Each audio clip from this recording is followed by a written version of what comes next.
Pay attention.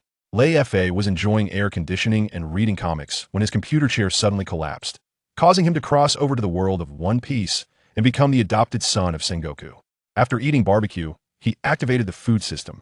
In the future, Navy Vice Admiral Tina invited him to join the training camp, but despite running around restaurants, he couldn't complete the system's tasks. Just then, his Tenryudo brother Corazon popped up, and the plot was too thrilling. Watch closely. Leifa looked up and shouted, "Damn it! Are you kidding me? I love One Piece, but there's no need to throw me in here directly." Next, the excitement ramps up. On a weekend, while he was enjoying air conditioning, drinking milk tea, and reading comics, his expensive computer chair suddenly fell apart, knocking him out cold. When he woke up, he found himself transformed into a 7-year-old boy, with his adoptive father being Sengoku's, the future Marine Admiral, Buddha's Sengoku. At that time, Sengoku was a Marine Admiral, known for his strength alongside Leifa, and it was still over 20 years before Luffy set sail. Leifa was completely dumbfounded. The characters from the comics are now my dad? This plot is too absurd. His happiness lasted only a few seconds before panic set in his world of One Piece was dangerously explosive. Ordinary people were like ants, and even the aftermath of a strong person's battle could kill someone in an instant. Leifa's family was killed by pirates in retaliation, and he was powerless if someone retaliated against Sengoku. Wouldn't that mean death for him? He anxiously scratched his head. Training step by step is too slow. Is there no shortcut? Fortunately, having Sengoku as a father was incredibly powerful. He returned from the sea with a bunch of good things. As Leifa was grilling the barbecue his dad brought, he took a piece and put it in his mouth, instantly widening his eyes. Wow, this is amazing. Although the future looked dangerous, for now, he would enjoy the benefits his dad provided and think about getting stronger after he was full. You absolutely wouldn't expect it. The collapse of the computer chair led to a crossover, starting with the Admiral Dad buff, maximizing the enjoyment while worrying about his life. He was also flaunting top-tier barbecue, creating a delightful contrast with 20 years until the main storyline. There was plenty of time to develop, filled with suspense. This was even more thrilling than Luffy picking up the gum-gum fruit, with non-stop excitement that kept you glued to the story. The cheat mode is warming up. With a godlike perspective, knowing the future plot, the information gap is instantly filled. Having a dad who is a Marine Admiral means resources and connections are at his disposal, giving him an explosive starting point. Just a bite of barbecue can be astonishing, and the food system shows its initial signs. This operation feels even more exhilarating than being the heir to the 4 emperors after all. In the world of One Piece, starting out by hugging an admiral's leg and being able to plan ahead for development makes him a true winner in life. It's awesome. Pay attention. Leifa stuffed a piece of barbecue into his mouth, and as it melted in his mouth, he was instantly shocked. This is so delicious. Even lamb meat has to step aside. This is at least several times more fragrant.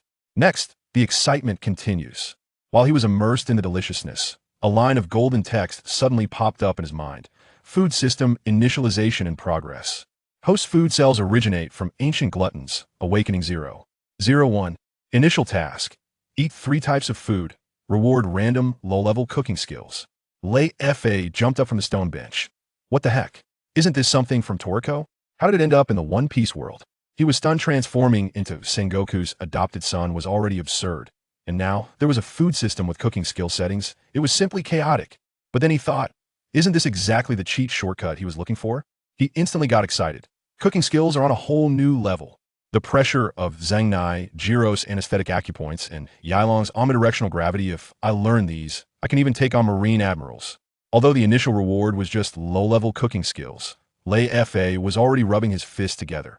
Who cares where the system came from? I just need to get stronger. In this messed-up world, without strength, you're just an ant. He quickly noticed something was off. The ordinary food I ate before didn't react, so this barbecue must be special food, must be high tier. You absolutely wouldn't expect it. Eating a piece of barbecue activated the dual comet crossover system, creating explosive operations starting with gluttonous cells. The potential is sky-high. Cooking skills can take down admirals, maximizing the thrill. This was even more thrilling than Luffy picking up the gum-gum fruit, with non-stop excitement that made you clench your fists. The cheat mode is fully activated. Leifa could unlock golden fingers just by lying down and eating barbecue. With luck overflowing, leaning on his Admiral Dad, top-tier ingredients were readily available, and resources were abundant. Gluttonous cells, cooking skills, battle power skyrocketing is a guarantee. This operation feels even more exhilarating than being the prince of the 4 emperors after all. In the world of One Piece, being able to grow stronger through eating while also having dual comic buffs makes him a true winner in life. However, the food mentioned in this task clearly cannot just be ordinary food. I have been in this world for some time, but it was only when I ate this piece of barbecue that it was detected as food and successfully activated the food system. Pay attention. Leifa frowned at the barbecue. The previous food didn't count as food. What exactly is the standard to be recognized by the system? This is too mysterious. Next, the excitement continues. While he was pondering, a figure suddenly jumped out, a pink-haired little girl with her hands on her hips, puffing up her cheeks and glaring at him. Leifa, brother, you secretly flaunted delicious food without inviting Tina. I'm super mad, and the consequences will be serious. Leifa's head instantly felt heavy. This was no ordinary child, but the future Navy Vice Admiral Tina. Now only 5 or 6 years old, she clung to him every day, just loving his cool guy persona. Despite the frustration, Leifa smiled and waved. Come eat together, there's plenty. Tina spotted the glistening golden barbecue on the grill and instantly forgot about being angry, dashing to the table. Leifa cut a few pieces and handed them to her. She picked one up and stuffed it in her mouth, her eyes instantly sparkling. Wow, this is so delicious. Leifa, brother, your skills have improved again. It's not my skill, the meat itself is great. Brought back by Dad Sengoku from the sea, Leifa explained. He went to quell a disturbance, not because of Whitebeard's appearance. Tina chewed on the meat and suddenly remembered something. Oh, the Navy training camp is recruiting. It's specifically to teach us Navy kids how to fight and learn knowledge. Leifa, brother, let's go together. Leifa's eyes lit up. The training camp was a special training buff zone for Navy kids, providing systematic training and a chance to understand this world much better than fumbling around on his own. Seeing him hesitate, Tina immediately put down her fork and blinked her big eyes, pouting, please. It's so lonely for me to go alone. You have to come with me. Leifa was already tempted, and her pout broke his defenses. All right, you help me sign up, and we'll go together. You absolutely wouldn't expect it. The future Navy Vice Admiral, who will command the seas, is now a clingy little crybaby. Creating an adorable contrast, the training camp becomes a jumping board for cheats. With development opportunities knocking at his door, Dad Sengoku naturally provides top-tier ingredient supplier attributes, making the food system tasks a sure thing. This was even more thrilling than Luffy picking up the gum-gum fruit, with non-stop excitement that kept you glued to the story. The cheat mode is fully activated. Leifa has already bound himself to the future Vice Admiral, solidifying his connections. The training camp food system level up on 2 fronts, and battle power is set to skyrocket. Casually feeding a cute girl boosts his charm to the max.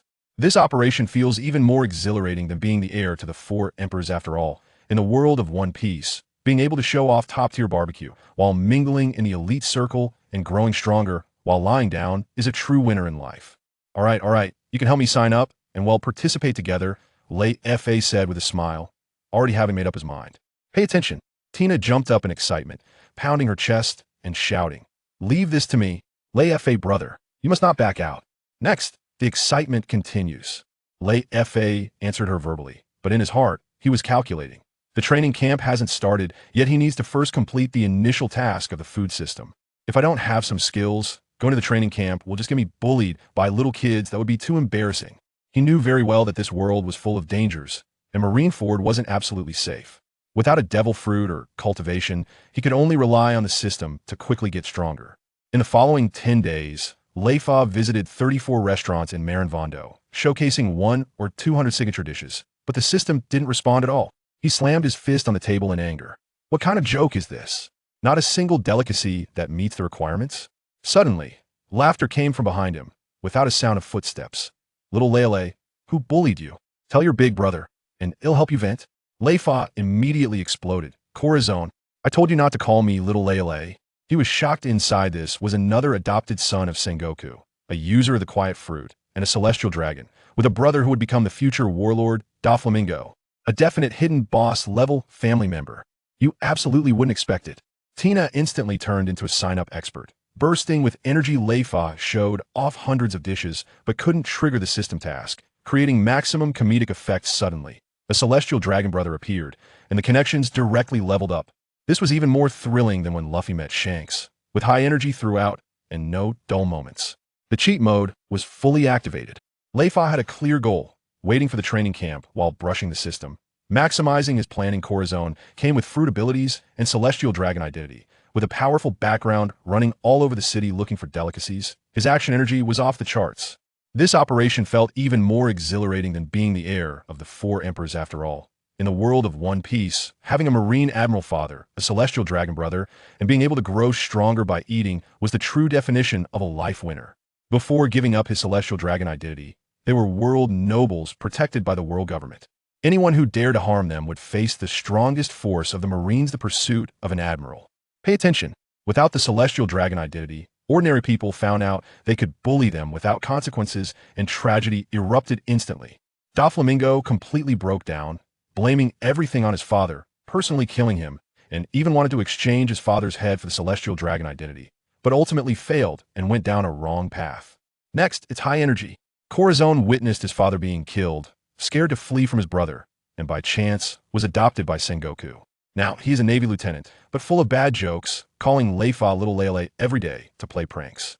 But don't be fooled by his antics. He genuinely cares for Leifa. His original character was reclusive and often bullied, and Sengoku couldn't intervene in children's matters. In the scuffles, Corazon always rushes in to protect. Even if he ends up getting beaten up and bruised, he would never let his brother suffer. Leifa complains with his mouth, but in his heart, he has long regarded him as a real brother. When Corazon returns from a mission and hears that Leifa has visited 34 restaurants in Marineford in 10 days, showcasing 100 or 200 signature dishes, yet looks frustrated, he immediately rushes over. Little Lele, did someone bully you or trigger you? Leifa, afraid of worrying him, half-truthfully explains, the barbecue from the Warring States old man was so delicious that after eating it I craved more, but after trying all the restaurants, they all seemed lacking. Corazon laughs upon hearing this. You should have asked me earlier. You ran yourself ragged for nothing. I know exactly what to do. Leifa's eyes instantly light up, leaning in and asking eagerly, do you know why? Quick, tell me. Corazon puts on a show. Of course. Your big brother is capable of anything. You absolutely won't believe it. Corazon appears to be a prankster, but in reality, he is a protective brother, creating a delightful contrast. Leifa, trying to impress the system with countless dishes, ends up with nothing, adding to the comedic effect. At a crucial moment, the big brother reveals the secret to clearing the task, and the system task finally has a chance. This is even more thrilling than when Luffy unlocks his haki, keeping the energy high and the audience glued to the screen. The cheat mode is fully activated, with a great general father backing him and a lieutenant brother escorting him. Leifa's sense of security is through the roof. Corazon, mastering the food code, directly helps him break through the system task, maximizing efficiency. With the Navy's top resources at his disposal, whatever high-end ingredients he wants are within reach, and his growth is set to take off. This operation feels even more exhilarating than being an Emperor's heir. After all, in the world of One Piece, being able to rely on your brother to win effortlessly, getting stronger through eating, and being spoiled by the whole family makes you the true winner of life. Leifa suppresses the impulse to punch Corazon in the face and grits his teeth, asking, so what is the reason after all? Pay attention. Corazon's face darkened upon seeing Rayleigh, and he immediately stopped teasing, smiling as he explained. This is specially prepared for you by Sengoku. It's probably meat from the Sea Kings. The signature dish of the Marineford restaurant uses only ordinary ingredients. There's no comparison at all. Next comes the high energy. Rayleigh's eyes instantly lit up. Ingredients. So it was a matter of ingredients. He suddenly realized that the reason he hadn't activated the system after trying dozens of restaurants was right here. He shouted a thank you at Corazon, saying he would treat him to a meal another day, and rushed outside. Corazon shouted at his back, hey, what do you mean by leaving me here? Seeing that Rayleigh didn't turn back, he looked at the untouched dishes on the table, rubbed his hands and smiled. All right, if you're not eating, I'll take care of it. Dig in. Rayleigh ran while pondering, completely abandoning the foolish method of aimlessly wandering around restaurants, and firmly locked his target on the Sea Kings. He knew very well his grilling skills were just average, and the activation of the system relied entirely on the Sea King meat brought by Sengoku. After all, Sea Kings are the ultimate monsters of the ocean, with the smaller ones being dozens of meters long and the larger ones reaching hundreds of meters. Ordinary sailors would be paralyzed with fear upon seeing them. But what was he afraid of? He was the adopted son of Admiral Sengoku, and any powerful individual he knew could easily treat Sea Kings like small shrimp. Now, there was just one thing left to solve. Which big shot should he ask for help to get Sea King meat? You would never guess. Corazon's words directly broke the deadlock, making for the strongest assist. Rayleigh quickly adapted his strategy without getting stuck on details, backed by the aura of an admiral. Top-tier ingredients were as easy to grab as cabbage. This was even more thrilling than Luffy defeating Sea Kings with his bare hands, keeping the energy high and making people clench their fists. The cheat mode was fully activated. Rayleigh was winning easily thanks to connections, with resources directly maxed out. He was sharper than anyone, never stubborn when facing problems. The system task would be completed soon, and his combat power was just around the corner. This operation felt even more exhilarating than being the heir of the Four Emperors. After all, in the world of One Piece, being able to easily obtain top-tier ingredients thanks to family and quickly brush through the system with intelligence truly makes one a winner in life. The only question left was, who should he ask for help? Pay attention. Leifa was pondering. The Warring States old man was the closest, but too rigid, and he would definitely get scolded for wanting Sea King meat, so he was directly ruled out. Next up, high energy. Excluding the old man, Leifa thought of Corazon. But the current big brother was only in his teens, and his strength was nowhere near what it would be later as an undercover agent. If he were to go fight Sea Kings, it would just be asking him to risk his life, and Leifa couldn't do that, so Corazon was also passed. With both the closest people ruled out, a sweet smile suddenly popped into Leifa's mind. This could work. Leifa went straight to find her, and saw the tall girl with long black hair, smiling and shouting at him. Little Leifa, come here and let your sister pinch your cheeks. This was Tosaka Cheyenne, a Navy rear admiral, wielding the famous sword Kenpyra, with strength comparable to a captain, and at 19, she was even younger than Kazan, and was a future candidate for admiral. She had watched Leifa grow up and loved to tease this little boy, immediately pinching his cheeks and rubbing them. Excited like she was playing with a beloved toy, Leifa wanted to dodge, but had no strength, so he could only grimace and let her mess with him. After enough pinching, Cheyenne picked him up and sat him on her lap, continuing to poke his face. What made you think of finding your sister? Do you miss me? Leifa looked at her long legs and thought to himself that he couldn't handle it. After all, he had the soul of an adult, and being held like this was too embarrassing. But for the sake of Sea King meat, he could only grit his teeth and endure. You would never guess. Leifa precisely ruled out unreliable teammates. His mind was working faster than anyone else's. Tosaka's explosive strength, paired with her face-pinching habit, created a delightful contrast. Seeking help from a future candidate admiral made obtaining Sea King meat a piece of cake. This was even more thrilling than Luffy learning from Rayleigh. With high energy throughout that was hard to look away from. The cheat mode was fully activated. Leifa leaned on the Navy big shots, seeking help like visiting relatives. He accurately grasped each person's personality, maximizing efficiency, seeing the system task about to be completed. His combat power was set to soar. This operation felt even more exciting than being the heir to the Four Emperors. After all, in the world of One Piece, being able to make a candidate admiral a tool and effortlessly secure top-quality ingredients made him a true winner in life. If it had been the original Leifa, he would have only been troubled by this scene, but now he had the soul of an adult. And this terrifyingly strong girl Cheyenne had a devilish figure, especially that pair of astonishingly long legs that could make anyone nosebleed. Pay attention. Leifa was placed on Gion's long legs, feeling extremely uncomfortable and truly unable to handle the situation. Next comes the high-energy part. Leifa quickly shifted his attention and said to Gion, Sister Gion, I need your help. Gion teased with a smile. The little guy has learned to ask for help. Growing up. Huh? Go ahead, what is it? Leifa replied seriously. Help me hunt some Sea Kings. He repeated the reason he told Kalasong, but Gion looked disappointed. Is that all? I thought you were bullied and needed me to back you up. Leifa felt a black line on his forehead. So he was just seen as a punching bag in others' eyes? Fortunately, Gion readily agreed, and Leifa got so excited that he immediately acted cute, only to be pinched and rubbed on the face by Gion. He quickly added, Don't tell Dad, Sengoku. Gion smirked, all right, but with a condition, after the job is done, let me pinch your face for half an hour. Leifa gritted his teeth and agreed, deal. I'll get my revenge one day. The next day, Gion carried Kenpyra and took Leifa to a warehouse filled with Sea King meat. Once she left, Leifa immediately cooked the 2 types of Sea King meat and started showing off. Suddenly, a golden light flashed in his mind. Initial task completed. Activating level detection. Reward. Low-level cooking skill. Sound wave manipulation beginner. Leifa was overjoyed right then. This face-pinching exchange for health was a win. You absolutely wouldn't expect it. Gion, who has explosive power, loves playing with kids. A perfect contrast. Leifa exchanged face-pinching for Sea King meat, calculating like a pro. Unlocking cooking skills just by having a meal. The system speed is insane. This is even more thrilling than Luffy awakening his haki.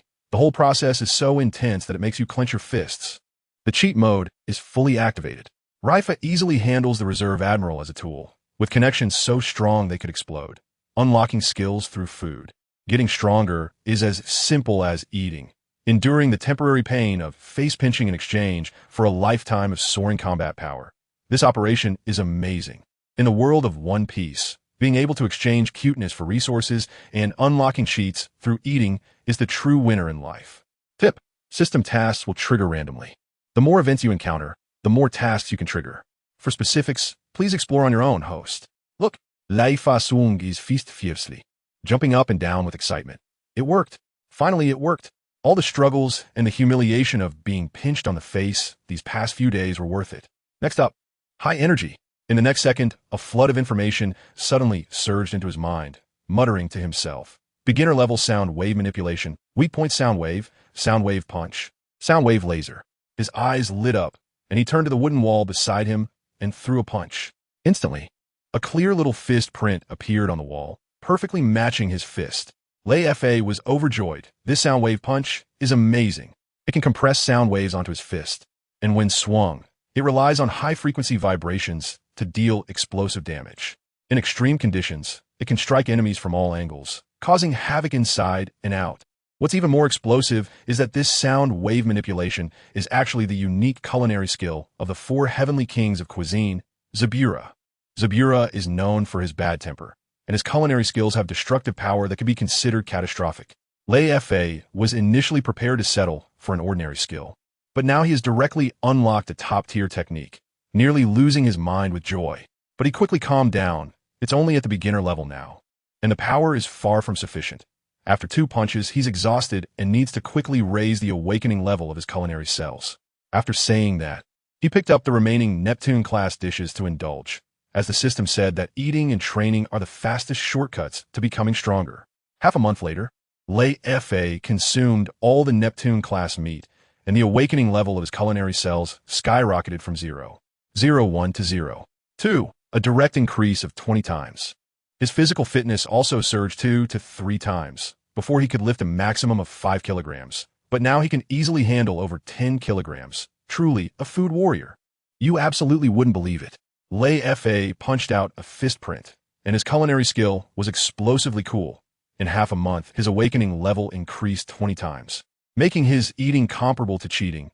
Wielding Zabura's skill, his starting point directly crushes others.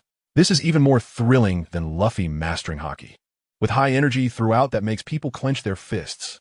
The cheat mode is fully engaged. Leifa can boost his combat power just by eating, achieving peak efficiency, unlocking top-tier culinary skills with limitless potential, staying clear-headed and grounded, steadily developing for guaranteed success. This operation feels even better than being the heir to the 4 emperors. After all, in the world of One Piece, being able to grow stronger through eating and easily mastering top-tier skills truly makes one the real-life winner. As for other aspects, he hasn't had the chance to test and compare them one by one yet. Pay attention. Before Leifa had a chance to test his enhanced abilities, Tina came knocking. The training camp starts tomorrow. He had previously asked Tina to help him sign up, so now he had to move into the dormitory. As they said, it was for unified management and to cultivate a sense of teamwork. Next, things got intense. Early the next morning, Leifa arrived at the training camp on time. The teaching building was in a U shape surrounding the playground, and it looked very orderly. It was only 6:30, and most of the kids were already there. From a distance, Tina shouted to him, "Leifa, brother, I was worried you'd oversleep." Leifa smiled and teased her. "How could I forget something so important? I'll take you out for a feast after training." Tina instantly brightened up. The little girl was so easy to please. Suddenly, a group of Navy soldiers jogged out and blocked the entrance. The kids on the playground erupted. "It's not even 7 yet. Why can't we go in?" Those with pocket watches quickly checked, confirming there were still 10 minutes until the deadline. Soon, several Navy officers arrived with some kids, and a colonel scolded the soldiers on the spot. "Step aside. It's not time yet." But the soldier leader replied defiantly, "This is an order from above. No entry allowed now." A major standing nearby became anxious, and just then, a Navy rear admiral came over with kids. Seeing the situation, he looked confused. "What is going on?" You would never guess. Leifa arrived at the camp early without any delays, showing maximum self-discipline. Tina instantly transformed into a little foodie, happy with just a bit of good food. Such a cute contrast. The training camp hadn't even started, and already there was this drama, raising the suspense to the max. This was even more thrilling than Luffy entering a Navy base. The whole scene was so intense that it was hard to look away. The mode was completely on. Leifa, with his cooking skills and boosted physical abilities, was like a hidden powerhouse in the camp. He established a good relationship with Tina in advance, securing his connections. He remained calm in the face of unexpected situations. With an incredibly steady mindset, this move felt even better than being the heir of the four emperors. After all, in the world of One Piece, being able to enter a training camp with a power buff and easily manage teammates makes you the true winner of life. Just then, a voice came from behind. What is going on?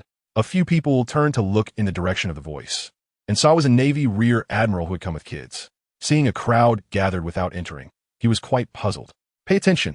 A few officers stood up straight and saluted as they saw the newcomer, collectively shouting, "Salute to Lord Morris."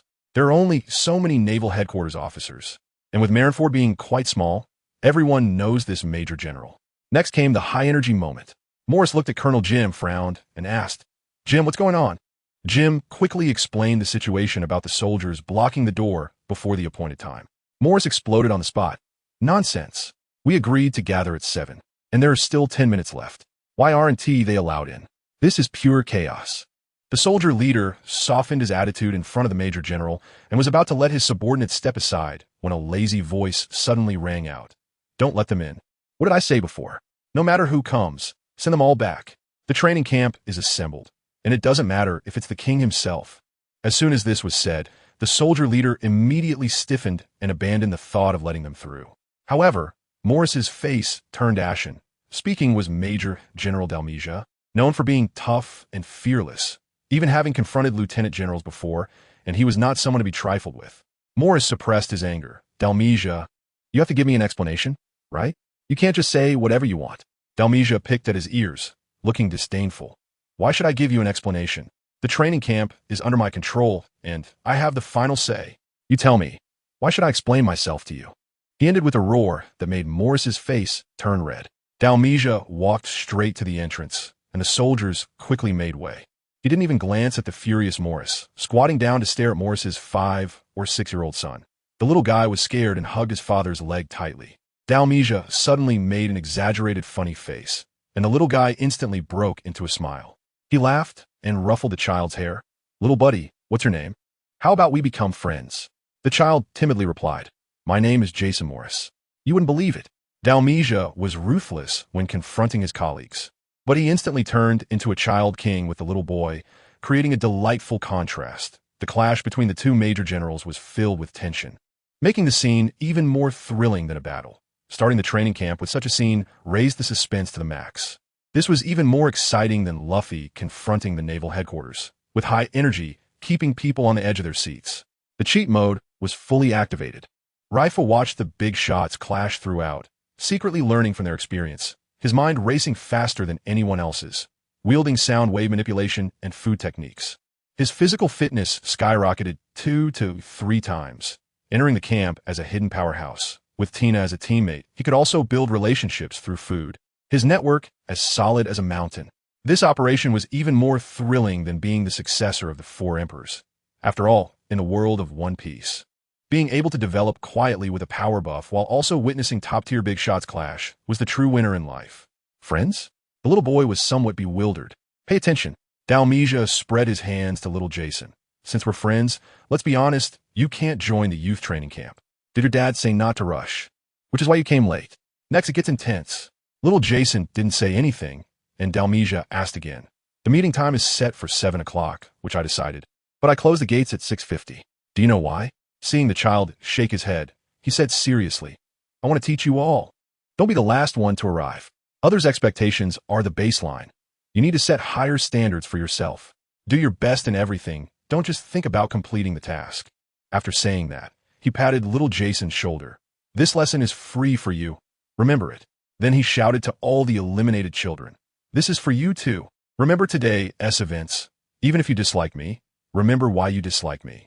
After saying that, he turned and walked away, completely ignoring the parents.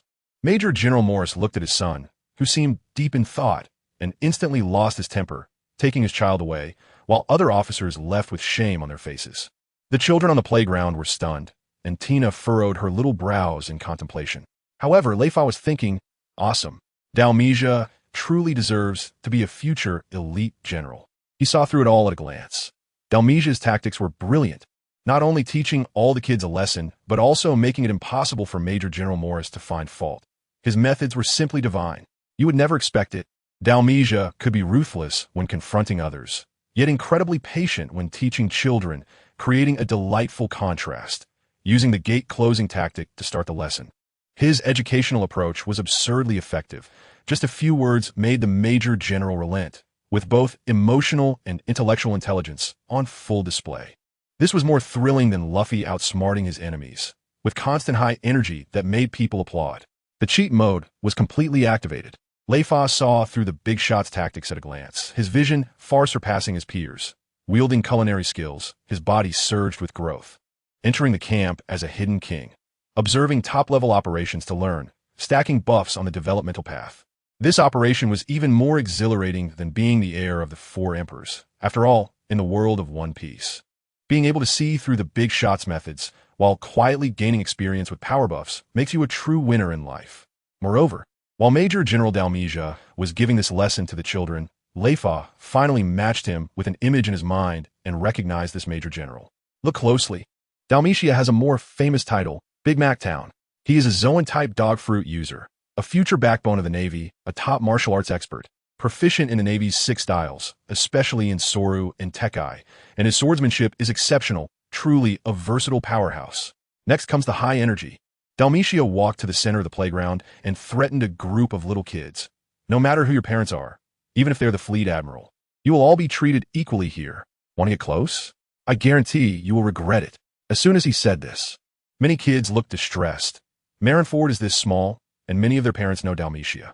But this guy is notoriously ruthless and expects everyone to obey when on his turf. Then he dangles a carrot. If you graduate from here, I guarantee you will gain a lot. It won TB for nothing. He then offered them a chance to back out. The training is super tough and exhausting. You can still quit now, but they're 1 TB another chance later. The kids all care about their image, and no one dare to back out. So Dalmesia directly cut off their escape route. When he started calling names, Tina shouted with full confidence, and when she called out Reifa's name, Dalmesia secretly glanced at him. But Reifa didn't notice. He was busy observing his surroundings, and when he heard names like Smoker and Drake, his eyes lit up. You absolutely wouldn't expect it. Big Mac Town Dalmesia is both ruthless and good at understanding people. His management style is explosive. The training camp hides future big shots like Smoker and Drake. With a lineup that's ridiculously luxurious, Reifa has a godly perspective, instantly recognizing future strong characters, giving him an immediate upper hand. This is even more thrilling than Luffy entering the Navy training camp. The high-energy atmosphere makes people clench their fists. The cheat mode is fully activated. Reifa possesses food skills. His body is surging. He's a hidden powerhouse. Recognizing future strong characters in advance gives him a head start in networking. Dalmesia's rigorous training is just right for him to gain experience and increase his strength. This operation is even more exhilarating than being the heir to the 4 emperors. After all, in the world of One Piece, being classmates with future big shots and receiving special training from a tough coach is the true winner in life. For example, there's a silver-haired kid named Smoker, and another kid with a hooked nose named Drake. Pay attention.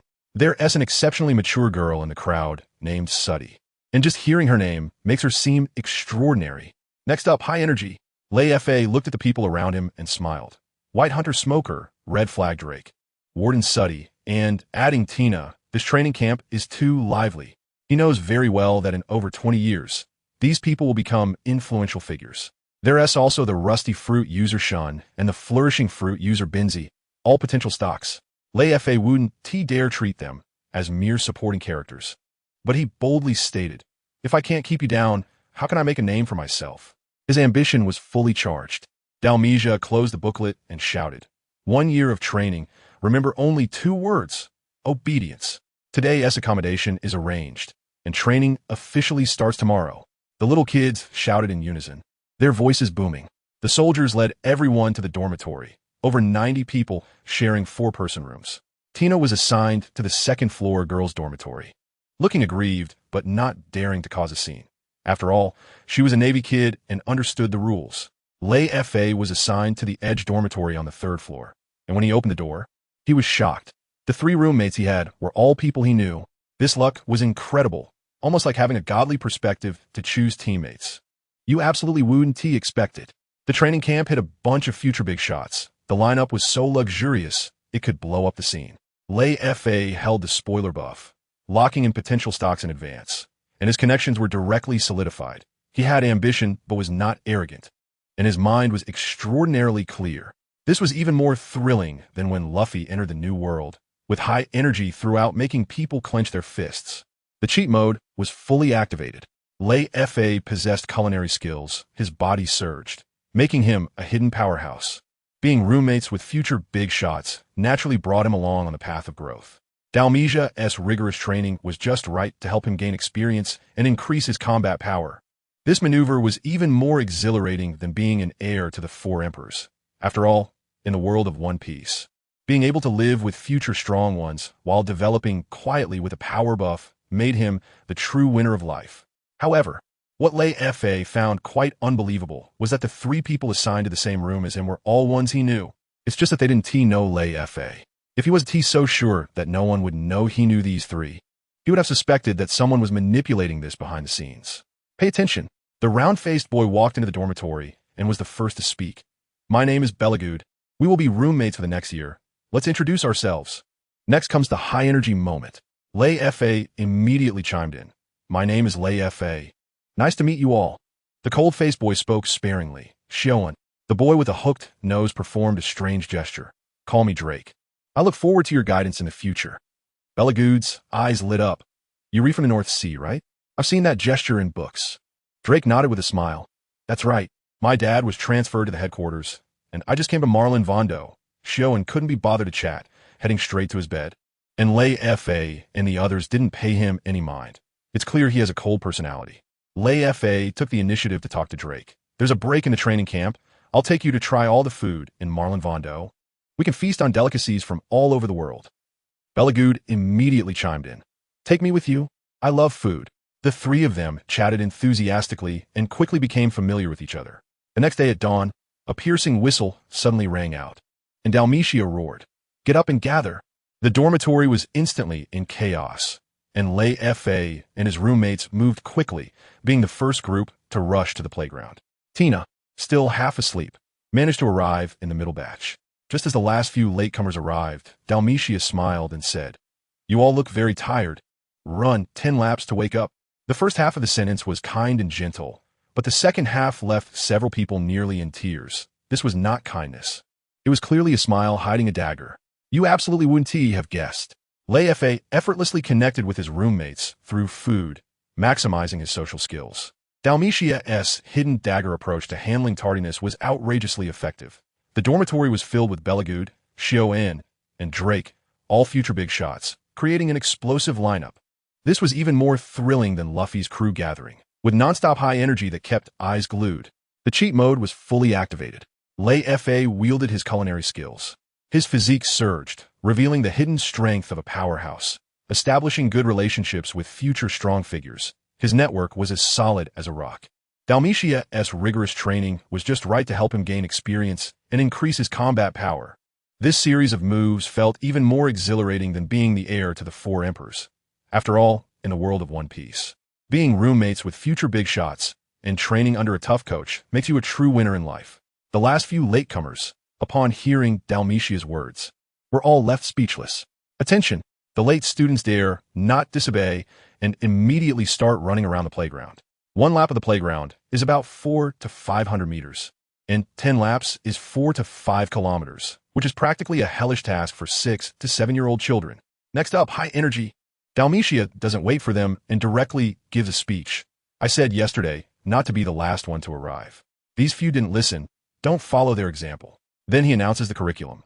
3 classes in the morning, tracking and counter-tracking, physical training, and shooting. 2 classes in the afternoon, world history and navigation theory. Any questions?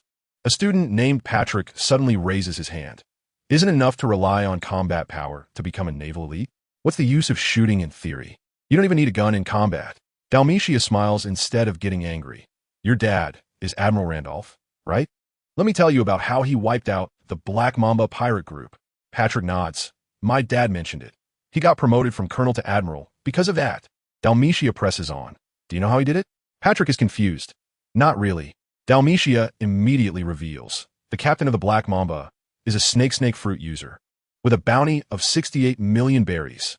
His combat power isn't top-notch, but he can take on many by himself, and ordinary navy can't stop him. To wipe out this pirate group, numbers won't help. You must decapitate the leader. The students are in an uproar. It's unbelievable that a colonel could handle such a fierce pirate. You absolutely wouldn't expect it. Dalmatia remembers all the students' names, showcasing his impressive memory. Patrick bravely questions him in public, showing commendable courage.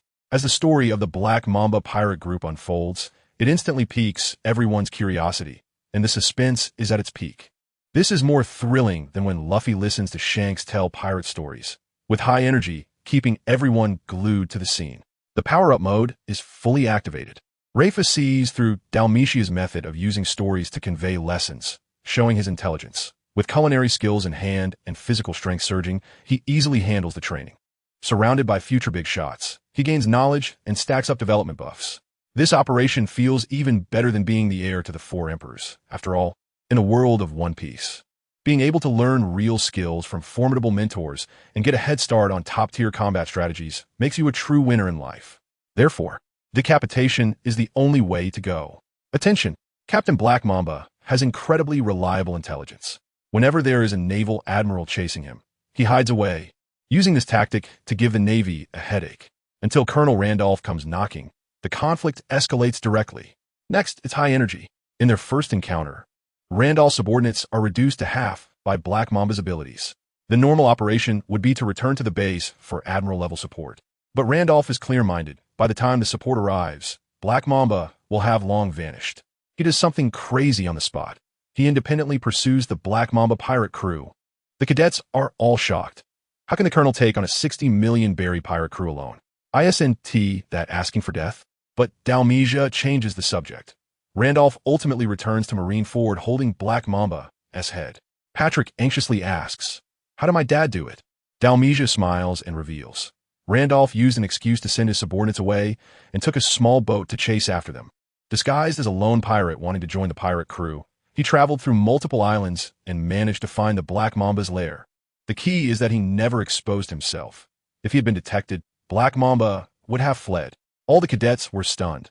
This operation was too impressive, winning entirely through brains. You absolutely wouldn't expect it.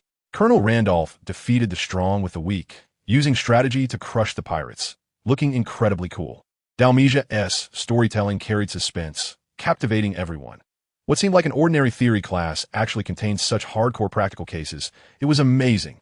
This was even more thrilling than Luffy listening to the King of Hell talk about dominance. The whole process was full of high energy that made people clench their fists.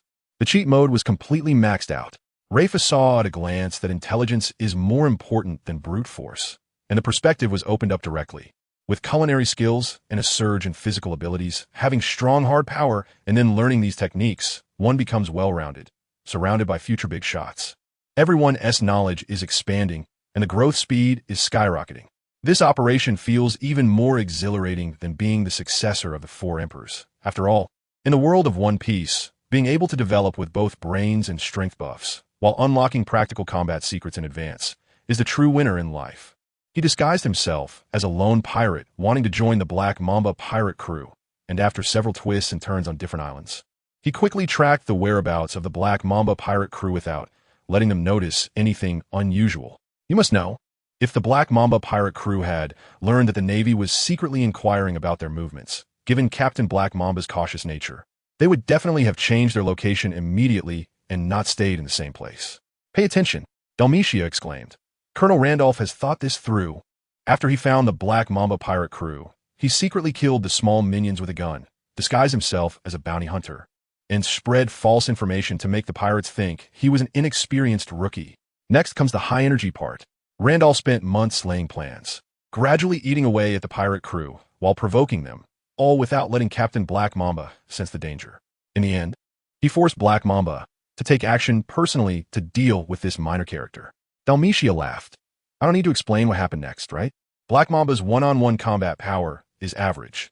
After a tough battle, Randolph directly beheaded him and returned to Marin Van Du with his head in hand.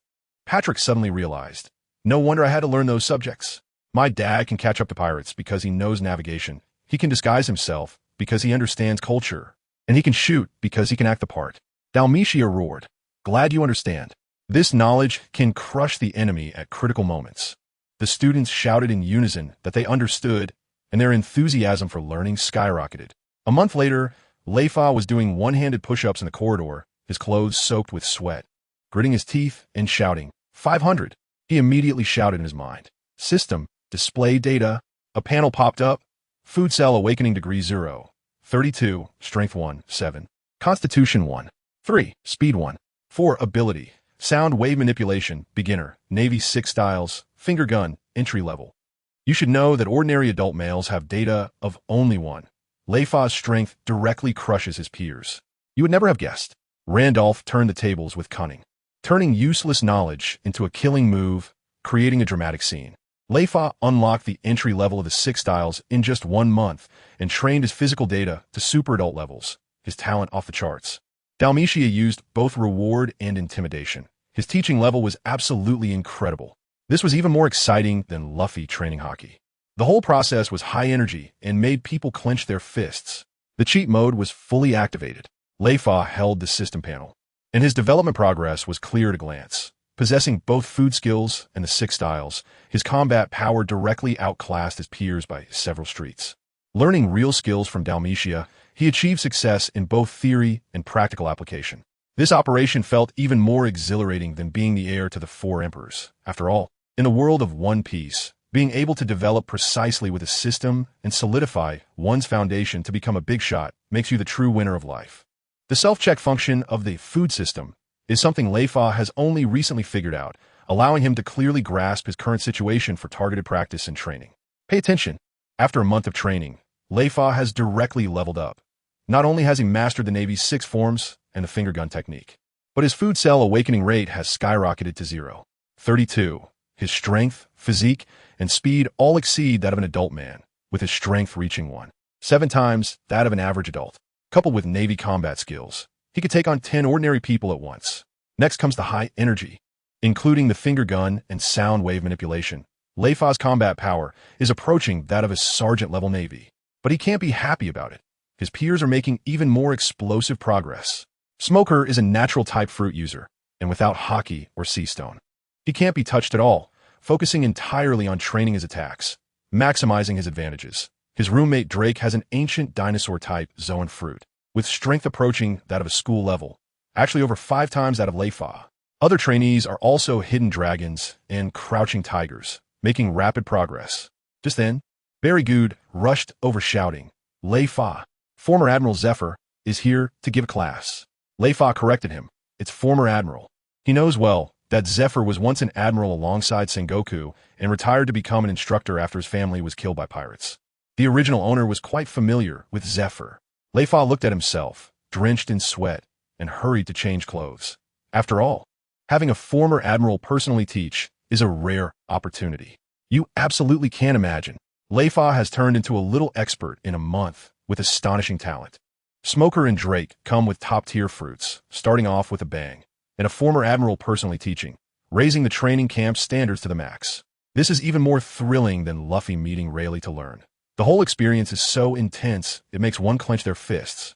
The leveling up mode is fully activated. With the support of the food system, Leifa is not afraid of falling behind. Learning real skills from a former admiral will elevate his combat power further. Surrounded by future big shots, they are all pushing each other to improve, developing at lightning speed. This operation feels even more exhilarating than being the heir to the 4 emperors. After all, in the world of One Piece, being able to compete with top fruit users and receive guidance from a former admiral is the true definition of a life winner. Speaking of which, since Leifa arrived in this world, he has never seen the Black Arm Zephyr, who was once an admiral alongside his cheap old man Sengoku.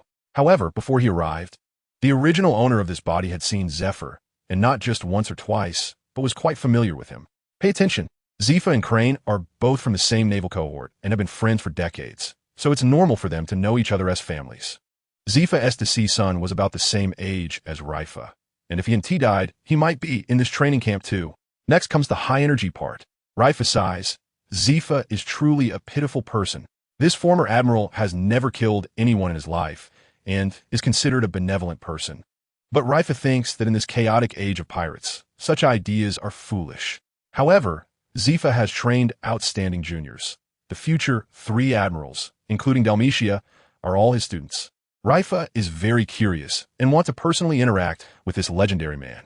Dalmatia suddenly orders, "Attention, we have invited a big shot as a reward for this class." The students instantly stir, as Barrygood has already spread the news. Dalmatia turns to shout, "Please welcome my teacher, the former admiral." Instructor Leifa, a burly middle-aged man with purple hair and sunglasses, walks in, and the students go wild. It's Black Arm Leifa, the strongest user of armament hockey.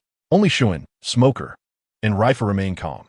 After all, Leifa is the son of an admiral and is used to big shots. Leifa grins. "There's no former admiral here. Just call me Teacher Leifa." Leifa observes him closely and notices that this once strongest fighter in his prime lacks the momentum of a strong person. Instead, he exudes the warmth of a friendly neighbor. You absolutely wouldn't expect it. Leifa has nurtured half of the naval big shots, and his ability to teach his disciples is explosive.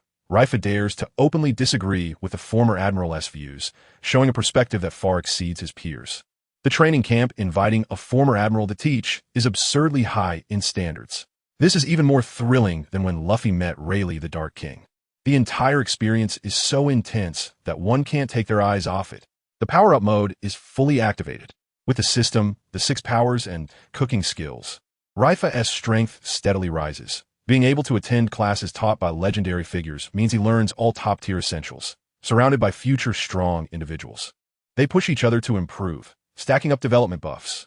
This operation feels even more exhilarating than being the heir of the 4 emperors. After all, in the world of One Piece, being personally guided by a former admiral and sharing classes with future big shots makes one the true winner in life. This former strongest force of the Navy, though still in his prime, shows no trace of a strong person's momentum in his words, actions, or gaze. A true strong person, regardless of their personality, will not lose that forward-driving, obstacle-clearing momentum. At most, they just keep it hidden. Look closely. Leifa's side. The former Admiral Leifa has lost his strong aura and completely lost his ambition. His heart must have died the day his family was brutally killed. Next, the excitement ramped up. Leifa smiled and said, "Let's check your results this month and see if Dalmatia has taught you well." He immediately began to divide them into groups for battle, calling out names. Grindin and Patrick in one group, Shun and Suddy in another, Smoker and Tina in one group, Leifa and Drake in another. Leifa instantly saw through it. This grouping was definitely arranged by Dalmatia. The strength matching was extremely reasonable. He glanced at Dalmatia, who immediately returned a look as if to say, "I'm not paying attention," and Leifa quickly pretended to be calm. The battles quickly began, and Leifa watched while commenting, pointing out errors and weaknesses from both sides, providing practical guidance. Leifa secretly praised. No wonder he has cultivated countless strong individuals. This teaching is top-notch. Before long, it was Smoker versus Tina. Smoker, with the smoke fruit, and Tina, with the barrier fruit, were simply not on the same level. Smoker even deliberately let Tina attack for a while, waiting until she realized her attacks were ineffective before he struck back, causing the little girl to cry. Leifa's impression of Smoker dropped instantly. "That's too much bullying. You absolutely wouldn't expect it." Leifa's teaching was sharp and to the point, though his strength had diminished. His teaching ability had not. Dalmatia secretly arranged the groups, with a meticulous mind to blow the scene. Smoker uses fruit to bully others, creating an uncomfortable contrast. Leifa saw through the grouping trick his intelligence online. This was even more thrilling than Luffy fighting in the arena, with constant high energy making people clench their fists. The hacking mode was fully activated. Leifa was to battle Drake, who was 5 times his strength, yet he was completely unperturbed, holding sound wave manipulation and finger guns, plus system support. Learning practical combat skills from Leifa, his combat power rose to a new level, seeing through people's hearts and not blindly following his mind clear. He was bound to win. This operation felt even more exhilarating than being the heir to the 4 emperors. After all, in the world of One Piece, Being able to face off against future big shots and learn from a legendary coach truly made one the real winner in life. Seeing this scene, Leifa's perception of Smoker suddenly dropped significantly. Pay attention. Leifa and Smoker had no grievances, but Smoker, who could easily win, deliberately showed off his Logia abilities, bullying Tina to the point of tears. This behavior is truly excessive. Next, high energy. Drake frowned. Smoker is being outrageous. Zephyr first let Tina return to the team, praising her as very good. Leifa, disregarding the occasion, rushed over to pat Tina on the head. You little brat, are you okay? Tina blushed and urged him to go back, fearing he would be punished, but Zephyr and Dalmatia didn't care at all. Instead, Zephyr seriously stared at Smoker. Do you know what you did wrong? Smoker was confused. But I won. Zephyr angrily retorted. So what if you won? Tina has made progress, but you only rely on the fruit and your arrogance. Just as Smoker was about to admit his mistake, a lewd voice suddenly came from the second floor. Teacher Zephyr. I don't agree with that. Everyone looked up. A man in a yellow and white striped suit was sitting on the wall. It was the future Admiral Kizuru Borsellino. Leifa was shocked. He's still a vice admiral now. Why is he here all of a sudden? I heard his relationship with Zephyr is terrible. Zephyr's expression changed drastically. What are you doing here? Kizuru leisurely replied. I heard you were teaching, so I came to take a look. Just in time to hear you criticize this smoke, Brett, you would never have guessed. Zephyr is incredibly harsh, hitting the nail on the head while teaching his students with professional precision. Kizaru suddenly drops in, bringing a vibe of chaos, instantly elevating the atmosphere. Leifa dares to publicly protect Tina, showing immense boyfriend power, and even recognizes the future admiral at a glance. His insight is amazing. This is more thrilling than when Luffy meets an admiral. The whole scene is filled with high energy, making people clench their fists. The cheat mode is fully activated. Leifa is about to battle Drake, but remains calm and steady as a rock. He gets to meet two legendary figures, Zephyr and Kizuru, gaining knowledge while also learning from them. Surrounded by future big shots, everyone is pushing each other to improve, and the growth speed is skyrocketing.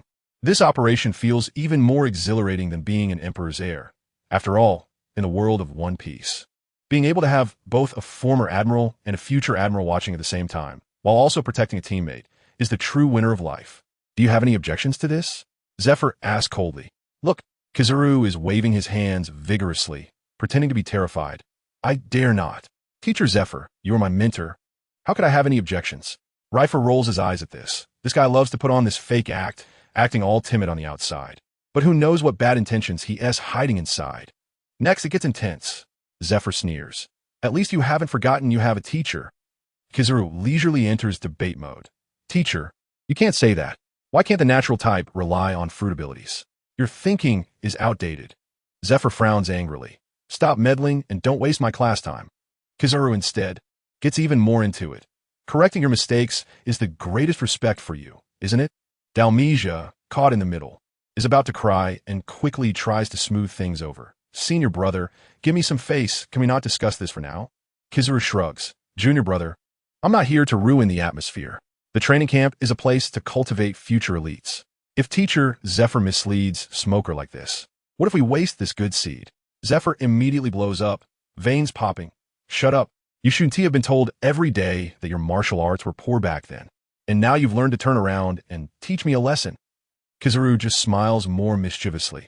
I can still get stronger with the Pika Pika no Mi. Why waste time practicing martial arts?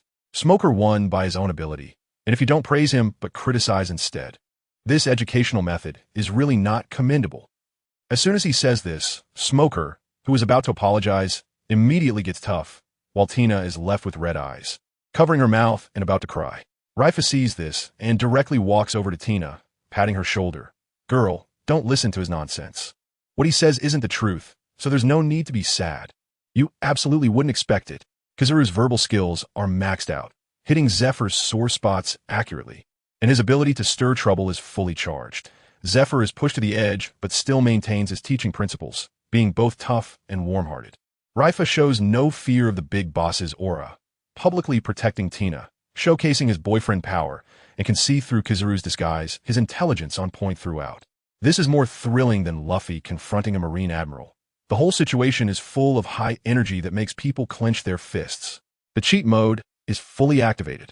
Leifa is about to battle Drake, who has 5 times his strength, yet he is not the least bit anxious. holding sound wave manipulation and finger guns. Plus the support of a food system, yes, full of confidence. Watching the former admiral and future admiral exchange blows while secretly learning the top-tier combat skills. Surrounded by future big shots like Smoker and Drake, everyone is pushing each other to improve, their growth rate skyrocketing. This operation feels more exhilarating than being the heir to the 4 emperors.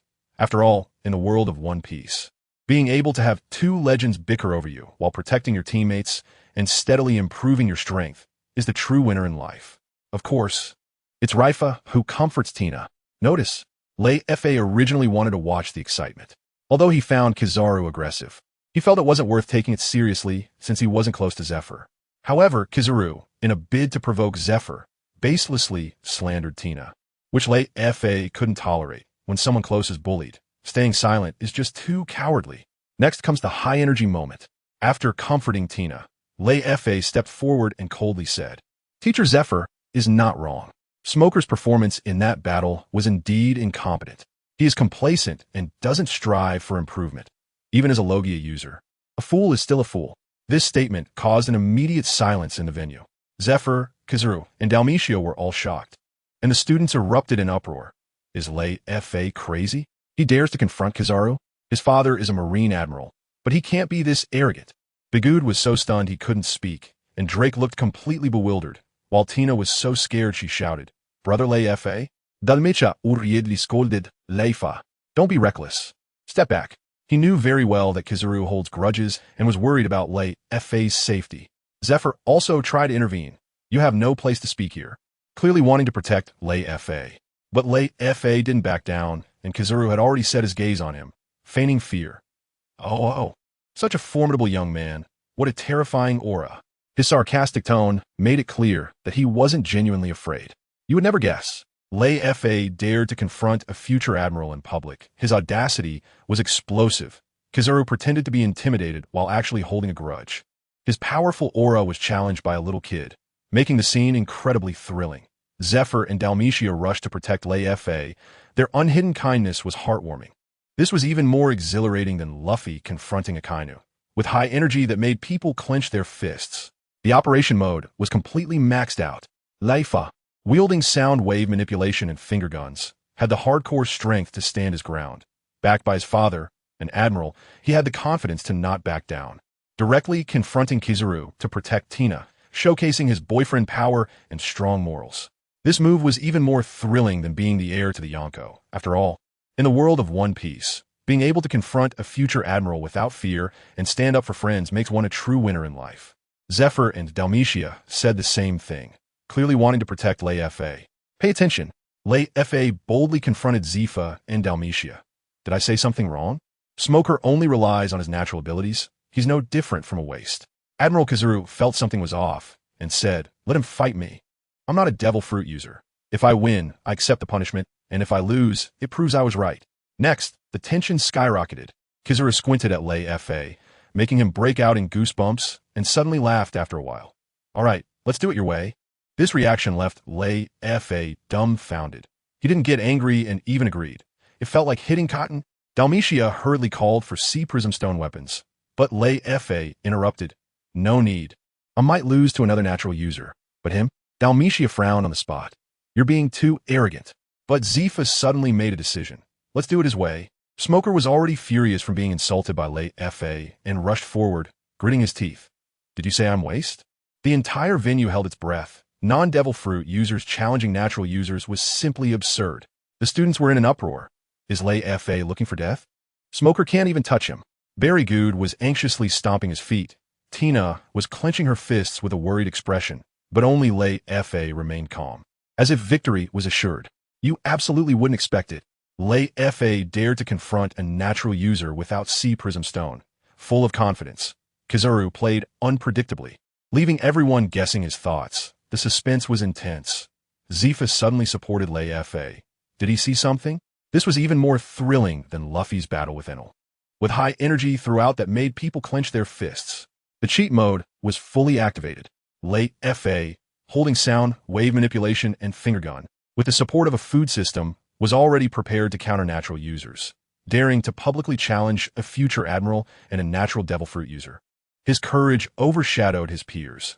With Sengoku backing him up and his own strength, he was simply a template for a winner in life. This move was more exhilarating than being the heir to the four emperors. After all, in the world of One Piece, being able to confront natural users without relying on cheats and daring to challenge a future admiral is the true definition of a tough person. He stepped forward a few paces and asked Leifa slowly and deliberately, "Did you just say I'm waste?" Pay attention. Leifa unleashed all his firepower against Smoker, bullying a little girl with the power of a devil fruit and still feeling pleased with himself. If it were me, I would have found a wall to slam into by now. Calling you trash is already giving you face. He fundamentally looked down on Kizaru for bullying the weak and couldn't stand Smoker's smug face, speaking without any consideration, purely slapping him in the face. Next comes the high-energy moment. Smoker was already arrogant, and being publicly humiliated made him explode. "This is your own doing." His right hand instantly transformed into a giant smoke fist, roaring as he launched. White punch. But Leifa seemed to have a foresight ability. Shifting half a step to the left just in time, the giant fist brushed past the corner of his clothes and hit empty air. Zeph, Kizaru, and Dalmatia all gasped in surprise. This wasn't just a narrow escape. It was clearly Leifa's preemptive judgment, as if Smoker was acting along with him, striking at empty space. Smoker's eyes turned red, and he threw punches left and right. "Let's see how you dodge this time." Leifa stepped back half a step to avoid the left punch, then immediately sidestepped as the right punch flew past him. Smoker completely lost it, fists raining down like a storm, yet Leifa danced around like he was doing street dance, turning, bending, leaping, dodging every attack without retaliating. Suddenly, a student shouted, "Look!" Leifa closed his eyes. Everyone focused their gaze, and wow. Leifa's eyes were tightly shut, but it was as if he had eyes all over. Smoker's attacks couldn't even touch a hair on his head. You absolutely wouldn't guess.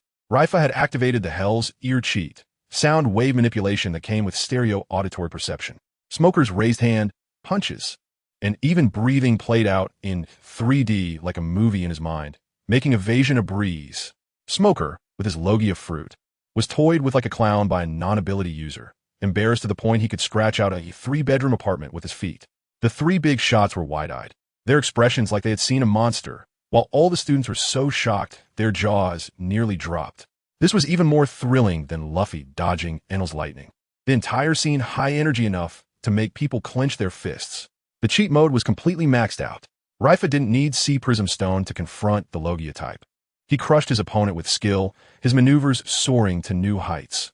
Dodging with his eyes closed, exuding an invisible coolness, his prestige skyrocketed after taking down a future admiral. He also toyed with a Logia user, showcasing both bravery and strength. He was truly the king of cheats. This wave of operations was even more exhilarating than being the heir of the four emperors.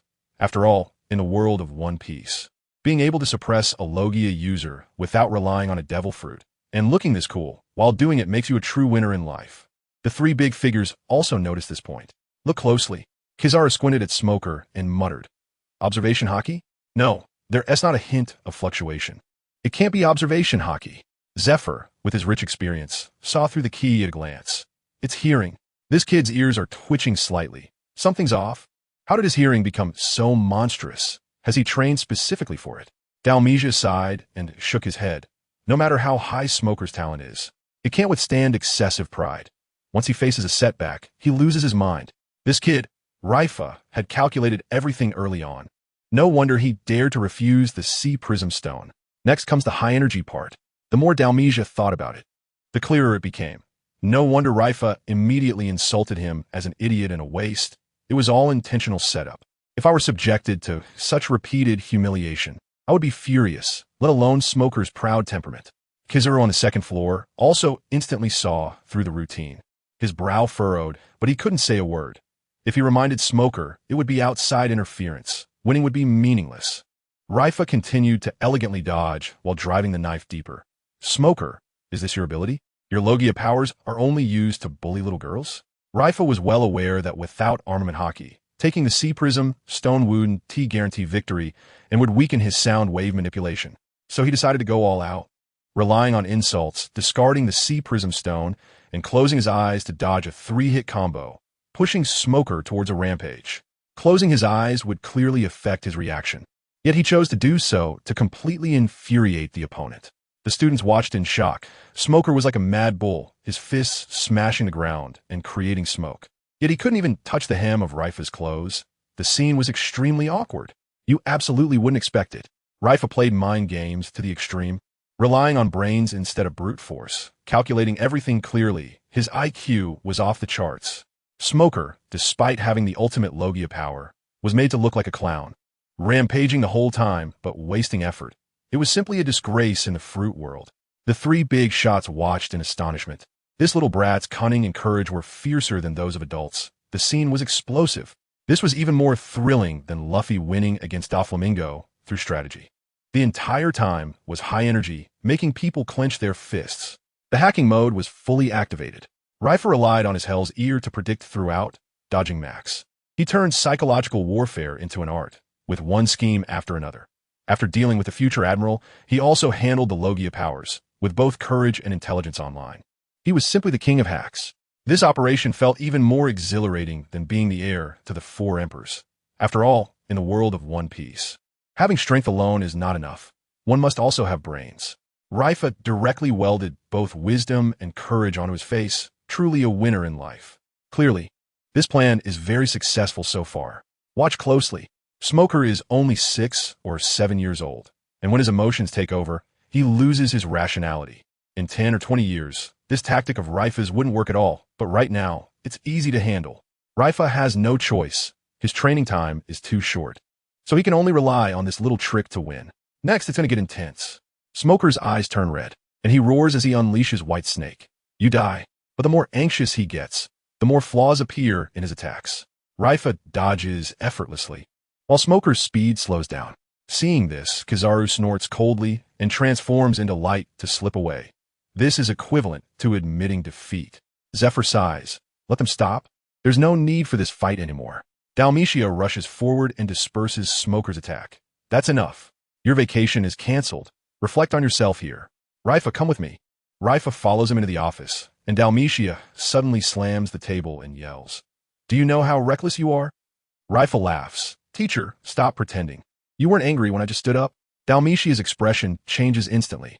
You're quite clever. Kizaru and Zephyr don't get along, and I'm stuck in the middle. You did what I wanted to do, but was too afraid to do. Well done.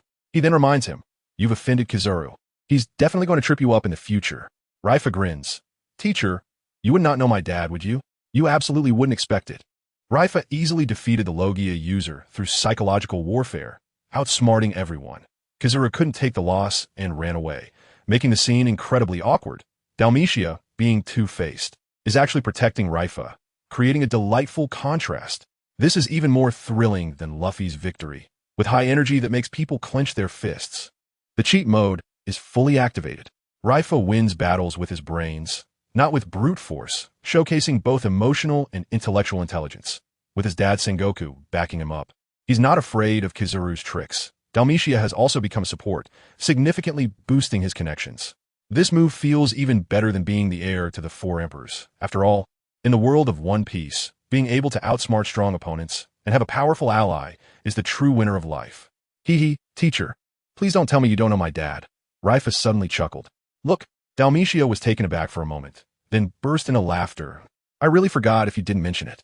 I was worrying for you. Leifa shook his head. My dad has a rigid personality and won't take extra care of me.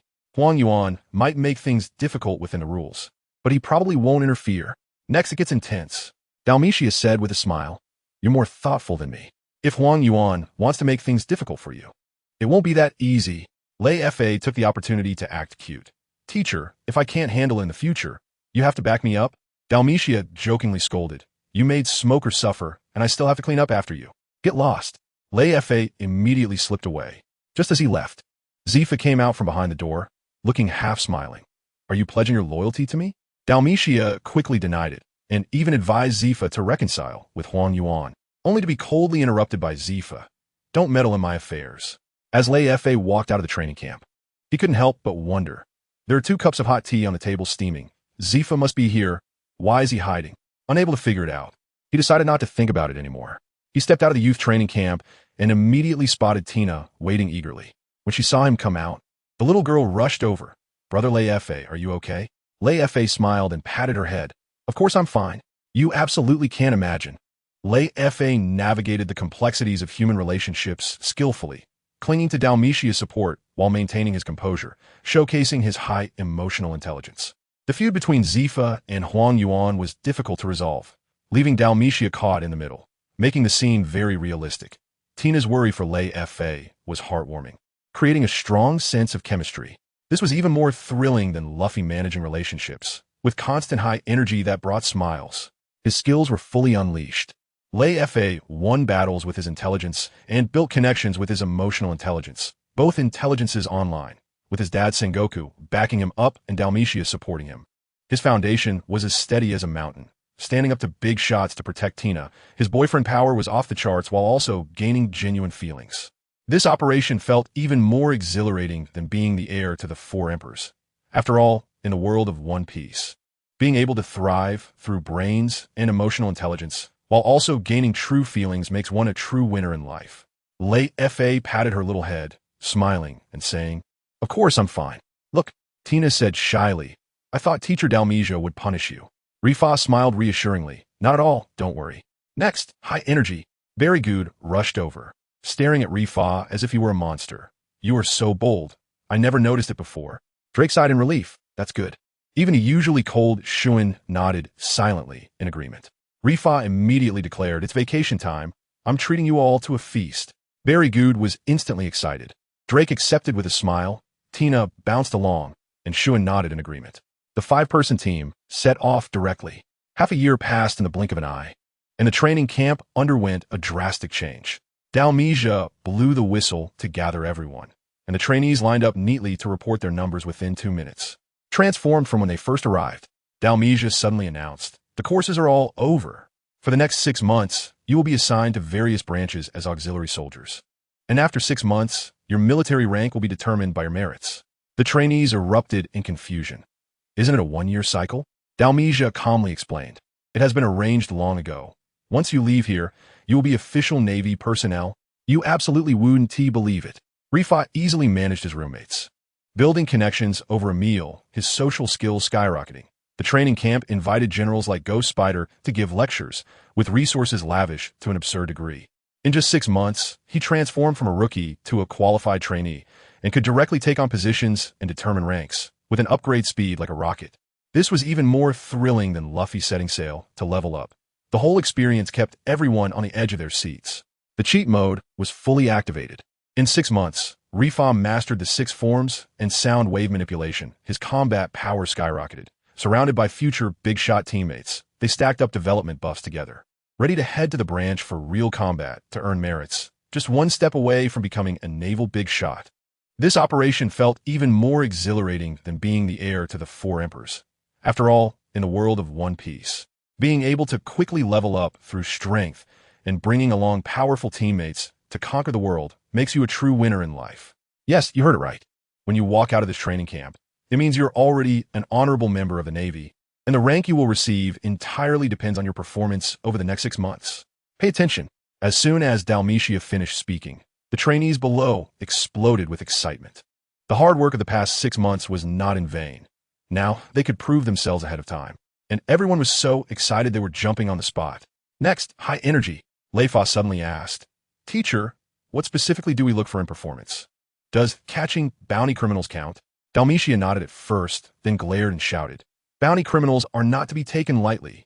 It's completely different from sparring. Don't let your head get hot and risk your life." His gaze fixed on the most active few. The warning was intense. After the soldiers distributed the envelopes, everyone quickly tore them open. Drake was going to the G8 branch, Tina to the G11 branch, and Shuin to Gaia Island. When Leifa opened his, it was Sabeti Archipelago. His eyelid twitched violently. This place is close to headquarters, and it's also the endpoint of the first half of the Grand Line, chaotic as ever, with the Navy only able to manage a small area. Suddenly, Barragut shouted, "I'm going to Sabeti too. What a coincidence." Tina instantly got jealous, her eyes looking like they wanted to kill Barragut, making him break out in a cold sweat. Leifa went home to pack. His father, Sengoku, and his older brother, Corazon, were busy with missions, leaving him alone at home. He felt secretly pleased. This 6-month internship was just right to test his strength. Recently, to avoid being the bird that sticks its head out and gets shot, he had been hiding his abilities but now he could finally let loose. You absolutely wouldn't expect it. Leifa asked precise questions, clearly understanding the rules for making achievements. His intelligence was on point. Although Sabaody was chaotic, it became his stage to showcase his strength, with opportunities and risks coexisting. The thrill was at its peak. Tina's jealous little look was super cute, and the CP couple vibe skyrocketed. This was even more exciting than Luffy's adventure in Sabaody. The entire process was high energy, making people clench their fists. The cheating mode was completely on. Leifa had hidden his strength for 6 months, and when he finally made a move, it would definitely shake the scene. Teaming up with Beargood, their synergy was perfect. The chaos of Sabaody was just right for racking up achievements, just one step away for promotion. This operation was even more thrilling than being an Emperor's heir. After all, in the world of One Piece, being able to seize opportunities in chaos and amaze everyone while hiding one's strength is the true winner in life. In fact, during the latter half of the past 6 months, he had been suppressing his abilities to avoid being the one who stuck out and got shot. Watch out! Leifa possesses the food cell, which not only strengthens the body during training, but also enhances the awakening level of the cells. As the awakening level increases, it feeds back into the body, resulting in an all-around rapid enhancement that far exceeds the concept of working smarter, not harder. Next, it's about to get intense. The original character's talent was slightly above average, quite ordinary among Navy offspring, even inferior to Beargood, and was destined to remain obscure. But now, with the support of the food system and the ancient food devil cells, the speed of enhancement has skyrocketed, rivaling the top monsters of the sea. This batch of the training camp is far inferior to the last two. The previous ones had super monsters like Aokiji, Kizaru, and Akainu, while Smoker and Drake, though talented, are still far behind them. However, Leifa, relying on the food cells, has a speed of enhancement that is no less than those legendary monsters. But Leifa is not satisfied at all. At this rate, in a decade or so, he might only become a top powerhouse or an elite vice admiral. But with the future seas in turmoil and Marineford nearly destroyed, who can guarantee he won't be caught in the storm? Many of his peers, whose talents rival Beargood and even approach Smoker, are now completely out of the picture, most likely dead. Leifa is unwilling to leave his fate to chance. He wants to become stronger faster and gain the ability to protect himself. The quickest way to do that is through the food system. However, since completing the initial food tasting task, the system hasn't issued any more tasks. Leifa thinks it through. System tasks are triggered randomly, and the more events one encounters, the easier it is to trigger tasks. Spending half a year in the training camp means too few encounters. No wonder there are no tasks. You absolutely wouldn't expect it. Leifa's comeback through the food cells has transformed his talent from mediocre to monstrous. With explosive enhancement speed, he sees the future crisis clearly, is not satisfied with the status quo, and possesses both ambition and foresight. He has pinpointed the key to becoming stronger, just waiting for the next branch to trigger system tasks with events, planning super clearly. This is even more thrilling than Luffy training his hockey, with high energy throughout that makes people clench their fists. The cheat mode is fully activated. Leifa comes with the food system cell double buff, with unlimited potential. He is about to venture into Sabaody, where there will be plenty of event-triggered tasks, and his speed of becoming stronger is set to soar again. His goals are clear, and he is not laid back, aiming to establish a foothold in the chaotic world, raising his ambitions to the max. This operation feels even more exhilarating than being the successor to the Four Emperors. After all, in the world of One Piece, being able to turn the tables with an external advantage while remaining clear-headed is the true winner of life. However, nearly all of his time over the past 6 months has been spent in this training camp. Pay attention. Every day, Leifa sees the same people and does the same things, with no new events triggering, so the food system tasks are naturally out of question. He originally planned to wait for the training camp to finish before going out, but unexpectedly, the second half of the year directly arranged for him to go to the next branch, which was simply a pleasant surprise. Next, it's going to be high energy. Leifa was overjoyed. Don't let me down, Sabaody. A few days later, he took a warship to the outskirts of Sabaody with Beargood and Patrick.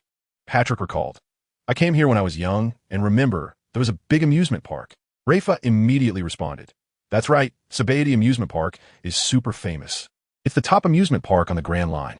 Beargood was so excited he jumped. "I've seen in travelogues, we have to check in."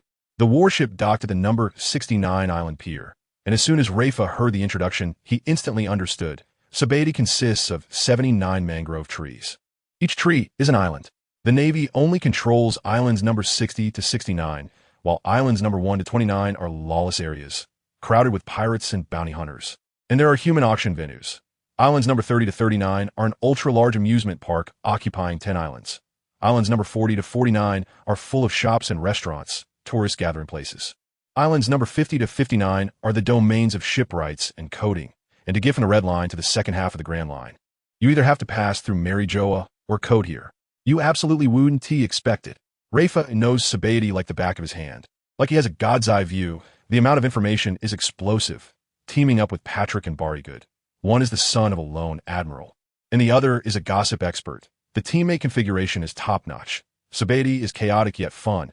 It can trigger system tasks to boost strength, and also allows for leisurely strolling around the amusement park. It's simply a treasure trove. This is even more thrilling than when Luffy first arrived at Sabaody. The whole process is so high energy, it makes you clench your fists. The cheat mode is completely maxed out. For Leifa, arriving at Sabaody is like unlocking a fast track to becoming stronger, with so many events that he doesn't have to worry about system tasks. His teammates each have their own advantages, making teamwork twice as efficient, having figured out the layout of Sabaody in advance, avoiding pitfalls, and knowing the ins and outs. His sense of security is an all-time high. This operation feels even more exhilarating than being the heir of the Four Emperors. After all, in a world of One Piece, being able to turn dangerous areas into upgrade treasure spots and also team up to gain experience is the true definition of a life winner. The first method is to abandon the ship and pass through Mary Joa at the top of the Red Line, where the world government is located and where the world nobles, the celestial dragons, live. Pay attention. After crossing the Red Line to the second half of the Grand Line, besides going through Mary Geos, pirates can also come to Sabaody to coat their ships and enter through the underwater entrance at the bottom of the Red Line, passing Fishman Island directly. Pirates can only choose to coat their ships. After all, going to Mary Geos is like walking into a trap. Next, high energy. The 79 islands of Sabaody are clearly divided. Islands 1 to 29 are lawless areas, where pirates and bounty hunters gather, and there are human auction sites, dangerous and chaotic. Islands 30 to 39 are super large amusement parks. Islands 40 to 49 are tourist shopping districts. Islands 50 to 59 are ship coating areas. Islands 60 to 69 are Navy bases. And Islands 70 to 79 are a street of hotels. Islands 1 to 29 cover 29 islands, larger than the Navy-controlled area, with a level of danger turned all the way up. Rayleigh and Zoro arrive at Island 69, where Commodore Pearson personally meets them. It's worth noting that they're just trainee support staff, yet the Commodore deigns to host them, which seems outrageous but is actually normal. Trainees are all from military families, with parents who are at least school-level officers. Rayleigh's father is an admiral. Patrick's father is a top 10 rear admiral, and Barrygood's father is a major general, all with impressive backgrounds. Pearson has long figured this out and is exceedingly friendly, as he can't afford to offend their backgrounds. The highest authority in Sabaody is a rear admiral, but he rarely manages things. Pearson is effectively the third most important figure, with significant power, yet treating the three trainees with utmost courtesy. You absolutely wouldn't expect it. Rayleigh has the hidden buff of being an admiral's son, low-key yet exuding an aura and impressive background. Sabaody's complex power dynamics become his treasure trove for gaining experience and triggering system tasks. Pearson knows how to gauge people and navigate social situations, making the scene feel incredibly real. This is even more thrilling than Luffy's adventure in Sabaody, with high energy that makes people clench their fists. The cheat mode is fully activated. Rayleigh has a strong background and power, and he walks through Sabaody without fear. His teammates are all impressive, allowing for smooth sailing in their endeavors. The dangers and opportunities in Sabaody provide the perfect chance for him to rack up achievements, activate the system, and become stronger at rocket speed. This operation feels even more exhilarating than being the heir to the Four Emperors. After all, in the world of One Piece, having a background, power, and the freedom to grind through dungeons truly makes one a real winner in life. Therefore, above Commodore Pearson, there are only 2 rear admiral officers, and based on the actual power he wields, he should be the third most important figure of the Navy in Sabaody. Pay attention. The 2 other brigadier generals are stronger and more powerful than Brigadier Pearson, yet they are unwilling to lower themselves to please a boy who is not even 10 years old. After all, the brigadier generals are true leaders and don't need to deliberately please anyone. In the end, this task naturally fell to Brigadier Pearson, who was quite happy about it. Next, High energy. Leifa and the other three responded in unison. Yes, sir. The 6-month training camp was not in vain. They had learned naval etiquette quite well. Brigadier Pearson immediately switched to praise mode. You guys are better than the veterans. Dalmatia taught you too well. The compliments were so exaggerated that Leifa and the others felt goosebumps, but they could only endure it. After all, they still had to stay here for 6 months. This praise lasted for more than 10 minutes, and Leifa complained internally. Is this what you call not saying much? It's even harder to endure than training.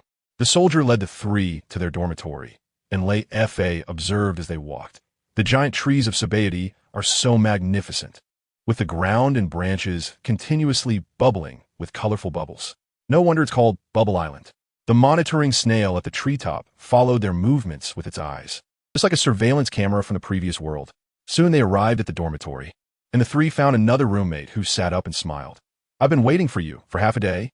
Rest first, and I'll take you around another day. Leifa spoke first. May I ask your name? The other person slapped his forehead. My name is Joshua, a Navy private, and your roommate. You definitely wouldn't expect it. Brigadier Pearson has perfected the art of flattery, with no bottom line in climbing relationships, making the scene both awkward and funny. The bubbles and monitoring snails of Sabaody are super unique, with full visual impact. Joshua is friendly and easy to get along with, starting off well as a new roommate. Making team play for dungeon runs promising. This is even more exciting than Luffy's first entry into the Navy base, with high energy throughout making people's corners of their mouths lift. The hack mode is fully activated. Leifa has a big boss background, being supported wherever he goes, with green lights all the way for doing things. Sabaody is full of events, and just wandering around can trigger system tasks, ensuring a steady increase in strength. The new roommate seems reliable, providing extra hands for future missions, enhancing the sense of security.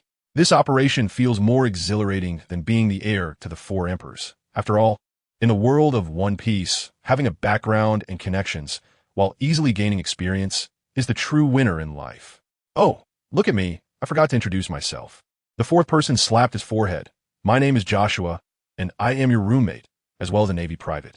Look, Joshua stroked his chin and guessed. I grew up in Shambaudi, very experienced.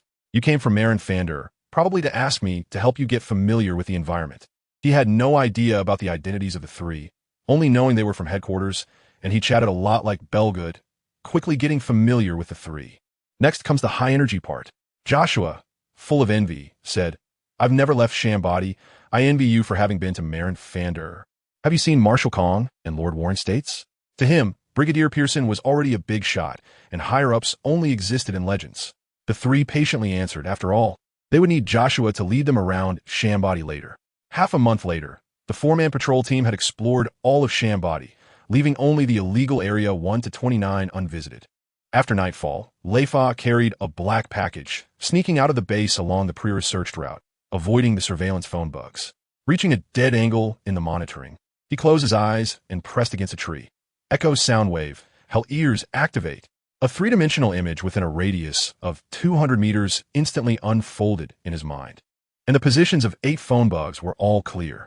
After calculating, he found that passing through the area ahead would expose him to at least 3 monitors. He immediately opened his mouth. Weakness, sound wave.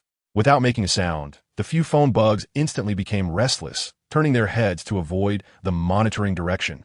You absolutely can't imagine. Leifa played with his sound wave ability to perfection, using a god's eye view to find surveillance, sending silent sound waves to control the phone bugs. Executing operations skillfully, Joshua transformed into a local tour guide, helping the 3 integrate quickly, and his networking buff was maxed out. Sneaking out of the base to venture into the illegal area, it was both thrilling and a way to complete system tasks, with a sense of opportunity overflowing. This was even more exciting than Luffy infiltrating the base. The whole process was high energy, making people clench their fists. The cheat mode was completely maxed out. Leifa used his sound wave ability to the fullest, excelling in reconnaissance and crowd control. Having thoroughly understood Shambaudi, he was well prepared for venturing into the danger zone. With reliable teammates by his side, he felt confident in taking action.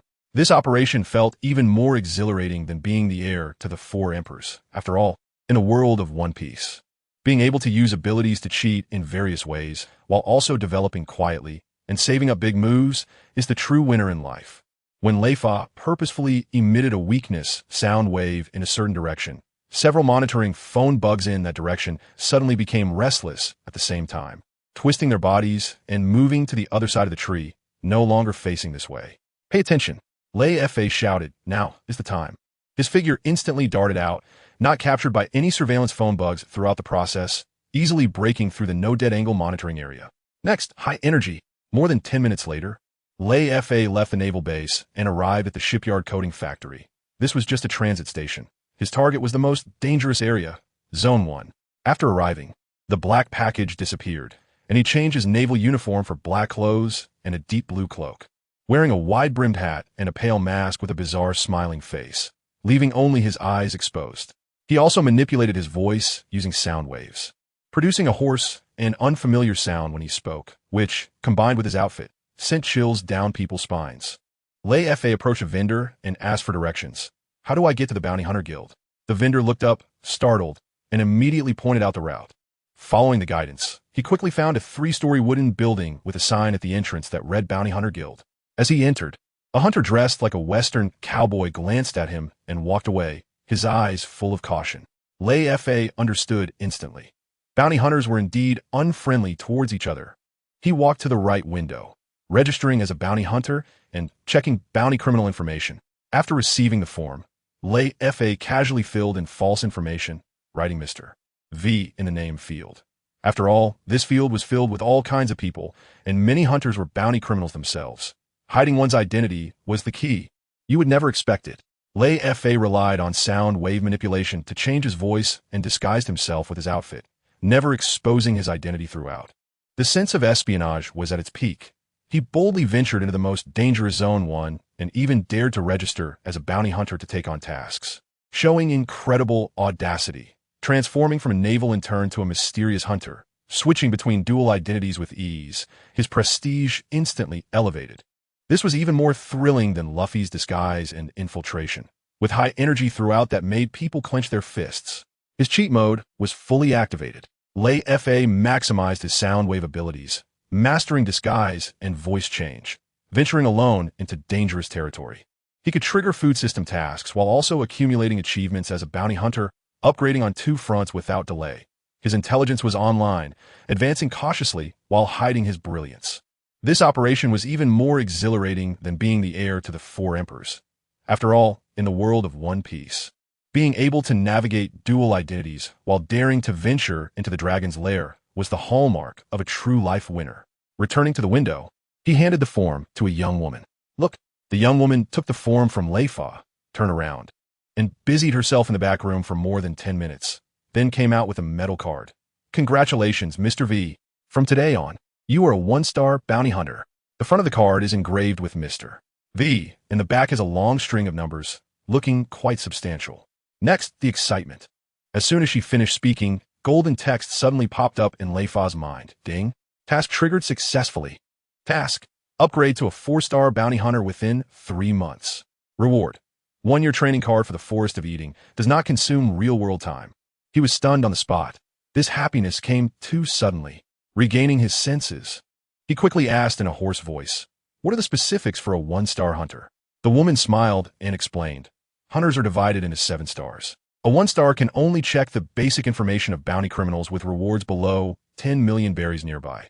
A 4-star can check detailed information below 100 million, including recent movements. 5 stars and above can access all information and command guild members to monitor targets." Leifa's eyes lit up.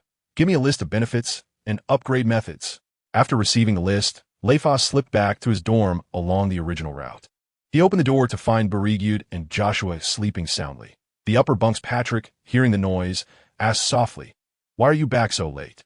Did you have a stomachache?" Leifa immediately pretended to be weak. "Yeah, I don't know what I ate. I ran to the bathroom several times." Patrick advised, "Hurry up and rest. We have to show up for duty tomorrow." Leifa replied good night, carefully lay down, and soon the room was filled with Barigude's light snoring. You absolutely wouldn't expect it. Leifa just registered as a hunter and triggered a system task. The training card for the Forest of Eating is like a time cheat, allowing him to train without affecting reality, making his strength soar in place. The rules for Hunter Star levels are clear. The 4-star target seems difficult, but actually tailored a leveling route for him. perfectly timing his strengthening. Faking illness to deceive his roommate, switching between dual identities seamlessly. Both intelligence and acting skills are online. This is even more thrilling than when Luffy first took a bounty. The entire process is so intense that it makes one clench their fists. The cheat mode is fully activated. Leifa relies on disguise, perfectly altering his voice to hide his identity, moving freely in the dangerous first district. The system task is delivered right to him, equivalent to opening a fast track to becoming stronger. While serving as a naval intern to build his credentials, he is also a bounty hunter completing tasks, stacking up buffs on both fronts. This operation feels even more exhilarating than being an heir to the Four Emperors. After all, in the world of One Piece, being able to play both the fishing and strengthening game smoothly while mastering a dual identity makes one a true winner in life. The room quickly quieted down again, with only Beirigude's soft snoring. Take a look. In the midst of the snoring, Leifa's mind was filled with thoughts about the star ranking system for bounty hunters. The promotion rules on that rights document were what he cared about the most. Next, high energy. Leifa spent half a month sneaking out of the naval base and daringly registered as a hunter, not for money at all. He is the second-generation official, not lacking in berries. His only goal is to trigger the food system task. Before coming to Shambadi, he had already planned 4 or 5 triggering methods, and registering as a hunter was the one with the highest success rate. As expected, it didn't disappoint him. He quickly calculated in his mind to go from 1 star to 2 stars.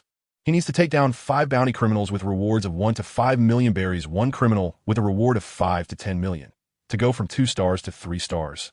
5 criminals with rewards of 5 to 10 million, 1 criminal with a reward of 10 to 30 million, to go from 3 stars to 4 stars. 5 criminals with rewards of 10 to 30 million, 1 criminal with a reward of 30 to 50 million. Doing the math, he needs to handle 17 bounty criminals within 3 months, including 6 in the 10 million range and 1 in the 30 million range. Leifa is not worried at all. Criminals with rewards under 10 million are only at the level of a lieutenant, which he and Bellygood can easily handle. The slightly tougher ones are in the 10 million, officer level, and 30 million, colonel level, range, but this is a perfect opportunity to test his real combat strength. You would never guess. Leifa used to think that bounty hunters were just side characters in comics, but reality hit hard. This guild actually has an official background, intricately tied to the world government, and can even cooperate with the Navy. The details not mentioned in the comics are all surprises in reality. This cognitive reversal is explosive. The cheat mode is fully activated. Leifa has clear goals, daring to venture into dangerous areas to trigger system tasks, displaying his courage. He has calculated the promotion requirements clearly, planning meticulously without rushing blindly, showcasing his intelligence, using the tasks to test his strength, leveling up while growing, maximizing efficiency. This is even more thrilling than Luffy blindly fighting monsters to level up. The whole process is high energy and makes people clench their fists. You must know, in the world of One Piece, just having cheats isn't enough. You also need to know how to use them. Leifa takes goal orientation to the extreme, daring to take risks while understanding calculations. This operation feels even more exhilarating than being the successor to the Four Emperors. He is definitely a true winner in life. From what Leifa understands, the Bounty Hunter Guild is, strictly speaking, a civilian force with some official background. It has intricate ties to the world government, but does not directly obey it like the Navy. Instead, it has various forms of cooperation. Attention! The Bounty Hunter Guild never deducts rewards. Hunters can fully redeem the bounties set by the world government and have sponsorship agreements with the world government in multiple countries. But what really shocked Leifa was the star rank promotion rules for hunters. Next, high energy.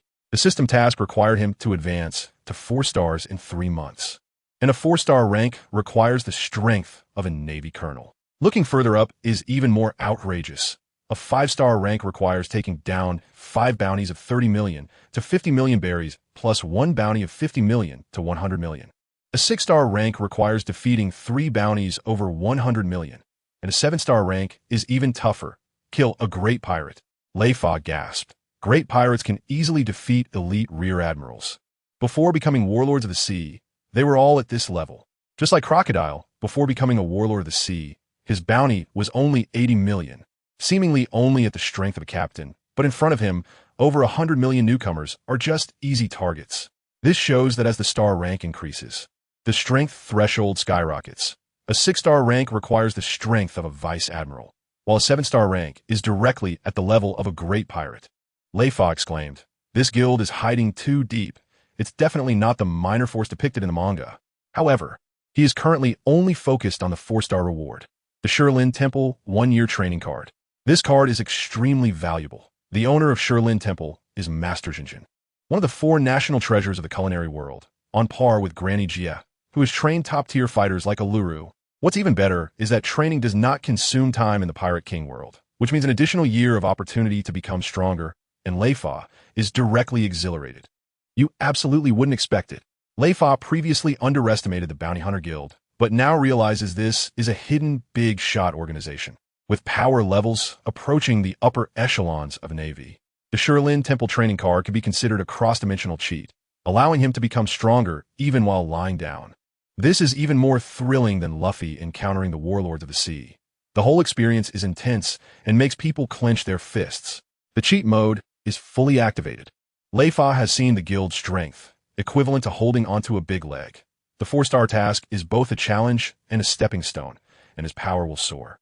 Training at Shilin Temple directly reserves a seat for strong fighters, making the future promising. This operation feels even better than being the heir to one of the 4 emperors. After all, in the world of One Piece, being able to uncover the secrets of hidden big shots while holding the chance to become stronger across dimensions makes one the true winner of life. For Leifa now, the main world is naturally this world of One Piece. Look, Leifa has realized, spending a year training at Shilin Temple might only take a moment in the world of One Piece. For someone eager to become stronger, this is practically a dream reward. He immediately decided, first sleep, then act tomorrow, starting with easy targets. More than half a month later, on the pirate ship at dock number 19, Captain Bigbeard laughed maniacally. This haul is enough to live lavishly for a year or 2. The small town is surprisingly rich. His subordinates brought in a 16 or 17-year-old girl, her eyes red with tears, staring at him. Her whole family was killed by this gang. Bigbeard had a lewd grin. I'll make sure you enjoy it. A lackey chimed in, Boss, you killed her whole family. After being kicked away, the pirates burst into laughter. The girl screamed, the Navy won't let you go. Bigbeard scoffed. I'm offering an 18 million bounty, even if the Navy comes. They'll just be delivering food. The lackey added more cruelly. The Navy received a distress call and deliberately arrived late. They wouldn't even be able to beat our boss. The girl's face turned pale in an instant, completely hopeless. You absolutely wouldn't believe it. These pirates are outrageously arrogant, not only slaughtering towns and abducting people, but also daring to mock the Navy. But they don't know that Leifa has already set his sights on that 18 million berry experience package and is about to come and crush them. This is even more thrilling than Luffy's furious beating of Arlong, with high energy that makes you clench your fists. The cheat mode is fully activated. Leifa holds the time cheat, becoming stronger without waiting. This gang of pirates just happens to meet the requirements for a quest, delivering the achievements right to him. Saving the girl will also boost his reputation, killing 2 birds with 1 stone. This operation feels even better than being the heir to the 4 emperors. After all, in the world of One Piece, being able to pick up ready-made experience packages while also acting heroically is the true winner in life. Hee, you probably already believe what I just said. The lackey chuckled, noticing the change in the girl's tone, and continued, but since you're curious, it's no trouble to tell you. The reason they deliberately arrived late is that they know that even if they came in time, they wouldn't be able to stop our boss. They would just be walking to their deaths. Look closely. The dogleg is boasting proudly. Our boss has a bounty of 18 million. If the Navy wants to deal with him, they should at least send a colonel. The strongest station Navy nearby is just a captain. Send as many as you want. This is pure bragging. An 18 million belly pirate is only at the level of a junior officer. If they really encounter a colonel, they can only run away. But the girl doesn't understand this, and hearing the number 18 million, she is completely in despair. The Bigbeard feels elated, giving a thumbs up to the dogleg, just about to make a move on the girl when the bespectacled first mate rushes in a panic. Big brother, something's wrong. The first mate wipes his sweat and says, a ruthless bounty hunter has emerged in Area 1, first killing million-level pirates, then 5 million level ones. And yesterday, even smashed a 12 million lone pirate. My friend said this guy must be newly registered, trying to push for star level. And now he's already a 3-star hunter. The Bigbeard sneers. Isn't that what bounty hunters do? What's the big deal? The first mate is anxious. This guy is crazy about grinding monsters. He is definitely going to keep hunting. We better not cross paths with him. Only then did the Bigbeard panic, cursing his luck and hurriedly ordered his men to set sail and run away. All the subordinates ran out to get busy, leaving only a few people in the cabin. The big beard walked up to the girl, reaching out to touch her face. "Tough luck for you.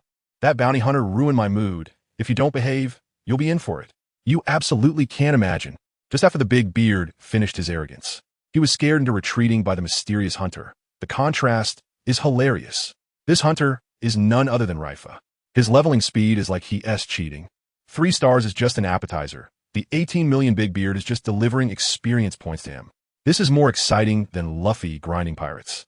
The whole process is so intense, it makes you clench your fists. Cheat mode is fully activated. Leifa levels up like slicing through melons. Advancing from 3 stars to 4 stars is just around the corner. The big beard seems arrogant, but is actually a lamb waiting to be slaughtered. Taking down this bounty can complete the mission and save the girl, killing 2 birds with 1 stone. This operation feels even more thrilling than being the heir to the 4 emperors. After all, in the world of One Piece, being able to make arrogant pirates tremble in fear while efficiently leveling up is the true winner in life. Captain Big Beard walks over to the girl he had plundered, gently stroking her face and chuckles. "Hey, good thing I have you on this ship. There will be fun for the next few days. However, I warn you, that damn bounty hunter has really put me in a bad mood. If you don't know your place, it won't just be a little hardship. Watch out." The girl was about to angrily scold the bearded man when she suddenly looked as if she had seen a ghost, staring fixedly behind him. The bearded man sneered. "Trying to distract me? Do you think I'm a 3-year-old? Discovered?" A strange hoarse voice came from behind, and the bearded man's face instantly turned pale. This voice didn't belong to anyone on the ship. He quickly drew his knife and turned around, only to see a short figure in a black cloak, wearing a wide-brimmed hat and a smiling mask, standing at only about 4 meters tall. The glasses-wearing man shouted, "You are Mr. V, the ruthless killer of bounty criminals who leaves a.v. mark." The bearded man was completely panicked. He had intended to run away and avoid trouble, but instead, he had run into a gun barrel. Leifa took out a poster. "Hurricane Pirate Cruise Hawker. From the West Sea, bounty of 18 million. Am I right?" The bearded man gritted his teeth and admitted, immediately pretending to be submissive. "Bro, don't make a move. The treasure I just stole, and this girl, I'll give them all to you." Leifa deliberately dragged out his words. "I might consider it, but I need to check the goods, and don't want what you've already played with." The bearded man thought he had taken the bait, and suddenly pushed the girl over. "Get over there." The girl stumbled slightly, her eyes vacant. What the Navy had done by standing by and watching had completely crushed her hope. You would never guess. Just a second ago, the bearded man was still arrogant and domineering, but upon seeing Leifa, he instantly turned into a sycophant. The contrast was hilarious. Leifa, wearing a mask to appear mysterious, toyed with the pirate in just a few sentences, his intelligence crushing the entire scene. This 18 million experience package was delivered right to him, getting closer to advancing to a 4-star hunter. This was even more thrilling than Luffy beating Kuro. The whole process had everyone clenching their fists. The cheat mode was fully activated. Leifa was defeating enemies like cutting vegetables, charging from 3 stars to 4 stars with unstoppable momentum. Using his disguised identity to intimidate the pirates, his style was at an all-time high. He both collected the bounty and saved the girl, leveling up while doing good. This operation was even more exhilarating than being the heir to the 4 emperors. After all, in the world of One Piece, being able to toy with the villains at will while efficiently leveling up is the true winner of life.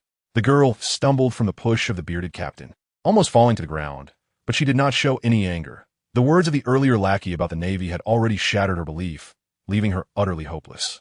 Pay attention. The girl thinks the bearded man is a demon, and the masked man doesn't seem like a good person either. She believes she will eventually become a plaything, stumbling towards Leifa with vacant eyes. Next comes the high-energy moment. Just as the girl approaches, the bearded man suddenly shows a fierce look, charging at her with a knife aimed at her back. He never intended to negotiate. His goal was to use the girl to block Leifa's line of sight for a sneak attack. At that moment, Leifa's hoarse voice directly penetrates the girl's ears. "Don't be afraid. Just watch closely." He then shouts out the soundwave shield, and the bearded man's knife strikes against the invisible barrier. The sneak attack fails. Leifa pushes the girl aside and says with a sinister smile, "You promised to be friendly, but you're playing dirty?" The bearded man panics and shouts, "Everyone, attack together. I don't believe he has 3 heads and 6 arms." The pirates all rush forward, but Leifa laughs. "That saves me from having to deal with each of you individually." He then unleashes an echo blast, a massive, roar knocking all the pirates to the ground. The first mate's glasses shatter and pierce his eyes. Blood flows from the bearded man's ears and nose. And he is the only one still standing. The bearded man, unable to hear, desperately shouts, "Let me go. The treasure I hid for you is worth more than the bounty." Leifa approaches. "Really?" The bearded man swears an oath, but Leifa coldly replies, "You might as well die. I find your filthy treasure disgusting." His voice is no longer hoarse, but sounds like a child's voice. Before the bearded man can react, he breathes his last. You would never expect it. The bearded man's sneak attack is easily resolved by Leifa. His sound wave ability is simply overpowered. A single roar takes down all the minions. Showcasing explosive combat power, finally revealing a child's voice, his identity was hidden too deeply.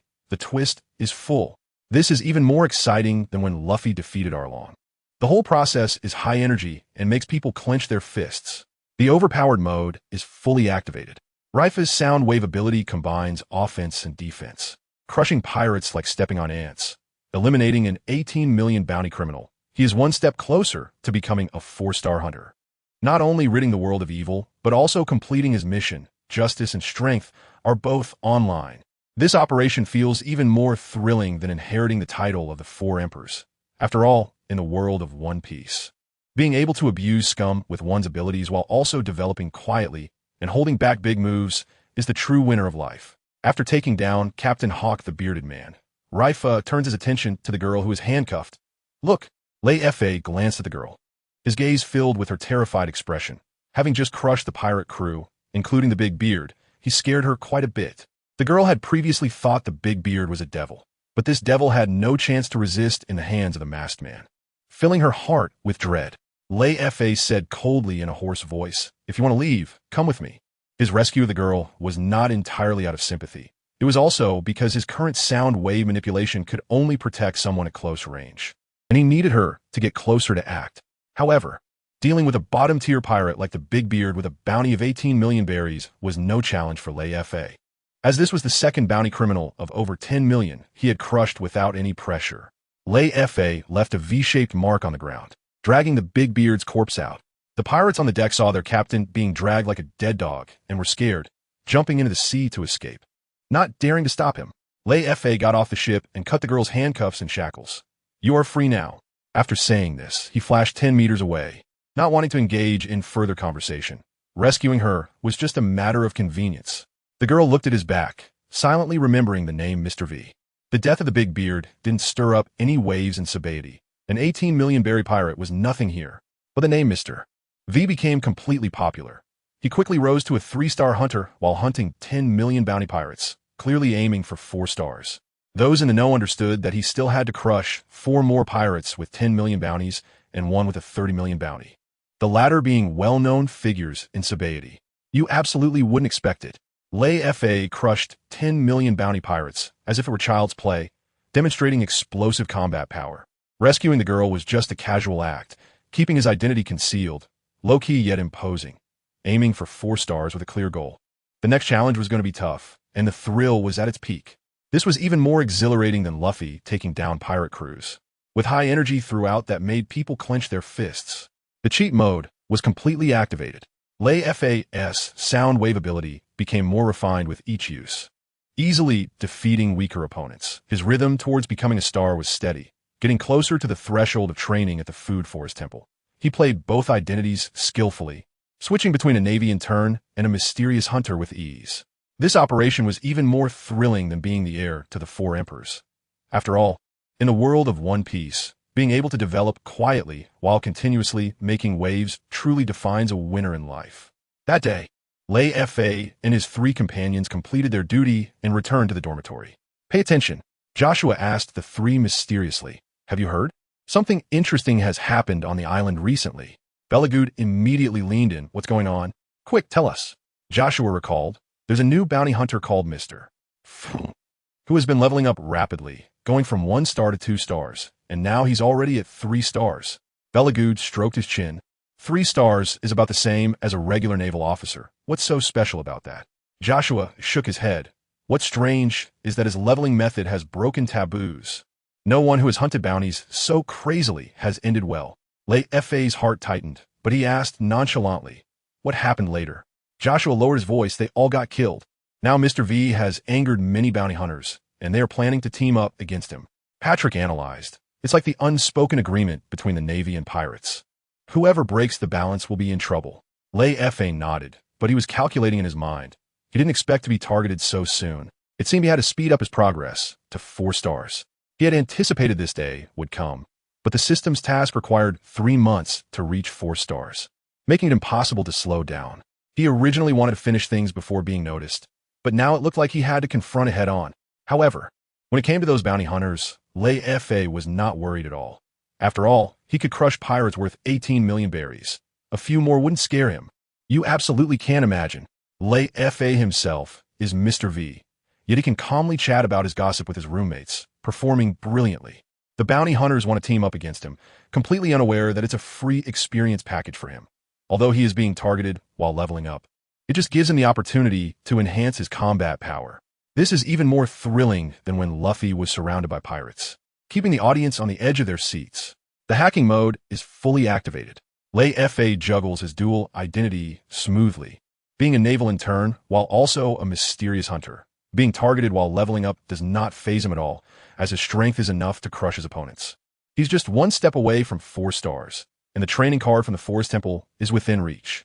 This maneuver feels even more exhilarating than being the heir to the 4 emperors. After all, in the world of One Piece, being able to turn a crisis into an opportunity while quietly developing and holding back a big move makes one the true winner of life.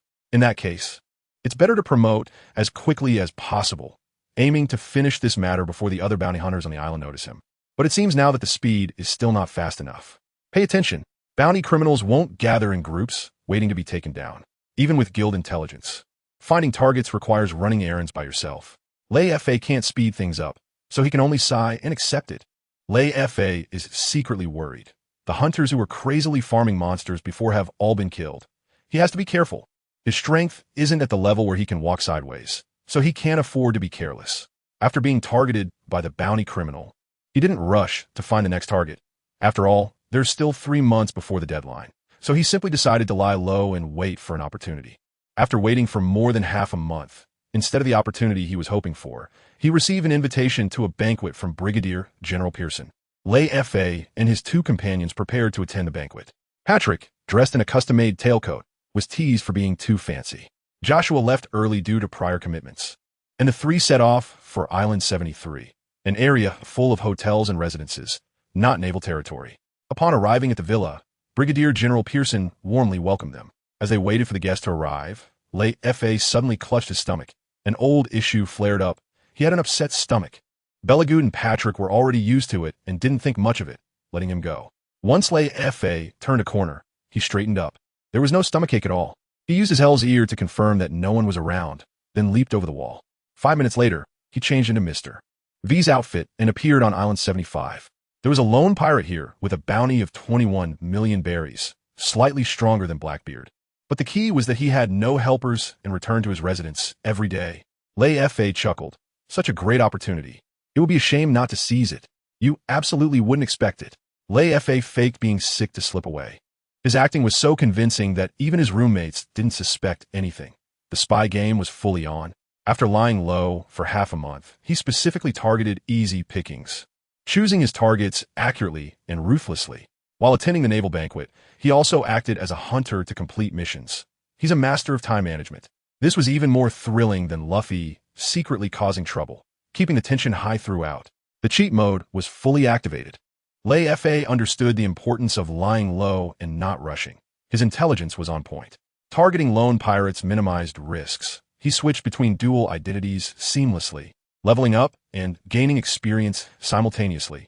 This operation felt even more exhilarating than being the heir to the 4 emperors. After all, in the world of One Piece, being able to stay calm, seize opportunities, and creatively gain experience makes one a true winner in life. The lone pirate had no helpers around, and he frequently returned to this residence alone over the past 2 months, making it an ideal target for hunting. Leifa chuckled and shook his head, talking to himself. With such a great opportunity, how could I let it slip away so easily? Pay attention. Inside the house of a notorious pirate with a bounty of 21 million berries, there are sounds of debauchery. Pirates are mingling with a woman.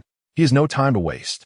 So he punches through the window, wrapped in a black cloak, and charges in, launching a fierce attack on the pirate's back.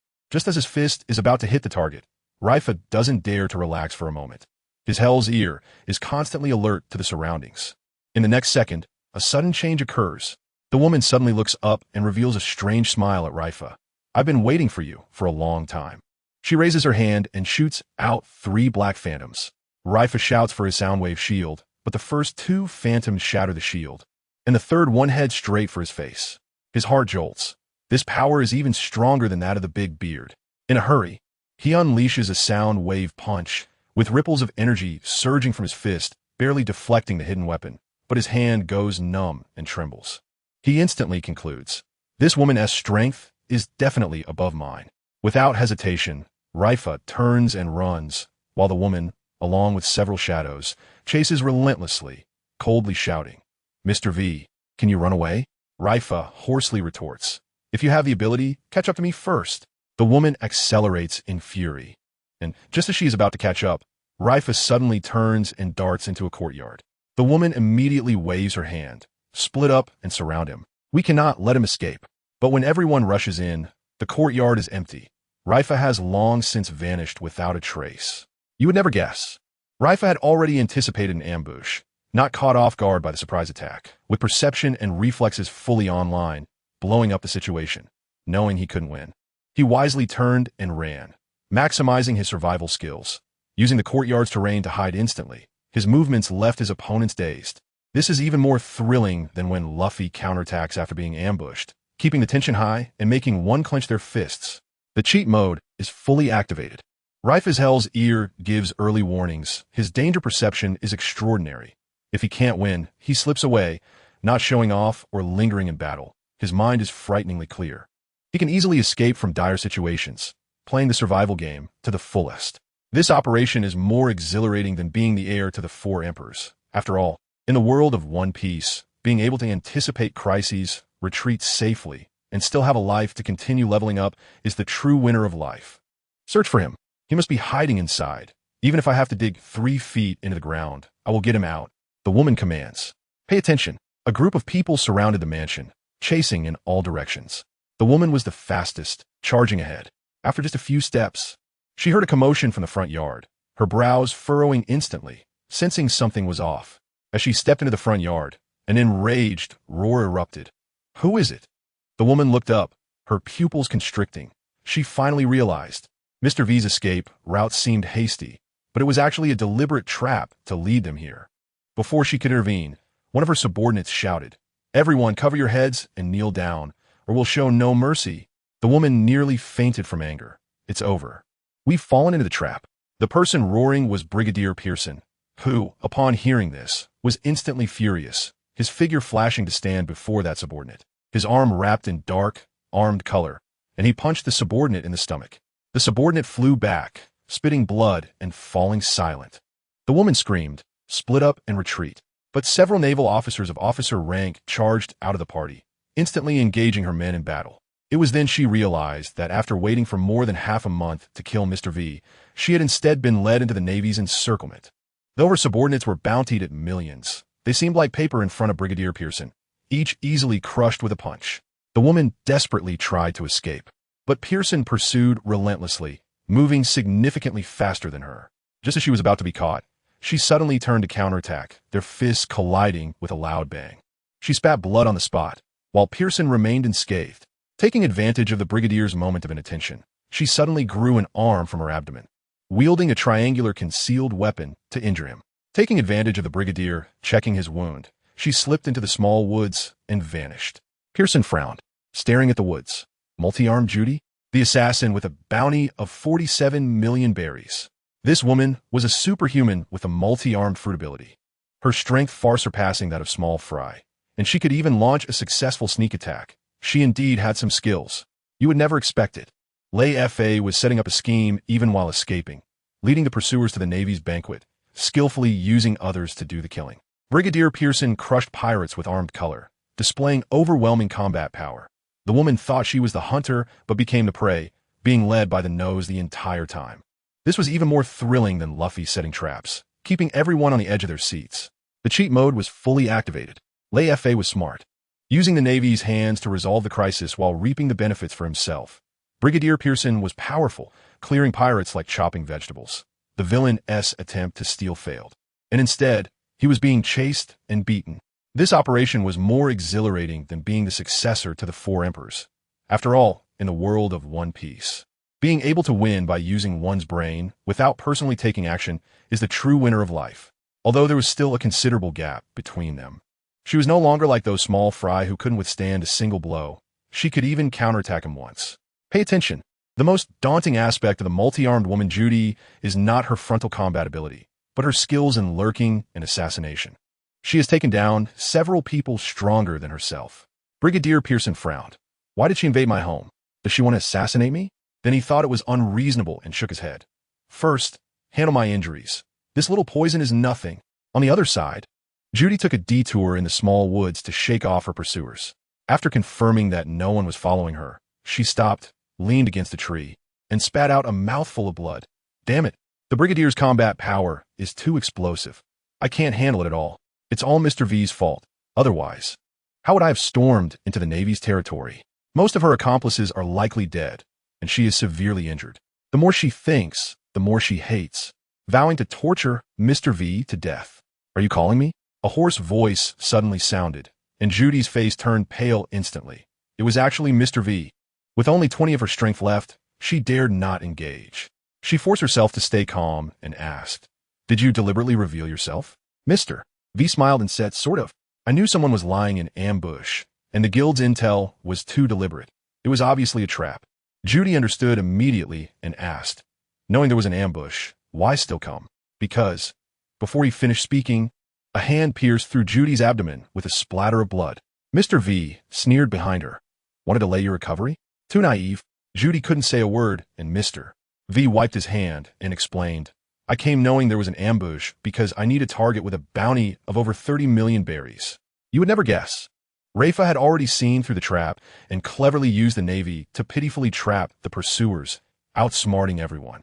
Judy thought she was the hunter, but ended up as a lamb to be slaughtered, losing more than she gained. Leifa specifically chose to strike when the enemy was severely injured, executing his plan with utmost precision. This was even more thrilling than Luffy's counterkill against strong enemies, keeping the audience on the edge of their seats.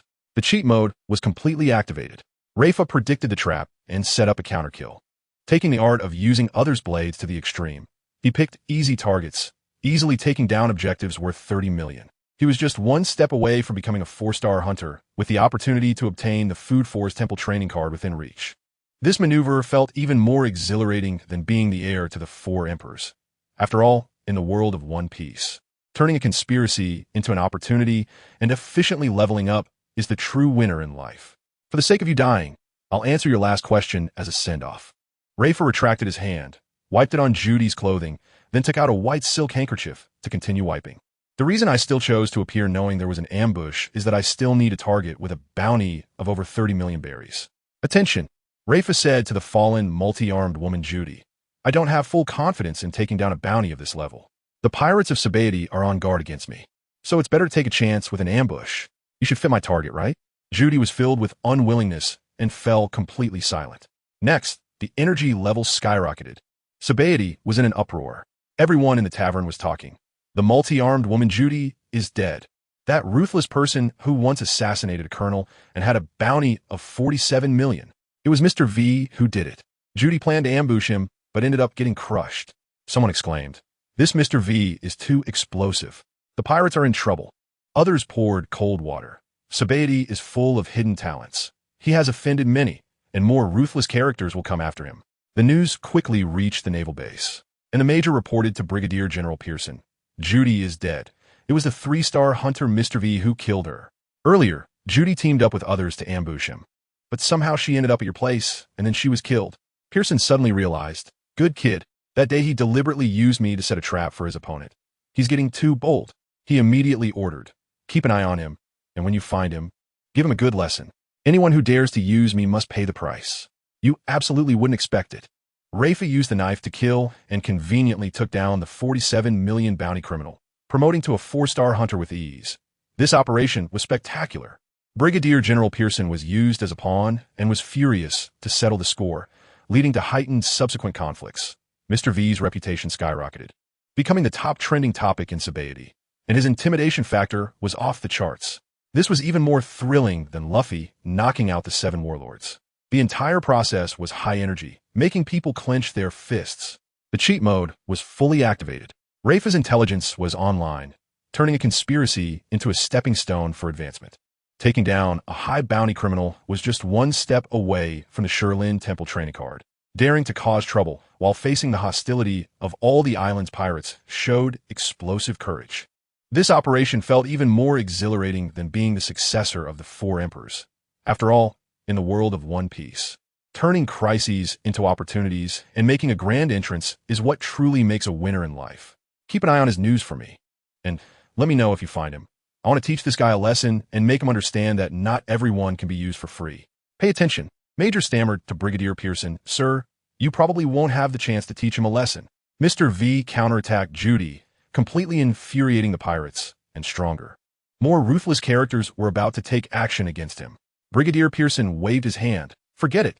He was well aware that there were pirates even he couldn't provoke. And Mr. V's reckless behavior was tantamount to courting death.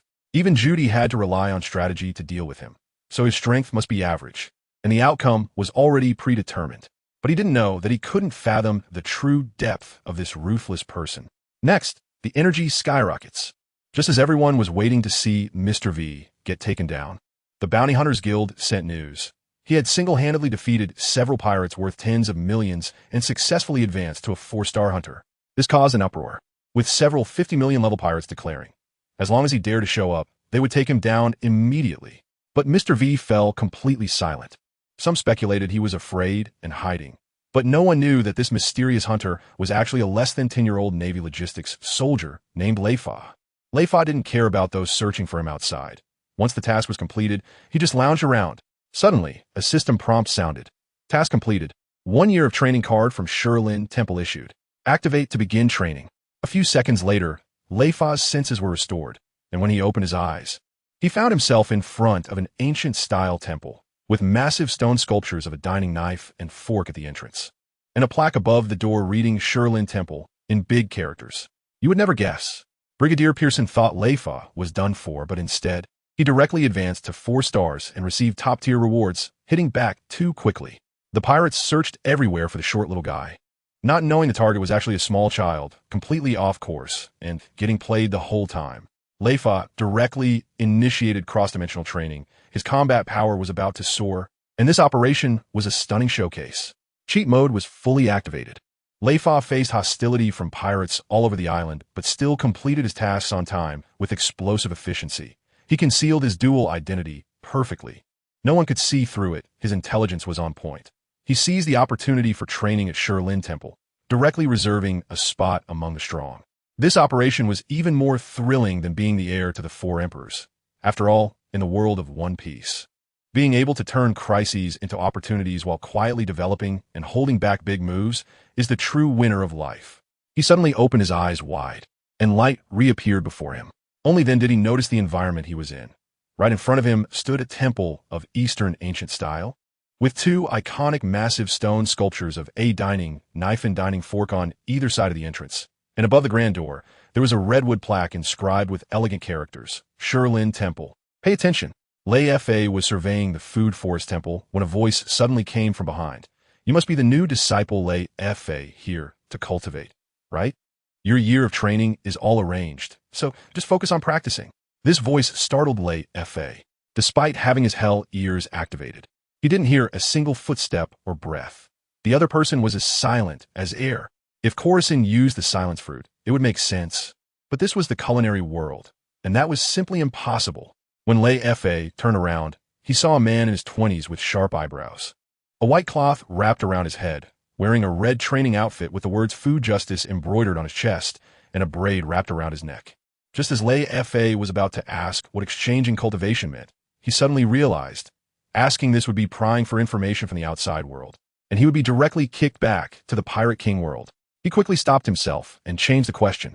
Who are you? The other person smiled and replied, My name is Zhou, one of the 3 chief masters of the Food Forest Temple. I will be guiding you in your training for the coming year. Welcome to the Law of Food Temple, Food Forest Temple. Leifa was ecstatic. This was the Zhou who had taught Alu. Back then, Alu was about as strong as him, but after training, his combat power skyrocketed. This time, he was sure to succeed. Zhou asked, "Shall we start training now? Or do you want to rest for a couple of days?" Leifa immediately declared, "I can start any time. No need to rest." Zhou nodded and began to stretch his body, leaving Leifa confused. "Right here? No need to go into the temple." Zhou explained, "I need to assess your understanding of food justice. If you have no foundation and go in, it could be deadly."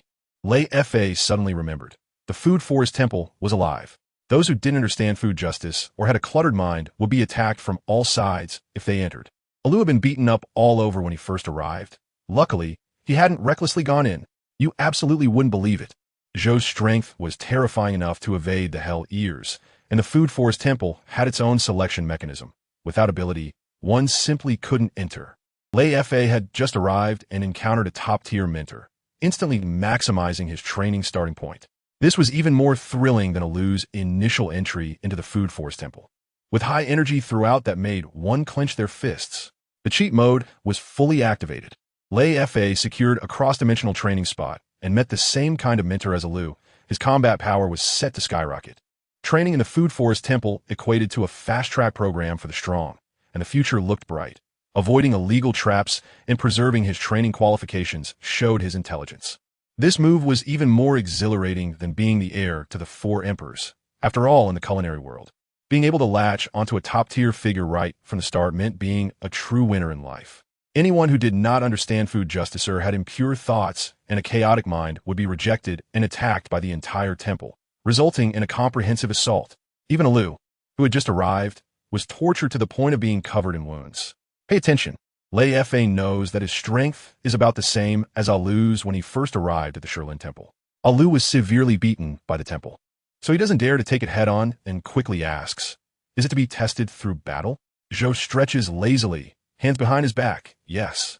Besides special materials, battle is the best way to measure food righteousness.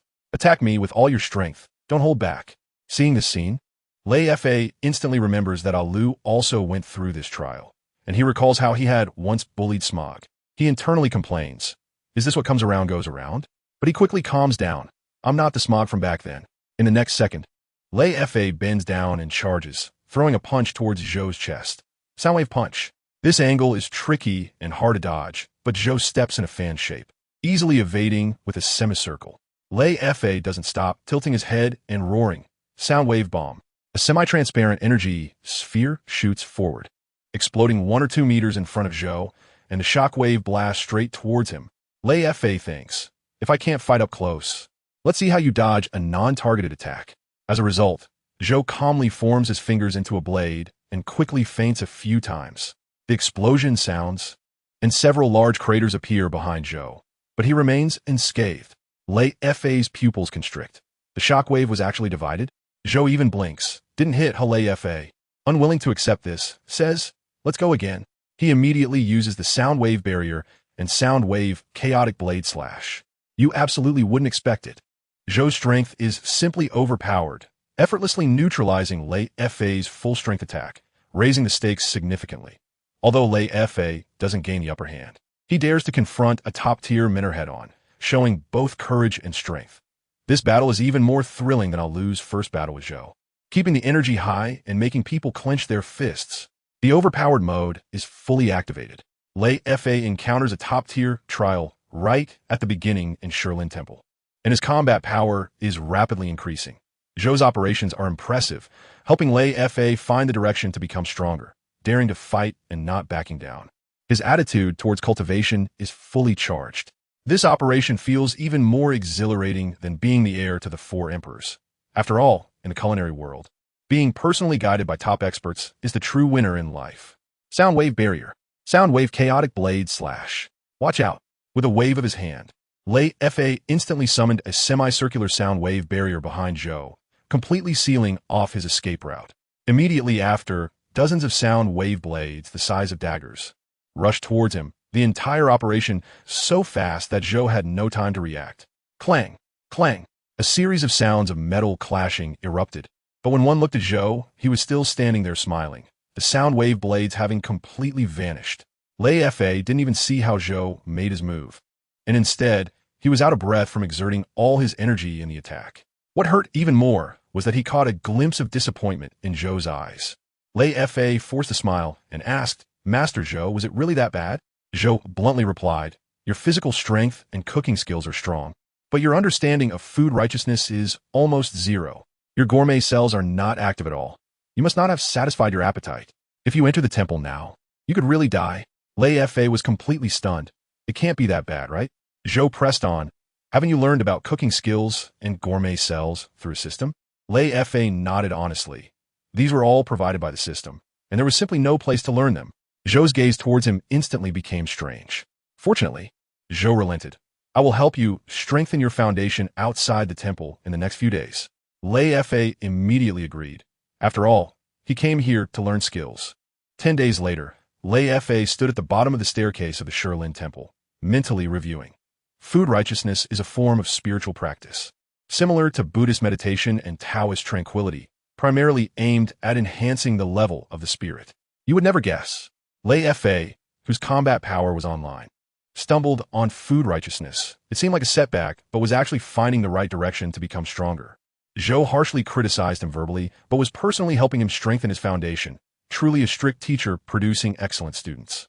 In just 10 days, he grasped the core of food righteousness, and his learning abilities skyrocketed. This was even more thrilling than when Alu first entered Shilin Temple. With high energy throughout that made people clench their fists, the cheat mode was completely filled. Although Leifa started from a low point, with a top-notch mentor teaching him hands-on, getting stronger was just a matter of time. Strengthening the foundation seemed slow, but actually solidified his base, leading to a higher future limit. His mindset was stable, not impatient or discouraged, with a perfect attitude towards practice. This operation was even more exhilarating than being the heir to the 4 emperors. After all, in the culinary world, being able to recognize shortcomings and quickly make up for them is the true winner in life.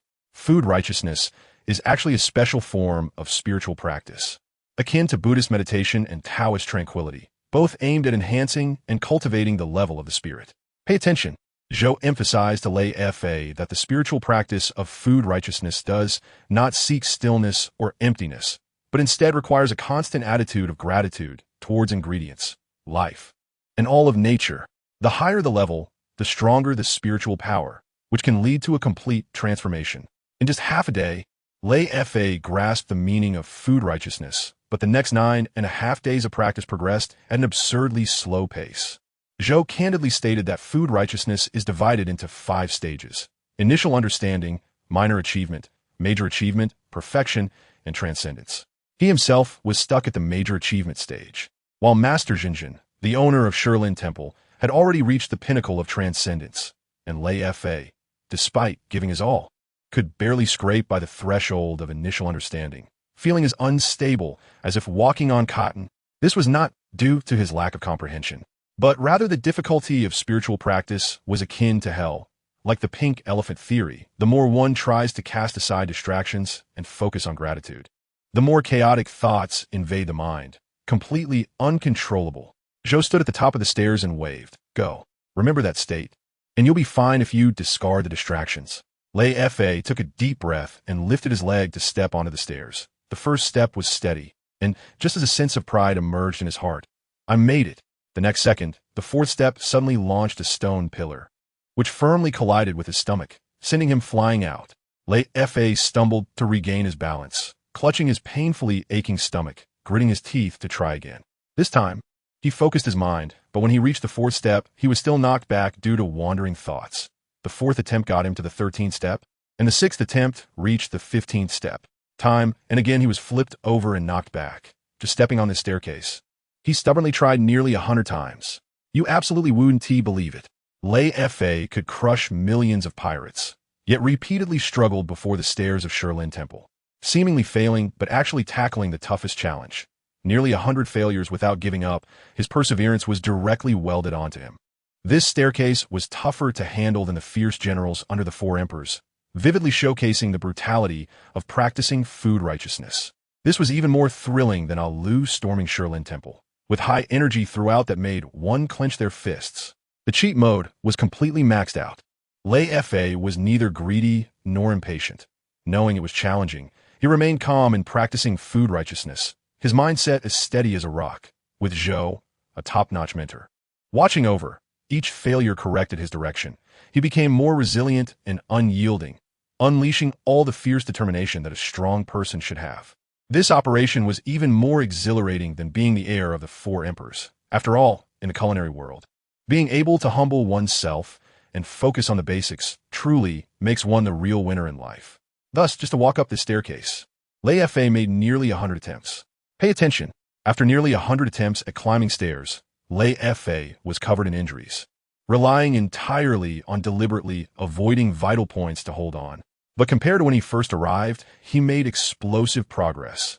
Now he could occasionally enter a state of initial enlightenment, walking higher and higher on the stairs. 10 days ago, he would have been beaten up just for stepping on the first step. After half a day, Leifa finally reached the top of the stairs, standing beside Zhou, still not losing his composure from excitement. Zhou smiled with satisfaction.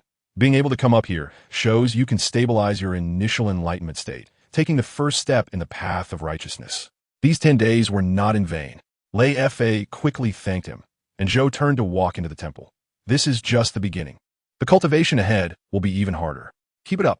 Once inside the temple, Zhou brought Leifa to a large rice jar under the shade of a tree. This is egg and rice. Each grain is wrapped around a mini egg, extremely fragile, and can only be picked up one by one with long chopsticks. Your task is to prepare a meal with it. Leifa understood immediately. It's to train focus and control, right? Zhou nodded with a smile. In the early stages of the path of righteousness, focusing attention is the hardest. Overcoming this hurdle can help you build a foundation. Leifa picked up the nearly 1 meter long chopsticks and attempted to pick up the first egg in the rice. Crack! It shattered. He discarded the broken rice, took a deep breath, and continued. After 5 hours, he finally filled a bowl, but he was utterly exhausted. This task may not seem physically demanding, but concentrating intensely for 5 hours to control his strength was 100 times more tiring than vigorous exercise. You absolutely wouldn't believe it. Leifa went from being beaten for stepping on the first step to easily reaching the top of the stairs, making progress at an outrageous speed. Although he frequently failed at picking up the eggs in the rice, he gritted his teeth and persisted for 5 hours. His willpower fully charged. Although the path of righteousness was tough, it allowed him to rapidly advance toward becoming a strong individual. This was even more thrilling than a Lu practicing the path of righteousness, with high energy throughout that made people clench their fists. The mode of enhancement was fully activated. Leifa became braver through setbacks, turning every failure into a stepping stone for progress. With Zhou's tailored cultivation plan, he avoided countless detours. With both focus and control being enhanced, the foundation of the path of righteousness became more and more solid. This operation felt even more exhilarating than being the heir to the 4 emperors. After all, in the culinary world, being able to focus and diligently work on the basics is the true definition of a winner in life.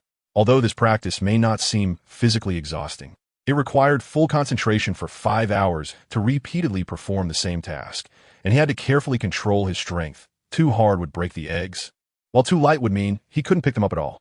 In Leifa's view, even vigorous exercise for 5 hours would never be as tiring as this.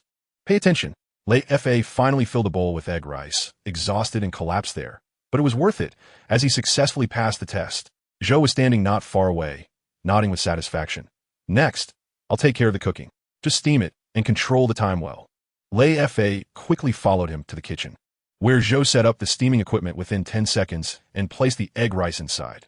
This bowl needs to steam for just a little over 11 minutes. As Leifa noted this down, golden text suddenly popped into his mind. Learn the method of making egg rice. Beginner cooking skills unlocked. Learn 36 low-level ingredient recipes to master the best recipes for ingredients under level 100. Current progress, 136. Leifa was overjoyed inside, but kept a calm exterior. He had no culinary background, and now he had directly unlocked the cooking skill, saving him a lot of time. Soon, the egg rice was ready, and Zhou smiled, saying, "Eat up, you deserve this. I'll arrange your accommodation, and you can continue your training tomorrow." As Zhou left, Leifa immediately picked up the bowl. He had been craving it for a long time. Food in the culinary world is far tastier than in the world of One Piece and Earth. The first spoonful conquered Leifa completely. although the egg rice only had a capture level of 2 and wasn't considered a high-level ingredient. Lacking the deliciousness of sea king-type ingredients, the taste was simply irresistible, becoming more and more fragrant with each bite. You would never expect it. Leifa not only made rapid progress in his culinary training, but also unexpectedly unlocked the cooking skill, stacking up double buffs. The seemingly ordinary egg rice had an astonishing flavor that was truly explosive, proving the culinary world was indeed as renowned as it claimed. Zhou provided hands-on teaching, arranging everything from training to daily life, giving Leifa the treatment of a chosen disciple. This was even more enjoyable than Alu's experience at the Food Force Temple. Consistently high energy and making people clench their fists. The cheat mode was fully activated. Leifa was training and cooking simultaneously. His efficiency in becoming stronger was off the charts. With a top-notch mentor guiding him, he avoided countless detours. He could taste the finest delicacies of the culinary world, fully satisfying his foodie attributes. This operation was even more thrilling than being the successor of the Four Emperors. After all, in the culinary world, being able to grow stronger while tasting exquisite dishes is the true winner in life. However, its taste still left Leifa wanting more. Look closely. This egg rice tastes like fried rice, but it's more than 5 times richer than ordinary fried rice. The aroma of the egg penetrates the nose, and the rice is sweet to the heart. The key is that not a drop of oil is used. The freshness is locked in by steaming, making it rich yet not greasy at all. This contradictory delicacy has directly made Leifa crave it. Leifa devoured the bowl, leaving not a single grain of rice behind. As soon as he put down the bowl, a wave of indescribable pleasure surged through him, and he couldn't help but shout in his heart, "System, display the data." When he looked, he was stunned. His food cell awakening level skyrocketed from 0.39 to 0.42, an increase of 0.03 in one go. To put this into perspective, he had struggled in the training camp for 5 months, and despite his hard training, he had only increased by 0.07. Now, one bowl of rice had achieved nearly half a month's results, and the speed of this improvement was simply outrageous. Before Leifa could catch his breath, a golden prompt popped up in his mind, detected that the host has tasted Source World ingredients for the first time. Food Ingredient Shop function activated. You can purchase all Source World ingredients you've tasted. He quickly opened the shop in his mind and saw that there was only the egg rice item, redeemable for 200 berries each. Leifa was stunned. He could actually exchange it for berries? This was a huge profit. He could get it any time he wanted in the future. You definitely wouldn't expect this. Leifa crushed 5 months of training results just by having a meal. The rule of becoming stronger through eating in the food world was like having cheat codes. Unlocking the ingredient shop was like putting a battle experience package in his pocket. Eat when he wants, grow when he wants. Within a day, his data soared and a new function was activated, a double jackpot hitting him in the face. His luck was through the roof. This was even more thrilling than Alu eating the finest delicacies. The whole process was so intense that it made people clench their fists. The cheat mode was fully activated. Leifa turned eating and cultivation into double speed. He could increase his battle power just by eating, with efficiency directly maxed out. Once the ingredient shop was unlocked, he no longer had to grind through training to get stronger. Eating was the optimal solution. The acceleration of food cell awakening brought him significantly closer to becoming a top powerhouse. This move was even more exhilarating than being the heir to the 4 emperors. After all, in the food world, being able to win by just eating is the true winner of life. It turns out that the exchange unit is berries. Look, Leifa is stunned. The ingredient shop actually settles accounts using berries from the One Piece world. A bowl of egg rice costs hundreds of thousands of berries. Even though he has over 100 million berries from hunting pirates as Mr. V, he thinks this price is outrageous. But then he thinks, being able to use berries to enjoy gourmet ingredients in the future feels like a huge win. And he exclaims that having it is better than not having it at all. After the meal, a boy in a food righteousness training outfit sent by Zhou arranges accommodation for Leifa. The next morning, Zhou comes to find him with a flower pot, smiling and saying, "These are ham rose seeds. The flowers bloom into honey-flavored ham, capturing level 3. You need to use the gratitude intention of food righteousness to make them bloom. The stronger the intention, the faster they bloom. This is both your training for today and your only food." Leifa recognizes this ingredient at a glance. Aru practiced it in the comic too, and he instantly feels motivated. He sits cross-legged and focuses on the flower pot. Half an hour later, the soil slightly loosens. After an hour, a hint of green breaks through the dirt. After 2 hours, the branches grow to 5 or 6 centimeters, with buds emerging. After 4 hours, flower buds appear among the leaves. After 6 hours, the light pink ham rose fully blooms. Leifa is exhausted and drenched in sweat, nearly fainting, but he smiles broadly. Finally succeeded. He is too lazy to find chopsticks and directly tears off a slice of ham rose to shove in his mouth. The meat melts in his mouth, turning into sweet meat juice that slides down into his stomach. Leifa's eyes light up, and he exclaims, "Superb! This flavor is even better than egg rice." It completely blows his mind. You would never have guessed. Leifa can buy gourmet ingredients with berries, breaking through the barriers of world for direct consumption, practically activating shopping mode. 6 hours to bloom the ham rose. Visible progress in food righteousness training, with concentration and mental strength both skyrocketing. Just one bite, and it's divine. The gourmet ingredients truly do not disappoint, balancing eating and training perfectly. This is even more thrilling than a ruse food righteousness training. The whole process is high energy and makes people clench their fists. The cheat mode is fully activated. Leifa's training and eating are both taking off, with an absurdly fast progress rate. With Zhou as a top mentor customizing tasks, he avoids countless detours. Starting from the ingredient shop, he can buy whatever he wants anytime, stacking the food lover strongman dual buffs. This operation feels even more exhilarating than being the successor of the 4 emperors. After all, in the gourmet world, unlocking top-notch deliciousness through training is the true winner in life. Leifa's eyes light up. Swish! Look! Leifa instantly tore off a piece of meat from the ham rose stem and swallowed it in one gulp. He realized how fitting the name was. Not only did it look like a rose, but it also tasted like ham, with a hidden rose fragrance in the meat, complemented by a honey flavor. It was so aromatic that it didn't even need cooking. In less than half a minute, he devoured the entire ham rose, and a soul-level sense of pleasure surged within him. He quickly checked the data, but frowned. The food cell awakening rate only increased from 0.42 to 0.43, just a mere 0.01. To put in perspective, the egg rice he caught yesterday, which was a level 2 ingredient, had an increase of 0.03. Yet today's level 3 ham rose yielded even less. He guessed that it must be because the egg rice was the first culinary ingredient, thus having an extra bonus.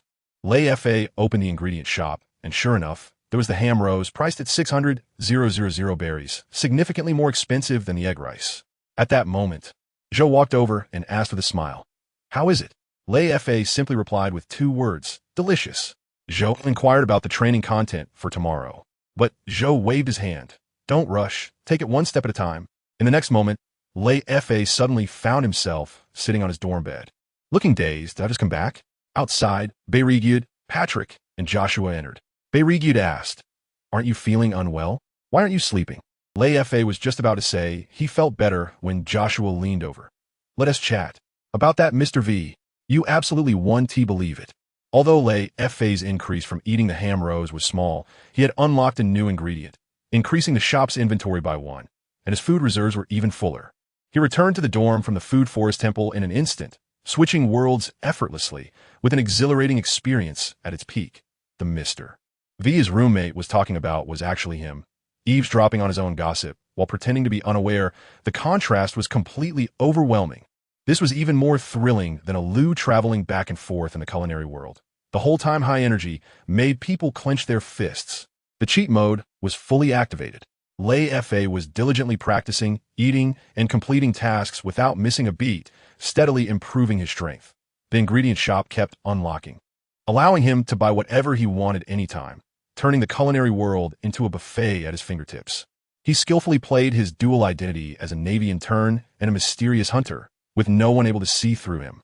This operation was even more exhilarating than being the heir to the 4 emperors. After all, in the world of One Piece, being able to train across worlds while developing discreetly was the true winner of life. Still, that mysterious bounty hunter Mr. V. Joshua gestured excitedly. "You know, that Mr. seems to have advanced to a 4-star bounty hunter, and he even killed the multi-armed woman Judy who ambushed him. Now everyone on the island is talking about it. Pay attention." Leifa pretended to be confused and asked, "Who is the multi-armed Judy?" Beligud immediately answered, "The ruthless assassin from Sabaody, with a bounty of 47 million berries. Her strength is on par with top colonels." Leifa pretended to be shocked. Then Mr. V must have the strength of a general? Belagud analyzed. A 4-star hunter is at least at the colonel level. If he can take down Judy, he might really have general-level combat power. However, Joshua poured cold water on them. He's in danger. A bounty hunter with over 100 million on his head is targeting him. And if he shows up again, he'll definitely be beaten up. Bounty hunters have no one to protect them, unlike us in the Navy. Patrick shrugged. Stop chatting. It has nothing to do with us. Leifa quickly agreed, but internally complained. Talking about myself while pretending to be unfamiliar is really exhausting. He felt disoriented. After all, he had spent a year at the Shirlin Temple, while only a short time had passed here, and he hadn't fully adjusted. The next day, after adapting to the time difference, Leifa continued as a Navy errand boy, and no one knew he was Mr. V. Until nighttime, he changed into Mr. V's attire and appeared at a small tavern in Zone 1. The owner was a short old man who raised an eyebrow upon seeing him and returned to his usual demeanor. The hottest Mr. V lately. How could I not recognize you? Leifa rasped in response. Aren't you afraid of me? The old man laughed. I'm bold and have seen many 5-star and 6-star figures. What is this little show? Leifa's heart stirred. He silently activated his level detection, and his mind instantly displayed in gold letters. Target data as follows. You absolutely wouldn't believe it. Leifa listened to gossip about himself face to face, and he could play it flawlessly. His acting skills were top-notch. The old man seemed ordinary, but had actually encountered 5-star and 6-star powerhouses. His identity was definitely not simple.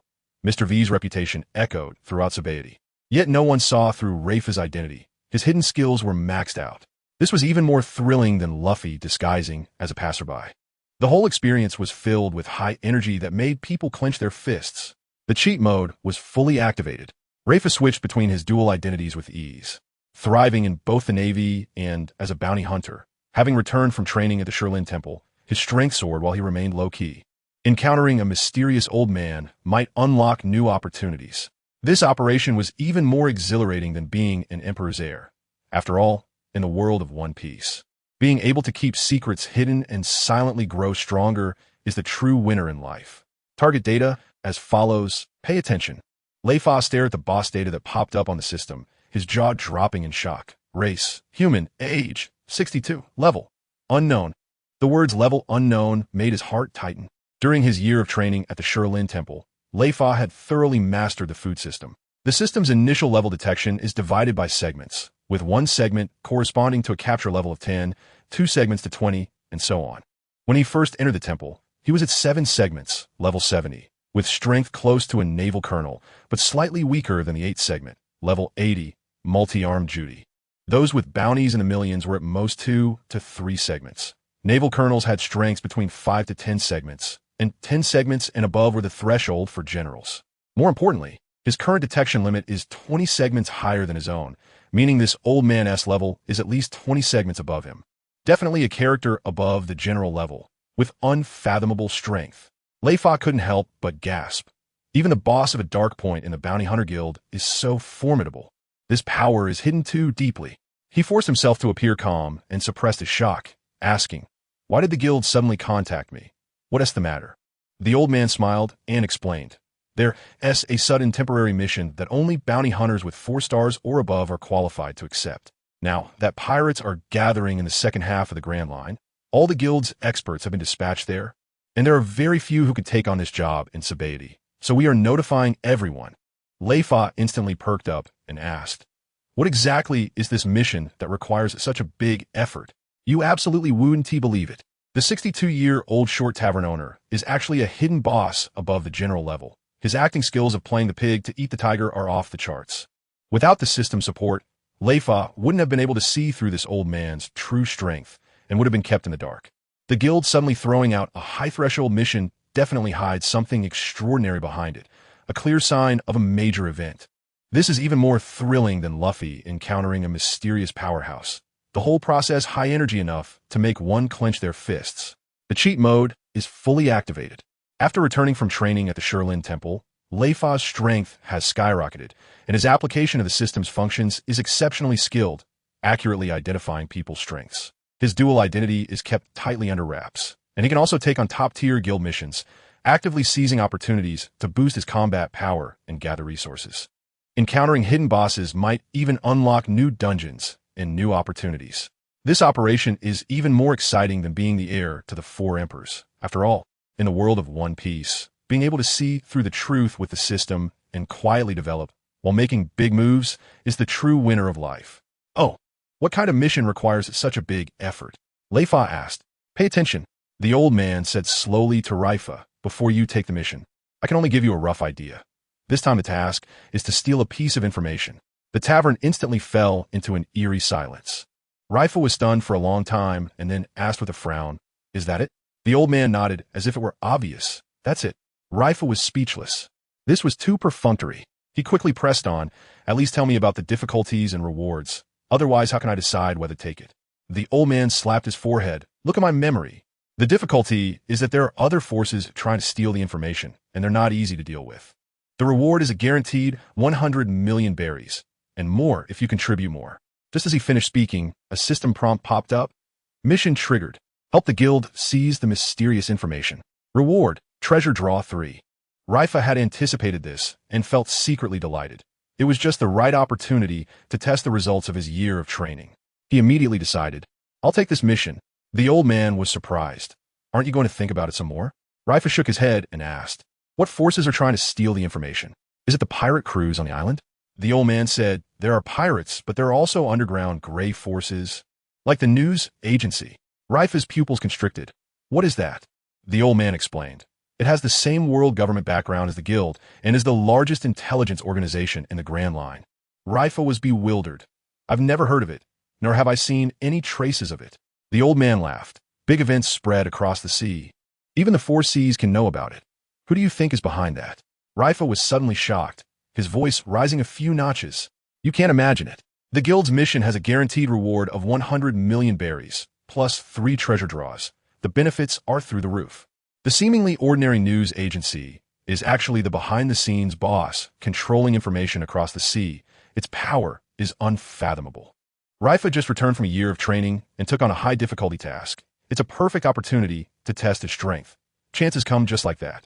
This is even more thrilling than Luffy taking on the 7 Warlords mission. The whole process is so intense it makes you clench your fists. The cheat mode is completely maxed out. Leifa took the mission and triggered the system reward. His luck was off the charts. After a year of training at the Food Forest Temple, his strength skyrocketed and he was worried he had no place to showcase it. And now a mission comes knocking. Coming into contact with hidden forces like the news agency, the plot directly upgrades. This operation feels even more exhilarating than being the heir to the 4 emperors. After all, in the world of One Piece, being able to complete missions for rewards while unlocking new plots is the true winner in life. You mean to say?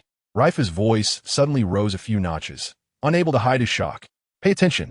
Leifa stared at the old man and asked, Are you saying that all the news from the sea is transmitted by the news agency? The old man nodded. That's right. The reporters and the message-carrying seagulls are all their people. On the surface, it's a news group, but secretly, it's the largest intelligence organization, surpassing both the Navy and the world government. Leifa was stunned. How could the world government allow such a force to exist? The old man sneered. Censorship? Let us not even discuss whether that can be done. If they really took action, the world government would suffer significant damage. This force is intertwined with the world government in countless ways, and the real resistance would come from the government itself. He changed the subject. Don't ask too much. You're at a high enough level to understand naturally, and knowing too much now isn't good. Leifa immediately threw out a second question. Since the information is so important, why not send a direct powerhouse like you to take action, instead of looking for us? The old man replied calmly. That would break the rules. If I took action, it would escalate the situation, and the consequences would be worse than losing the information. Leifa understood and took the earpiece phone Bug the old man gave him. As he was leaving, he asked for a name, and the old man smiled and answered, Everyone calls me Fisherman. A few nights later, Leifa changed into Mr. V's disguise, put on the earpiece, and shouted, Ready? What's the next step? A sweet female voice came through. I'm the contact Nightingale. The information carrier has landed on the island in the 6th area. Leifa frowned on the spot. The 6th area has 10 islands, numbers 70 to 79. By the time I find them, they have already run away. You know, I previously eliminated the multi-armed woman Judy right in this area. You would never guess. The news agency is actually the behind-the-scenes big boss controlling all news from the sea. With terrifying strength and background, The fisherman is playing the pig to eat the tiger, clearly a top powerhouse, but hiding in a small tavern, raising the bar directly. The task target range is ridiculously large, and as soon as Leifa takes on the task, he encounters challenges, making the thrill level peak. This is even more exciting than Luffy breaking in a zoo, with high energy throughout that makes people clench their fists. The cheat mode is fully activated.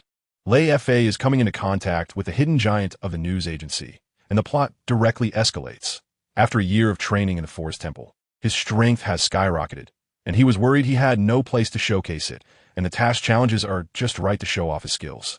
Smoothly switching between dual identities, he can act like a Navy man slacking off and a hunter causing trouble, living freely. This operation is even more exhilarating than being the heir of the Four Emperors. After all, in the world of One Piece, being able to access core secrets while quietly developing is the true winner in life. But knowing is one thing. The sixth area has a total of 10 islands. Look, Leifa sarcastically remarked. Saying the target is on 10 islands is no different from saying nothing at all. What's the use? Nightingale smiled and reassured. Don't worry. Everyone has no concrete information. It all depends on luck who finds it first. Besides, those who bring the intel are not to be trifled with. Even if they find it first, they'll have to fight hard to get it. Leifa stroked his chin and smiled. Interesting, just what I wanted, a little activity. As he rushed towards the sixth area, he asked, how many people from the guild are taking on the task? Nightingale replied, including you. There are 4 4-star and 1 5-star. Leifa asked again, don't we need to regroup first? Nightingale countered, can you all work together? Leifa instantly understood. Bounty hunters have their own agendas, and gathering together to guard against each other is not as effective as fighting individually. Leifa leaped lightly from the rooftop without making a sound, adjusted his earpiece to listen only, and thought, instead of searching blindly, it's better to wait for others to make a move and then intercept. He jumped down, gathered some dry branches, raised his hand, and shouted, sound drill. Sparks instantly flew from the dry branches. Immediately after, he silently thought of the ingredient shop, focusing on brandy lobster, capture level 55, deep-sea exotic shrimp with a chewy texture. Exchange price 8. 5 million berries each. He quickly exchanged it, and in front of him appeared a 1-meter-long milky white lobster. You would never have guessed. Leifa wasn't just aimlessly doing tasks. He was playing the waiting game, his IQ on point. Using sound drill to start a fire, his cooking skills were smooth, and his strength was visibly impressive. Exchanging for a level 55 high-grade ingredient, eating and getting stronger at the same time, with glutton powerhouse attributes maxed out. This was more thrilling than Luffy wandering aimlessly in Sabaody. The whole process high energy enough to make one clench their fists. The cheat mode was completely activated. Leifa was calm while tackling high-difficulty tasks, his mindset steady as an old dog. The ingredient shop unlocked high-grade ingredients, and a single meal could potentially boost his combat power. Acting independently was flexible and free, able to intercept whenever he wanted, his operations maxed out. This move felt even more exhilarating than being the heir to one of the 4 emperors. After all, in the world of One Piece, treating tasks like a vacation while also getting stronger through eating is the true definition of a life winner. Suddenly, in front of him appeared a nearly 1-meter-long milky white lobster. Pay attention. Leifa doesn't care at all about the deductions made by Bai Li. The system won't let him take even a bit of advantage, and there's no need for him to ponder over it. As soon as the milky white lobster appeared, its 2 claws shot towards Leifa like arrows. He was already prepared, dodging to the side, and his palm quickly struck towards the lobster's head. Sound strike. The lobster trembled all over, its claws instantly drooping, and it died on the spot. Leifa shattered its brain with the sound strike, clean and neat. Although this lobster looked small, it had a capture level of 55, 5 segments, comparable to a newly promoted colonel. If thrown into the sea, it could bully ordinary sea kings, but for Leifa, it was already at the level of an instant kill. Leifa skillfully cleaned the ingredients, using his palm like a knife to make 4 horizontal cuts on the lobster shell. With a few cracking sounds, the shell was covered in cracks and fell off with a gentle shake. He skewered the lobster meat and placed it on the fire to grill. The lobster blood dripped into the flames, causing the fire to flare up higher. Before long, the aroma of wine filled the air, and the lobster meat turned a crispy yellow. Leifa dug in without adding any seasoning. The lobster naturally carried the aroma of wine and a hint of sweetness, and adding seasoning would ruin the taste. With each bite, he felt warm all over, a sense of pleasure rushing to the top of his head. and he couldn't help but exclaim, "Barbecue really hits the spot. It never gets tiring no matter how you eat it." Just as Leifa was immersed in the deliciousness, a faint sound reached his ears, and he coldly shouted, "Who?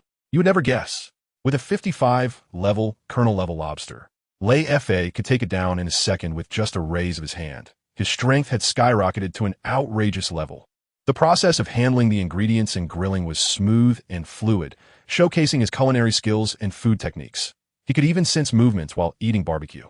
His perception at its peak.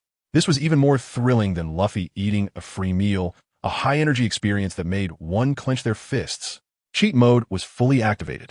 Leifa returned from training at the Shirlin Temple, with his combat power, skills, and perception all skyrocketing. He could casually exchange for high-level ingredients at the ingredient shop, and eating was a way to get stronger, maximizing efficiency. He could calmly barbecue while taking on high-difficulty tasks, his mindset as steady as an old dog. This operation was even more exhilarating than being the heir to the 4 emperors. After all, in the world of One Piece, being able to dominate opponents while eating and sensing danger makes you the true winner in life. Who? Leifa let out a cold snort. Pay attention.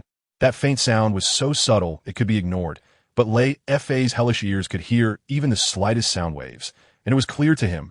Leifa coldly asked who, but received no response. He directly looked to his left front. "Do I have to make a move to get you to come out?" A young man in his 20s, wearing triangular glasses, immediately stepped out from behind a tree, raising his hands in a gesture of goodwill.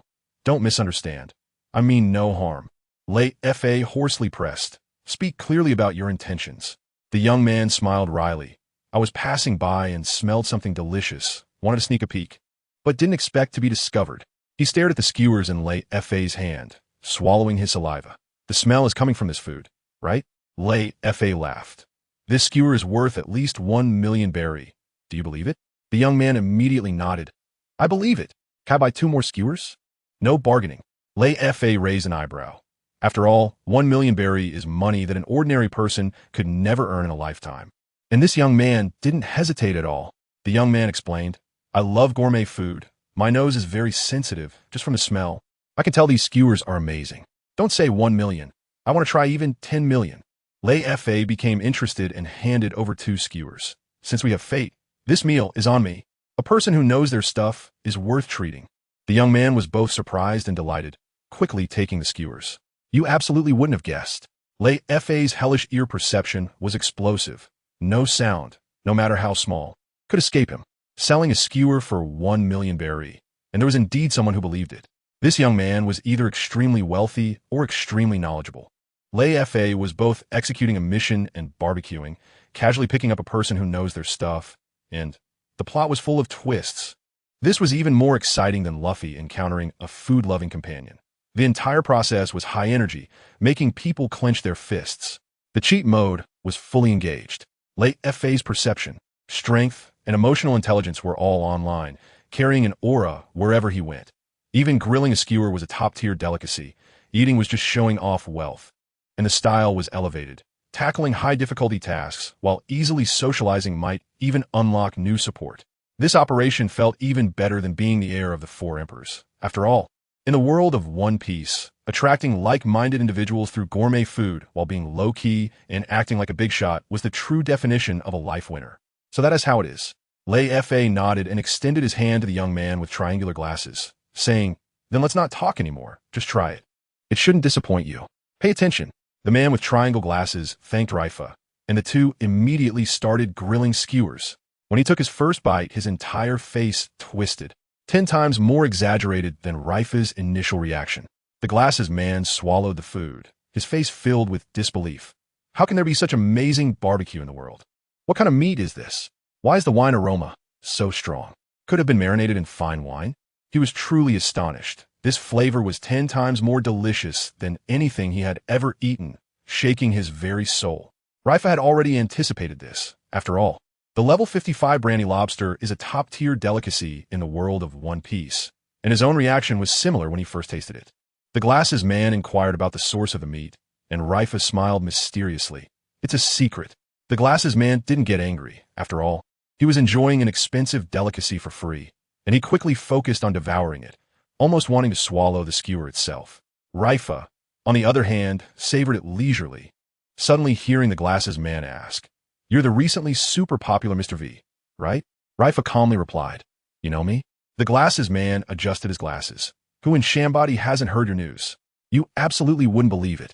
Leifa's skewers were so fragrant they made passers-by dizzy. Ingredients from the culinary world in one piece are a dimensional, crushing level of deliciousness. The glasses man recognized Mr. V at a glance, proving Leifa's fame had already spread throughout Shambody. Leifa ate while maintaining an air of mystery, exuding an aura of a big shot. This was even more thrilling than Luffy using meat to recruit his crew. The whole experience was high energy and made people clench their fists. The power-up mode was fully activated. The ingredients Leifa casually used were all top tier. Eating was just showing off skills, and his style completely overwhelmed the scene. Mr. V's reputation was well known, recognized wherever he went. Achieving both strength and fame, executing high-difficulty tasks while socializing easily, without revealing his identity, was fully executed. This operation felt even more exhilarating than being the successor of the Four Emperors. After all, in the world of One Piece, being able to conquer passers-by with food while remaining a low-key legend is the true winner of life. Anyone staying in Shambody recently should have heard a bit about you, right? The man with triangle glasses adjusted his glasses on the bridge of his nose. Look, Leifa suddenly realized, it's true. Even a small Navy soldier like Joshua has heard of Mr. V's news, so it's not surprising that you know him. He changed the subject. "Since you recognize me, you should introduce yourself too, right?" The man with triangular glasses hurriedly apologized. "It's my oversight. My name is Hagrid. From a JoinsNaval group. I'm a scientist." He reached out for a handshake, only to realize his hand was covered in oil and quickly withdrew it. Upon hearing JoinsNaval group, Leifa fell silent for a moment and suddenly asked, "Is there someone named Vegapunk in your group?" Hagrid was surprised. "You know him?" Leifa shook his head. "I just happened to hear the name." However, Leifa's mind was in turmoil. JoinsNaval group. This Hagrid must be here for that information. You see, JoinsNaval group is a top-tier war group, and in the future, the head of the Vinsmoke family, Judge, and the genius scientist Vegapunk, who is 500 years ahead of the world, are all in this group. Vegapunk is the one who can analyze devil fruits and create battleships made of sea prism stone. Legendary to the extreme. Leifa also knows that a few years later, JoinsNaval group will be destroyed by the world government due to Vegapunk's bloodline factor research. Vegapunk will be recruited into the Navy's science unit, and Judge will escape with the data to create JoinsNaval 66. You absolutely wouldn't expect it. Just grabbing a skewer led to an encounter with a scientist from JoinsNaval group, and the plot skyrocketed to core forces. Leifa already knows the future of JoinsNaval and Vegapunk, viewing it from a god's perspective, directly overwhelming the scene. Even casually having a meal can lead to bumping into key forces related to the mission. Incredible luck. This is even more thrilling than Luffy's encounter with the warlords of the sea. The whole time high energy, making people clench their fists. The cheat mode is fully activated. Leifa possesses future memories, knows the trajectories of major forces, and is always a step ahead in planning. Mr. V has a well-known reputation. Even the JoinsNaval people know about him, with strength and fame both online. Encountering key figures while executing tasks, the plot progresses like it's on fast forward. This operation feels even more exhilarating than being the heir of the Four Emperors. After all, in the world of One Piece, being able to grasp the situation with future memories while developing low-key is the true winner of life. And that Vinsmoke family head, Judge, escaped a disaster and took away the research data on bloodline factors, which led to the future JoinsNaval 66 army, also a sort of alternative continuation of the JoinsNaval group. Notice, the moment Leifa thought of the weight of the JoinsNaval group, he immediately concluded, the triangle-eyed man, Hagrid, must be here for the same goal as himself. If the other party recognized him as Mr. V, they probably guessed he was here for a guild mission. Sure enough, Hagrid immediately stated, "Thank you for treating me to such amazing barbecue. You are welcome to come play in JoinsNaval anytime. But if we clash on this mission, I want you back down." Leifa waved his hand. "Eating is because you have good taste, and it has nothing to do with the mission. I really want to see JoinsNaval." After chatting a bit, Hagrid took his leave. After all, they were competitors, and getting too close could cause trouble. As soon as Hagrid left, Leifa immediately opened his earpiece and asked Nightingale, "Is JoinsNaval also a competitor?" Nightingale responded with a question. "Have you encountered their people?" Leifa replied, "I met a scientist named Hagrid." Nightingale was shocked. "Is he the Mechanical Fury?" He and Vegapunk are known as the twin stars of JoinsNaval. Leifa inquired which of the three factions was stronger, and Nightingale explained, The guild has the most strong individuals. The news agency is the most secretive. And JoinsNaval has the most explosive technology and military potential. Seizing the opportunity, Leifa asked, "What other factions should I be aware of?" Nightingale said, "The Shaki Studio, the Whitebeard Pirates, and the most troublesome is Cypherpole. They are the intelligence agency of the world government, acting without restraint." Leifa frowned. "Is it really okay to compete with them for things? Cypherpole, even the Navy can't handle. CP9 and CP0 are all branches of them. You definitely wouldn't believe it. Just by having some skewers, he could run into competitors." And the twin stars of JoinsNaval personally entered the scene, instantly maxing out the difficulty of the mission. The three top factions each have their own strengths. The guild, the news agency, and JoinsNaval are like gods fighting, while Leifa remains calm in the middle. Even Cypherpole is getting involved, making this mission a hell-level dungeon. It's even more thrilling than Luffy breaking into Impel Down, keeping the energy high throughout and making people clench their fists. The cheat mode is fully activated. Leifa saw through the opponent's purpose at a glance, his intelligence crushing the entire scene. He had figured out all the competitors' details in advance. Knowing himself and knowing the enemy guaranteed victory, Mr. V's reputation is loud enough that even the big shots of JoinsNaval give him face, and his aura is fully charged. This operation is even more thrilling than being the heir of the Four Emperors. After all, in the world of One Piece, being able to navigate easily among the major factions makes one a true winner in life. This intelligence agency, which only follows the orders of the world government, is something even the Navy can't manage. The CP9 and CP0, which have appeared multiple times in the main storyline 20 years later, are all part of the Cypherpole Systems branches. Look, although the Bounty Hunter Guild and the news agency have ties to the world government, their relationship is far weaker compared to Cypherpole. Leifa muttered, "Isn't robbing them directly challenging the world government? Aren't we afraid of retaliation?" Nightingale smiled reassuringly. "Don't worry. This is Cypherpole acting on their own. Even if a fight breaks out, they can only accept the consequences if they lose. The guild will help you handle everything, so go for it." Just as Leifa relaxed, Nightingale suddenly shouted, "Their S movement on Island 77. Leifa immediately stood up, finished the remaining brandy lobster, and rushed towards Island 77. He was on Island 74, with 2 islands in between. If he was late, he would miss his chance. As he ran, Leifa asked, "What is happening over there?" Nightingale replied, "The news agency found the target first, and a fight broke out. The target is strong and managed to escape the encirclement, but is being chased. A 4-star hunter from the guild has already caught up." Leifa accelerated. "I'm almost there, where are they?" "Setastok." Upon reaching the dock, he heard someone shout angrily, "Moria, stop. Hand over the goods, and you'll be spared." A strange laughter echoed. "Yee, if you have the guts, come catch me." The next moment, flames rained down, falling flame arrow. With a loud bang, a large crater formed on the ground. The spiky-headed Moria was blocked and, upon recognizing the newcomer, exclaimed, "5-star hunter flame shooter." A burly figure stepped out of the shadows, holding a massive bow, exuding an overwhelming presence. You would never expect it. Cypherpole acted on their own to steal information, and the guild directly covered for them, allowing Leifa to unleash his full power without worries. A sudden conflict erupted on Island 77, with the news agency and guild hunters joining forces, instantly escalating the mission. The 5-star hunter flame shooter made a grand entrance, directly intercepting the target, creating an explosive scene. This was even more thrilling than Luffy's chaos at the Marine headquarters, with high-energy moments keeping fists clenched. The cheat mode was fully activated. With the guild backing him, Leifa wasn't afraid to confront Cypherpole, boosting his confidence. As soon as there was movement on the mission, he rushed to the scene, seizing the opportunity ahead of everyone else.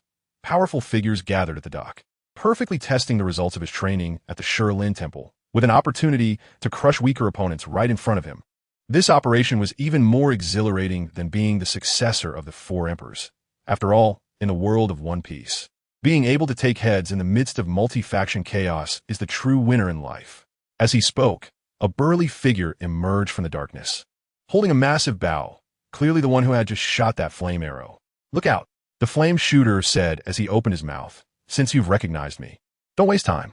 Hand over the goods, and I'll let you live." The sneering Moria replied, "There's several groups behind me that want it. Who should I give it to?" The news agency's pursuers caught up, and their leader coldly snorted, "You think you can compete with just yourself?"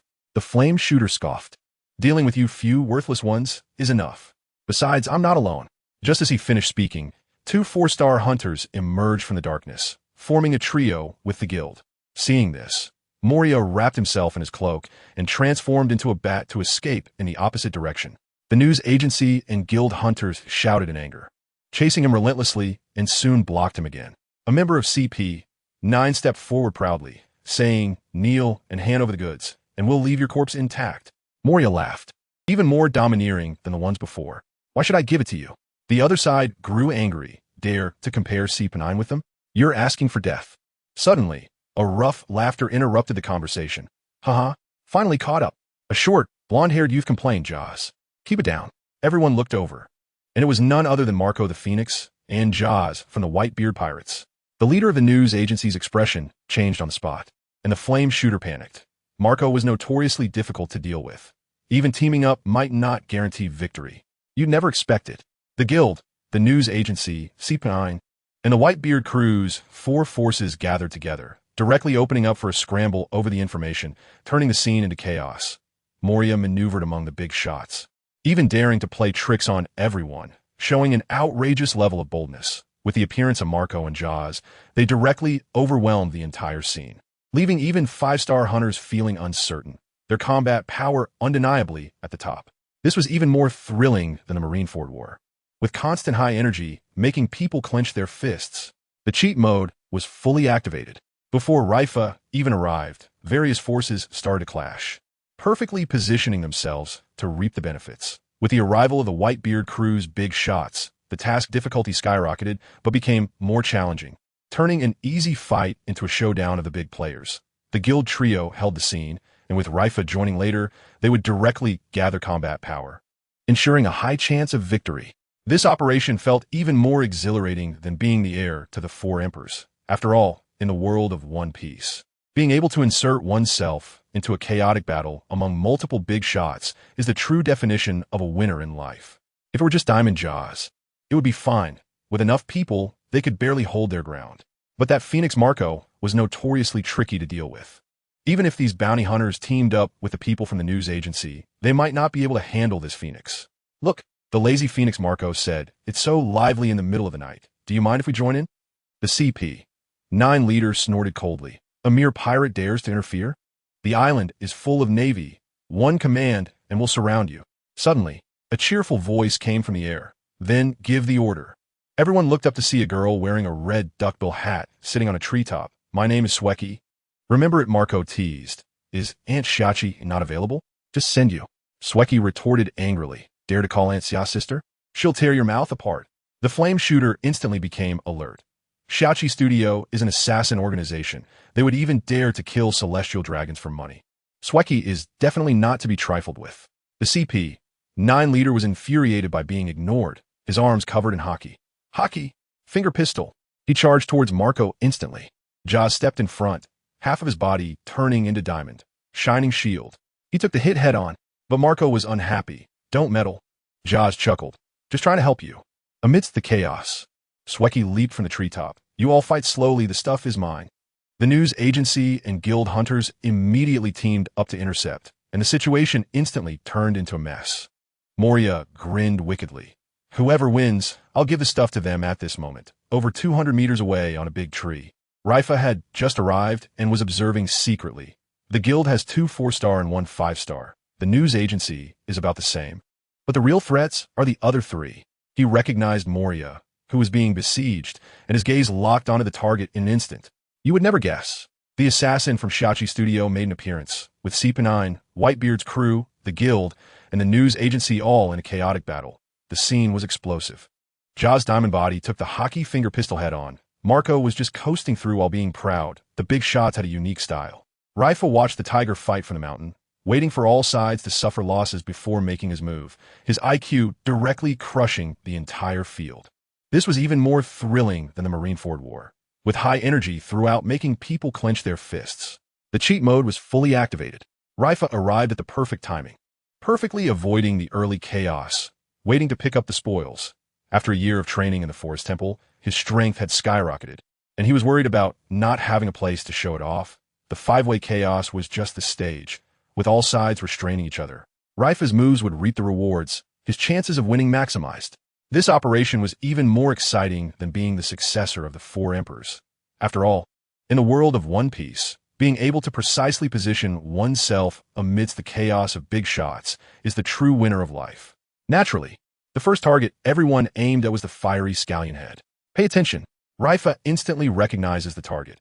It's none other than the future warlord of the sea, Gecko Moria, who possesses the eerie shadow fruit. This completely caught him off guard. Besides Moria, the Whitebeard pirates Marco and Jozu also gave him shock.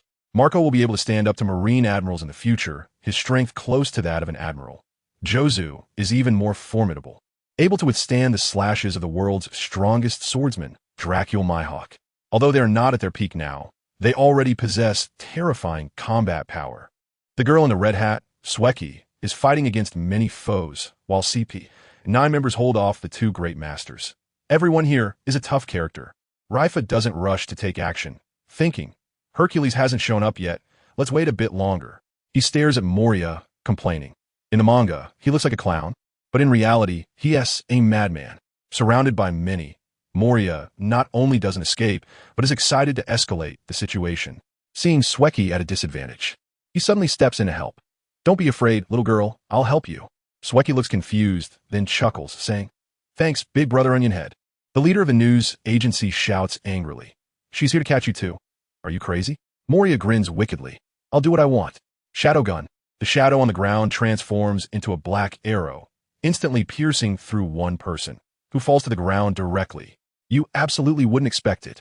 Leifa, with a god's eye view, instantly recognizes the future big shot. The information gap is fully maximized. Moria seems crazy, but his combat power is explosive, and the Shadow Fruit's abilities can take down opponents effortlessly.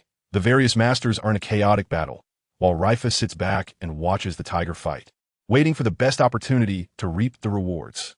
This is even more thrilling than Luffy's rampage in Impel Down, with constant high energy that makes people clench their fists. The cheat mode is fully activated.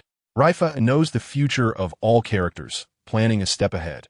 After returning from training at the Forest Temple, his strength skyrockets, daring to seek opportunities among the big shots, secretly waiting for Hercules to appear, calculating to take advantage of the situation. This move is more exhilarating than being the heir to the Yonko. After all, in the world of One Piece, being able to control the entire situation through information gaps truly makes one the real winner in life. The person who was targeted didn't even have time to react, as their abdomen was instantly pierced by this black arrow shadow, letting out a muffled groan before collapsing to the ground. Watch out.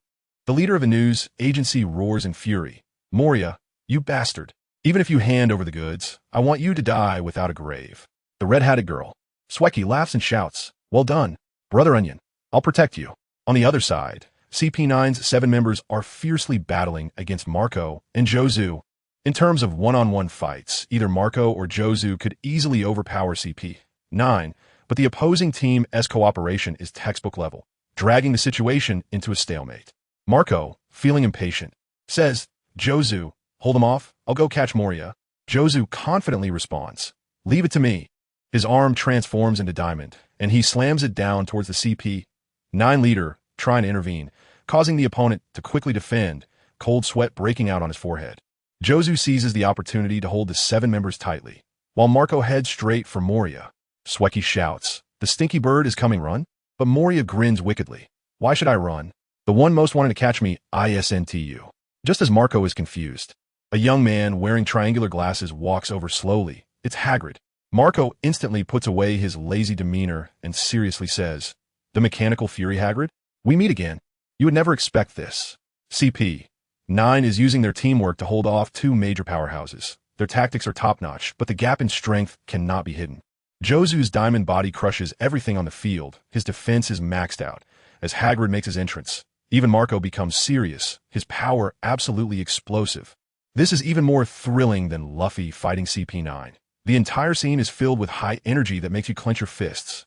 The cheat mode is fully activated. Leifa, secretly waiting for Hagrid, finally makes his appearance. Various forces are gathering, and the melee is about to escalate. Marco and Jozu, while not at their peak, are already at the ceiling of combat power. The scene is explosive. Leifa sits back and watches the fight, waiting for the big shots to injure each other, ready to step in and reap the rewards. This operation feels even more exhilarating than being the heir to the Yonko. After all, in the world of One Piece, being able to accurately position oneself amidst a brawl of big shots is the true winner of life. Moreover, it's not hard to tell from his words that he has crossed paths with Hagrid before. Look closely. The only ones who can make the Phoenix Marco act serious are definitely the toughest of the tough. You should know that even the news agency, the Bounty Hunter Guild, CP9, and the Red Hat Girl Nami could never make him put away that lazy demeanor. The one wearing triangular glasses, Hercules, saw Marco and first pretended to be surprised, then politely nodded. I didn't expect to meet you, Lord Phoenix, my apologies. Marco had no intention of being polite and asked in a deep voice, Are you also here to steal the information? Hercules replied earnestly. This information was originally stolen from the Germa group. It must be returned to its rightful owner. Moria interrupted with an evil grin. This isn't stealing. I just happened to hijack a ship, and it happened to be yours. Hercules couldn't be bothered to argue. Once I take you back, I'll explain it to the group. Marco immediately chimed in. You don't get to decide this. We've come all this way. There's no way we're leaving empty-handed. Hercules tilted his head and asked, Are you going to stop me? Marco shrugged. We all have the same goal. So it's inevitable that we'll clash. Hercules nodded. Last time there was no clear winner. This time we can have a proper match. Just as the two were about to fight, Moria suddenly threw the scroll into the air, transformed into a bat, and fled. Whoever wins takes the stuff. I'm out. All parties instantly stopped and rushed towards the scroll. Everyone feared being a moment late and having it snatched away. But sharp-eyed individuals suddenly noticed a huge, translucent energy entity floating above the scroll, invisible to ordinary people. Marco and Hercules exclaimed simultaneously, Not good. The next moment, a hoarse voice came from the sky. Meteor noise. The energy entity exploded instantly. A torrent of sharp noise shot down, so piercing it made people's scalps tingle, even distorting the air. You absolutely wouldn't expect it.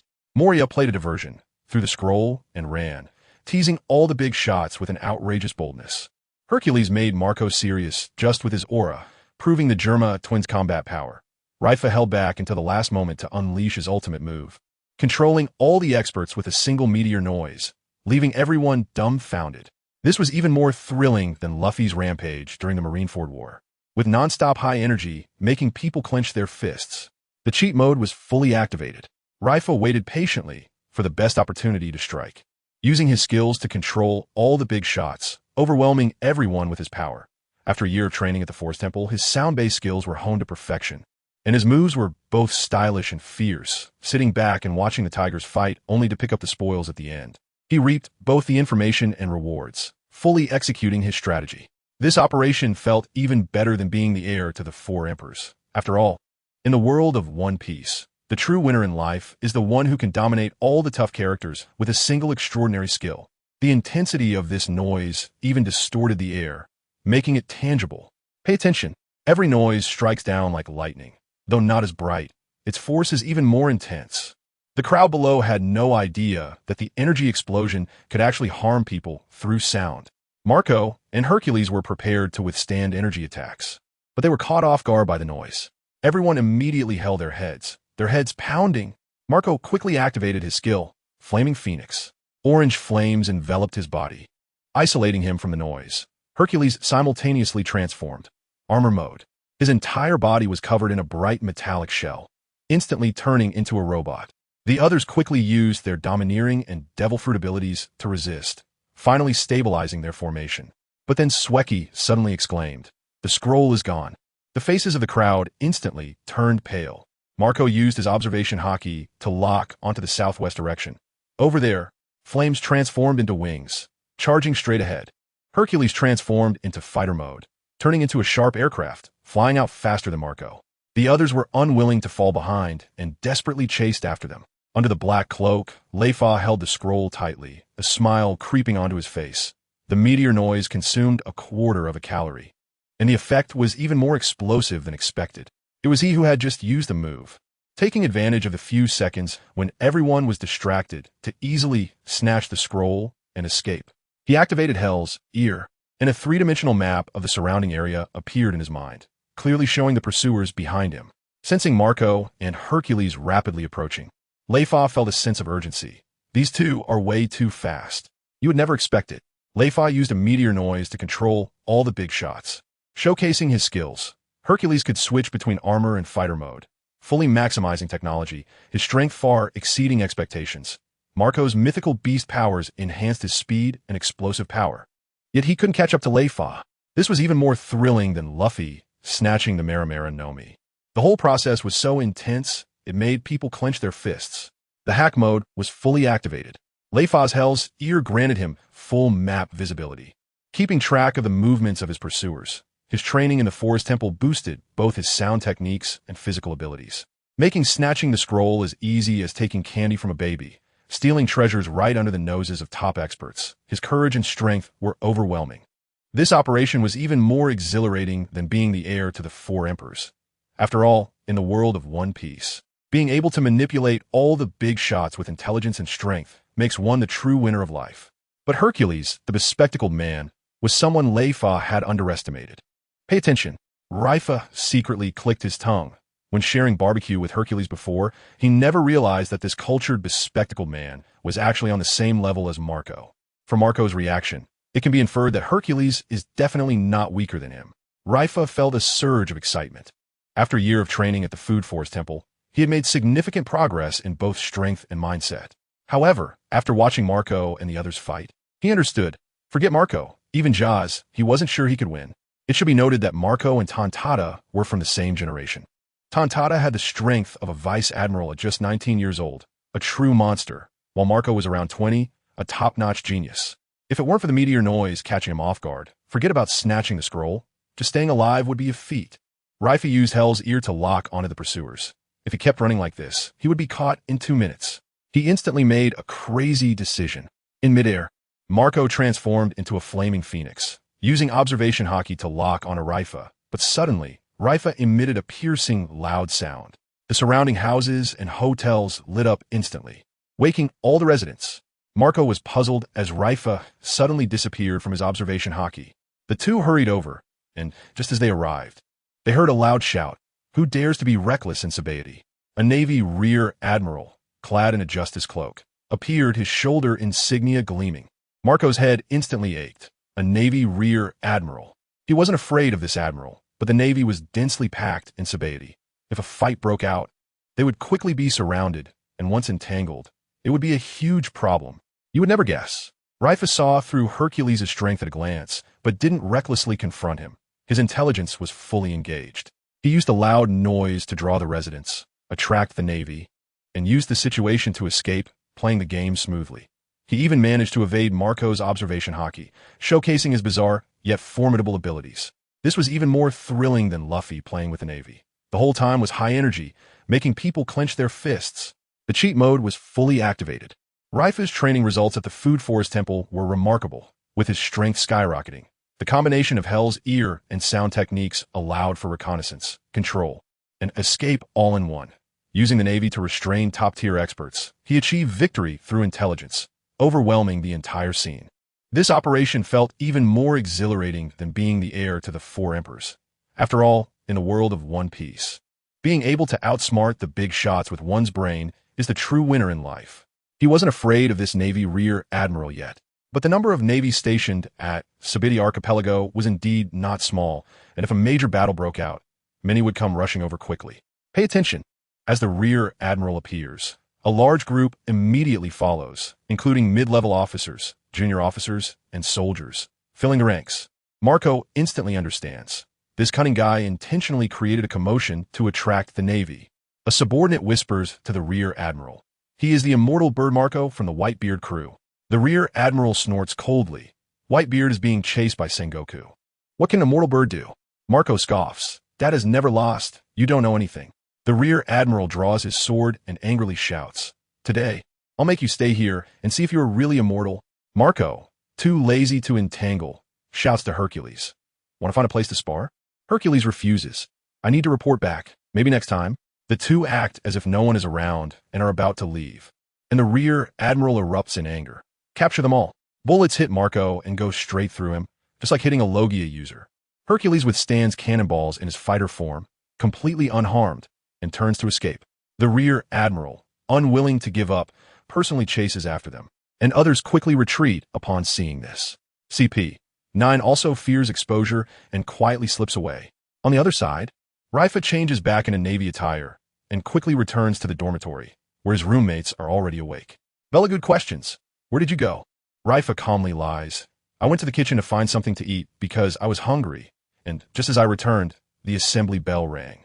I heard there are pirates causing trouble in the 6th area, and several generals have gone over." Belagud and Patrick are instantly excited. "We must see this commotion."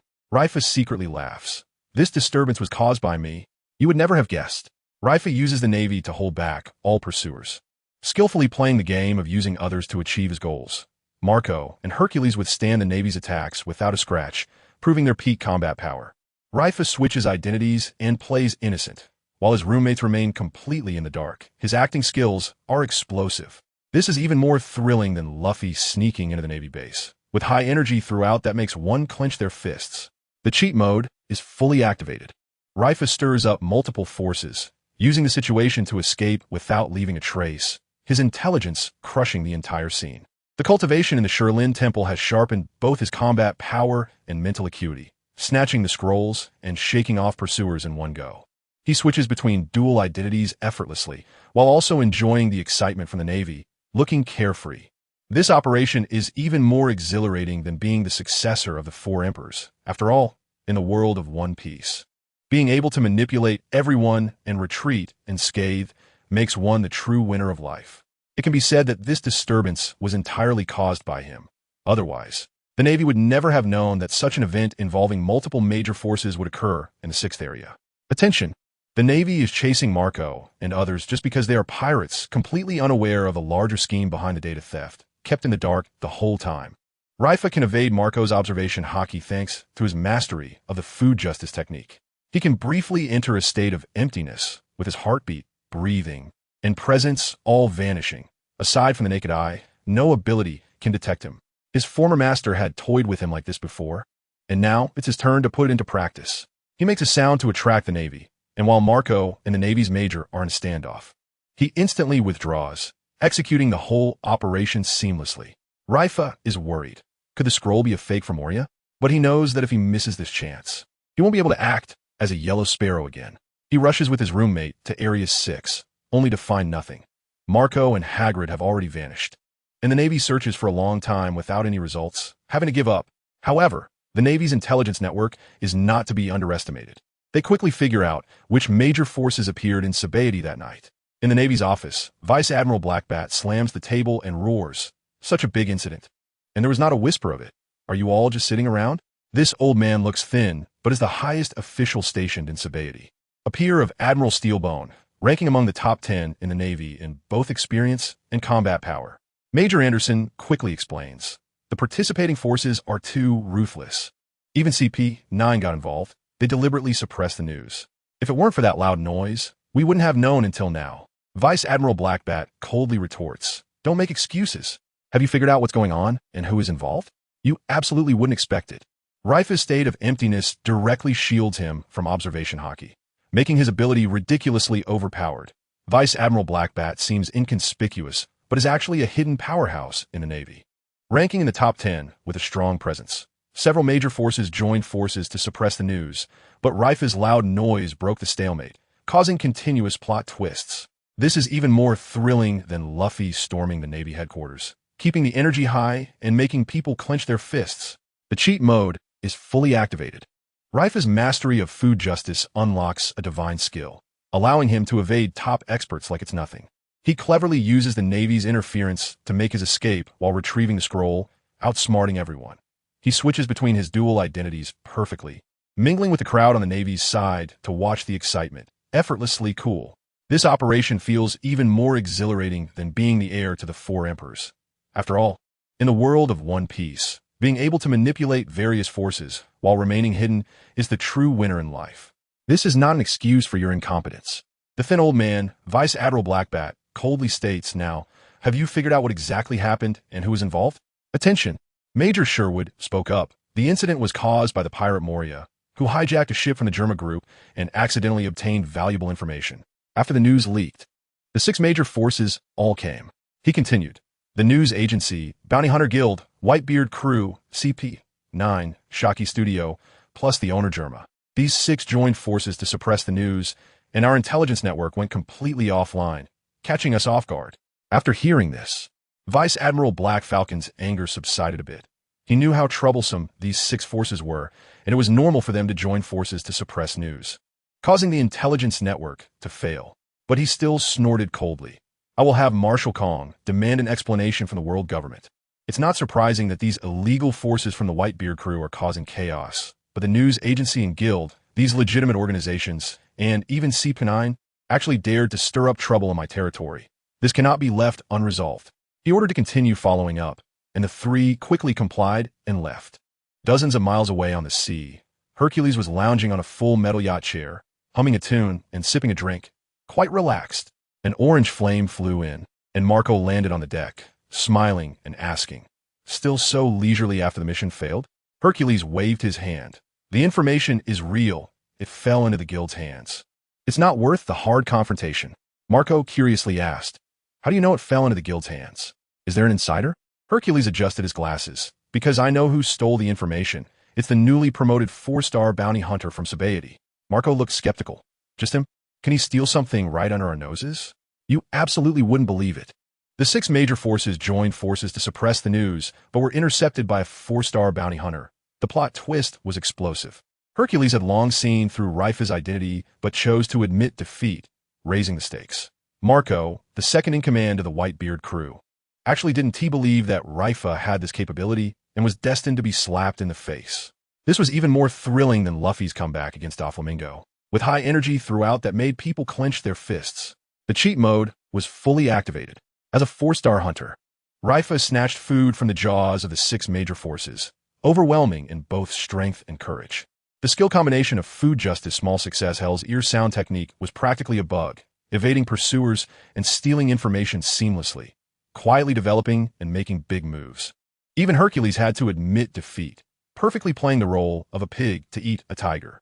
This operation was more exhilarating than being the heir of the 4 emperors. After all, in the world of One Piece, being able to toy with all the big shots with strength and wisdom is the true winner in life. But that person was just a newly promoted 4-star bounty hunter. In the eyes of top young powerhouses like the Triangular Glasses Man, he was nothing at all. Would he have the ability to snatch food from the jaws of others? Look closely. The man with triangle glasses, Hagrid, said, "I can't be 100% sure, but I'm 90% confident it's him. I met him once, and I'm very familiar with his voice." Marco nodded and waved his hand to Hagrid. "I can't get the stuff, so I'll head back to report. Maybe we'll meet again." After saying that, he turned his back to the sea and fell down, transforming into an orange flame and flying away. Hagrid waved his hand in the direction of the flames, continued to drink his beverage, and remained relaxed. Leifa pushed open the door of the tavern and directly threw the scroll to the fisherman. "Here you go." The fisherman caught it and opened it, glancing at it in surprise. "I never expected you to get it in the end. If I had known Marco and Hagrid, those 2 monsters would come. The guild would never have let you little 4-star guys in. Even the 5-star flame shooter wouldn't stand a chance in front of them." Leifa was too lazy to listen to the flattery and got straight to the point. "Based on contributions, give me an extra reward. I single-handedly snatched the information back from that group. My credit is unquestionable, right?" The fisherman pondered. "I'll decide. I'll give you a 6-star hunter status and an extra reward of 300 million berries." Leifa readily agreed. "All right." A few days later, news that the guild had obtained the information spread, and Mr. V's name surged out of Shambody, shocking all forces. A newly promoted hunter directly advanced to 6 stars, snatching treasure right under Marco and Hagrid's noses, instantly becoming famous across the sea. Everyone was wildly guessing his true identity, but he always wore a mask, and no one could find out, ultimately giving up and treating him as just another emerging powerhouse. You absolutely wouldn't believe it. Leifa, as a 4-star hunter, took down the big shots of the 6 major forces and jumped straight to 6 stars. The thrill of the comeback was overwhelming. Hagrid had already recognized him, but didn't expose him, instead helping him hide, causing a dramatic shift in the situation. Various forces frantically searched for Leifa's identity, but couldn't even touch the edges, perfectly playing the role of a pig eating a tiger. This was even more exhilarating than Luffy's stunning return 2 years later, keeping the excitement at a high level throughout. The cheat mode was fully activated. Leifa's combination of moral integrity, sound technique, and hellish ear allowed him to clash with top-tier strong opponents without falling behind. Using wit to snatch treasures from the big shots, and still retreating unscathed, his IQ crushed the whole field, developing quietly while making big moves. He jumped to 6 stars and earned 300 million berries in one go, rewards pouring in. This operation was even more exhilarating than being the successor of the 4 emperors. After all, in the world of One Piece, being able to play the entire field with strength and intelligence makes you the true winner of life. Maybe he really is just a newly emerged powerhouse who has just set sail. This is not uncommon on the Grand Line. Pay attention. Leifa doesn't care about the external turmoil at all. He is only focused on the rewards given by the system. 3 lottery chances. After completing the task, Leifa removed his disguise, found an empty spot to sit down, and closed his eyes to silently recite the lottery. A dazzling golden spinning wheel immediately appeared in his mind, divided into 8 sections, 4 of which were food skills, secret techniques, and treasure ingredients, while the remaining 4 were all blank. With a 50 chance of drawing a blank, Leifa felt anxious. Don't be so unlucky. At least give me 3 chances. He silently began, and the wheel spun rapidly, so fast that it was hard to see. When he shouted to stop, the pointer passed over the ingredients and landed steadily in the blank area. Leifa cursed. Damn. For the second lottery, he deliberately waited a moment before stopping it. But it was blank again. He was going crazy. Is it really that cruel? 2 chances wasted. If I encounter this lousy lottery again, whoever wants it can take it. For the 3rd time, Leifa decided to give up.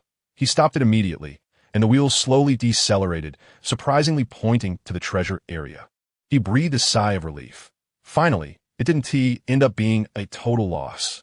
You have to know, this treasure hunt relied entirely on coincidence. Without any one factor, it wouldn't have worked. The task was already beyond his capabilities, and the lottery chances were precious. But the next second, Leifa was stunned again. The spinning wheel vanished, and 3 red, wooden, classical treasure chest phantoms with metal frames appeared. All the lids opened. The left chest had a key-shaped phantom, the middle one had a gun-shaped phantom, and the right one had an oval-shaped phantom, resembling a giant egg. You definitely wouldn't expect it. Leifa seized the treasure and gained fame among the 6 major forces. Yet the lottery was still 2 blanks. The non-lucky guy was confirmed, but then reversed. The system played tricks, and even if he drew a treasure, he still had to choose a chest, raising the suspense to the max. The 3 lottery chances were thrilling, resulting in twists and turns that were exhilarating. This was even more gripping than Luffy drawing partners, keeping everyone on the edge of their seats. The cheat mode was fully activated. Leifa relied on his intelligence to outsmart the big shots and seize the treasures. With both strength and looks on point, although the lottery was a trap, he ultimately made a comeback, and the luck was late but arrived. The choice among the 3 chests concealed mysteries. Choosing the right one would directly boost combat power, raising expectations to the max. This operation felt even more exciting than being the heir to the 4 emperors. After all, in the world of One Piece, being able to jump back and forth between the unlucky and the lucky and still grasp opportunities steadily is the true winner of life. Above the leftmost chest, there was a phantom somewhat resembling a key. Above the middle chest, there was a phantom that looked a bit like a gun. And above the rightmost chest was an oval-shaped phantom that looked like a giant egg. Watch closely. After Leifa saw the 3 treasure chest phantoms clearly, the phantoms shrank into the chests, and the lids closed. The 3 chests began to wildly swap positions in his mind, stopping only after dozens of times, waiting for him to choose 1 out of 3. Leifa was stunned on the spot. He had no idea what the phantoms represented, and the chest swapping was dazzling, making it impossible to remember their positions. Choosing a chest was purely a guess. Gritting his teeth, he decided to gamble on luck. He directly chose the middle chest. The left and right chests instantly disappeared, and the middle chest slowly opened to reveal a giant egg-like phantom, with information popping up. Secret treasure, sky deer egg, awaiting hatching, hatching condition, 300 million berries. Leifa was shocked and swore. What the hell? Sky deer egg? Descendant of the 8 kings bloodline? Is this for real? To know that the 8 kings in the culinary world are the kings of beasts, any one of them could destroy a planet. Their combat power is ridiculously high. He thought he would draw something useless at most, but unexpectedly, he directly drew the descendant of the 8 kings, ecstatic to the point of flying. But in the next second, he felt a pang of regret. The 300 million berries he just got, and he hadn't even warmed it up before having to spend it? The system must be deliberately trying to trick me. But thinking of having a pet with the 8 kings bloodline, no matter how painful it was, he had to spend it. He took out the hunter's badge engraved with Mr. V, which displayed 487, 2 million berries, and silently chanted hatch. The number instantly changed to 187. 2 million, 300 million berries were directly deducted. You would never guess.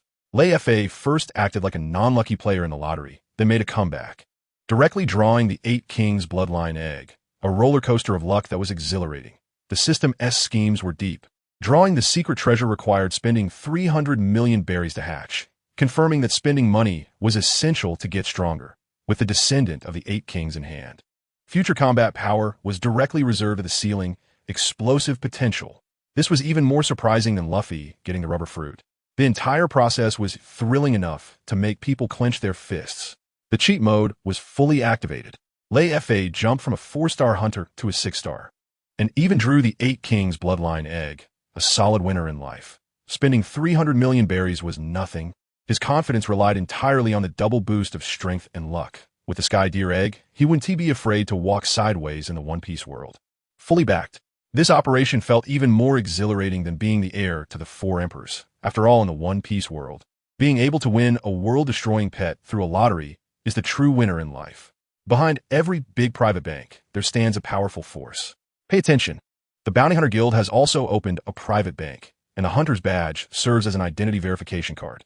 With it, you can go to any branch and withdraw assets by verifying your password. The berries in Leifa's account mainly come from this task. 100 million as a base plus 300 million in additional rewards. The rest was earned from hunting bounties and has already been spent quite a bit. As soon as the badge number changed, a mini deer the size of a chihuahua appeared in front of him, groggily opening its eyes. The first thing it saw was Leifa, happily chirping like a little tadpole looking for its mother, rubbing against his pant leg and acting cute. Leifa felt a warmth in his heart, recalling the spotted dog he raised in his past life, which also stuck to him like this. He immediately squatted down and said, "From now on, I'll call you Dien Dien." Dien Dien seemed to understand and chirped even more happily. A system prompt popped up. Pet naming successful. Function activated. Dien Dien is a descendant of the Sky Deer in its juvenile form, and its growth is linked to your life level. Pet space has been activated. Leifa was stunned when he saw the rules. The pet space costs 100,000 berries a day, which amounts to over 30 million a year. 10 times more expensive than renting a luxury villa. Dien Dien needs 1 million berries worth of exclusive food each month, totaling 12 million a year. Doing the math, it would cost nearly 50 million berries a year. He wanted to cry without tears. This isn't raising a pet. It's clearly supporting an ancestor. You can't imagine. Leifa just drew an 8 King bloodline egg and immediately hatched a heart-melting little deer. The contrast is simply adorable. The system's tricks are deep. Raising a pet is even more expensive than burning money, and only with financial input can you afford it. A surefire money-burning machine. Dien Dien recognized its owner and acted cute right from birth, overflowing with healing vibes, and its combat potential is through the roof. This is even more exciting than Luffy getting the 1,000 Sunny. The whole experience is high energy and makes you clench your fists. The cheat mode is fully activated. Leifa jumped from 4 stars to 6 stars and also happily received a pet descendant of the 8 Kings. He's definitely a winner in life. 50 million a year for pet expenses? He just takes it on, relying on his strength and task rewards for confidence with Dien Dien around. Future battles and adventures will be accompanied by this cute pet, bringing both combat power and happiness. This move is even more thrilling than being the heir to the 4 emperors. After all, in the world of One Piece, being able to afford a world-destroying cute pet truly makes you a winner in life. This isn't just raising a pet. It's completely raising a living ancestor. Leifa wanted to cry without tears. Pay attention. Leifa discovered a system prompt. The juvenile Sky Deer consumes 1 portion of feed each month. Does this mean that it will consume more as it grows? This little guy is simply a bottomless pit. But looking at the happy dot rubbing against his feet, Leifa felt no anger at all. I guess it's my fate. Just don't let me down. He couldn't bear to give up. First, he genuinely liked this little guy, and second, he was full of expectations for its future. It's important to know that the Sky Deer in the comics is one of the 8 Kings, with an absurdly huge size, and a small world on its back filled with captured beasts of thousands of levels. When faced with trouble, it doesn't even need to act itself. The beast will handle it. Once provoked, it is more brutal than the other 8 Kings, definitely a peak combat power. Leifa exchanged for feed at the ingredient shop, poured it into his hand, and sniffed it before happily eating it. After about 10 minutes, it finished an entire bag, let out a satisfied burp, and lay down on the ground. Leifa patted its head. "Let me see what abilities you have." Dot immediately got up, assumed a sprinting posture, held its breath for half a minute, and shouted chirp with all its might. As a result, its little horn only stretched a tiny bit longer, and it rubbed against Leifa as if to show off, making Leifa both amused and exasperated. "You absolutely wouldn't believe it. The pet Leifa is raising is actually a descendant of the future world-destroying 8 kings. Its contrasting cuteness is divine." Dot's first display of ability was a flop, only stretching its small horn, melting hearts with its adorableness. Raising a pet may burn money, but thinking of its future combat power, no matter how expensive, it's worth it. Definitely a long-term investment. This is even more healing than Luffy recruiting Chopper, with high energy throughout making people clench their fists. The cheat mode is fully activated. Leifa holds a pet that is a descendant of the 8 kings, reserving future combat power directly. He spends money on raising pets without blinking, all his confidence relying on his 6-star hunter identity and task rewards. Although Dot is underwhelming in its juvenile phase, its potential is limitless. Raising it is like nurturing a future mobile fortress. This move is even more thrilling than being the heir of the 4 emperors. After all, in the world of One Piece, being able to lock in a future combat power ceiling as a pet is the true winner of life. After this, the little guy happily trotted back to Leifa's feet, rubbing its extended little horns against him, as if to show off. "Look," Leifa patted Diandian's head and praised, "Diandian is really amazing." The little guy immediately became proud, chirping nonstop, extremely pleased. Leifa shook his head with a wry smile. It seems this little guy can only be cute in its juvenile form. He understood that Diandian had just hatched. Like a human baby, even with royal blood, it couldn't immediately show its strength, so he no longer felt anxious. After calming Diandian down, he stored the little creature in his pet space, changed back into his Navy miscellaneous soldier uniform, and quietly headed towards the base. The turmoil caused by Moria had little impact on most people in Sabaody.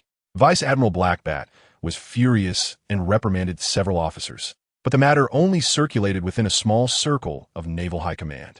Most people were unaware of what happened that night, and very few knew the reason for Marco and the others' arrival. Even fewer understood the outcome of the data contest. Although Mr. V's name drew attention from various forces, it wasn't as well known as Marco. The Navy didn't want to disclose it, and the news agency, having failed in their operation, also preferred to keep quiet. In the end, Vice Admiral Blackbat went to the Navy headquarters and the world government to demand an explanation.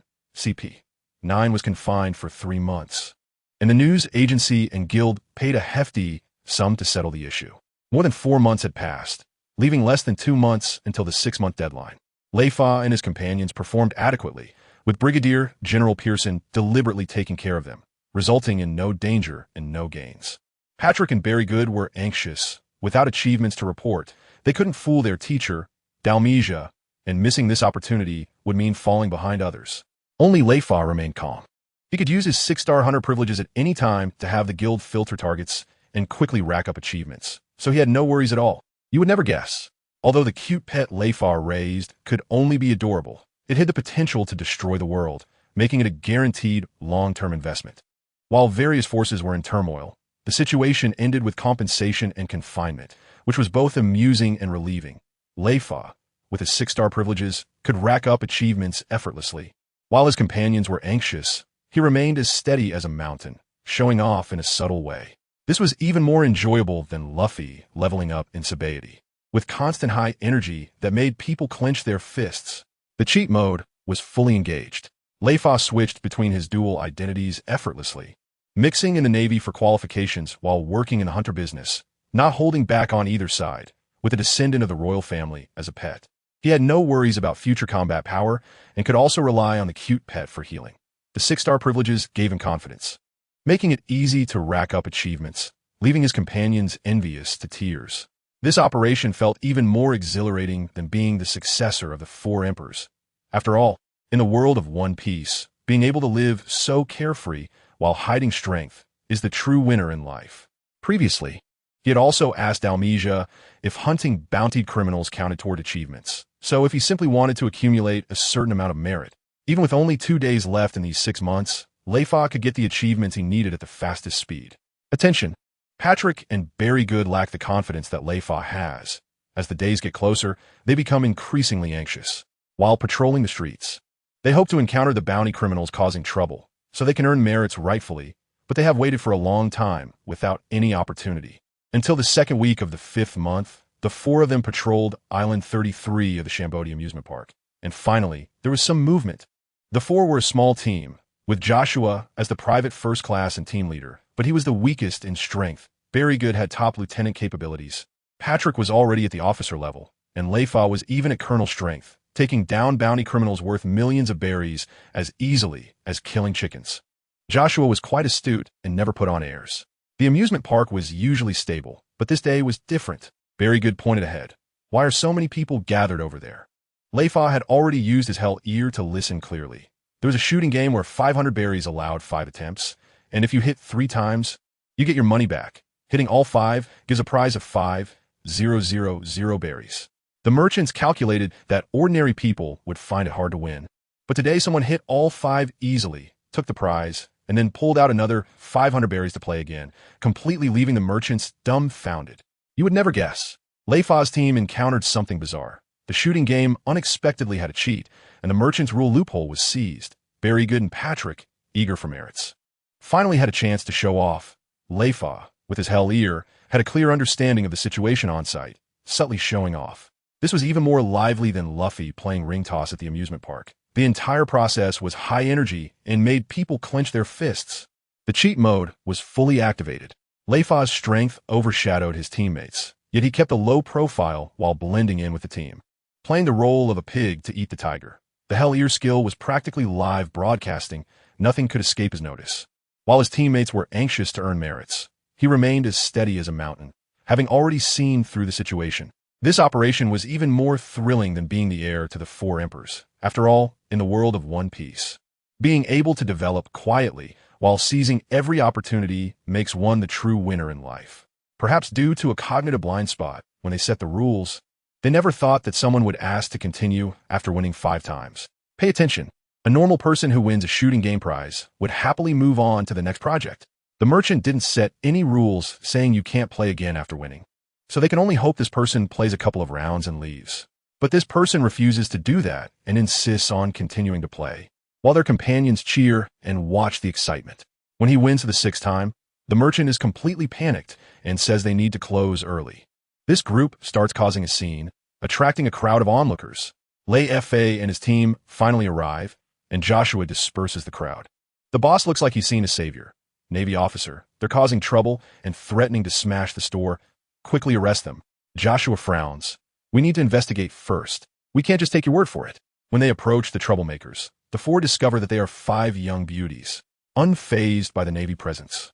The blue-clad beauty boldly states, "I won fair and square. It's not illegal. You never said we couldn't keep playing, just that we can't lose money?" The boss cries out, "It's a small business. Don't make it hard for us." The blue-clad beauty sneers, "If we haven't had enough fun, don't think about closing." Leifa squints. So it's her. It turns out one of the 5 is Shueqi from the Xiachi studio.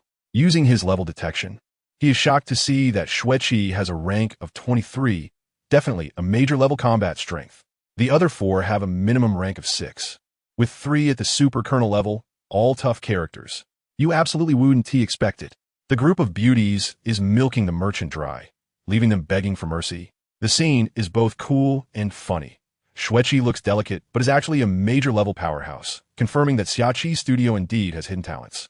Once Leifa activates his level detection, he sees through the opponent's combat strength. The information gap is fully maximized. This is even more thrilling than Luffy playing tricks at an amusement park. With high energy throughout, that makes people clench their fists. The cheat mode is fully engaged. Leifa instantly recognizes Shueqi, gaining insight into his opponent's details and responding with ease. Facing 5 strong beauties, he's as steady as a mountain, with an absurd amount of confidence in his strength. While his teammates are still in a daze, he has already seen through everything, showing off effortlessly. This operation is even more exhilarating than being the heir of the 4 emperors. After all, in the world of One Piece, being able to leverage an information gap to handle strong beauties is the true winner of life. However, he has always kept an eye on the rank levels of the others. Look closely. The multi-armed woman Judy, who was killed by lightning magic, has a bounty of over 40 million berries at rank 8. Yet among these 5 women, 4 are even stronger than her. Leifa had already estimated. Colonel level is rank 5 to 10, and Judy is considered upper middle among colonels. Brigadier General Pearson is at rank 13, and over rank 10 is Brigadier General level. He felt a headache coming on. Encountering such fierce individuals while casually patrolling is troublesome. He can escape, but Barrygood and the others cannot. These 5 women are not afraid of the Navy at all, and aside from Vice Admiral Blackbat, they don't even take the rear admirals seriously. What's worse is that Barrygood and Patrick are eager to make a name for themselves, which will surely provoke them. As expected, when Joshua tried to mediate, the woman in blue outright refused. Barrygood couldn't help but shout, "You don't know what is good for you. Do you believe we can take you back?" The woman in blue laughed. "With just a few of you ragtag soldiers? Little brother, think carefully before you speak." Barrygood was furious and pulled out handcuffs to charge at her, but the woman in blue slashed with her palm, moving so fast it created a sonic boom. Fortunately, Barrygood is a user of the Dowdu fruit, and his body turned into a sphere to absorb the impact, leaving him drenched in cold sweat. This woman is incredibly powerful. The woman in blue was also stunned. She turns out to be a devil fruit user. You would never expect it. All 5 beauties are tough characters, with the lowest combat power exceeding that of a colonel, and Sweki is even at the rear admiral level, while the Shachi studio is filled with hidden talents. Barrygood acted impulsively and was instead intimidated by their strength, almost causing a disaster with his show-off. Leifa had already seen through the combat power of all parties, remaining steady as a mountain throughout, crushing the information gap. This is even more thrilling than when Luffy first encountered the Empress, with high energy throughout that makes you clench your fists. The cheat mode is fully activated. Once Leifa activates his level detection, he understands the opponent's strength completely and can respond effortlessly. Facing rear admiral level opponents, he remains calm and collected with an absurd level of confidence. While his teammates are still confused, he has already predicted the situation, showing off invisibly. This operation is even more exhilarating than being the heir of the 4 emperors. After all, in the world of One Piece, being able to manipulate powerful beauties with your brain makes you a true winner in life. Although she is not a devil fruit user, for someone of her strength level, devil fruit users are not uncommon. However, she did not expect that a mere Navy soldier would have the opportunity to eat a devil fruit, which truly surprised her. "Look out." Patrick noticed that the woman in blue was not simple. He rushed to Barrygood's side and angrily asked, "Who are you really? Ordinary people wouldn't dare to strike the Navy like that." Just now, that blow nearly severed Barrygood's arm. The woman in blue sensed Patrick's strong aura and was even more surprised. Although she couldn't determine their specific strength, she could tell that the 2 were definitely not ordinary soldiers. Yet in her eyes, they were still characters she could easily deal with. Just as she was about to make a move, Leifa suddenly spoke up, "Sister Sweki, I didn't expect to run into you here." The woman in blue paused, and Sweki was confused. "Do we know each other?" "Handsome guy." Leifa pretended to be surprised. "It's normal if you don't remember after so many years." He turned to Patrick and said, "We're all friends. It's just a misunderstanding. Give me some face, and you guys patrol first. Leave this to me." Although the 3 were puzzled, they still turned and left. Sweki followed Leifa to 100 meters away and frowned, asking, "Can you tell me now?" Leifa, with his back to her, replied calmly, "If I inform Vice Admiral Blackbat that someone from the Shachi studio is causing trouble here, how do you think your situation will turn out?" Sweki's expression suddenly turned cold. "Who exactly are you? You absolutely wouldn't guess." With just one sentence, Leifa subdued the Major General level Sweki, his aura fully charged. It was clearly their first meeting, yet he acted like an old friend, his acting skills outstanding. Facing 5 powerful beauties, he relied on wit rather than strength, easily defusing the crisis. This was even more thrilling than Luffy persuading enemies with words. The entire situation high energy and making people clench their fists. The cheat mode was fully activated.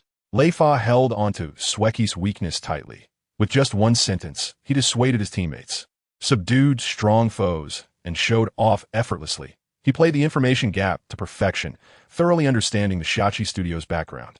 This operation was even more exhilarating than being the heir to the 4 emperors. After all, in the world of One Piece, being able to outsmart powerful beauties with brains is the true winner of life. "Who exactly are you?" Sweki's expression suddenly turned icy. "Pay attention. Sweki is a member of the Shachi studio, acting secretly and not yet wanted. Apart from those who have interacted with her, no one should know her background. But this naval supply soldier in front of her actually revealed her identity, leaving her in shock. Leifa turned around. It doesn't matter who I am. Don't cause trouble here. Just take your people and leave. Sweki smiled instead of getting angry. Are you threatening me? Do you believe I won't kill you first? As soon as she finished speaking, she blew out a nearly invisible black needle, aiming straight at Leifa's heart. Leifa was already prepared, putting up a transparent barrier with his palms to firmly block the black needle. I can't defeat you, but I can hold you off for a while. Once Admiral Hifu arrives, neither you nor your boss can escape. Sweki's expression changed drastically, filled with wariness and disbelief. It's you. Leifa's heart sank. Could it be that she recognized me as Mr. V? He initially planned to use Admiral Hifu to force Sweki to leave. But after blocking a move, he exposed a flaw. Sweki exclaimed, "You're actually in the Navy and so young?" Leifa pretended to be confused. "I don't understand what you're saying." He didn't want to reveal his identity as Mr. V. Otherwise, he would become the center of attention, which wouldn't be good for him. However, Sweki laughed. Even if it were someone else, like Marco or Hercules, they wouldn't recognize you. You haven't shown your face. Your voice is different, and your appearance is so contrasting, logically speaking. There's no way to connect these two identities. You absolutely wouldn't expect this. Leifa took Sweki's lethal move head-on. His strength couldn't be hidden, but he countered. Sweki recognized Mr. V at a glance. The plot twist was explosive. Leifa wanted to keep a low profile, but got exposed, almost losing his cover while pretending to be weak. This was even more thrilling than Luffy's identity being revealed. The whole process was so intense, it made people clench their fists. The game mode was completely maxed out. Leifa, as a supply soldier, withstood attacks at the level of a major general. His combat power could not be concealed. He used his wits to restrain Sweki, skillfully playing the information gap. Even when recognized, he remained calm and pretended to be confused. His psychological quality was top-notch. This operation was even more exhilarating than being the heir of the four emperors. After all, in the world of One Piece, being able to navigate the edge of exposure while remaining steady is the true winner in life. Don't want to admit it? At this moment, Sweki suddenly laughed, throwing aside the unpleasantness from being threatened by Leifa. If it were someone else, even that stinky bird Marco or that guy Hercules, they might not recognize you either. After all, you have never revealed your true face, and your voice is completely different, plus your appearance is so contrasting, logically speaking. There is no way to connect these two identities. Pay attention. Leifa sighed inwardly. Shueqi really recognized his identity as Mr. V and was he just bluffing? Shueqi smiled and revealed, I have a strange ability that allows me to sense the characteristics of powers, once I've seen them. I can't forget. The power you use to block my attack comes from the same source as that noise attack from that day. I've only seen this characteristic once. Leifa secretly complained. What a useless ability. Shueqi saw through his thoughts and smirked. I didn't realize this ability was useful before. I didn't expect a surprise today. Leifa refused to admit it. I don't understand what you're saying. So are we leaving or not? Shueqi immediately acted meek. Let us go. I don't want to see General Blackbat. Then she changed her tone. Don't worry. I want to expose your identity. Maybe we can cooperate in the future. What's your name? Leifa introduced himself. Leifa. Shueqi smiled as she left, even having her companions leave all the prizes behind. Leifa reminded the boss. Hurry up and change the rules. Next time, I might not be so lucky. On the other side, the woman in blue asked curiously, Is that Navy officer someone you know? Shueqi replied seriously. He is not an ordinary soldier. If you encounter him in the future, don't get into conflict with him. None of you can beat him one-on-one. Everyone was shocked. Not even Sister Huachi can beat him? Shueqi, I have no reason to lie to you. You absolutely can't imagine. Shueqi recognized Leifa through her bizarre ability, although strange. It became crucial and turned the situation around unexpectedly. Leifa remained calm even after being exposed, controlling the scene and making Shueqi leave obediently, his aura explosive. Shueqi immediately warned her companions not to provoke Leifa, indirectly highlighting how powerful Leifa was. This was even more thrilling than Luffy being recognized. The entire scene was high energy, making people clench their fists. The cheat mode was fully activated. Leifa's dual identity was exposed. Yet he remained as steady as a mountain, using his wisdom and strength to make his opponents submit, facing a major general-level powerhouse. He resolved the crisis without losing a single soldier, his intelligence dominating the entire scene. Even the enemies had to remind their companions not to provoke him. His strength and deterrent power fully unleashed. This operation was even more exhilarating than being the heir to the 4 emperors. After all, in the world of One Piece, being able to make opponents both respect and fear you through strength is the true winner in life. I understand now. The woman in blue nodded. Pay attention. The other 3 exchanged glances and nodded to show they understood. Shweki smiled proudly. Don't worry, for my sake, he won't make things difficult for you. After all, I hold his little braid. She wouldn't expose Leifa's identity. This secret might be useful in the future. However, Leifa was quite frustrated.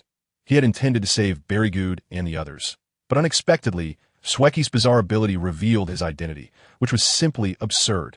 He thought to himself, Shweki doesn't seem like someone who would harm others for her own benefit. Even if exposed, it wouldn't be fatal, so let her be. But just as he relaxed, he noticed something with his ears, and his expression changed dramatically. Did he run into ghosts today? Everything happened at once. When Leifa arrived at the new scene, he saw everyone kneeling in one direction. Joshua was protecting a little girl, repeatedly bowing to the person riding a leopard. Please forgive us, sir. This is my sister. We meant no offense. I beg you to spare her. Berigood wanted to speak, but was pulled back by Patrick, who stopped him. Leifa gasped. He had indeed encountered them. The world nobles, the celestial dragons.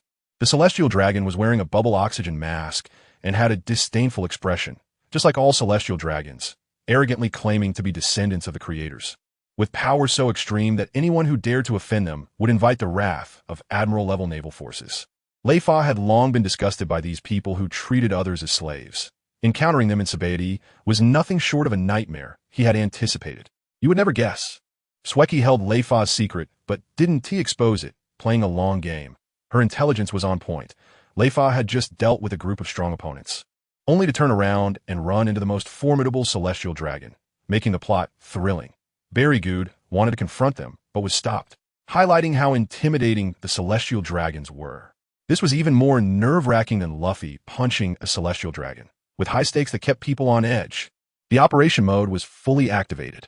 Leifa faced strong opponents calmly, and even when encountering a celestial dragon, he remained unflustered, showcasing his strong psychological resilience. Despite his dual identity being exposed, he remained steady as a mountain, with his confidence backed by strength, even in front of the world's top privileged class. He showed no fear and was incredibly tough. This maneuver was even more exhilarating than being the heir to the 4 emperors. After all, in the world of One Piece, being able to stay calm in front of a celestial dragon is the true mark of a life winner. From the very first time he saw such a group of high and mighty celestial dragons in the manga, he felt a deep-seated aversion towards this group. It can be said that in the world of One Piece, there aren't many characters that people universally despise, and the celestial dragons are one of them. Pay attention. Leifa knows very well in his heart. Although his current strength is small and he has some achievements, he absolutely cannot ignore the iron rules of this world. The celestial dragons are beings that cannot be touched, let alone rebellion. Just not kneeling when seeing a celestial dragon is considered an offense. Even the worst generation of supernovas has to take a detour when encountering a celestial dragon. And the Big Eater girl Bonnie once stopped Zoro, who wanted to fight. After all, offending a celestial dragon could attract the wrath of a marine admiral. And this rule is not something anyone dares to break. Leifa also doesn't want to provoke these perverts, even though he is the adopted son of Sengoku. Getting involved with the celestial dragons won't end well. He intended to avoid them when encountered, but didn't expect to run into them in such a dramatic way. He used his hell ear to piece together the events. Joshua and his team encountered the celestial dragons while patrolling, and everyone knelt down. However, Joshua's younger sister, who had never seen a celestial dragon, excitedly ran over to her brother, directly provoking the celestial dragon riding a leopard. Joshua was so scared that he lost his mind and could only keep bowing and pleading to the point his forehead bled. Berigood wanted to step in, but Patrick held him back tightly. Everyone knows that provoking a celestial dragon is a dead end. On the other side, Shweki and her 5 companions had just walked a few hundred meters when they heard a commotion. She, who loves to join the fun, immediately led her companions back to the alley to watch. Upon realizing it was the celestial dragons, they instantly suppressed their arrogance. The youngest girl was so nervous that her voice trembled. It's actually a celestial dragon. This is a big trouble. The woman in blue recognized the kneeling Joshua and his companions at a glance, but Shweki's eyes lit up. Will Mr. V intervene? This is going to be interesting. But then she thought again and pouted. Forget it. Who dares to challenge the celestial dragons? He will definitely hide. You would never expect it. Leifa, fully aware that the celestial dragons cannot be touched, could not stand by and watch his companions bowing and bleeding. He couldn't hide his toughness. Sweki, who loves the excitement, was both afraid of the celestial dragons and hoping Leifa would stir things up, fully embracing her dramatic side. Joshua, in order to protect his sister, put aside all dignity, making people feel both angry and heartbroken. The plot was both painful and thrilling. This was even more heart-wrenching than when Luffy faced the celestial dragons, keeping the audience on edge the entire time. The power-up mode was fully activated. Although Leifa feared the celestial dragons, he did not kneel like others, his spirit fully intact. The Hell Ear quickly grasped the ins and outs of the situation, controlling the information gap perfectly. Facing a ruthless character that could attract admirals, he still remained calm, showcasing his psychological strength that crushed the entire scene. This operation felt even more intense than being the successor to the Four Emperors. After all, in the world of One Piece, being able to maintain one's bottom line in front of the celestial dragons and still think of countermeasures is the true winner of life. However, she soon realized that she might be overthinking it. Pay attention. Sweki shook her head in thought. The 7-star bounty hunters have to avoid the celestial dragons. Although he is a super rookie in the guild, if he dares to offend the celestial dragons, the guild definitely won't protect him. When the time comes to face the Admiral of the Navy, it won't be a joke. The woman in blue stared coldly at the scene and scoffed. The kneeling Navy and the little girl offended the celestial dragons, but kneeling is useless. In the eyes of the celestial dragons, everyone is a lowly slave. She looked disgusted but dared not provoke them. Sweki also pouted. What a disgusting existence. At the scene, Joshua kept kneeling. Suddenly, his mother rushed out of the crowd, kneeling beside him and crying, Lily is just a child. If punishment is needed, come for me. Don't make it hard for the child. Joshua shouted anxiously. Mother, hurry up and leave. I'm here. It's so noisy. The celestial dragon was annoyed by the cries and drew a pistol, aiming it at Joshua's mother and fired. Oh no, Beirigyud wanted to rush in, but Patrick hesitated because of the celestial dragon's identity and missed the opportunity. In the next second, Leifa appeared in front of Joshua's mother, as if teleporting, wearing the same miscellaneous soldier uniform, and blocked the attack with a single fist held horizontally in front of his chest. From a distance, Sweki's eyes widened. He actually dares to intervene? Is he crazy? The little girl gasped in surprise. It's that friend of yours from earlier. The woman in blue was stunned, daring to interfere in celestial dragon matters? Is he looking for death? Everyone kneeling on the ground and those watching from the shadows were shocked. This is too bold. Everyone knows that those who dare to intervene in celestial dragon matters in the past paid a terrible price. Everyone understands that they can only kneel and seek forgiveness. No one dares to confront them directly. You absolutely wouldn't expect it.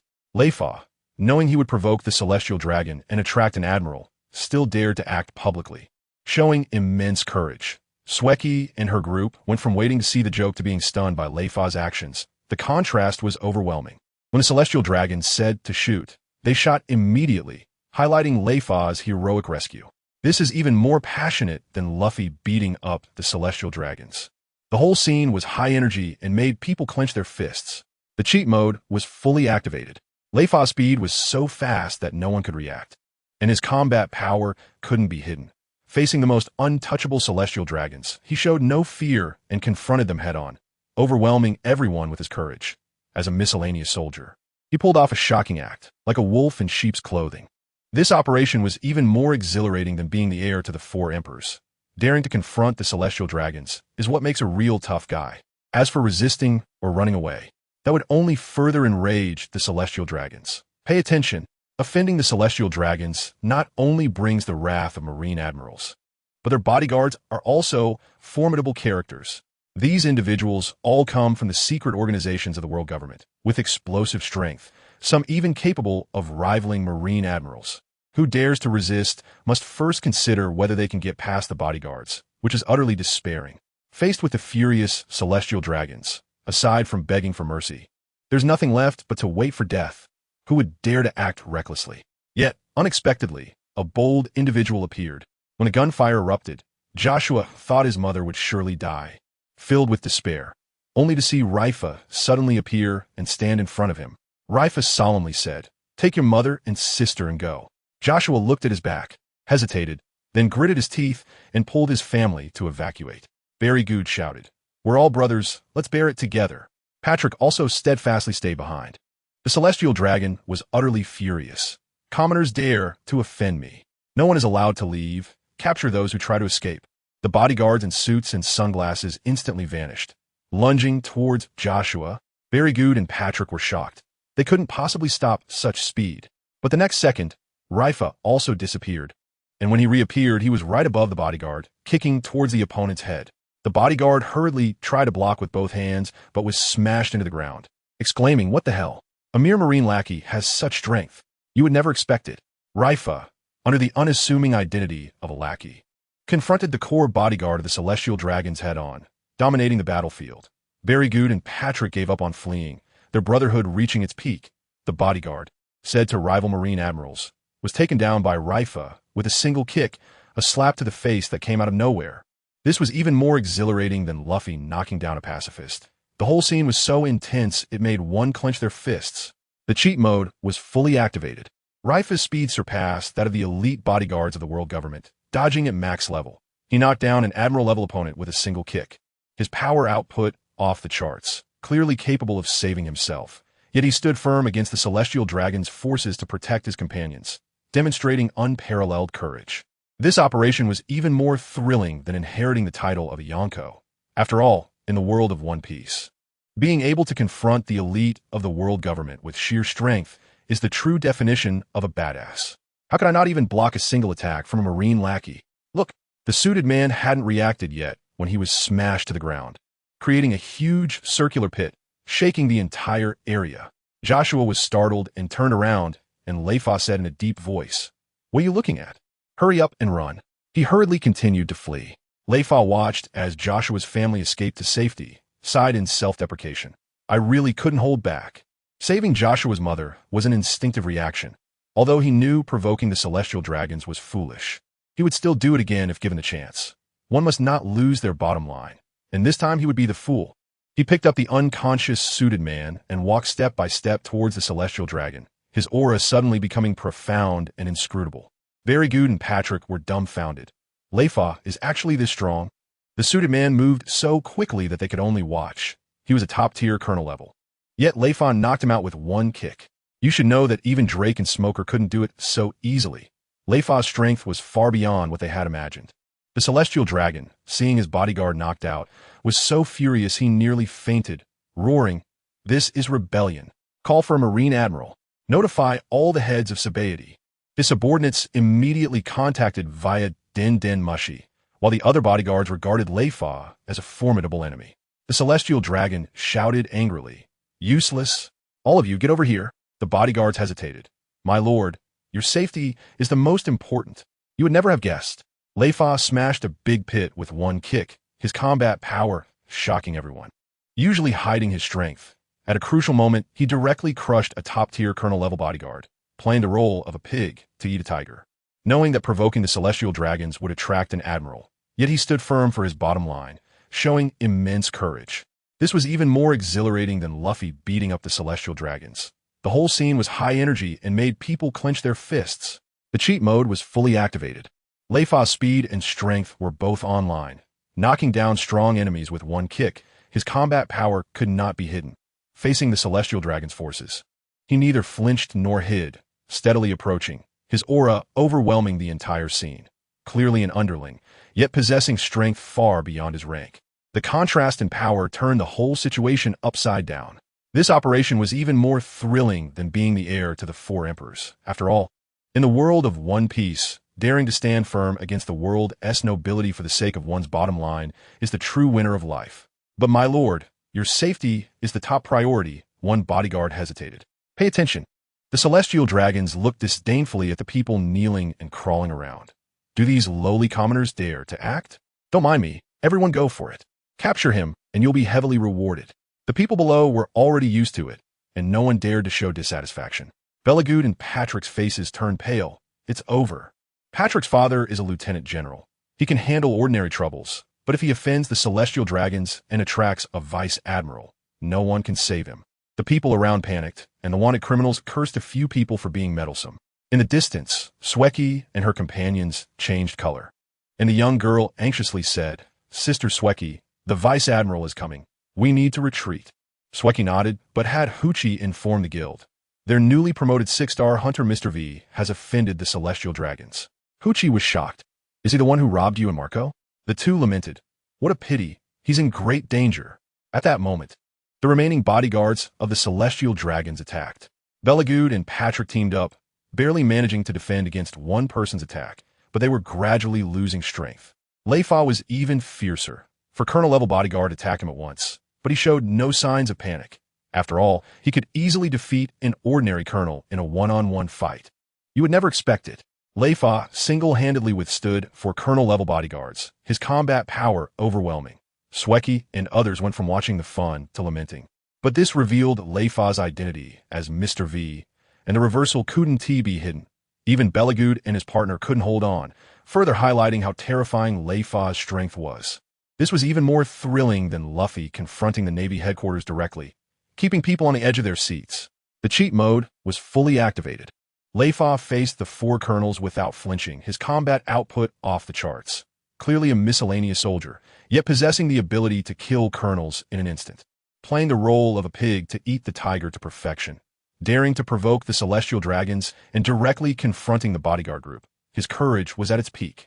This operation was even more exhilarating than being the heir to the 4 emperors. After all, in the world of One Piece, being able to single-handedly withstand 4 colonel-level powerhouses is the true definition of a ruthless character. With Leifa's current strength, if he were to challenge an ordinary colonel officer, the outcome would probably be just like the suited man he knocked out with 1 kick before. Instant kills would not be surprising. Pay attention. The 4 bodyguards, coming from the same organization, joined forces to unleash double the combat power. And for a moment, Leifa couldn't take them down. When he attacked one person, the other 3 launched a frenzied assault, forcing him to defend. As long as he wasn't incapacitated by a single hit, it was difficult to defeat them one by one. The previous suit-wearing man was killed in an instant due to underestimating the enemy, not expecting the miscellaneous soldiers to be so strong. In the small forest of Island No. 60 in Chambord, Rear Admiral Blackbat answered the phone bug, coldly asking, "What's going on?" He was in the middle of training and was very displeased at being interrupted. The frantic voice on the other end shouted, "Sir, someone has offended the celestial dragons. The bodyguards are in fierce combat and can't take down the offender." Blackbat asked in shock, "Is a great pirate?" The other party stammered, "It seems to be our people. 3 Navy miscellaneous soldiers." Blackbat slammed the table and roared in anger. "Do you take us for fools?" He knew that the celestial dragon's bodyguards were the elite of the world government, definitely not weaklings. To say that 3 miscellaneous soldiers could engage them in battle was an insult to intelligence. However, with the celestial dragons in trouble, he couldn't afford to be negligent, and his heart instantly tightened. You would never expect. The 4 colonel-level bodyguards barely managed to restrain Leifa, and although their combat power was explosive, they couldn't gain the upper hand. Rear Admiral Blackbat went from displeased to furious. And when he learned that the offender was a miscellaneous soldier, his reaction was completely heightened. Leifa, as a miscellaneous soldier, was directly clashing with the elite bodyguard team, playing the role of a pig to eat the tiger. This was even more thrilling than Luffy directly confronting a Navy Rear Admiral, with high energy throughout making people clench their fists. The cheat mode was fully activated. Leifa faced a 4-fold assault without falling behind, with his combat power off the charts. Clearly able to take down a single colonel, he was temporarily stuck in a stalemate due to the opponent's teamwork, unable to hide his strength. Blackbat's fury indirectly confirmed how strong the bodyguards were, further highlighting how ruthless Leifa was. This operation was even more exhilarating than being the successor of the 4 emperors. After all, in the world of One Piece, being able to make a Rear Admiral furious and restrain 4 elite bodyguards is the true definition of a ruthless person. All those people came from the secret organization of the world government, and each was specially selected to serve and protect the celestial dragons. Their strength cannot be said to be top-notch, but there are no weaklings among them. Pay attention. Even if a pirate offers a bounty of over 100 million, encountering a dragon's bodyguard team may not end well, and they might even end up falling directly. But now the world government says that a few naval minions are engaged in a fierce battle with the bodyguard team. They even claim that the bodyguards can't handle it and want Vice Admiral Blackbat to rush over to save the situation. This is simply an insult to intelligence. Vice Admiral Blackbat is furious. He understands the highest level of protection for the dragon people, as it concerns the face of the world government. But if any dragon person can stir up trivial matters and have the Navy running around, he absolutely cannot tolerate it. Does he think he is just a dog that they can call on at will? On the other end of the line, they quickly reassured him. "My lord, please calm down. I initially thought it was nonsense, so I immediately sent nearby naval forces to investigate. It turns out this is actually true." Blackbat's face was filled with disbelief. "Are you sure you saw clearly? It's really just a few minions battling the dragon people's bodyguards." The other party smiled wryly. It seems to be the case. Realizing the seriousness of the situation, Blackbat hung up the phone and rushed outside. But just as he exited the small room, he suddenly froze in his tracks by the small stone table. An old man of short stature had appeared, casually picking his nails with his legs crossed. "What are you doing here?" Blackbat frowned even tighter. The old man chuckled and pointed to the chessboard. "I came to play chess with you." Blackbat shook his head. "I don't have time. There's something urgent." The old man suddenly sighed. "Old Bat, give me some face. Let us not get involved in this matter, okay?" Blackbat's body stiffened, his gaze sharp. "You know this is crossing the line? Is this your intention? Or the guilds? Do you want to openly trample on the face of the world government?" The old man waved his hand. "Don't be so aggressive. I'm asking for a personal favor in a private capacity. We've been chess friends for over 10 years, and I've never asked you for anything. Can't you help with this small matter?" Blackbat's eyes widened. "This concerns the dragon people. This is a small matter." The old man countered. "Don't you find it strange? How could a few minions engage in a fierce battle with the dragon people's bodyguards?" Blackbat's heart sank, his voice suddenly cold. "Are they your people? You absolutely wouldn't believe it. The bodyguard team, which even pirates with bounties over 100 million fear, actually can't take down a few naval minions, creating a shocking twist." Blackbat's emotions escalated from rage to vigilance, his presence strong throughout. The short old man suddenly intervened, and with just one sentence, he brought out a big secret, raising the suspense to the maximum. This is even more thrilling than Luffy clashing with the Navy headquarters, keeping everyone on the edge of their seats. The power level of the naval minion identity is so strong that it makes the Vice Admiral question his life, proving that he is a master of deception. Blackbat does not blindly follow when facing the Dragon People incident, confronting others with strength and showing exceptional courage. The old man, with just a few words, made the Vice Admiral stop, indicating that his background is definitely not simple. This operation is more exhilarating than becoming an Emperor's successor. After all, in the world of One Piece, being able to make a Vice Admiral vigilant and stir up the Dragon People's turmoil is the true, ruthless person. "Are they your people?" Vice Admiral Blackbat's voice was slightly cold. "Look closely." The short old man nodded and then shook his head. "Yes, but also no. The root cause still lies with the celestial dragons. The Navy supply soldier accidentally offended them, and kneeling to plead for mercy didn't earn any understanding." Black Falcon frowned and interrupted. "I don't have time to listen to your story." He understands the nature of the celestial dragons too well. Hearing about such grievances only makes him upset. The old man got straight to the point. The outcome is different.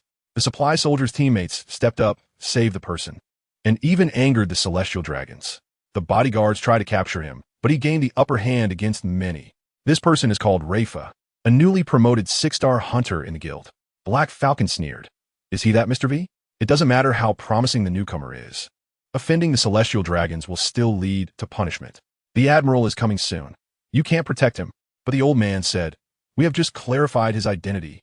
This kid is not yet 9 years old, but he can already be a 6-star hunter and go toe-to-toe with the celestial dragons bodyguard team." Black Falcon said solemnly, "He's a monstrous genius on par with Tontada and Akiji." The old man asked, "A rare naval genius like this, to be turned into a criminal over such trivial matters?" Black Falcon sighed. "I'm just a vice admiral. I can't manage the admirals and the Gorosei." The old man smiled mysteriously. "Do you know why I came here, even though I know it's difficult to salvage the situation?" Black Falcon instantly became alert. "You have something to say. You absolutely wouldn't have guessed. Leifa, not yet 9, is already a 6-star hunter. His strength is on par with legendary generals, and his level of genius is explosive." Black Falcon's attitude flipped from indifference to shock, highlighting how extraordinary Leifa is. The old man's words were full of intrigue, and the suspense was palpable, making people anxious. This is even more thrilling than Luffy awakening his conqueror's haki. The whole time high energy and clenched fists. The cheat mode is fully activated. Leifa, at such a young age, crushes the celestial dragon's bodyguards, his talent is rock solid. Hiding his 6-star hunter identity under the guise of a supply soldier, playing the pig to eat the tiger to the extreme. Even the guild was stirred up enough to alert the vice admiral, raising his profile significantly. This move is even more exhilarating than being the successor of the 4 emperors. After all, in the world of One Piece, a 9-year-old confronting the celestial dragons and attracting the attention of big shots is the true chosen one. Oh, Vice Admiral Black Falcon sensed that the short old man had something to say. Attention! The short old man throws out a bombshell. Leifa is not only a 6-star bounty hunter in the guild, but his adoptive father is the Navy's only admiral. Wise General Sengoku. If he really killed a celestial dragon, no one could save him. But if it was just an offense, there might still be a chance. Black Falcon stared at the old man, pondered for a moment, and suddenly laughed. Old fox. You're clearly not telling me to stay out of it, but have other intentions. The old man shrugged and pretended to be innocent. I didn't say anything. Black Falcon asked no more questions, turned, and walked out of the small forest. The old man watched his back and murmured, "Little guy, this is all I can do to help you. Take care of yourself." At the Navy headquarters Marineford, Sengoku, with his explosive hairstyle and frog-eye glasses, stepped into the marshal's office. In the office chair, the sharp-haired Marshal Kong spoke. The celestial dragon was offended in Sabaody and is in danger. Zephyr resigned, and Garp refuses to be promoted, so we can only send you. Sengoku responded solemnly. Offending a celestial dragon is trampling on the dignity of the world government, and it must be severely punished. As soon as he finished speaking, there was a hurried knock on the door, and a colonel rushed in to salute. Marshal, General Sengoku. Vice Admiral Black Falcon has already captured all the offenders and is personally escorting them back. Kong looked astonished. This old fellow actually took action? The sun must have risen in the west. Sengoku nodded. Black Falcon's combat power ranks in the top 10 of the Navy. With him there, we are guaranteed success. The colonel continued. By the way, Vice Admiral Black Falcon also requested to hold the highest naval meeting to discuss how to deal with the offenders. You absolutely wouldn't believe it. Leifa turns out to be Admiral Sengoku's adopted son, with such a powerful background that it's shocking. Black Falcon went from unwilling to get involved to actively capturing people and calling for a meeting, a complete 180-degree shift in attitude, hiding plenty of schemes. What was supposed to require the Admiral's intervention ended up being directly resolved by the Vice Admiral. The plot took a thrilling turn. This is even more shocking than Luffy being the son of the Revolutionary Army leader, with high energy throughout that makes people clench their fists. The cheat mode is fully activated. Leifa with the 6-star Hunter Admiral's adopted son double buff maxed out. The status directly reached the ceiling. Confronting a celestial dragon while relying on his background leaves a slim chance of survival, with both strength and luck on his side. Black Falcon skillfully maneuvering to hold a meeting gives enough buffer space for the event, playing the long game expertly. This operation is even more thrilling than being the heir to the 4 emperors. After all, in the world of One Piece, having an admiral father to back you up while relying on strength to confront challenges is the true chosen one. In addition, Vice Admiral Black Falcon requested to hold the highest naval meeting, saying they need to discuss how to deal with the offenders. The colonel continued. Pay attention. Marshal Kong frowned and angrily reprimanded. Nonsense. Those who offend the celestial dragons should be imprisoned and impelled down and never released. Holding a top-level naval conference is completely unnecessary. Sengoku also nodded in agreement. This meeting is a high-level discussion of major naval matters.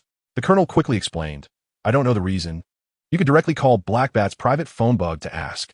Kong waved his hand to dismiss him, then turned to Sengoku and said, I'll call Blackbat. Please wait a moment. When the call connected, Blackbat greeted him warmly. Long time no see, Kong. Kong smiled and asked, It's been over 10 years since you last came back. Why are you suddenly here this time? Blackbat bluntly replied, To hold the top-level naval conference. Kong's smile faded. You know the specifications of the meeting. Is it really necessary for a few criminals who offended the celestial dragons? Blackbat said firmly, It is necessary. These 3 are trainees from our academy. Suddenly, a sound of porcelain clashing came from the office as Sengoku accidentally dropped his teacup, his expression changing drastically. Blackbat continued. The main offender is named Leifa. Kong immediately understood. Leifa is Sengoku's adopted son, but he remembered that Leifa was still under 10 years old. Blackbat then dropped a bombshell. Leifa is Sengoku's adopted son. Patrick is the son of Vice Admiral Randolph, and Barrygood is the son of Major General Harrison. After hearing this, Kong felt like his head was about to explode. These were not ordinary criminals, but the offspring of high-ranking Navy officials. You would never expect that the ones who offended the Celestial Dragons were actually the second-generation naval officers group. A complete reversal that left everyone stunned. Sengoku trembled and dropped his cup upon hearing Leifa's name. The tension reaching its peak, Black Bat insisted on holding the top-level conference. And it turned out there was such a huge scoop hidden. This was even more thrilling than Luffy's rampage at the naval headquarters. With high energy, making people clench their fists. The cheat mode was fully activated. Leifa, with the identity of a marshal's adopted son, confronted the Celestial Dragons head-on. With a strong backing and fierce power, the three second-generation officials caused chaos together, and the situation spiraled out of control. Black Bat cleverly invited them into the trap to hold the meeting, turning a small matter into a major naval event, showing his deep planning. This operation was even more exciting than being the heir of the four emperors. After all, in the world of One Piece, being able to give the marshal a headache and make the admirals lose their composure is the true pinnacle of troublemaking. Hearing this, even Kong, as the Marine Marshal, felt a splitting headache. Pay attention. The son of the Major General is still acceptable. He doesn't count as part of the true high command of the Navy. But Patrick's father is Randolph, a top elite admiral, on par with Sengoku, and he had a late child who was spoiled, keeping him locked up and impelled down. Although Randolph can't change the outcome, he will definitely harbor resentment, a definite hidden danger. The main culprit, Leifa, makes the situation even worse. Sengoku is the next marshal he strongly supports, the only general, and his two adopted sons are his only relatives. Sengoku knows very well that Leifa won't show favoritism. But how painful must it be to personally send his adopted son to hell? Dealing with three minor soldiers could potentially offend a general and a top admiral. The situation is explosive. However, Sengoku adds fuel to the fire. Convene the highest meeting because Leifa is a monstrous genius with the potential to be a general. It must be handled carefully. Sengoku rubs his temples. Come back first. We'll hold the meeting once you arrive. Sengoku turns to Leifa in the cage and sighs. You are too impulsive. Leifa smiles wryly. I wanted to avoid the Celestial Dragons, but in that situation, I couldn't just turn a blind eye. Sengoku says, I will plead for you, but this matter is too sensitive. Sengoku cannot show favoritism either. Leifa responds, you mean, Dad won go against the world government? He understands Sengoku too well, implementing the will of the world government. Even relatives are no exception. No wonder some people call him the top dog. You would never guess. The three offenders are actually descendants of high-ranking Navy officials. Their identities shake the whole situation. Leifa knows his father is strict, yet he still dares to confront the Celestial Dragons, showing great courage. Sengoku uses the genius angle to convene a top-level meeting, elevating a small matter to a major Navy issue. So calculating. This is even more thrilling than Luffy confronting the Navy headquarters. With high energy throughout, fists clenched. The cheat mode is completely activated. Leifa, young yet with the potential of a general, has explosive strength and talent. Despite being the adopted son of an admiral, he dares to break the rules, showing unparalleled courage. Sengoku cleverly uses the situation to protect the genius without offending the high command, an absolute masterstroke. This operation is even more exciting than being the heir of the four emperors. After all, in the world of One Piece, being able to give the admiral a headache and confront the rules with strength makes one a true ruthless character. Sengoku's philosophy is to implement the will of the world government, eliminating all those who oppose it. Even if they are close relatives, they cannot be an exception. Pay attention. Vice Admiral Black Bat is looking at Leifa with a strange expression. Are you really not even 10 years old? I knew you were a good seedling early on, and as soon as you arrived in Sabaody, I took you as my apprentice and then locked you up. Leifa laughed and replied, with my personality, do you think I would obediently get locked up? Black Bat sighed. You can still laugh at this time. I appreciate you more and more. He understood that the meeting was unlikely to change the outcome and only sought to be guilt-free. In the morning, in the largest naval conference hall, the rear admirals took their seats one after another and chatted. The square-faced rear admiral asked, do you know why we're having this meeting? Someone guessed. Is it to select a fleet admiral? Another person retorted, the warlord hasn't retired yet. The lying down Dalmesia stood up and said, it's not about selecting a fleet admiral. It's to discuss how to deal with those who offend the Celestial Dragons. This meeting was initiated by Vice Admiral Black Bat. The three were shocked. Vice Admiral Black Bat? He hasn't returned to Marineford in over a decade. The square-faced admiral frowned. Isn't it enough to just throw those who offend the Celestial Dragons into a big prison? Why hold this meeting? Dalmesia shook his head. Since Black Bat brought it up and Admiral Sengoku agreed, there must be a necessity. You absolutely wouldn't expect it. Leifa, not even 10 years old, has already made a veteran vice admiral want to take him as an apprentice, his genius level shocking everyone.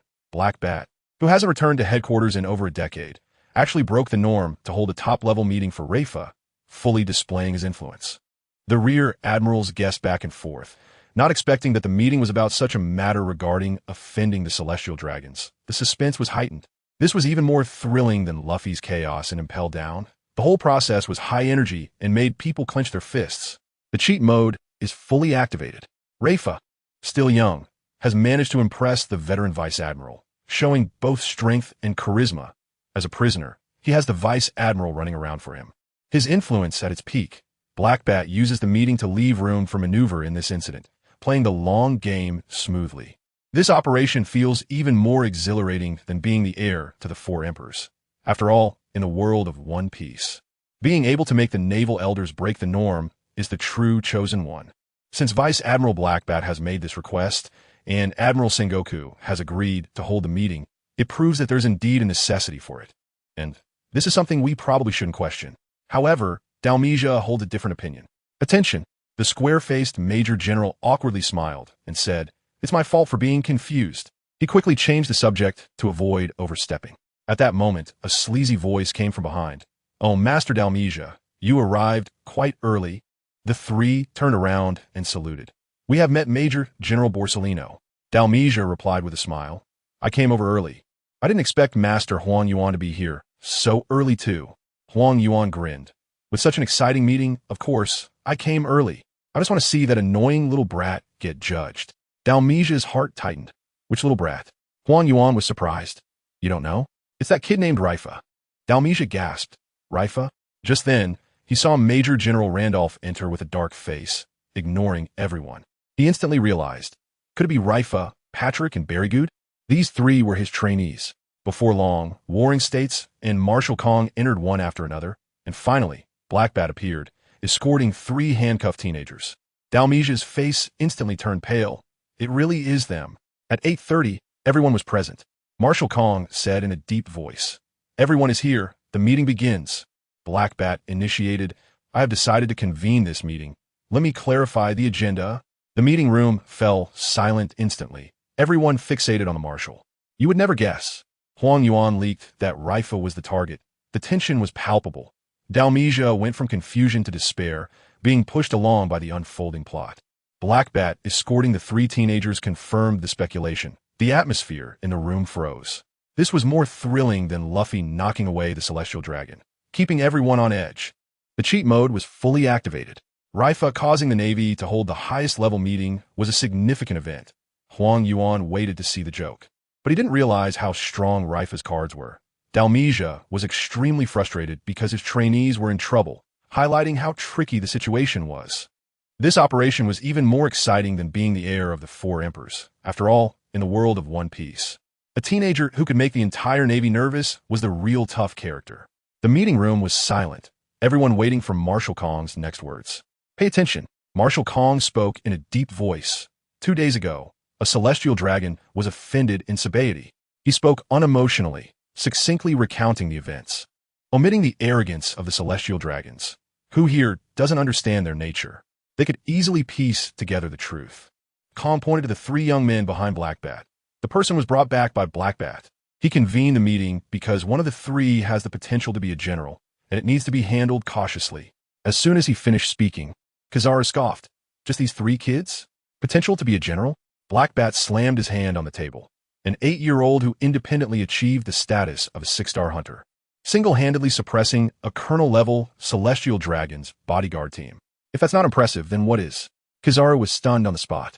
He had seen Leifa's abilities and remembered that he had defeated Smoker through strategy, not believing he had such strength, thinking it was just an excuse Black Bat was making for Wano. Little did he know, after Leifa went to Sabaody, his strength skyrocketed, and he transformed into Mr. V, picking up scraps from Marco and other monsters. He was completely unaware of all this. At this moment, Kong spoke decisively. "Borsalino, I have verified that Black Bat did not exaggerate. You absolutely cannot imagine.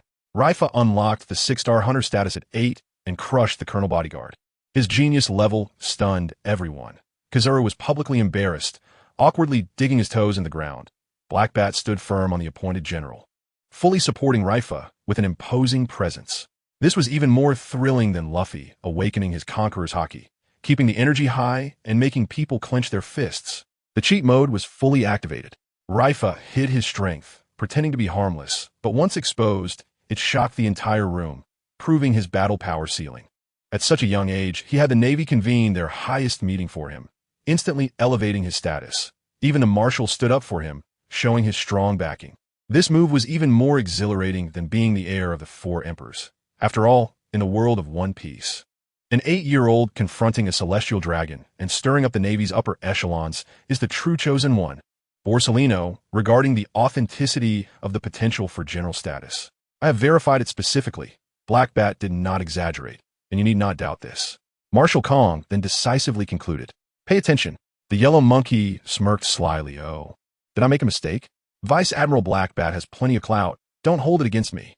Black Bat coldly snorted, not responding at all. At that moment, Akainu suddenly spoke up. So what if he has the potential of an admiral? The celestial dragons are not to be offended. That's an ironclad rule. Just because someone has talent doesn't mean they can defy the world government. Absurd. He has no grievances with Leifa. It's purely a matter of principle that no one should escape punishment. Randolph immediately retorted. Sakazuki, Black Bat is considering the future of the Navy. What's wrong with that? The yellow monkey sarcastically remarked. Your son is inside. That's why you're speaking up, right? Randolph exploded in anger. You're talking nonsense. Kong shouted. Silence. The audience instantly erupted, realizing that Randolph's son was among the 3. Kong looked at Black Bat. You initiated the meeting. Share your opinion first. Black Bat spoke candidly. They offended the celestial dragons to save someone. It was an unintentional mistake. They didn't harm the celestial dragons, just subdued the bodyguards for self-defense.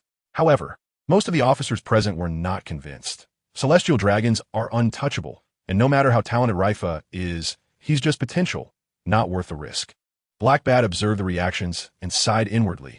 It really won't work. You would never have guessed it. Akainu and the yellow monkey continued to attack, putting Leifa in a perilous situation. Randolph stood up against the top vice admiral to save his son, overflowing with paternal love. Black Bat tried to turn the tide, but struggled against the majority's opinion. A reversal with hidden daggers. This was even more thrilling than Luffy breaking into Impel Down. The entire scene was high energy, making people clench their fists. The cheat mode was fully activated. Leifa, relying solely on his potential, made the Navy's big shots turn against each other, reaching a ceiling of influence. Even after committing a crime, he could have a vice admiral defend him. His standing directly elevated, trapped in a desperate situation, yet using his talent to stalemate the situation. His power not yet revealed, but already explosive. This operation was more exhilarating than being the heir to the Yonko. After all, in the world of One Piece, being able to make the Navy's top vice admirals tear each other apart is the true definition of a ruthless character. So it really won't work.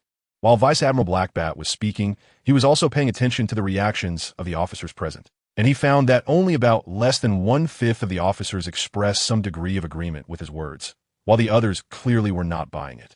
Pay attention. If there's a vote, it's highly likely that Leifa and the others will be in trouble. Seeing the situation is not good. Black Bat quickly calls out to Sengoku. Do you have anything to say? Everyone looks at Sengoku, and Kizaru is especially waiting to see him defend himself, looking for an opportunity to undermine him. To everyone's surprise, Sengoku stands up and walks towards the door. I have nothing to say. Let us follow the rules. I'm not feeling well. I'm going to the infirmary. The whole place is stunned. Even Kizaru didn't expect Sengoku to be so impartial, directly giving up on speaking for his adopted son. Although leaving midway is impolite, it doesn't seem out of place due to his relationship with Leifa. Black Bat and Randolph feel a sinking feeling in their hearts. Even Admiral Kong didn't anticipate Sengoku being this resolute. Kong quickly tries to salvage the situation. Is there anyone else who wants to speak? Dalmatia, you go.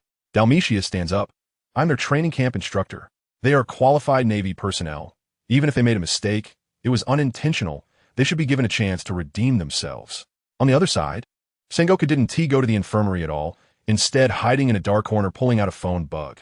Moshi, it's me, Sengoku. At the Albana Palace. The king holds the phone bug, feeling excited and guilty. Is Farrell still alive? Sengoku replies, yes. He didn't want his children involved in family matters when he was alive. Now only you can help him. The king immediately says, thank you for your trust. I will handle this. You absolutely won't believe it. On the surface, Sengoku seems impartial and leaves, but behind the scenes he contacts the king to save Leifa, causing a direct turnaround. Kizura waits to see the joke, but is completely baffled by Sengoku's maneuvering. Leifa actually has a hidden family background, with layers of trump cards. This is more thrilling than Luffy awakening the Nika form. The whole process is high energy and makes people clench their fists. The cheat mode is fully activated. Leifa not only has the identity of an admiral's adopted son, but also hides a mysterious family background. With an outrageous support system, Sengoku plays the game skillfully, using both open and secret tactics. Just relying on potential has made the Navy bigwigs turn against each other, with an influence that reaches the ceiling. This move is even more exhilarating than being the heir of the four emperors. After all, in the world of One Piece, having an admiral lay out plans for him, and a king come to his aid truly makes him the chosen one. I understand now. Thank you for your trust. I will take care of this matter. The middle-aged man wearing a crown sincerely expresses his gratitude. Look, Sengoku said to the phone bug. Then I'll trouble you. King Edmund shook his head. You're exaggerating. I owe him too much. This is what I should do. After exchanging a few pleasantries, he hung up the phone and told his curious son Kibura, don't ask for now. I'll explain after I'm done. Edmund immediately dialed a new number, and the scar man in the flat cap answered. Moses, Edmund stated directly. I want to let go of the matter where the celestial dragon was offended. The other party hesitated. The one offended is the Muscarud Holy Family. That's not easy to handle. Edmund snorted coldly. The offender is my own nephew, a direct descendant of the Nefertali family. If they dare to go for a total extermination, I'll flip the table. The other party immediately responded. I will relay that. After hanging up, Edmund told Kibura, the Uncle Pharaoh you heard about who passed away when you were little was actually a rear admiral. And Leifa is your cousin. Kibura was shocked. Rear Admiral Pharaoh is my uncle? He had once idolized Pharaoh. Kibura worried. Threatening them will surely anger them. Right, Edmund sneered. The 20 founding families will not stand by and watch another family cut off their lineage. At that moment, the phone rang again, and the scar man said, they agreed not to pursue the matter. They also asked me to pass on a message to you. Edmund replied, go ahead. You absolutely won't believe it. Leifa is actually a descendant of the founding family. His identity shocking to the ceiling. With one sentence, Edmund made the celestial dragons back down, crushing them with both strength and background. Kibura's idol turned out to be his uncle, a reversal that was completely unexpected. This is even more shocking than Luffy becoming Nika. The whole process is high energy and makes people clench their fists. The cheat mode is fully activated. Leifa, the adopted son of the admiral descendant of the founding family.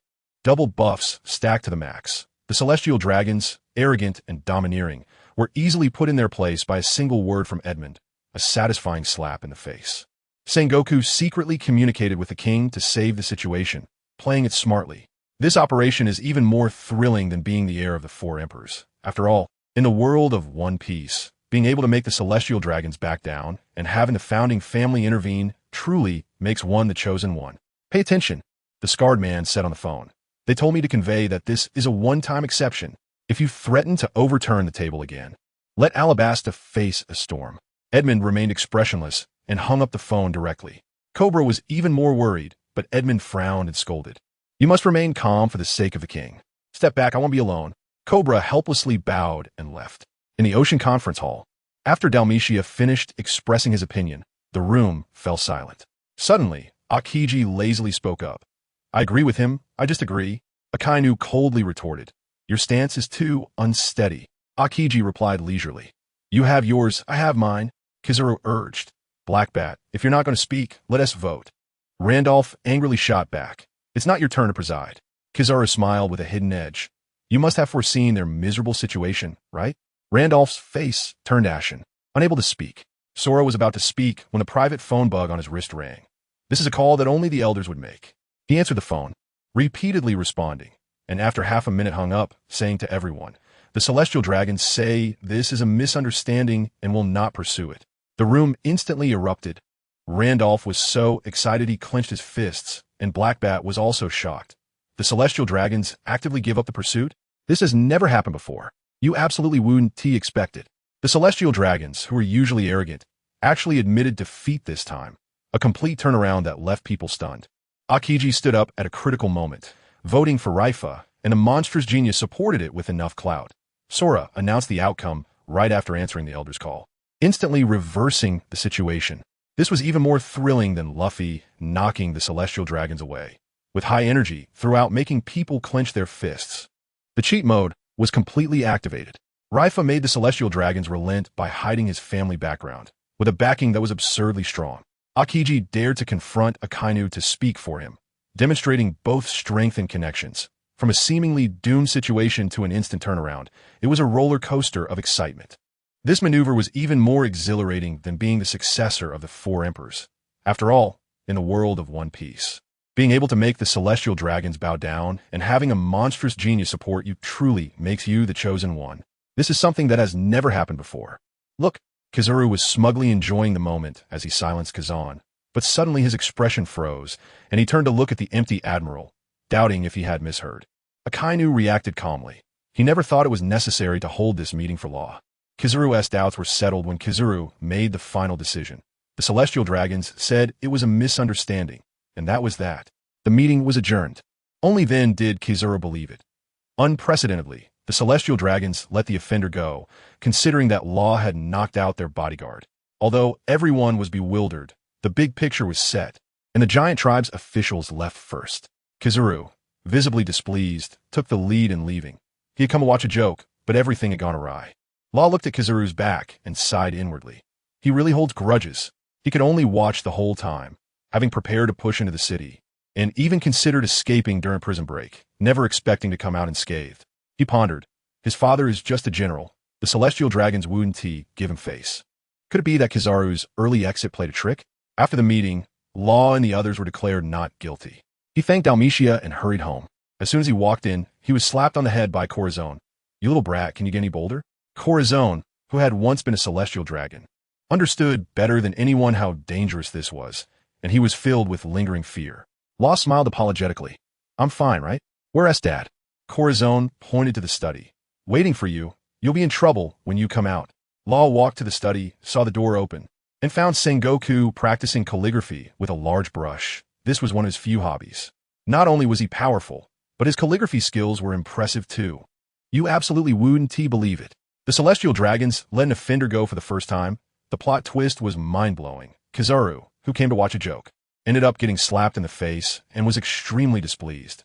Law went from a certain death situation to a complete escape. His luck was off the charts. This was even more thrilling than Luffy causing chaos at the Marine headquarters, with high energy throughout that had people clenching their fists. The power-up mode was completely maxed out.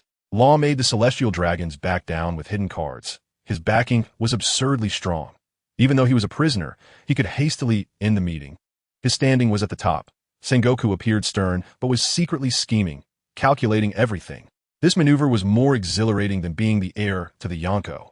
After all, in the world of One Piece, being able to make the celestial dragons make exceptions and having a general pave the way for him truly makes him the chosen one.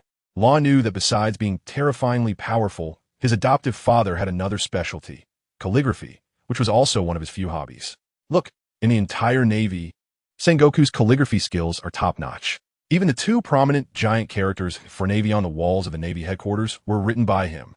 As soon as Rayleigh stepped into the study, he heard Sengoku say, without even looking up, "Stand by for a moment. I'll talk to you after I finish writing these characters." Rayleigh obediently responded, and his gaze fell on the white paper on the desk, where he saw Sengoku writing the four big characters Tao, Guan Yang Hui. He instantly understood that this was a warning written specifically for him. Sengoku put down the brush, stretched his shoulders, sat down nearby, and looked at Rayleigh, asking, "All good?" Unable to contain his curiosity, Rayleigh quickly inquired, "Old man, how did you manage to get the celestial dragons to relent?" Sengoku pointed to the chair across from him. "Sit down. I need to clarify this matter with you, as it relates to your background." After Rayleigh sat down, Sengoku slowly began, "Your biological father was my dear friend back in the day, named Farrell." Rayleigh was stunned. "Farrell the Rear Admiral? He's actually my father." He had heard this name before and knew that the person was a legendary Rear Admiral on par with Sengoku, but he had never thought it was related to him. However, Rayleigh was still confused. "Even if he is my biological father, how can you, as a general, Influence the celestial dragons? What does this have to do with him? Sengoku said solemnly. Farrell is different. He comes from one of the 20 royal families that founded the world government, the Nefertari family of Alabasta. The current king of Alabasta, Edmund, is your uncle. Rayleigh was completely dumbfounded. I'm actually a member of the Nefertari family? That means Cobra is my cousin, and the future Princess Vivi is my niece. The feeling of having characters from a comic suddenly become family made him exclaim it was surreal. After regaining his composure, he asked, then why have you never mentioned this to me before? You would never guess. Rayleigh is not only the adopted son of Admiral Sengoku, but also a descendant of the founding royal family, with a double top-tier identity that directly shakes the scene. Sengoku's writing of Tao Guangyang Hui carries deep meaning, both a warning and a protective measure, meticulously calculated. From being pursued by the celestial dragons to easily turning the tables thanks to his family background, the plot twist happens faster than flipping a book. This is even more shocking than Luffy awakening his Nika form, with constant high energy making people clench their fists. The power-up mode is fully activated. Once Rayleigh's background is revealed, he directly ascends to the top tier of relationships in the world of One Piece, with a backing that's absurdly strong. Sengoku, while appearing stern and impartial, has already paved the way for him, protecting him without leaving traces. Just based on his lineage, he makes the arrogant celestial dragons retreat, raising the stakes to the ceiling. This move is even more exhilarating than being the successor of the Four Emperors. After all, in the world of One Piece, having the founding royal family step in and an admiral providing protection is what truly makes one the chosen one. So why have you never told me these things before? Old man, Rayleigh suddenly asked. Pay attention. Sengoku sighed. This involves the grievances between your father and King Edmund's brother, so I can't say much. You should ask him yourself later. I'm not telling you because it's your father's dying wish. If it weren't for the big trouble you caused. Before he could finish, Leifa had already understood. Sengoku changed the subject. You've been in the training camp for less than a year, and you already have this kind of strength. You've even secretly become a 6-star bounty hunter. You've really improved. Leifa was instantly speechless. Sengoku said solemnly, you're attracting too much attention. A 6-star hunter before 10 years old. Offending the celestial dragons is fine for now, but sooner or later, you'll be pushed to the forefront. I've arranged a place for you. Spend the next 2 years settling down. Leifa asked, where to? Sengoku smiled and answered, a place that will allow you to avoid the storm. You'll know when you get there. Half a month later, Leifa set foot on an island and exclaimed, it really can avoid the storm. It's quite inconspicuous. This was actually the weakest sea, the East Sea, and the Rog town where he landed was currently very unremarkable. However, Leifa knew that this was the birthplace of Roger, and a few years later, it would also be his execution site, marking the beginning of the great pirate era. He sighed inwardly. Dad really knows how to pick a place. I'm about to witness a legend. Suddenly someone shouted, Private Leak. Leifa immediately responded, here. The lieutenant, holding his false identity, praised. Only 12 years old, and you've already been promoted to private for achieving a 5th-class merit. Impressive. This was the new identity Sengoku had arranged for him, and very few people knew about it. You would never guess. Leifa's background hides royal grievances, building suspense. Sengoku's exile lets him avoid the storm, but sends him to the starting point of a legend, a twist that catches him off guard. From a Navy's focal point to a small private in the East Sea, playing a pig to eat a tiger. This is even more thrilling than Luffy setting out to sea, with high energy all the way. The cheat mode is fully activated. Leifa, bearing the identity of a royal and a general's adopted son, is low-key as a small private, creating a strong contrast. Sengoku appears to suppress him, but is actually protective, cunning and calculating. Rogtown hides foreshadowing of the great pirate era, and he can witness history while lying down. This move is more exhilarating than being the heir of the 4 emperors. After all, in the world of One Piece, being able to position oneself in advance at a legendary landmark is the true chosen one. At 12 years old, having achieved a 5th-class merit once, he was directly promoted to the rank of private. Not bad, not bad. He's quite talented. The lieutenant officer, holding the fictitious identity of Leek, looked at Leifa with admiration. Pay attention. Reifa's age is fictional. He is taller than his peers, and pretending to be 12 feels completely natural. His military rank isn't given randomly, given his strength. He is qualified to be promoted to an officer, and the Navy has precedence for this. However, to avoid drawing attention, he can only be arranged as a private. After all, the highest officer in Rogtown is only a lieutenant colonel. A 12-year-old private will be looked up to in a small place. but won't attract too much attention, perfectly striking a balance. Leifa humbly said, "You're too kind, sir." The lieutenant smiled and said, "Welcome to Rodtown. Although it's not comparable to the Grand Line, it has its own unique beauty." After saying that, he enthusiastically showed him around the town, which made Leifa feel a bit uncomfortable. You see, in Marineford or Sabaody, such enthusiasm usually means trouble. For example, the previous Brigadier General Pearson was just trying to form connections. But this lieutenant, named Owen, came from another island in the East Sea, has been here for over 10 years, and has never been to the Grand Line. He is super curious about it, and his enthusiasm is just because he wants to gather information. After all, he can't reach the colonel, so Leifa became his source of news. Leifa was bombarded with questions and spent his first day in a QA session. You absolutely wouldn't believe it. In the latter half of the Grand Line, aboard the Moby Dick, Whitebeard laughed heartily after drinking. "Marco, I heard you got caught by a bounty hunter." Marco grimaced. "That kid is less than 10 years old, and he's the son of your old friend." Whitebeard raised an eyebrow. "Old friend," Marco replied. "The wise General Sengoku." Whitebeard instantly burst into laughter. "So it's that old kid, qualified to be my old friend." The power-up mode is fully activated. Leifa has the strength to be promoted to an officer, but pretends to be a private, playing the ultimate role of a pig eating a tiger. He single-handedly made Marco trip and even caught Whitebeard's attention, showcasing his explosive strength.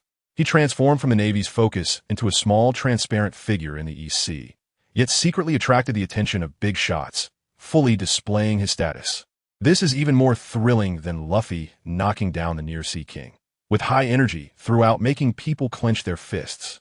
Back when Sengoku was still a colonel, he had pursued him, and now he has become one of the legendary pirates on the sea, while Sengoku has already become a Navy admiral. The two can be considered evenly matched old rivals. Take a look. Although Whitebeard and Sengoku are sworn enemies, Sengoku is one of the few who can earn Whitebeard's respect. There aren't many who qualify to be his friends on this sea. Whitebeard suddenly changed his expression. "You little brat. Losing to Sengoku's son makes me lose face." Marco quickly explained. "I was careless. That little brat caught me off guard." Whitebeard waved his hand. "Losing is losing. There's no need for so many excuses. I've also suffered under Sengoku. But for such a young kid to make you suffer in silence, his talent is definitely explosive." Marco added. "He also offended the Celestial Dragons in Sabaody." Whitebeard laughed. "Then he's definitely in trouble." But Marco replied. "The Celestial Dragons voluntarily gave up on pursuing him. He's fine." Whitebeard was shocked. "That's something Sengoku can't do. Interesting." In a small restaurant in Sabaody, Sweki finished a phone call with a strange expression. Huichi asked, "What's wrong?" Sweki said, "Leifa, that Mr. V, has been acquitted." Huichi was stunned. He offended the Celestial Dragons and got away with it? Was it the Bounty Hunter Guild that saved him? Sweki sneered. "What does the guild count for? The Celestial Dragons don't care about them at all. Something's definitely fishy here." On the other side, Blackbat brought Patrick and Berrygood back to Sabaody, saying, "The Joshua family is locked up in the prison on Island 62 for their protection. You could go pick them up yourselves." The two quickly thanked him, and Blackbat waved them off, turning to see a short old man setting up a chessboard. "Finally back. Come play a big match with me." Blackbat rarely smiled. "Sure. You absolutely wouldn't expect that Leifa could offend the Celestial Dragons and still come out unscathed, making Whitebeard call it interesting, raising the stakes." The Sweki sisters couldn't figure out the reason, heightening the suspense. Blackbat appeared to be a hands-off manager, but was secretly protecting people, cunning and calculating. This is even more thrilling than Luffy's rampage in Sabaody, with high energy throughout that makes people clench their fists.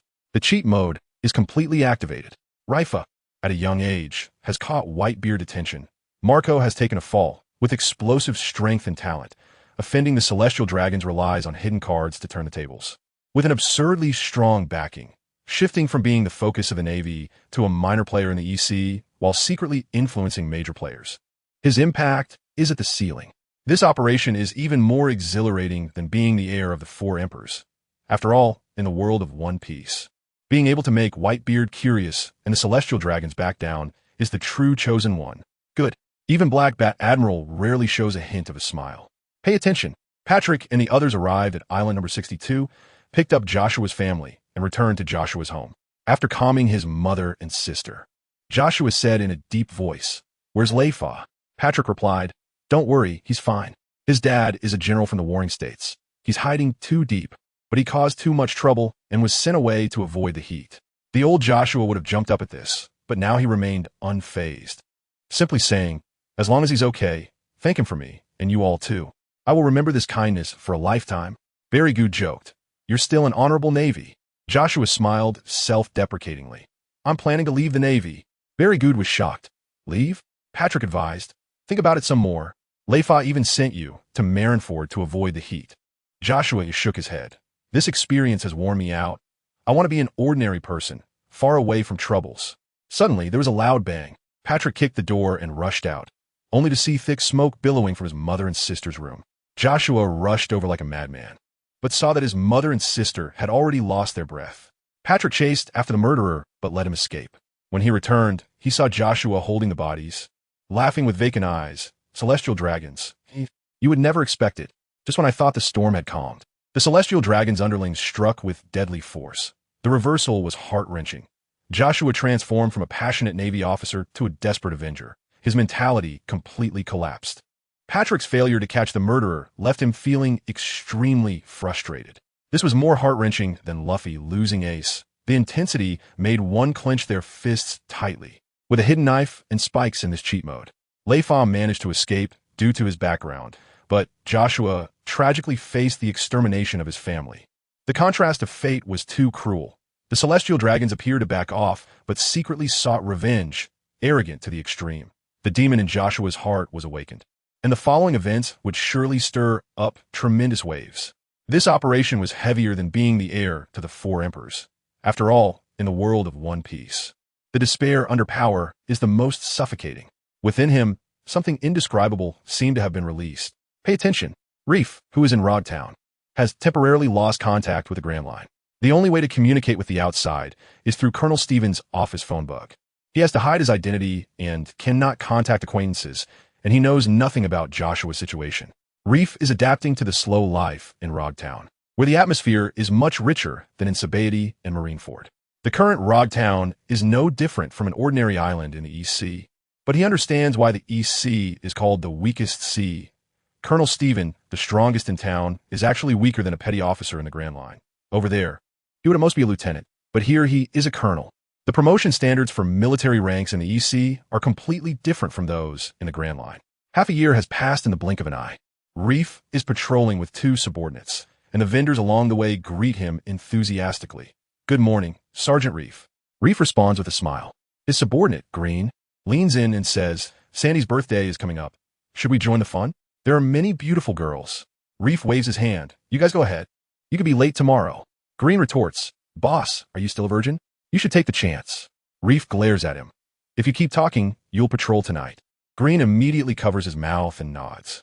The patrol ends at 2 in the afternoon, and since it's still early before getting off work, Reef simply lets his subordinates leave early.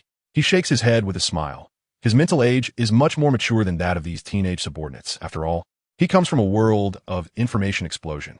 Reef secretly rejoices. "Just right, I can start my training early." You would never guess.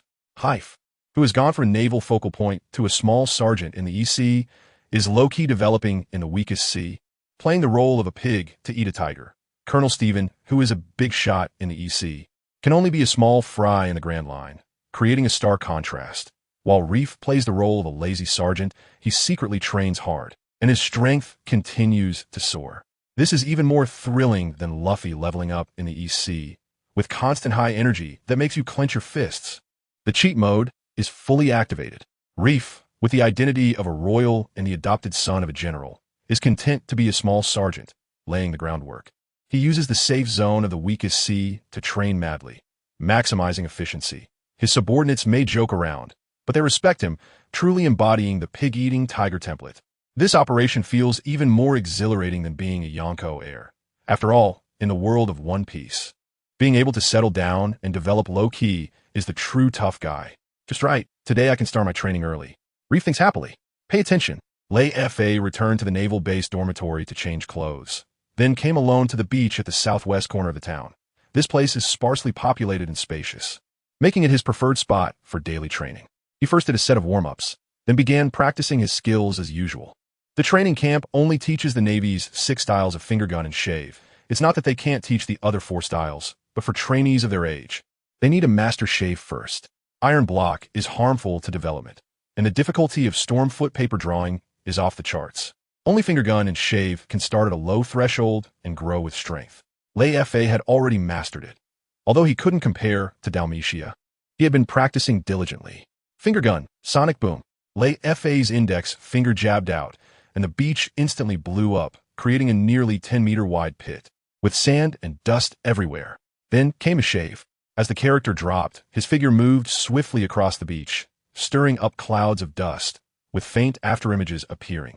Suddenly, a sound of ding-dong rang out. Detected that the host's food cell awakening level has reached 5, the awakening of the food devil soul is in progress. System upgrade for the first time. Leifa was stunned. While it wasn't surprising that the food cell awakened to 5, the awakening of the devil's soul and the system upgrade were completely unexpected. In the next moment, his consciousness was pulled into a pitch-black space, with no light or sound around, unable to even feel his own existence, and he couldn't speak, only able to be an observer. Just then, a gust of wind approached, getting closer and clearer. You absolutely can't imagine. Leifa combined finger gun and sonic fist to create a sonic boom. The power blew up the beach, and his combat power skyrocketed. Awakening the food cell to 5 triggered the devil's soul and system upgrade. The speed of the cheat was astonishing. His consciousness was dragged into a mysterious space, raising the suspense to the maximum. This was even more thrilling than Luffy awakening Conqueror's Haki, with high energy throughout making people clench their fists. The cheat mode was fully activated. At such a young age, Leifa mastered the Navy's 6 styles and could innovate and combine techniques. His talent was off the charts. With the double buff of the food cell and system stacked up, his strength increased like riding a rocket, suddenly triggering hidden storylines while developing quietly. His future potential was unfathomable. This operation was more exhilarating than being the heir of the 4 emperors. After all, in the world of One Piece, having a system and the devil's soul is the true chosen one. Who? The sound of the wind continued to rise, but it was getting closer and clearer. Suddenly, Leifa realized that the sound of the wind by his ear was increasingly resembling the sound of breathing, but he was puzzled. How could breathing make such a noise? In the next moment, 2 huge discs glowing with a ghostly blue light abruptly appeared in front of him, surrounded by dark red flames that illuminated the area. A fierce beast with a brutal appearance suddenly emerged, and the sound he heard earlier was indeed its breathing. However, despite its ferocious looks, the beast was unusually quiet, and its ghostly blue eyes held no malice. Instead, it seemed to be conveying something like a wise sage. Leifa's heart stirred. Could this be the soul of my culinary demon? With a whoosh, the scene before him changed, and he found himself back on the beach. As if everything that had just happened was an illusion, yet he was certain it was not a mere delusion. Leifa silently thought. System, display body data. Instantly, a panel popped up. Culinary cell awakening degree 5. Demon soul has awakened. Strength 27. Constitution 25. Speed 28. Normal adult male is 1. And he also gained the power of gluttony, beginner level. A strange mechanical voice suddenly echoed. The power of gluttony is an ability granted by the demon soul and must be developed independently. Leifa asked in surprise, System? How can you talk now? The response came. The system has evolved for the first time, activating basic intelligence. The next evolution will occur, awakening degree 20. Leifa inquired about the system's origins and whether he could return to Earth, but received a response indicating insufficient permissions. Yet he felt a thrill. This means there's a chance to find out the answers. He understood that the power of gluttony, like sound wave manipulation, was a culinary technique, but he had to explore its usage himself. You would never have guessed. Leifa's culinary demon soul turned out to be a fierce, wise beast. Creating a stark contrast, the system evolved intelligence and unlocked the new ability of gluttony with an astonishingly rapid power-up. His body data crushed that of ordinary people by over 20 times, solidifying his status as a top-tier combatant. This was even more exhilarating than Luffy awakening the Nika form, with high energy throughout making one clench their fists. The cheat mode was fully activated. Leifa not only had the Navy's 6 styles backing him, but also unlocked the Demon Soul System intelligence, stacking double buffs to the max. He developed quietly, but hid lethal moves, with the future potential of the power of gluttony being unfathomable, transforming from an ordinary student to a combat monster. His upgrade speed was like riding a rocket. This maneuver felt even more thrilling than being the heir to the 4 emperors. After all, in the world of One Piece, Having an intelligent system of fierce demon soul truly makes one the chosen one. Now, it was up to Leifa to explore and develop it himself. Pay attention. Leifa was pondering. In the Captives of Gourmet, when characters explode, the soul of the gourmet demon can enhance food skills. I previously learned Zebra's sound wave manipulation, but without his demon soul, my combat power was inherently lacking. Now that my demon soul has awakened, what surprises await? Next, Leifa focused his training entirely on the newly awakened power of gluttony. After some exploration, he discovered that this power could tear apart and dissolve physical objects and energy. Based on this, he developed 3 skills, which the system automatically named. Crimson Kiss. The power of gluttony transforms into a small crimson mouth, with biting power off the charts. Capable of crushing steel. Infinite Stomach Wall. Releases a barrier to block attacks and can also dissolve and counterattack. Calorie Glutton. Releases power all around, dissolving the energy and stamina of enemies. Seeing the name of the 3rd skill, Leifa was shocked. This was the same name as the skill of the gourmet sage, JoinsNaval. Although the effects were different, the system gave them the exact same name. He speculated, could JoinsNaval's demon soul also be a glutton? Regardless, after mastering these skills, Leifa's strength surged. He was confident he was no weaker than Sweki, but there were no opponents in Rogtown for him to verify this, and the Navy 6 styles were difficult to master quickly. The system also didn't trigger new missions, leaving him in a complete bottleneck. However, Leifa was very satisfied. Now he had the ability to protect himself, and even if he couldn't beat Marco, the other party couldn't kill him. Without a sense of crisis, he was no longer eager to improve his strength, and even wanted to enjoy life. Interestingly, when he stopped actively looking for missions, they actually came to him. You absolutely wouldn't expect this. Leifa developed 3 major glutton skills, and his combat power soared, tearing steel like it was nothing. The skills shared names with the gourmet sage, revealing hidden connections and suspense. He fell into a bottleneck but maintained a calm mindset, which instead triggered missions, catching him off guard. This was more thrilling than Luffy mastering hockey, with high energy throughout that made people clench their fists. The cheat mode was completely maximized. Leifa's demon soul awakening unlocked powerful skills, solidifying his talent ceiling. From passively being beaten to being able to withstand big shots, the reversal of strength was incredibly satisfying. A laid-back mindset actually attracted missions, with luck and strength both online. This operation felt even more exhilarating than being the heir to the 4 emperors. After all, in the world of One Piece, being able to have both a gourmet demon and a system is what truly makes one formidable. However, interestingly, when he no longer actively tried to trigger missions, they instead came to him on their own. Look, Leifa is back from patrol and bumps into Lieutenant Owen at the camp entrance, greeting him with a smile. Good afternoon, Lieutenant Owen. Lieutenant Owen claps his hands. Leifa, I've been looking for you. Leifa, puzzled, asks, looking for me? What's going on? Lieutenant Owen, excited, replies, the East Blue Master Chef competition, held once every 20 years, is happening in Rogtown in a month. You can now sign up for the preliminary selection, and the top 3 can earn the title of Master Chef, gaining fame all the way to the Grand Line. Leifa is confused. Is the Master Chef title really that impressive? Lieutenant Owen, anxious, says, of course. There are fewer than 10 Master Chefs in the East Blue at the same time, and your dishes are better than the camp chefs. You have to go. Suddenly, a mechanical voice echoes in his mind. Mission Master Chef competition triggered. Sign up for the competition and finish in the top 3 to earn the title. Reward. Intermediate training card from Shirlin Temple. 1 year of training without consuming time in the main world. Leifa secretly rejoices. He has studied culinary arts at Shirlin Temple, and the culinary skills from the world of food captives will definitely crush the competition. Lieutenant Owen thinks he can only aim for the top 10, completely unaware that Leifa is on a different level. Leifa comes back to his senses and asks, can the Navy participate? Is it allowed? Lieutenant Owen waves his hand. Don't worry. Many Navy chefs will come. Leifa immediately replies, I'll sign up right now. Thanks for the reminder. Lieutenant Owen encourages him. Go for it. If you make the top 10, we'll all be proud in Rogtown. Leifa humbly says, I'll do my best. You absolutely can't imagine.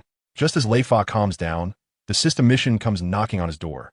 His luck is off the charts. The culinary skills from the world of food captives will dominate the East Blue. Winning the championship will be a piece of cake. Lieutenant Owen thinks he's aiming for the top 10, unaware that he's going to secure a top 3 spot and preemptively show off. This is even more thrilling than Luffy winning at the sea restaurant. The whole process is high energy with clenched fists. The cheat mode is fully activated. Leifa is not only skilled in combat, but his culinary arts also come with top-tier buffs, making him a jack of all trades. The task reward directly grants him a year of training, and his strength will soar, from a small sergeant in the East Blue to soon becoming a master chef. His status is being elevated layer by layer. This operation feels even more exhilarating than being the heir to one of the four emperors. After all, in the world of One Piece, being able to cheat through culinary skills makes you a true hidden powerhouse. All he can say is that he will do his best. Pay attention. After hearing Lieutenant Owen's words, Leifa quickly found a registration point for the East Sea Master Chef competition, passed the basic test, and obtained the qualification for the official competition. After registering, he noticed that many outsiders with cooking utensils had appeared in the town, all of them chefs here to compete. What was even more outrageous was that among these chefs were some tough characters. Any one of them could easily defeat Colonel Stephen, the strongest in Rogertown. While patrolling, Leifa encountered a formidable chef who surprisingly had an 8th rank, comparable to Judy, the multi-armed woman from Shangbodi. This strength was even greater than his own before entering the food forest.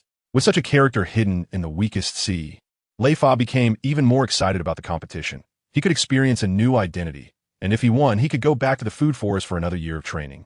A reward he was determined to obtain. By the dock, a red-haired man named Jonathan smiled at the blonde woman Jessica and said, "I bet you can win the Master Chef title."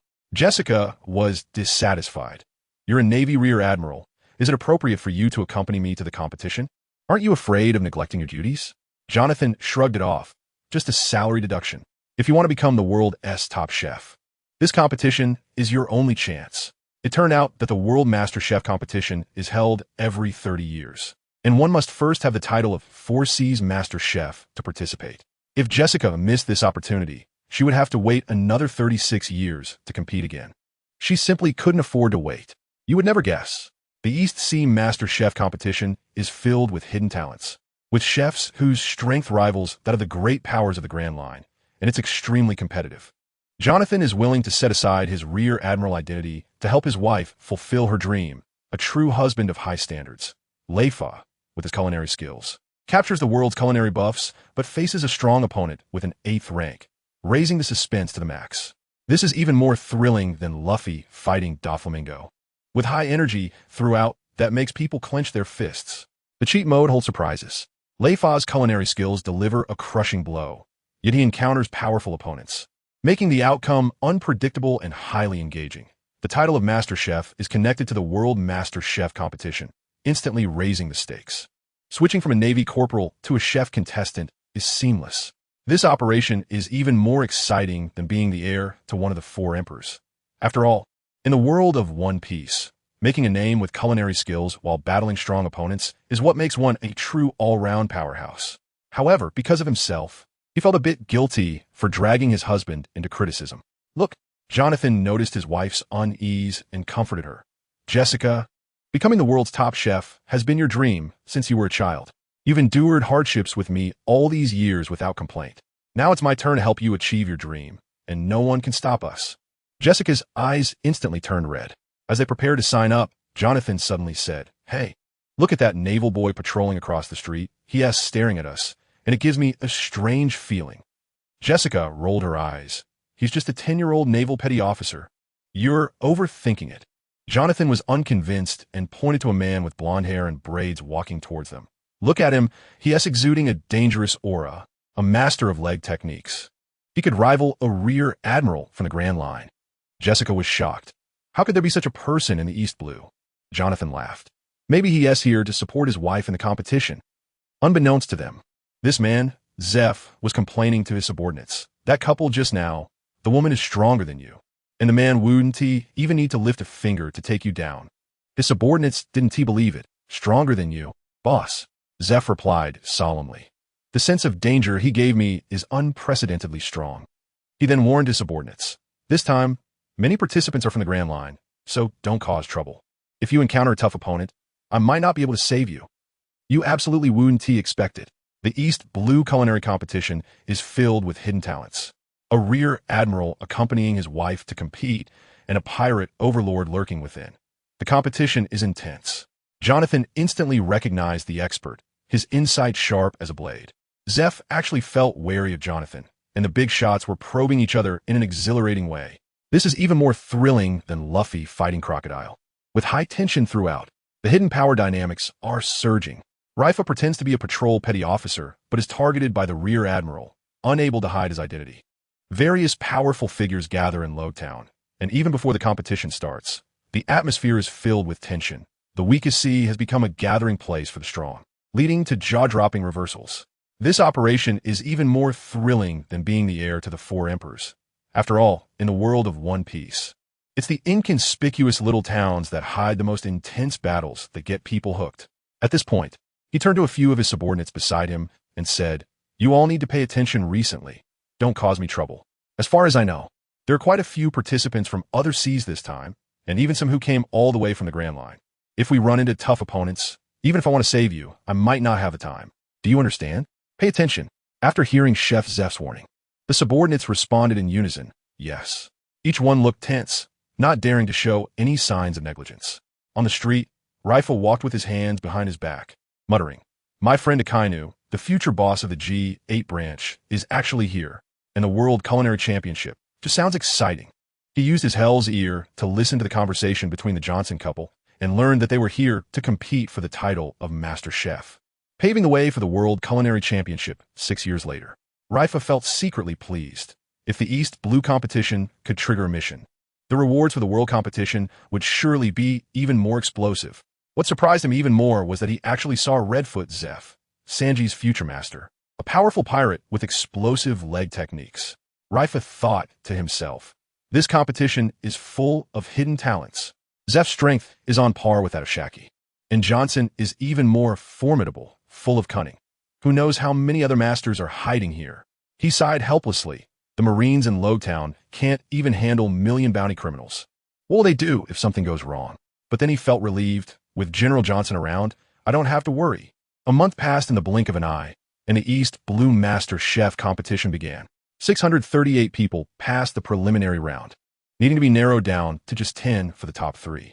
The competition was divided into 20 groups, each with over 30 participants, where everyone had to make 5 dishes. After the judges scored, the middle 3 scores were summed up, with the top 3 from each group totaling 60 people, and then the top 10 would be selected. The process looked complicated, but it moved quickly. By the end of the first day, the top 3 from all 20 groups were out. Leifa was solidly among them. You would never guess. Leifa recognized the formidable duo, Johnson and Zeph, whose keen eyes had no rivals. With over 600 participants, he easily advanced on the first day, his culinary skills crushing the competition. The chef competition in the weakest sea turned into a gathering of big shots, a jaw-dropping reversal. This was even more thrilling than Luffy defeating Enel, with high-energy moments that made people clench their fists. The cheat mode was fully activated. Leifa's culinary skills, combined with the food, captured the world's buffs, making advancement feel like a game, switching between being a Navy sergeant and a competing chef with ease. The competition hid future Navy big shots and legendary pirates, raising the stakes tremendously. This operation felt even more exhilarating than being the heir to the 4 emperors. After all, in the world of One Piece, being able to mix in with the big shots through culinary skills is the true hidden king. On the first day of the competition, the top 3 from the 20 groups had already been selected, and Leifa was one of them. Pay attention. Just after the preliminary round ended, Lieutenant Owen held a celebration for Leifa with a group of sailors, and Colonel Stephen came specifically to commend him. Everyone is hoping he makes it into the top 10, bringing glory to the Rogtown Navy. Leifa smiled and waved his hand. "It's just luck. I performed well, that's all." Owen excitedly said, "Tomorrow is the second round. Let's keep pushing." At the same time, several dozen nautical miles away at sea, a pirate ship was heading towards Rogtown. On the deck, a burly man named Ward, wearing a horned steel helmet, was looking out into the distance, while a smaller man beside him worriedly asked, "Are we really going to do this?" Ward laughed heartily. "If we want to achieve something big, we have to steal the best chef. We'll take all the top 10 contestants and the 5 judges." The smaller man became anxious. "Can't we just recruit them?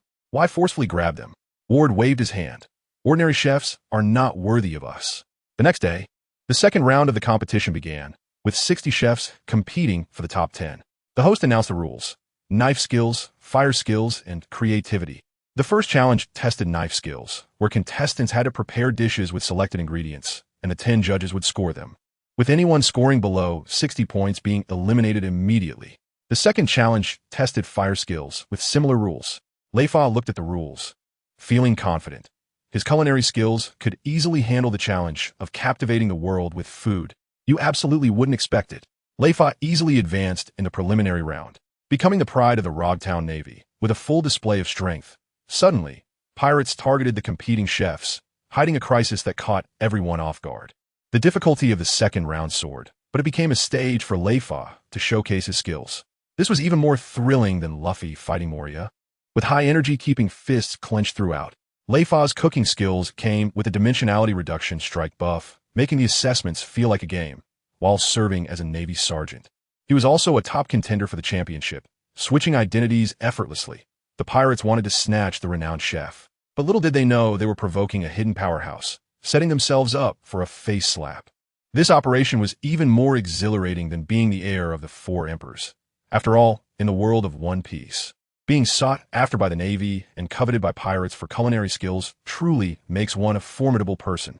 The second dish was a fire skills test dish, with rules very similar to the knife skills test dish, only this time focusing on the demonstration of fire skills.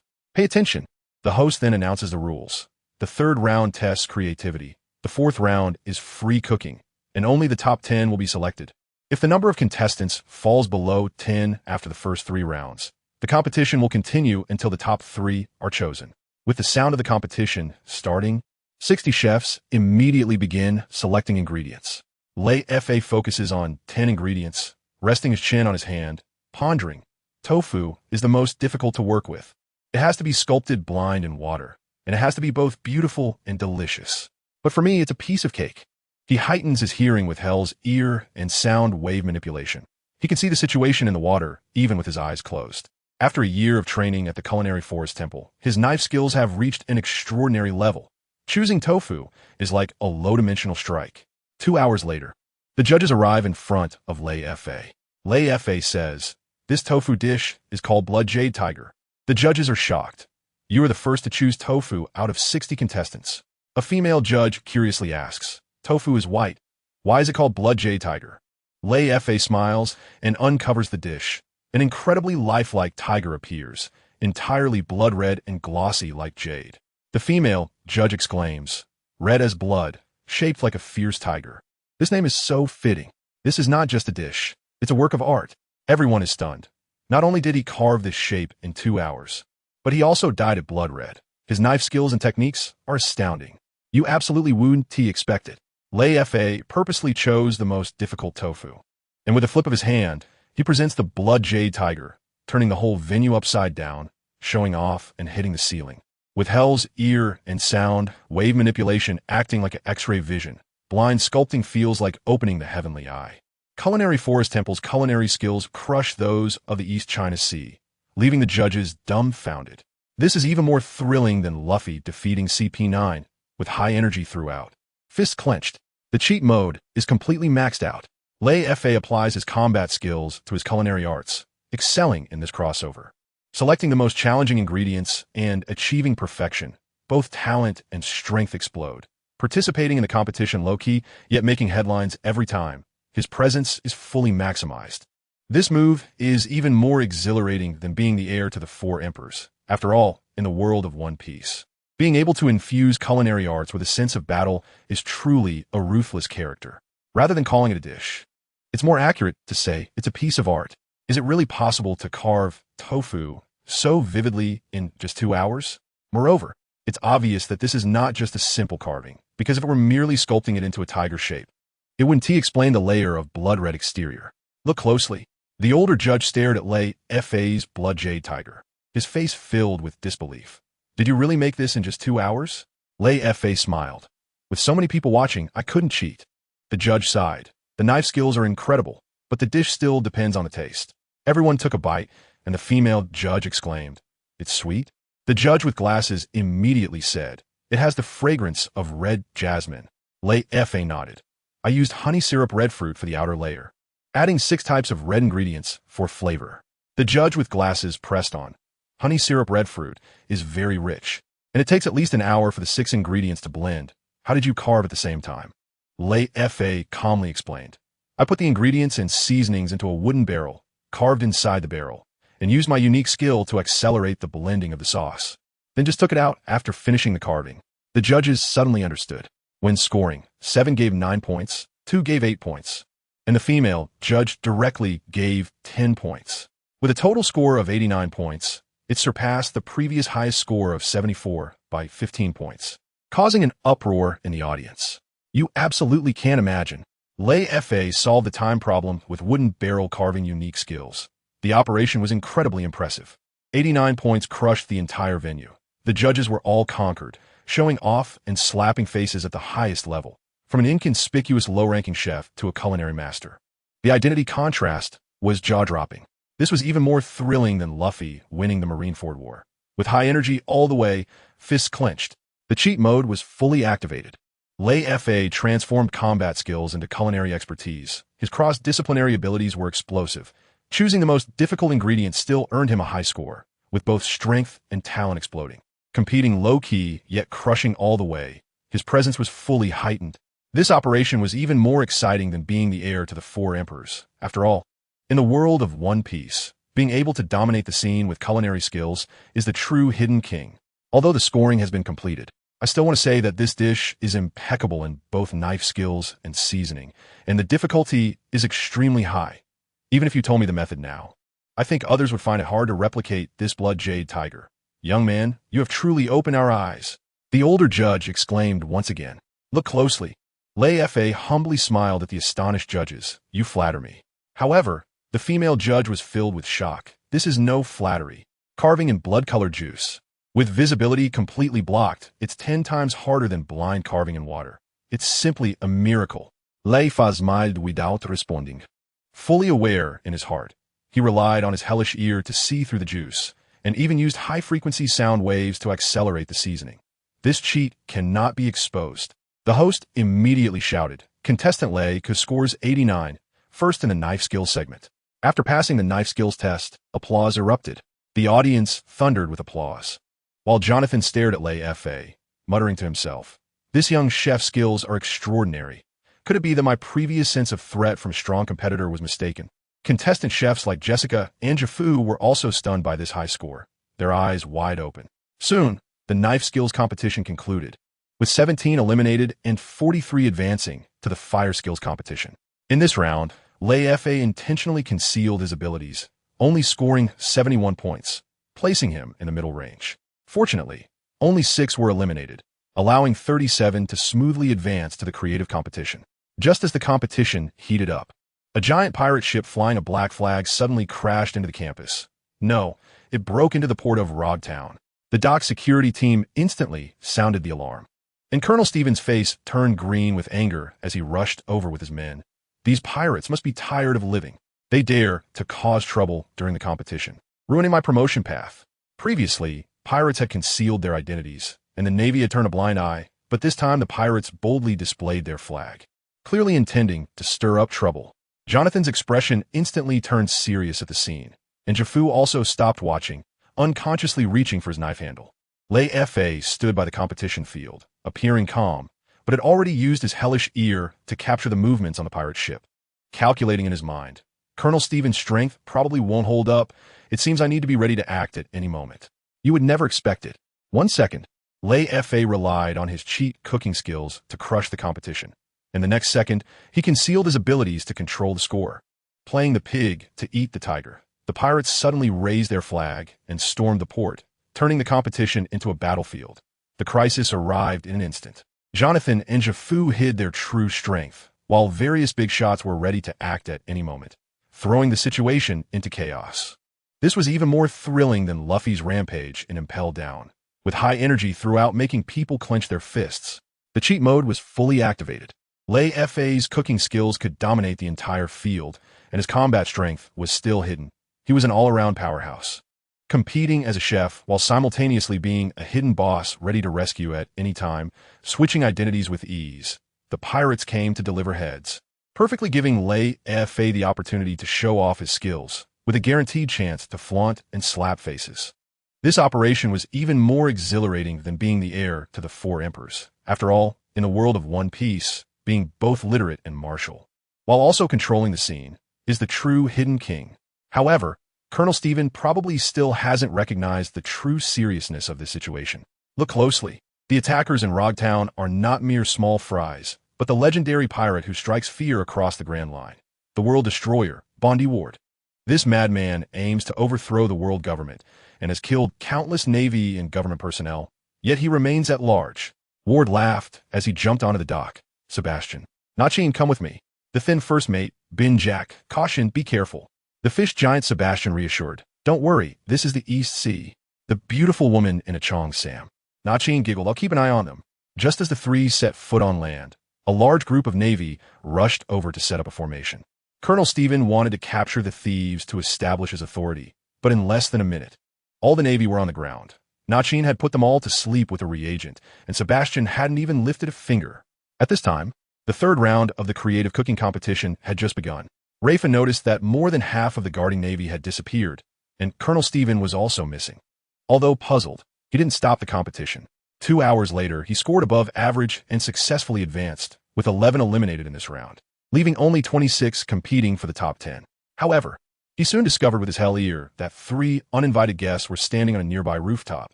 It was none other than Ward, Sebastian, and Nachin. Leifa was shocked. How could the Ward pirates be here? After all, Ward was supposed to be locked up and impelled down. He had escaped thanks to Luffy's chaos and was ultimately defeated by Luffy. To him, this was pure nonsense of protagonist Halo. You would never expect it. A small broken town in the East Sea actually attracted the legendary pirate Ward, whose power overwhelmed the entire Navy, being arrogantly friendless. Leifa used his hell ear to detect the crisis early, exposing his hidden elite attributes. The competition venue instantly transformed into a target for pirates, and the life and death crisis struck out of nowhere, turning the tables in shock. This was even more thrilling than Luffy fighting Kaido, with high energy and clenched fists throughout. The cheat mode was completely turned up.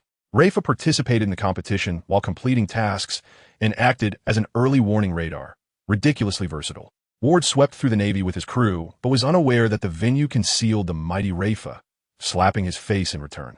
The weakest sea suddenly became a gathering place for legendary pirates, and the situation turned chaotic. This operation was even more exhilarating than being the heir to the 4 emperors. After all, in the world of One Piece, only someone who could calmly participate in the competition while having legendary pirates come to him was a true ruthless character. But to Leifa, this was completely absurd. Just like Luffy defeating Crocodile, defeating Enel the God, and defeating Shiki the Golden Lion, all equally absurd. The only thing that could barely explain these events was the protagonist Halo. Apart from that, there was absolutely no rationale. Pay attention. The World Destroyer Ward is a top-tier powerhouse. Neither Garp nor Sengoku can suppress him alone. How can a non-grown Luffy grow? It's purely nonsense from the protagonist Halo. His subordinates are not weak either. The fish giant Sebastian possesses the strength of a warlord, inheriting the fishman's monstrous strength and giant physique, and even Hancock has suffered losses to him. The other cadres are all elites at the level of at least a vice admiral. Otherwise, Ward wouldn't be worthy of being compared to Whitebeard and Roger. Leifa uses hellish hearing to understand Ward's gang's objective. After the competition ends, they plan to abduct the top 10 chefs and 5 judges. The Marines have already been wiped out, and he is troubled. Zeph and Jonathan are strong, but facing the Ward pirates is simply sending them to their doom. Although his own strength has increased, facing Ward directly is still not an option. Fortunately, Ward plans to act after the competition ends, so there's still some time. Leifa immediately uses sound waves to transmit a message to Jonathan. I am Navy Corporal Rake. Don't show any unusual behavior. Jonathan is first startled, then looks at Leifa, understanding, it really is you. I thought you were extraordinary before. This strange transmission is not something an ordinary corporal can do. You would never guess. Leifa sees through the true strength of Ward's gang at a glance. His insight is sharp, using sound waves to transmit messages from a distance. Hidden skills turn the whole situation upside down. The arena is about to become a hunting ground for pirates, yet he calmly lays out his plans, exuding an air of a big shot. This is even more thrilling than Luffy fighting Big Mom, clenching his fists in high energy the whole time. The cheat mode is fully activated. While participating in the competition and completing tasks, Leifa acts as the battlefield commander, ridiculously versatile. Ward's gang is extremely arrogant, yet they are unaware that the arena hides this great god, setting them up for a slap in the face. various powerful figures gather, but cannot rival Ward, making Leifa the key to breaking the deadlock. This operation is even more exhilarating than being an emperor's heir. After all, in a world of One Piece, only those who can turn legendary pirates into prey and calmly control the situation are the true ruthless ones. This strange way of conversing is certainly not something an ordinary Navy corporal could achieve. Leifa's abnormality, instead, makes Jonathan, who had already sensed something extraordinary about him, feel that this is only natural, confirming that he did not sense incorrectly. Pay attention, Leifa transmitted to Jonathan. The situation is urgent, no time for idle chatter. Haven't you noticed that the Navy guarding the town is missing? Colonel Stephen is also nowhere to be found. Jonathan's expression tightened. Something has happened? Leifa hurriedly instructed. A group of pirates has landed, and the town's navy has been wiped out. They're lurking near the competition site. Make sure not to use observation hockey, or they will sense it. Jonathan's heart sank. Being able to detect observation hockey means the other party is definitely formidable. Leifa said solemnly, "It's the Ward pirate crew." Jonathan almost lost his composure. "You mean the Ward who is as famous as Roger and Whitebeard? And his officers, Sebastian and Nachin?" "Exactly," Leifa confirmed. "They are waiting for the competition to end to abduct the top 10 chefs and 5 judges." Jonathan's face instantly turned pale. His wife Jessica was very likely to be in the top 10. She would be taken away. He urgently asked, "You contacted me. You must have a way," Leifa said. "Hurry and request support from headquarters. Look for someone with Vice Admiral level combat power. There's a snail phone in Colonel Stevens' office at the camp." Jonathan was troubled. "I didn't bring a snail phone." Leifa added, "The camp is chaotic right now. Just go to his office and use it." Jonathan looked worriedly at Jessica. "What about here?" "You can't imagine." Leifa, relying solely on sound wave manipulation and hell ears, became the entire venue's early warning radar, gathering intelligence. Upon learning that the opponent was Ward, Jonathan's defenses instantly crumbled.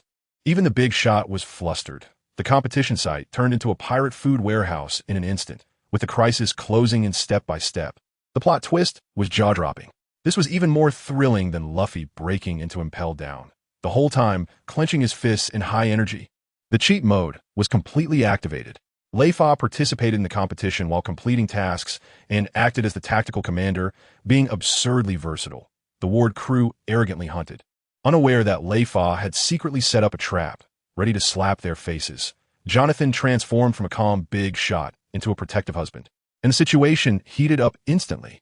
This operation was even more exhilarating than being the heir of the 4 emperors. After all, in the world of One Piece, only those who can turn legendary pirates into prey while calmly controlling the situation are the true ruthless ones. And what about here? Jonathan cast a worried glance in the direction where his wife Jessica was. "Pay attention." Leifa transmitted a message to Jonathan. "You staying won't stop Ward. They'll only act after the match ends. Hurry and seek help. You need to get back in time to protect your wife." Jonathan understood immediately and quietly slipped out of the crowd. Ward didn't even notice this little invisible figure. Leifa was worried. Seeking help is probably useless.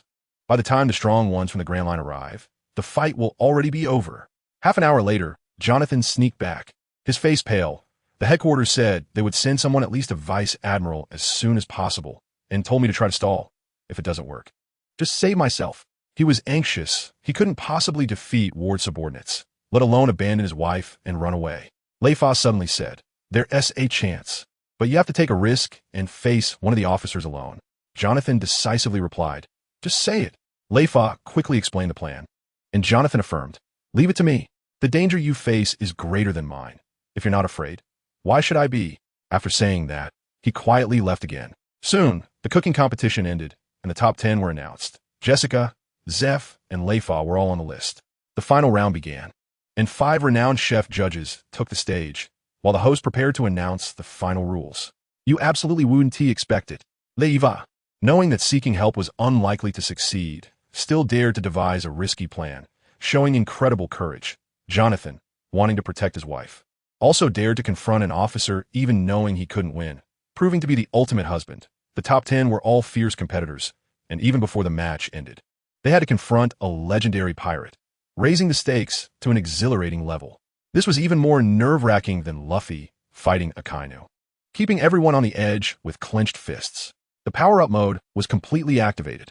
While Leifa participated in the competition as a top chef, he also played the role of a tactical master, showcasing an astonishing versatility. Ward's group thought they had it in the bag, unaware that their prey already had a counterattack plan, flipping the script on them.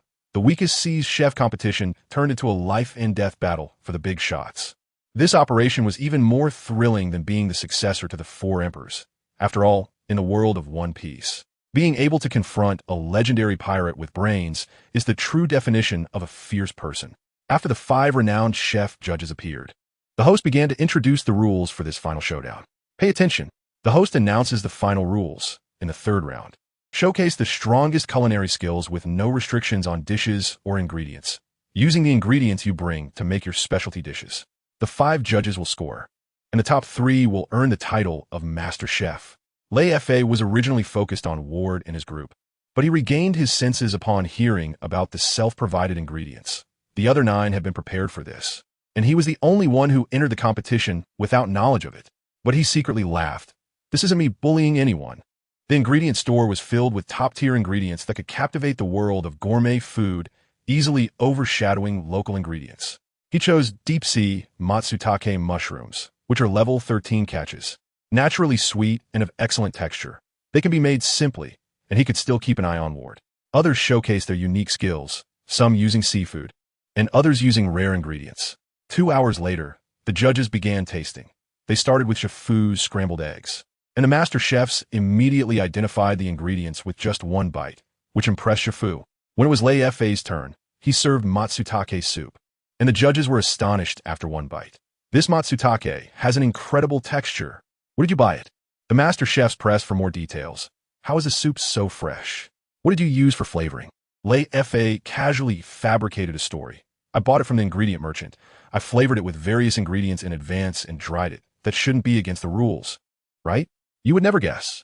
Leifa, who entered the competition last minute, relied on external ingredients to dominate the competition with his culinary skills. While competing, he was also keeping an eye on Ward, multitasking while showcasing his techniques. The judges were so impressed by the freshness of the matsutake that they couldn't figure out the origin of the ingredients, creating a high level of suspense. This was more thrilling than Luffy eating Sanji's food, with intense moments throughout, fists clenched in excitement. The cheating mode was fully activated. Leifa's culinary skills came with a top-tier ingredient buff, allowing him to win effortlessly while dominating the entire scene. He was both a chef striving for victory and a battlefield detective, proving himself to be an all-around talent. Ward's group was still waiting to capture someone, unaware that their prey had already devised a counterattack plan, setting them up for a face slap. This operation was even more exhilarating than being the heir of the 4 emperors. After all, in the world of One Piece, those who can crush culinary competitions with ingredients while also stirring up trouble are the true ruthless individuals. I used many ingredients to flavor them in advance, and then dried them to make the dried goods I brought. The specific process is too complicated, but this shouldn't be against the rules, right? Leifa said. Pay attention. The renowned chef said to Leifa, this isn't against the rules. Being able to create such dried goods is a skill in cooking. The freshness of this soup, I can't even reach this level with my seasoning. Soon, the dishes from the 10 chefs were all tasted, and the top 3 emerged. Flame Pianist Bud was first, Leifa second, and Redfoot Shifu third, with Jessica ranking 6th. The host shouted, please, renowned chef, present the awards to the new top chefs. Let the applause begin. Just then, 3 figures descended from the sky, crashing into the ground. Leading the way, Bondi Ward laughed heartily. Forget the awards. Come with me on the ship to be chefs. Chaos erupted on the scene, with the audience screaming and fleeing. The renowned chef shouted angrily, who are you? How dare you cause trouble? Ward arrogantly replied, I am Bondi Ward, and from now on, you are all my people. Jessica shouted in alarm, it's the World Destroyer. Upon hearing this, everyone present panicked. This was a character as notorious as Whitebeard and Gold Lion. The renowned chef forced himself to remain calm. If you want to recruit chefs, we can discuss it. No need to be so aggressive. Sebastian sneered. Our pirate crew isn't worthy of a group of chefs. Naki laughed mischievously. Knock them out and take them away. No one gets to run. Bud yelled angrily. Chefs have dignity. Don't even think about forcing us. Naki vanished in an instant, about to make a move, but Shifu suddenly intervened with a kick, only to be blocked by Naki with one hand. Naki raised an eyebrow. I didn't expect there to be such skilled people in the East Sea. Although Zhifu attempted a sneak attack, he couldn't injure Naki. Right now, he couldn't match this officer. You absolutely wouldn't believe it. Ward's gang acted without hesitation. Their arrogance knows no bounds. Zhifu, in defense of the chef's dignity, bravely stood up even knowing he couldn't win, showing incredible spirit. Leifa had just won second place and was facing a life-and-death crisis before even receiving his award, a sudden twist of fate. This was even more thrilling than Luffy fighting Blackbeard. The tension was palpable. The power-up mode was fully activated. Leifa, while being a newly minted top chef, hid his combat strength, ready to strike back at any moment. Ward's gang thought they had the upper hand, unaware that the arena concealed tough characters like Leifa and Zhifu, ready to slap their faces. The chef competition turned into a battlefield, and the weak East Sea suddenly became a gathering place for legendary pirates. The situation became a complete mess. This operation was even more exhilarating than being the successor of the Four Emperors. After all, in the world of One Piece, having legendary pirates personally come to snatch people is true status. Chefs cannot be insulted. Zhifu is also a pirate, but he prefers to identify as a chef rather than a pirate. "Look out!" shouted the Flame Pianist Bard. "I'm here to help." He threw a marble, which instantly transformed into a fireball, charging straight at Nakian. Nakian sneered, flower shifting fist, with a backhand punch. The fireball bizarrely circled around and rebounded towards Bard at an even faster speed. What? Bard couldn't dodge in time and could only protect his chest with his hands. The fireball exploded with a loud bang, leaving him charred and unconscious on the spot. Nakian giggled, one down. Zhifu, seeing his teammate taken out in an instant, was furious and kicked wildly at Nakian, but she easily blocked him as if toying with a cat and a mouse. Sebastian frowned. "Stop playing around." He strode forward, and the two chefs blocking his path were knocked out with a single punch. "3 down," he declared, throwing a punch at Zhifu. Just then, Leifa suddenly appeared, pointing a finger. Finger gun. Sonic boom. Sebastian was knocked back a few steps by the tremendous force, bewildered. "This 10-year-old boy can actually stop me?" Leifa coldly said. "The Navy and government people are coming soon. Get out of here." Sebastian roared in anger. "You dare to ignore me." He jumped up and struck down with a palm. Fishman karate. Giant force slash. Leifa raised both hands. Infinite stomach wall. The translucent energy membrane blocked the attack, but quickly started to dissolve. This time Sebastian was serious, and the power gap was too great. You absolutely wouldn't expect it. Leifa transformed from a chef to a battle boss in an instant, repelling the fish giant with a single finger, leaving everyone stunned. Nakian's fireball rebound took out Bard in a flash. Her moves were incredibly flashy. Zhifu stood firm against a strong enemy, his spirit explosive. This was even more thrilling than Luffy fighting Doflamingo, with high energy throughout, fists clenched tight. The cheat mode was fully activated. Leifa was both a renowned chef and a hidden powerhouse, playing the pig to eat the tiger. Ward's gang was arrogantly crushing, but the young boy slapped them back, failing to show off and getting countered instead. The arena turned into a battlefield, with the weak young boy boldly facing legendary pirate officers, igniting the atmosphere to the max. This wave of operations felt even more exhilarating than being the successor to the Four Emperors. After all, in the world of One Piece, being able to win awards with culinary skills and also repel giants with a single punch is the real deal. The defense of the infinite stomach wall was quickly dissipating the massive impact of Sebastian's mixed attacks, but completely neutralizing the attack was still quite difficult.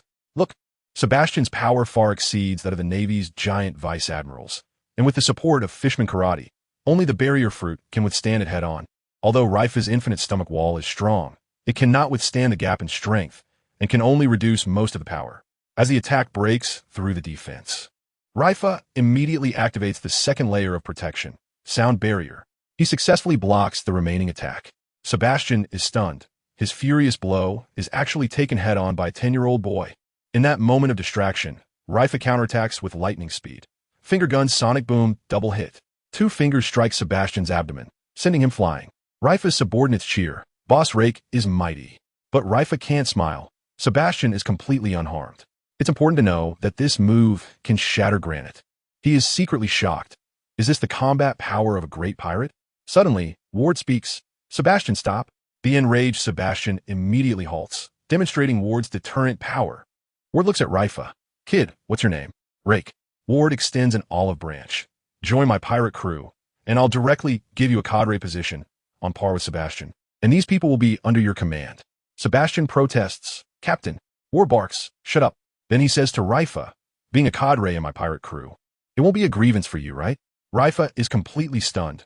Ward actually invites him to be a cadre, which is a position even more impressive than a Navy vice admiral. You would never have guessed. Leifa withstands a great pirate cadre's attack. Although he doesn't win, he retreats unscathed, showcasing his combat power. Ward, despite having many experts, chooses to invite a 10-year-old boy to be a cadre. His vision is absurdly sharp. Sebastian is slapped in the face and dares not speak. The big shot instantly turns into a good boy. The reversal is jaw-dropping. This is even more thrilling than Luffy being invited by Shanks, with high tension throughout. The hack mode is completely maxed out. Leifa transforms from chef into a combat powerhouse, his potential recognized by a legendary pirate, while serving as a Navy private. He is also invited to be a cadre in a pirate crew, his status continuously elevated. Ward thinks he has secured a recruit, but little does he know, Leifa already has a counterattack plan. Face slapping is guaranteed. This operation feels even more exhilarating than being the successor of an emperor. After all, in the world of One Piece, a boy who can have a legendary pirate personally extend an olive branch is the true chosen one. The Ward pirate crew is a legendary pirate crew. Just like the Whitebeard pirates, and the cadre status of the Ward pirate crew theoretically surpasses that of a Navy vice admiral. Pay attention. If Leifa is a lone wolf and doesn't reject the identity of a pirate, the invitation from Ward's cadre is absolutely tempting. Even a pirate or a bounty criminal would find it hard to refuse. But Leifa firmly declares, I am a Navy. Ward scoffs. Is it honorable to be a dog for the world government? Leifa retorts, you claim to be the world destroyer, causing countless killings. Is that true? Ward stubbornly replies, great things don't concern small details. Leifa counters, you only want to take over, not to correct mistakes. The name destroyer suits you too well. Ward, impatient, foolish youth. Reinforcements? In the East Sea, they can't possibly arrive in time. Leifa suddenly becomes assertive. Your brother Benjake's life is in my hands. If you don't back off, he will die. Ward's expression turns cold. Do you know what you're saying? Leifa calmly replies, if you don't believe me, just contact him.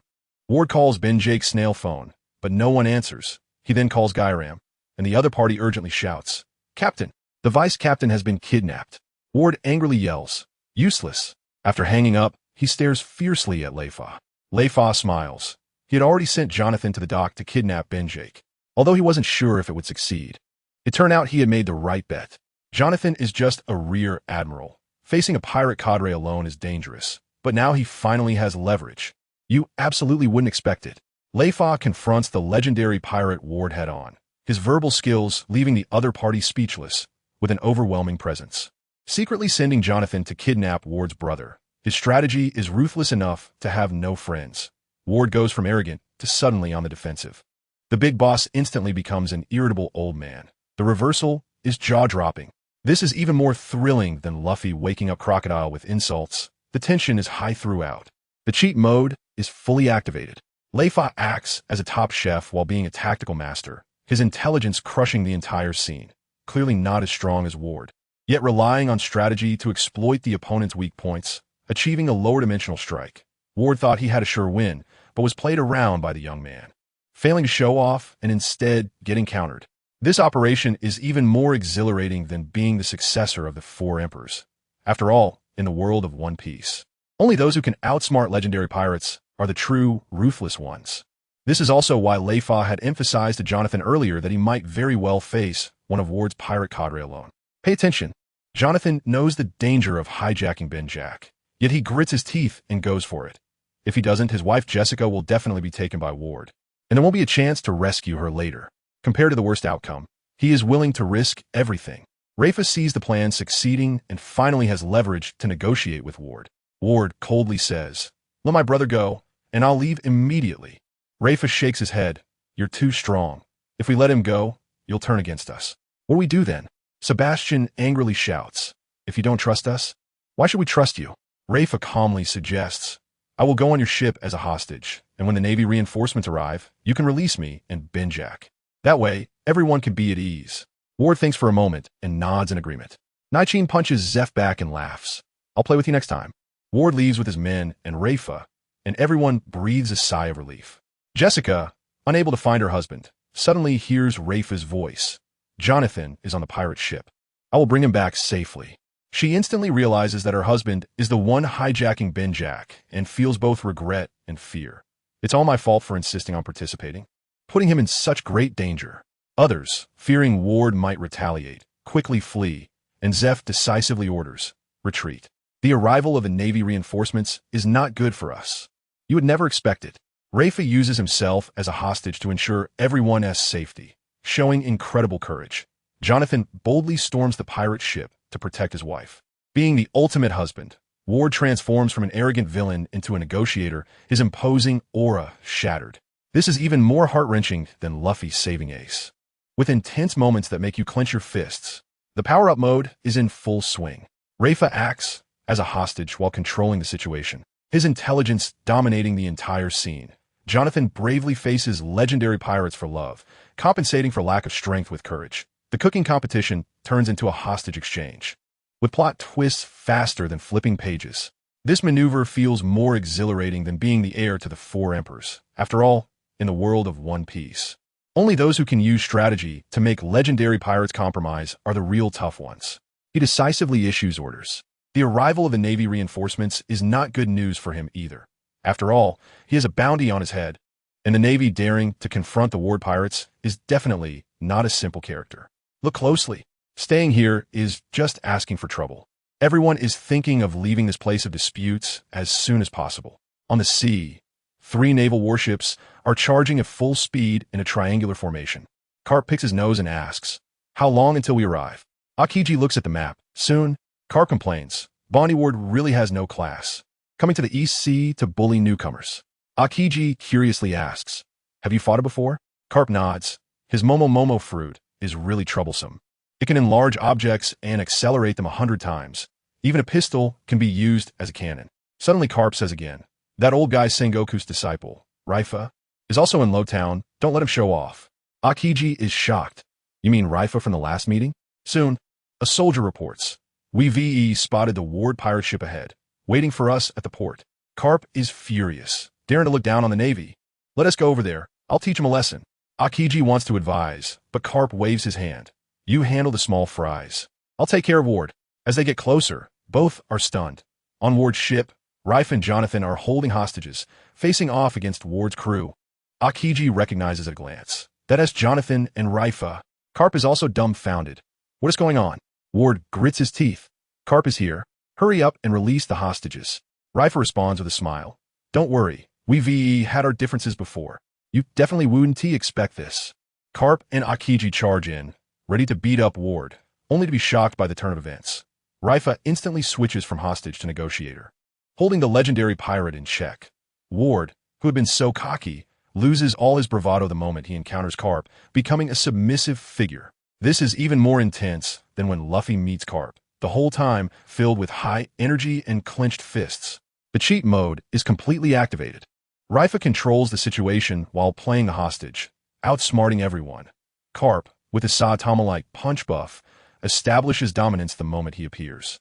Ward goes from a fierce devil to a compliant character, failing to show off and instead being restrained. This maneuver is even more thrilling than inheriting the title of a Yonko. After all, in the world of One Piece, only someone who can have Carp personally step in and can hold down a legendary pirate is truly ruthless. That's natural. We had our differences before, Leifa chuckles. Pay attention. Leifa immediately used sound waves to communicate with the naval warship, and the next second, he jumped into the sea with Jonathan. Ward shouted angrily, "Sebastian!" The giant fish leaped into the sea to chase after them, but suddenly Aokiji lazily spoke. "Ice Age." The surface of the sea instantly froze, blocking Sebastian. Furious, Sebastian yelled, seeking death, and attacked Aokiji with fishman karate. Aokiji shot out an ice pillar. Ice ball. The ice pillar was shattered, and Sebastian's attack was also intercepted. He exclaimed, "You are Aokiji Kuzan." Aokiji scratched his head. "I forgot your name. I'll just call you Big Fish." Carp laughed heartily on the warship. "Ward, you old rascal. Being outsmarted by 2 kids, you finally have your day." Ward was furious, but could only order, "Withdraw." After Leifa and Jonathan boarded the ship, they quickly thanked each other. But Jonathan waved his hand. It's all Leifa's credit. He discovered the pirates and made the plan that bought time for the reinforcements. Carp laughed. "You don't know his true identity, do you?" Jonathan was taken aback, and Leifa calmly replied, My real name is Reifa. Rake is a pseudonym. Jonathan suddenly realized. You are the Reifa who had a misunderstanding with the celestial dragons? Carp nodded with a smile. That's right. You absolutely can't imagine. Akiji's ice freezing the sea instantly subdued the giant fish, demonstrating overwhelming power. Reifa transformed from a naval private to the protagonist of the celestial dragon incident, shocking everyone with his identity reversal. Ward was arrogant for so long, but was ridiculed by Carp to the point of fleeing, failing to show off and instead getting countered. This was even more thrilling than Luffy beating up the celestial dragons, keeping fists clenched throughout. The power-up mode was completely maxed out. Reifa participated as a chef while outsmarting legendary pirates, all while hiding his big-shot identity, a true all-rounder. Jonathan voluntarily gave credit, raising the stakes. Carp and Akiji teamed up to save the day, dominating the atmosphere. This operation was even more exhilarating than inheriting the title of an emperor. After all, in a world of One Piece, only true tough characters can have admirals provide protection and can handle legendary pirates. It seems you've heard about this kid too. Carp smiled as he answered for Reifa. Pay attention. Jonathan was shocked. It really is you. He had heard of the name Reifa before, offending the celestial dragons and still getting them to drop the pursuit. A 10-year-old naval recruit, achieving something unprecedented in naval history. Jonathan thanked him again. This could not have been accomplished without you. He attributed all the credit to Reifa. Knowing that forcing back a legendary pirate crew and saving a group of famous chefs was an incredible achievement for a junior sailor like Reifa. After communicating with the naval headquarters, Carp announced, Reifa, you are promoted to lieutenant colonel and will take over as the highest officer of Rogatown. Reifa decisively accepted. Yes, sir. Carp added, no need to use a pseudonym anymore. The Grand Line doesn't have time to manage you right now. Reifa curiously asked, what's wrong with the Grand Line? Carp said gravely, Roger has become the pirate king. The headquarters is on high alert. Reifa understood clearly. Roger would soon disband his pirate crew, surrender, and entrust his legacy to Carp, ultimately being executed in Rogatown. And with a simple declaration of wanting treasure, he would directly ignite the great pirate era. He suddenly felt troubled. He could completely prevent Roger from doing this, delay, or even eliminate the arrival of the great pirate era. This was an opportunity to change the world. But this secret could never be revealed, not even to his adoptive father Sengoku. You absolutely cannot imagine. Reifa went from a naval recruit to a lieutenant colonel in an instant, his career skyrocketing. Roger becoming the pirate king ignited a crisis, and the world order was about to change dramatically. Reifa held the key to changing history, yet could only keep it hidden. The suspense was intense. This was even more thrilling than Luffy becoming the pirate king, with constant high energy and clenched fists. The cheat mode was fully activated. Reifa achieved great merit through his wisdom, jumping several ranks, his life moving at double speed, while serving as the new officer of Rogatown. He had the secret of being a time traveler, with layers of identity stacking up. Roger reached the pinnacle of being the pirate king, yet remained unaware that his fate had already been seen through by Reifa. His destiny was already sealed. This operation was more exhilarating than being the heir to the 4 emperors. After all, in the world of One Piece, being able to foresee history in advance and rise through merit made him the true chosen one. In other words, he had the capability to delay or fundamentally eliminate the arrival of the great pirate era. Look closely. This sounds like bragging, but it's really not. Without Roger's words before his death, the great pirate era would either have come late, or its impact would have been greatly reduced, or it might not have happened at all. Roger's words were like a super bomb, reaching from the Grand Line to the 4 seas. Even ordinary people dared to go to sea and become pirates, all to find One Piece. But Reifa was troubled. Should he stop all this? As a Navy officer, he should stop the pirates from growing stronger. After all, he has seen with his own eyes the pirates burning, killing, and looting, and more than 90 of them are scum. The Navy, no matter how bad, mostly follows the rules, protecting the weak, while pirates are the complete opposite. Even someone like Zeph, who only robs money without killing, is still fundamentally a criminal. But then Reifa thought, is it really Roger's fault? If there were robbers on Earth shouting about robbing money, would that trigger a robber era? Absolutely not. The people in this world can survive, and the world government maintains the authority of the rulers. The celestial dragons are even more detestable than pirates, which is what gave Roger's words the fertile ground. Moreover, stopping the great pirate era would lead to an unknown world, and the unknown means danger. After thinking it over, Reifa made the difficult decision not to stop it. This matter instead made him see clearly the path to the future. You absolutely wouldn't expect it. Leifa saw through the essence of the world and articulated the root of the great pirate era, shaking the entire structure. From being entangled in whether to change history to decisively making a decision, his mindset far surpassed his peers, clearly able to rewrite fate, yet choosing to follow the trend. Flipping expectations upside down. This was even more thrilling than Luffy grasping Haki, with his fists clenched tightly the whole time. His special mode was completely maxed out. Leifa not only concealed his combat strength but also had a built-in historical spoiler, his IQ crushing the entire scene. While serving as the new governor of Roadtown, he saw through the chaos of the world, with clear goals, clearly able to be a world changer, yet choosing to walk his own path. Hardcore, to the point of having no friends. This move was even more thrilling than being the heir to the Yonko. After all, in the world of One Piece, those who can see through the essence and dare to stick to themselves are the real tough ones. Perhaps this will be an opportunity, Leifa thought to himself. Pay attention. After confirming that the Ward pirates had fled, Carp and Akiji left after only half a day. Jonathan took his wife Jessica back to the Grand Line on a warship and even invited Leifa to visit them later. No one was worried about Ward coming back for revenge. Strong people care about their reputation. Ward failed in his actions and couldn't afford to lose face by resorting to sneak attacks. Plus, he was afraid of a naval ambush. Leifa replaced Colonel Stephen as the highest official of Logtown, leaving everyone stunned. This 12 or 13-year-old boy actually became a colonel, but his strength and achievements were undeniable. And the Navy respected him since he was the one who drove away the legendary pirate crew. Soon, news from the Grand Line spread.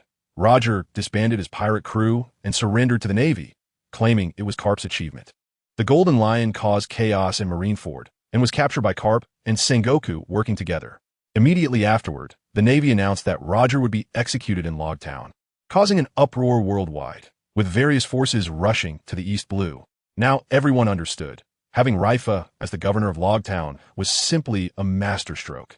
Colonel Stephen couldn't handle the situation at all, but Leifa was well prepared.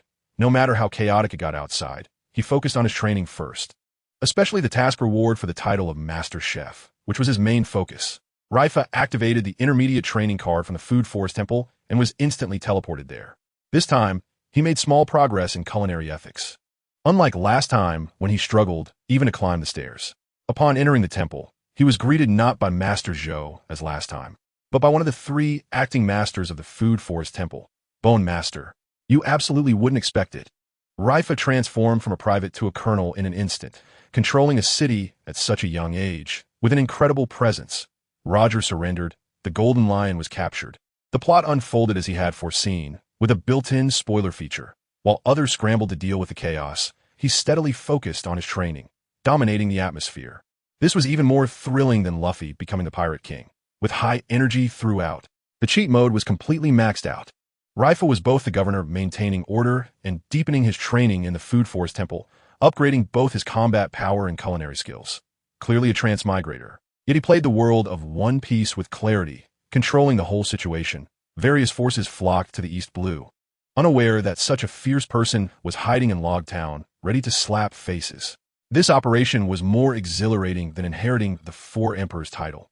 After all, in the world of One Piece, a young man who could rise through strength and intelligence was the true chosen one.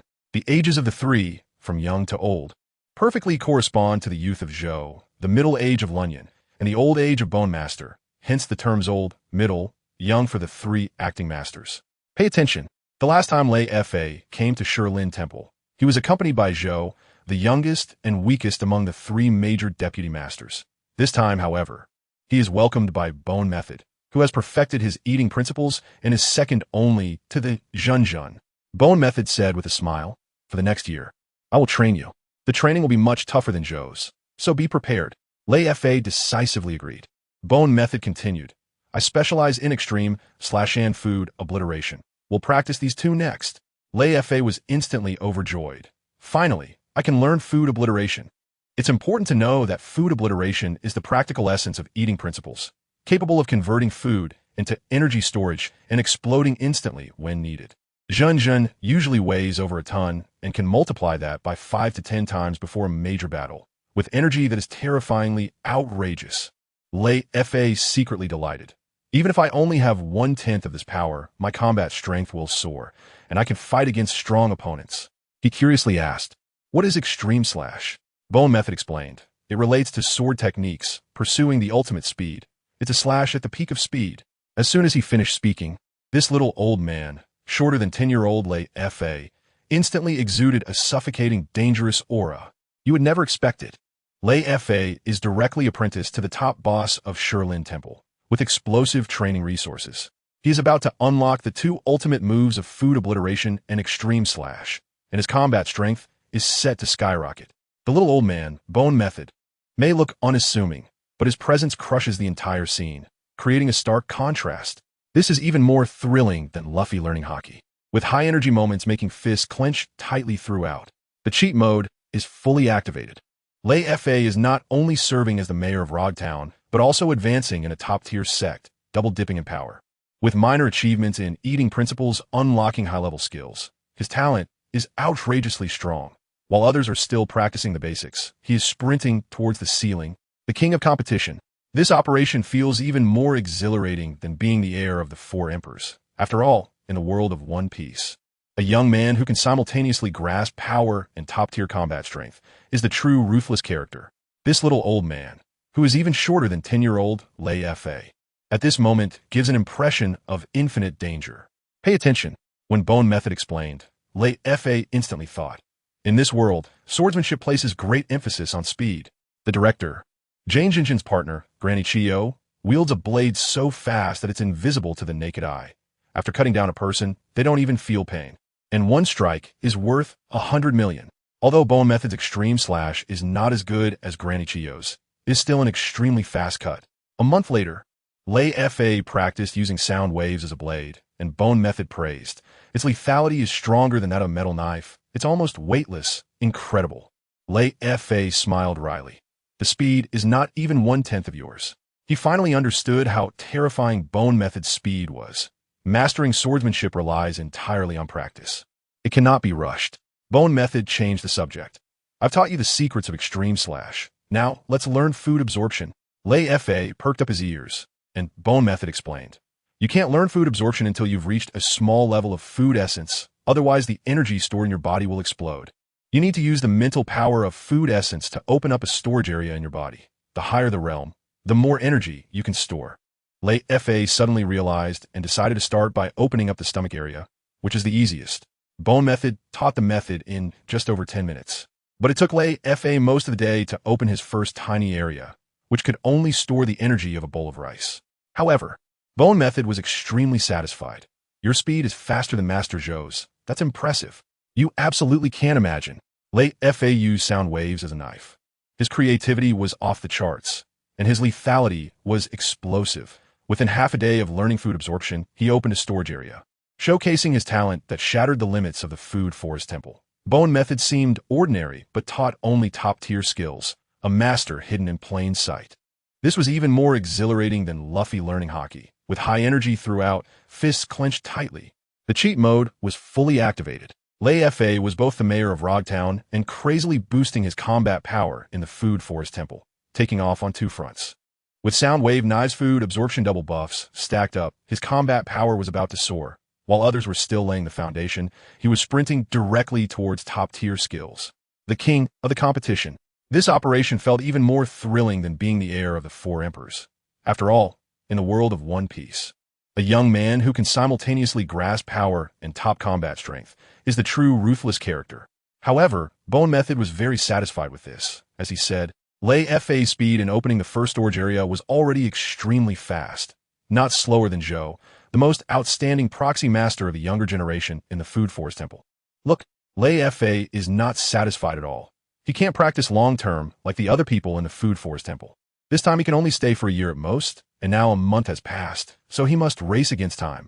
In the days that followed, Leifa practiced the extreme slash in the morning and opened up the food energy storage area in the afternoon.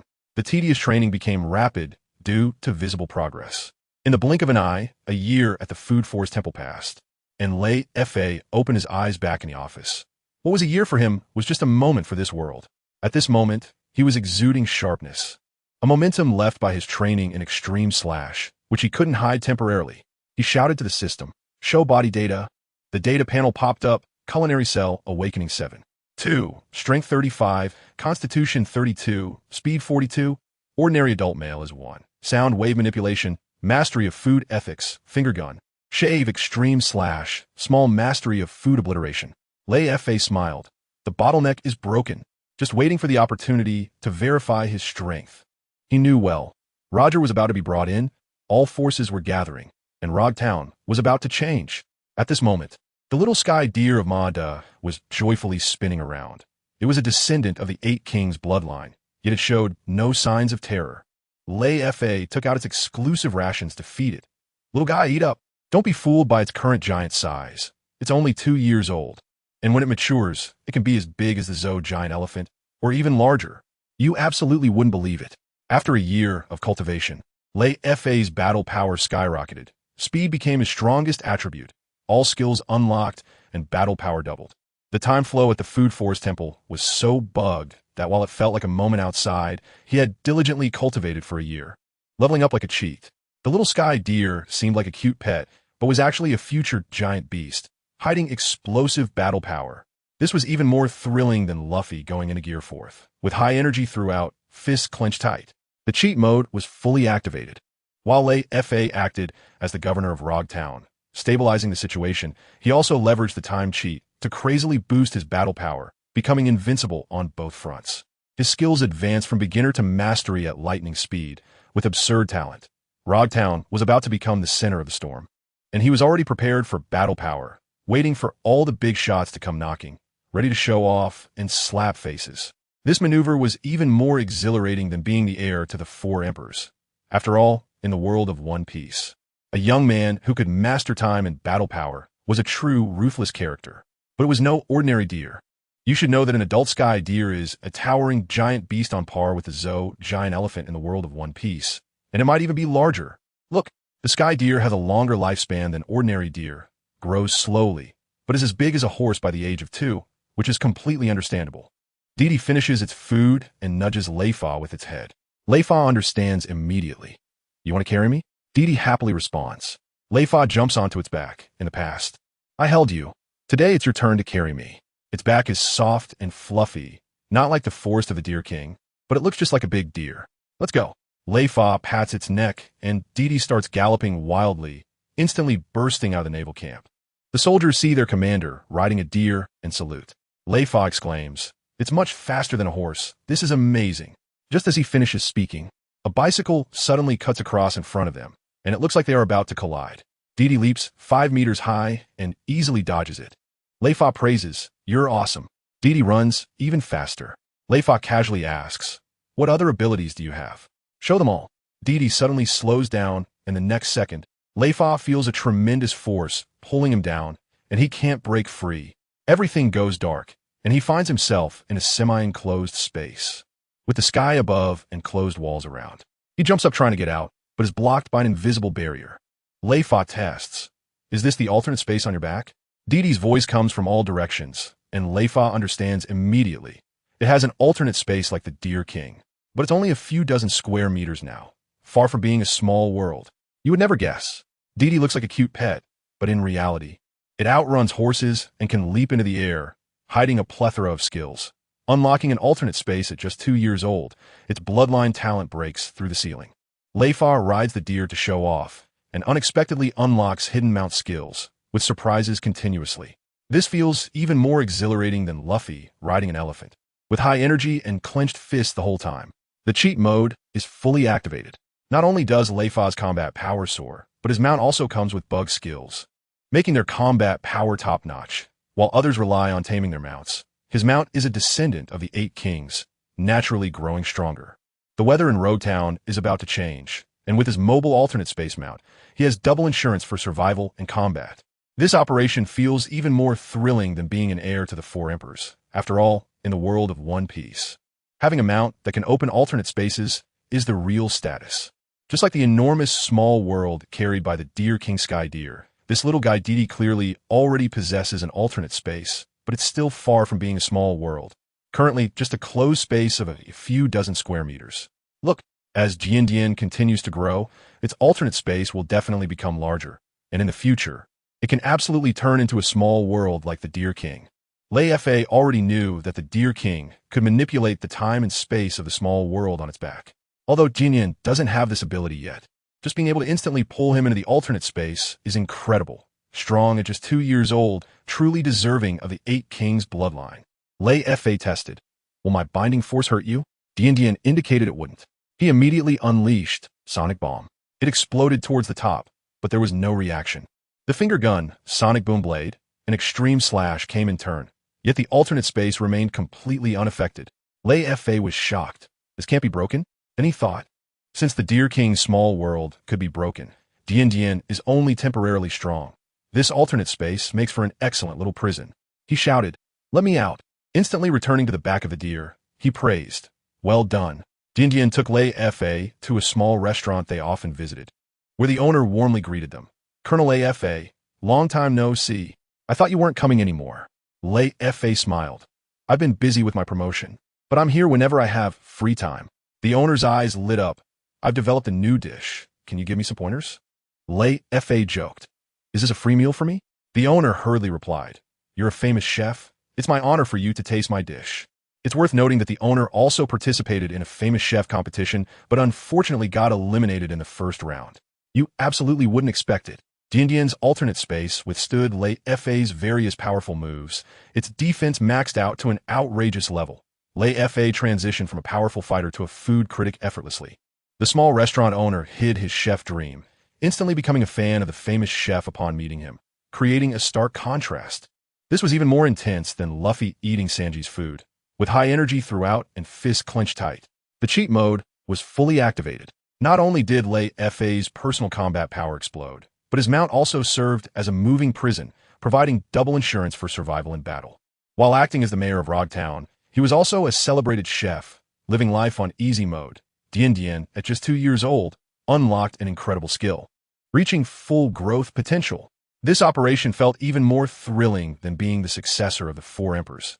After all, in the world of One Piece, having a mount that can open a max defense alternate space and being celebrated for culinary skills makes one a true powerhouse.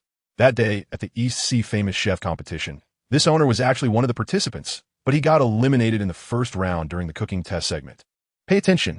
Although the boss did not advance in the Master Chef competition, he deeply respects Leifa, who came in second place and has become one of the few renowned chefs in Donghai, especially since Leifa is also the highest commander of the Navy in Rogtown. The boss wouldn't dare to complain even if he were to eat and drink for free. On the contrary, he hopes he comes more often. Getting guidance from a renowned chef is an opportunity that other chefs would envy to tears. After some small talk, the boss went to get busy, while Leifa sent Didi to play on the lawn and sat down to drink tea. Suddenly, someone asked, "Can I sit here?" Leifa turned around to see a man in a green cloak with his head covered. While ordinary people would avoid him in his Navy captain uniform, this person dared to strike up a conversation. Leifa raised his hand. "Please, have a seat." The man sat down and smiled. "Little Leifa, it's been 6 or 7 years since we last met, and you've become a captain managing an island." Leifa squinted. "Who are you?" The man continued. "Old Carp came by not long ago, right?" Leifa was instantly shocked. "You're Drago?" It turned out that during his childhood, Sengoku and Carp were friends, and Drago often played with little Leifa, being a true neighborhood big brother. Leifa asked, "Are you here because of Roger?" Drago nodded. "There's only one Pirate King, and this once-in-a-century event I had to come and see. I also want to witness Carp's lifelong rival." Suddenly, he changed the subject. "I heard you offended the Celestial Dragons? You got guts." Leifa smiled wryly.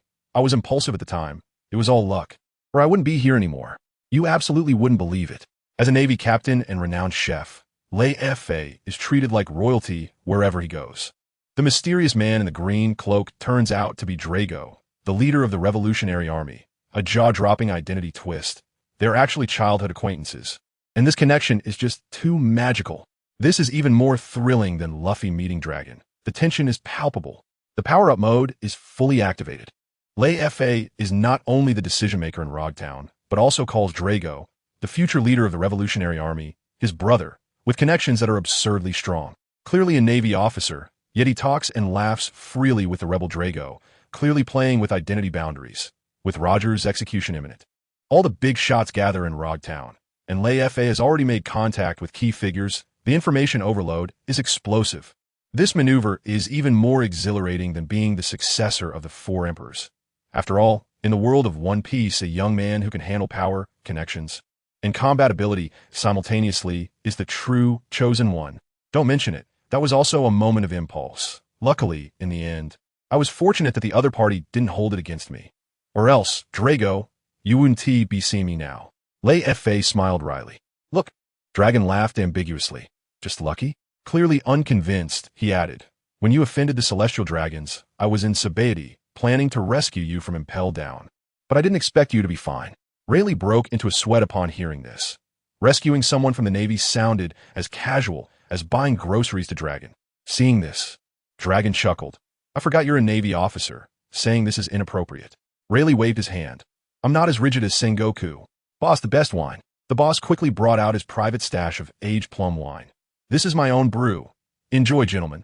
Rayleigh poured the wine and raised his glass. A toast to you. Dragon joked. Sengoku will blame me for leading you astray. Rayleigh laughed. I already forgot I wasn't of drinking age. Considering his time in the Forest of Eating, his biological age was 12. But he looked like he was 15 or 16. No one in Lowtown knew his real age. Dragon reminded him. There are quite a few tough characters hiding on the island. You need to be careful. Rayleigh nodded. The Navy publicly executed Roger to suppress the pirate spirit. The boss served up exquisite dishes and retreated, while Dragon pondered. We seem to share similar views. But I always feel something is off. You wouldn't guess. Dragon boldly declared he would raid the prison to rescue Rayleigh. His audacity was boundless. Rayleigh was a 12-year-old Navy lieutenant, but looked like a teenager, with his age well concealed. The boss brought out his private good wine.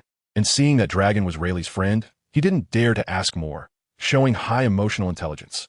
This was even more thrilling than Luffy storming Impel Down. With the energy throughout tightly clenched fists, the cheat mode was fully activated. Rayleigh was both the decision-maker in Lowtown and laughing with the revolutionary leader over drinks. His connections were outrageously solid. Clearly a Navy officer, yet he and the revolutionary Dragon trusted each other, playing with identity boundaries clearly. With Roger's execution imminent and powerful figures gathering on the island, Rayleigh remained composed, dominating the atmosphere. This move was even more exhilarating than being the heir of the Yonko.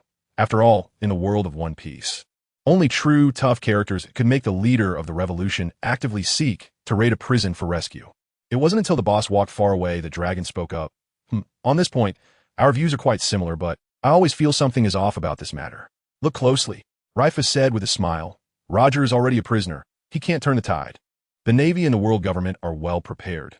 Even if Whitebeard comes, he can't save him. The situation is already set. However, Dragon remained non-committal. Maybe. Leifa was the first to pick up his chopsticks. Let's eat and chat. He was well aware that Dragon's unease was justified. Roger's surrender was indeed abnormal. The Navy was only thinking about suppressing pirates by executing Roger, but they didn't expect Roger to turn the tables and directly ignite the great pirate era. In the past, no matter how strong the pirates were, they were chased and beaten by the Navy. Kaido had been captured several times. But later, the Four Emperors ruled the New World, almost wiping out the Navy's influence, forcing the world government to establish the warlords of the sea to counterbalance. The beginning of all this was precisely this matter at hand. Leifa pondered. Brother Dragon probably didn't expect that he would eventually embark on the path of revolution. While they were eating, Dragon suddenly looked up. Do you know that person over there? Leifa turned around and saw a young man with double pupils of red and yellow under a big tree, staring sharply at them, not avoiding being discovered. Leifa shook his head. I don't know him. Maybe he's here to find you. You absolutely can't imagine. Leifa, with his future-telling ability, clearly understood the ins and outs of the great pirate era, his intelligence overshadowing everyone. Dragon, clearly the leader of the Revolutionary Army, was drinking and chatting with a Navy lieutenant colonel. The contrast in identity was striking. The young man with double pupils suddenly appearing to keep watch added to the mystery, creating a high sense of suspense. This was even more thrilling than Luffy entering the New World. With high energy throughout, fists clenched, the cheat mode was completely activated. Leifa acted as the decision-maker of Roachtown while seeing through the future trends and controlling the overall situation, casually drinking and chatting with Dragon, effortlessly managing the connections of the big shots. Roachtown was a place full of hidden talents, yet he remained as steady as a mountain, exuding an aura of 2 meters and 8. This operation was even more exhilarating than being the successor to a four-emperor. After all, in the world of One Piece, being able to foresee the historical trajectory in advance and call future big shots brother is the real deal. I don't know him. Maybe he's here to find you. Leifa said. Take a look. Two people are chatting when a young man with red-yellow eyes strides over, a long sword at his waist, exuding a sharp and fierce aura. Dorag frowns. A person as eye-catching as this. I must have seen him before, but I don't recognize him. Leifa strokes his chin and smiles. This is interesting. The young man approaches and speaks. My name is Dracul Mihawk. I sense a sharp sword intent from you. Are you daring enough to fight me? Leifa's heart skips a beat. It's actually the future world's #1 swordsman, Hawkeye. He instantly realizes that it must be the lingering swordsmanship aura from his time at the Food Forest Temple that attracted Hawkeye. Leifa waves his hand. I'm not a swordsman. Hawkeye insists. The aura doesn't lie. Leifa helplessly replies. I've just made some small achievements in knife skills. Hawkeye shakes his head. Knives and swords lead to the same destination. Let us compare knife skills. Leifa agrees. Wait for me to finish eating and change into some clothes. It's not suitable to spar in a Navy uniform. He secretly detects that Hawkeye's rank is 65, equivalent to an elite vice admiral. And he is only 20 years old, so powerful. While Dorag's rank shows a question mark, the difference in strength is too great. Upon hearing this, Hawkeye laughs. No problem. Leifa apologizes to Dorag. We have to end this meal early. Dorag smiles. It's no problem. Can I go watch the excitement? Leifa stands up. Of course, let us go. You absolutely wouldn't expect this. Leifa casually attracts a challenge from the future world's #1 swordsman. The atmosphere is explosive. Hawkeye, at just 20 years old, possesses elite vice admiral strength, with a talent that is ridiculously abnormal. Dorag's rank cannot be determined. His strength is unfathomable, and his aura is overwhelming. This is even more thrilling than Zoro challenging Hawkeye. The entire time is high energy and gripping. The cheat mode is fully activated. Leifa transforms from a Navy lieutenant to a swordsman challenger in an instant, seamlessly switching identities. Clearly, he has just made some small achievements in knife skills, yet he attracts Hawkeye's favor, with his strength recognized by top-tier figures. Rogetown is filled with hidden talents, and one can easily encounter future big shots. The plot is heating up. This operation is even more exhilarating than being the heir to the four emperors. After all, in the world of One Piece, only true tough characters can make the future world's #1 swordsman actively issue a challenge. Naturally, I don't mind. Then let us go. Leifa stands up. Pay attention. Leifa greets the boss. Next time, I'll give you a review of the dishes. The boss smiles and sends him off. Mihawk silently follows behind, his mind solely focused on swordsmanship, not caring whether Leifa is a Navy or a pirate. As they approach the Navy base, Mihawk notices Dragon and his heart skips a beat. This man in the green cloak gives him an overwhelming sense of threat. He is definitely a top-tier powerhouse. While waiting for Leifa, Mihawk speaks up. You are very strong. Dragon replies. You rank in the top 10 swordsmen I've seen, and you're the youngest.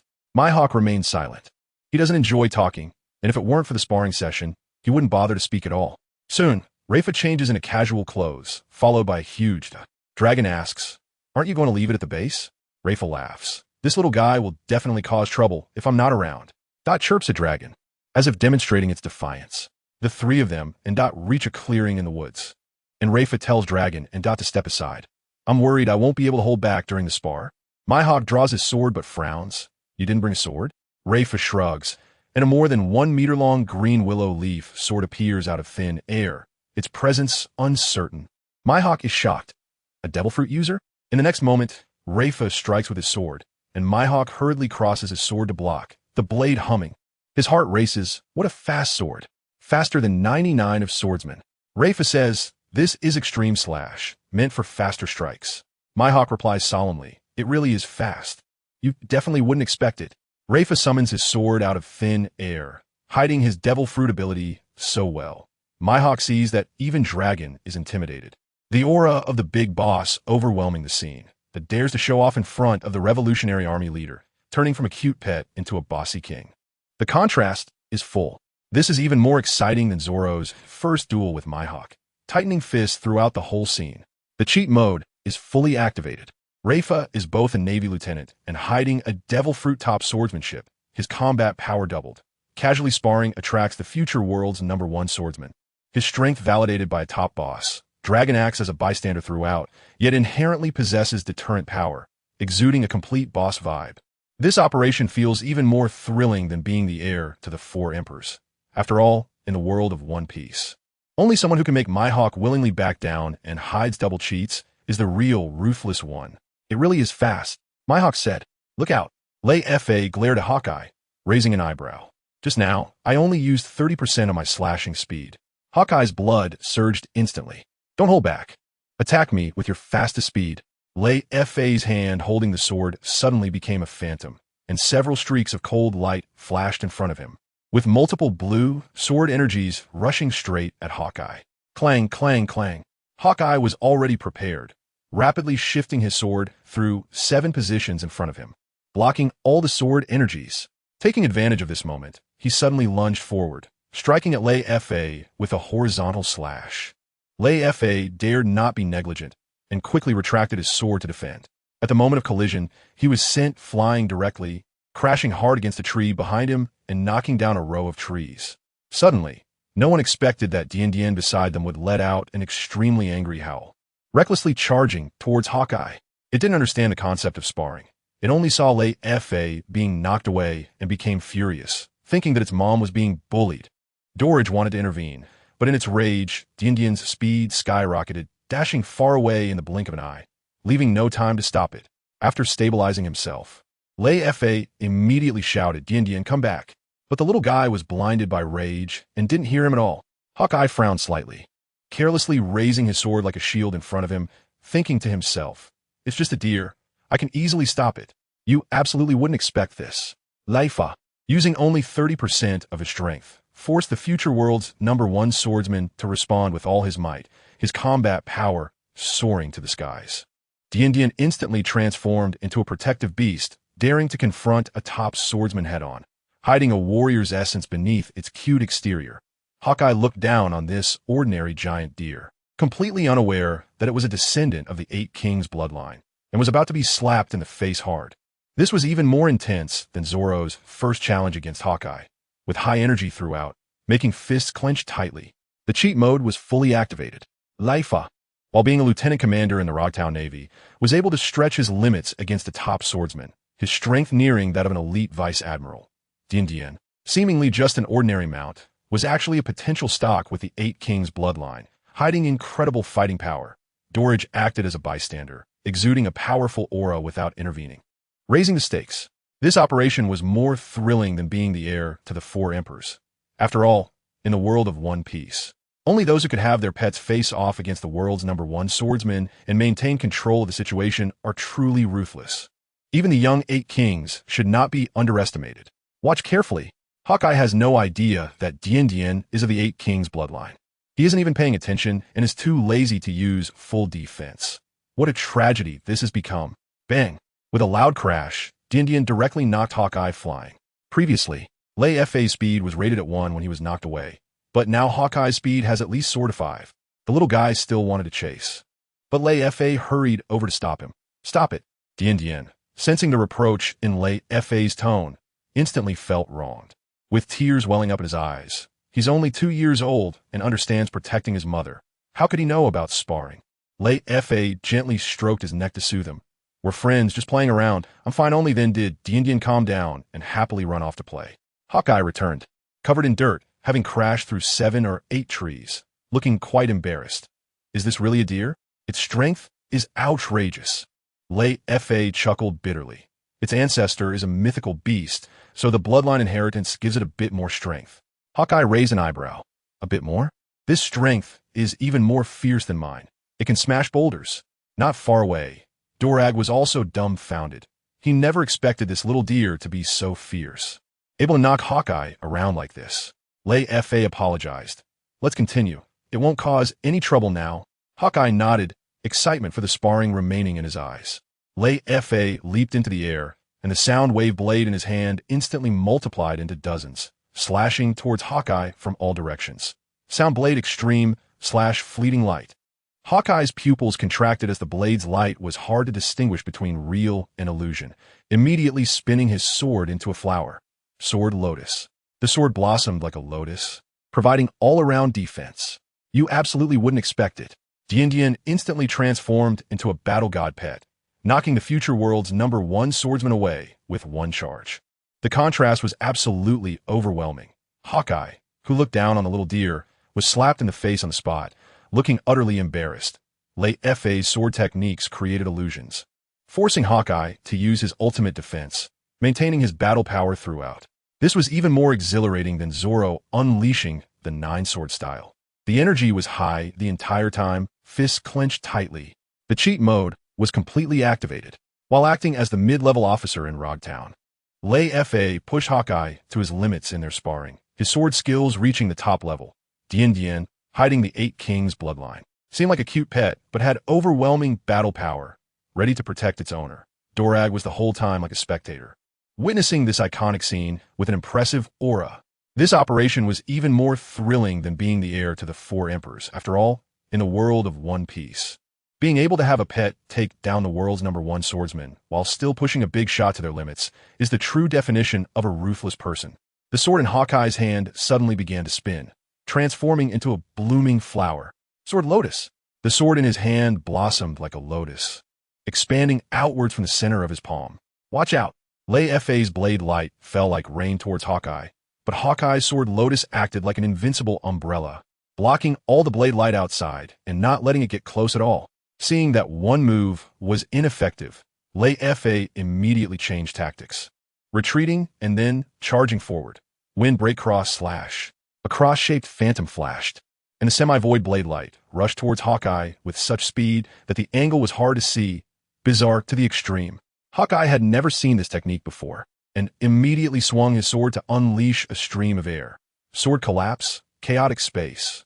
It directly neutralized the attack in midair. The continuous defense ignited Hawkeye completely. He was already stronger than Leifa, and having previously only defended to understand the sword techniques, he now took the initiative. Receive my sword. Sea Splitter. A simple sword strike, yet filled with terrifying momentum. Even Dorag, who was watching, was astonished. This sword intent is explosive. Leifa dared not take it head-on and immediately raised his infinite stomach wall, an energy membrane that firmly resisted this sword. And surprisingly, it really held up. Leifa quickly called for a stop. Stop. This has exceeded the bounds of swordsmanship sparring. Hawkeye sheathed his sword and apologized. Sorry. I got carried away by your blade techniques and couldn't help but strike hard. He knew he was strong, and sparring should be about skill, not using such lethal moves. You absolutely wouldn't expect it.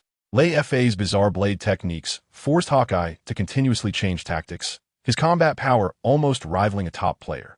The infinite stomach wall withstood the future world's #1 swordsman's killing move, defense maxed out. Dorag watched the entire time, shocked by both of their sword techniques. Even the big shots couldn't help but give their approval. This was even more thrilling than Zoro cutting Kaido. The whole time high energy and clenching fists. The hack mode was fully activated. Leifa, while acting as the deputy colonel of Rogtown, was engaging in extreme sparring with Hawkeye, with both blade techniques and defense in hack mode, clearly slightly weaker in strength, but able to fiercely contest with the top swordsman through bizarre moves and defenses. Both intelligence and combat power online. Hawkeye switched from defense to offense, but understood the limits and withdrew his attack in time, fully embodying the demeanor of a big shot. This operation felt even more exciting than being the successor of the 4 emperors. After all, in the world of One Piece, only those who can make the future world's #1 swordsman apologize are the real tough ones. Even if there were a real battle, the same level of power should be used. Pay attention. Hawkeye was ignited by Leifa's attack and lost control, hitting hard. If Leifa hadn't had any defensive measures, he would definitely have been injured, which completely goes against the etiquette of sparring. Fortunately, Leifa waved his hand and said, "It's fine, you didn't do it on purpose." Hawkeye sighed. "Your defense is incredible. My sword can cut through the sea, and even the greatest pirates struggle to withstand it." Leifa laughed, "Just a small trick." Hawkeye continued, "Your sword speed is the fastest I've ever seen, but your power is lacking. The damage isn't enough. Fighting weak against strong will lead to losses." Leifa replied seriously, "Thank you for the guidance." The sparring session ended there, and Hawkeye floated away. Leifa was a good opponent to him, but still not qualified to make him go all out. Dragon watched Hawkeye's back and said, "He's a pure swordsman. In the future, he will definitely be a top swordsman of the sea." Leifa understood clearly, not just a top swordsman, but the future #1 swordsman in the world. Leifa asked Dragon, "How about staying at the Navy camp?" Dragon refused. "I'm staying at the Blue Butterfly on 13th Street. Just come find me directly." Leifa whistled to call back Dee, leaped onto the DRS back, and Dee, familiar with the route, ran towards the camp. You absolutely wouldn't expect it. More than 30 Navy warships suddenly appeared at the edge of the East Sea, forming a circle to escort the prison ship at the center. This spectacle had never been seen even by the Navy, as the prison ship housed Pirate King Roger. Even more explosive was the accompanying personnel: Admiral Sengoku, Navy hero Garp, and 13 vice admirals, among whom Akainu, Kazu, and 3 others were ruthless characters comparable to the greatest pirates. The cheat mode was fully activated. Leifa not only had a spar with the future #1 swordsman in the world, but also received guidance, with his strength visibly skyrocketing, despite being a Navy lieutenant commander. He could call Dragon, the leader of the Revolutionary Army, his brother, and his connections were absurdly strong, with Roger being escorted to Lowtown. Half of the Navy was mobilized for protection, and a storm was about to explode. This operation was even more thrilling than being the heir to the 4 emperors. After all, in the world of One Piece, only those who can get top bosses to actively guide them while being at the center of the storm, remaining steady as a mountain, are the true hardliners. Countless officers below the rank of Vice Admiral. Look closely. The lineup escorting Roger has directly emptied half of Marineford's combat power. If it weren't for the world government sending people to guard in advance, the Navy wouldn't dare to mobilize everyone like this. After all, only the Marshal is left behind, and if they encounter a ruthless character like the Golden Lion, they wouldn't be able to withstand it. At the bow of the prison ship, Sengoku and Garp stand side by side, taking turns using observation hockey to monitor, not even missing the seabed. When it was Sengoku's turn, Garp suddenly said, "I'm going down to take a look. I'll be right back." He passed through 3 layers of corridors and arrived at the most core area of the prison, shouting to the warden, "Everyone step back." In the cell, Roger sat on the iron bed, smiling. "Garp, you're here." Garp turned his back to him. "Tonight we'll arrive at Lowtown. The execution will be in 3 days. And I prepared the best beheading meal for you." Roger smiled. "That's not what I'm thanking you for, you know." Garp suddenly turned around, grabbing the railing and roaring. "You know the world government will investigate your wife and children. Why didn't you call Rayleigh and the others for protection? Why force me?"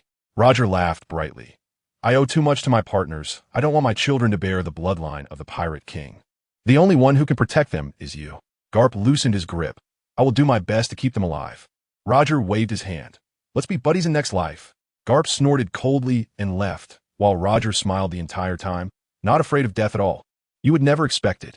The Pirate King Roger voluntarily entrusted his wife and children to his archenemy Garp. A shocking twist. Garp scolded him, but actually agreed to protect them, showing that even tough men have tenderness. The Navy deployed half of its forces to escort him, the spectacle reaching the skies. Lowtown is about to change.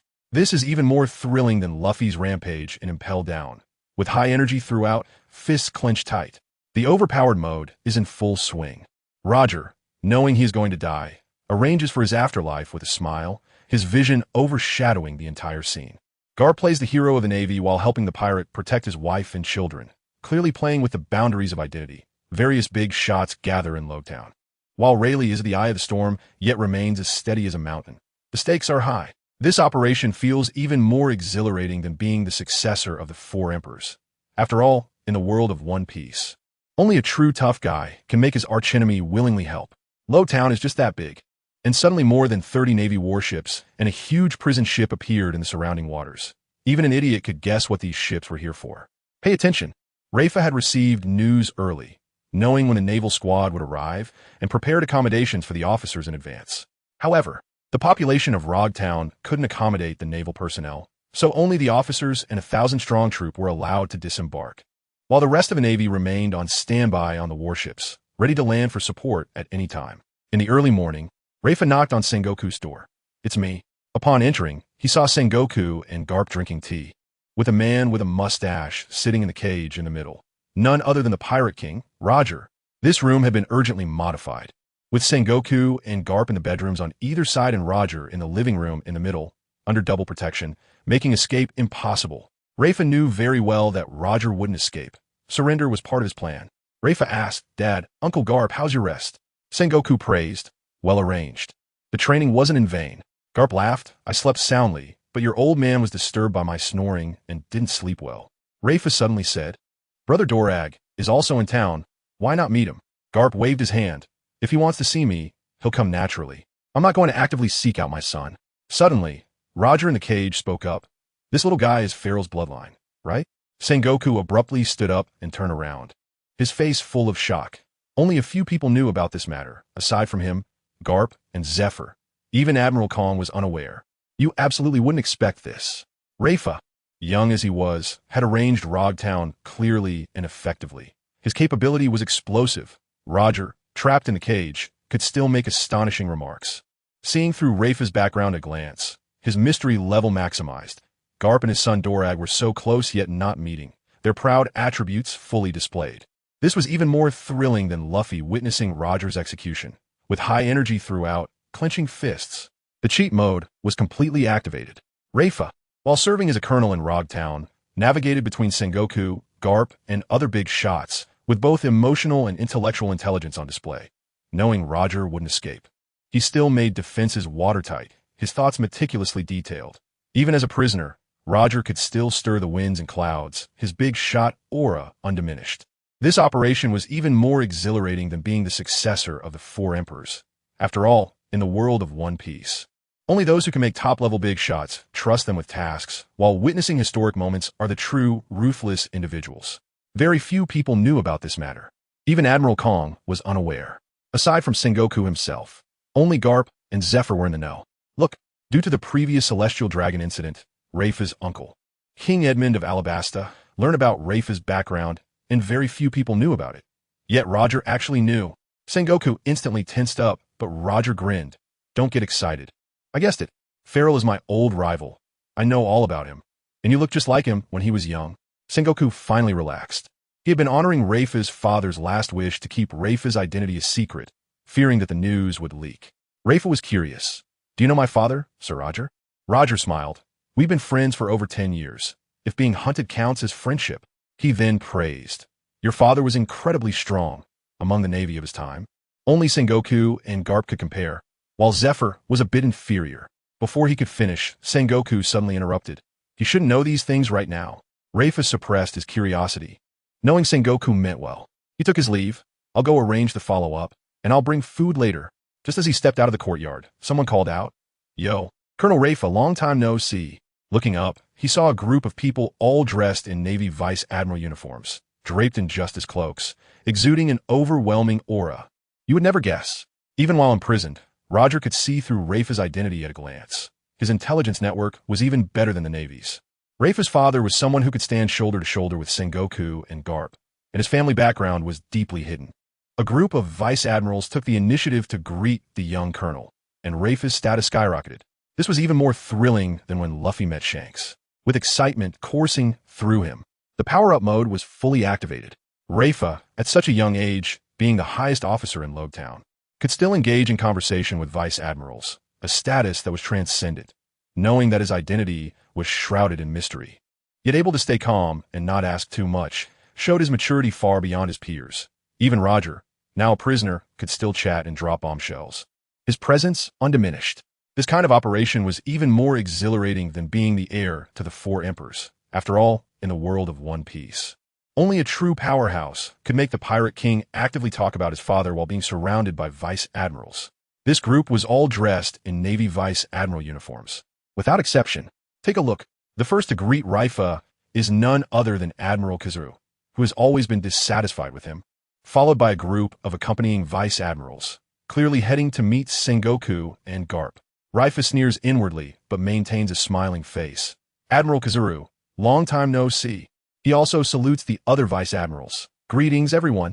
Kizaru immediately responds in a sarcastic tone. It's only been a little over a year, and the little brat has already become a lieutenant colonel. No wonder he's Sengoku's son, offending the Celestial Dragons and still getting promoted. Upon hearing this, several vice admirals' expressions changed. He's openly saying that Leifa relied on his father to rise in rank, which is extremely hurtful. Before Leifa could speak, Vice Admiral Randolph exploded first. Kizaru, the Celestial Dragons, already said it was a misunderstanding. Why are you bringing it up? You're really laying it on thick. He is the father of Leifa's friend Patrick and isn't afraid of Kizaru at all. Kizaru shrugged. Just forget about it. Leifa immediately retorted. You can eat whatever you want. But you can't say whatever you want. I became lieutenant colonel through merit, personally appointed by the fleet admiral. You're insulting me, and you're also insulting the fleet admiral. Kizaru fell silent. He had no idea that Leifa's rank was personally bestowed by the fleet admiral and previously thought was a special promotion by Sengoku. You absolutely wouldn't expect it. Kizaru publicly mocked Leifa, only to be confronted by Randolph, making him so awkward he could dig his toes into the ground. Leifa's mention of the fleet admiral left Kizaru speechless, showcasing his power in retorts. A group of vice admirals surrounded the young lieutenant colonel. But Leifa exuded confidence and was completely unafraid. This is even more thrilling than Luffy confronting Akainu, with high energy throughout and fists clenched. The cheat mode is fully activated.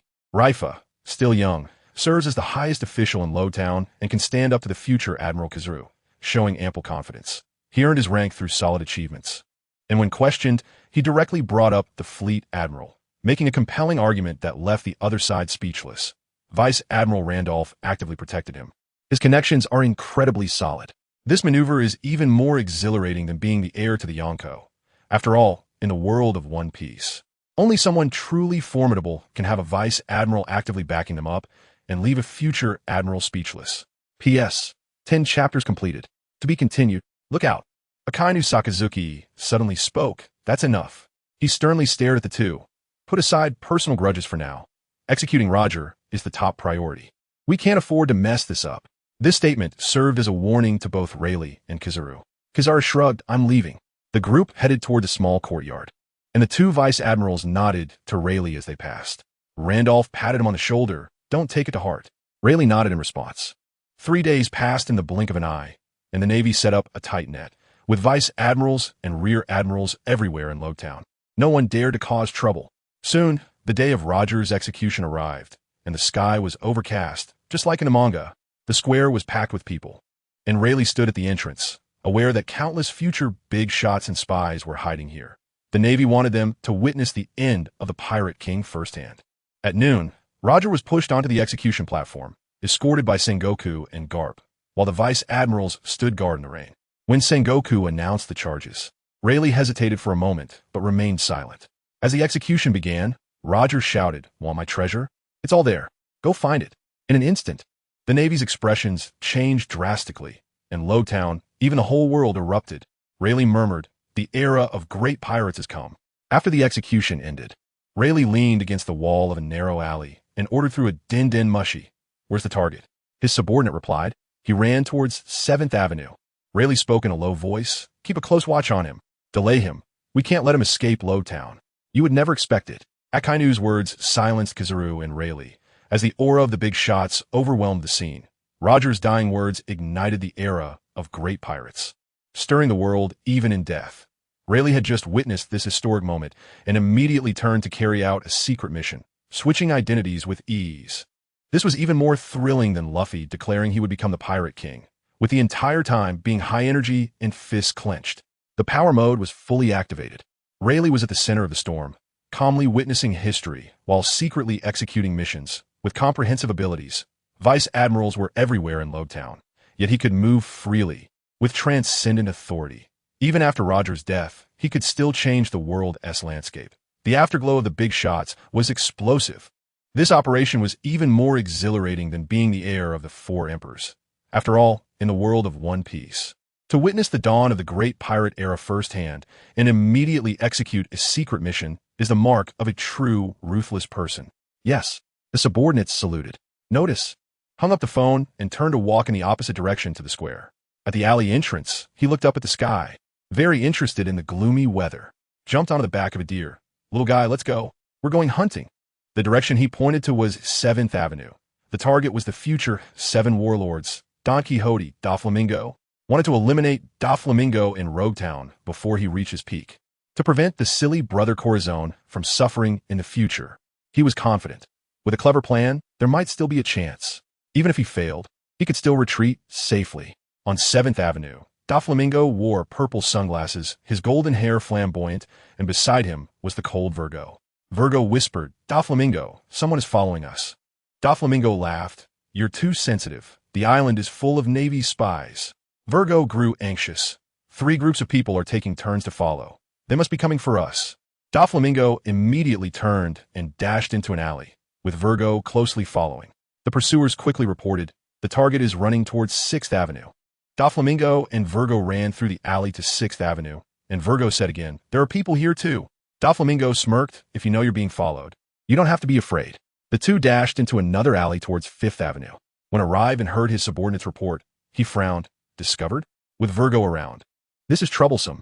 I thought I arranged everything super discreetly. It was still noticed. You absolutely wouldn't believe it. Had just witnessed Roger's execution and immediately dared to hunt down the future 7 warlords, showing an audacity that knows no bounds." Doflamingo had not yet risen, but already had the anti-tracking expert Virgo by his side. A team configuration that was explosive. Seemed like a cute pet, but was actually his hunting mount, creating a stark contrast. This was even more thrilling than Luffy beating Doflamingo. The entire time, fist clenched in high energy. The cheat mode was fully activated. Served as a colonel in Rogue Town while daring to actively hunt down future big shots. With both combat power and guts on display, he planned ahead to eliminate Doflamingo and protect his brother, being both meticulous and loyal. Doflamingo was already so difficult to deal with before gaining fame. His villain aura was already full. This operation was even more exhilarating than inheriting the title of an emperor. After all, in the world of One Piece, those who dare to take action against future 7 warlords on an island full of vice admirals are the true, ruthless ones. He didn't expect Doflamingo's alertness to be so high that he could still detect he was being followed amidst such a massive crowd. It's worth noting that when planned this operation in advance, he arranged it to be as discreet as possible, even instructing his subordinates to change to different people while tracking to avoid being discovered by Doflamingo. Unexpectedly, it still ended in failure. Pay attention. Leifa made up his mind. He absolutely could not give up halfway. He had to give it a try. He urged Dandan to speed up, and the little guy dashed through the rain, easily dodging obstacles, moving at an absurd speed. Upon reaching 5th Avenue, his subordinate reported, "Doflamingo has taken Virgo into the hotel." Leifa instructed Dandan to wait at the door and walked into the hotel himself. The first floor was a lobby and restaurant. He ordered a pot of tea and sat 3 meters away from Mingu, not looking at him the entire time. The other patrons in the lobby were heatedly discussing Roger's execution. No one noticed the undercurrents at this table. Suddenly, Virgo erupted, his arm turning a dark metallic color.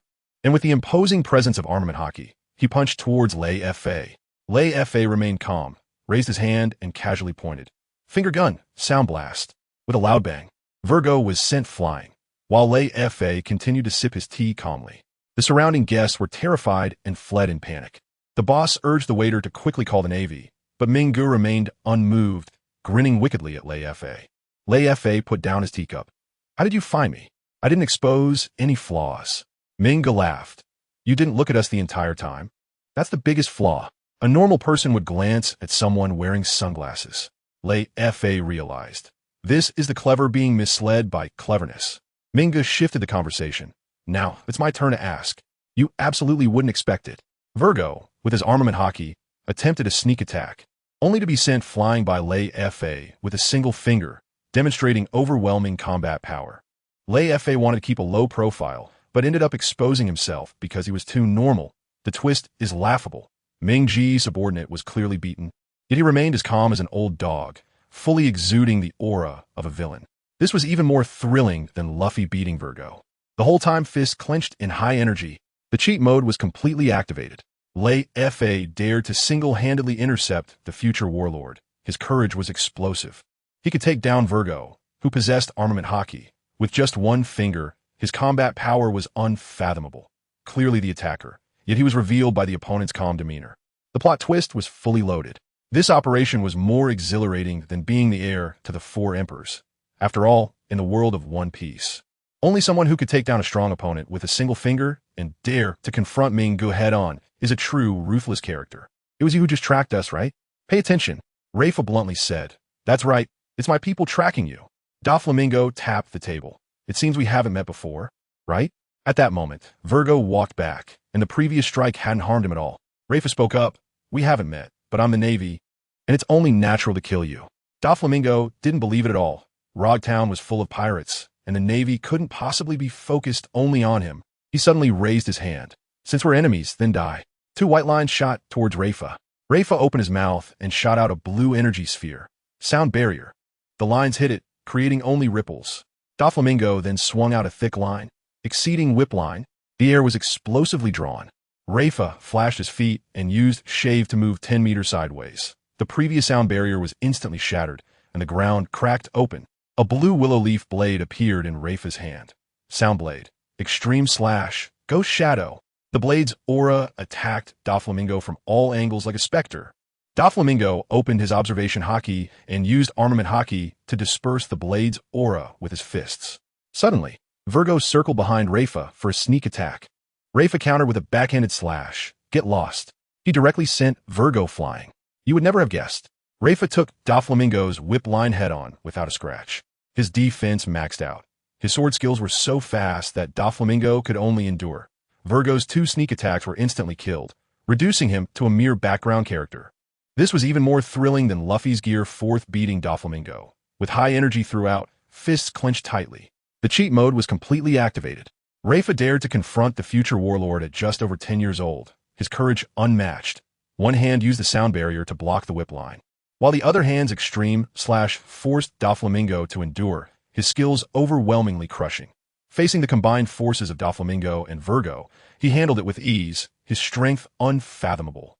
This operation was even more exhilarating than being the heir to the 4 emperors. After all, in the world of One Piece, being able to take on 2 and still press against the future warlord makes one a true tough guy. Meanwhile, Virgo had somehow circled behind Leifa and suddenly attacked him again. Get lost. Leifa had no time to waste with him, countering with a slash that sent him flying out. Look, at the moment when Leifa struck Virgo, Doflamingo suddenly controlled the hotel owner, making him scream and rush forward with a kitchen knife. This is the parasitic line of the string fruit. Leifa snapped his fingers, and several blood-red lips appeared in midair. Baiting, Skylitkish. The owner fell to the ground, and the blood-red lips bit towards Doflamingo along the invisible line. Doflamingo shot several lines to disperse the lips, suddenly frowning. Why is my power depleting so quickly? In less than 2 minutes, a tenth of my power is gone. He stared at Leifa. It's your doing. Leifa smiled silently. He had already activated the caloric feast force field at the start of the battle, quietly dissolving Doflamingo's power. Doflamingo sensed something was wrong and pulled Virgo to run toward the hotel's backyard. Let's go. Leifa shouted. What do you think you're running? When they reached the backyard, the ground suddenly fluctuated up and down, and Leifa instantly reacted. Flying fruit, Diamante. Doflamingo actually brought 2 subordinates. By the time Leifa stabilized his balance, the 3 of them had already disappeared. He used sound waves to scout. There was no trace within a kilometer. Looking up, he saw a few small black dots in the sky. I forgot he can fly with the string fruit. Doflamingo escaped using the clouds. Leifa pouted. I hope he gets struck down. Although he didn't manage to kill him, he was mentally prepared. He had no confidence in defeating Doflamingo in a head-on battle. And once exposed, the plan was mostly a failure. You absolutely wouldn't expect it. Leifa's Scarlet Kiss is even more bizarre than Doflamingo's ability. The visual style, directly overwhelming. Quietly activating the force field to dissolve the enemy's power, a cunning and efficient tactic. Doflamingo, with 2 powerful subordinates, was still chased and beaten. Fleeing in a panic using flight. This is even more thrilling than Luffy chasing Doflamingo to Dressrosa. With high energy throughout, fists clenched. The cheat mode is fully activated. Leifa, with one hand on a bizarre food technique and the other hiding the force field, has an ability that is both flashy and practical. Daring to pursue the future warlord alone, his spirit is fully charged. Even if he didn't manage to kill him, he forced Doflamingo to flee in disgrace, completely dominating the scene. This operation is even more exhilarating than being the heir to the Yonko. After all, in the world of One Piece, only someone who can make the future warlord and his subordinates flee in a panic is a true, ruthless person, because from the moment he exposed his intention to ambush. This plan had already failed by more than half, as he had no confidence in defeating Doflamingo in a direct combat, let alone killing him. Pay attention. Leifa previously seemed to dominate Doflamingo because he was familiar with the opponent's fighting style, while Doflamingo had no knowledge of him, which led to repeated defeats for Doflamingo. However, Leifa's rank is far inferior to Doflamingo's. Leifa had secretly detected that Virgo's rank is 22, which is just the level of an ordinary captain, while Doflamingo is as high as 58, a solid elite vice admiral. Leifa, in his normal state, only has a rank of around 40 or 50, which is a significant gap. Doflamingo, who prefers to control the situation, was unwilling to engage fully since he couldn't grasp Reifa's details and decisively chose to slip away. Reifa sighed, "What a pity." Soon, a servant brought the Navy over, aiming their guns. "Don't move." Reifa turned around. "It's me." The soldiers immediately saluted. "Lord Reifa." Reifa commanded, "Capture the bounty criminal, regroup." He then told the boss, "Calculate the losses and go to the Navy camp to get reimbursed." The boss hurriedly waved his hand. "You saved me. No need for compensation." Reifa frowned. "Do as I say." After saying that, he left directly. A few minutes later, Doflamingo landed on a deserted island with his subordinates, and Diamante asked, "Why did we suddenly retreat?" Doflamingo's face was gloomy. "We're being targeted by the Navy." Diamante was shocked. "There are countless bounty criminals on the island. Why are they only targeting you? Is it a powerful vice admiral?" Doflamingo shook his head. "It's a young Navy officer, around 15 or 16, specifically coming for me." The more he thought about it, the more afraid he became. If it weren't for Virgo discovering it in advance, he might have been ambushed by this mysterious kid. You absolutely wouldn't expect it. Reifa's rank is lower than Doflamingo's, yet he forced the opponent to flee through intelligence disparity, showcasing superior intellect. Doflamingo, bold enough to challenge elite vice admirals at 15 or 16, has an explosive presence. His soldiers saw him instantly transform into a good boy, and the authority of the ruler of Rogue Town was fully established.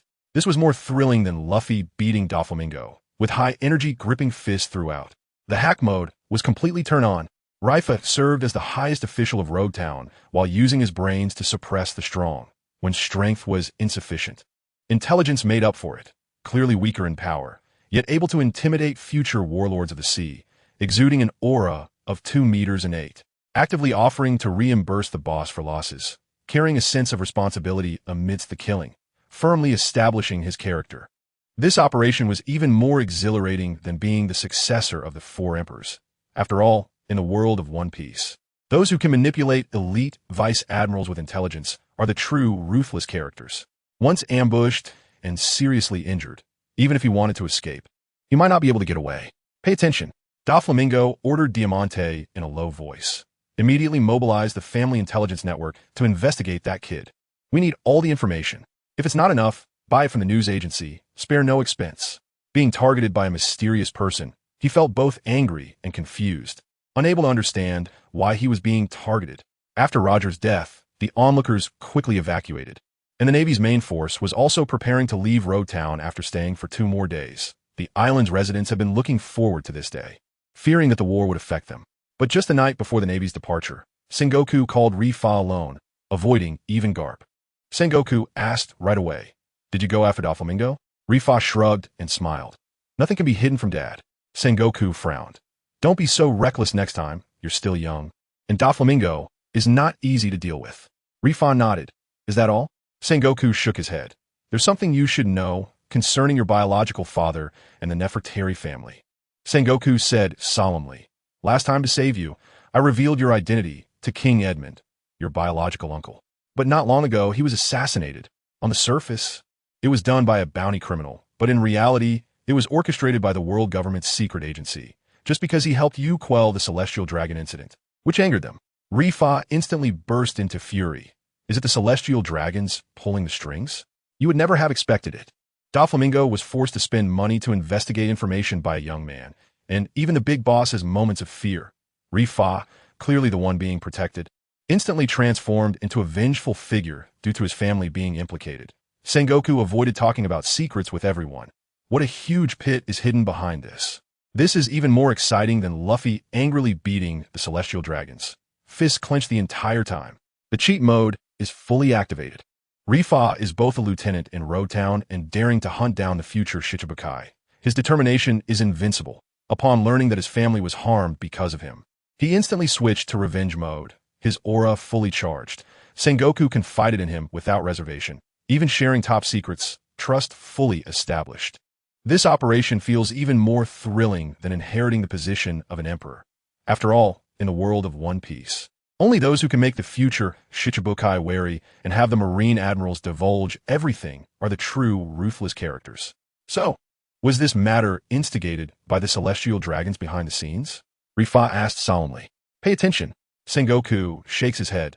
It doesn't matter if it was the celestial dragons who did it. Don't dig too deep. Remember, you have a relative willing to sacrifice for your sake, and you must cherish that kindness. Rayleigh responds in a low voice. Yes. Sengoku changes the subject. You did well this time as commander. Admiral K and I have decided to transfer you to the G5 branch. The transfer order will arrive late. So arrange things in Roguetown first. Don't rush on the way. Safety first. After saying that, he patted Rayleigh on the shoulder and left. Rayleigh came to his senses and understood instantly. It seems he has to go to Alabasta. Sengoku is giving him an excuse to investigate his uncle's matter while not violating his own sense of justice. Soon, Rayleigh, wearing a floral short-sleeved shirt and beach shorts, with a large backpack, set off for Whiskey Peak. This place is full of bounty hunters and assassins. Ordinary people can't stay here at all. He stretched. Whiskey Peak. Long time no see. A hunched, middle-aged man approached. Sir, need a guide? 500 berries. I know everything. Rayleigh directly threw him money.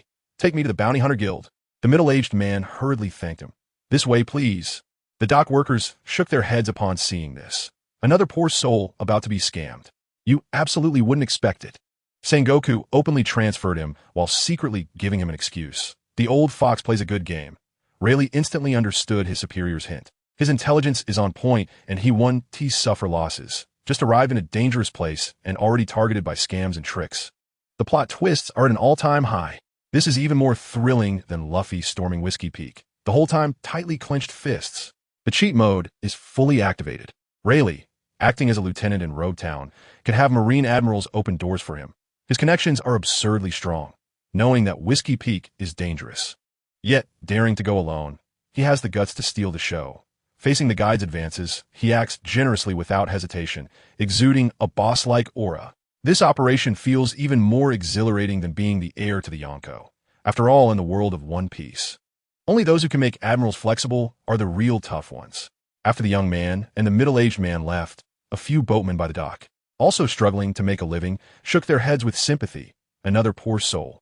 Look, the boatman sighed, with Mickey and his gang targeting him. This young lad might as well lose his clothes and just work as a laborer in town. Another person chimed in. Be grateful, they only rob but don't kill. If you run into other gangs, you might lose your life. Someone questioned. I think I saw him rowing a small boat here alone. The crowd laughed. Have you had too much to drink? Who dares to go out to sea alone on the Grand Line?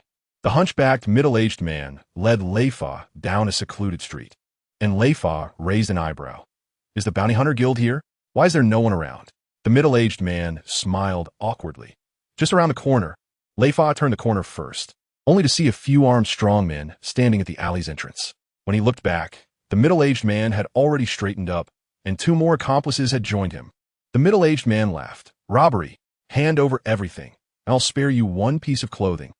Leifa shrugged. I'm in a good mood. No need to pretend.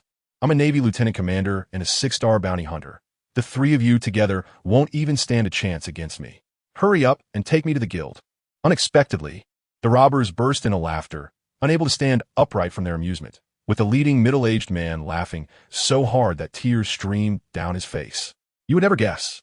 Leifa bravely ventured into the dangerous Whiskey Peak. His audacity knows no bounds.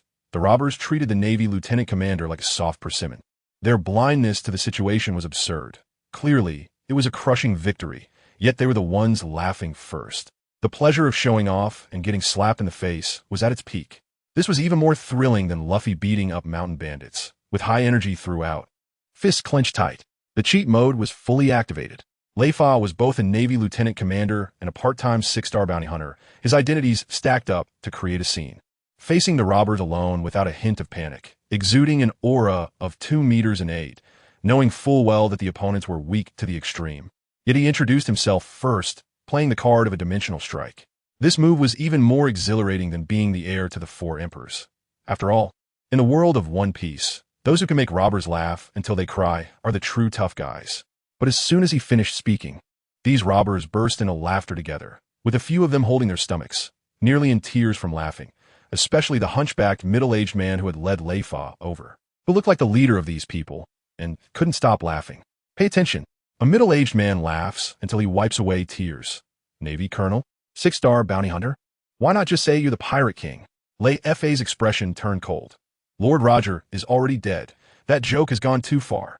The middle-aged man's face instantly changed. Stop pretending. If you say another word, I'll strip you of your pants. Leifa frowned. You brought this on yourselves. Don't blame me for not giving you a chance. Before he finished speaking, he flashed his feet and instantly teleported through the alley, sending all of the middle-aged man's subordinates flying, their lives unknown. Only the middle-aged man remained frozen in place, his expression stiff. Leifa said, "Can you take me to the Bounty Hunter Guild now?" The middle-aged man trembled as he led Leifa on the way. A few minutes felt like years. The more he thought, the more afraid he became. He couldn't afford to mess with a Navy colonel. And a 6-star bounty hunter was a ruthless character who had killed 3 pirates worth over 100 million. Upon reaching the guild, he stammered, "My lord, we have arrived." Leifa told him to scram, and he fled as if granted amnesty. Leifa walked into the guild and tossed out his identity badge. "Get someone who can make decisions." The receptionist stood up immediately upon seeing the badge. "Please wait a moment, my lord." Soon, the round-faced person in charge hurried out, smiling. "My lord, shall we discuss inside?" Leifa nodded. "Let us talk inside. You absolutely wouldn't believe it."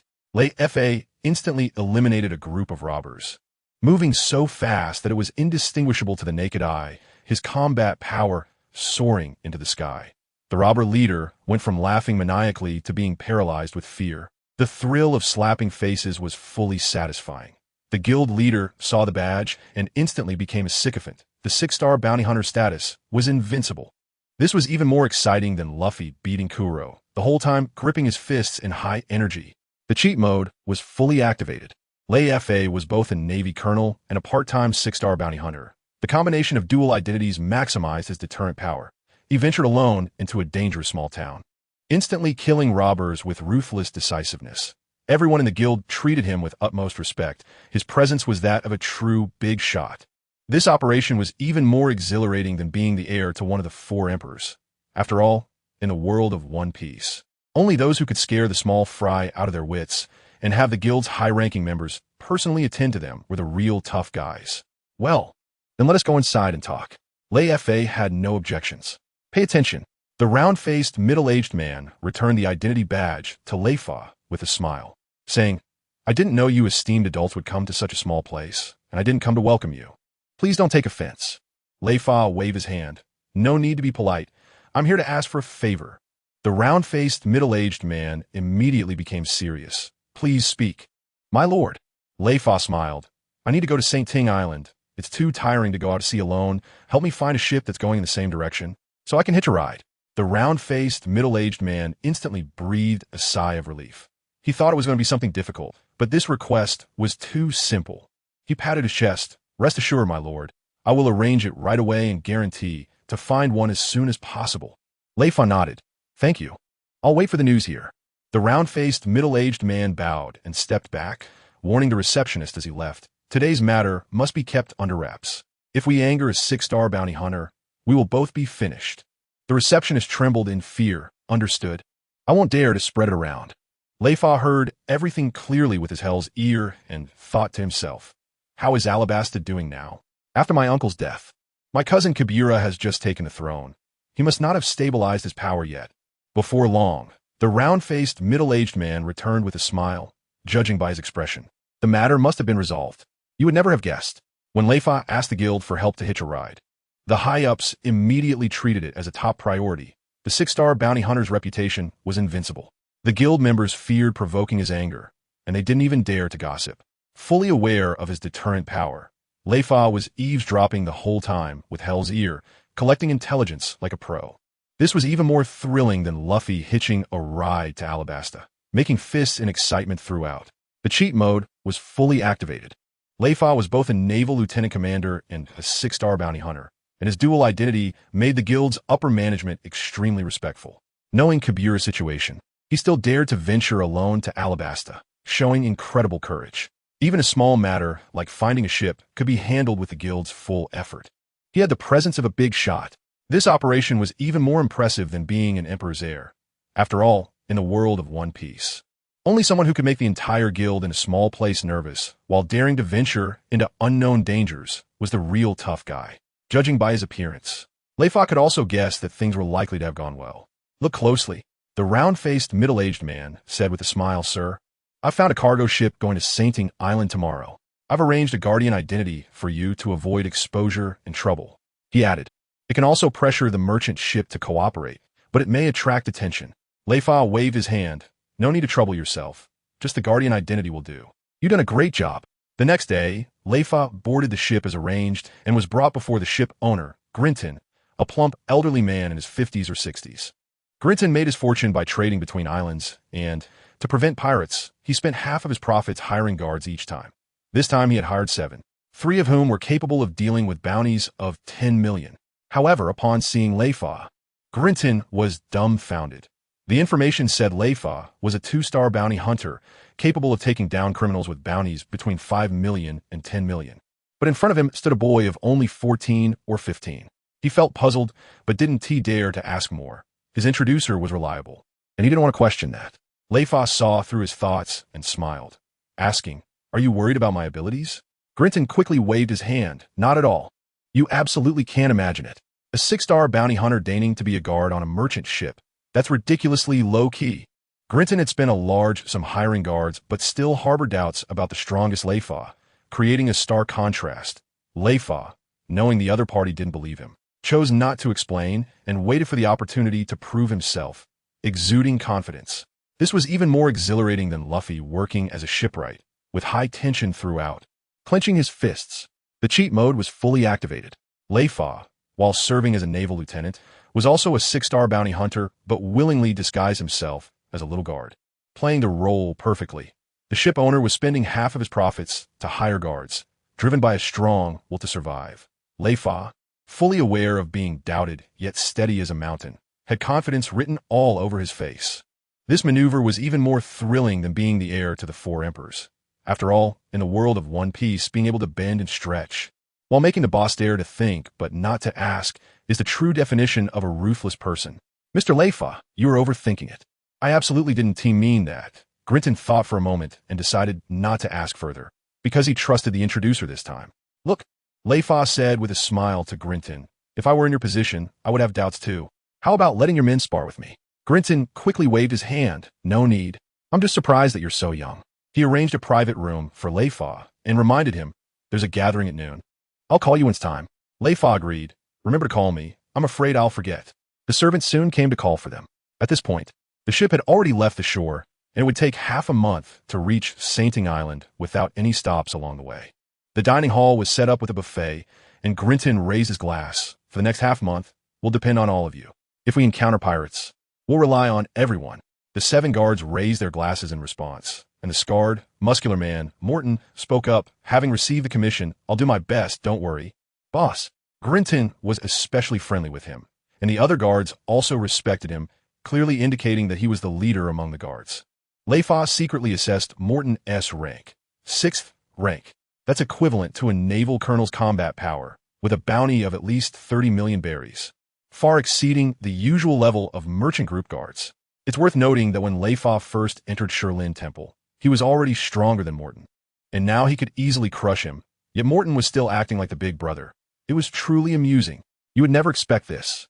Leifa took the initiative to propose a spar, completely disregarding the guards, confidently stealing the show. Morton, with his 6th rank power, was the core of the guards but didn't realize he was surrounded by a 6-star bounty hunter, creating an awkward situation. Grinton was dismissive of the young Leifa, but overly enthusiastic towards the scarred man, showcasing his terrible judgment. This was even more thrilling than Luffy sneaking into the guard team. With high energy throughout and clenched fists, the cheat mode was fully activated. Leifa pretended to be a 2-star bounty hunter, while his actual combat power was leagues ahead of the guards, playing the pig to eat the tiger. He casually enjoyed the buffet while on the ship, maintaining a steady mindset like an old dog. He could see through his opponent's strength at a glance, and his innate advantage crushed the entire scene. This maneuver was even more exhilarating than being the heir of the 4 emperors. After all, in the world of One Piece, being able to hide one's strength among the small guards while calmly watching others show off is the true definition of a tough guy. Such strength is already quite considerable in many places in the first half of the Grand Line. Look, Grinton spent regular money to hire a naval colonel like Morton as a guard, purely a steal. No wonder everyone admires him. Grinton is particularly enthusiastic. With such a tough guy around, the safety of the journey is guaranteed. Leifa is staring at Morton when a voice comes from beside him. Are you also a guard hired by Grandpa? Turning around, he sees Grinton's granddaughter Angela, with her water blue, long hair and white dress, exuding a delicate charm. Leifa bows and says, I'm Leifa, one of the guards. Angela widens her eyes. You look younger than me. Really capable? Leifa, feeling playful, boasts. I beat everyone in the village at 5, dominated the town at 8, scared off robbers at 12, and now I'm invincible. I could crush that big guy Morton with one punch. Angela bursts out laughing. You're just bragging, but I won't tell on you, as long as you keep me entertained for the next half-month. She adds quietly, don't let Morton hear, or he'll deal with you. Leifa feigns shock. How did you figure it out? Angela replies proudly. Little tricks can't hide from me. Leifa concedes. All right, I'll make you happy. Angela points outside. Come on, let's take a walk. All these hypocritical adults are so boring. Leifa hesitates, but you would never guess. Leifa could easily crush Morton, but deliberately brags to amuse the little girl, creating a charming contrast. Angela sees through the lies and helps cover for him, being both cute and loyal. Morton, as a guard, is elevated to the heavens, completely unaware that a 6-star bounty hunter is hiding beside him, leading to an awkward situation. This is even more thrilling than Luffy pretending to be weak to deceive enemies. With high energy throughout, the cheat mode is fully activated. Leifa pretends to be a 2-star bounty hunter, while his actual strength far surpasses Morton, playing the pig to eat the tiger cleverly, seriously bragging to the little girl, showing that even big shots have a down-to-earth side. Angela dares to take charge of the guard, making their positions in the trading group clear. This maneuver is even more exhilarating than being an heir to the 4 emperors. After all, in the world of One Piece, only those who can hide their strength to tease cute girls while making strong ones serve as background characters are the true tough guys. It is indeed very boring, but... Look, Angela raised an eyebrow. You just promised to make me happy. If I don't go out, I'll be bored. And if I accidentally spill the beans about you, don't blame me. Leifa immediately stepped forward. Let us go. Off we go. He casually grabbed 2 chicken legs and a big piece of cake as they passed the table. Seeing this, Angela followed suit and tucked away 2 chicken legs. The 2 of them sneaked away quickly, with no one noticing. Life on the ship was monotonous yet fast-paced. In a blink, 10 days had passed since departure. 2/3 of the journey was completed, and only 5 days remained. Fortunately, they hadn't encountered a single pirate ship throughout the journey. After all, the ocean was vast, and Glinton had only encountered pirates once in 5 sea outings. It was rare to meet pirates that could threaten the merchant group, and safety was the norm. As night fell, Leifa was preparing to meditate on his food ethics when there was a loud knock on the door. He didn't need to think to know it was Angela. Over the past 10 days, he had been pretending to be a fake expert to tease her, and they had become quite familiar. Angela entered the room and raised an eyebrow. What are you hiding in here? Doing something shameful? Leifa smirked and waved his hand, causing Angela's ears to turn red. Humph, you rogue. Leifa stopped smiling. You came to find me in the middle of the night. Is there something urgent? Angela placed her hands on her hips.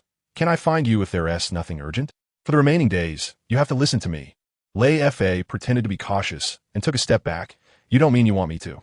I'm not selling myself. Angela was both shy and angry. I just want you to accompany me to watch the stars. The weather is nice, and I'm scared alone. Leifa deliberately relaxed. You should have said so earlier. I was worried for nothing. Angela pouted. I that unlikable to you? Leifa grinned from the way you're talking. Do you have feelings for me? Angela's face turned bright red. You wish. Leifa waved his hand. No more jokes. Let us go watch the stars. With that, he stepped out first and made a gesture inviting her to follow. You would never guess. A 6-star bounty hunter like Leifa was reduced to sneaking chicken legs and watching stars with a little girl, creating an adorable contrast. Angela seemed to have the upper hand over Leifa, but in reality, she just wanted some company, which was heartwarming. They encountered no pirates at all. The escort team was slacking off the whole time, and Colonel Morton never got a chance to show off his combat skills, making the atmosphere quite awkward. This was even more fun than Luffy goofing off on the ship. The whole time was filled with high-energy laughter. The power-up mode was fully engaged. Leifa, pretending to be a fake bodyguard, tossed aside his big shot persona and became relatable by stealing chicken legs, making him very likable. Accompanying Angela to joke around not only passed the time, but also built good rapport, showing emotional intelligence. Clearly able to sweep away pirates, yet content to be a playmate. His mindset was as steady as an old dog. This move was even more thrilling than being the heir of the four emperors. After all, in the world of One Piece, being able to lower oneself to tease a cute girl while seamlessly handling the hidden big shots is what truly makes a tough character. Leifa was the first to step out of the room and made a gesture inviting her to follow. Pay attention. Angela walked out of the room, and Leifa gentlemanly closed the door behind him. A few minutes later, the two arrived at the top deck of the cargo ship, and Angela sat down, patting the space next to her. Sit here. Leifa chuckled and sat down. Angela gazed up at the starry sky. Do you know why I like to watch the stars? When I was little, I asked my grandfather why I didn't have my parents with me, and he said they went to the sky, right among the stars. Later, I learned they had passed away, but I couldn't change the habit of talking to the stars. Leifa laughed. Maybe they're really up there watching you. In my hometown, they say the dead turn into stars. Maybe two of them are your parents. Angela's eyes lit up. Really? You're not lying to me? Leifa said seriously, of course. I couldn't make that up. Angela asked about Leifa's background, and he candidly replied, I've never seen my biological parents either. I was raised by my adoptive father. I'm going to Saint Island to see relatives. Before he finished speaking, Leifa suddenly stopped. Don't talk. After a few minutes, he spoke again. There's movement downstairs. My ears are sharp. I can hear things others can't. Angela was skeptical. Are you kidding me again? Leifa took her hand. Let's go down and see for ourselves. Angela's face turned slightly red, but she didn't pull her hand away. The two walked towards the stairs, and Leifa listened intently. The people in the cabin were plotting, Boss, the contacts should be arriving soon, right? Another person replied, Just confirmed. They're almost here, getting close. You definitely wouldn't expect it. Leifa, the 6-star bounty hunter, instantly turned into an emotional mentor, making Angela super happy with his contrasting charm, clearly capable of overpowering with strength. Yet he first relied on his keen hearing to gather information. Filling in the details, Angela didn't pull her hand away, and the ambiguous atmosphere was intense. This was even more thrilling than Luffy doing team-building activities on a ship. With high energy throughout, fists clenched, the cheat mode was completely activated. Leifa pretended to be a fake bodyguard, but used heartfelt words to comfort the young girl. The big boss also had a gentle side. His hellish ears had a radar function, hearing all the enemy's plots clearly, making him invincible. Knowing there was danger, he calmly led her to investigate, showing immense courage. This operation felt even more exhilarating than being the heir to the four emperors. After all, in the world of One Piece, those who can hide their strength, warm up a cute girl, and anticipate danger in advance are the true ruthless ones. Yeah, I just confirmed with them. They will be here soon, already getting close. The second voice replied, Pay attention. There's someone muttering in the cabin. The guards on the ship are not to be trifled with. Aside from that kid who hangs out with Angela, the others are no simpletons. Morton can take down bounty criminals worth tens of millions. He has the strength of a colonel. Another person said fiercely. So what? Those who don't know the current situation will still die. I contacted the saber-toothed tiger pirate crew. If Morton dares to block the way, he will undoubtedly die. The former was taken aback. The saber-toothed tiger? The captain has a bounty of 56 million and even escaped from a major general. How did you manage to convince them? The latter grinned greedily. With Glinton's wealth from decades. Once it's on, I want 10%. Suddenly, his eyes lit up. There's a whistle outside. They have arrived. Let's go and assist them. A few minutes later, the sounds of fighting and screams erupted on the ship. The merchant group's armed team was beaten to the point of discarding their helmets and armor, retreating to the cabin. Glinton's face turned pale, and Morton frowned. Why wasn't there an early warning? Otherwise, we wouldn't have lost so quickly. Glinton suddenly panicked. Not good. Angela is still outside. Morton shouted urgently. There's no time. They're coming to kill us. 5 guards drew their weapons and stood protectively around Glinton, with only Leifa and one other person missing. The pirates surged into the cabin, and Glinton glared at one of them, shouting, Noel, you actually betrayed me. Noel, his most trusted armed team captain, was smiling at that moment. That's right, I found pirates. Surprised, aren't you? You would never have guessed. The trusted captain actually colluded with the pirates, stabbing in the back with an absurdly ruthless betrayal. The saber-toothed tiger pirate crew, with a bounty of 56 million, immediately pressed the merchant group to the ground. With 2 fewer guards, Glinton's life hung by a thread, and the plot twist accelerated his heartbeat. This was even more thrilling than when Luffy encountered Crocodile. With high energy throughout, fists clenched, the cheat mode was fully activated. Leifa hadn't even made a move, yet the pirates were already arrogantly flaunting themselves, waiting to be slapped in the face. Morton's kernel strength was instantly insufficient in front of 56 million bounty criminals. The contrast was striking. The betrayal of a trusted ally combined with a pirate ambush created a double crisis, stacking buffs, just waiting for Leifa to save the day. This operation was even more exhilarating than being the heir to the four emperors. After all, in the world of One Piece, those who can make the villains arrogant first, and then wait for the big boss to take them down, are the true, ruthless ones. He finally understood why there was no warning from the arm team when these pirates approached the cargo ship. Since it was an inside job, it was a piece of cake for Noel, as the arm team captain, to find a way to divert the person responsible for the warning. Look closely. Glinton glared at Noel with bloodshot eyes. What have I done to you? Your father was my confidant. After he passed away, I treated you like my own son. Made you the captain of the arm team. What more do you want? Noel sneered. Being a captain makes me your dog. I have more money than guards. Are you going to give me the merchant group? Dream on. You will die today. Noel threatened. Tell me where the treasure is hidden, and I'll spare Angela's life. Otherwise, I'll let the pirates bully her in front of you. Morton suddenly spoke up. Have you said enough? Noel arrogantly replied. You want to save the situation? I've been prepared for this. As soon as he finished speaking, a bald giant, saber-toothed tiger, walked in with a beauty in his arms. The guards gasped. Captain of the saber-toothed tiger pirate crew. The saber-toothed tiger glanced at Morton. I'll give you a chance to scram. Don't meddle. Morton drew his sword. I won't betray my employer. He charged like the wind, but was sent flying by a punch from the saber-toothed tiger.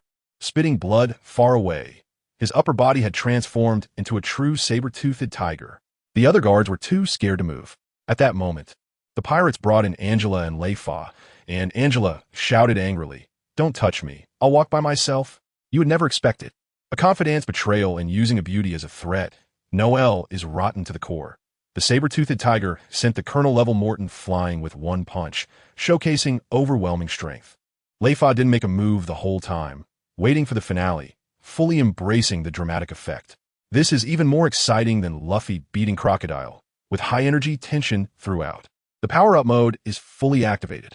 Leifa disguised as a fake guard, waiting until the villain was arrogant enough to take them out in one go, playing the mind game smoothly. Morton being sent flying instantly highlighted the saber-toothed tiger's strength, setting up the perfect moment for Leifa to strike. Angela was captured, but remained unyielding. The beauty paired with a tough guy scenario reaching its peak.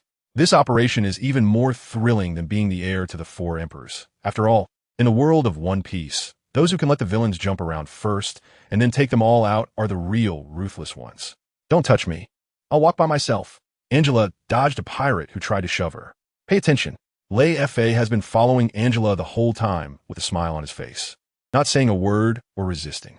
Glinton sighed upon seeing this. As expected, unreliable.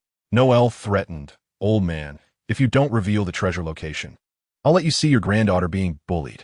Angela scolded, You dare betray Grandpa. Seeing Glinton hesitate, Noel shouted, Strip her. Glinton hurriedly yelled, I'll talk.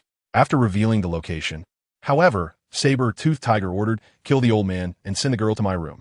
Noel wanted to plead for mercy, but was rebuffed. What are you? The pirates were about to grab Angela, and she was on the verge of tears. Leifa suddenly teased, Need help? My family's martial arts are unmatched. I can smash that bald head with one punch. Angela was stunned. How could he still brag at a time like this? Glinton and the guard were also speechless. This kid is looking for death. Saber-Toothed Tiger asked coldly, Kid, say that again? Leifa laughed.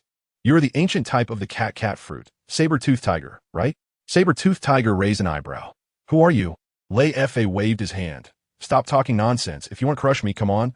Let me see what you've got. Everyone was dumbfounded. This kid actually knows Saber-Toothed Tiger's abilities and dares to challenge him? Angela muttered. Could it be that what he said is true? Saber-Toothed Tiger let out a low roar and transformed, his upper body becoming that of a saber-toothed tiger, his size dramatically increasing. You absolutely wouldn't expect it. Leifa had been playing it cool the whole time, but at a critical moment he suddenly revealed his cards, bringing the thrill of showing off to the maximum. He saw through the devil fruit form at a glance, his intelligence level comparable to that of a cheat. Saber-Toothed Tiger had just instant-killed Morton when he was challenged, and the villain's aura instantly crumbled. This was even more exciting than Luffy going into Gear 4th to beat Kaido, with everyone gripping their fists in high energy. The cheat mode was completely turned up. Leifa played the role of the useless guard until the end, waiting for the villain to be arrogant enough before blowing up the scene, skillfully plotting. He saw through the ancient type of devil fruit at a glance. With knowledge far exceeding everyone present, clearly able to crush his opponent, he first threw out harsh words to provoke, focusing on a dimensional strike. This operation was even more exhilarating than being the heir of the four emperors. After all, in the world of One Piece, a young man who can make a pirate with a bounty of 56 million take him seriously is a true tough guy. Roar! Look! The saber-toothed tiger leaps up and slams down a palm on Leifa's head. His subordinates have already been scared away, leaving only Leifa and Angela on the spot. Morton's face changes drastically. Not good. This charged attack will definitely kill if it hits. Just as everyone holds their breath, Leifa raises a hand and extends a finger. Finger gun. Sonic boom. Boom. A loud explosion echoes, and the air howls. The saber-toothed tiger is instantly blasted away, reverting to human form, with its arm a bloody mess, 10 times worse than Morton. The cabin falls into a deathly silence. Noel is stunned. Are you kidding me? Morton is so shocked he can't speak. Glinton and the others are dumbfounded. Angela's heart trembles. This trickster who has been playing with me for 10 days can actually crush the saber-toothed tiger with just a finger? The pirates react, howling as they retreat, running out like mad. Leifa pulls Angela along. Aren't you going to stop them? Leifa sneers. It's too troublesome to deal with them one by one. Let us take them all out together. When the pirates escape back to their ship, Leifa releases Angela and asks with a smile, "Have you ever seen fireworks?" Before she can react, Leifa roars. Sonic wave, nuclear missile. The pirate ship in the distance explodes with a thunderous boom, flames soaring into the sky, illuminating the night as bright as day. Truly like fireworks. You would never expect it. Leifa's finger crushes an attack that even a colonel's strength cannot withstand, blasting through the sky. He plays dumb throughout, only to unleash a big move, turning the pirate ship into fireworks, with an exhilarating sense of showing off. Everyone goes from doubt to being dumbstruck, their expressions completely out of control. This is even more thrilling than Luffy knocking away a Yonko, the whole time filled with high energy and clenched fists. The cheat mode is fully activated. Leifa, a 6-star bounty hunter, hides his strength until the end, striking with a deadly and domineering blow, blowing the pirate ship to pieces like fireworks. With moves so slick it has no friends, pulling Angela to watch the show, exuding a boss-like aura.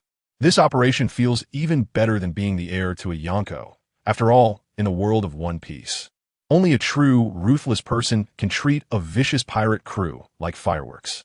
The massive flames shoot into the sky, illuminating the night as if it were fireworks. Pay attention. 5 days later, Leifa, carrying a large backpack, came ashore and turned back to Angela on the ship, grinning. "I'll come see you when I have time. Goodbye." Angela waved her hand and shouted, "It's a promise. If you don't come, I'll hate you for a lifetime." Leifa nodded in acknowledgement and turned to leave. Angela stared at his back in a daze, and Glinton patted her shoulder. "Stop staring, he's gone." Angela asked, "Will he come back?" Morton walked over and said, "Lord Leifa never makes empty promises. He will definitely come back." Angela happily returned to the cabin, while Glinton sighed.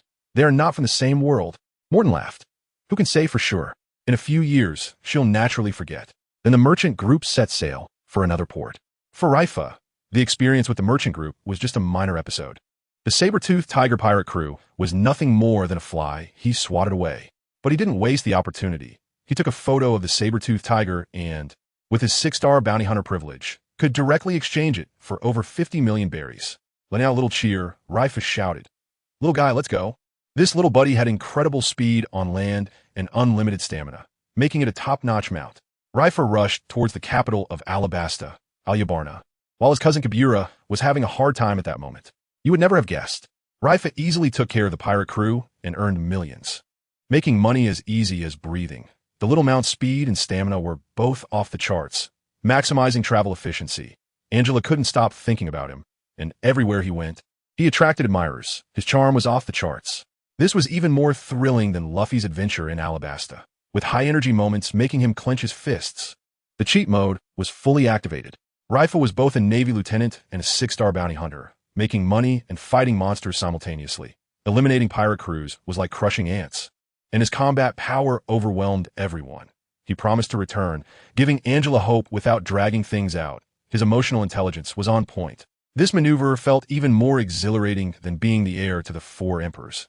After all, in the world of One Piece, Being able to make money while on the move and leaving a beautiful woman longing for him made him a true badass. As Leifa landed on Saining Island and headed towards Alabasta's capital Alubarna, his cousin Kabira was having a tough time. Pay attention. The Nefertari family has offended the celestial dragons. King Edmund has been assassinated, and the new King Cobra is in deep trouble right after his ascension. Ministers are disobeying orders, and the kingdom is in chaos. Cobra hasn't eaten for 3 days, and his logistics chief maid, Tita Gatton, is worried sick. Your Majesty, please eat something. Your body can't take it. Cobra holds his forehead and waves his hand. I have no appetite. Tita Gatton gives a signal to the captain of the royal guard, Ikarlum, who quickly advises, Your Majesty, for the sake of Alabasta, you must pull yourself together. If you fall, the kingdom is finished. Cobra smiles bitterly. Isn't it chaotic enough already? The ministers are two-faced. The sand bandits are colluding with rebels. My father's murderer is still on the run, and the celestial dragons are stirring up trouble behind the scenes. What good will it do for me to pull myself together? Ikarlum is also troubled. He had already paved the way for Cobra, but the situation has exceeded expectations. Yet he still forces himself to encourage. Your Majesty, you carry the blood of the Nefertari family. You will surely be as wise as King Edmund. Think of the newborn Princess Vivi. She needs a stable kingdom. Hearing his daughter's name, Cobra's eyes finally show a glimmer of hope. Can I really do it?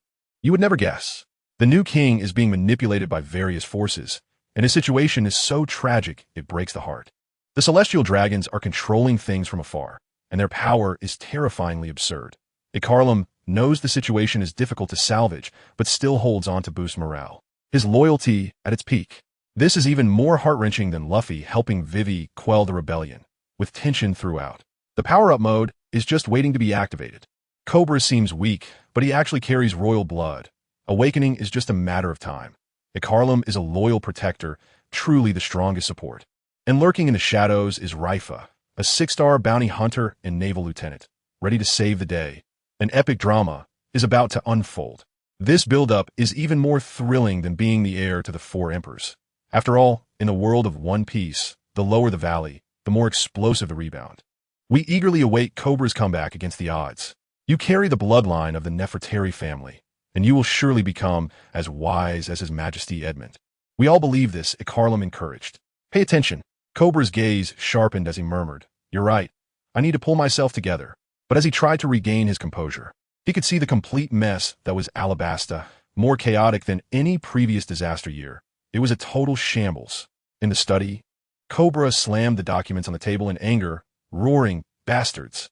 They're all bastards. He wanted to deal with the sand pirates and the rebels first. These two could only hide in the shadows before, but now they were brazenly teaming up against him. However, every military order he issued was rebuffed with various excuses from his subordinates, and the dignified king found himself powerless, unable to mobilize even a single usable army. Seeing this, Ikarlum offered to fight.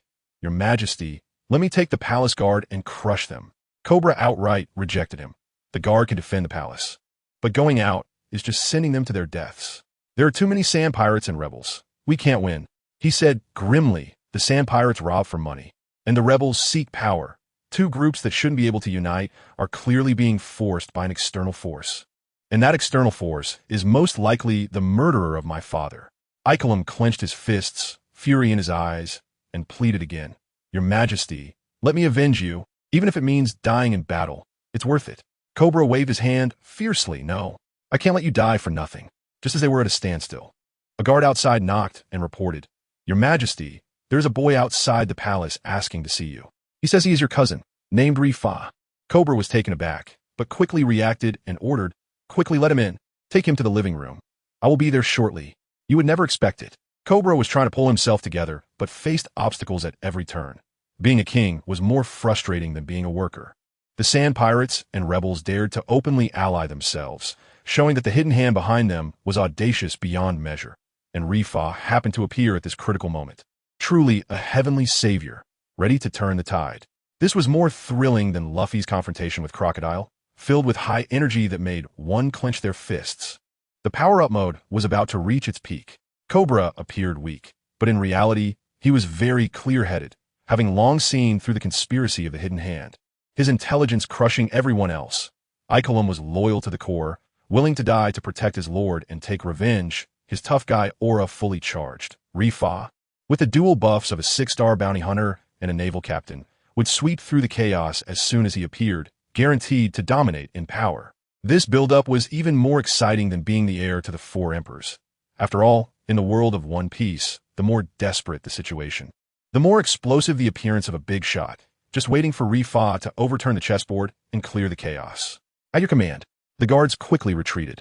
Look, Icolum is confused. Your Majesty, when did you get an additional cousin? Cobra explains. I just found out too. He is the bloodline left by Uncle Farrell. Icolum is shocked. Lord Farrell still has descendants alive? Cobra sighs. Let's go meet this cousin. His mother passed away early. He is an only child, and his father was assassinated, so he has very few relatives. This cousin, whom he has never met, has become an unexpected comfort. Leifa is calmly drinking tea in the living room, and as soon as he hears a sound, he puts down his cup and looks towards the door. Cobra is bringing Icolum over. Leifa tentatively greets him. Cousin Cobra? Upon seeing Leifa, Cobra instantly sets aside his distractions. Long time no see, Cousin Leifa. He was initially conflicted about his attitude towards Leifa. After all, his father died saving Leifa. But then he thought about it and realized it was absurd to blame the victim. The family should be united. Leifa sincerely says, Uncle Edmund died because of me. I am here to apologize. Cobra waves his hand. If you want to blame someone, blame the murderer and the celestial dragons. It has nothing to do with you. The two quickly become familiar with each other, and Cobra learns that Leifa, at a young age, is already a naval commander, which he genuinely admires. However, Leifa does not forget the past and solemnly says, Cousin, don't worry. I will definitely give you an explanation about this. Cobra shakes his head. Don't be reckless. We can't provoke the celestial dragons. Leifa does not respond directly and shifts the topic. I notice that you seem to be having a tough time lately. Do you need my help? You definitely wouldn't expect it. Leifa, holding the title of naval commander, is low-key about acknowledging his relatives, hiding his big shot appearance deep. Cobra sets aside grievances for the greater good, and the royal perspective is directly elevated. Icolum goes from shock to calm, acting like a bystander throughout, creating a delightful contrast. This is even more thrilling than Luffy acknowledging his relatives, with the tension kept high. The power mode is about to be fully activated. With the dual buffs of Naval Commander Leifa and a 6-star bounty hunter in hand, resolving the chaos is like child's play. Cobra may seem weak but is sensible, embodying the responsibility of royalty without question. The two reach a tacit understanding upon meeting, and teaming up to turn the situation around is a sure thing. This operation feels even more exhilarating than being the heir to the 4 emperors. After all, in the world of One Piece, those who can make a naval commander actively help out and set aside grievances to unite are the real tough ones. I noticed on my way here that cousin. It seems like you've been having a rough time lately. Is there anything I can help with? Leifa does not respond directly. Leifa also has no intention of saying much on this topic, and he shifts the conversation to ask, I noticed on my way here that cousin. It seems like you've been having a rough time lately. Is there anything I can help with? Watch out. Cobra treats Leifa as one of his own and straightforwardly reveals the chaos in the kingdom.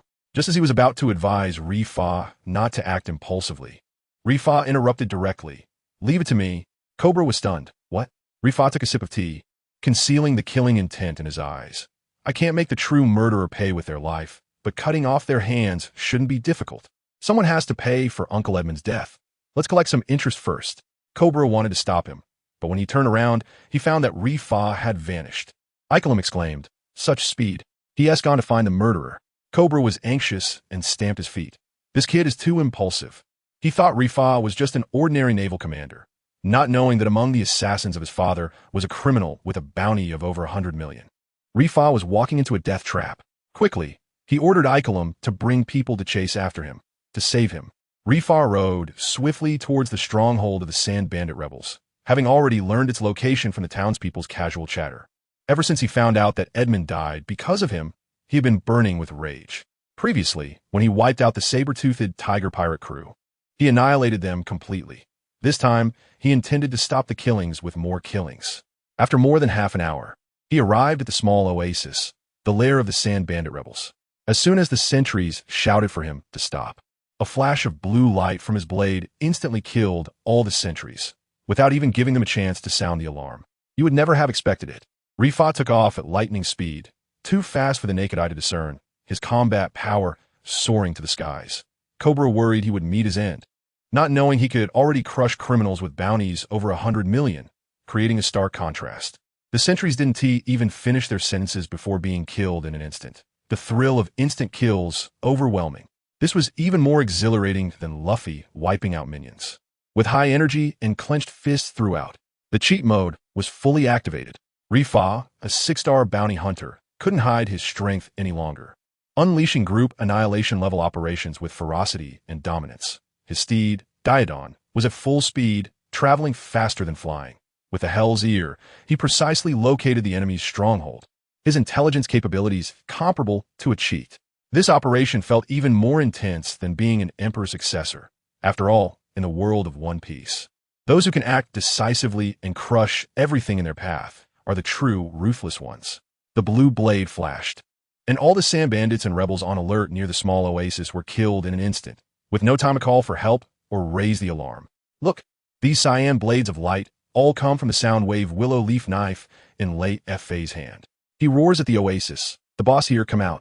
A deep cyan sound wave illusion appears in the sky, which is an enlarged version of his head. This is the sound wave manipulation technique, Sound Blast.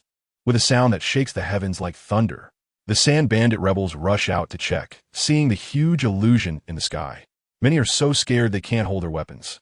Someone with sharp eyes shouts, "It's that kid causing trouble," just as the leader shouts to kill him. He clutches his neck and sprays blood, collapsing to the ground. The others are not afraid, but instead, their ferocity is stirred. One person, one knife, kill him. But Leifa is even more excited. He wants to vent his anger through slaughter. Sound blade, extreme slash, starry sky. Leifa swings his knife, and the sky is instantly filled with cyan blades of light, like a sky full of stars. The blades fall like a meteor shower, and not a single one of the thousands of sand bandit rebels can block it. In the blink of an eye, more than half drop dead, and the remaining ones either evade disaster or suffer only minor injuries. With no one left to resist, Leifa coldly asks, "Who is the boss?" No one dares to answer, and just as he is about to take action, a man in a white headscarf hurriedly stands up. "Sir, the boss has just been killed by you. I am the second in command." Leifa presses on. "Who gathered you all together?" The other party answers in a panic. "It was an outsider from Saining Island who killed King Edmund. The leader is called Basis. He is the champion of combat." Leifa is taken aback. "Isn't that one of the captains of the future Blackbeard pirate crew? You would never expect it." With one move, Leifa wipes out over 1,000 enemies, his combat power shooting through the sky. The sound wave illusion appears, directly scaring a group of small minions into shock. His aura at full blast. The mastermind behind it turns out to be a subordinate of Blackbeard. The plot twist making hearts race. This is even more thrilling than Luffy sending the Emperor's subordinates flying, the entire time filled with high energy and clenched fists. Cheat mode is fully activated. Leifa plays with the sound wave willow leaf knife like a pro. With one big move, he wipes out the entire group, fierce and domineering. He instantly recognizes Basis's identity, with information coming in full. Teleporting from the palace to the oasis, his speed is unmatched. This operation feels even more exhilarating than being the heir to an emperor. After all, in the world of One Piece, being able to cut down thousands of enemies like grass while also grasping the villain's details in advance is the true ruthless character. However, although this person is a captain of the Blackbeard pirates, he does not possess the overwhelming strength of the later Captain Marco, who surpasses everyone in the Whitebeard pirates except for the hidden strength of Blackbeard. Look closely. Just in terms of strength, Leifa absolutely crushes Basis. The only reason Basis can be the captain of the Blackbeard pirates' first team is due to his seniority and being there early. He hasn't even reached the level of a great pirate. Leifa, filled with killing intent, declares, "Want to establish the Blackbeard pirates?" The captain of the first team might need to be replaced. He interrogates the second in command to find Basis's location and disappears like the wind on his mount, Dandan. Icolum arrives with the guard team, and upon seeing the oasis, turned into a river of blood with corpses everywhere. The newcomers are so scared they nearly vomit. Icolum also drops his jaw in shock. Did Leifa really do all this by himself? The second in command cries and surrenders. He took out most of the people with a single move. It's terrifying. Icolum realizes that Leifa's strength far exceeds that of a Navy lieutenant colonel and quickly leads his men to chase after him. On the other side, Basis is having a wild time at the largest camp. A giant man over 3 meters tall, with purple hair and beard, fiercely gnawing on a roasted beast leg. Waha! This place has food, drink, and women. It's just paradise. His subordinates panic. What do we do if the Navy comes after we kill the king? Basis is unconcerned. What are we afraid of? Someone is backing us up. The Navy wouldn't dare come. He knows well that their employer is a representative of the celestial dragons, which is why he dares to act arrogantly on the island and even recruited the Sand Bandit rebels as his subordinates. You absolutely wouldn't believe it. Leifa predicts Basis's future and directly declares that he wants to replace the captain of the Blackbeard pirates, going wild without limits. Taking out over 1,000 enemies with a single move, the entire guard team is stunned and his combat power skyrockets. Basis, relying on the celestial dragon support, dares to act recklessly, unaware that the Grim Reaper is already on the way, and his show-off is destined to fail. This is even more thrilling than Luffy directly confronting Blackbeard subordinates, with high energy throughout, clenching fists tightly. The cheat mode is fully activated. Leifa, a 6-star bounty hunter, can't hide his strength. He kills enemies like chopping vegetables, ruthless and domineering. Dandan's mount reaches full speed, traveling faster than flying. Knowing in advance that Basis has a powerful backer, the counterattack script has long been written. This move is even more exhilarating than becoming the heir of the 4 emperors. After all, in the world of One Piece, only those who can predict the future of villains and dare to confront the celestial dragon's influence are the true ruthless ones. That's why he boldly recruited the Sand Bandits and rebels on this island, making them part of his crew. Pay attention.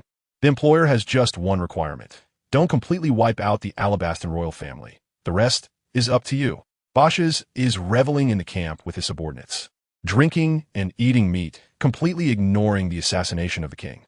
Suddenly, a thunderous roar erupts from above. Where is Bashes? Come out and face death. The camp shakes violently. Bashes' temper explodes in an instant. He kicks over a table and angrily rushes out, his subordinates quickly following him. Leifa immediately recognizes the over 3-meter-tall Bashes and coldly asks, "Did you kill King Edmund?" Bashes does not answer at all. Instead, he angrily retorts, "Didn't you just tell me to face death?" Leifa jumps off his horse. "Looks like it's you. Are you ready to die?" Bashes strikes first, sweeping with his right arm. Shockwave elbow. The steel armor unleashes a shockwave, directly targeting Leifa. Infinite stomach wall. Leifa calmly raises his hand, completely dissolving the shockwave. Seeing this, Bashes accelerates his rotation, using his armor's jets to transform into a steel arm tornado, rolling up yellow sand and charging towards Leifa. Leifa leisurely draws his cyan soundwave willow blade and softly says, "Sound blade extreme, cut bone removal." With a soft buzzing sound, the blade flashes, and Leifa stands firm after sheathing his sword. Just as the tornado is about to reach him, it suddenly comes to a halt. Sand and dust scatter. Bashes' upper body is left with only stark white bones, his head and lower body intact, but all the flesh in between is gone. He looks terrified, unable to speak, and collapses to the ground with a thud. The future captain of the Blackbeard pirates has been instantly killed. Leifa looks at Bashes' subordinates and coldly says, "You should go accompany him too. You absolutely wouldn't believe it." Leifa withstands a powerful attack without a scratch. His defense is like a cheat. A single cut removes the future pirate overlord in an instant, his combat power soaring to the skies. Killing plot characters is as easy as chopping vegetables, and he dares to confront the forces backed by celestial dragons, going wild without limits. This is even more thrilling than Luffy knocking out a Yonko subordinate, the entire time gripping his fists in high energy. The cheat mode is fully activated. Leifa's infinite stomach wall is perfect for dealing with various shockwave attacks, making his defense invincible. The Soundwave Willow Blade showcases a killing technique that is unmatched, clearly able to change the world line in advance. Yet unconcerned, he relies solely on strength to charge through, exuding a true boss aura.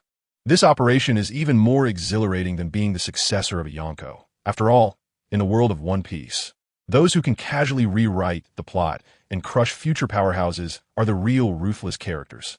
When Leifa comes back to his senses, he looks at Bashes' few subordinates. Pay attention. After Basis was taken down in an instant, his subordinates dared not resist. They fled in all directions, hoping to let Leifa chase after others. Leifa scoffed lightly, "Why bother?" With a flash of his feet, the shave technique activated, and he disappeared in an instant. Almost simultaneously, 4 of Basis's men fell to the ground, while the desert bandit rebels, watching from a distance, couldn't tell who fell first. In the next second, with a clatter, All the desert bandit rebels knelt on the ground, prostrating themselves, not daring to breathe. Ikelam and his guard arrived just in time to witness this scene. Over 10,000 bandits kneeling before a young man, a sight so shocking it left them speechless. Basis subdued the bandits through violent repression, but Leifa was even more ruthless, taking down Basis with a single blow, directly terrifying the bandits out of their wits. Ikelam brought back less than 1/20th of the bandit crowd, escorting the over 10,000 captives back to Albania. Along the way, some attempted to escape, but were instantly slain by Leifa, leaving the rest too scared to act out. When the people of Albania saw a large number of bandits approaching, they thought an attack on the city was imminent, and even the treacherous ministers hurried to organize the army. It wasn't until they saw Ikelam and Leifa riding the giant deer at the front of the line that they realized it was a false alarm. Kubler arrived, his face filled with shock, and Ikelam shouted, "Your Majesty, the desert bandit rebels have all surrendered." The bandits knelt down again, and Kubler exclaimed that it felt like a dream. Leifa stayed for a few more days, helping Kubler ruthlessly suppress the disloyal ministers. Those who disobeyed were dealt with. Soon, Kubler's throne was secure, and Leifa bid farewell, boarding a passenger ship heading to the Shambadi archipelago. He needed to go to the G5 branch, first stopping at Shambadi to transfer to the Red Soil continent. This trip went extremely smoothly, with the passenger ship having strong escorts, and they easily repelled any pirates they encountered, making it much less stressful than last time as a guard. You would never guess. Leifa took down the deserters with his shave technique at a speed almost imperceptible to the naked eye. Over 10,000 bandits were so scared they collectively knelt down, the intimidation factor soaring to the skies. The treacherous ministers instantly turned into obedient little lambs, and Kubler's throne was as stable as a mountain, delivering a thrilling reversal. This was even more exciting than Luffy stabilizing Alabasta, with high-energy moments that had fists clenched throughout. The cheat mode was fully activated. Leifa's use of the Navy's six-style shave was smooth, chasing deserters as if playing a game. His iron-fisted methods kept all the restless in check. With an aura that could seal the deal, setting off on a new journey at will, he controlled the pace throughout, coolly, without friends. This operation felt even more exhilarating than being the heir to the four emperors.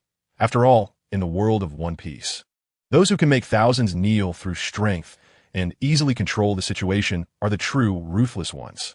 The passenger ship was different from the private cargo ships of the Grinton Trading Group. It belonged to large corporations, with escorts strong enough to provide adequate protection. Pay attention.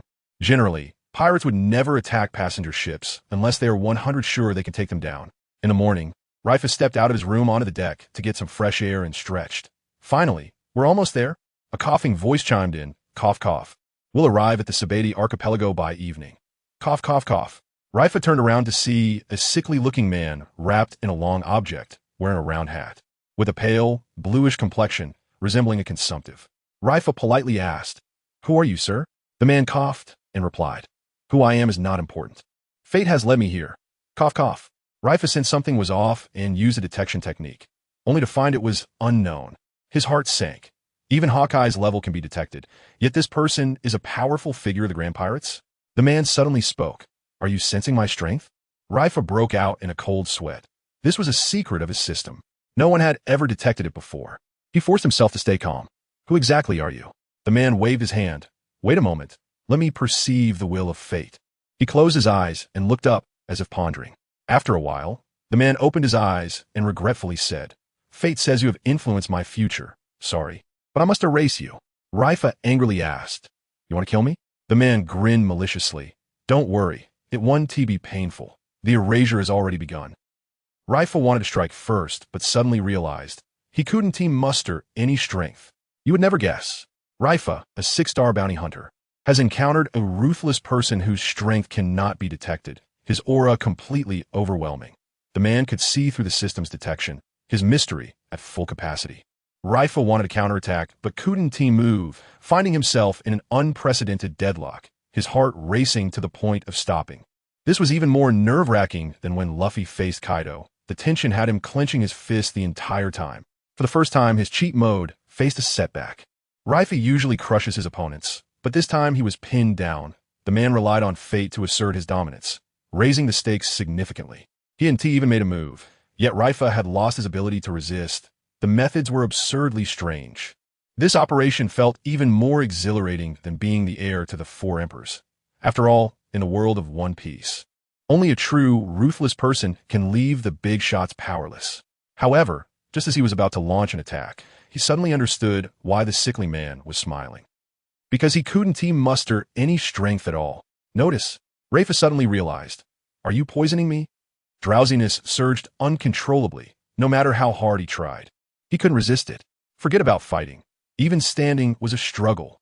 The sickly man's voice seemed to come from afar. "Sleep, and the pain will be gone." Leifa gritted his teeth and jumped over the railing, plunging into the sea. The man approached the railing, sneering. "You've fallen into my eternal sleep mist. Even sea kings can't wake up from it. So what's the point?" A bone-chilling cold enveloped Leifa. He couldn't even feel his body.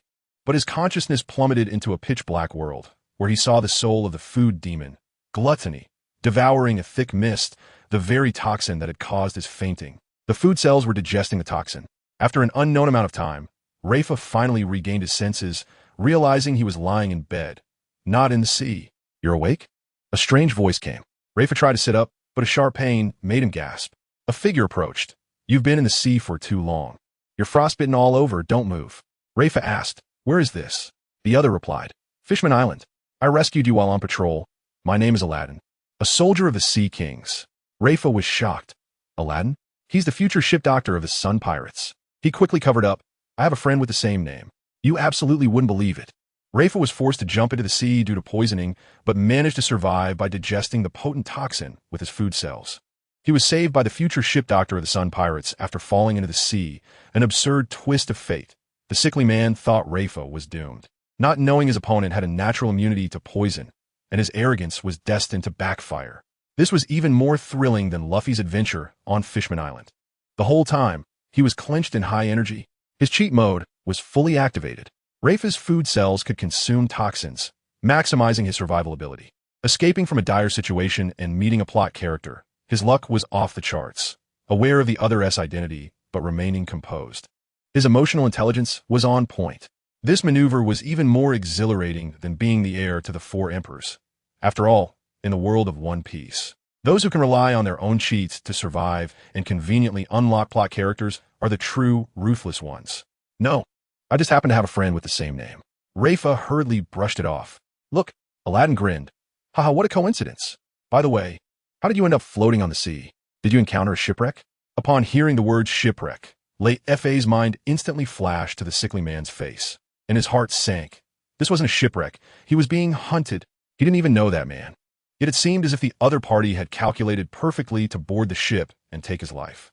Even more bizarrely, Leifa hadn't told anyone about his whereabouts. Even his old man, Zhangguo, only knew he went to Alabasta, but was unaware of the specific itinerary. With his hell's ear, it was impossible to be followed. So how could that man pinpoint him so accurately? The more Leifa thought about it, the more uneasy he felt. And suddenly a light bulb went off in his head. Good at using poison, sickly, always talking about fate. Wasn't that Grim Reaper poison Q? The more he pondered, the more it fit. When transitioning from a 2-dimensional character to a 3-dimensional one, appearances were bound to change, and without connecting the clues, he wouldn't recognize him at all. But another question arose. Does Poison Q now have the strength of a great pirate? One should know that the future top powerhouse, Mihawk, is currently only at the level of an elite vice admiral, not even counting as an ordinary great pirate. Blackbeard probably doesn't have that combat power at this moment. Even more absurdly, Poison Q could sense the system's tier detection and could find him through fate. This operation was simply sinister. But Leifa quickly calmed down. However, he definitely didn't anticipate that my gourmet cells could digest his poison. That eternal sleep fog, though colorless and tasteless, goes out of control when it strikes, but was swallowed by the gourmet cells as ingredients. In the future, when encountering this poison again, he would be directly immune.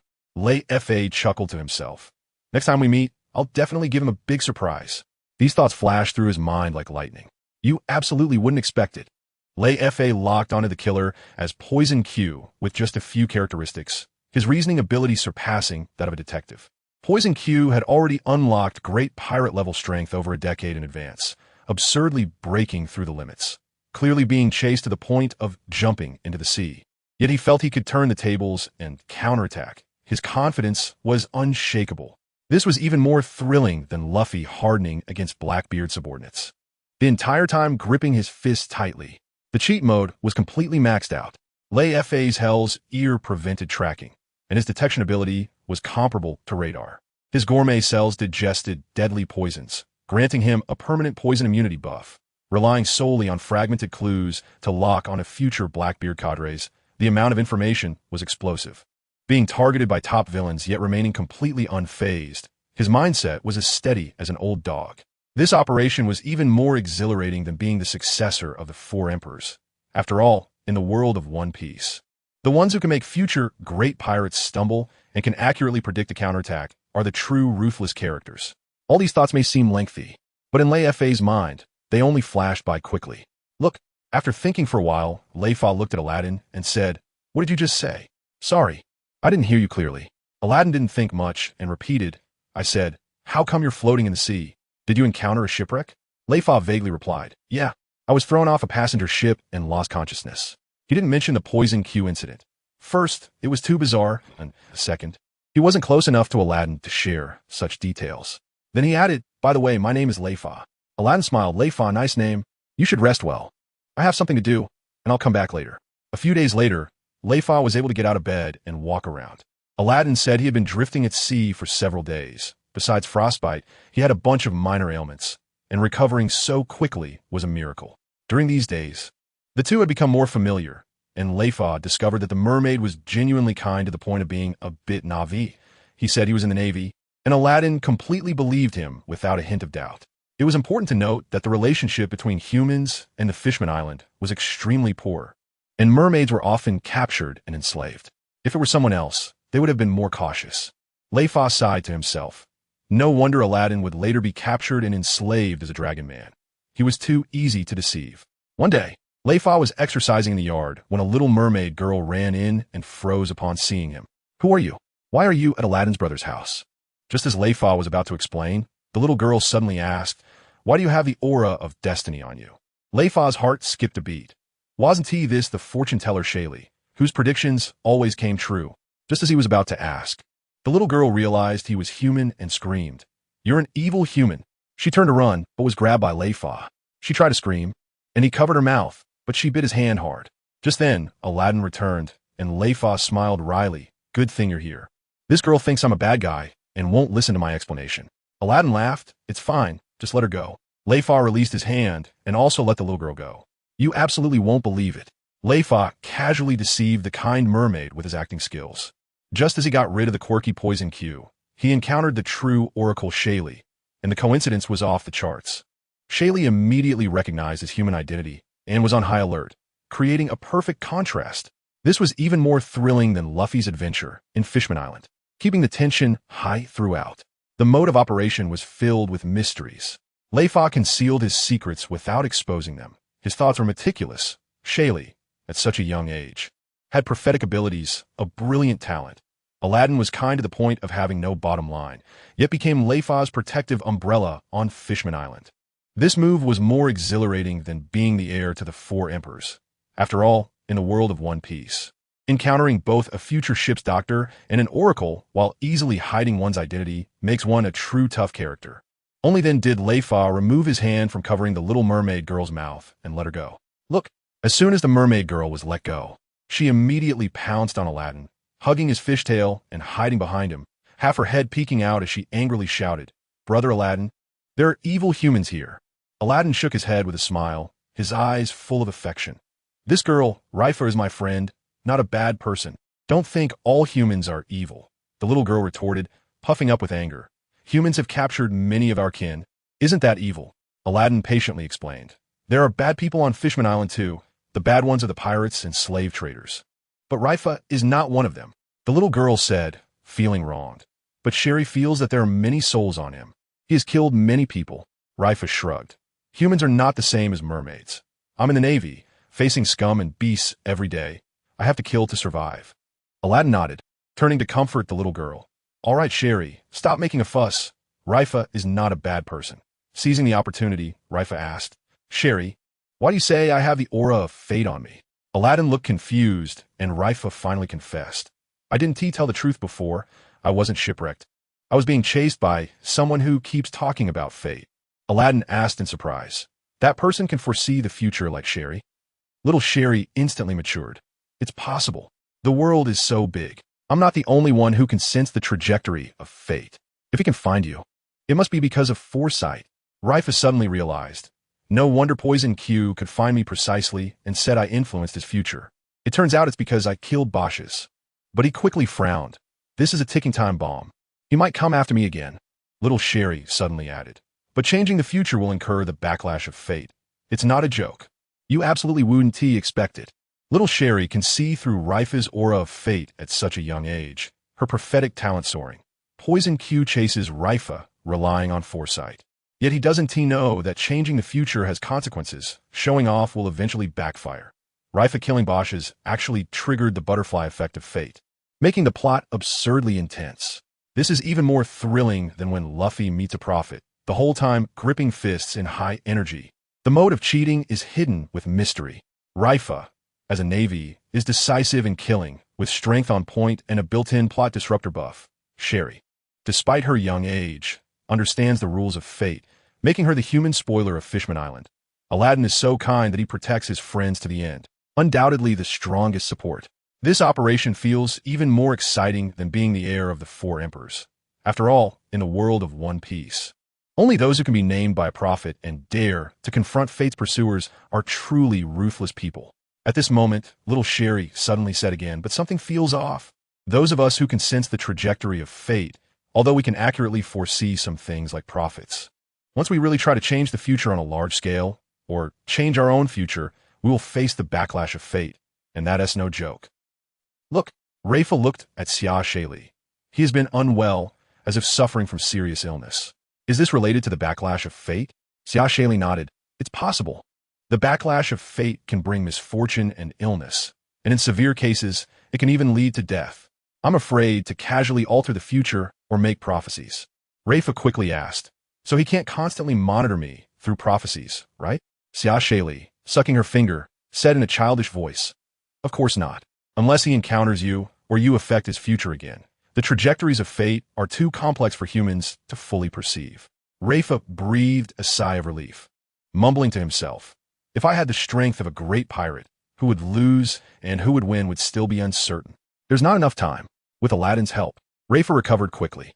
Aladdin understood the family medical skills and later became the ship's doctor of the Sun Pirates, second only to Tiger and Jinbe. Originally, it would take Leifa more than 10 days to recover, but now he was almost back to normal. That morning, Aladdin asked, Leifa, there's a grand feast in Dragon Palace today. Do you want to join? Leifa was taken aback. I'm human. Is it appropriate for me to go? Aladdin laughed. It's fine. This feast is for humans. Anyone can attend. Just follow me. Leifa was even more confused. Fishman Island is treating humans so well now. Aladdin excitedly replied. It's because the Whitebeard pirates want to bring Fishman Island into their sphere of influence. With Whitebeard's protection, slave traders won't dare to come and hunt anymore. Leifa instantly realized. This was the iconic scene of Whitebeard and Neptune toasting, turning Fishman Island into his territory. With Whitebeard's deterrence, it was more effective than the laws of the world government. Anyone who dared to offend would be torn to shreds. You absolutely wouldn't believe it. Xiao words eliminated Leifa's concerns, proving her prophetic skills. Aladdin's medical skills revitalized Leifa from a half-wreck to a half-resurrected state, maximizing his support. And Whitebeard personally came to protect Fishman Island, raising the stakes to the highest level. This was even more thrilling than Luffy meeting Whitebeard, with Leifa's fists clenched tightly the whole time. The power-up mode was filled with surprises. Leifa was unlocking iconic scenes while recovering from his injuries. His luck was off the charts. Aladdin's medical skills and connections were both powerful, making him the ultimate key to Fishman Island. Whitebeard's deterrence crushed everything, making pirates avoid him. This operation was even more exhilarating than being the heir of the Four Emperors.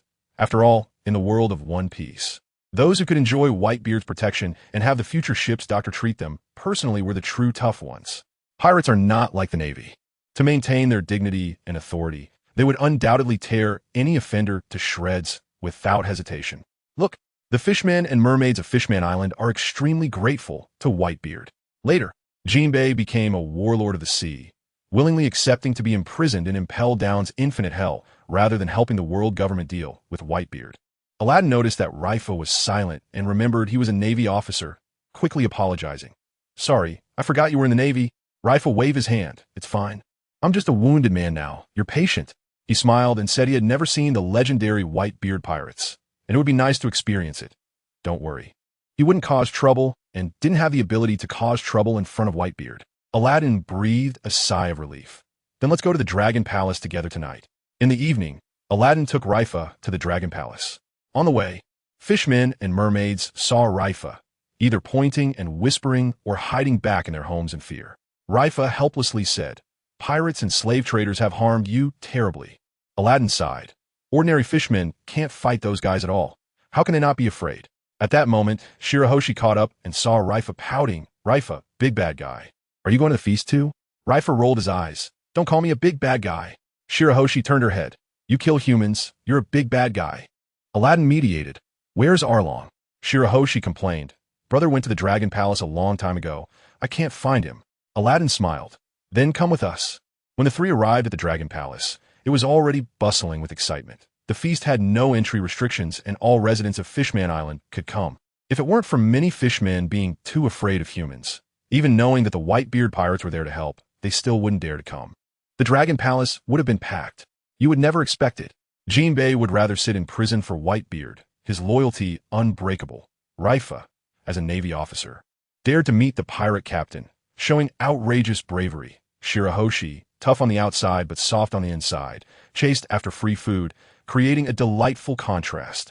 This was even more thrilling than Luffy meeting Whitebeard, with everyone tightly clenched fists throughout. The power-up mode hid surprises. Leifa mixed into the pirate-related feast under his Navy identity, showing immense courage. Aladdin was well-liked wherever he went, truly the social ceiling of Fishman Island. Before Whitebeard even appeared, his intimidating presence already dominated the entire venue. An unbeatable display. This operation felt even more exhilarating than being the heir to the four emperors. After all, in the world of One Piece, being able to have the Navy and fishmen team up peacefully to enjoy a meal together, and also bask in Whitebeard's glory, is the mark of a true formidable person. If it weren't for many fishmen being too fearful of humans, even knowing the Whitebeard pirates were not there to hunt them, they wouldn't dare to come. The entire Dragon Palace would probably be filled to the brim. Pay attention.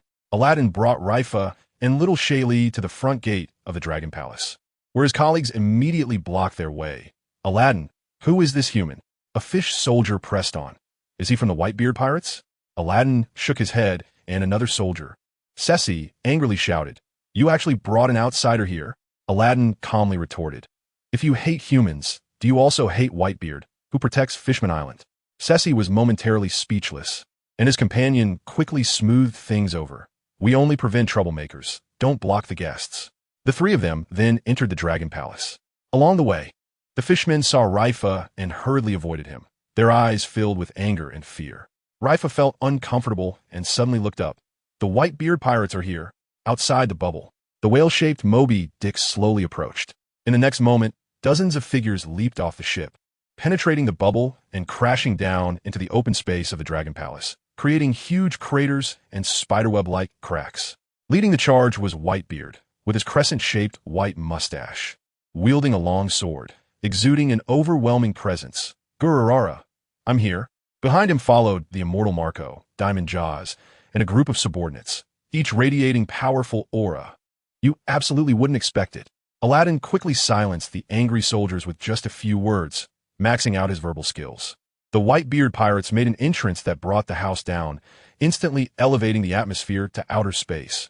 Leifa, a human, blended into the Fishman feast and witnessed the arrival of legendary figures firsthand. What a ridiculous coincidence. This was even more thrilling than Luffy meeting Whitebeard, with high energy throughout. Clenching his fists, the cheat mode holds hidden secrets. Leifa was able to walk freely in Fishman Island under his human identity, all thanks to Aladdin's protection. His network buff was invincible. Whitebeard's entrance brought a catastrophic aura with guaranteed overwhelming strength. Marco and Jaws made a collective appearance, dazzling with their luxurious lineup. This operation was even more exhilarating than being the heir to the four emperors. After all, in the world of One Piece, being able to witness the legendary pirate crew's explosive entrance in person and still come out unscathed is the true definition of a ruthless person. Whitebeard slammed the long sword he held onto the ground, creating a gust of wind. Look, a giant mermaid wearing a crown, several times larger than Whitebeard, comes rushing over to warmly greet Whitebeard and his group. It's none other than Neptune, the king of Fishman Island. Neptune invites Whitebeard to the highest platform of the Dragon Palace. First acknowledging Whitebeard's ownership of Fishman Island, then sharing a drink with him to finalize the matter, before announcing the start of a grand feast. All the fishmen cheer, not caring about their hatred for humans. As long as they can live in peace, Whitebeard is their benefactor. Half an hour later, Rayleigh prepares to leave. He came just to see Whitebeard, and witnessing him in person proves the rumors true.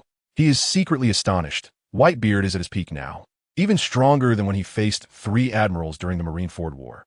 Even Sengoku and Garp might not be his match. Suddenly, someone calls out "Hey" from behind, and Rayleigh's heart stirs. Turning around, he sees the immortal bird Marco, who lazily says, "Long time no see." Rayleigh is stunned. "You know me? Last time at Sabaody." He used an alias that caused Marco to suffer, and his appearance has changed over the past 2 years. How could he be recognized? Marco laughs. "You offended the celestial dragons, which triggered a Marine High Council meeting. It's no longer a secret. I'm keeping an eye on you. Partly because you made me suffer, and partly because I admire your courage to stand up to the celestial dragons." He adds, "Recently, someone in the dark world put a bounty on your information, which is why I've been following your recent activities. I didn't expect you to even force Bondi Ward to retreat." Rayleigh questions, "Who has a bounty on me?" Marco replies, "A ruthless character called Joker. You definitely wouldn't have guessed it." Whitebeard secured Fishman Island with just a drink, exuding an aura that leaves him without peers.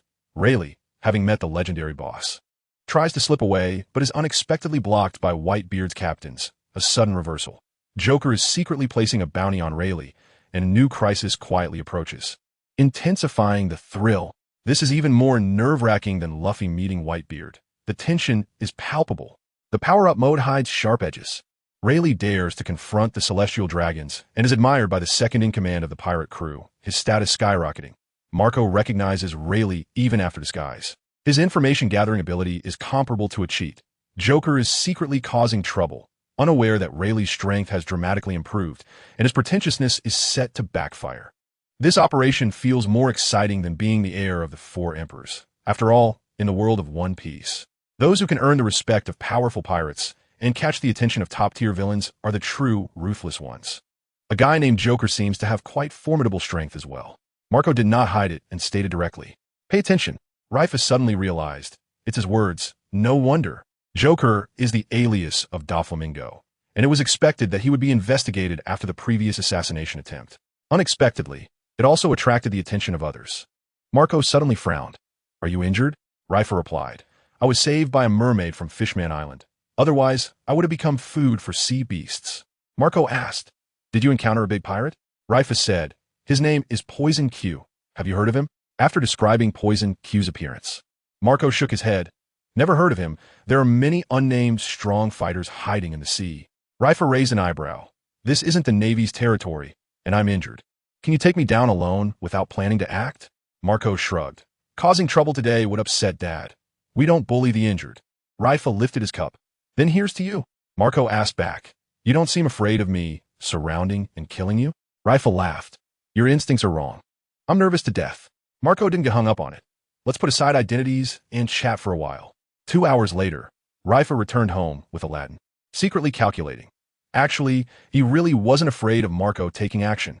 Now that he's nearly recovered, if he really gets surrounded, he could just jump into the sea. Most of the Whitebeard pirates are devil fruit users, and they can't catch him in the water. Without the ability to swim, he can last in the sea for over 10 days. Although it's dangerous, it's still better than being captured on the spot. He sighed. "Next time we meet, we're still enemies, not friends." He then made up his mind. "I've almost recovered. It's time to go back." You would never guess. Leifa had already predicted that Marco wouldn't take action. His scheming was deep, knowing that the Whitebeard pirates are not to be trifled with. He still dared to provoke them face to face, fearless, relying on his ability to survive in the sea. His external skills were top-notch. This was even more exciting than Luffy chatting with pirate bosses. The whole time, he was tightly clenching his fists. The cheat mode was fully activated. Leifa daring to confront Doflamingo and facing his bounty was both ruthless and arrogant. Predicting enemy actions, his intelligence was crushing. His ability to survive in the sea was a survival artifact, maximizing his survival. This operation was even more thrilling than being the heir of the 4 emperors. After all, in the world of One Piece, Being able to drink with enemies generously in pirate territory while leaving a good escape route makes one a true ruthless person. Walking down the road, Leifa secretly made a decision in his heart. Pay attention.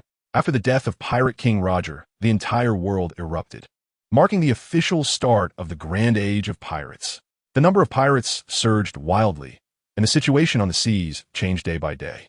Whitebeard Edward Newgate continued to dominate the Grand Line, becoming the strongest on the seas after Roger, with an unmatched brilliance. Gold Line Shiki vanished after escaping from Impel Down, leaving the Navy and the world government furious yet unable to find him. World Destroyer Bondi Ward was ambushed by a joint force, betrayed by his subordinates, and was permanently imprisoned in Impel Down. The old era has come to an end, and the legends of the new era are rising.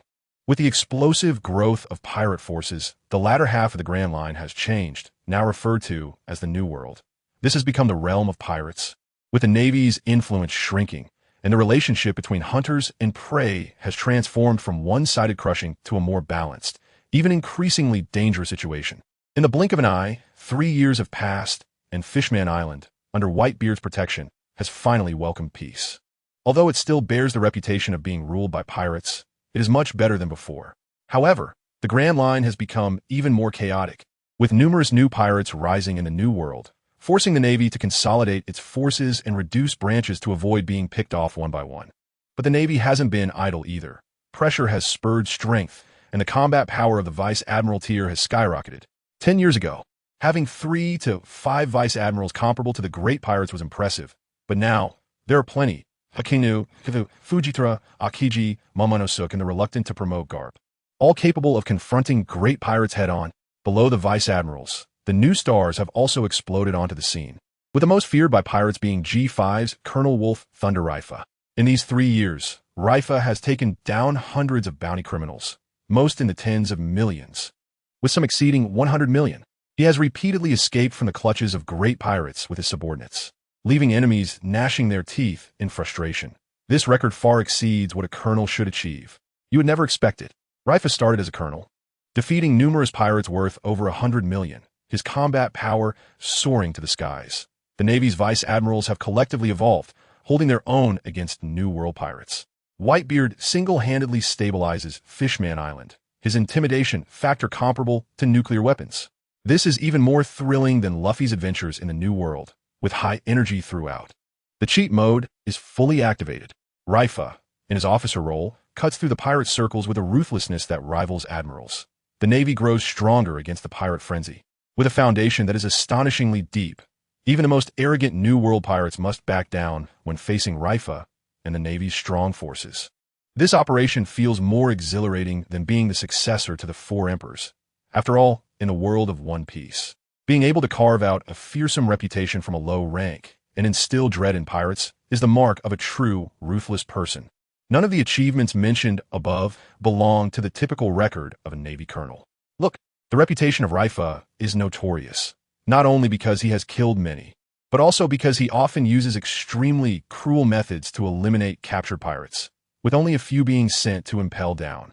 His actions are much harsher than other Navy officers, and his subordinates are trained to be like ferocious wolves, with him as the alpha wolf, hence the title Violent Wolf. In the morning sunlight at the stern of the Navy ship, Leifa lies on a sun lounger pretending to sleep, wearing beach shorts, shirtless, with a sun hat and sunglasses.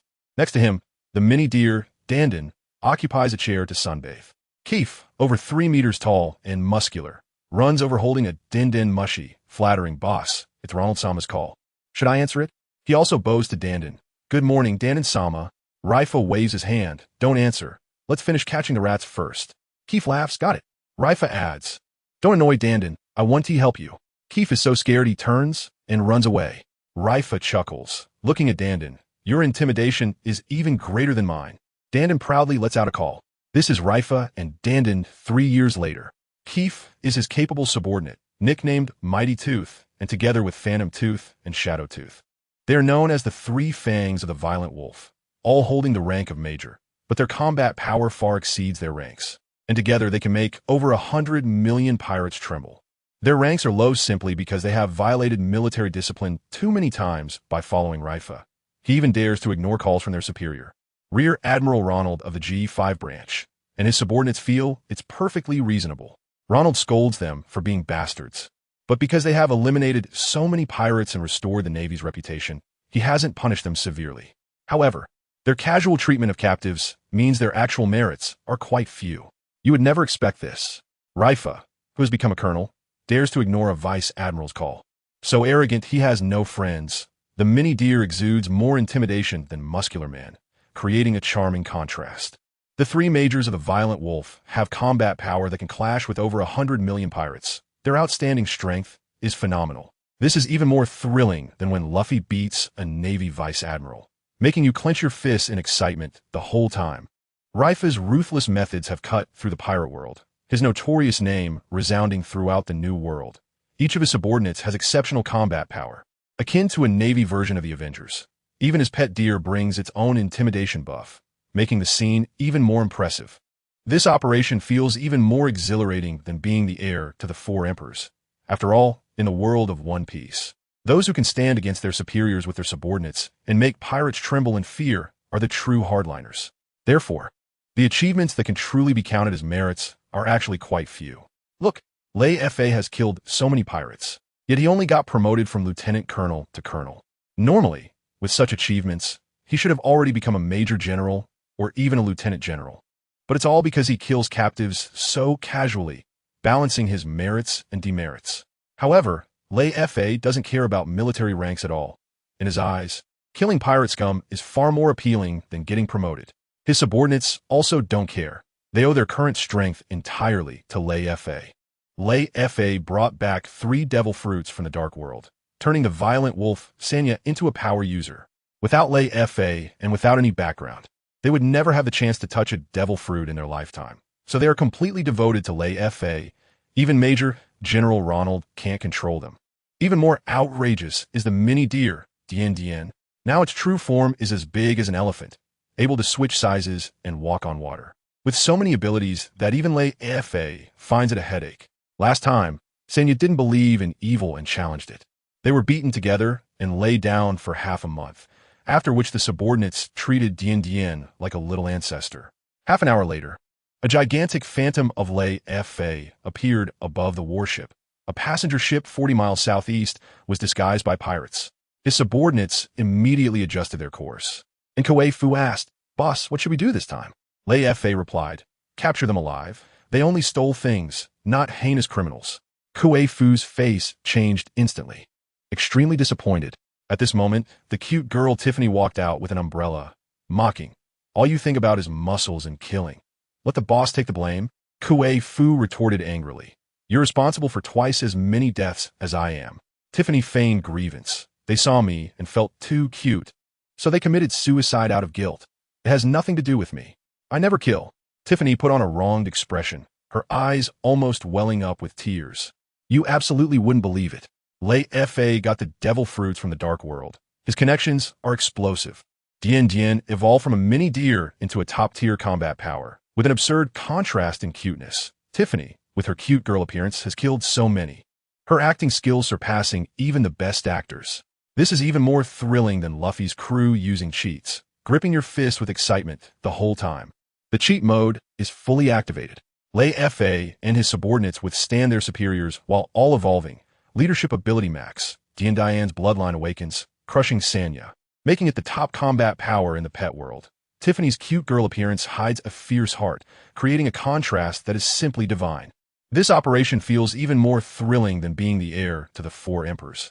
After all, in the world of One Piece, those who can raise their subordinates into monsters and turn pets into gods of war are the real ruthless people.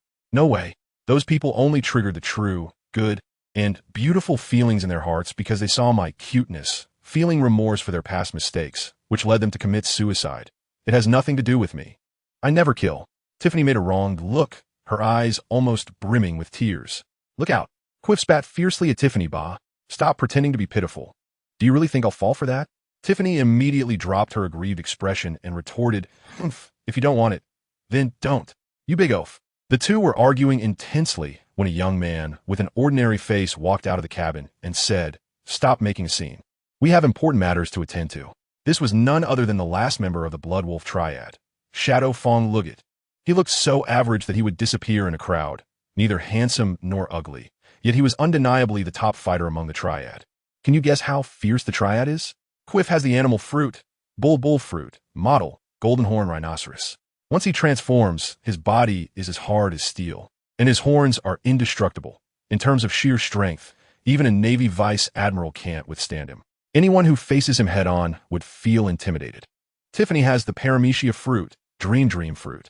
With a single move and a sound, she can trap people in the beautiful dream she creates, leading them to laugh and end their own lives, making her killing efficiency double that of Quiff, yet she stubbornly claims, "I've never killed anyone myself." Luggett is even more outrageous. With the paramecia fruit, invisible fruit, he can make others automatically ignore him, even strong opponents. Just a moment of distraction can make them treat him like air, and he revels in his increasingly ordinary appearance, thinking it boosts his chances of winning. Who cares about looks? As soon as Quiff and Tiffany heard Luggett's words, they immediately quieted down. Though the triad members were equal in status, strength spoke volumes, and no one dared to disregard Luggett's words. At this moment, Leifa spoke from his sun lounger, his voice echoing through the ship. The rat hiding in the passenger ship is well concealed. Luggett will go in first to scout, Quiff will control the situation, and Tiffany. Don't waste your abilities. Capture one alive. The three responded in unison, understood. 20 minutes later, the warship swiftly caught up to the passenger ship. Its bow cannon aimed at the target, and soldiers lined up on the deck, ready for action. Quiff clenched his fists, eager to try. Tiffany swayed with her umbrella, while Luggett silently approached the edge of the ship. In the next second, he became invisible among the crowd, and even the soldiers nearby didn't notice his movement. You would never guess. The Blood Wolf Triad each possesses a bug fruit, and together they can take on over 100 million pirates. Their combat power shaking the new world. Luggett mastered the art of blending in with ordinary faces, never failing to ambush. Tiffany, with her cute appearance, plays the dream killer role, going crazier than the villains. This is even more thrilling than Luffy's crew using their fruit powers, with high tension throughout as fists are clenched tightly. The power-up mode is completely maxed out. Leifa can command top-tier fighters with a single sentence. His leadership is max. Each member of the triad has their own unique skills, with clear divisions of labor crushing their opponents. Even capturing a pirate feels like a battle, with the spectacle turned up to the max. This operation is even more exhilarating than being the heir to the 4 emperors. After all, in the world of One Piece, only those who can train their subordinates to be monsters and precisely grasp the battlefield are the true ruthless ones. 20 minutes later, the Navy warship where Leifa was located had caught up to the passenger ship heading southeast and had stopped it. Pay attention.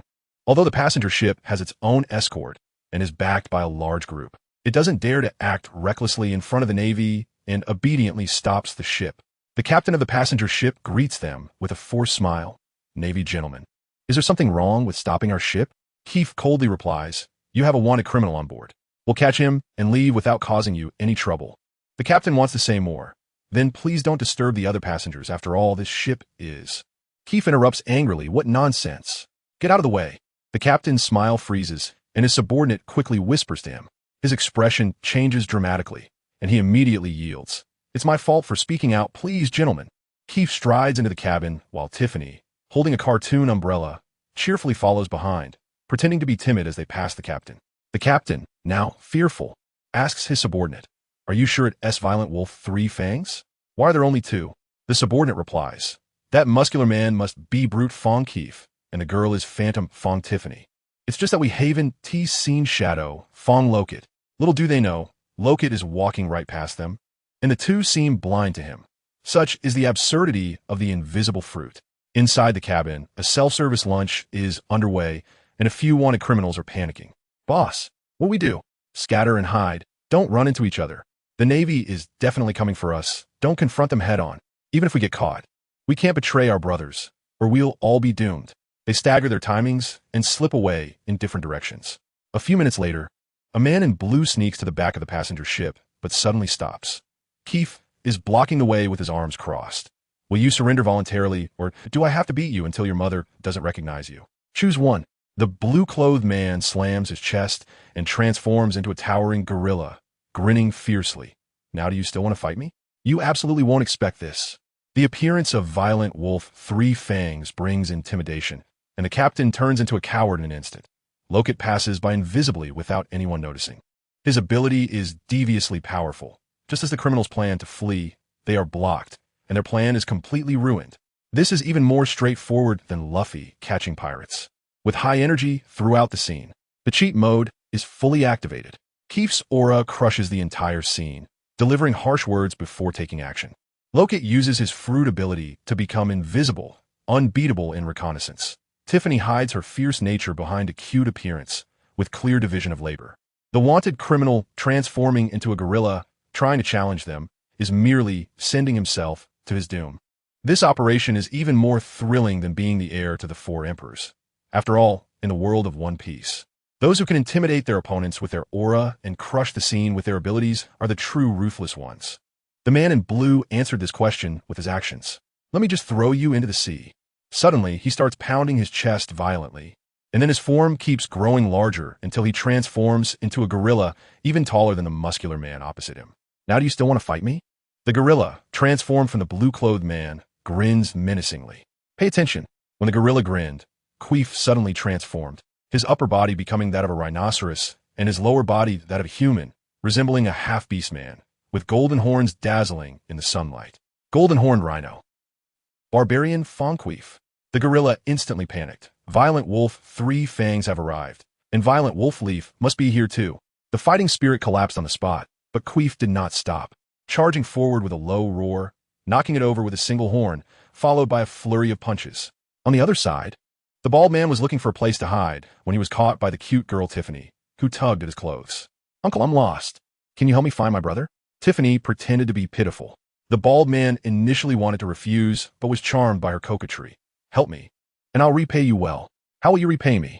I'll let you have beautiful dreams, become an invincible powerhouse, with countless wives and concubines. As Tiffany spoke, she twirled her umbrella, the cartoon patterns forming a comic strip. The bald man stared at the running rabbit, and in 3 seconds his eyes went blank, following her like a puppet.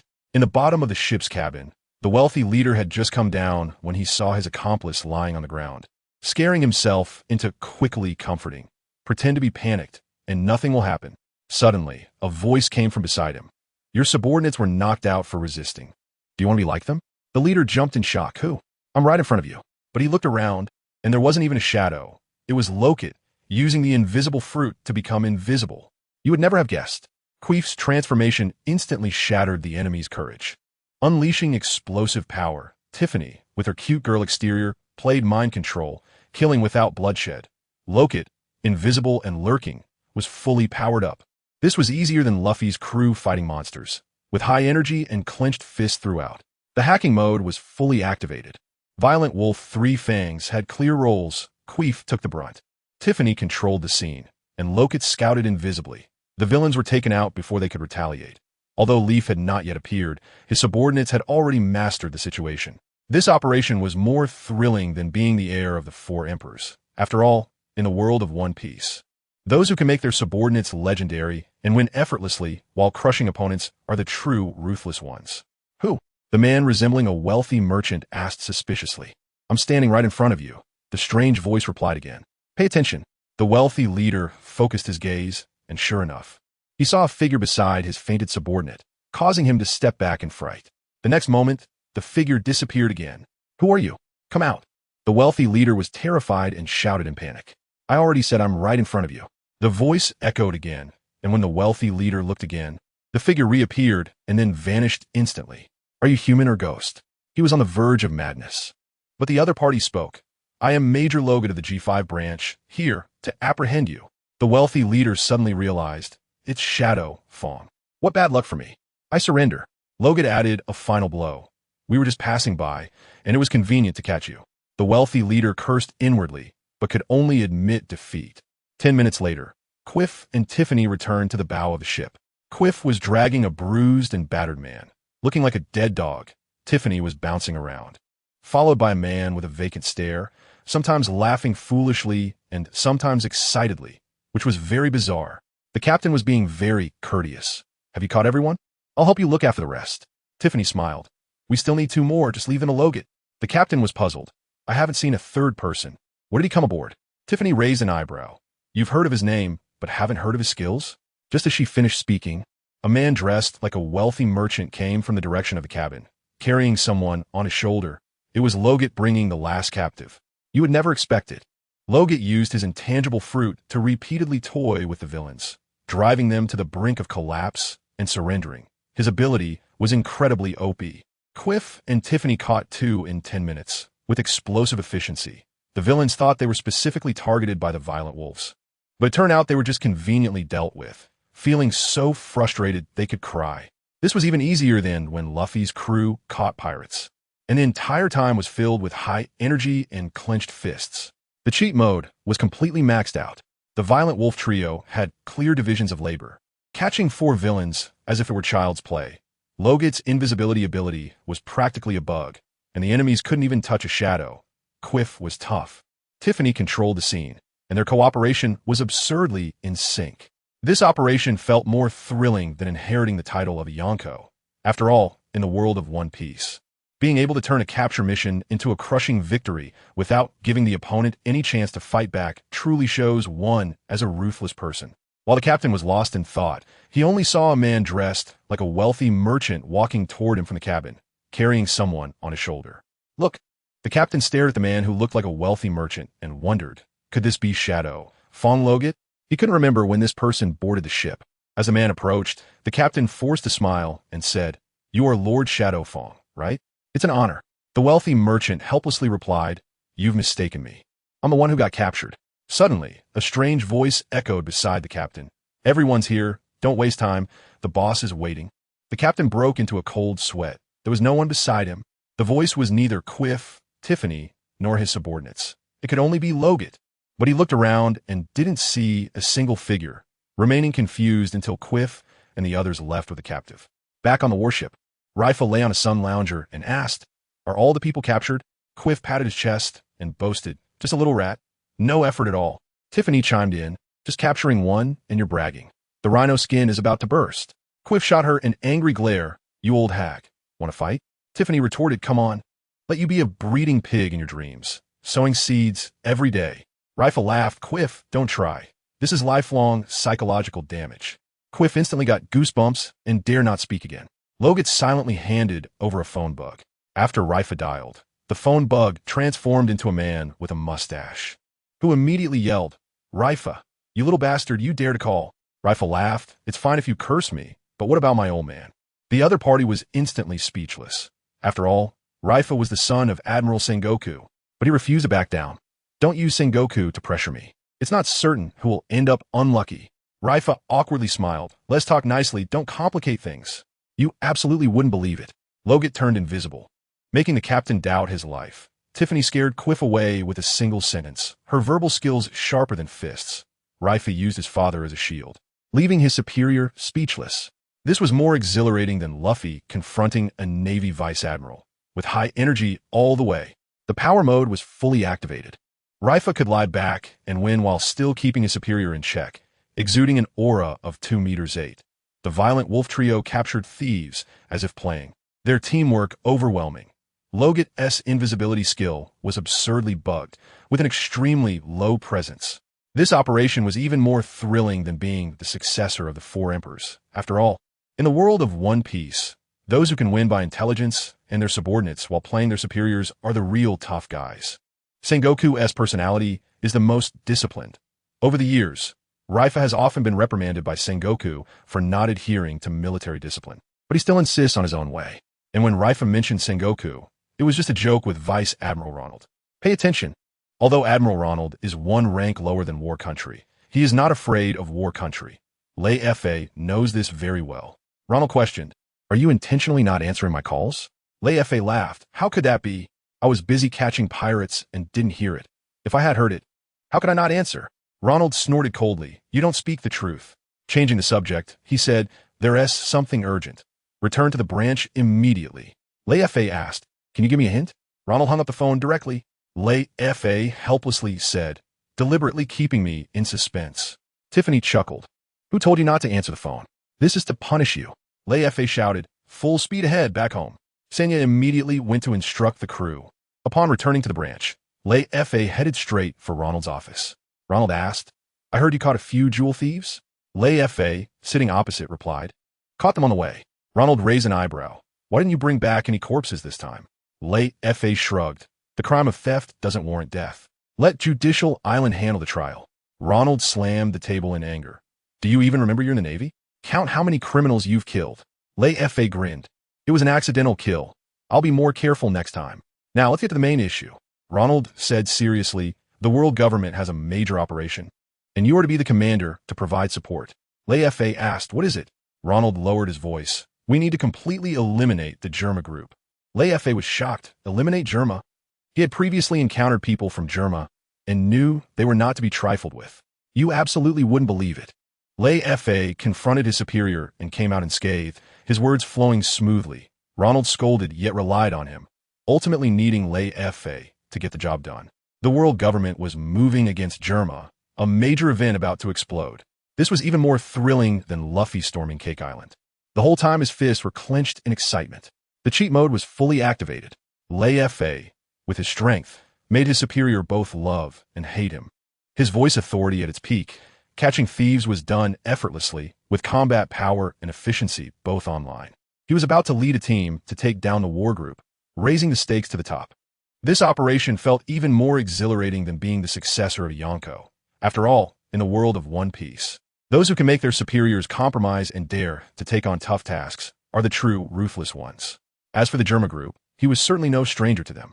Long before he left Marineford, he had already encountered people from the JoinsNaval group, including a young man known as the Twin Stars alongside Dr. Vegapunk. Hercules. Pay attention. Leifa had never heard of Hegelus before. After all, this character had not appeared in the manga storyline. However, he had a deep impression of Dr. Vegapunk, who was known as the other half of the Gemini duo. This was a genius capable of changing the course of the world. The future chief scientist of the Navy's science unit. Leifa suddenly realized Vegapunk developed the lineage factor theory, which was feared by the world government. And that was why they wanted to eliminate the illegal organization he was part of and recruit him. It was clear that he had just achieved results and was about to take action against the JoinsNaval group. The JoinsNaval group, along with the Bounty Hunters Guild and news agencies, was a colossal entity with intertwined connections. They even had people within the Navy and the world government. Any action had to be absolutely confidential, or else any leak would surely lead to major trouble. Ronald cautioned, don't mess around when you get there. The world government takes this seriously, and any issues will be held accountable. Leifa shrugged. If you're not at ease, you can go yourself. Ronald helplessly replied. The main force is from the world government. It's inappropriate for me, a vice admiral, to assist. He internally complained that if there were any other options, he would never let Leifa go. This guy could gain fame, but always stirred up trouble. However, none of his subordinate rear admirals were more suitable than Leifa. So he had no choice but to send him. Leifa smiled. Don't worry, I'll take care of it. 3 days later, Leifa set out with his subordinates and 5 warships, plus his flagship, totaling 6 warships. Quiff couldn't help but ask, Boss, with such a big setup, are we going to take down a major pirate stronghold? Leifa replied, we're assisting a major operation by the world government, and other branches are sending troops. We're just here to support. Quiff's eyes widened. That's so exaggerated. Are we trying to eliminate the Whitebeard pirates? You definitely wouldn't guess. Leifa, with his plot prophet aura, saw through the truth of the operation at a glance. Ronald knew Leifa loved to stir up trouble, but had to rely on him, feeling helpless. The 6 warships moved out together, the scale comparable to taking on the 4 emperors, but the twist was that they were just assisting. This was even more thrilling than Luffy storming the Navy headquarters, with high tension gripping the entire time. The cheat mode was fully activated. Leifa relied on his memory to predict the course of events, his intellect crushing the entire scene, commanding the 6 warships in his capacity as a school officer. His authority was directly overstepping. No matter how powerful the JoinsNaval group was, they couldn't withstand the combined force of the world government and the Navy, and they were destined to fail. This operation was even more exhilarating than inheriting the title of a 4 emperor. After all, in the world of One Piece, only those who can foresee the bigger picture in advance and command heavy troops are the true ruthless characters. What the hell? This is so exaggerated? Quiff's eyes widened. Several branches on the New World side mobilizing together wasn't even the main point, and they were only assisting. Was the world government the main force? What were they trying to do? Eliminate the Whitebeard pirates? Pay attention.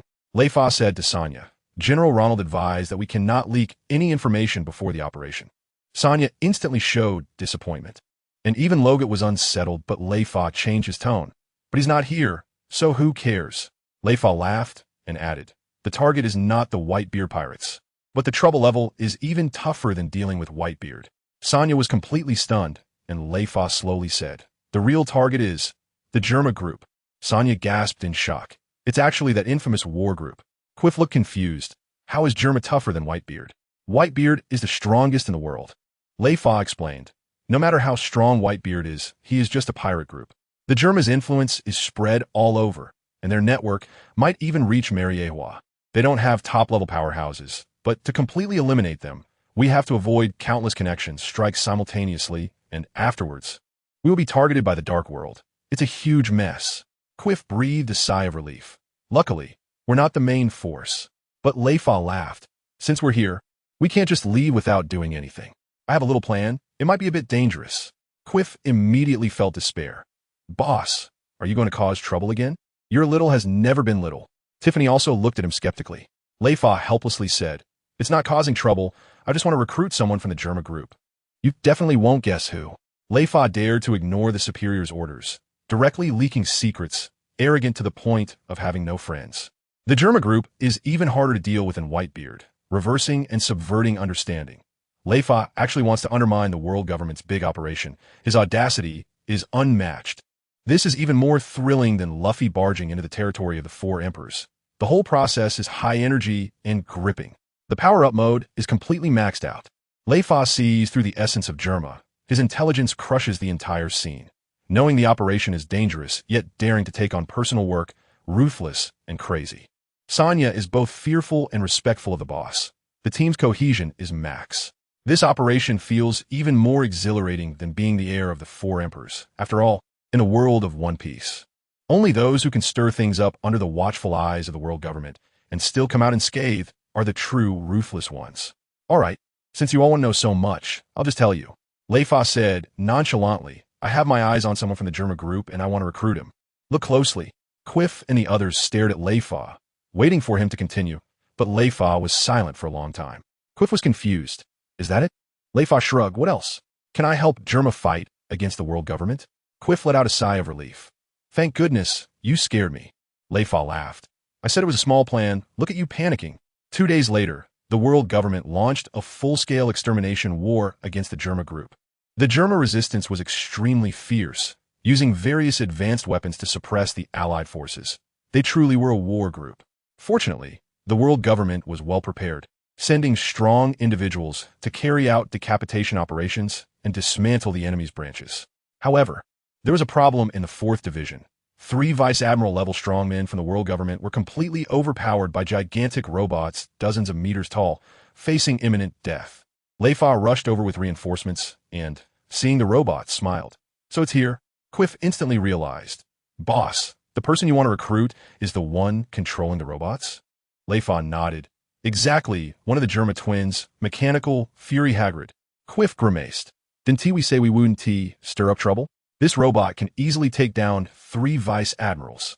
Leifa ignored him, jumped onto the railing, and ordered, Logut, bring those 3 guys back. The rest is up to me. Logut instantly vanished. And Tiffany excitedly said, it's been a long time since I've seen the boss go all out. I can't wait. Quiff also started to look forward to it. Last time Leifa went all out, he single-handedly held off a great pirate for half an hour. Super impressive. On the other side, someone shouted at the robot, Hagrid, stop resisting. JoinsNaval is doomed. If you know what's good for you. Damn it. With a loud bang, they were cut off mid-sentence. You absolutely wouldn't expect it. Leifa claimed it was a small plan, but turned around to recruit someone who could overpower Vice Admirals. The strategy was deep enough to explode. The JoinsNaval robots had overwhelming combat power, pressing the Allied strongmen to the ground. The technological strength was crushing.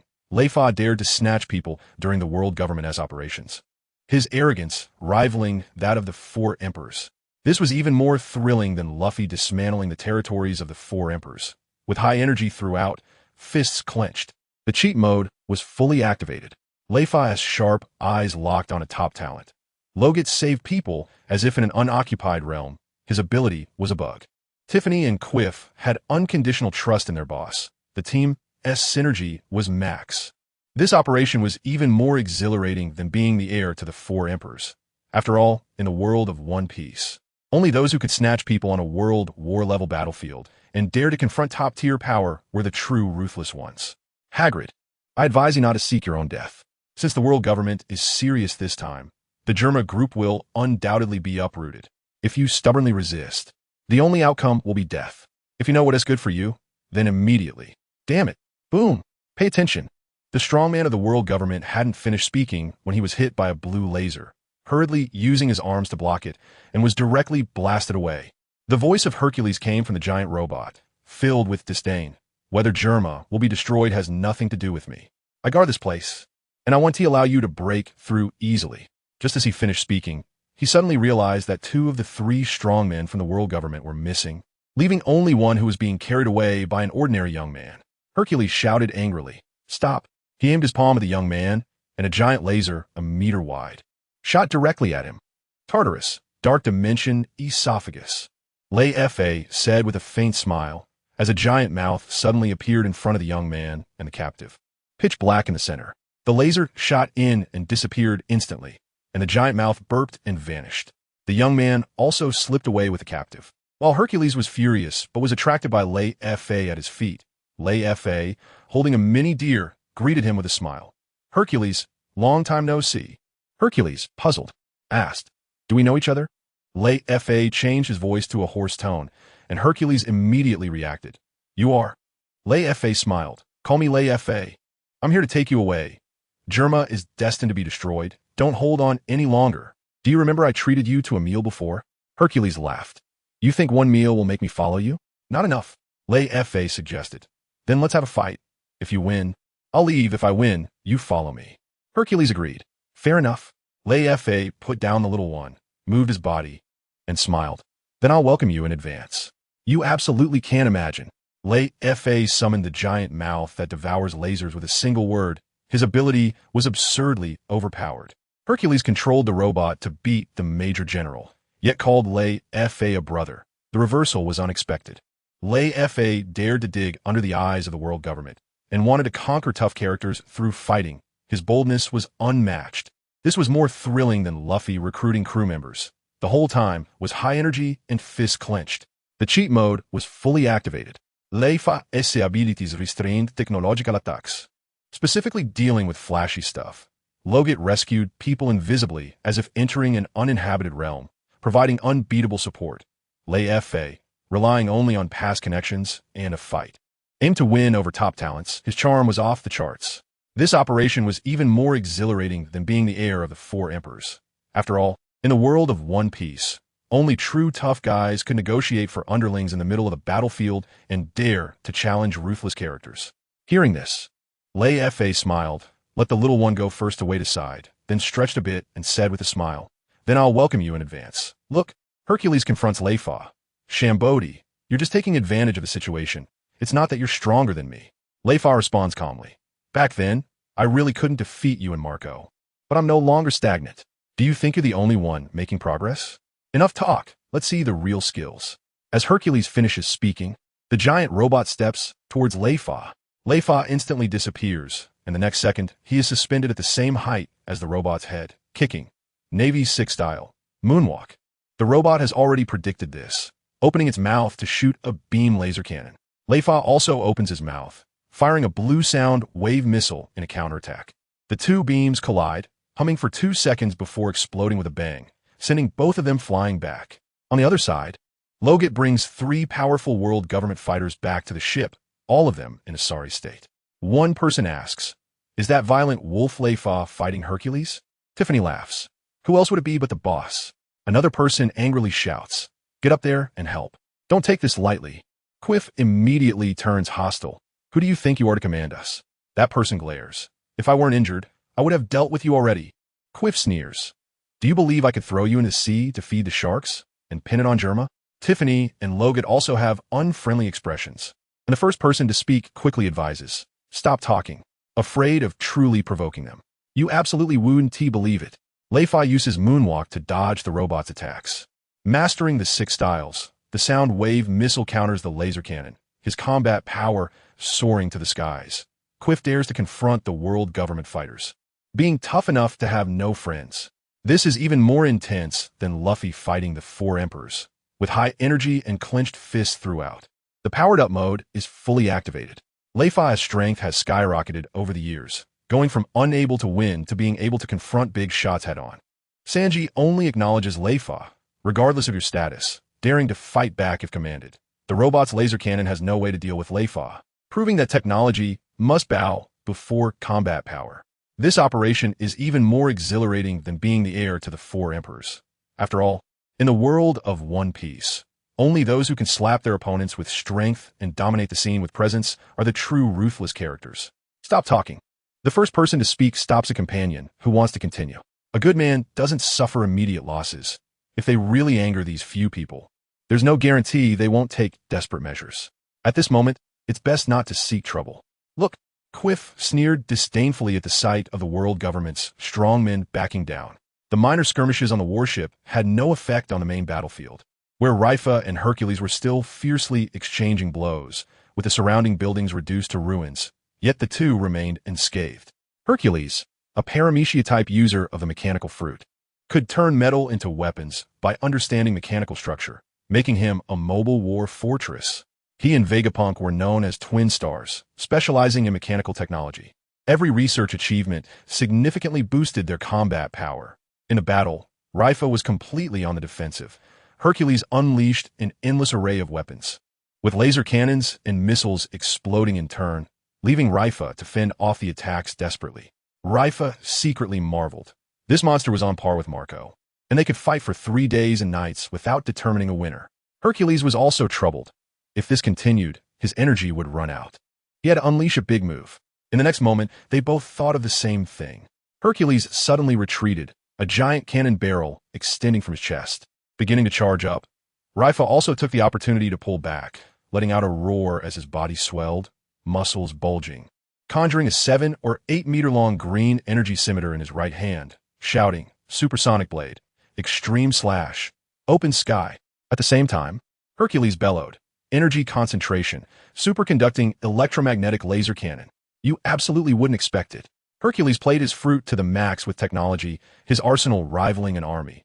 Leifa, despite being suppressed, could still unleash his ultimate killing move, showcasing incredible resilience. As both unleashed their big moves simultaneously, the scene ignited to an explosive level. This was even more exhilarating than Luffy going into Gear 4th. With high energy throughout, fists clenched. The cheat mode was completely maxed out. Hercules treated his research achievements as combat power, his intelligence crushing the entire field. Leifa's food-based ability erupted, his size and combat power skyrocketing. The ultimate showdown between two fierce individuals, with victory hanging by a thread. This operation was even more thrilling than being the heir of the four emperors. After all, in a world of One Piece, only true tough guys could turn battles into a clash of technology and ruthlessness while remaining unyielding throughout. Extreme slash, open sky, energy concentration, superconducting electromagnetic laser cannon. Pay attention. The cyan energy curved blade in Leifa's right hand instantly slashed out, while the giant robot's chest cannon fired a dazzling energy beam, and the two attacks collided violently in mid-air. The energy beam suddenly froze halfway. A closer look revealed that it was being firmly held back by the translucent cyan blade. The blade struck the energy beam directly, gradually cleaving it backward, and in the blink of an eye, it split the energy beam and even severed the robot's chest cannon. Leifa retracted his attack and landed, his form returning to normal. The giant robot quickly transformed into a tank, and Hercules stood on top of the vehicle, pushing up his triangular glasses. "No need to fight anymore. You win." Leifa asked with a smile. "Are you sure you want to team up with me?" Hercules blinked. "You're a foodie? Just treat me to a few meals." The two shook hands. "I look forward to working with you in the future, boss." A few minutes later, Leifa soared back to the warship, and the three members of the world government hurriedly asked, "Where's Hercules?" Leifa casually replied, "I defeated him, but he ran too fast for me to catch up." The three were left speechless. Someone they couldn't defeat, even when working together, was actually soloed by Leifa. They had previously doubted Leifa's reputation, but now only looked at him with apprehension. Leifa waved his hand. "I'll leave the remaining cleanup to you. Just call me if you need anything." You absolutely can't imagine. Leifa slashed through the superconducting laser cannon, his combat power soaring to the skies. Hercules transformed from mechanical war god to a foodie in a second. His reasons for surrendering causing laughter. Leifa opened his eyes and fabricated a story about not catching up, spinning the world government members in circles and showing off without being obvious. This was even more exhilarating than Luffy recruiting powerful partners, with high energy throughout, clenching his fists. The cheat mode was fully activated. Leifa's combat power skyrocketed without any state, decisively determining victory with a single slash. Hercules switched sides easily, bringing top talent under his command. Sanji watched the big shots operate from his side, the atmosphere reaching its peak. This operation was even more thrilling than being the heir to the four emperors. After all, in the world of One Piece, being able to conquer tough opponents with strength and deceive adversaries with skill is the true definition of tough guy. So, the remaining cleanup work for this 4th division will be handed over to the three of you. I want to intervene. If you need any assistance, just let me know, Leifa said with a smile. Pay attention. The world government powerhouses said to Leifa, thank you for your assistance. We will definitely report truthfully and won't let you work in vain. Leifa waved his hand, completely indifferent. His little plan was already accomplished, and any credit was just fluff. After the three left, Tiffany asked, Boss, did you really scare Hercules away? Leifa glanced at the backs of the three. Dealing with them, it's foolish to tell the truth. He added with a smile, Hercules is one of us now. Quiff was excited. I knew the boss would succeed. How could he compare to you? Leifa playfully slapped Quiff on the head. Nonsense. How can you describe your boss like that? Suddenly, Leifa became serious. To be honest, Hercules is stronger than me. The trio erupted in disbelief. Quiff widened his eyes. Impossible. He is a year younger than Rocket. Does he really have the strength of a great pirate? Leifa nodded. Exactly. He possesses that strength now. The trio was completely stunned. After all, the higher the strength, the harder it is to improve. Many people spend their whole lives stuck in place. Hercules having this combat ability at his age is simply outrageous. You absolutely wouldn't believe it. Leifa casually deceived the world government, his acting skills overshadowing even the best actors. Hercules, at a young age, already had the strength of a great pirate, his talent skyrocketing. Leifa dared to publicly admit he was inferior, raising the stakes completely. This is even more exhilarating than Luffy recruiting Yonko-level partners. With high energy throughout, fists clenched. The cheat mode was fully activated. Leifa relied on charm rather than strength, easily winning over top-tier tough characters. Hercules concealed his strength, playing the fool to astonish everyone. The trio went from shock to belief, team cohesion at max. This operation was even more thrilling than being the heir to a Yonko. After all, in the world of One Piece, those who can calmly admit their opponents are stronger and turn strong foes into allies are the true tough ones. Previously, Hercules' strength displayed in a 1-on-3 against the world government powerhouses was at best that of a relatively strong vice admiral, far from being a great pirate. Pay attention, Leifa said to Sanya. I dare say this for a reason. You all know about my food absorption secret technique that allows me to unleash pirate-level power in a short time, right? Sanya nodded in unison. Leifa continued. If I use food absorption to strike him with all my might, I would only have a slight advantage. In this state, I can only deliver 3 strikes at most. Sanya instantly understood. If the battle continued, it would definitely be Leifa who couldn't hold on first. Kuei-fu was puzzled. Then why did he surrender? Tiffany echoed. Even if he wasn't defeated, there's no need to surrender directly. Leifa smiled lightly. You should ask him that. We can catch up after it's over. Otherwise, I won't be able to explain it to the world government. They would never assign him to me, a colonel. In the evening, after the cleanup of the Germa 4th Division was completed, Leifa ordered 5 warships to return to the G5 base while he took his subordinates to the small island agreed upon with Hage Leezy.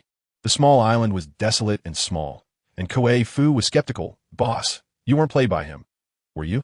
Leifa pointed at the small island. In the next moment, the island trembled, splitting open a passage wide enough for warships. The warships entered the island, bypassing a small hill, and revealed a pitch-black cave, which suddenly lit up. Surprisingly, it was a small harbor capable of accommodating warships. Hage Leezy, wearing triangular glasses, smiled and awaited them. Welcome. I've been waiting for you for a long time. You absolutely wouldn't believe it. Leifa, relying on the food absorption secret technique, fought against pirate-level power. Although he had the upper hand, it was hard to maintain, reversing common understanding.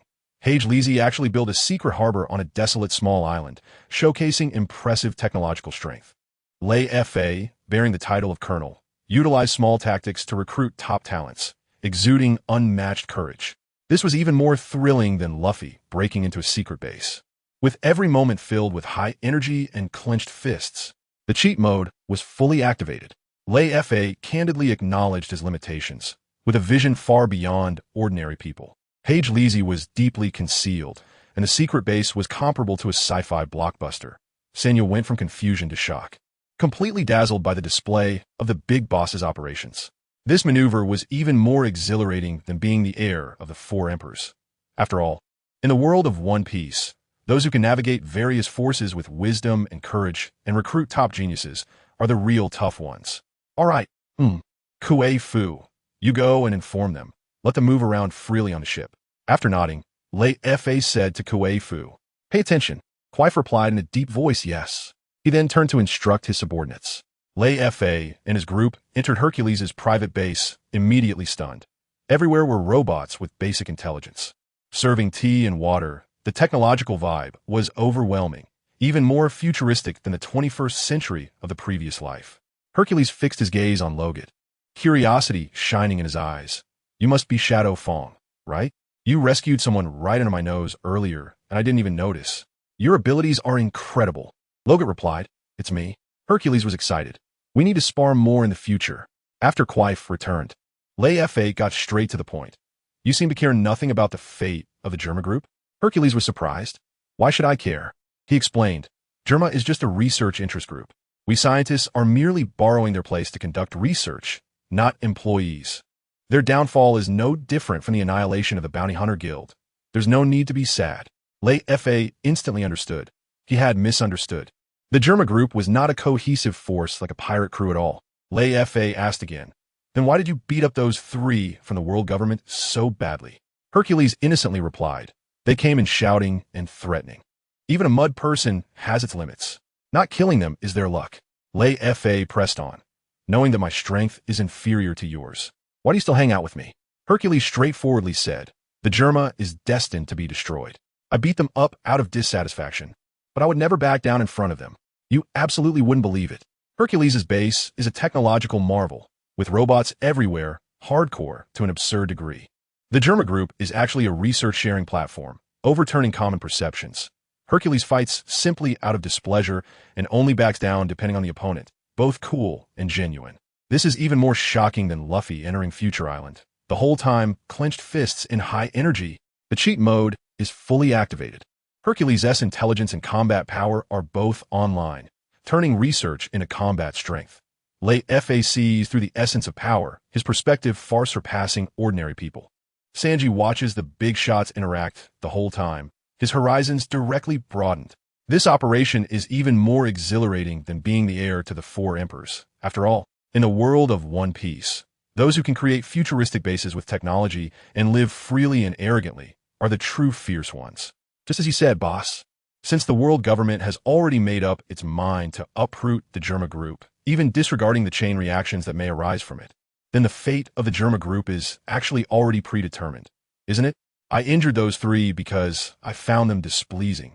Even if I were to back down, I would never concede to those three. Look, Hercules is drinking coffee handed to him by a robot and bluntly says, "To die for Germa? Impossible.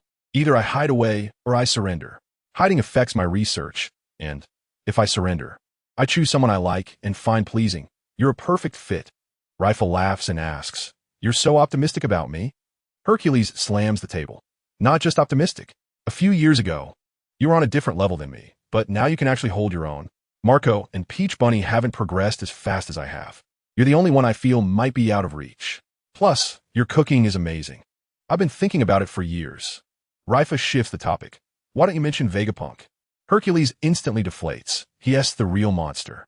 He has left me in the dust for years. Quiff immediately disputes. He can't be more absurd than the boss. Leifa says solemnly, "Vegapunk's biotechnology can change the world. It can't be measured by strength. The world government dares to go against the tide and eliminate Germa just to seize his research." Hercules stands up in shock. Could it be that his bloodline factor theory has succeeded? Leifa nods. "This technology can overturn the world. The world government will never let anyone else get their hands on it." Tiffany frowns. "What exactly is this theory?" Quiff is also confused. Sounds terrifying. Can it be used as a weapon? Hercules explains, this theory can transform the human body and enhance combat power if it falls into the hands of bad people. They could mass-produce monsters. Vegapunk's step has directly elevated biotechnology to a new height. Leifa adds, the world government fears the technology leaking out, which is why they're dead set on capturing Vegapunk. JoinsNaval was just collateral damage. You absolutely wouldn't expect this. Hercules' allegiance surprisingly comes with a food buff. His foodie trait charming everyone. Vegapunk drives the world government crazy with a single theory, his research prowess legendary. Leifa has long understood the entire situation, his information overwhelming everyone. This is even more shocking than Luffy's invasion of a research island. The entire time high energy and clenching fists. The cheat mode is completely maxed out. Leifa's strength, cooking skills, and IQ are all flourishing, easily handling top geniuses. Hercules is honest and unpretentious, only admitting defeat to those worth it. Although Vegapunk hasn't shown up, he stirs up the storm with his legendary achievements. This operation feels even more exhilarating than being the heir to the Yonko. After all, in the world of One Piece, those who can attract geniuses with charm and see through shocking conspiracies with insight are the true ruthless ones. Bloodline factor theory? What is that? Quiff knows nothing about this area. Look, Tiffany and Logut frowned, clearly as confused as Quiff about what the bloodline factor theory is. Leifa explained, this technology can create artificial humans. Master it, and with resources, you can create an endless army. Got it? Hagrid added, this is just the tip of the iceberg. Its actual effects are much more powerful. Sanya gasped in shock. So Vegapunk is truly not an ordinary person. This is not just genius, but a monster that creates miracles. Leifa changed the subject. Enough about him. I'll give you a temporary identity. Your rank will be the same as Quiff's. Major. Is that okay? Hagrid shrugged. Whatever. Rank means nothing to me. I could be a foot soldier. Suddenly, Leifa's eyes lit up. I have an idea. Let you modify my flagship. I'll give you full authority. Can you turn it into a multi-functional mechanical battleship? How long will it take? Hagrid's eyes sparkled. Isn't that against naval regulations? Quiff laughed heartily. Regulations? The boss never cares about that. As long as it doesn't violate justice, regulations mean nothing. Hagrid understood instantly. With your help, I could get it done in a week at the latest. Leifa was astonished. So fast? Hagrid smiled. Did you forget my mechanical fruit? I can handle most of the work by myself. You wouldn't believe it. Vegapunk's technology can create an infinite army. With tech so fierce, it can blast through the skies. Hagrid, relying on his fruit ability, can modify a warship in a week with insane efficiency. Leifa ignores naval regulations, daring to let his subordinates fully modify his flagship. Bold and hardcore. This is even more thrilling than Luffy modifying the Sunny, with high energy throughout and clenched fists. The cheat mode is completely maxed out. Leifa empowers talent, and the vision is directly expanded. Hagrid's fruit ability is compatible with research, with combat power and technology, both online. Sanya went from shock to submission. Team cohesion at max. This move is even more exhilarating than being the heir of the four emperors. After all, in the world of One Piece, only those who can let geniuses unleash their potential and dare to break conventions are the true tough ones. The 1 week time frame Hagrid mentioned is actually a conservative estimate, and 2 to 3 days of that will be spent discussing how to modify the flagship. Pay attention. To transform the warship, Leifa directly filled in the details. In addition to basic amenities like bedrooms and swimming pools, he personally designed a variety of kitchens and dining areas. Super considerate. Quiff took the opportunity to request a separate gym. Tiffany shouted for a couple more storage rooms for clothes, and Logut just wanted the room to be simple. Leifa even specially built a small nest for Dandan in the bedroom. As for mobility, defense, and attack, those hardcore modifications were all left to Hercules to decide. Leifa then learned that the seabed sea prism stone technology later popularized by the Navy had already been used by JoinsNaval, and that Vegapunk had long mastered this black technology. On the 3rd day, preparations were complete, and Hercules got to work. Relying on his mechanical fruit, he modified the warship in less than a day. By the 5th day, the transformation was complete. It still looked like an ordinary warship on the outside, but it had actually become a hidden steel behemoth, capable of making a big impact at critical moments. Hercules decided, move everything from the base on the ship. This base is useless. Tiffany suggested, boss, let us give a ship a name. Leifa stroked his chin and said, let us call it Harmony. Quiff complained, that name is not intimidating at all. Leifa declared dictatorially, that's it. No discussion. You would never have guessed. Hercules used his fruit abilities to transform it into a steel behemoth in just a few days. With incredible efficiency, Leifa naming the ship Harmony adds a cute contrast. Germa had already mastered the Navy's black technology, hiding it deep. This is even more outrageous than Luffy modifying the Sunny. The whole process was filled with high energy and clenched fists. The cheat mode was fully activated. Leifa turned the warship into a mobile fortress, balancing life and combat. Hercules' technology plus fruit made his modification abilities legendary.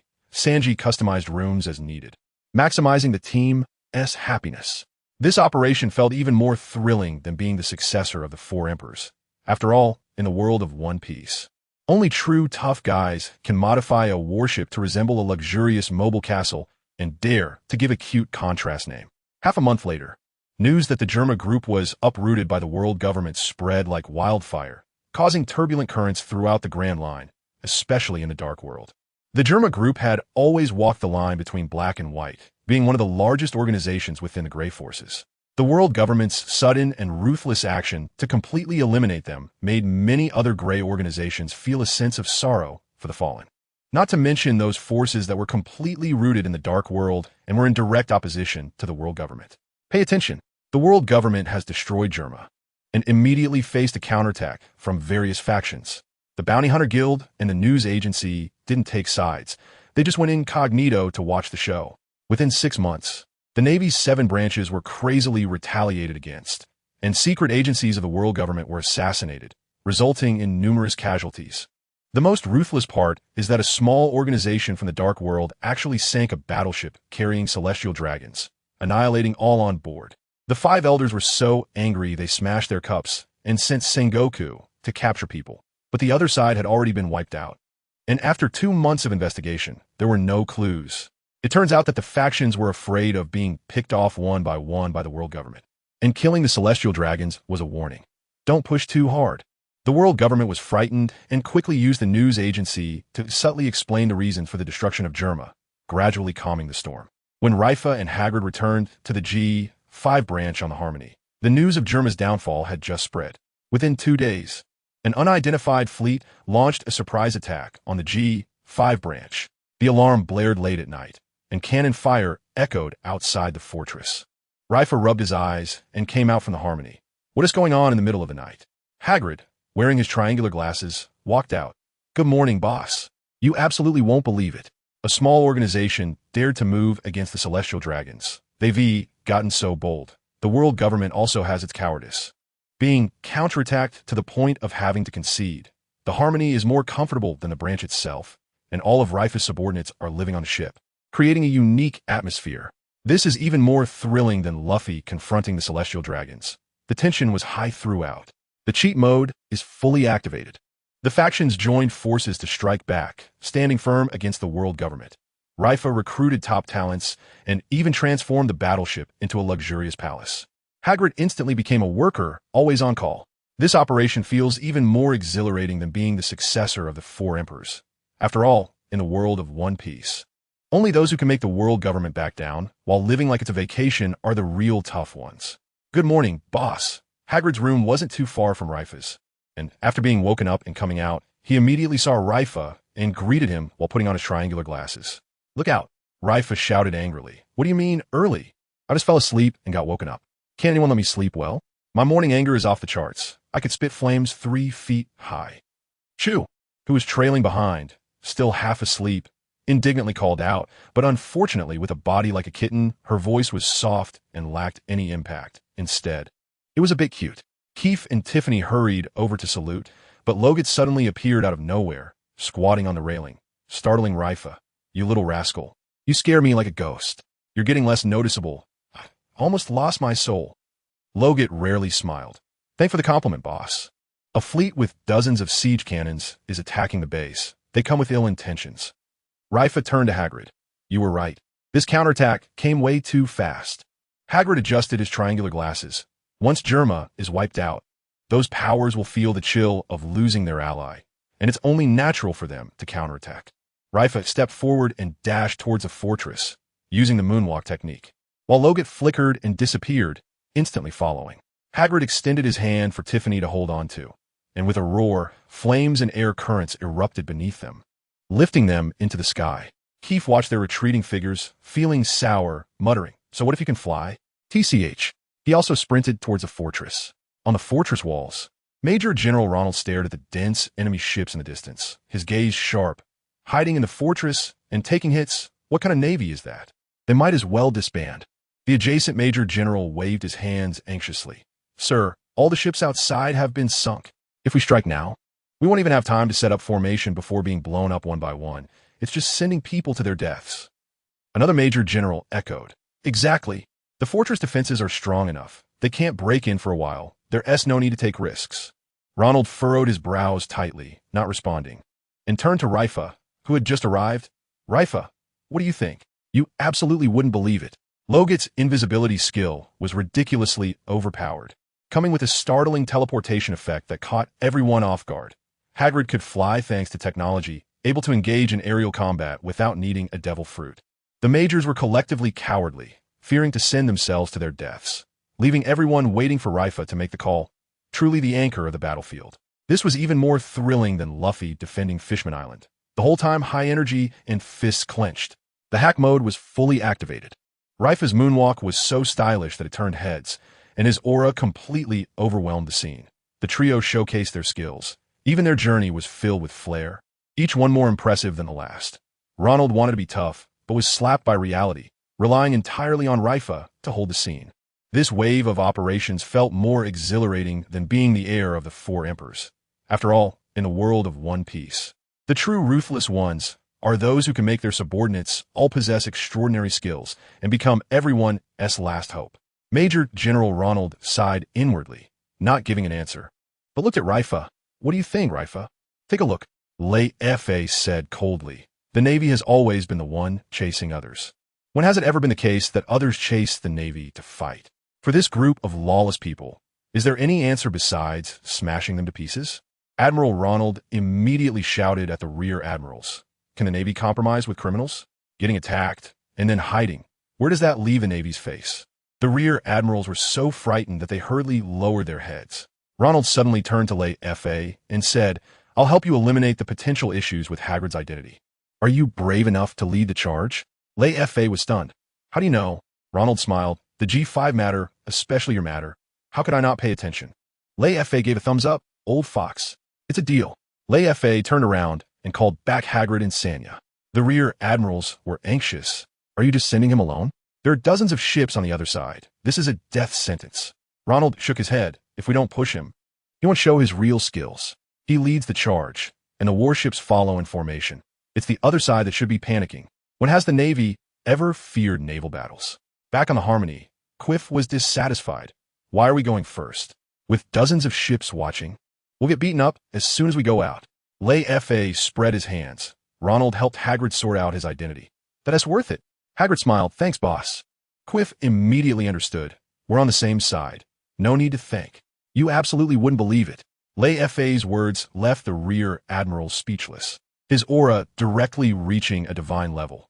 Ronald had long seen through Hagrid's identity, cunning to the core. Quiff went from dissatisfaction to instant understanding. A true protector of a team. This was even more exhilarating than Luffy charging into the Navy headquarters, a constant high-energy fist-clenching. The cheat mode was fully activated. Leifa used his strength to make his superiors actively compromise, his voice carrying weight. Hagrid, just having joined, was already protected by the boss, feeling an overwhelming sense of security. Sanya was in sync with Leifa, the team's cohesion at max. This operation felt even more thrilling than being the successor of the Four Emperors. After all, in the world of One Piece, only those who can make their superiors actively provide benefits and lead their subordinates to boldly confront a fleet are the true ruthless characters. Then boss, do we need to test the combat capabilities of the Harmony this time? If the Harmony fires at full power, it might be able to confront a fleet, Hagrid suddenly asked. Look, Leifa's eyes widened. Is the Harmony really that powerful? Single-handedly taking on a fleet, that's just outrageous. He had always considered the ship a luxurious mobile palace, and at most thought it was advanced, but he never dared to imagine it could stand up to a fleet. Hercules suggested with a smile. Perfect time to test its combat power. Going all out might not lead to a loss. But Leifa waved his hand. Save it as a trump card. We're not at a dead end yet. It would be much more satisfying to use it for a comeback at a critical moment. Hercules understood instantly. Got it. Let's keep it hidden this time. After all, the G5 branch may be surrounded, but the fortress defenses are solid. The opponent can't break in without a trump card, so there's no need to reveal ours early. Leifa commanded, attack. The Harmony charged first towards the fortress exit, followed closely by the other warships in formation. According to Ronald's plan, as long as the Harmony withstood the first wave of attacks, the following warships could break through and set up their formation. Seeing this, the opposing fleet immediately went wild, unleashing a torrent of shells raining down on the Harmony. Watch this. Hercules stepped forward, his arm transforming into 5 black thin gun barrels, firing rapidly. He then clenched his fist and shouted, "Mechanical mimicry swarm." The bullets shot out and instantly transformed into hundreds of mechanical bees, charging towards the shells like missiles. The explosions were continuous as all the shells were detonated in advance, not even a spark touching the ship. The opposing fleet was undeterred, firing wave after wave of shells. Hercules easily controlled the remaining bees to respond, allowing the Harmony to steadily advance the front line. Just when the situation looked promising, a massive wave suddenly erupted from the side of the sea, and a figure leaped out, roaring and swinging a fist. Die. Fishman karate, gun wave. You would never expect it. Hercules played the mechanical fruit to perfection, turning his fingers into gun barrels, bullets into bees, with defense that was ridiculously overpowered. Leifa, seemingly calm, was actually carefully strategizing, keeping his trump card tightly hidden, and the fishermen launched a surprise attack from the depths of the sea, catching everyone off guard. This was even more thrilling than Luffy's battle against Kuro in the floating restaurant, with high energy throughout. The cheat mode was completely activated. Hercules just joined and showcased his prowess, with combat strength and technique both online. Leifa orchestrated everything, tightly controlling the battlefield rhythm. The Harmony seemed ordinary, but it hit a killing move capable of toppling fleets, with potential that could burst through the skies. This operation felt even more exhilarating than being the heir to the 4 emperors. After all, in the world of One Piece, only those who can play their abilities to a sci-fi level and steadily advance under the enemy's nose are the true ruthless ones. D. Fishman karate, gun wave. Look, the fishman leaps up to the height of the Harmony's deck, turning the splashing water into a column that crashes down on Hercules. This is to eliminate the thorn in his side that blocks the cannonballs. Hercules doesn't even raise an eyelid, continuing to control the mechanical swarm to block the cannonballs, completely unbothered. He is not fighting alone. Quiff roars, seeking death. His upper body swells, transforming into a half-bodied golden-horned rhinoceros, charging forward. Golden horn charge. The golden energy horn shadow shoots out, shattering the water column and directly targeting the fishman. The fishman hurriedly waves his hand. Fishman karate thousand strike wave punch. The golden horn shadow is dispersed, and the fishman is knocked back into the sea. Quiff angrily growls. Damn it. Leifa speaks up. Quiff retreat. Quiff reluctantly transforms back into human form and steps back. Leifa leisurely walks towards the railing, his footsteps penetrating the deck down to the seabed, suddenly whispering. Sound of the Grim Reaper. This move combines sound waves with killing intent, specifically targeting psychological defenses. The sea surface churns, and the fishman screams in agony while jumping out, contorting in pain. Leifa throws Dandan into the sea. The little fellow expands to the size of an elephant as he falls, stomping the sea as if it were solid ground. With a deafening roar, he rushes towards the fishman at an absurd speed, intercepting him before he hits the water. You would never expect it. Quiff transforms into a rhinoceros with explosive combat power, but is dodged by the fishman using the ocean's advantage. Leifa uses the sound of the Grim Reaper to defeat the enemy without fighting like a mental attack bug. Dandan transforms from a cute pet into a giant beast, running across the sea in a stunning display. This is even more exciting than Luffy fighting the fishman, with high-energy moments keeping fists clenched throughout. The cheat mode is fully activated. The Leifa team has individual skills in close combat, defense, and mental attacks. The fishman, despite having the advantage of the sea, is still dominated, being shown up the whole time. Leifa strategizes and controls the battlefield with his strikes.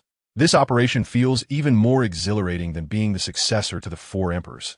After all, in the world of One Piece, the true tough guy is the one who can make every member of the team shine on stage and easily handle opponents with the advantage of naval warfare. Gee, watch out. Dian swung its 7 or 8 meter long antlers, aiming directly at the fisherman, as if it wanted to pierce him through. Fortunately, it remembered Leifa's words, and just as the antlers were about to touch the fisherman, he suddenly disappeared, trapped in the alternate space behind Dian. Dian turned back and proudly called out to Leifa, who smiled and asked, "Caught him?" Dian nodded vigorously. Leifa instructed Sanya, "I'll disrupt their formation. You cover Hercules." He then said to Hercules, "This side is up to you." Hercules signaled with his hand, "Don't worry, easy peasy." Leifa jumped onto Dian's back, pointing towards the fleet. "Charge." Dian let out a long roar, carrying Leifa as they dashed across the sea, creating huge white waves that rushed towards the enemy ships. The pirate fleet was in chaos. "Boyer has been captured. I told you not to act impulsively. Serves you right. Should we rescue him? Who's going to save him? Don't joke around." These dozens of ships were pieced together by 7 or 8 pirate crews, sent by a big shot from the dark world to launch a surprise attack. The fisherman Boyer was the first mate, taking advantage of his fisherman traits to launch a surprise attack, but ended up being captured. The various crews argued about whether or not to save him, when suddenly the Dicablin twins shouted, "Everyone be quiet." This pair of rising stars could take on a vice admiral, instantly calming the commotion. You wouldn't believe it. Dian transformed from a cute pet into a spatial prison, capturing enemies solely relying on the alternate space, with a power level that was ridiculously overpowered. Leifa charged into the formation alone, running on the waves like a boss, exuding an aura of 2 meters and 8. The pirate crews were constantly fighting among themselves, and just when they were subdued, they faced an onslaught, being passively beaten throughout. This was even more thrilling than Luffy charging at Big Mom's fleet, with the entire time filled with high-energy tension. The cheat mode was fully activated. The roles in Leifa's team were clearly defined. Controlling the field, outputting damage, and defense were all perfectly handled. Dian's hidden skills were revealed, with its support abilities reaching divine levels. The pirate allied fleet seemed numerous, but in reality, they were a scattered bunch, being rubbed against the ground by Leifa. This operation felt even more exhilarating than being the heir to the 4 emperors. After all, in the world of One Piece, only someone truly ruthless could turn a cute pet into a prison and charge into the enemy formation alone. Someone was charging this way, just as the Dicablin brothers were stopping the others. A long-haired woman wearing a purple skull pirate hat suddenly spoke. "Look, the long-haired woman, Huai known as the Ice Witch, has become a new pirate star in recent years, even fiercer than the Dicablin brothers. Those who oppose her must feel the bone-chilling cold." Huai shouts, "Someone is coming." The pirates look over and see a giant beast charging across the sea, carrying people on its back. Someone gasps, "It's a giant deer." Someone gets angry. How dare it act alone against so many of us? That's too arrogant. Huai coldly orders, "Charge through." Her ice-breaking ship can smash through icebergs and city walls, never holding back. The Dicablin brothers say in unison, angering the Ice Witch, "This kid is going to be in trouble." Several captains roll up their sleeves. "Anyone who dares to insult us will wait to be dealt with." The captain of the Piranha pirate crew, Begus, who looks like a 10-year-old child but exudes a fierce aura, declares, "It's him who captured Boyer. If he doesn't let him go, I'll eat his heart."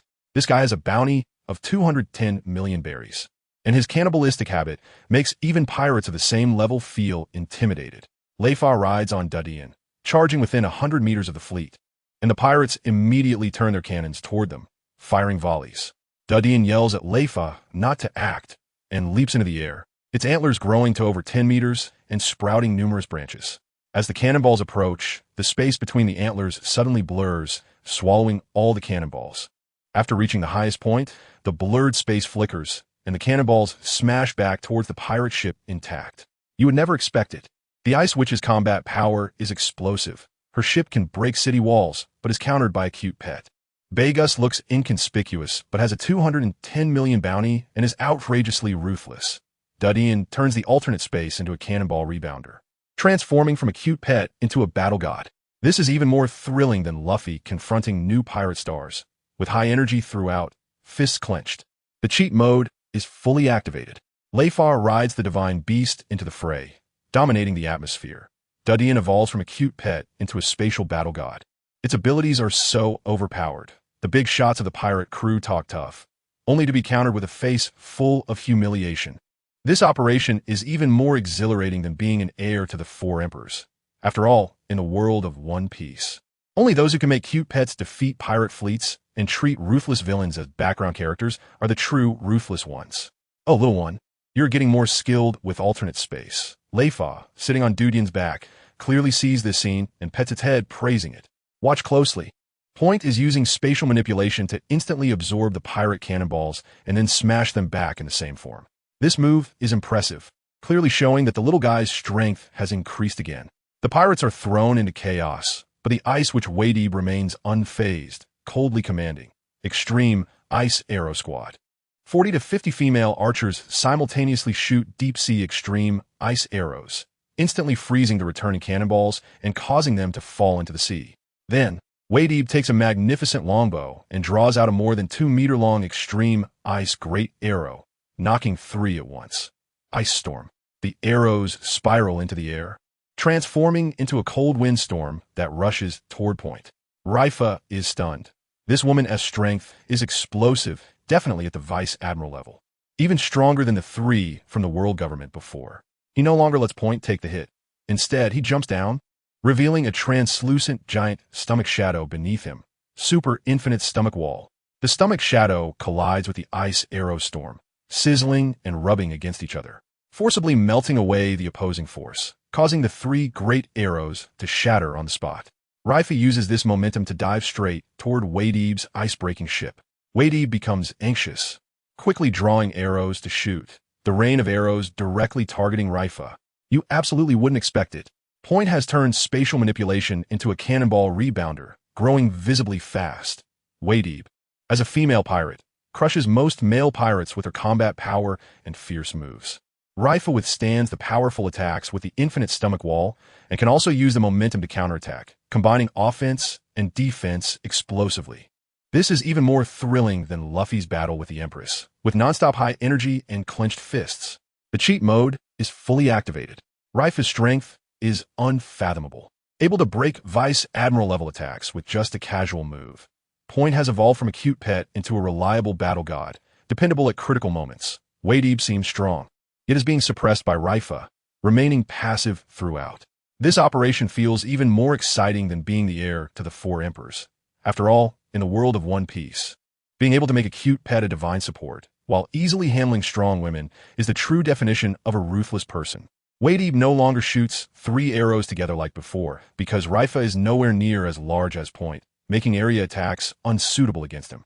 Therefore, she opts for individual aiming and shooting, and her actions are much quicker than before.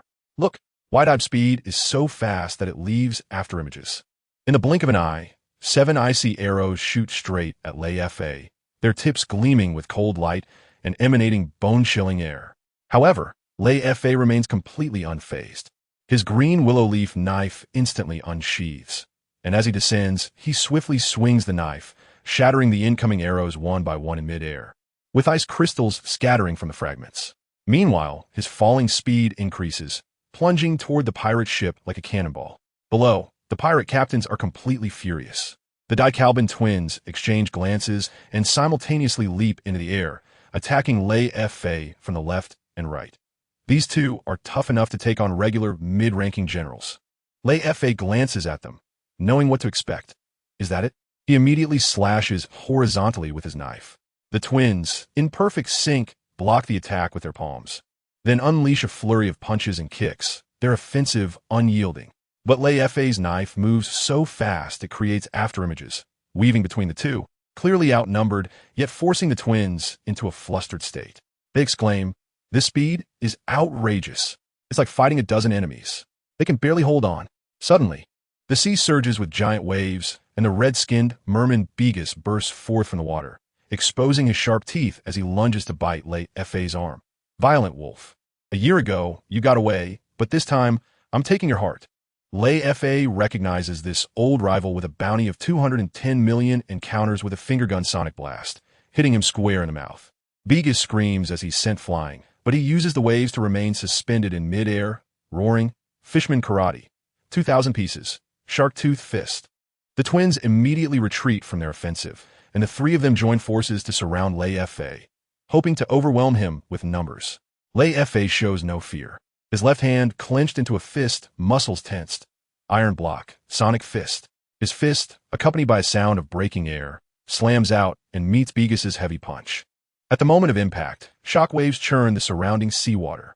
You absolutely wouldn't expect it. Leifa, wielding a single knife, can overpower the twins who can take on mid-ranking generals, his speed defying physics. Bigas, with a bounty of 210 million, gets publicly humiliated. The three top pirates teaming up to attack can't even break through Leifa's defense, being entirely suppressed throughout. This is even more intense than Luffy's battle against Kaido's subordinates.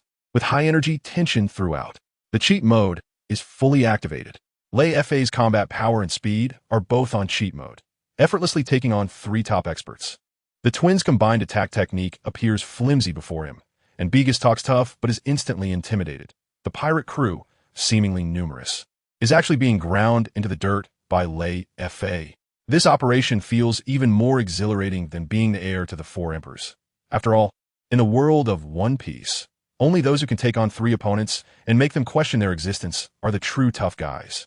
And this is just the surface. The true power of the Sonic Fist goes beyond just impact, lying in its unique striking method. Look, Bigas, hit by the sound wave punch, suffers the same impact throughout his body, not just the contact area.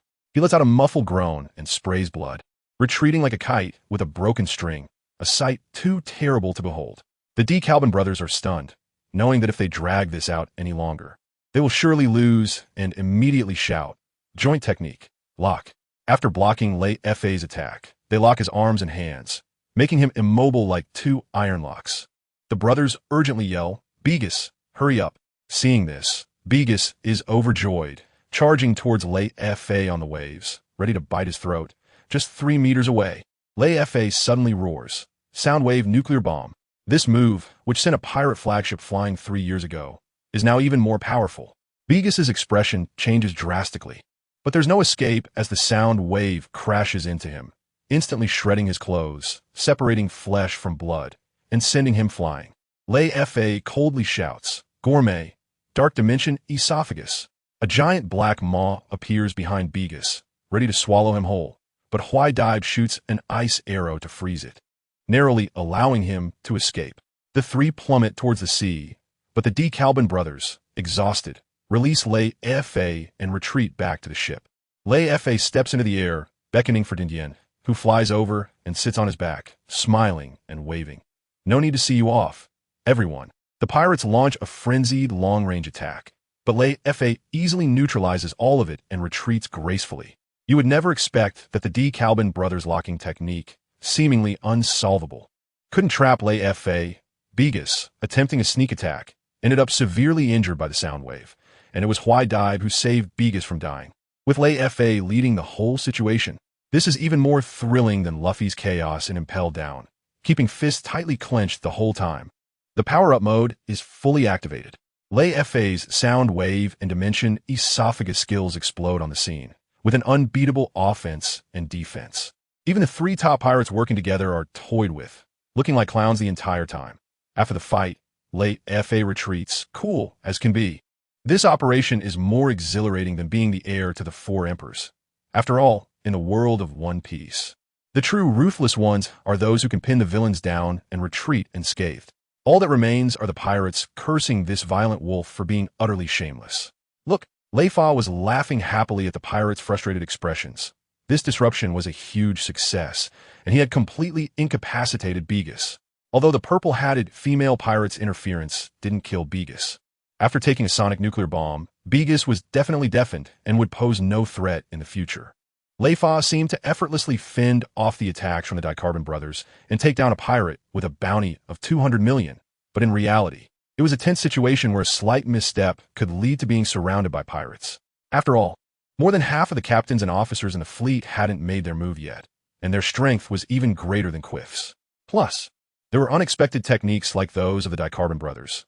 He wouldn't be blindly arrogant. Moreover, with his objectives achieved and over a dozen Navy warships sailing out from the fortress to counterattack, Leifa decisively retreated, refusing to show off. Leifa returned to the Harmony with the small while Hagrid had already ceased his actions. The Navy warships were coming out in batches, the first batch being 13 and the second more than 20, tipping the scales of victory entirely. The pirate fleet was just a makeshift assembly. Lacking the naval combat experience compared to the Navy, once they formed their formations, they were easily overwhelmed and soon began to flee. Vice Admiral Ronald was so furious that he personally led the chase, but Leifa didn't join the fray. Instead, he smiled and asked Quiff and the others, "Guess who I just saw?" Quiff and Tiffany asked in unison. "Who?" Leifa replied with a laugh. "Begus." Tiffany instantly recalled. "Isn't that the captain of the Piranha Pirates?" Quiff clapped his hands. "Last time he got away, and his bounty even went up. Why didn't the boss catch him? That guy's a complete beast. You absolutely wouldn't expect it." Leifa seemed reckless, but in reality, he was meticulous, knowing when to stop and not being greedy for achievements. As soon as the Navy warships formed their formations, the pirates immediately shrank back and fled, creating a stark contrast. Quiff gritted his teeth at the mention of Begus, showing just how hated that pirate was. This was even more satisfying than when Luffy chased away a pirate crew, with high energy and clenched fists throughout. The power-up mode was fully activated. Leifa's combat strength exploded while his intelligence was on point, knowing to fight when he could and retreat when he couldn't. The Navy fleet worked together seamlessly, crushing the makeshift pirate crew. Leifa's team held grudges, wanting to smash their old rivals at every mention. This maneuver was even more exhilarating than being the successor of the Four Emperors. After all, in the world of One Piece, being able to disrupt the enemy's formation by oneself and allow the Navy to easily counterattack is the true definition of a ruthless person. It was that guy. Last time he got away, and unexpectedly his bounty kept rising.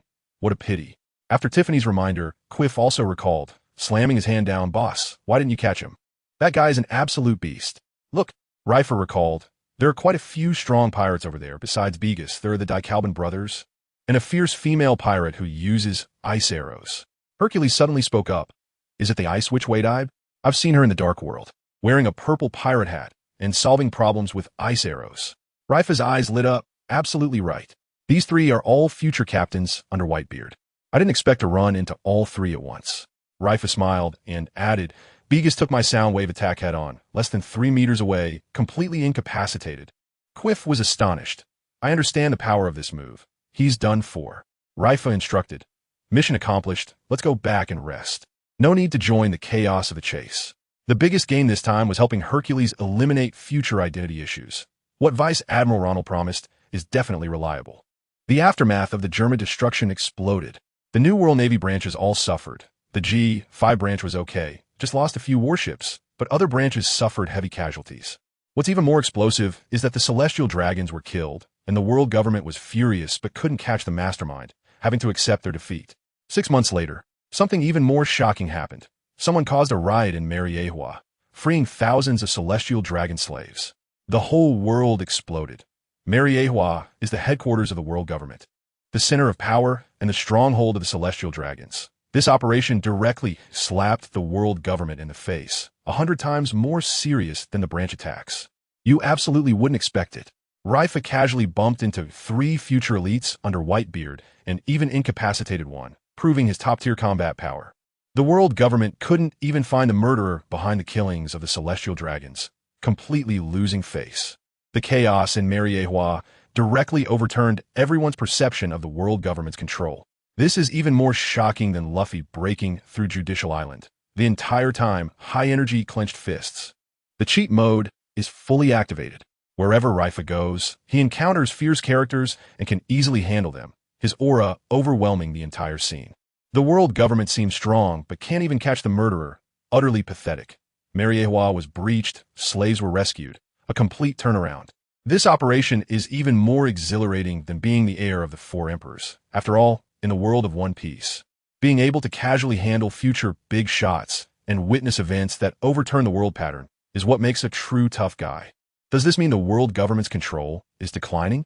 Regardless of whether this event was intentional or accidental, the consequences it brings are extremely severe, 10 times, 100 times more serious than the attacks on the Navy branches. Attention! The world government is investigating rapidly and has quickly identified the troublemaker in Mariewa, the fisherman adventurer Fisher Tiger, who was once a slave of the Celestial Dragons. A wanted notice has been issued, and secret agents have been dispatched to capture him, moving with incredible speed. On the Harmony ship, Quiff is munching on a chicken leg and asks, "Boss, why are we going to Fishman Island?" At this moment, the warship is diving, capable of deep-sea navigation without a coating, comparable to the red-haired pirate's submarine. Hagrid smiles and says, "Thanks to my modifications, it's now a one-of-a-kind submarine warship." Leifa takes a sip of his drink. "Just passing by. We're going to Sabaody to find someone." Tiffany's eyes light up. "Sabaody? I heard it's super fun. I've never been there." Hagrid adds, "I first met the boss there. It's been a few years." Leifa reveals, "We're looking for a slave who escaped from Mariewa." Quiff is stunned. "Is one slave worth you personally going?" Leifa laughs without answering. "You'll understand later." As they approach Fishman Island, Leifa asks, "Who wants to come ashore with me?" Tiffany immediately raises her hand. "I'll go." Hagrid says, "I'll go shopping." Quiff waves his hand. "I'll stay to watch the ship." Fishman Island isn't that interesting. Leifa looks at Logut. "You come too." Logut quietly replies from the door, "Yes." You would never guess. Tiger dared to storm Mariewa to free slaves, showing incredible audacity. The Harmony ship has been transformed into a unique submarine, full of technological flair. Leifa is mysteriously going to Sabaody for a slave, indicating there must be a big story behind it. This is even more thrilling than Luffy storming Fishman Island. With high stakes throughout, the game mode is fully activated. Hagrid's modification skills are legendary, turning the warship into a submarine in no time. Leifa remains low-key, making the search for a slave seem mysterious. Tiffany is full of energy, wanting to explore wherever she goes, creating a super joyful team atmosphere.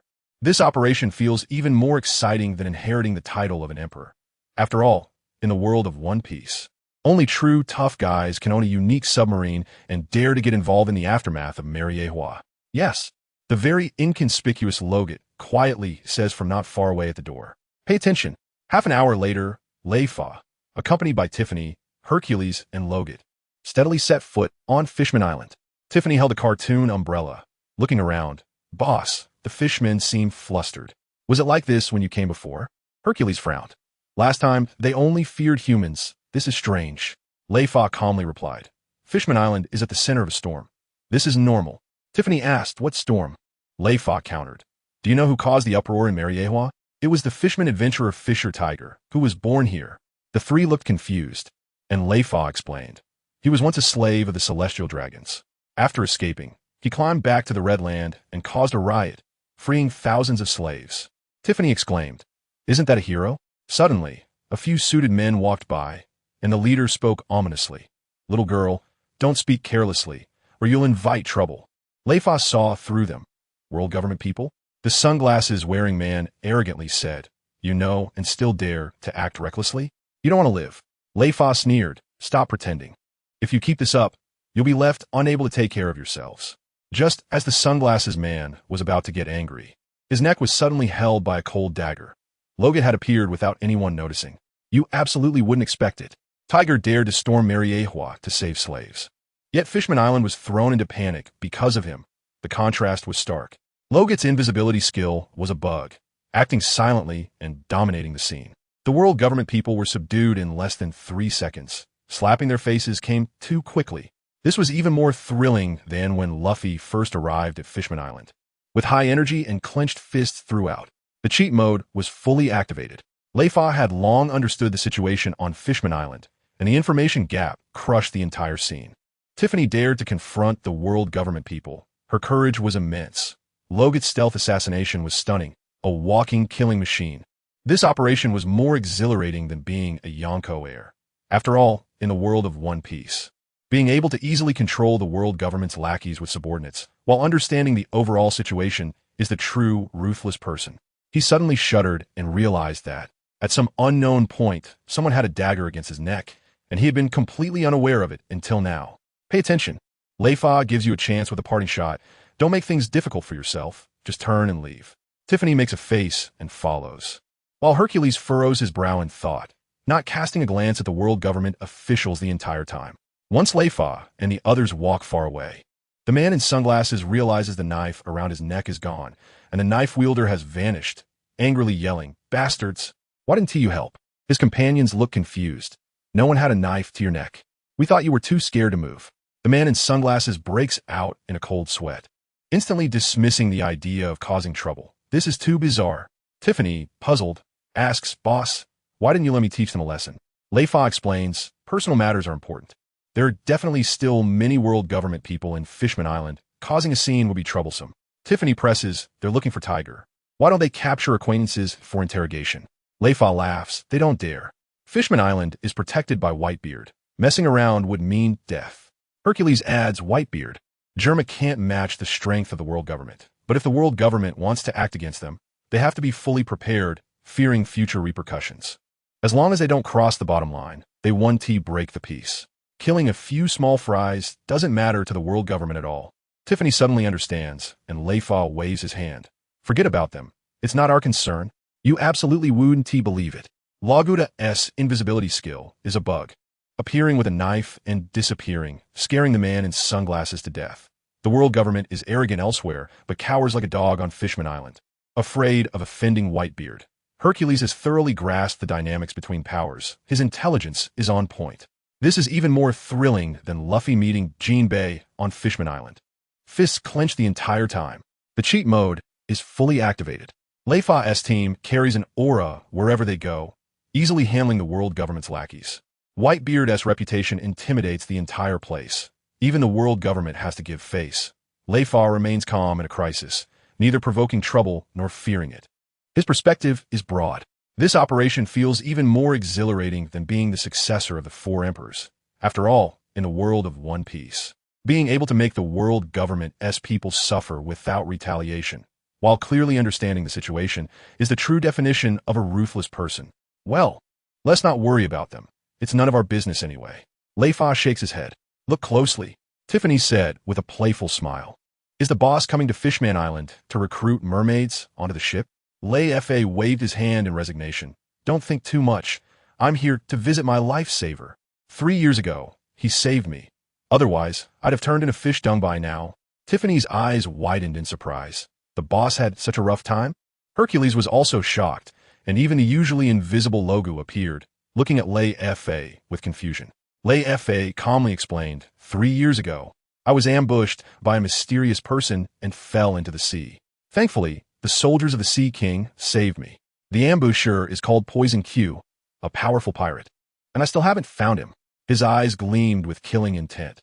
Next time we meet, I will settle the score. Suddenly, Leifa's ears perked up. My lifesaver is in trouble. Let's go. He stepped on the shave and sped away, and the three immediately followed. When they arrived, they saw Aladdin angrily shouting, I told you I haven't seen Tiger. The world government officials threatened. Don't bring disaster to Fishman Island. If you don't speak, we'll take action. Siali shouted, don't hurt my brother Aladdin. The enemy actually attacked a child, and Aladdin roared, Fishman karate, Tangrass wall punch. Their residence had turned into ruins, and several strong men in suits were still confronting the injured Aladdin, with Siali looking worried behind him. You would never guess. Leifa actually had the experience of being ambushed and falling into the sea, and he harbors a grudge against a powerful pirate. The world government officials dared to attack a child, shamelessly. Aladdin stood his ground against many, still fighting fiercely despite his injuries. His combat power was at its peak. This was even more intense than Luffy saving Fishman Island. With high-energy moments throughout, fists clenched tightly. The mode was fully activated. Leifa's perception was extraordinary. Instantly sensing that his lifesaver was in danger, the team's actions were swift like the wind, with Leifa looking incredibly cool as he sped along. Aladdin confronted the world government's lackeys, refusing to yield even in death. This operation was more thrilling than inheriting the title of a Yonko. After all, in the world of One Piece, being able to rush to the aid of a lifesaver while harboring a shocking grudge truly makes one a real tough guy. The world government personnel lay scattered on the ground, but a few well-dressed men with impressive strength were still confronting Aladdin, who was panting and had already sustained some injuries. Behind him, Siali hugged his waist, looking at him with deep concern. Pay attention. Aladdin can easily defeat the ordinary minions of the world government, but he can't withstand a few small-time agents. They're all at the commander level, at the very least a major general, and Aladdin is being overwhelmed. To make matters worse, the resistance has attracted more people from the world government. Fishman Island is already filled with their agents. The suited man threatens, if I kill you. Whitebeard won't say a word. Do you dare to resist? Aladdin angrily shouts, I don't know what you're talking about. If you want to kill me, then come. The suited man gestures, and several people instantly pounce on Aladdin. Suddenly, a cheerful tune plays. La La La the sun is out. The attackers immediately collapse, snoring loudly. The suited man angrily shouts, who is it? The world government is at work. Get lost. Reinforcements appear, and little Shaylee exclaims, "Rayleigh the big bad guy." Aladdin is stunned. Rayleigh is with the Navy. Why would he help him? The suited man is shocked. Violent wolf Rayleigh? Rayleigh laughs. This fishman is my informant. You can leave now. The suited man is furious. You want to protect him? Rayleigh's smile turns cold. Don't push your luck. The suited man shouts, "You're just a colonel. Even major generals and vice admirals are polite to me." Rayleigh calmly asks, "Do you want to leave on your own, or should I help you?" The suited man charges forward, but Hercules raises his hand and fires a cannon shot, sending him flying. Rayleigh suddenly roars, and the people from the world government cover their ears in pain.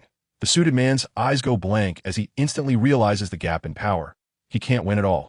You absolutely wouldn't expect it. Tiffany's song knocks down the enemies. Her skills are so cute they seem unfair, yet her combat power is explosive. Hercules raises his hand to fire, instantly blasting away a commander-level opponent. Rayleigh's roar stuns everyone, his aura dominating the scene. This is even more satisfying than Luffy beating the celestial dragon subordinates, with intense energy throughout. The cheat mode is fully activated. The Rayleigh team has exceptional skills, controlling the field, outputting damage, and dominating the atmosphere. The small-time leaders of the world government are completely beaten down in less than 3 seconds. Looking like clowns the whole time, Aladdin miraculously survives, and the reversal comes as a total surprise. This operation is even more thrilling than inheriting the title of a Yonko. After all, in the world of One Piece, being able to have the Navy support the fishmen against the world government while completely overpowering the opponents is what makes a true ruthless person. He immediately realizes that he is definitely not Rayleigh's opponent, and the gap is enormous. "Watch out," the man in the suit declared fiercely. "Just wait. This isn't over, and I'll make sure you regret it."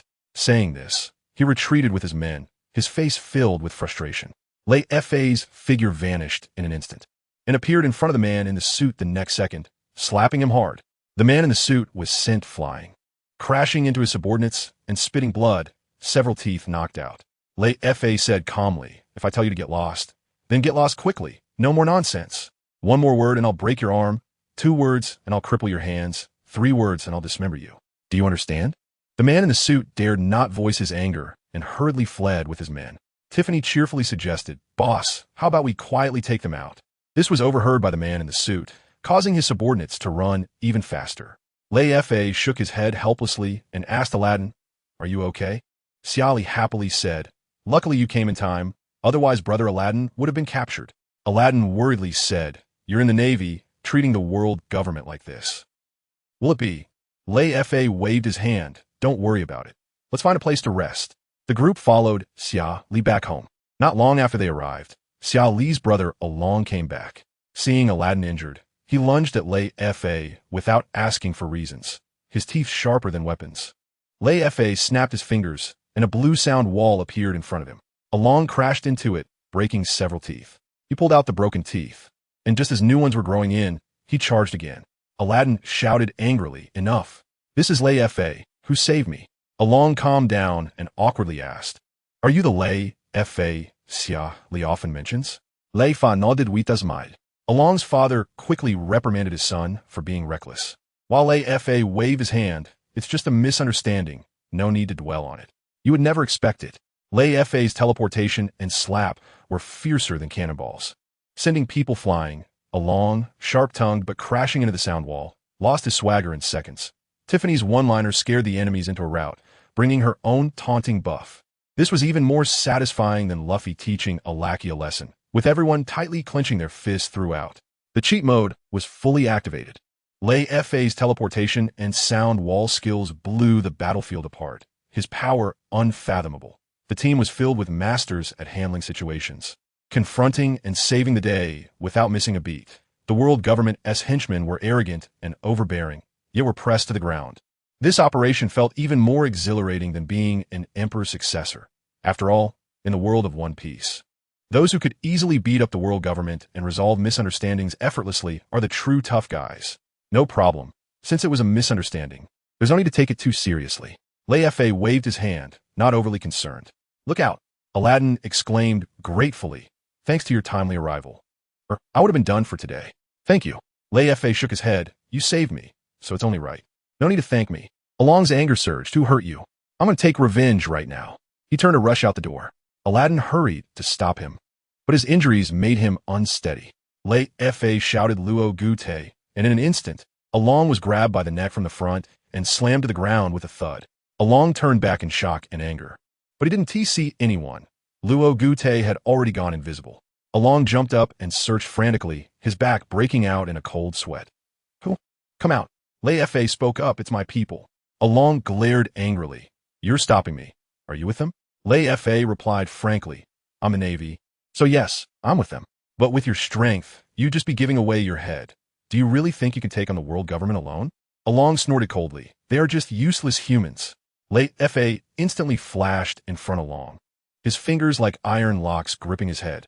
If I squeeze just a little, your head will shatter, believe it? Xiali shouted anxiously. Don't hurt my brother. Leifa released his grip. I want to kill you, but don't go seeking death. Hiding your fear behind disdain is not courage, it's cowardice. Aladdin also advised. Leifa is right.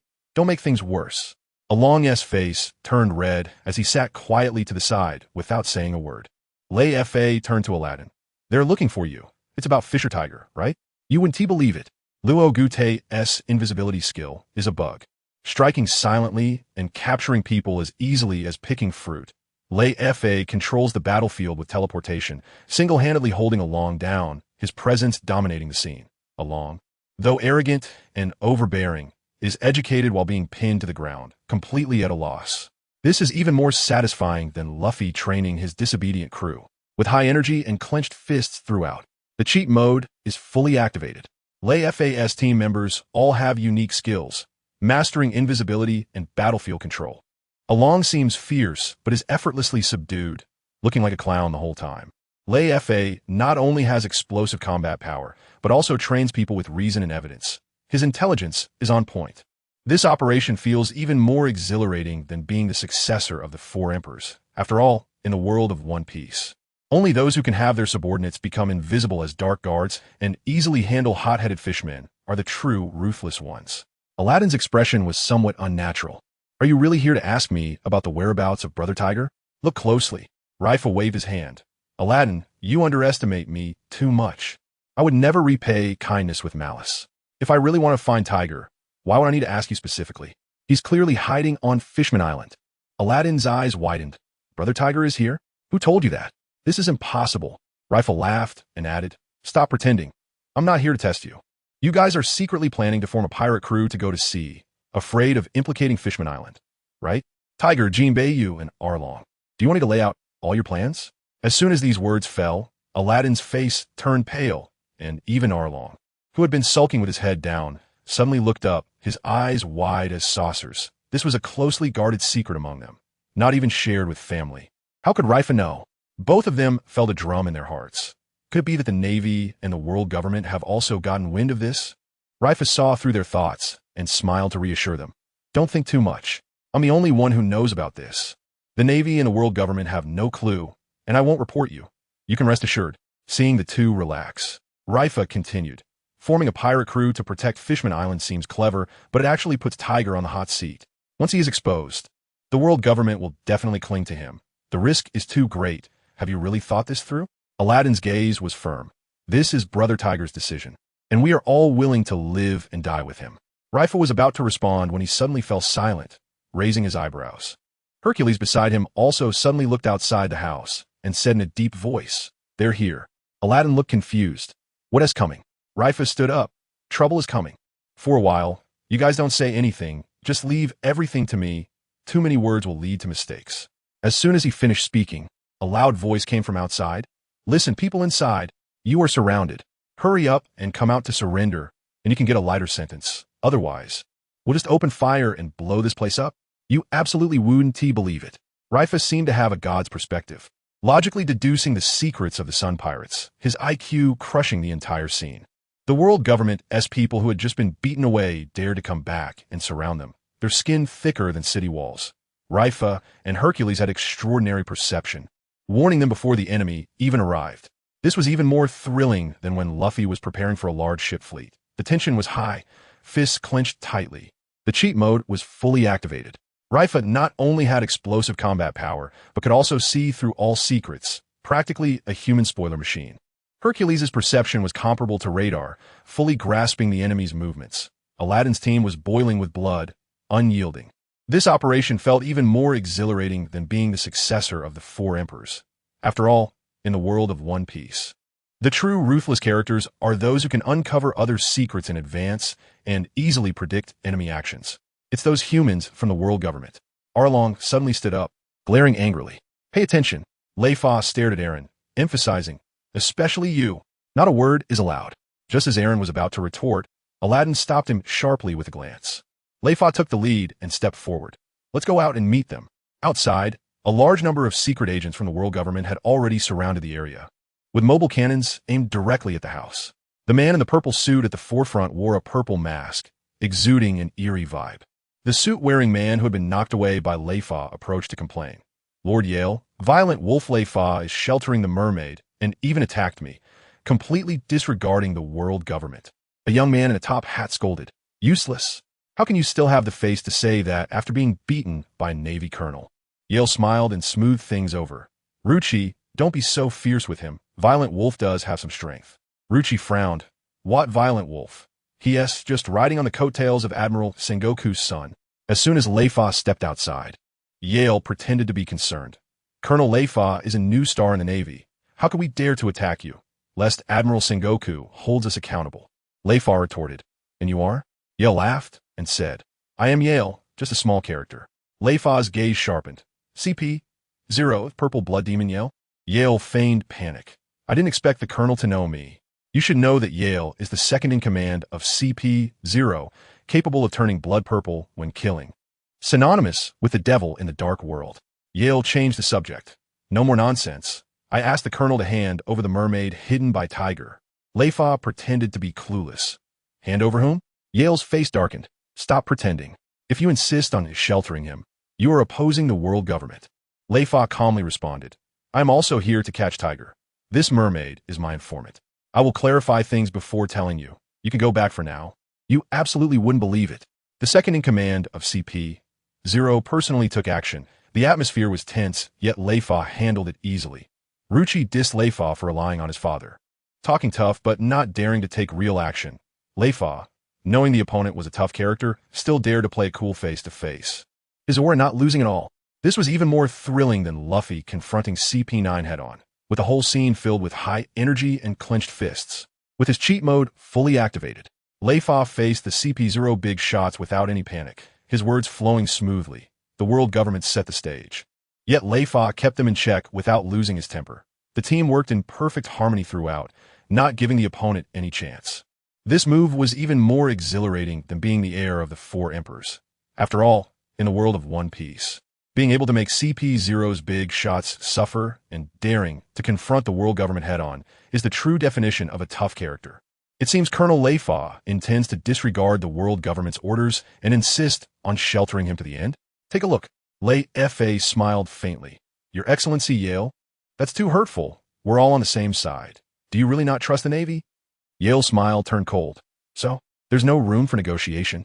Leifa said frankly. "I have my own way of doing things. If you're not used to it, I can only say I'm sorry." Suddenly, a shadow darted out beside Yale, revealing a half-human, half-beast form that lunged at Leifa's side. Leifa's gaze turned icy as he teleported in front of the shadow and threw a punch. With a bang, the half-human, half-beast figure was sent flying, and Yale stepped forward to catch it, helplessly saying, "Lucci, you're too impulsive." Leifa had extraordinary hearing and clearly caught the name Lucci, but he didn't care. This Rob Lucci was still beneath his notice.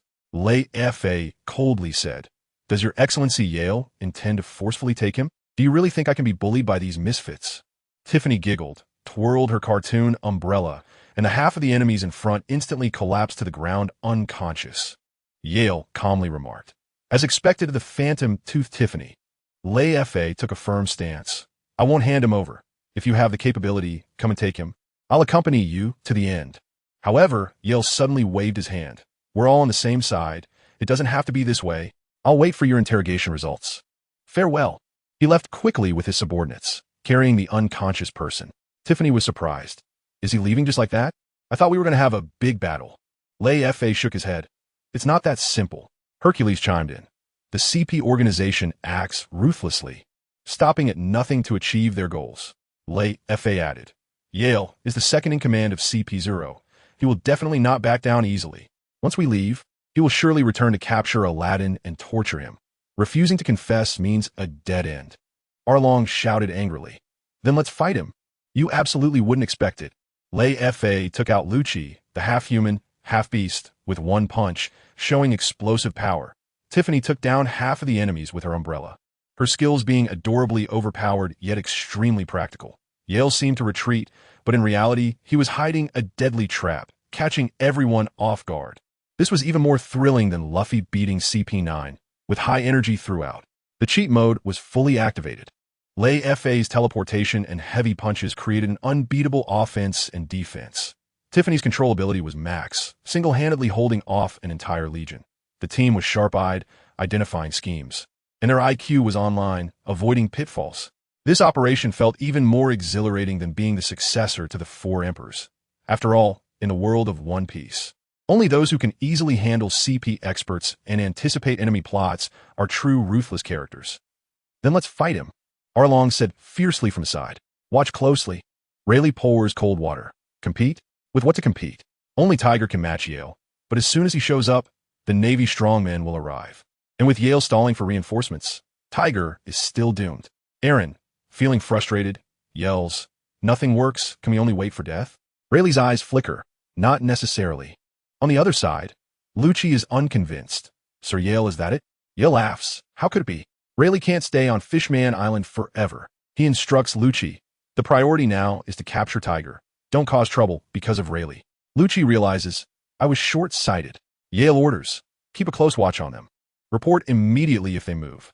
Rayleigh and his group stayed on Fishman Island for 2 days. On the third night, the Watcher reports urgently. Rayleigh and the others have left. Yale pushes open the door.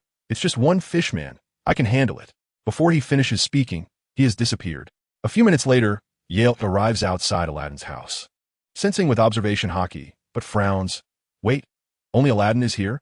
Suddenly, a red-skinned Fishman walks out from around the corner, wearing a headscarf. Yale's eyes light up. Fisher Tiger, how dare you show yourself, trying to ambush me? Tiger yells, Celestial Dragon's dog, today is your death day. Yale scoffs, you're strong, you want to kill me? Dream on. Tiger moves like the wind, throwing a punch at Yale. Then let's give it a try. The two instantly clash. Yale appears arrogant, but is actually fully focused, deliberately making a lot of noise, waiting for his subordinates to arrive.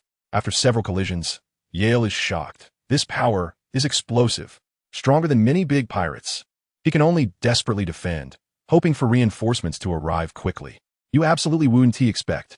Rayleigh has long understood the situation, extinguishing Aaron's impulse with a single sentence. Yale thinks he has calculated everything perfectly, but rushes headlong into Tiger's ambush. Tiger's combat power is off the charts, forcing the CP0 boss to rely on reinforcements for survival. This is even more thrilling than Luffy fighting CP0, keeping fists clenched the entire time. The cheat mode is fully activated. Rayleigh's intelligence crushes the whole scene.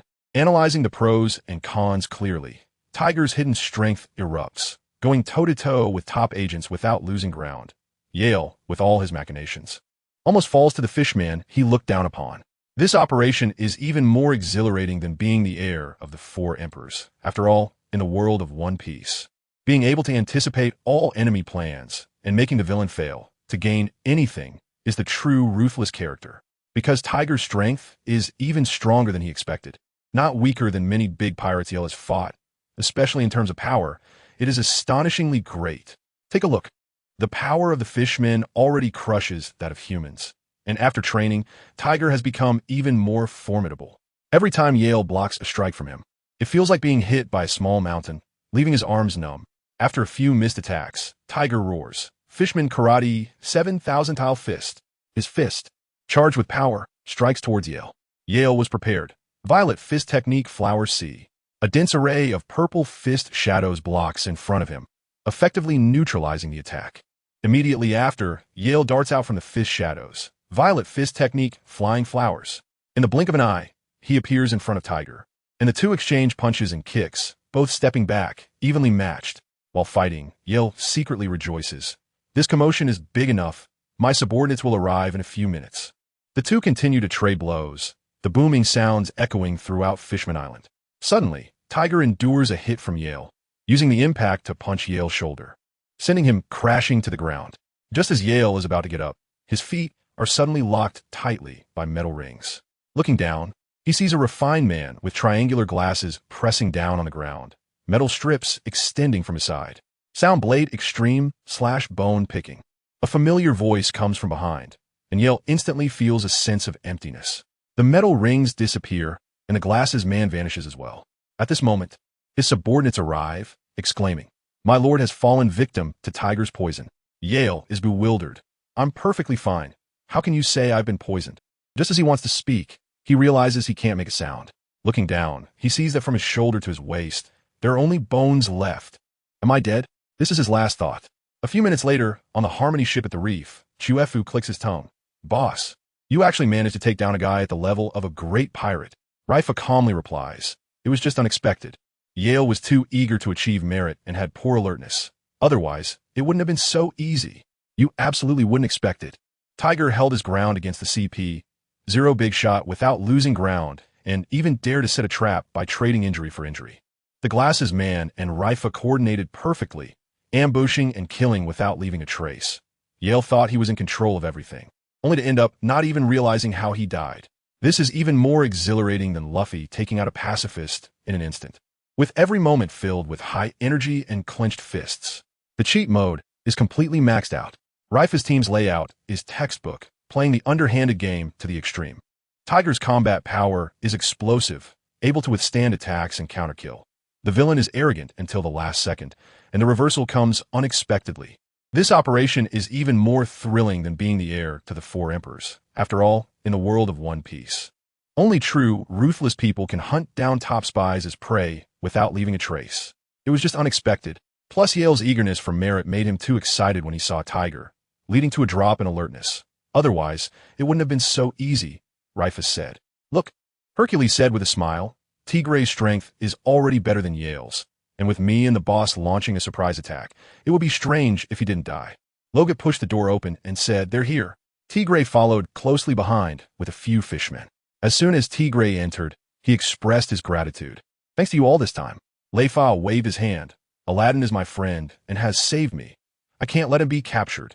Tigre solemnly said, "You will always be a friend of the Sun Pirates." Leifa raised an eyebrow. "Looks like you've decided to set sail?" Tigre nodded. "We have to leave to avoid dragging Fishman Island down." Leifa shrugged. "You guys will take the blame for Yale's death. Be careful of the Navy and the world government hunting you down." After saying goodbye, Tigre and his group left, and Leifa ordered, "Retreat. The main force is coming. Trouble is bound to arise." On the other side, Pizzolo was rummaging for food in an alley, having gone several days without eating, surviving only by scavenging leftovers. He used to live better than ordinary people by stealing and scamming, but now that he had just escaped from hell, he didn't dare to take risks. The Navy was out looking for fugitives. He disguised himself as a beggar, just hoping the storm would pass. Stepping out of the alley, he stared at a ramen stall, swallowing hard. The cheap ramen he once looked down upon now seemed out of reach. The owner shooed him away. "Get lost. Don't scare away the customers."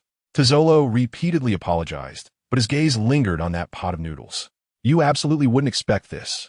Leifa's team just crushed CP0's big boss and immediately turned around to pave the way for the Sun Pirates, showcasing both combat power and intelligence.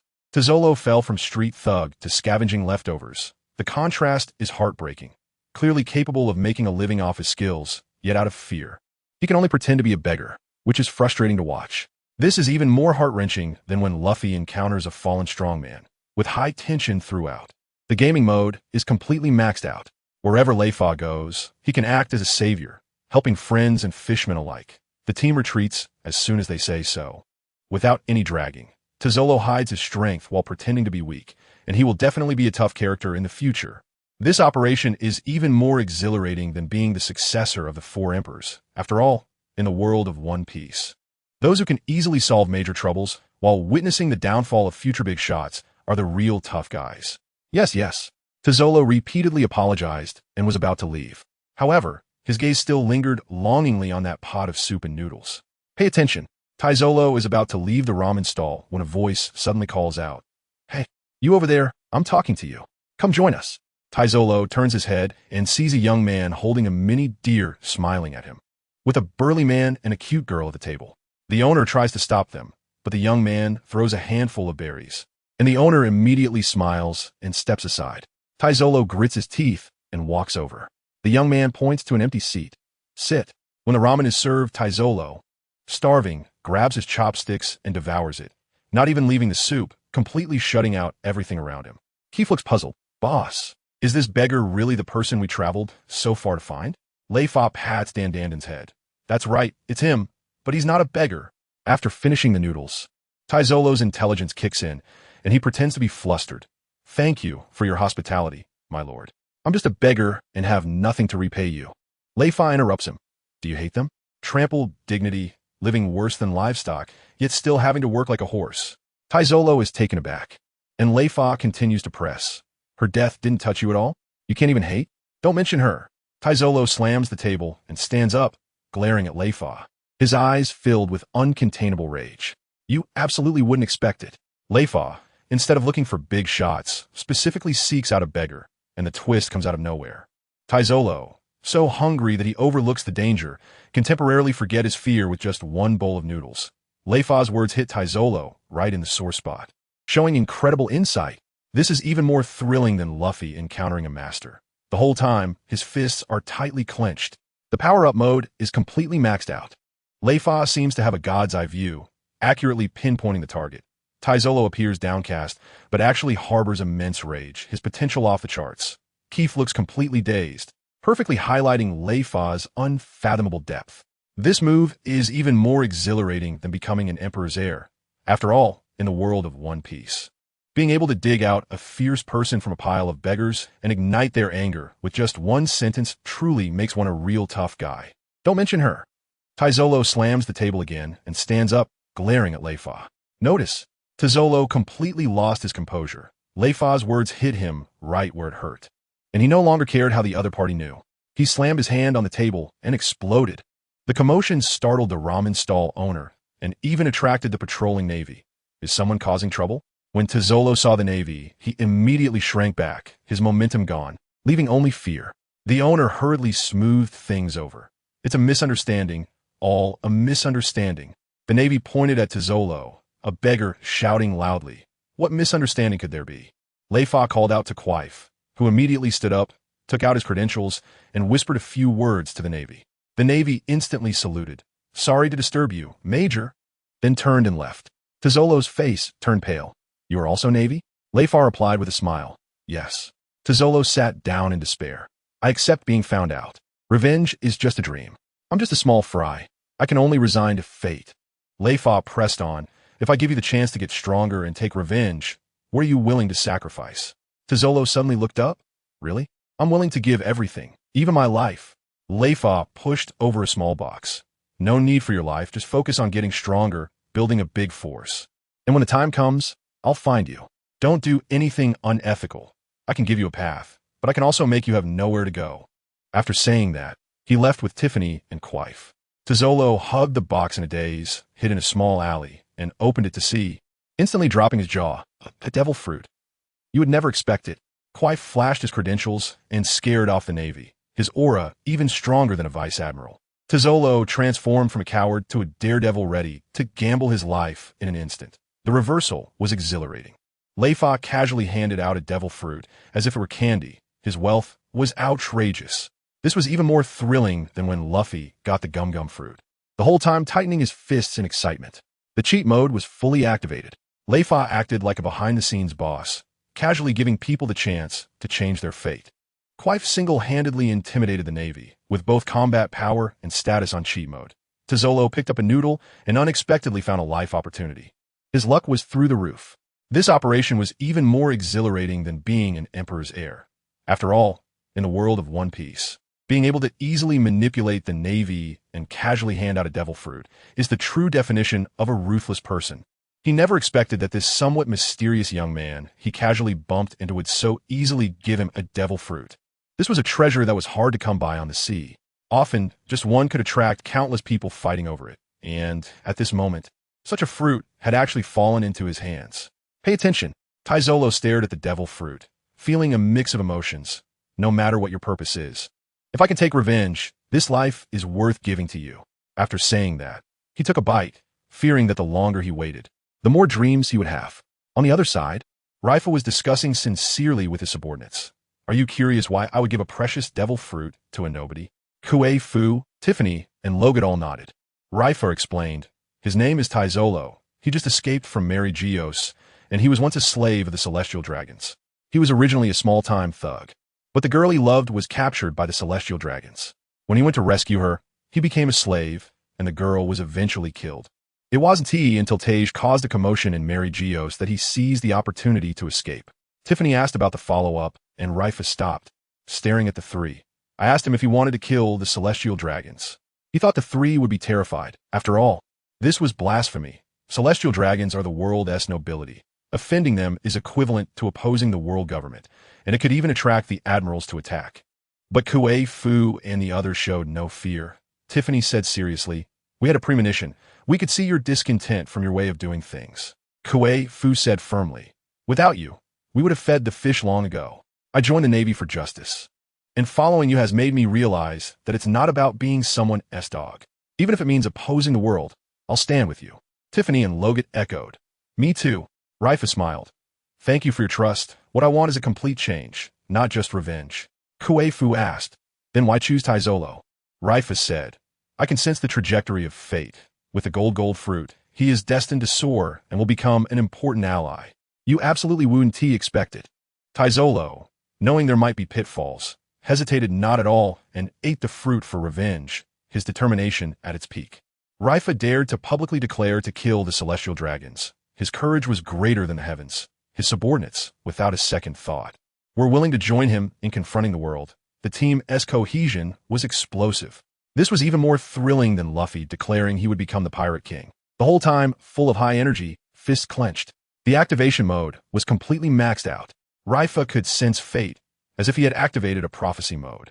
The team members were all die-hard fans, willing to confront the world government for him. Taizolo started off in a lowly state, but with a single fruit, he was destined to rise. This operation was even more exhilarating than inheriting the position of an emperor. After all, in the world of One Piece, those who can make their subordinates wholeheartedly loyal and accurately bet on the future big shots are the true tough ones. In this world, there are some people who can sense certain trajectories of fate, and I am one of them. Leifa said, with that gold fruit, Taizolo is destined to soar and will become a very important force in the future. Take a look. Quiff nodded, seemingly understanding. So that's how it is. Leifa turned and stepped forward. Let's go. Since we're here, let's visit a few old acquaintances.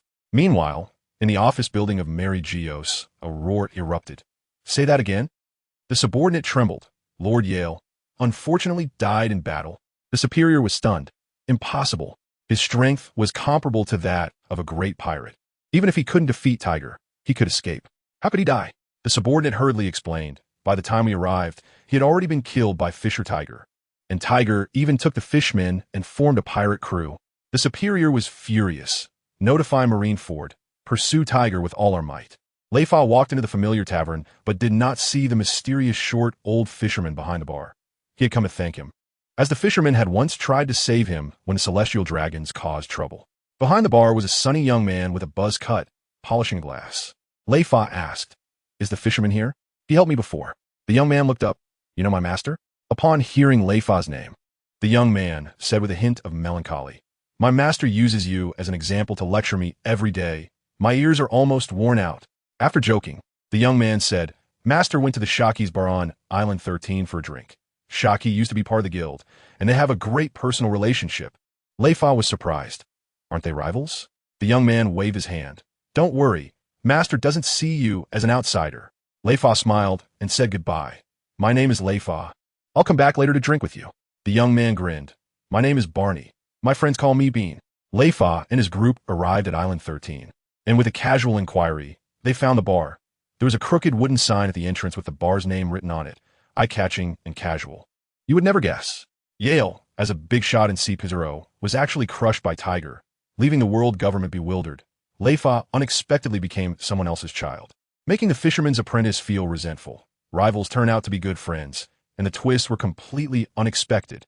This was even more thrilling than when Luffy met Rayleigh in Sabaody. With high energy throughout, fists clenched, the cheat mode was fully activated.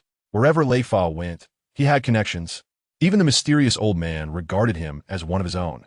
Just after forming his pirate crew, Tiger crushed top agents, showcasing his overwhelming power. Bean had a likable personality, and with just one sentence, he lightened the mood instantly. This operation felt even more exhilarating than being the heir to a Yonko. After all, in the world of One Piece, being able to make a big shot's apprentice resentful while effortlessly building connections is the mark of a true badass. I must say, this place is still easy to find because when they arrived at the entrance of the bar, they saw a very eye-catching wooden sign standing there, with the name of the bar written on it in a crooked manner, looking quite informal. Pay attention. Leifa didn't notice the wooden sign at the bar entrance and pushed the door straight in. As soon as he entered, he saw a short-haired, curvaceous woman walking out from behind the bar, teasingly saying, "Oh, a little handsome guy. Are you here for a mission or for a drink?" Just a reminder, my drinks aren't cheap. Leifa replied directly, "I'm looking for someone." The woman was taken aback, and Leifa pointed to the corner. "I'm looking for that Fisher Sr." The short old man in the corner looked up, and the woman shouted, "Hey, Fisher bro, someone is looking for you." The Fisher approached, puzzled, and asked, "Who are you?" Leifa instantly switched to a hoarse voice, "Senior, long time no see." The Fisher's eyes lit up. "So it's you, kid. What brings you to me all of a sudden?" Leifa smiled. "I'm here on business in Shanghua, and I wanted to thank you for your help last time." The woman interjected, "Aren't you going to introduce this little handsome guy?" The Fisher replied, "This is Leifa, a rising star in the guild. With your keen intel, you must know him." The woman was surprised. "So you are Leifa? That girl Shueqi often mentions you." Leifa smiled. "You must be Sister Xiaoqi, right?" The Fisher called out, "Come over and drink. We're all friends." Leifa let Kuei Fu and the others roam freely and followed to the round table in the corner. The Fisher introduced, "This is Old Lei, the coding shipwright, Guliliosa and her 3 granddaughters, and, you know, Xiaoqi." He then said to everyone, "This is the Navy's new star, Leifa." The middle-aged man with silver-white curly hair smiled. "The violent wolf Leifa? It's known all over the New World. Leifa Zmaidbek." "You flatter me, Lord Rayleigh." The atmosphere in the bar instantly froze. The Fisher frowned, and Leifa continued, "The Dark King Rayleigh, the vice-captain of the Roger Pirates. Who doesn't he know him?" The atmosphere became tense, and the Fisher looked embarrassed. "Rayleigh's identity is a top secret. You would never guess." Leifa switched his voice to recognize people in a second. His skills were outrageously cool. He saw through Dark King Rayleigh and the former Empress of Amazon Lily at a glance. His insight was almost like a cheat. The Navy's new star and the Pirate King's vice-captain sitting at the same table was an absurd and thrilling scene. This was even more shocking than Luffy's encounter with Rayleigh, the whole time tightening his fists in excitement. The cheat mode was fully activated. Wherever Leifa went, he brought his radar for recognizing people, and all the hidden big shots were exposed by him. Xiaoqi had both looks and figure and possessed top-level intel. The Fisher managed to gather legendary figures. His connections were solid as a rock. This maneuver felt even more exhilarating than being an heir to the 4 emperors. After all, in the world of One Piece, being able to have both Navy and pirate legends sitting together while remaining calm throughout is the true definition of a ruthless person. Leifa. The Fisher's expression was a bit awkward. "Look," Leifa quickly explained, "Senior Fisherman, please don't misunderstand. I have no other intentions. Just want to be open and honest. Your identity isn't known from the Navy. They probably don't know Lord Rayleigh is here." In the end, his tone lost its confidence. After all, the Yellow Monkey had said he knew Lord Rayleigh was at Sabaody. Rayleigh smiled and waved his hand. "It's fine if they know. They're busy dealing with pirates and don't have time for this old hermit." Leifa sincerely admired. "You are truly open-minded. No wonder you are Roger's comrade." Rayleigh was taken aback. "You met Roger?" Leifa sighed. "I saw him once at Logtown. His indifference towards life and death is truly admirable." Rayleigh sighed. "He was always like that. Back then, when we were surrounded by the Golden Lion, we all wanted to fight desperately, but he was still laughing." Leifa asked, "Didn't you go to Lowtown to see his execution?" Rayleigh shook his head. "Why go? To see him die?" Once he made a decision, no one could change it. Leifa inquired again, "What do you think about Roger's last words? Do you want my treasure?" Rayleigh replied, "He told me long ago that he had his reasons for doing so. I wouldn't stop him." Leifa shifted the topic. "I've always been curious. When I was young, I thought all pirates were villains, but later I realized that wasn't the case. The Roger Pirates didn't do anything evil, right?" Rayleigh nodded. "We were more like an adventure group, just wanting to explore the sea, but the world government doesn't allow it. Exploring the forbidden is treated as an enemy. Leifa continued, but most pirates aren't like you, such as the Golden Lion and Whitebeard. They are ambitious and would kill for their goals. You absolutely wouldn't believe it. Leifa dared to discuss Roger with the first mate of the Pirate King. His aura not losing out at all. Rayleigh casually revealed secret from back then. The amount of information explosive. The Navy clearly knew where Rayleigh was but didn't capture him. Hiding a big secret. This was even more exciting than Luffy listening to Rayleigh talk about Roger's past. With high energy throughout, fists clenched. The cheat mode was fully activated. Leifa seemed to have turned on a storyline cheat, knowing everything and still daring to chat face-to-face. Rayleigh, being a legendary figure, had no airs and revealed secrets without defense. The two discussed the essence of pirates, directly elevating the scale. This operation was even more thrilling than inheriting the position of a Yonko. After all, in the world of One Piece, being able to sit on equal footing with the Dark King Rayleigh to talk about Roger, and not feeling intimidated at all, is the true definition of a ruthless person. I won't deny this either. For example, the Golden Lion, rather than calling him a pirate, it's better to say he is an ambitious person.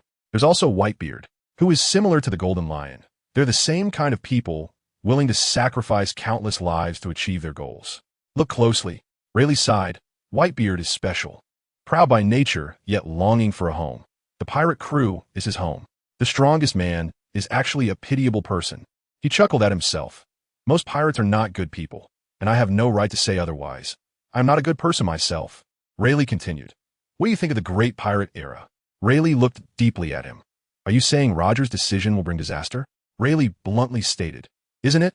Even if half of the new pirates are beasts, the number of ordinary people suffering is countless. Rayleigh hesitated to speak, eventually letting out a long sigh. Rayleigh continued. I'm not here to attack you. Before Roger's execution, I guessed this situation would arise and knew he had ulterior motives. But I didn't tell Sengoku or the world government. Fisherman, Shaki was instantly surprised, and Rayleigh was puzzled. Your identity is special. It's not hard to stop it. Why didn't you do it? Rayleigh replied. I understand his ultimate goal. One must break to build. Although some suffer, it must be this way. Rayleigh laughed. If Roger were alive, he would definitely be friends with you.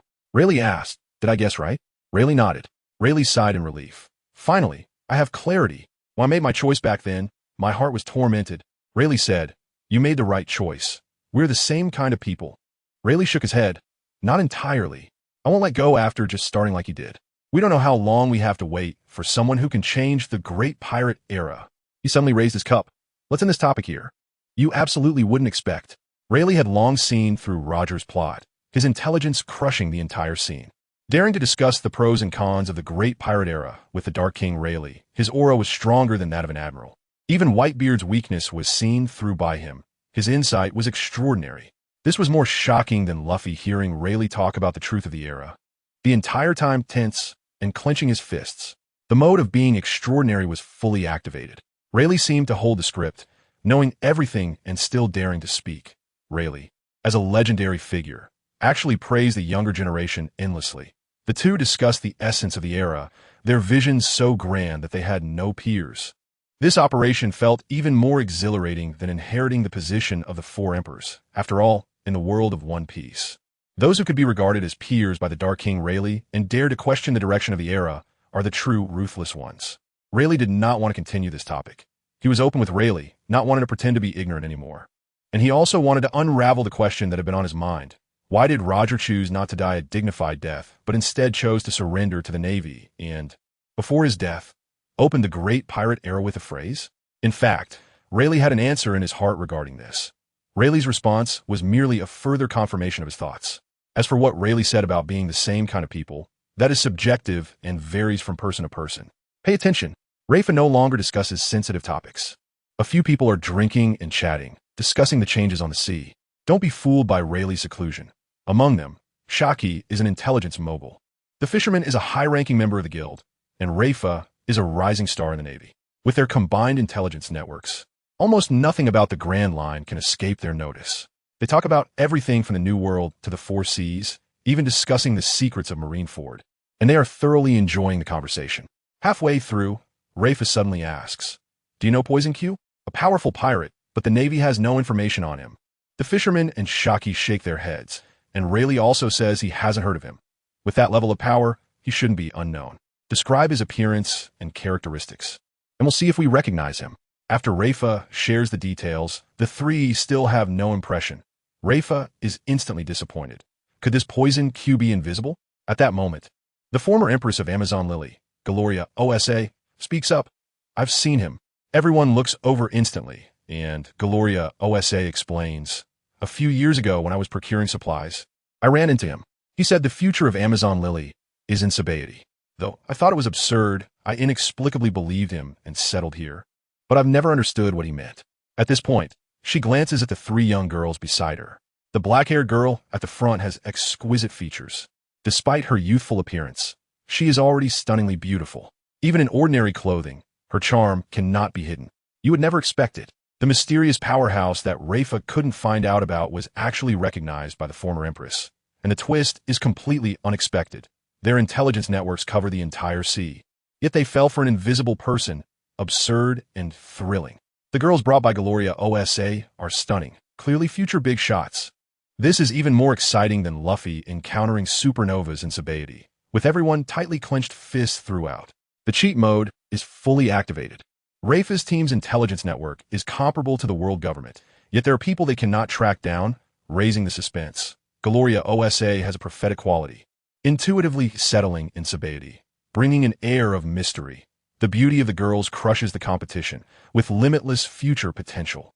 This move is more exciting than being the heir of the four emperors. After all, in the world of One Piece, only those who can bewilder intelligence moguls and encounter future key figures are the true formidable ones. At the forefront is a black-haired girl with very delicate features. Perhaps due to her age, she hasn't fully matured yet, but she is already stunning. Even though her attire is quite unremarkable, it cannot hide her charm. Pay attention. Behind the stunning black-haired girl, her two companions looked strange and completely out of place.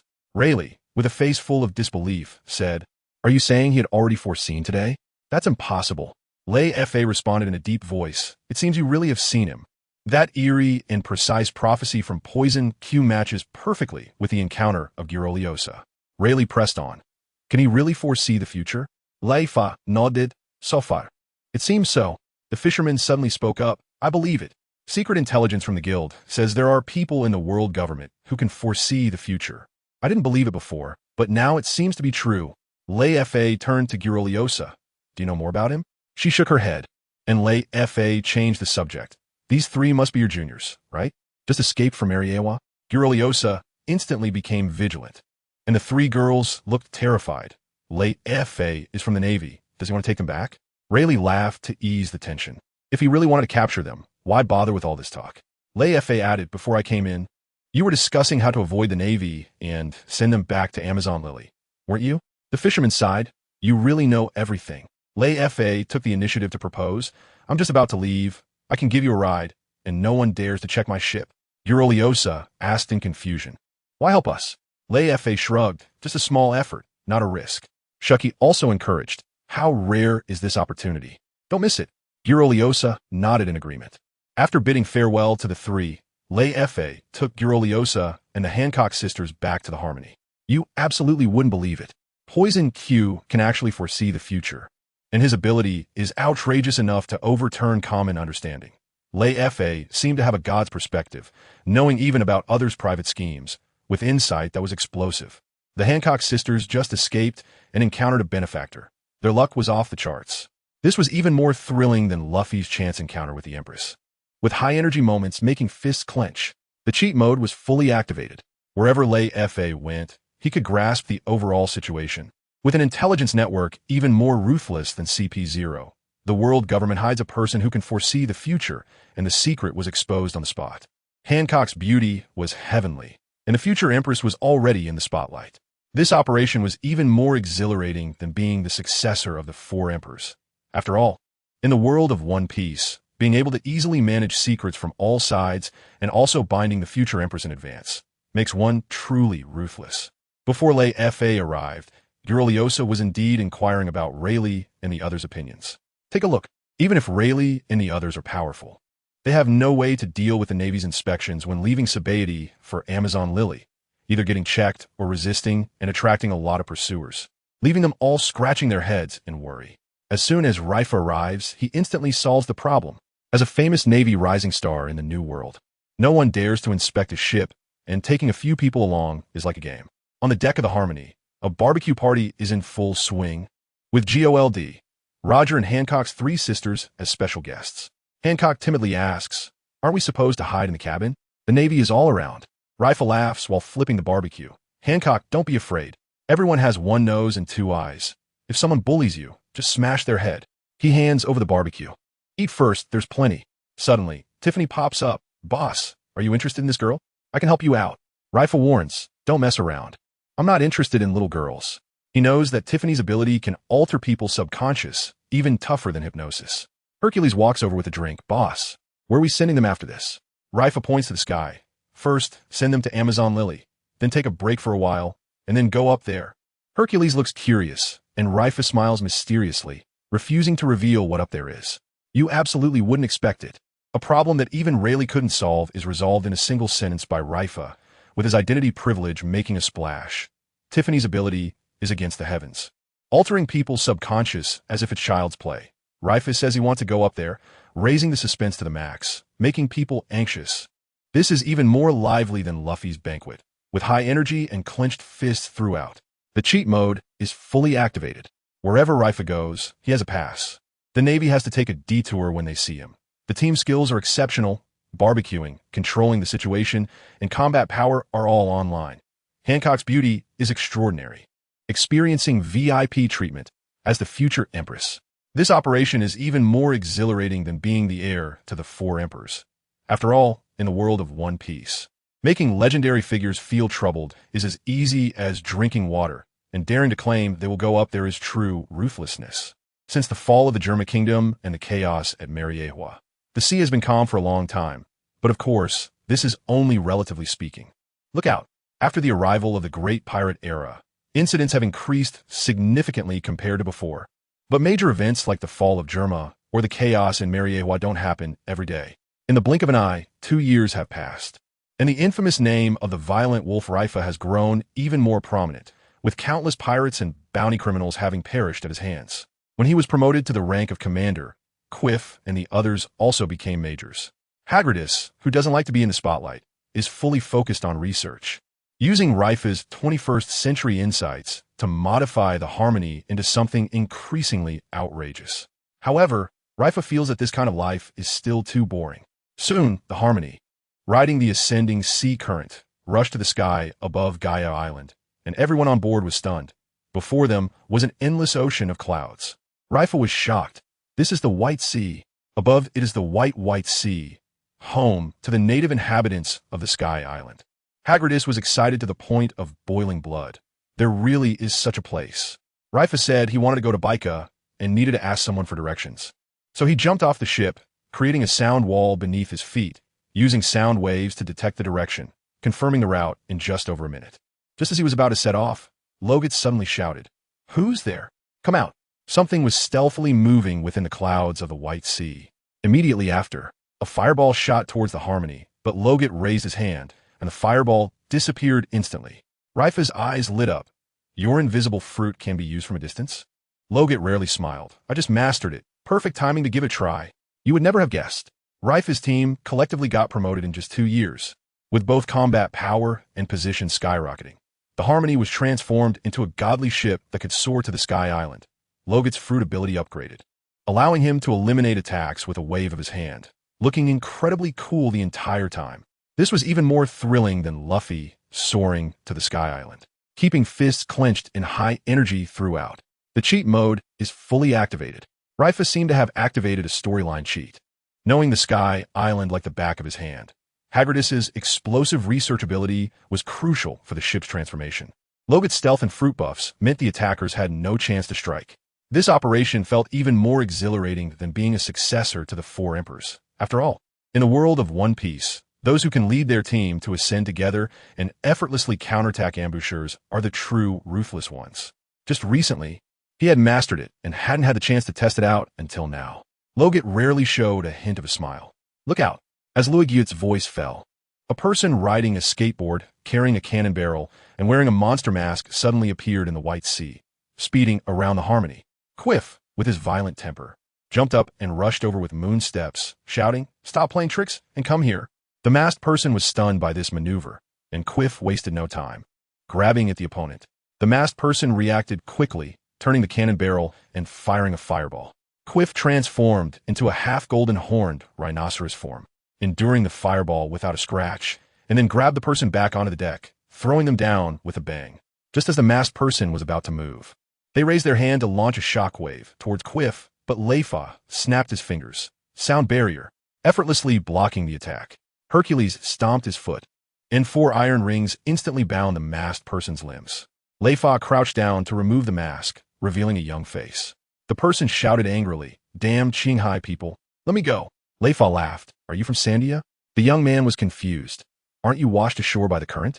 Leifa pressed for a name, and the young man stubbornly replied, "You don't deserve to know." Leifa turned to Quiff and said, "Kill him. Throw him overboard."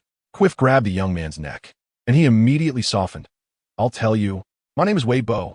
Leifa asked, "Where's the gate of heaven?" Weibo nodded, and Leifa ordered to continue sailing. Weibo panicked. "Let me go. Otherwise, the god Gonfuer of Sky Island will kill me, and you'll be implicated too." "You absolutely can't imagine." Quiff transformed to withstand the cannon fire, his body harder than steel. Leifa snapped his fingers to block attacks. His skills were impressively cool. Weibo, tough for 3 seconds, immediately admitted defeat, a stark contrast that was fully adorable. This was even more exciting than Luffy fighting monsters on Sky Island. With high energy throughout, fists clenched tight, the cheat mode was fully activated. Leifa's team had exceptional skills, fully equipped in melee, crowd control, and defense. Weibo thought wearing a mask made him cool, but ended up being pressed into the ground. Leifa seemed to have the perspective of a god, knowing all about the Sky Island.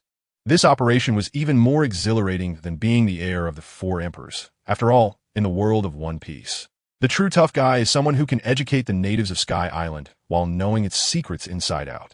Are you talking about the god of the Sky Island, Gonfuer? Watch out. Weibo's face was filled with apprehension.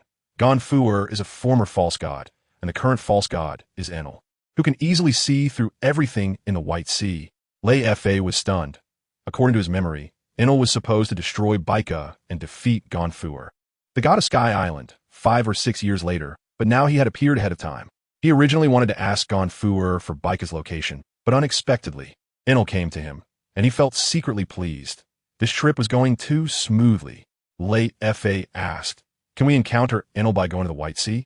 Is he very powerful?" Weibo gritted his teeth in frustration. "That guy can control lightning. Ordinary people are nothing but trash in front of him." Tiffany bit her finger. "He's a devil fruit user, right?" Leifa nodded. "The rumble fruit. It's even stronger than Kizaru's light fruit and Akiji's ice fruit." Hercules exclaimed, "That's a top-tier fruit. Germa has records of it." Laguda pondered. "A Logia type with that kind of power is hard to deal with, right?" Leifa smiled. "Whether he's strong or not, we'll know when we see him. Let's go meet this god." Weibo urgently shouted for them to let him go, but Leifa leisurely replied, "First, show us the way, and we'll let you go when we see Enel." Weibo was startled. "You guys actually want to find Enel? We aren't prepared to deal with him."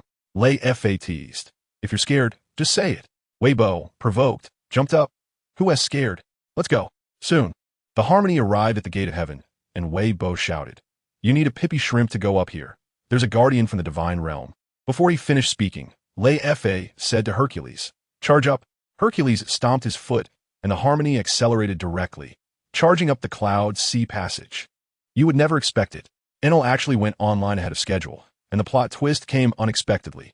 The Rumble fruit was even more powerful than the Admiral's fruit. With absurd strength, Leifa completely ignored the usual tactics and directly barged into the Gate of Heaven, arrogant to the point of having no friends. This was even more thrilling than Luffy storming Sky Island. With high energy throughout, fists clenched, the cheat mode was fully activated.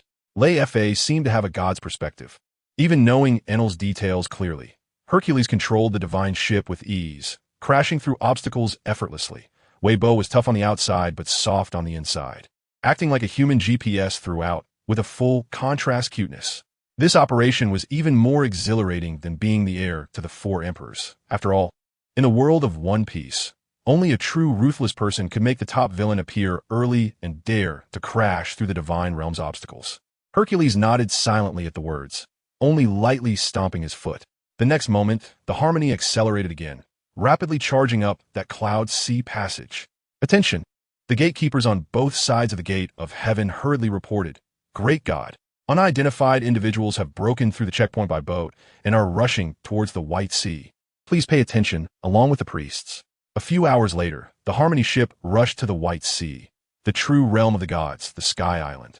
Leifa's target was not Angel Island, but the Island of God, Appiato, which was half of Gaia Island, washed up to the Sky Island by ocean currents 400 years ago, the homeland of the Sandians. According to Weber's guidance, as soon as the ship arrived at Appiato, for bizarre individuals were already waiting there. Bold Qinghai people, trespassing into forbidden areas, you must pay with your lives today. The celestial knight, Shura, grinned with malice. Weber said grimly, "They're Enel's priests.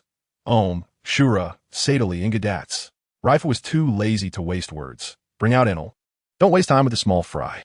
Snorted coldly. "If you want to see the god, you must defeat us first." Leifa said to Quiff and Tiffany, "Each take two. Finish this quickly." Sadali mocked. "Two people dare to seek death?"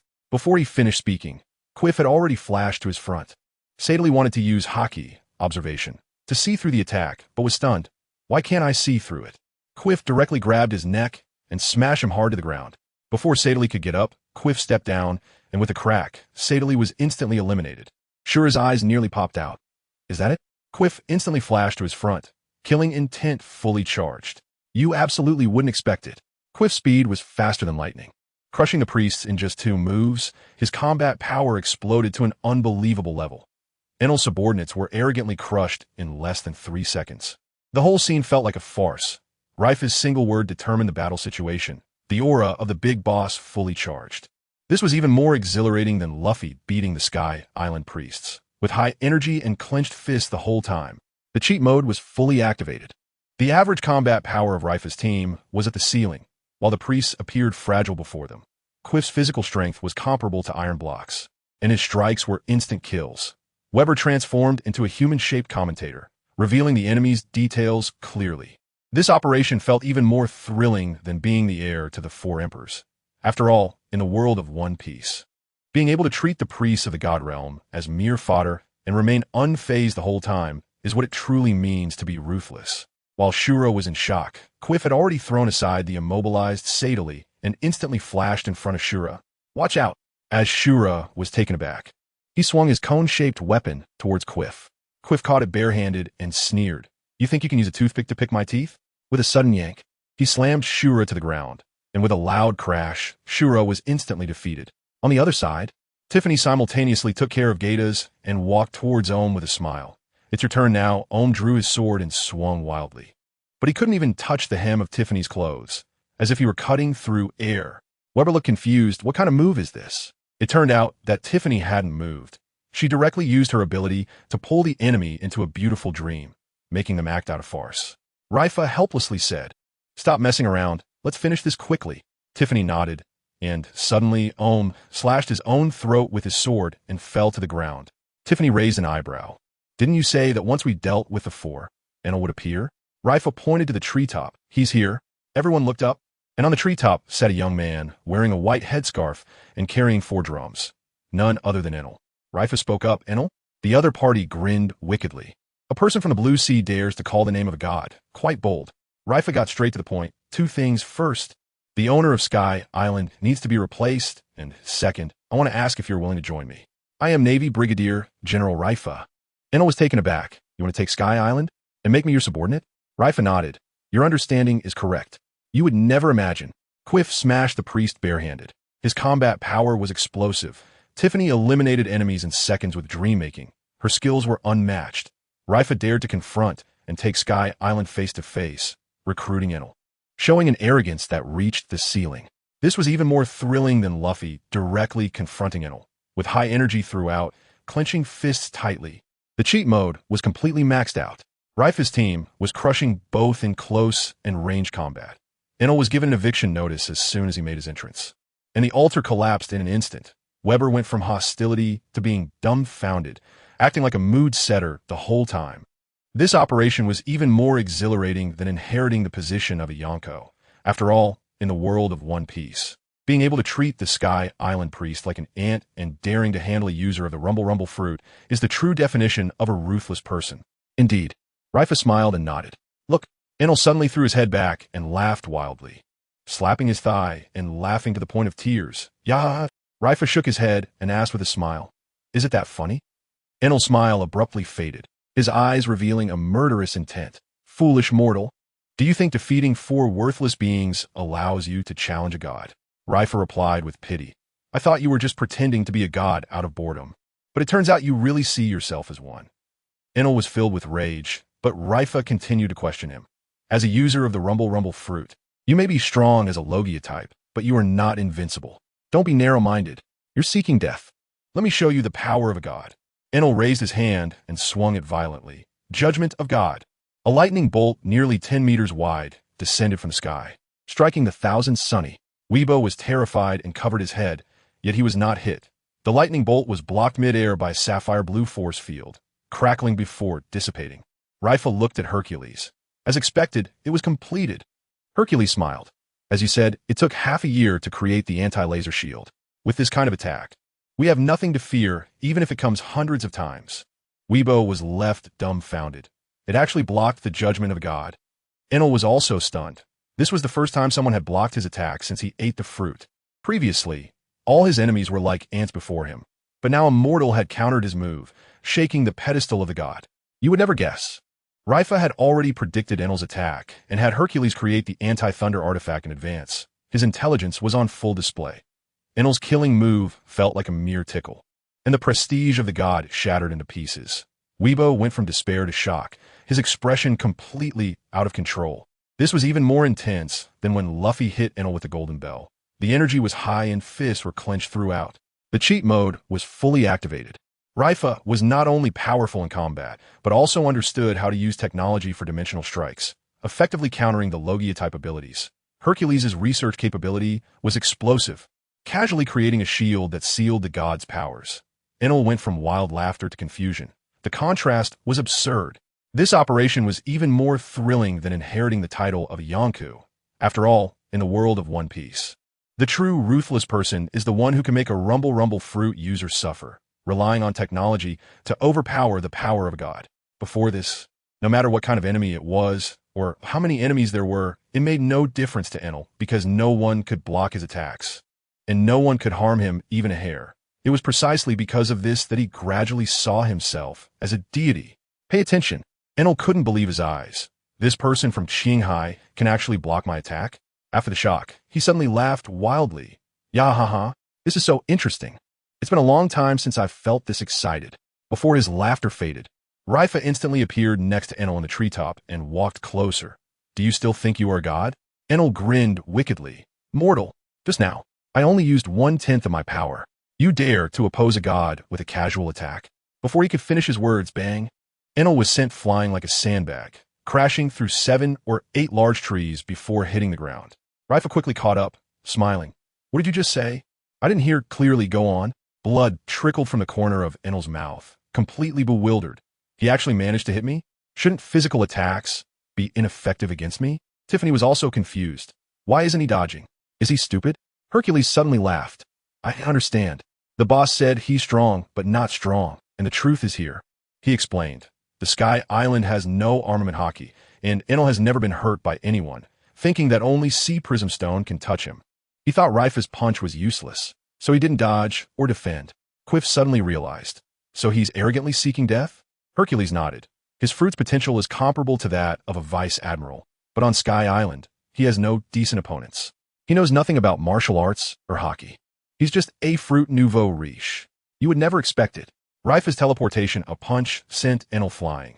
The move was breathtakingly cool. Enel, claiming to be a god, publicly embarrassed himself because he had never seen hockey, shattering his image. Hercules instantly revealed the truth, outsmarting everyone. This was even more satisfying than when Luffy sent Enel flying. With tension throughout the entire scene, the cheat mode was fully activated. Leifa's speed rivaled teleportation. His fists carried hockey effects, treating a god like a plaything. Enel went from wild laughter to confusion. The contrast was absurd. The team was filled with truth-tellers, stripping the enemy of all their dignity. This operation felt even more exhilarating than being the successor of the Four Emperors. After all, in the world of One Piece, only someone truly ruthless can beat a god like a punching bag while remaining elegant and composed. The boss said he was strong, referring to his rumble fruit ability and the destructive power it could unleash. Saying he wasn't strong meant he had never been exposed to a systematic training system. Whether it's martial arts or hockey, these are things he has never encountered, and he has never had experience fighting against true strong opponents because, for him, his devil fruit ability alone is enough to crush everything on this sky island. Look closely, Hercules said with a smile. We're basically standing on the shoulders of giants to see him. Quiff and the others instantly understood and looked at Enel with sympathetic expressions. Poor kid. In the Grand Line, strong fighters generally possess observation hockey and armament hockey, and martial arts have various traditions, with the Marine Six styles and Fishman karate everywhere. However, Sky Island lacks hockey entirely, and the martial arts traditions are fragmented. Enel here is like the king of monkeys in a mountain without tigers. His destructive power is comparable to that of an admiral, able to crush anyone below the level of a great pirate. But when he encounters Leifa, Hercules is at a loss. These two can withstand even an admiral for a while. Their martial arts and hockey directly suppress Enel's advantages. Enel was still murmuring, impossible. Leifa teased with a smile. How does it feel to be knocked around, God? Enel stared wide-eyed. How could you hit me? Leifa pointed to the harmony. Not just me, they all can. I told you before that Logia types are not invincible. But you didn't believe it. Enel's expression was like opening a blind box, alternating between anger and confusion. But Leifa didn't take the opportunity to attack. He never intended to kill Enel. He could have taken him out with a single punch earlier. After waiting for half a minute, Leifa asked, Have you figured it out? Enel wiped the blood from the corner of his mouth, holding on. I admit I underestimated you. But that was because I was unprepared. Are you ready to bear the wrath of God? He still thought Leifa could only hit him because of his strange techniques, completely unaware that the gap between them was a vast chasm of combat experience and systems. Even a regular admiral might be able to hit him, but they couldn't withstand his attacks, while Leifa was different. He could take hits and fight back. You absolutely wouldn't expect it. Leifa, who could have easily killed his opponent, chose not to, raising the stakes to an absurd level. Enel, still defiant after being beaten, resembled a child who couldn't accept defeat. The combat system of Sky Island was so outdated that it made the strong in the Grand Line feel like they were attacking from a lower dimension, creating a scene that was both funny and satisfying. This was even more enjoyable than when Luffy beat Enel, as the entire time, the tension was palpable. The cheat mode was fully activated. Leifa's power and outlook were both online, and when he fought, it carried an educational composure. Hercules pinpointed the core gap with a single sentence, his intelligence crushing the whole scene. Enel, despite having a top-tier fruit, looked like a country bumpkin who had never seen the world. This operation felt even more exhilarating than inheriting the title of Yonko. After all, in the world of One Piece, being able to put a god down and educate him while maintaining elegance is the mark of a true, ruthless person. But this principle does not apply at all to Leifa.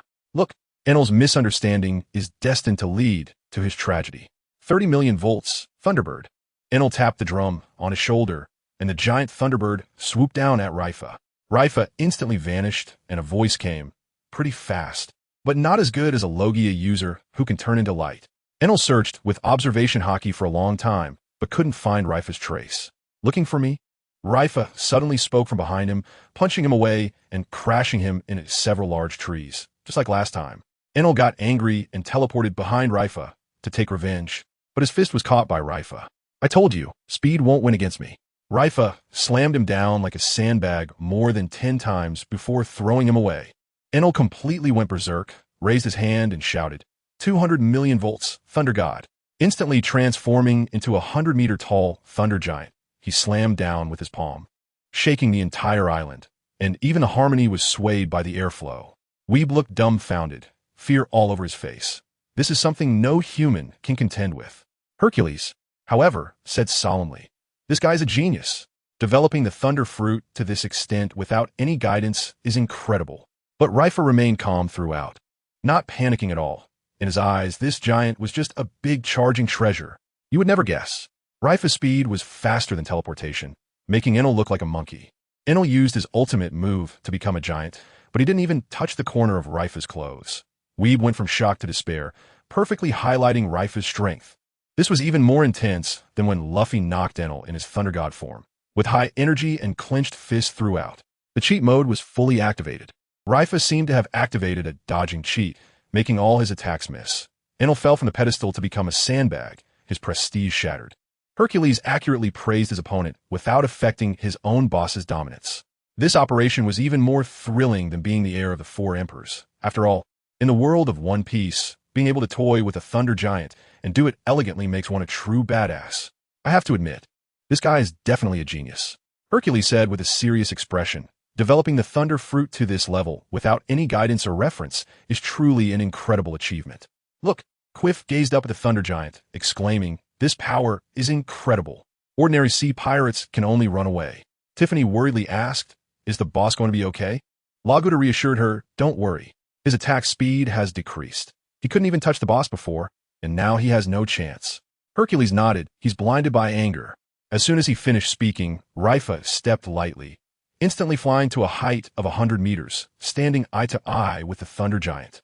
"Stop wasting your effort," Leifa said directly. "The thunder fruit is like a pistol to you, but unfortunately, your aim is so poor that you can't hit me." Enel roared, gathering a spear of lightning strike, but Leifa easily dodged with a flick of his foot. "If you want to verify, I'm here to play with you." For the next half hour, God Island was in chaos. Thunder rumbled. The forest caught fire. Enel attacked frantically, but couldn't even touch the edge of Leifa's clothes. Leifa frowned. "I'm giving you time to face the facts. Are you still not awake?" Enel screamed, "Mortal!" turned to dust. Leifa instantly disappeared, his voice coming from behind the giant's ear. "I'm helping you see yourself clearly." Caloric Devourer, full activation. Leifa shouted coldly, a tremendous force wildly devouring the giant's lightning power. Enel panicked, decisively detonating the thunder giant, reverting to human form and kneeling on the ground, gasping for air. Leifa landed, his tone turning cold. "I didn't kill you. I gave you a chance. If you're still stubborn, then it's a pity." He raised his hand toward Enel, who hurriedly shouted, "Stop. I admit defeat. You're stronger than me. You're the god. I submit to you." Leifa lowered his hand. "Finally, you've come to your senses. You would never have imagined it." Leifa toyed with the thunder giant like a puppet, dodging effortlessly. Enel exhausted all his strength, but ended up as a mobile power bank, completely crushed throughout. The team's tactical mastery was evident, predicting the battle situation in advance, making everyone feel exhilarated. This was even more satisfying than Luffy defeating Enel, with high-energy moments that kept fists clenched. The cheat mode was fully activated. Leifa's speed rivaled teleportation, and he could also absorb lightning, his ability so overpowered it was ridiculous. Enel went from a god to a subordinate, the contrast so great it was laughable. The team's cooperation was seamless, with both intelligence and combat power online. This operation was even more thrilling than being the heir to the four emperors. After all, in the world of One Piece, only a true tough guy could pin the thunder giant down for a lesson and easily take him as a subordinate. Finally, he came to his senses. Leifa lowered his hand, revealing a hint of a smile. "Look closely. If Enel is not killed, Leifa will have a hard time achieving his goals." He came to Sky Island to completely make it his territory and to recruit Enel. According to the original plot, Enel should be in his hometown, Burka. Leifa originally planned to find the former god Gonfer first, and then go to Burka to find people. Unexpectedly, Enel came to the land of the gods ahead of schedule, saving Leifa a lot of trouble. Leifa had already calculated that Enel, who believes in the supremacy of the strong, would bow down if his pride was shattered. The difficult part was preventing him from turning against them. This guy has no loyalty and might stab him in the back at any moment. Sure enough, Enel frowned. "What have you done to me?" Leifa smiled. "I've left you a little gift. If you behave, it will be as if it doesn't exist. If you dare to play tricks, even if you turn into lightning, it can instantly swallow your heart." It turns out Leifa had already embedded the power of Tao Tai in Enel's heart, a force that can break the natural type like hockey. Enel's face turned pale, but he could only back down. Right now, he was the fish on the chopping block. If he didn't obey, he would die on the spot. Leifa patted him on the shoulder. "Don't worry, I'll lift it once I trust you." Leifa shouted, "Let's go to Angel Island to consolidate our forces." After speaking, he stepped back onto the Harmony, and Enel transformed into lightning, instantly following him. With Enel as an insider, the forces of Sky Island shifted seamlessly and directly came under Leifa's control. Leifa even tacitly allowed the Shandians to return to the land of the gods. The Shandians were extremely grateful, but he didn't care at all. Former god Gonfer came to plead for the return of the election rights. But Leifa refused on the spot. Don't treat me like a fool. Sky Island is my backup base. There's no reason to spit it out. Gonfer settled for less, wanting to help manage it, and Leifa nodded in agreement. You absolutely wouldn't expect it. Leifa had already thoroughly grasped Enel's thoughts, and his backup plans were flawless. Enel went from being a god to a subordinate who could be controlled with no resistance whatsoever. Gonfer was begging for help and was even pushed back. The aura of the boss shattered all over. This was even more satisfying than Luffy recruiting partners, with high energy all the way. The cheat mode was fully activated. Leifa seemed to have triggered a scripted mode, with the plot entirely under his control. Recruiting top-tier combat power while keeping backup plans, the sense of security was maximized. The forces of Sky Island were easily taken over, expanding at a rocket-like speed. This operation was even more thrilling than being the heir to the Four Emperors. After all, in the world of One Piece, being able to clearly calculate the enemy and effortlessly take over an entire Sky Island makes one a true ruthless person. After being rejected by Leifa, Gonfer settled for less, hoping to serve Leifa and help manage this country. And this time Leifa did not refuse again. Look closely. Leifa knows Gonfer very well, realizing that he is not after power, but genuinely wants the people of Sky Island to live well, which is why he risked his life to seek him out. Leifa is neither a fool nor a villain, unlike Enel, who plays God. He doesn't mind letting the people of Sky Island live a little more comfortably if it doesn't affect his plans. Soon, Leifa and his group integrated the forces of Sky Island and even helped Enel fill in his shortcomings. However, the Grand Line thousands of meters below had already descended into chaos. In less than a year, major events piled up. New world emperors emerged, Whitebeard, red-haired, Beast, and Big Mom pirate crews divided the seas, with leaders who even the admirals of the Navy dared not provoke. Whitebeard is a legend who even fought against Roger, and Sengoku never managed to capture him in his lifetime. The Navy was not idle either, directly selecting 3 admirals, Akainu, Kizaru, and Akiji. This was years ahead of what Leifa knew, but fortunately, the overall situation had not changed. The world government was even more ruthless, launching the Shichibukai plan, selecting 7 pirates capable of destroying nations, allowing them to legally plunder, and at critical moments, using them as guns for the government. Big Mom, Hancock, Mihawk Doflamingo, and other big shots were all on a list. On the other hand, Kokoyashi village was completely finished. The Arlong pirates barged in, forcing villagers to pay for their lives, or else face a massacre. With only one day left until the deadline, many villagers couldn't scrape together enough money, and those who tried to escape were blocked by the fishmen, left to await death. Even those who gathered enough money were too scared to think straight. In the square, Arlong lounged in a sun chair, basking in the sun, with a large box in front of him filled with the villagers' belongings. Those who had paid were temporarily set aside, spared for the time being. You would never expect it. The 4 emperors, the 3 admirals, and the 7 warlords of the sea all appeared collectively, reshuffling the dynamics of the ocean. While Leifa enjoyed tranquility in Sky Island, chaos reigned below like a marketplace. Arlong was bullying the villagers, with their lives hanging by a thread. This was even more thrilling than Luffy's adventures in the East Blue, keeping fists clenched in high tension the whole time. The cheat mode was fully activated. Leifa seemed to have activated a safe harbor. While the world outside turned upside down, he sat steadily on Sky Island. The 4 emperors, admirals, and warlords of the sea were all engaging in celestial battles, revealing their top-tier combat powers. Arlong walked arrogantly in the East Blue, unaware that he was about to hit a brick wall. This operation was even more exhilarating than being the successor of the 4 emperors. After all, in the world of One Piece, being able to maintain a foothold in chaotic times while secretly cultivating strength is the true definition of a ruthless character. In the square, Arlong sat comfortably on a wooden chair, enjoying the sunbathing. In front of him was a huge box filled with the valuables the villagers used to buy their lives. Every person who had paid was temporarily arranged to the side, indicating that they would not lose their lives because of it. Pay attention. Next to Arlong, Xiaoba looked pained. Arlong, stop killing. Just give the remaining people whatever they can have. Arlong's expression changed instantly. Xiaoba, do you sympathize with humans?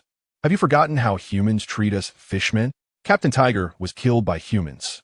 Who would have thought that Rayleigh had warned Aladdin to keep Tiger away from Fuchsia Island? Yet Tiger still ended up dead at the hands of the world government, just like in the original plot. Rayleigh can't keep an eye on Tiger every day. This outcome was ultimately unavoidable. Afterward, Shichibukai became Shichibukai, and Arlong, blinded by hatred, formed the Arlong Pirates in the East Blue, venting his anger by plundering humans. Xiao Ba wanted to argue. There are good people among humans too. Arlong interrupted directly. Stop talking nonsense. Good or bad, who cares? They are still humans. Blame the humans who killed fishmen. After saying that, he sent Xiaoba to guard the port. The kissing fishmen try to smooth things over. Xiaoba is just soft-hearted. Not malicious. Arlong sighed. He's naive and easily taken advantage of. At that moment, the sheriff, a Jian, ran over with a smile. Sir, this is my ransom money. And there's more from Belmir. She can't come. Just as he was about to throw the money, Belmir suddenly appeared, angrily shouting, A Jian? Who told you to pay for me? I won't compromise with these bastards. She confronted Arlong. I've been in the Navy and have seen your kind of pirates. Get lost if you're smart. Otherwise, don't blame me for being rude. Arlong initially didn't care, but when he heard the word Navy, he immediately fixed his gaze on Belmir. You would never expect it. Rayleigh's covert actions couldn't change Tiger's fate. The wheel of destiny was too rigid. Arlong unleashed his hatred on innocent villagers, merciless and bottomless. Belmir, knowing she couldn't win, still stood her ground, displaying incredible courage. This was even more heart-wrenching than Luffy punching Arlong, with every moment tightening fists in high tension. The power mode was fully activated. Arlong came from the Grand Line to the East Blue, purely a dimensional strike, arrogant enough to have no friends. Belmir, having been in the Navy, had a presence that rivaled tough guys. Xiao Ba, soft-hearted, became an oddball in the pirate crew. This move was even more thrilling than being the heir to a Yonko. After all, in the world of One Piece, the true ruthless ones are those who can seek revenge while bearing hatred and dare to ignore the Navy's deterrence. You say you're in the Navy? Arlong originally didn't care about what the two humans in front of him were saying, but when Belmir mentioned being in the Navy, he suddenly fixated on this woman. Look closely. Belmir's gaze is resolute. I am a Navy. Arlong's expression turns fierce. I hate the Navy the most. You could have lived if you paid. But you're the Navy, so you will die today. The fishermen behind him are also filled with killing intent. Aiken kneels down. My lord, she has already left the Navy. She's just a villager. Please spare her. Belmir pulls him up. I won't compromise. Aiken shouts anxiously.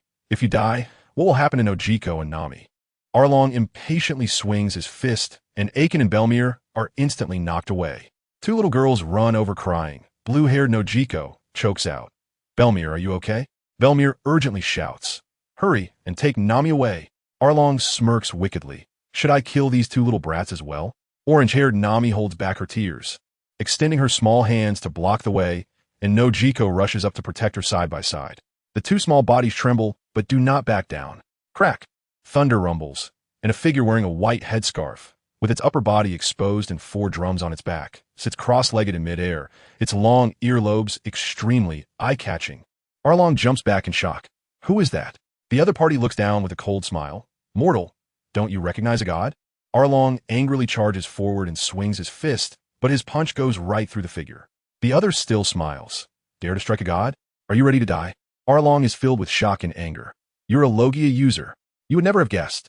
Nami and Nojiko, knowing the danger, still bravely stand firm. Their courage breaking through the screen.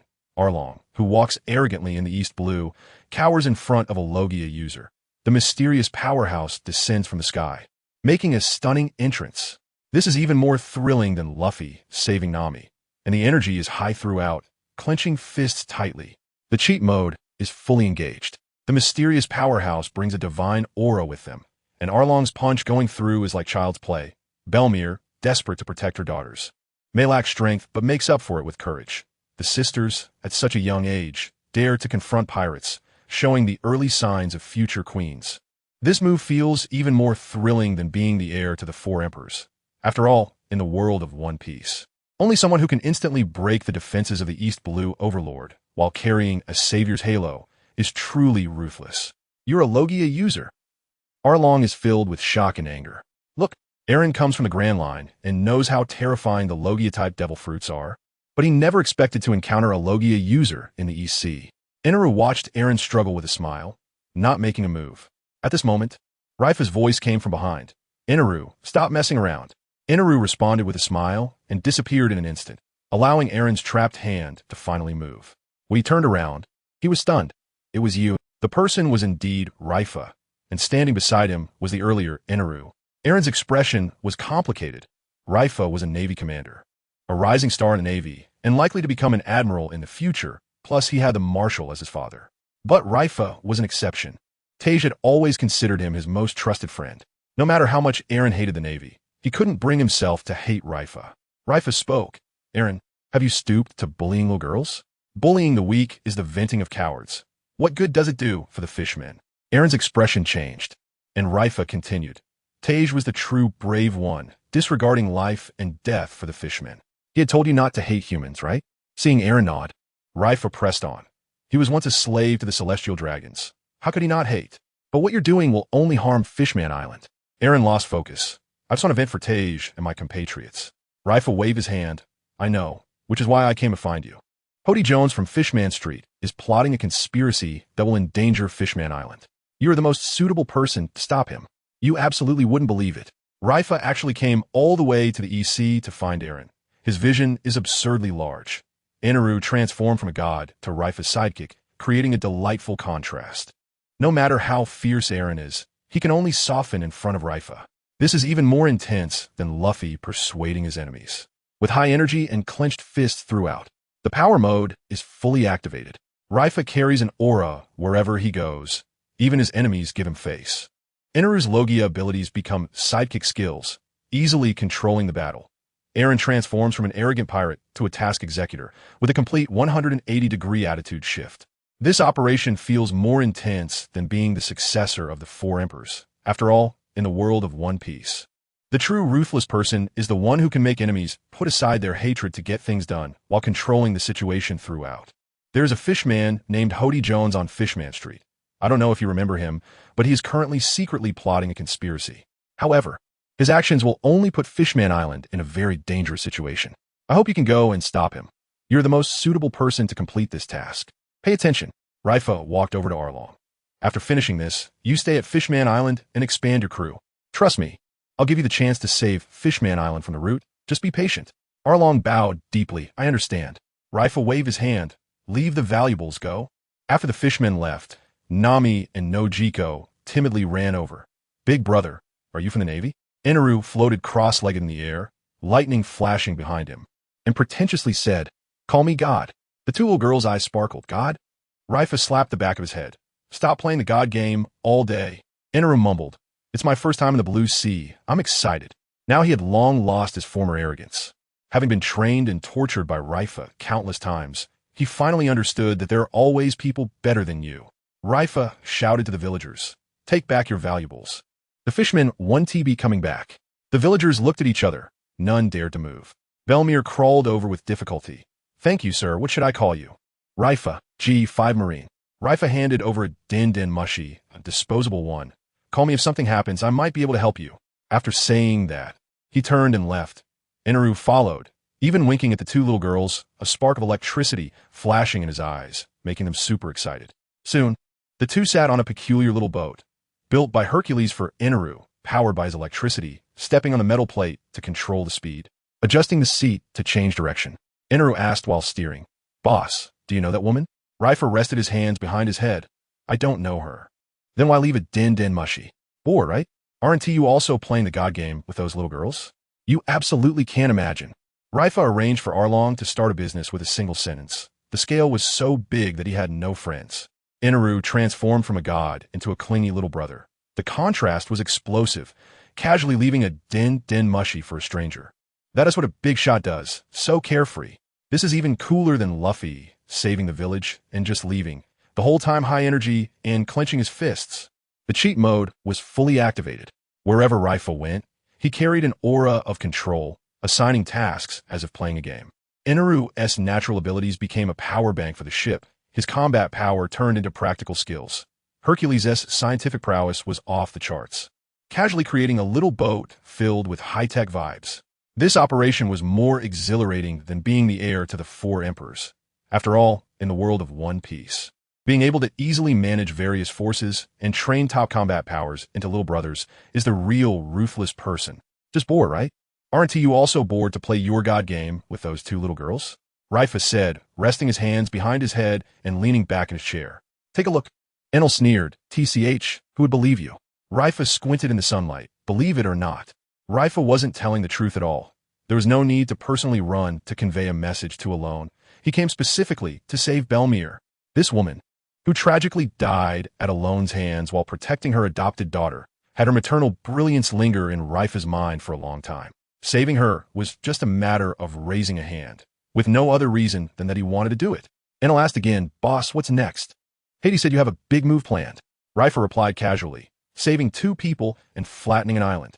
Enel instantly became excited. "I like this. But we're the Navy. Can we act freely?"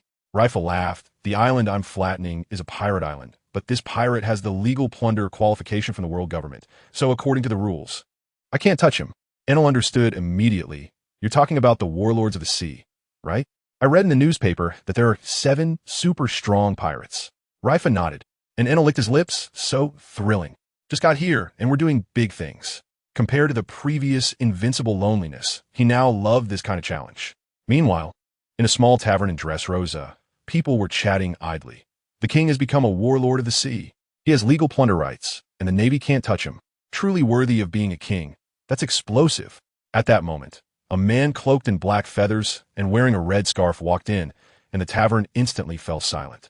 Everyone exclaimed, "Lord Rosinante." He was a high-ranking officer of the Don Quixote family's Don Quixote army, notorious for his bad reputation.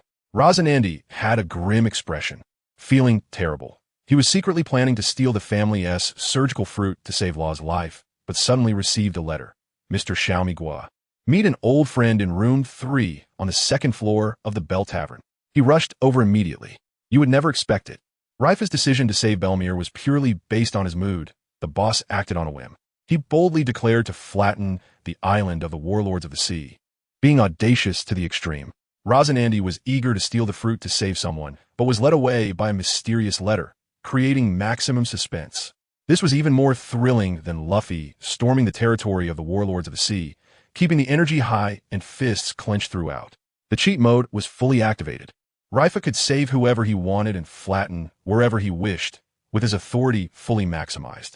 Enel transformed from a god into a battle maniac, excited to follow the boss.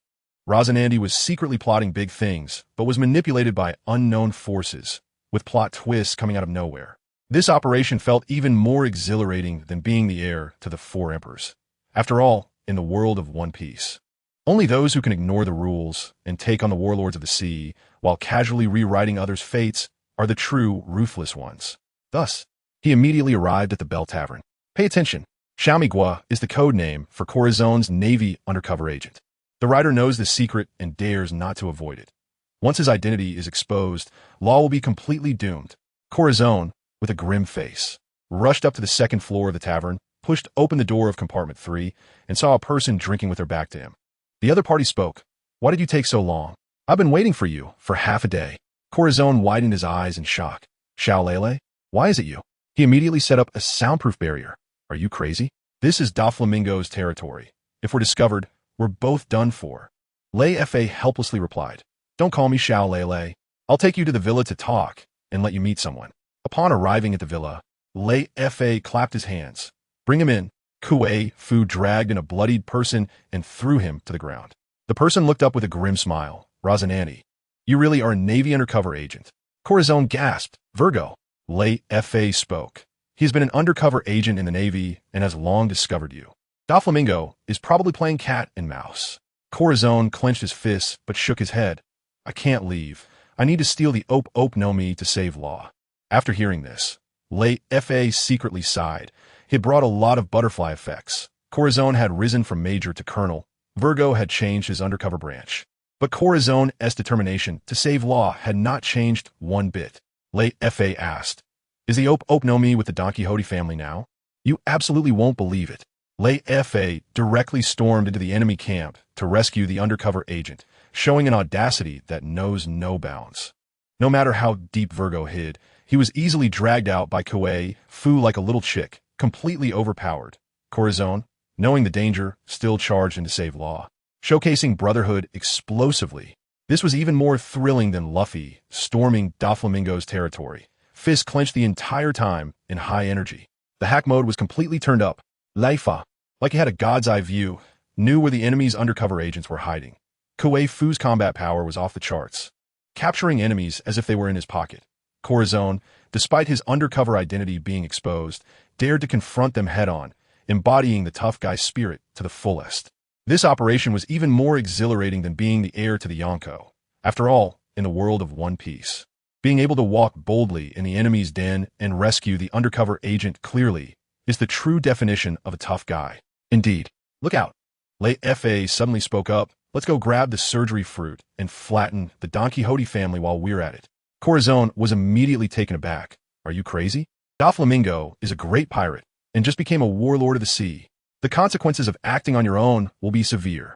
He couldn't believe Leifa could win, thinking Leifa was too young and not on the same level as Doflamingo. Leifa decisively shook his head. I can't listen to you this time. As long as Doflamingo is alive, Corazon will eventually be implicated. I came here to take down Doflamingo.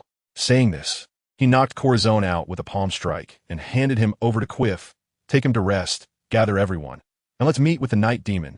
Quiff grinned. His subordinates loved to stir up big events, and they all raised their hands in agreement. On the other side, in the study of the Don Quixote castle, Doflamingo lay back reading the newspaper. Looking smug, there was news about him becoming a warlord of the sea. Trouble walked in. Doflamingo. Jack the Drought is coming. Representing the Beast Pirates, don't treat him lightly. Doflamingo shrugged it off. It's not like Kaido is coming in person. What's there to panic about? Treble grew anxious. Angering Kaido could cost you your life. Jack is one of the three disasters. Disrespecting him is like slapping Kaido in the face. Doflamingo frowned and put down the newspaper. He was actually afraid of Kaido, but was more annoyed by Jack. This guy was a brainless brute, reckless despite his 500 million bounty, making dealings extremely frustrating. 10 minutes later, in the conference hall, Jack, who was much taller than Doflamingo, walked in laughing. Haha, long time no see, Doflamingo. Doflamingo stepped forward and pretended to give him a hug. You would never guess. Leifa boldly declared to flatten the warlord stronghold, so arrogant he had no friends. Corazon couldn't stop him and was completely under control. Doflamingo pretended to be a big boss, but was actually terrified of Kaido, creating a stark contrast. This was even more intense than Luffy confronting Doflamingo. With high energy and clenched fists throughout, the power mode was fully activated. Leifa jumped into action, taking down people and leading the team seamlessly.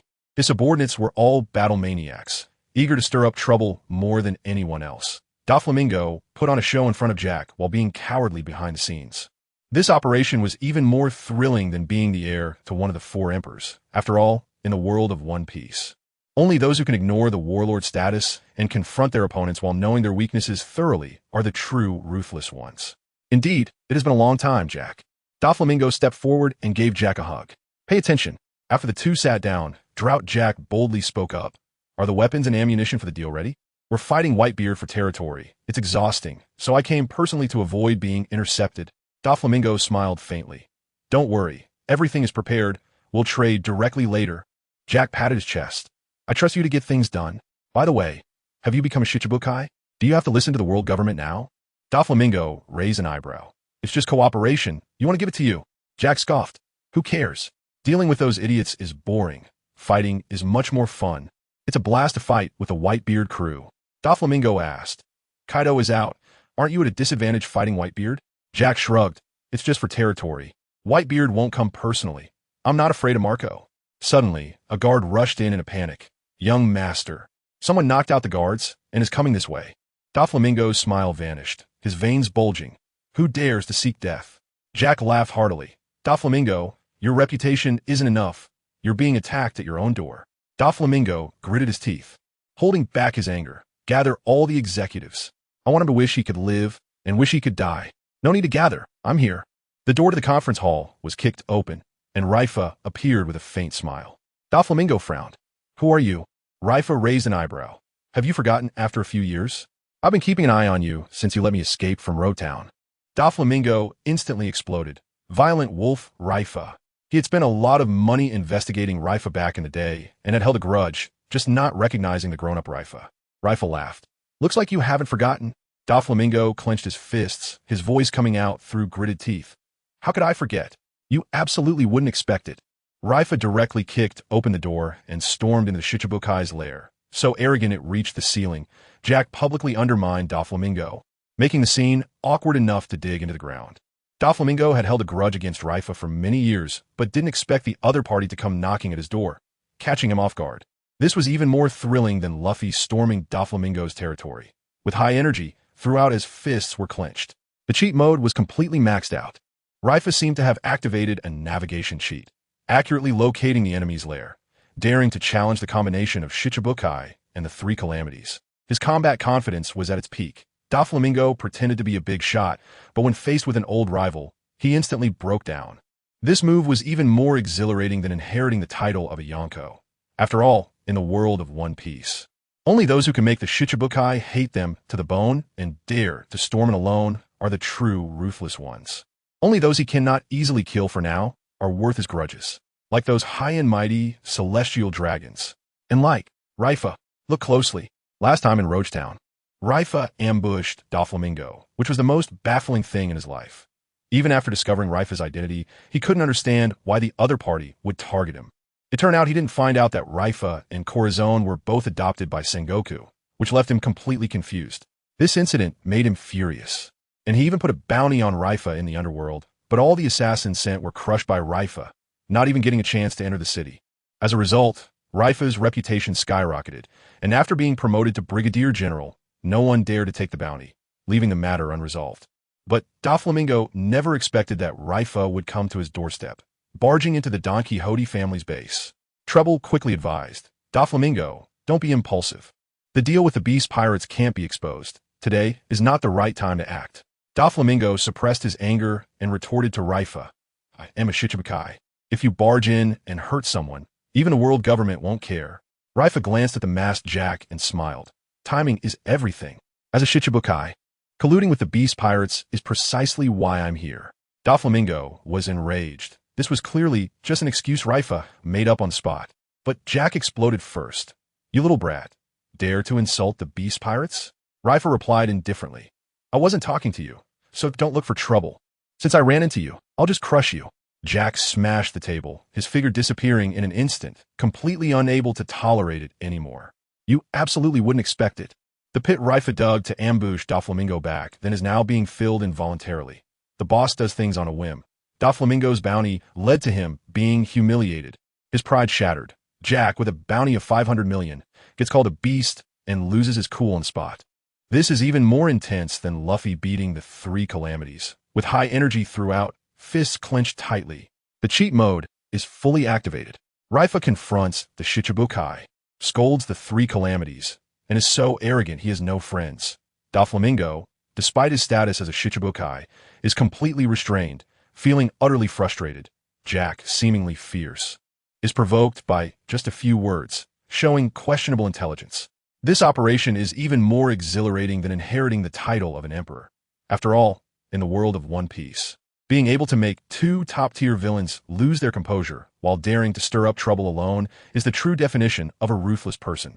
He finally couldn't take it anymore. Look, Jack just wants to tear apart Leifa's mouth right now, to let this kid know how miserable it is to offend the beast pirates. Boom!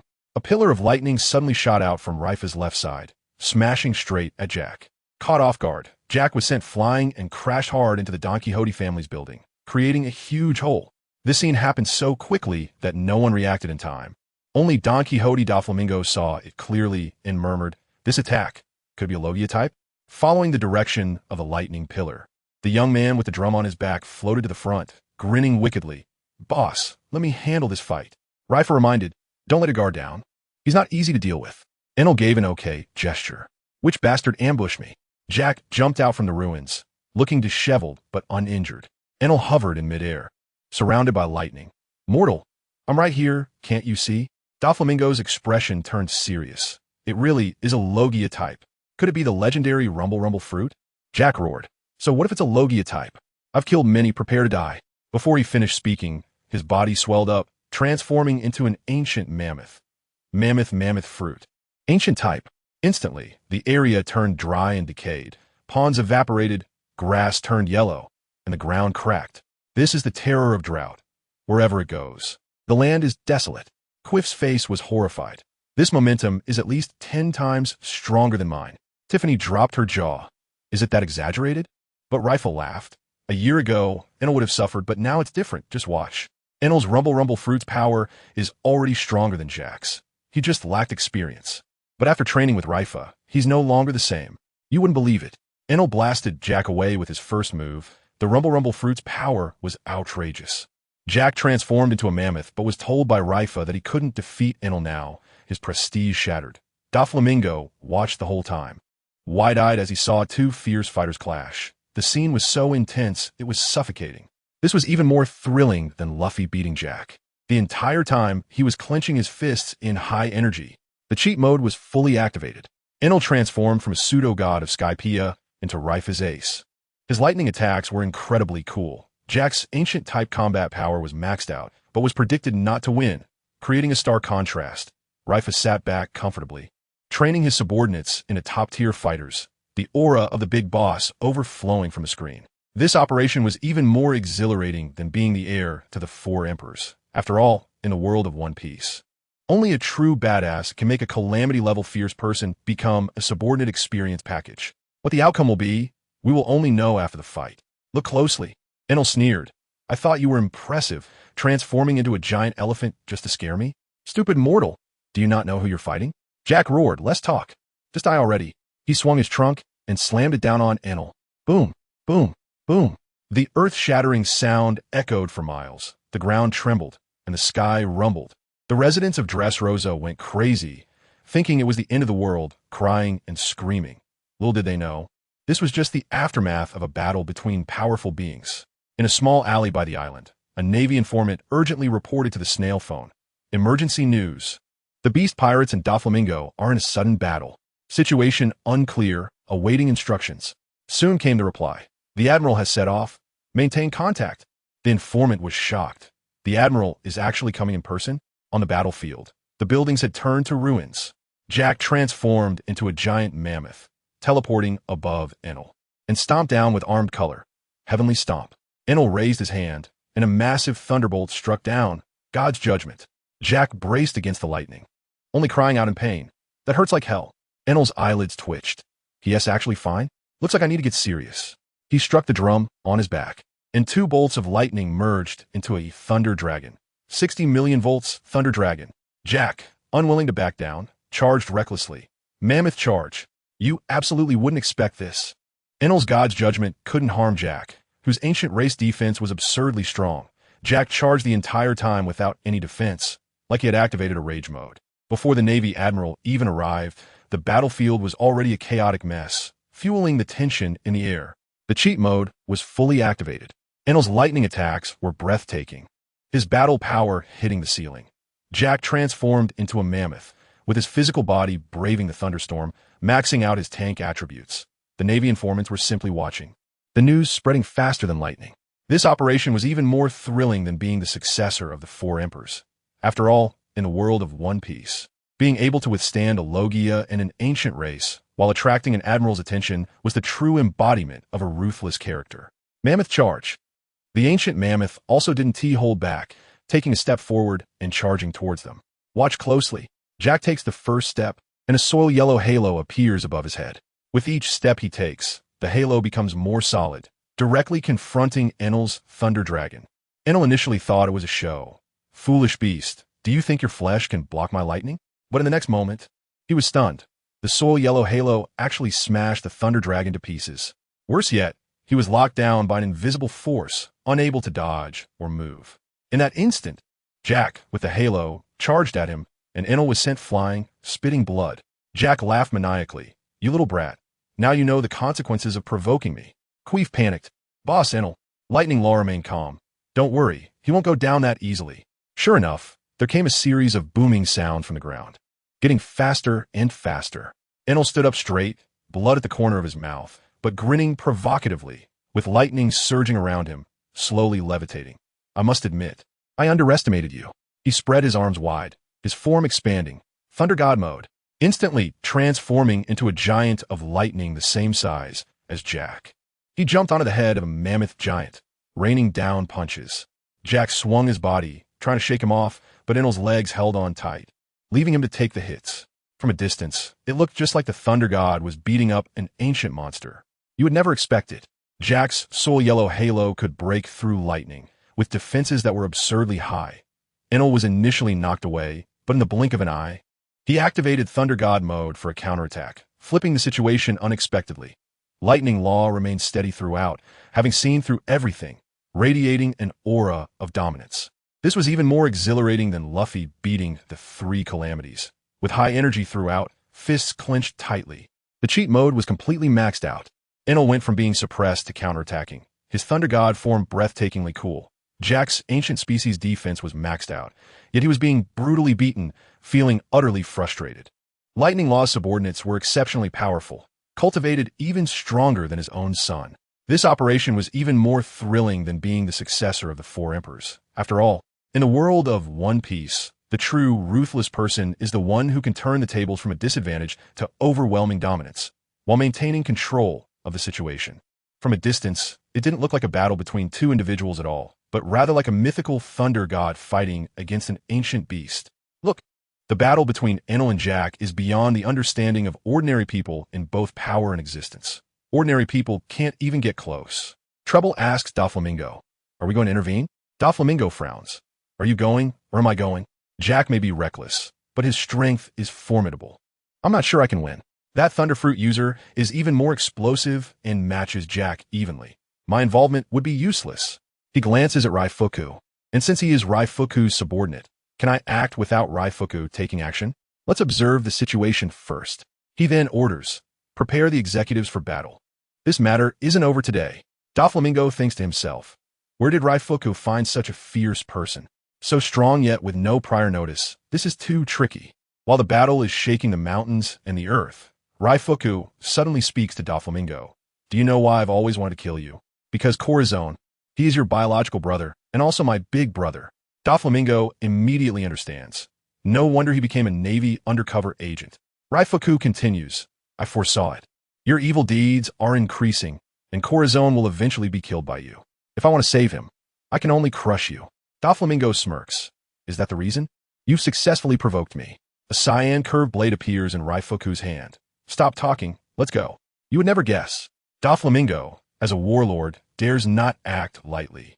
Scared stiff by Raifuku and Enel, Raifuku has already seen through the plot, killing Doflamingo only to save Corazon, raising the stakes. Enel and Jack are causing chaos, becoming the best backdrop. This is even more intense than Luffy confronting Doflamingo head-on, with high energy and clenched fists throughout. The cheat mode is fully activated. Raifuku's subordinates are explosive in strength, and he can still face the warlord head-on, with double buff stacked. Doflamingo pretends to be a big shot on the surface, but is actually terrified, creating a charming contrast. Enel plays the Thunderfruit to the extreme, making the battle scenes breathtaking. This move is even more exhilarating than inheriting the title of a Yonko. After all, in the world of One Piece, only those who can make the warlords wary and predict everything are the true fierce ones. Raifuku now holds a cyan, curved blade in his hand. Look, off the coast of Dressrosa, 3 Navy warships are racing side by side. At the front of the lead ship, Admiral Akainu stands solemnly and turns to ask, "How long until we reach Dressrosa?" His subordinate quickly replies, "We'll arrive in 10 minutes. Admiral Akainu." Akainu presses further. "Do we have any updates from the intelligence personnel?" The intelligence officer is nearing the Don Quixote family's residence, and it is said to have become a wasteland. Akainu frowns. "Are Doflamingo and Jack the Drought fighting?" "It doesn't seem like it. I heard they are each fighting unidentified individuals." Akainu strokes his chin and ponders. To dare to simultaneously ambush both of them. Could it be people from the Four Emperors? Whitebeard or Redhaired? The Beast Pirates are currently at war with the Whitebeard Pirates. Could it be Whitebeard-esque people? His subordinate hesitates. If we face 2 Four Emperor crews at the same time, won't we be outnumbered? Akainu glares. "Are you scared? As the Navy, how can we be timid in the face of pirates? So what if they are 4 Emperor crews?" He changes his tone. Doflamingo, as a warlord of the sea, colluding with the 4 Emperors, must be made to take a stand this time. If he dares not side with the Navy, then he shouldn't be a warlord of the sea. At this moment, a subordinate exclaims, "Sir, there's a Navy warship docked at the port ahead." Meanwhile, on the Harmony, Hercules spots the 3 warships and quickly contacts Leifa via headset. "Boss, 3 more Navy warships are coming. What should we do?" Leifa's voice comes through the headset, mixed with sounds of fighting. It should be reinforcement from the headquarters. "I'm currently fighting with Doflamingo. You need to find a way to stall them until I finish them off. Hercules grimaces. You want me to stall? How do I stall them? You absolutely can't imagine. Akainu brings his admiral aura, but can't grasp the battlefield situation, relying entirely on guesswork. Leifa treats fighting the warlord like a game, even daring to have his subordinates delay the navy, showing outrageous arrogance. Hercules is left dumbfounded, forced to act as a shield, making the scene both amusing and thrilling. This is even more intense than Luffy confronting a navy admiral, keeping fists clenched throughout. The overpowered mode is fully activated. Akainu arrives and immediately makes fierce declarations. Exuding full admiral authority, Leifa goes toe-to-toe with the warlord without losing ground, showcasing his peak combat power. Hercules instantly becomes a tool, forced to work, which is so unfortunate. This operation feels more exhilarating than being an heir to the four emperors. After all, in the world of One Piece, only those who can keep a navy admiral guessing and dare to beat a warlord in front of the navy are the true ruthless ones. You want me to stall? How do I stall? Hercules grimaces. Look out. Leifa shouted on the phone. Do whatever you want. I'm not talking anymore. Doflamingo really has some skills. Get lost. After saying that, a loud noise came from the phone bug, and the call was directly disconnected. Hercules helplessly turned off his headset, looking speechless at this irresponsible boss. Hercules was troubled. Am I supposed to drag the navy into this? Isn't that just asking for trouble? He wasn't afraid of pirates. After all, he had once been on par with Marco, and now his strength was close to that of an admiral. But facing the navy, as a member of the navy himself, he couldn't go all out. When he finally saw the people on the warship, he was even more confused. It was Akainu. This was getting too serious. On the battlefield, Doflamingo was covered in blood but still holding on. This is my first time attacking with all my strength since my awakening. You should be satisfied with your defeat. Leifa, looking clean, dragged his curved sword on the ground. The Paramecia awakening is indeed powerful, but you will die today. No one can save you. A loud noise came from afar, and Doflamingo glanced over. The navy is here. You no longer have the right to judge me. A warlord. Saying this, he plunged his hands into the ground, 1,000 arrows piercing the heart feather strike line. Thousands of armed color white lines rushed towards Leifa. Leifa raised his hand, and a golden stomach-shaped phantom floated around him. Infinite stomach wall, inner space. The white lines hit the phantom, sinking in but instantly dissolving and breaking apart, leaving Leifa completely unharmed. You would never believe it. Hercules was forced to be a shield, completely stunned in front of Akainu. Doflamingo unleashed his awakening ultimate move, but couldn't even break Leifa's defense, shattering his own prestige. Leifa remained calm throughout. His defensive skills ridiculously overpowered. This was even more intense than Luffy going into Gear 4th, his fists clenched tight the whole time. The power-up mode was fully activated. Leifa's defense was a visual awakening ultimate move, solidifying his battle prowess. Doflamingo exerted all his effort, but might as well have been tickling his opponent, feeling utterly frustrated. Hercules instantly became a tool, facing immense pressure from the admiral. This operation was even more exhilarating than being the successor of the four emperors. After all, in the world of One Piece, only someone truly ruthless could turn a warlord's awakening ultimate move into a joke and dare to confront an admiral head-on. But this golden phantom stomach seemed to have elasticity. Even though it was dented from the hits, wasn't completely torn apart. Despite looking precarious, Leifa in the center was completely fine. Moreover, when these white lines sank in the blink of an eye, they seemed to be corroded, all dissolving and breaking apart. Watch out. Doflamingo realized that the attack didn't hurt Leifa and immediately pursued. Giant wave, white line.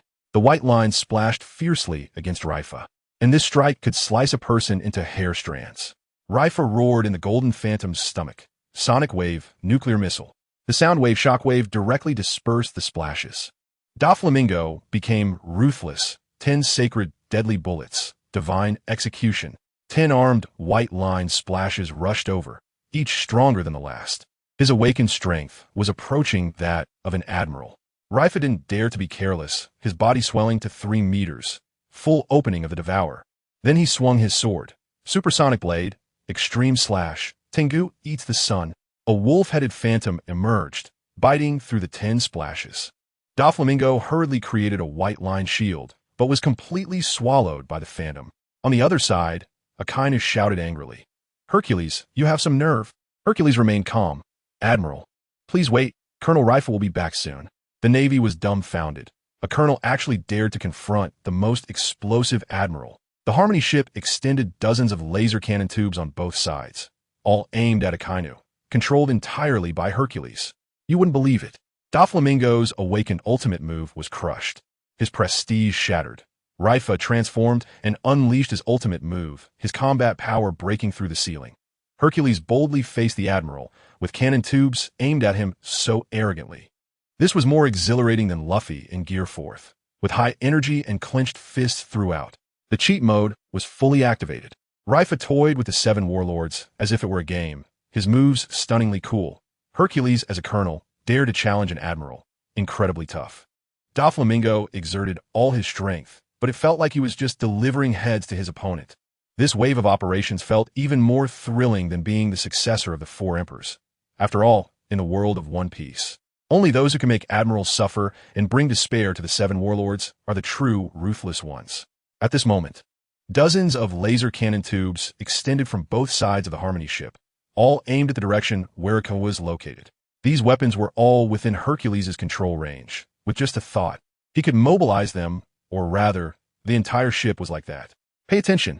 That loud noise just now was caused by Akainu, who was furious after being stopped by Hercules and attempted to suppress him first, only to be blocked by a concentrated laser fire from the Harmony, resulting in a shockwave that left people's ears ringing. Although this attack couldn't harm Akainu, it made him lose face. Akainu glared furiously. Hercules, this is your last chance. Get out of my way. Don't think that just because you're a colonel, even if Rayleigh is here, you could defy my orders. Do you want to go against me? Hercules showed no signs of fear. How about you let me contact Rayleigh? If he tells me to step aside, I'll leave immediately. How about that? Akainu was completely enraged. Stubborn fool. I'll deal with you first, then have a talk with Rayleigh, and see if the words of an admiral carry any weight. No one expected that the seemingly refined Hercules was actually the mechanical fury, known alongside Vegapunk, the Germa 66. Germa is a war organization. If they could stand their ground there, they wouldn't be pushovers. Faced with Akainu's disdain, a cold glimmer flashed in Hercules' eyes. If you insist on forcing this, then I'll play along. Akainu jumped up and shouted angrily, Magma. Great fire. Instantly, a giant magma fist, resembling a small mountain, smashed toward the Harmony with the force of a falling mountain. Hercules raised his hand and clenched his fist. Laser cannon. 100 flowers. The cannons on both sides of the Harmony swiftly turned, and beams converged into a dazzling sphere of light, which shot toward the magma fist and immediately dispersed it into countless fragments. Akainu, unwilling to back down, performed a moonwalk turn, and his right arm transformed into a giant magma dog. Magma. Dogbite Red Lotus. The momentum was even fiercer than before. Hercules leaped backward, and a metal seat suddenly rose on the deck of the Harmony, catching him securely, preparing for a full counterattack. You would never expect that a Navy colonel would dare to confront the fiercest Admiral Akainu head-on and continuously block his powerful attacks.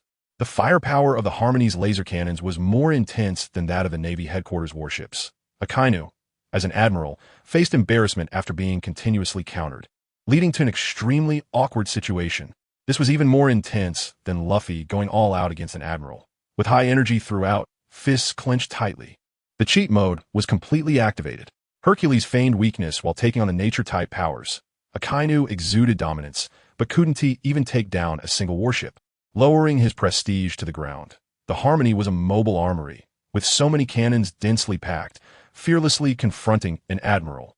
This operation was even more thrilling than being the heir of the 4 emperors. After all, in the world of One Piece, those who could make an admiral falter through technological dominance are the true ruthless characters. Meanwhile, a metal seat suddenly rose on the deck of the Harmony, perfectly catching him and allowing him to sit down on that metal seat. Look closely. This is just a variation of the Harmony. In the next moment, the entire ship suddenly twisted and turned as if it came to life, transforming in the blink of an eye into a giant robot hundreds of meters tall, 10 times larger than Hercules' previous robots. A cold voice came from inside the robot. This is my masterpiece, created with the help of Boss over 3 years. I intended to use it against the 4 emperors, but unexpectedly, it's first aimed at my own people. Admiral Akainu, take this. Before the words finished, the robot punched towards the magma dog. On the other side, Don Quixote Doflamingo clutched his chest and coughed up blood. I didn't expect to fall into your hands. I was careless. Leifa was also covered in injuries, his clothes in tatters. This was his most brutal battle after being ambushed by Poison Q. The awakened Doflamingo had maxed out his attack, defense, and speed without any weaknesses, while Leifa barely won after exhausting his calories. Leifa calmly asked, "Do you have a message for Corazon?" Doflamingo chuckled casually. "Tell him to live well and continue the bloodline of the Don Quixote family." Then, he weakly said, "You offended the celestial dragons in Sabaody. They won't let you go. I checked. You are a descendant of the Nefertari family, right?" Leifa nodded, and Doflamingo murmured, "Your family is one of the 20 royal families and holds secrets that are stronger than ours." His face turned pale, and he looked like he wouldn't last much longer. Leifa frowned. "What exactly do you want to say?" "You absolutely wouldn't guess." The Harmony instantly transformed into a giant robot, its technological power tearing through the sky.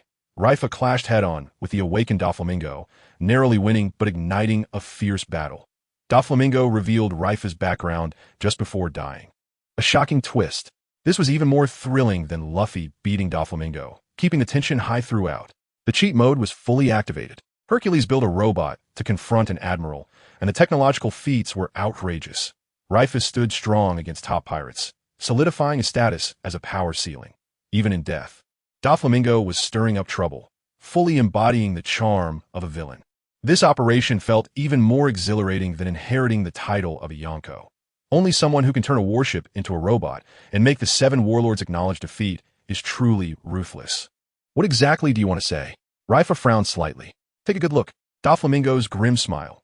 "Here's a piece of advice. Consider it a reward for defeating me. You have no idea what true terror the celestial dragons possess. Those outside are merely the descendants of uselessness." He continued, "If you're unwilling to be controlled, you'll eventually confront them. When you think you're invincible, be very careful not to act rashly, unless you uncover the true secret of the Nefertari family." His voice was as faint as a mosquito's buzz, only audible thanks to Leifa's Hellier technique. After saying this, Doflamingo fell silent. This former celestial dragon, warlord, and legendary figure was completely done for.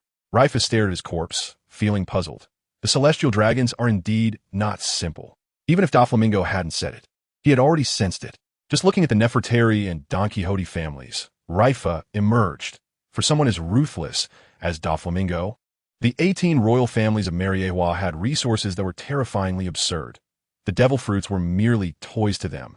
The more Leifa thought about it, the more uneasy he felt. Invincible? Even Roger wasn't truly invincible. Is this strength not enough to confront the celestial dragons? Do we need to find family secrets? Doflamingo's words concealed too many mysteries. You would never guess. Just before his death, Doflamingo revealed an astonishing secret about the celestial dragons, flipping everything upside down. Leifa's background intertwined with royal secrets, raising the stakes to the max. The foundation of the celestial dragons was so deep that even Roger couldn't compare. This was even more thrilling than Luffy fighting the celestial dragons. A constant high-energy fist clenching. The cheat mode was fully activated. Leifa crushed the warlords and unlocked a grand family drama.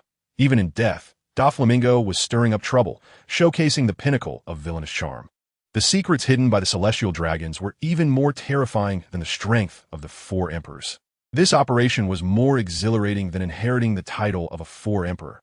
After all, in the world of One Piece, only those who can make the warlords act as spoilers before their deaths and entangle royal secrets are the true ruthless ones. What puzzled Leifa the most was Doflamingo's last words. Only by uncovering the true secret of the Nefertari family could one possibly succeed. "Look closely," Leifa muttered. The secret of the Nefertari family can actually make Doflamingo feel that he can compete with the celestial dragons. How could the celestial dragons, who are unbeatable, fall for the secret? Suddenly, he had a flash of inspiration. Could one of the 3 ancient weapons, the Pluton, be in the hands of the Nefertari family? As a time traveler, he knows that in the future, Crocodile will find Robin to go to Alabasta for Pluton. This is the most notorious battleship created in Water 7, capable of leveling an island with a single shot, much easier than an admiral destroying an island. Leifa continued to think. The Sea King Poseidon can command all Sea Kings, causing tsunamis and destroying civilizations. Pluton must also be capable of wreaking havoc. And what about Uranus? Could it be in the hands of the celestial dragons? He speculated that if the celestial dragons had Uranus, a nuclear-level weapon, then Doflamingo's warning about not provoking the celestial dragons makes sense. After all, no matter how strong a person's fighting ability, they can't withstand such a devastating weapon. If Pluton is indeed in their hands, then that would be the only opportunity to fight against the celestial dragons. The more Leifa thought about it, the more he felt this speculation was plausible. Doflamingo's final advice suddenly had an answer. You would never guess.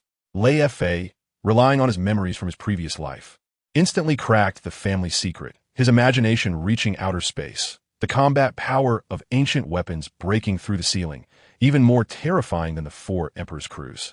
The celestial dragons firmly sitting on their fishing platform with Uranus. No wonder they dare to act tyrannically. This is even more thrilling than Luffy searching for the One Piece. Keeping fists clenched in high-energy moments. The cheat mode is fully activated. Leifa possesses the role of a plot prophet, decoding faster than Conan.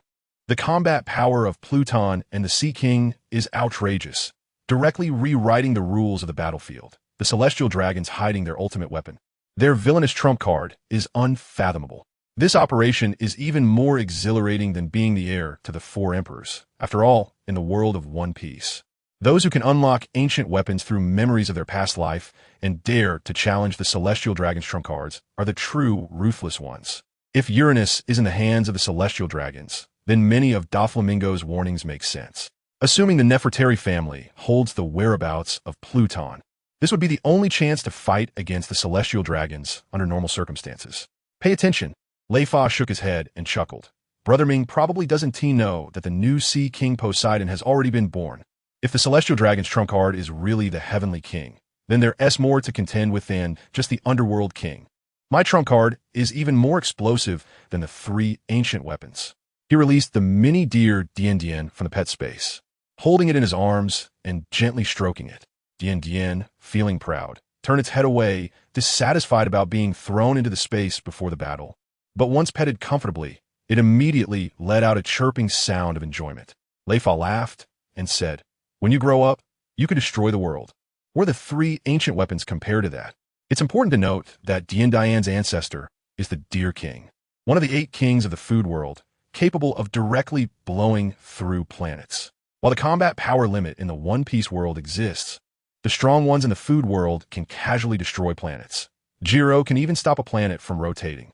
Dien Dian's potential is simply outrageous. Although Brother Ming's advice made Leifa wary of the celestial dragons, his trump card is already several streets ahead of the ancient weapons. Suddenly, a notification sound rang in Leifa's mind. Ding dong. Kill the king of the 7 warlords. Second stage of the strongest path completed. Next target. Kill the 4 emperors. Reward. Ultimate training card from the food forest has been issued. Leifa was stunned. I almost forgot about this task. He killed Ming to save Corazon, and unexpectedly completed the task in the process. After all, Ming is among the top in strength among the 7 warlords, much tougher to deal with than Moria or Crocodile. This was purely a pleasant surprise. Leifa was super excited. Finally got the training card. Every time I train in the food world, my strength can undergo a qualitative change. You absolutely can't imagine it. My trump card is actually a descendant of the divine beast from the food world, capable of world destruction. Killing the 7 warlords was just a side task, and it unlocked the task to kill the 4 emperors, raising the stakes. With the training card in hand, my strength is about to soar. I can't stop leveling up. This is even more thrilling than Luffy's second card, with high energy throughout and fists clenched tight. The power-up mode is completely maxed out.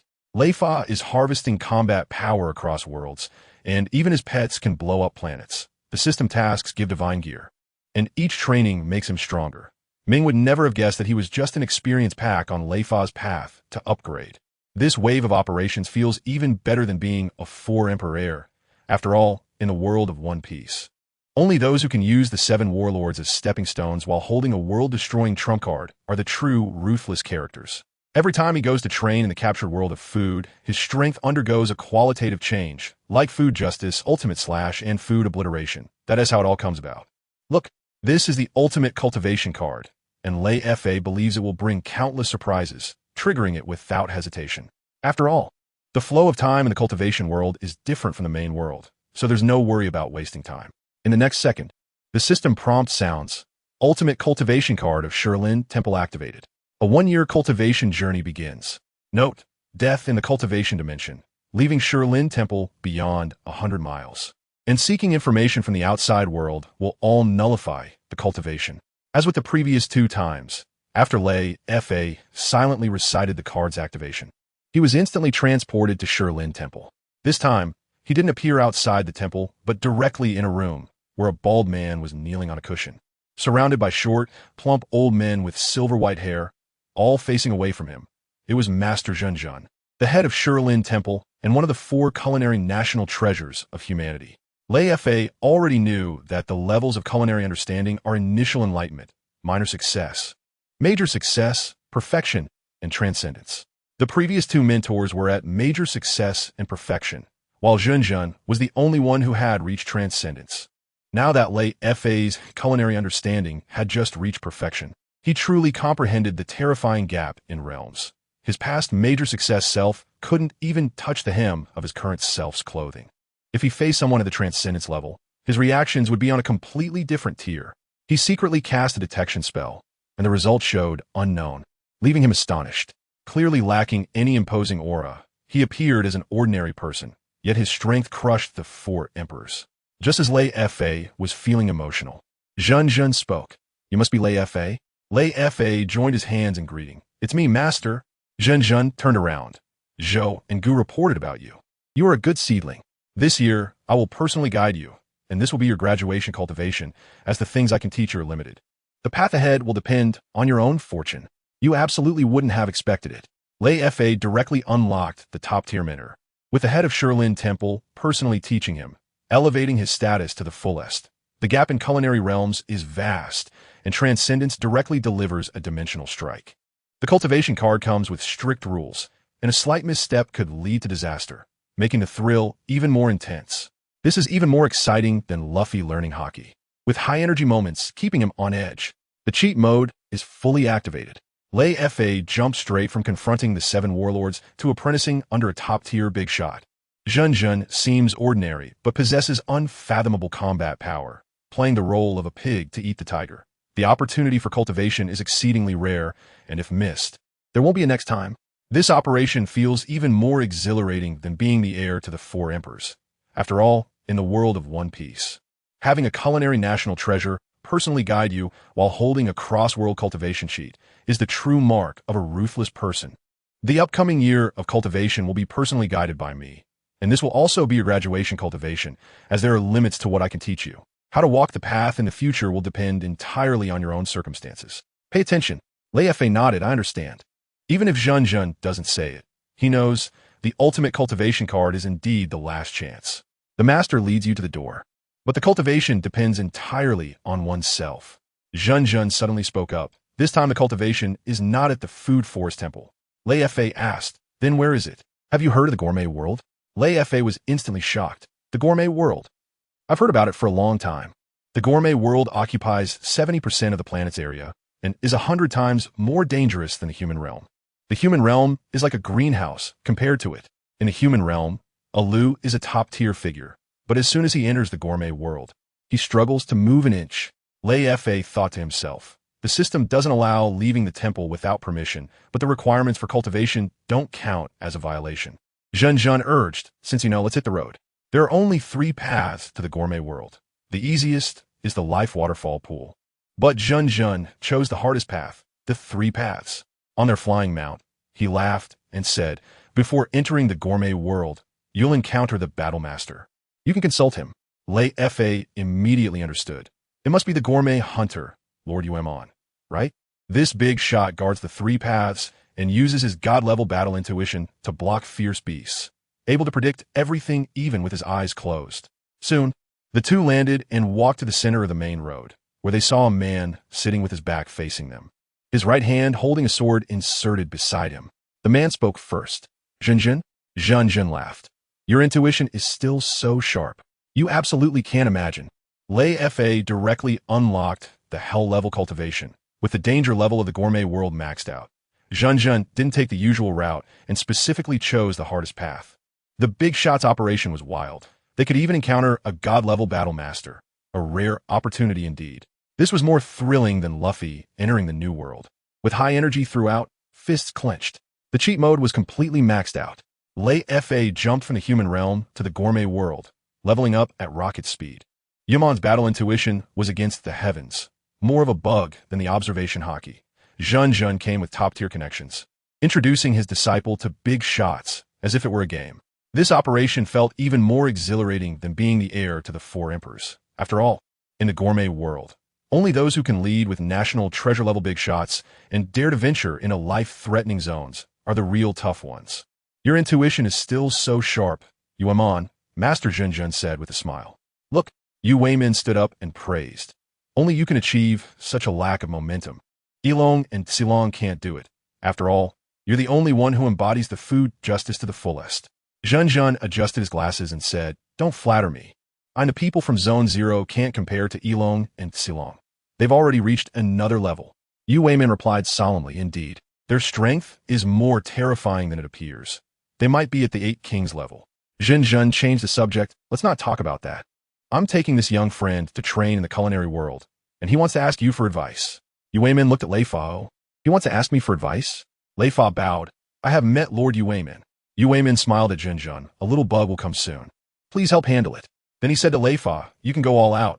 I'll first dodge, then defend, and finally counterattack.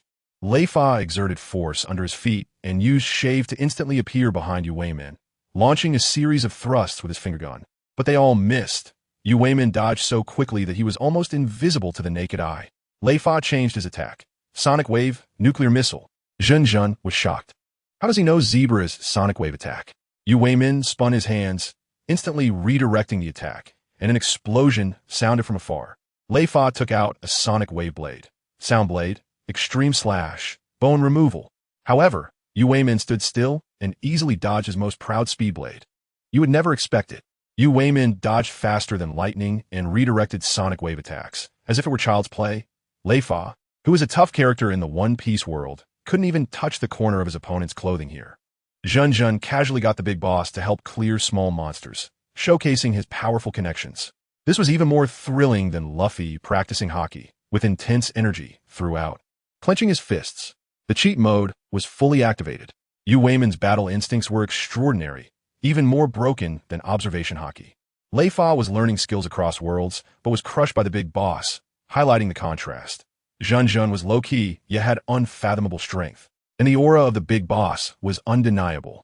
This operation was more exhilarating than becoming the successor to the Four Emperors. After all, in the culinary world, only those who can have top hunters as sparring partners and remain calm while being completely overwhelmed are the true tough guys. After a series of slashes, Leifa was shocked to find that Yu Weimin still looked like he had never moved at all, just standing there. Yet he had effortlessly avoided his most proud speed blade. Pay attention. Yu Weimin made a gesture to Leifa. Continue. Leifa, not believing in evil, launched a storm-like attack. 10 minutes later, Leifa stopped, panting, but Yu Weimin was unscathed. As if he hadn't moved an inch, Leifa was completely stunned. During those 10 minutes, he couldn't even touch the corner of his opponent's clothing. Feeling like his punches were hitting cotton, powerless to the point of collapse, he sheathed his knife. No need to fight anymore. I've used all my moves and still can't hit you. Jun walked over to comfort him. Don't be discouraged. Few people in Zone 0 can hurt him. Leifa suddenly spoke. I want to stay here for 3 months and learn more from Yu Weimin. Yu Weimin instantly agreed. No problem. I will guide you with all my strength. Jun smiled and left. I'm going to browse the food world, and I'll be back in 3 months. Yu Weimin got straight to the point. I will teach you combat skills and intuition. Be prepared to suffer. Leifa nodded firmly. Don't worry. In the next second, bang, Leifa was sent flying like a sandbag, getting up and coughing. Is this training? Just beating me up? Yu Weimin laughed. Yes. Leifa complained. You just want to find someone to beat up, right? Yu Weimin said straightforwardly. This place rarely has visitors, and you are a good choice. You absolutely can imagine. In the world of One Piece, Leifa is a tough guy, but here he gets beaten up like a sandbag.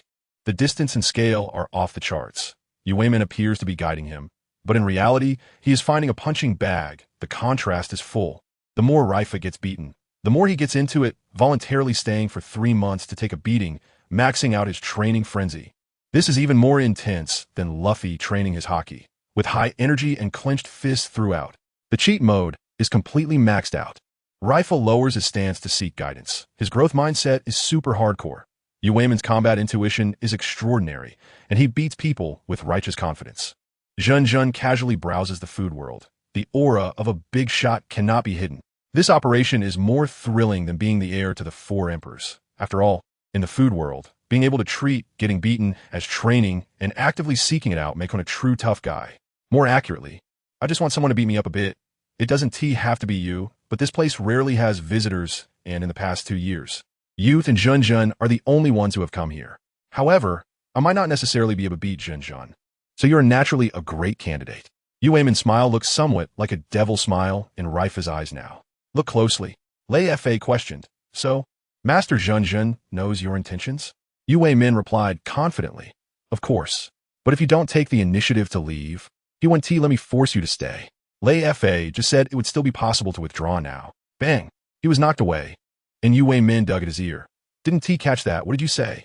Leifa was furious and charged forward, but was caught by Yu Weimin, who spun him around and threw him toward the giant beast coming from the culinary world, knocking it over. Yu Weimin clapped. Let us deal with this little bug first. I can hit you anytime. Leifa, feeling dizzy from the impact, came to his senses just in time to see the giant beast charging at him, mouth open to bite. He pointed and thrust. Finger sonic boom. But the result was just a black dot on the beast's leg, completely unharmed. Yu Weimin said from behind, "This is a steel-armored giant lizard. Your attack doesn't even count as a scratch." Boom! Leifa was thrown towards the giant beast again, knocking it over once more. The beast angrily charged at him, and Leifa made a gesture. Gluttonous dark dimension esophagus. A massive mouth appeared and swallowed the giant beast whole. Just as he finished, bang, he was knocked away again. Leifa was completely enraged. You're forcing me. In midair, hundreds of crimson little mouths appeared. Gluttonous crimson kiss 800. Yu Weimin exclaimed. What the hell is that? Leifa grinned maliciously. Feels good to hit me, huh? Prepare to die. Yu Weimin crossed his arms. Stand still and let you hit me. Can you even touch me? You absolutely can't imagine. Leifa, in the world of One Piece, can instantly defeat sea kings. Yet here, he can't even touch a culinary world giant beast. What a distance gap. Yu Weimin attacks while also ambushing, being both sneaky and absurdly strong. Leifa was forced to unleash his ultimate moves, with a swarm of crimson mouths launching an explosive attack. This is even more thrilling than Luffy fighting Kaido. The entire time high energy, fists clenched. The cheat mode is fully activated. Leifa faced a Waterloo in cross-world combat power, yet he became braver with each setback. Yu Weimin's combat instinct was incredible. Standing there and not even getting hit. The culinary world giant beast was tough and thick-skinned, a true moving fortress. This operation feels more exhilarating than being the heir of the 4 emperors. After all, in the culinary world, only the real tough guys can get beaten up by big shots to level up and still dare to confront top hunters. Don't get too carried away, you little brat. Even if there are many of these strange mouths, do you really think they can bite me? I'm just standing here, so go ahead and try. Yu Weimin said, arms crossed, standing still without moving. Watch closely. Leifa did not hesitate, immediately commanding the countless crimson mouths to charge at Yu Weimin, each mouth seeming as if it was on a bloodlust high, biting from all directions. But after a minute, not a single mouth touched a hair on Yu Weimin, as if he didn't exist at all. Leifa, not believing in evil, dashed in front of Yu Weimin to grab him, wanting to break the illusion. But his wrist was instantly caught, spun around until dizzy, and then violently thrown away. Leifa almost cursed. Yu Weimin didn't unleash a world-destroying move, yet left him helpless, unable to dodge, feeling like he was about to explode from frustration. Yu Weimin smirked. Enjoy it while you can, kid. 3 months later, Junjun leisurely returned from the food world, mumbling as he walked. That kid Leifa has probably become Yu Weimin's personal punching bag. As he approached, he saw clouds of dust and vaguely heard Yu Weimin laughing. Junjun is back, and this kid hasn't stopped yet? Leifa, not backing down. If you want to admit defeat, just say it. I'm done. No sooner had he spoken than bang. Leifa was sent flying out of the dust, clutching his chest and coughing, quickly putting away his sound wave blade. Junjun helplessly said, don't mention it. I ran into the snake king while foraging, wasted 30% of my food just to escape. Almost became its snack. Yu Weimin laughed so hard he slapped his thigh. Huh? It's the season for mother snakes to eat? You're really unlucky. He then turned to Junjun, praising Leifa. This kid's talent is top-notch. After my 3 months of special training, he can now withstand 1% of my strength, finally not just unable to touch me, Jun's eyes lit up. He can withstand 1% of your strength? That's an explosive improvement. Yu Weimin waved his hand. Take him away. I've had enough activity in these 3 months. It's time to rest. Leifa suddenly became serious. Thank you for your guidance, Lord Yu Weimin. Yu Weimin raised an eyebrow. What? Are you addicted to being beaten by me?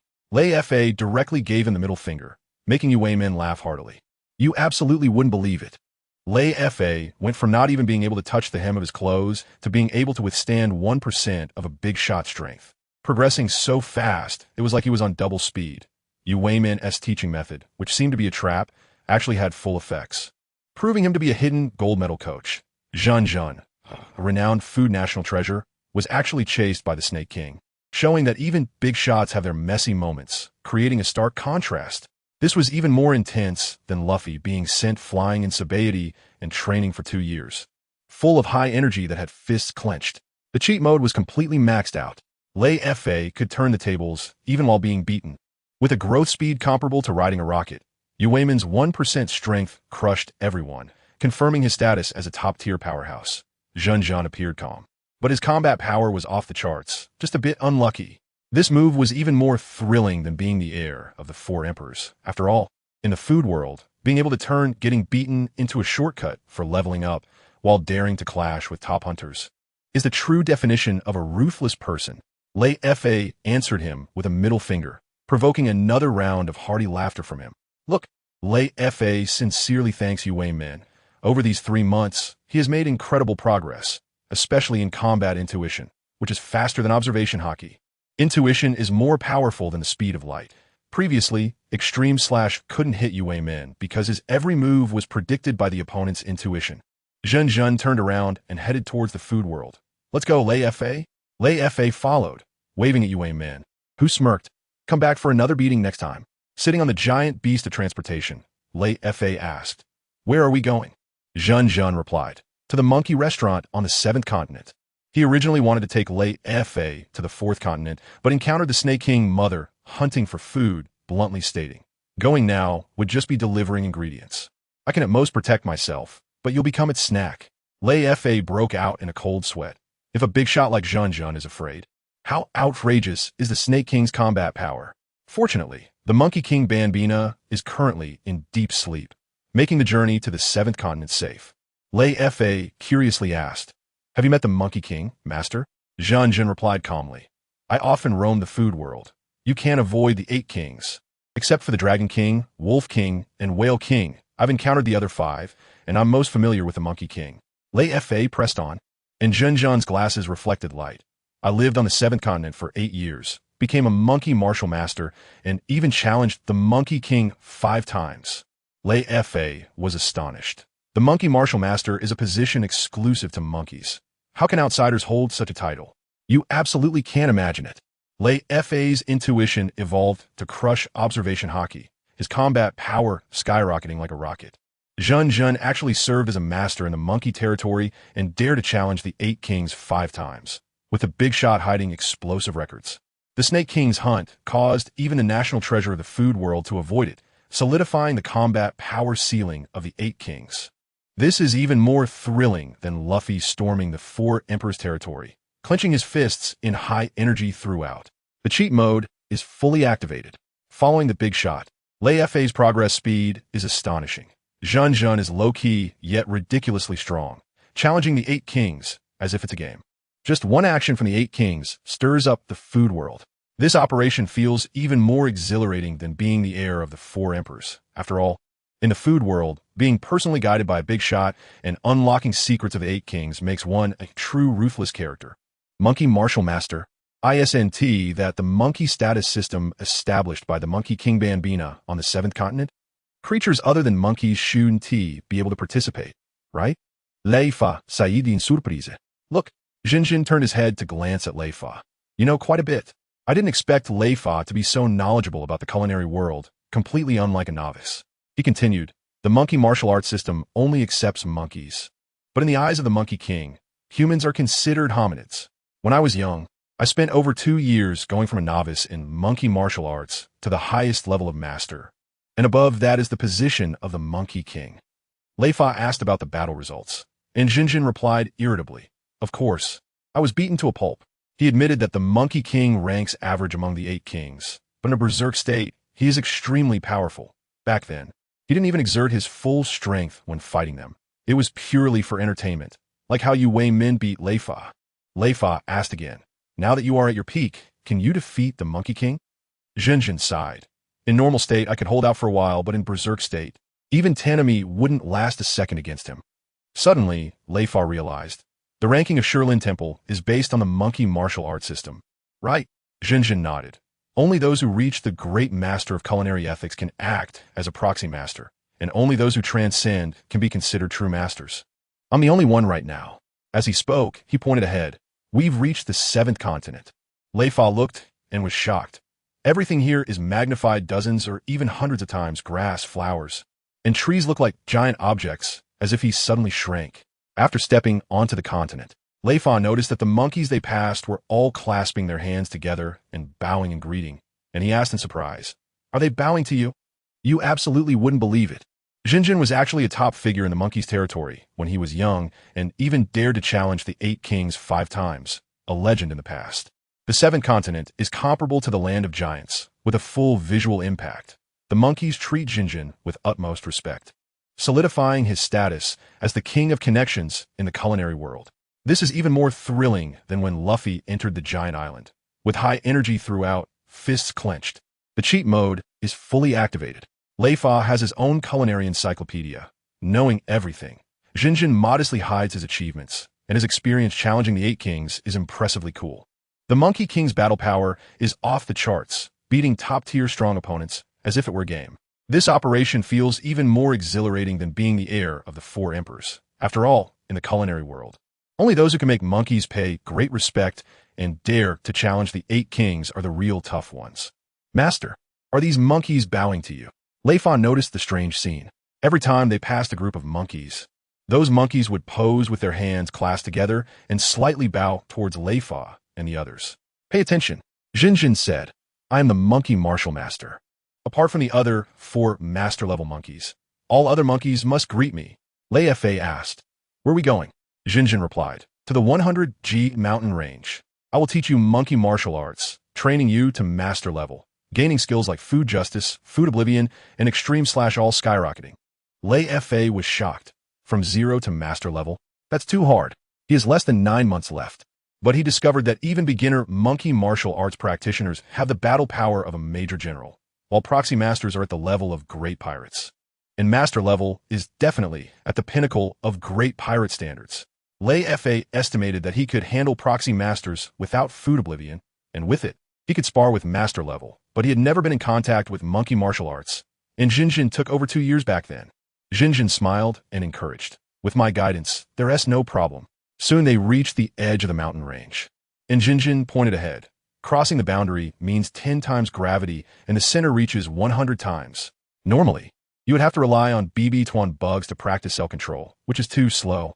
Leifa responded. The comic says mastering monkey martial arts can relieve gravity. Jinjin shook his head. That method would take 10 years to achieve. I have a faster trick? You absolutely wouldn't expect it. The gravity of the 100G mountain range is explosive, and 100 times gravity is comparable to a hellish dungeon. Leifa wants to reverse the situation to master level in 9 months, challenging himself directly. Jinjin has a shortcut to rapid success, definitely a top-notch gold medal coach. This is even more exciting than Luffy training hockey, the whole time tightly clenching his fists.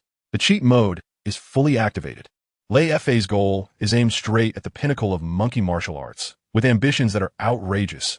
Jinjin brings a shortcut to cultivation, teaching his disciples never to take the ordinary path. The power ranking in the monkey martial arts system is terrifying, with beginners crushing major generals. The power system blasting through the heavens.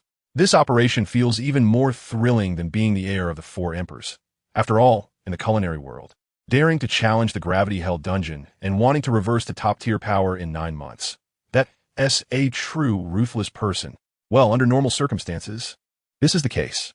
The best method is to use BB-21 bugs to train your self-control, ultimately reaching the entry-level realm of monkey martial arts. But this is not the method I plan to let you practice monkey martial arts. It's too slow. Master Jinjin shook his head. Unless you have a huge food fortune surrounding you, Otherwise, if you practice in that way, even in 10 years, it will be difficult for you to elevate monkey martial arts to the level of master. Pay attention. Leifa suddenly realized the protagonists in comics seem to have cheat codes, mastering skills in days that take others decades to learn, which is really not a reference. He asked Junjun, "What is your method?" Junjun was halfway through his explanation when he suddenly slapped Leifa into the 100G mountains, adding, "Let you comprehend the monkey martial arts between life and death. If you can't learn it, you'll be crushed into a meat pie by gravity." Bang! Leifa crashed into the ground, wanting to curse but lacked the strength. This gravity pressed from all directions. Even his internal organs couldn't withstand it, 1,000 times harder than carrying heavy objects. Junjun added insult to injury. "Don't even think about climbing out. Otherwise, I'll throw you into a deeper place." Leifa quickly used his sense of righteousness to feel the cells, figuring out the key in half an hour. And after 3 hours, he managed to stand up with great difficulty.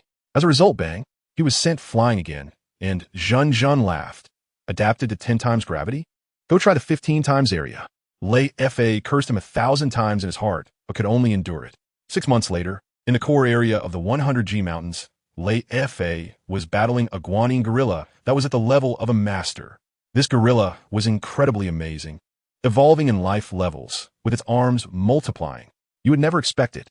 On the surface, Junjun seemed amiable, but in reality, he was a devilish coach.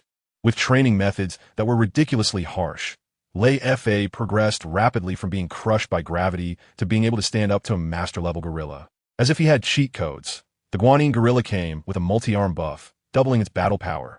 This was more exciting than Luffy training for hockey. With high energy and clenched fists throughout, the cheat mode was fully activated. Leifa made a crazy comeback on the edge of life and death. With battle power skyrocketing like a rocket, Junjun's violent teaching method had explosive results, proving him to be a hidden gold medal coach. The guanine gorilla came with an evolution buff, making it a transformer in the culinary world. This operation was more thrilling than being the heir to the 4 emperors. After all, in the culinary world, only those who can treat hellish dungeons as training grounds and quickly make a comeback are the real tough guys. The guanine gorilla is a very peculiar kind of monkey that grows more arms as it evolves in life levels. Pay attention. The beginner-level guanine gorilla in the monkey martial arts only has 4 arms, but this one in the Leifa battle has a full 10 arms. It is said that the master-level guanine gorilla in monkey martial arts can have 12 arms, and the number of arms is a living sign of strength. This 10-armed guanine gorilla is firmly in the top 3 among the monkey martial arts proxy masters, and it looks like it can challenge the master level soon. Leifa is also a proxy master now, but he has to defeat all the proxy masters one by one before he qualifies to challenge the master level. While suppressing the gorilla, he is troubled. This guy is really tough. The gorilla's strength is just above average for a great pirate, slightly weaker than awakened Doflamingo, but with the physical strength trained through monkey martial arts, it's tough to break through its defenses. Leifa thinks that even if he uses his full power, he isn't completely sure he can take it down. As Leifa gets distracted, a glint flashes in the gorilla's eyes, and it attacks with its 10 arms. Leifa does not dodge. Monkey martial arts, unloading force paper drawing. The gorilla's attack hits him like it's hitting water, all deflected away. And the force blasts into the surroundings, creating a bunch of large craters. Leifa laughs. "My monkey martial arts is no worse than yours. You can't hurt me." He combines monkey martial arts with the Navy's 6 styles paper drawing, directly immune to the gorilla's attacks. Taking advantage of the gorilla's moment of distraction, Leifa charges forward. Monkey martial arts, 36 palm strikes. In an instant, he strikes the same spot on the gorilla's chest 36 times, using sound waves for an all-around attack. The first 23 strikes are neutralized by the gorilla's cell's unloading force. But the last 13 strikes take advantage of its inability to keep up with unloading force, directly breaking through its defenses and knocking the gorilla out cold. The little monkey raises a sign indicating Leifa wins, advancing to the 3rd proxy master. You absolutely wouldn't believe it. Leifa plays with monkey martial arts and the 6 styles in a way that maximizes his defense. The 10-armed gorilla seems fierce, but it is shattered by combo. Its prestige in ruins. The proxy master ranking matches are even more thrilling than the arena. Winning one match means leveling up. This is even more intense than Luffy's 2nd round. With high energy throughout, fists clenched tightly. The cheat mode is fully activated. Leifa's cross-system skill fusion doubles his combat power. The gorilla, despite having 10 arms, becomes a stepping stone for Leifa's upgrade. The strength hierarchy in the monkey martial arts system is clear, and ranking matches feel like opening blind boxes. This operation is even more thrilling than being the heir to the four emperors. After all, in the culinary world, being able to treat proxy master-level strong opponents as experience packages and fuse skills creatively makes one a true tough guy. This represents Leifa defeating the 10-armed Guanyin gorilla and becoming the third-ranked monkey martial arts proxy master. Look, Zhen is coming with his hands behind his back, smiling and saying, "Not bad. We're just 2 away from challenging Master Yuan Wu, and 3 months is enough." The surrounding monkeys and the observing agents all clasp their hands in respect, filled with admiration. However, Leifa is very clear-headed. There might be a chance to challenge the first 2 agents, but it's too difficult to win against Master Yuan Wu. Zhen praises, "You haven't let victory cloud your judgment. Just like Shi, it's hard to hurt the opponent when you're just 1 level short." Leifa nods. He knows that with his current strength, he might not even be able to break through Master Yuan Wu's defense. Zhen continues, "The next 2 months will be for special training, and then leave 1 month for you to go all out." Before he finished speaking, his expression suddenly stiffens, and he looks up at the sky. Leifa asks in shock, "Master, what's wrong?" "Oh no." Just after Zhen finished speaking, a loud bang echoed from the sky, 100 times louder than thunder, nearly bursting Leifa's eardrums. And the small monkeys were so scared they hugged their heads and trembled. When Leifa looks up, he is stunned. There in the sky, a giant one-toothed flying dragon is soaring. It is the Dragon King Di Luo Wu Si, one of the top 3 among the 8 kings. At this moment, a small monkey, less than a person tall, appears, gesturing angrily at the Dragon King, who surprisingly responds with a roar but doesn't attack immediately. Leifa suddenly realizes the only one who can make the Dragon King stop is the Monkey King Ban by Na. The 2 top 8 kings suddenly appear, and anyone would be alarmed. You would never have guessed. Leifa is just 2 steps away from challenging Master Yuan Wu. The path to a comeback is right in front of him. Zhen, usually calm, is rarely flustered, and the appearance of the 2 8 kings directly raises the tension. The small monkey turns out to be the Monkey King, combining an adorable contrast with top-tier combat power. This is more thrilling than Luffy encountering the 4 emperors. With high-energy moments making fists clench throughout, the cheat mode is fully activated. Leifa steadily progresses, just 1 step away from top-tier combat power. Zhen, usually composed, must be on high alert when facing the 8 kings. Even big shots have moments of trepidation. The Dragon King and Monkey King appearing together is a meeting of the top tier in the culinary world, exploding the scene. This operation is even more exhilarating than being the heir to the 4 emperors. After all, in the culinary world, being able to closely observe the confrontation between the 2 top 8 kings while rushing on the path of a comeback is what true ruthless people do. No wonder Master Zhen would adopt such a serious demeanor, suddenly encountering 2 8 kings, both of whom are among the top ranks. Anyone would be shocked. Watch out. Leifa sensed no momentum from the Monkey King Bina at all, which surely meant it could perfectly conceal its aura. After all, it was the one who created the monkey martial arts, and its ability to control cells was absolutely phenomenal. But this did not prevent Leifa from knowing how terrifying it was. Leifa whispered, "Master, isn't the Monkey King supposed to be in slumber?" Zhen listened to the exchange between the Monkey King and the Dragon King and explained, "The Monkey King sleeps at an altitude of 50 kilometers near the edge of space. The Dragon King accidentally hit it while hunting prey, causing the prey to escape. And both are furious." As she spoke, the Monkey King caught sight of Zhen and waved happily, to which Zhen responded helplessly. Who would have thought that this action would anger the Dragon King? A massive beam of light shot down to the ground in an instant. Not good. Leifa had no time to react, and Zhen had just started her meal when both of them were blasted into the ground. This strike caused heavy casualties among the monkeys in the core area of the 100G mountain, and even the proxy master was not spared. Zhen crawled up, covered in blood, only to find that Leifa had completely disappeared, leaving no trace behind. Seeing the heavy casualties among his subordinates, the Monkey King instantly flew into a rage, his body swelling in size, and with a single punch, he sent the Dragon King flying back hundreds of meters. In the darkness, Leifa questioned in his mind, "System, what happened to me?" The system replied mechanically, "Host was killed by the Dragon King's attack. Ultimate training has ended prematurely." Leifa was shocked. This attack was so fast that he couldn't even react. He secretly felt relieved. Fortunately, this was the training world. The main world would have been finished. He lamented the remaining special training and worried about Junjun's safety. You absolutely wouldn't expect it. The Monkey King looked small, but after going into a rage, a single punch sent the Dragon King flying, proving its battle power was off the charts. The Dragon King's casual strike wiped out the core area, showing that the strength of the 8 kings was frighteningly absurd. Leifa's path of counterattack was suddenly interrupted. The reversal came too unexpectedly.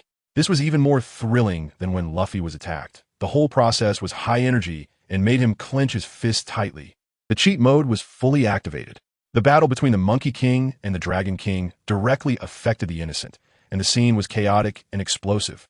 Even with Leifa's greatly increased strength, he could not withstand a single blow from the 8 kings. The gap was despairing. Junjun exerted all her strength, but still could not protect Leifa. Even the big shots have moments of helplessness. This operation was even more exhilarating than being the heir of the 4 emperors. After all, in the culinary world, being able to witness the 2 major 8 kings fighting while relying on the system to stay alive was truly a tough person. He could system escape, but Master Junjun did not have this privilege. She didn't know what happened under the Dragon King's attack, and she could only find out next time when she had the chance to go back. Pay attention. Leifa opened his eyes and remained in place. Doflamingo had just been killed by him, and 9 months of training in the culinary world felt like a dream. Yet it had drastically increased his strength, transforming him completely. He sensed that Enel was still engaged in a fierce battle with Jack the Drought, and shook his head, complaining. Enel's destructive power and fruit abilities completely overwhelmed Jack, but his combat experience is just too lacking, making the fight incredibly frustrating. He then contacted his earpiece. Hercules, what's the situation? Hercules helplessly shouted, Boss, if you don't come soon, I'm going to have to run. Leifa pressed. Who's here? Admiral Akainu. Leifa frowned. Got it, hold on. I'm on my way. A few minutes later, the port of Dressrosa was blown to pieces, with only the Harmony and 3 Navy ships intact. Akainu stood on the warship, coldly declaring, Hercules, considering you're in the Navy, don't force me to go all out. Hercules knew Akainu wasn't using his full power and quickly said, Brigadier General Leifa is on his way. There's no need to take this seriously. As soon as he finished speaking, Akainu suddenly turned to the shore. Leifa was walking over, carrying 2 bodies, and Hercules instantly breathed a sigh of relief. Upon seeing the 2 bodies, Akainu's expression changed dramatically. Leifa shouted while walking, Admiral Sakazuki, long time no see. He casually dropped the body on the left. Doflamingo colluded with the 4 emperors and was smashed by me on the spot. He then lifted the body on the right. This is Jack the Drought from the Beast Pirates, knocked out and ready for interrogation at any time. Akainu was shocked. Both of these were formidable opponents on the level of an admiral, yet they were taken down by Leifa, 1 dead and 1 captured. Akainu, maintaining a serious expression, picked a fight. Don't think this is over. Your subordinate obstructed me, violating rank, and this debt must be settled. Leifa innocently replied, How was I to know you would come? I had Hercules hold the line in case Doflamingo's accomplices caused trouble. Akainu clearly didn't believe him, but said no more. First, take them back to Marineford. We'll settle the merits and demerits after the investigation. You absolutely wouldn't expect it. Leifa returned from the culinary world, directly going on a rampage, smashing Doflamingo and capturing Jack, his combat strength exploding through the roof. Enel, despite having a top-tier fruit, was held back by his lack of experience, creating a stark contrast. Akainu came looking for trouble, but upon seeing Leifa's achievements, immediately reined it in. Big shots have to give some face. This was even more thrilling than Luffy beating Doflamingo, with high energy throughout, clenching fists tightly. The rampage mode was fully engaged. Leifa returned from cross-world training, effortlessly dominating top pirates. Hercules stood firm against an admiral, showcasing his incredible resilience. Akainu's imposing aura was fully unleashed, yet he was choked by Leifa's achievements, making the scene both exhilarating and satisfying. This maneuver was even more exhilarating than being the heir to a 4 emperor. After all, in the world of One Piece, only someone truly ruthless could make an admiral suffer and take down 2 top pirates single-handedly. First, let's take them back to Marineford, and then we'll settle your merits and demerits once the investigation is clear. Pay attention. Leifa threw the corpse of Don Quixote Doflamingo and the unconscious Jack to Akainu. These 2 are for you. We'll discuss it in detail back at headquarters. Akainu took the people, waved his hand, and ordered, Let's go back to Marineford. A few days later, Leifa was called into the office of the fleet admiral. And sitting inside was his father, Sengoku the Buddha, wearing his iconic peace dove military hat, with a little lamb nibbling on paper beside him. The moment Sengoku saw him, he felt a headache. Can't you make things easier for me? Doflamingo has high-ranking officials from the world government behind him. Killing him is slapping their face. Leifa was unyielding. Corazon was almost killed by him. He has to die. There's nothing wrong on the surface. At most, I'll pay a fine. What can they do to me? Sengoku asked in shock. Has Corazon been exposed? Leifa nodded. If we don't kill Doflamingo, Corazon will eventually suffer. Sengoku pondered for a moment. You're not at fault. Leave the follow-up to me. Leifa declared. If someone is looking for trouble behind the scenes, let them come. I'll send them to the sky. After leaving the office, Leifa returned home, and Corazon immediately ran over. Dad didn't make things difficult for you, did he? Leifa replied with a smile. Don't worry, there's no fault on my part. He then asked, did that kid eat the ope know me? Corazon gratefully said, he did. And he's better now. Thank you. Leifa joked. I killed Doflamingo. You don't blame me? Corazon sighed. He wasn't my brother when he killed my father. He deserved to die. Leifa patted his shoulder, and everything was unspoken. You absolutely wouldn't expect it. Leifa killed a Shichibukai, captured Calamity, and still stood firm against his father when he returned to headquarters. His aura was explosive. Sengoku, as fleet admiral, was left speechless by his son, creating a stark contrast. Corazon let go of past grievances, and their brotherly bond was stronger than gold. This was even more thrilling than Luffy storming the Marine headquarters, with high energy throughout. The cheat mode was completely maxed out. Leifa was powerful and dared to stand up to the upper echelons, hardcore to the point of absurdity. Sengoku was protective of his son, yet upheld principles, perfectly embodying the fleet admiral's demeanor. The Ope no Mi successfully saved Law, with a heartwarming and satisfying plot twist. This operation was more exhilarating than being the successor of the Four Emperors. After all, in the world of One Piece, being able to kill a Shichibukai without taking the blame and having the fleet admiral father back you up is the true definition of a ruthless person. Leifa patted Corazon's shoulder, saying nothing more, as everything was unspoken. Pay attention. 3 days later, the matter concerning Leifa was finally settled. Don Quixote Doflamingo colluded with the Beast Pirates and deserved to die. Leifa killed Doflamingo, captured Jack, and was rewarded with promotion to Vice Admiral, taking charge of the G5 branch. Hercules was demoted to a soldier for colliding with Akainu, as a warning to others. On the Harmony, Leifa apologized to Hercules. Sorry for making you take the blame. Hercules shrugged. It doesn't matter to me whether it's the colonel or soldier. Akainu's temper needs to be accounted for. Tiffany joked. You have to salute when you see us in the future. Hercules immediately saluted, making her feel embarrassed. Leifa interrupted the joke. Start preparing for that matter when we return to G5. I will guide you in your training to improve your strength. He wants to pass on to his subordinate, the Monkey King, to practice until they reach novice level, ensuring his subordinates have at least Vice Admiral level combat power. And those with good talent can reach the level of great pirates. The news spread across the seas, leaving everyone stunned. On the Moby Dick of the Whitebeard Pirates, Marco exclaimed, Leifa is outrageous. A few years ago, he was far behind me, and now he has crushed Doflamingo and captured Jack alive. Joseph said, it's normal for him to win alongside Hercules. Marco shook his head. Hercules didn't fight Doflamingo and Jack. Leifa had a new general with lightning abilities, who could hold Jack back alone. Jozu was surprised. Lightning abilities? Could it be the Rumble fruit? You can't even imagine. Leifa jumped from Commodore to Vice Admiral, his rise speed like a rocket. Hercules willingly took the blame, showcasing their strong brotherhood. Leifa plans to empower his subordinates collectively, with their combat power skyrocketing. This is even more thrilling than Luffy becoming the Pirate King. With high energy throughout, fists clenched. The power-up mode is completely maxed out. Leifa is strong and leads his team, exuding a true boss vibe. His subordinates soar with him, their promotion speed faster than an elevator. The Whitebeard Pirates are shocked, and Leifa's reputation has completely exploded across the seas. This operation is more exhilarating than inheriting the title of a Yonko.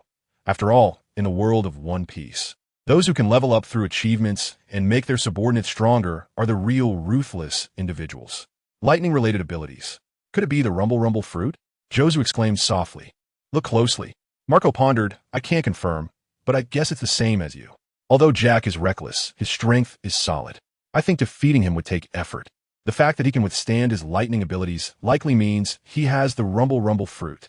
Jozu recalled, the previous owner of the Rumble Rumble fruit, Thunder Demon Samoji, was from the same era as Whitebeard and Roger. With this fruit, he transformed from a nobody to a top-tier powerhouse in just 5 years. Marco nodded. The fruit is strong, but his power came too easily, and in the end he was killed. Jozu asked, how did he die? Marco said solemnly, he offended someone he shouldn't have. Red the Lone One. Jozu was shocked. Barlick led field? No wonder. He can go toe-to-toe with Whitebeard and Roger's crew. Marco raised an eyebrow. I wonder if this generation's Rumble Rumble fruit user will follow the same path? On the islands of Sabaody, in Shaki's bar, Rayleigh and the fishermen were playing chess. Shaki brought over drinks and smiled. That kid Leifa has been promoted to Rear Admiral. The fisherman was stunned. So young? What major thing did he do? Shaki casually replied. He killed a warlord of the sea and captured the beast pirate's Calamity. The fisherman gasped. Rayleigh asked, which two? Tontada Doflamingo and the Droughtjack with a bounty of 500 million. Rayleigh frowned. Is that impressive? The fisherman quickly explained. Doflamingo developed the string fruit to the awakened level and has Conqueror's Haki, ranking among the top in the pirate world.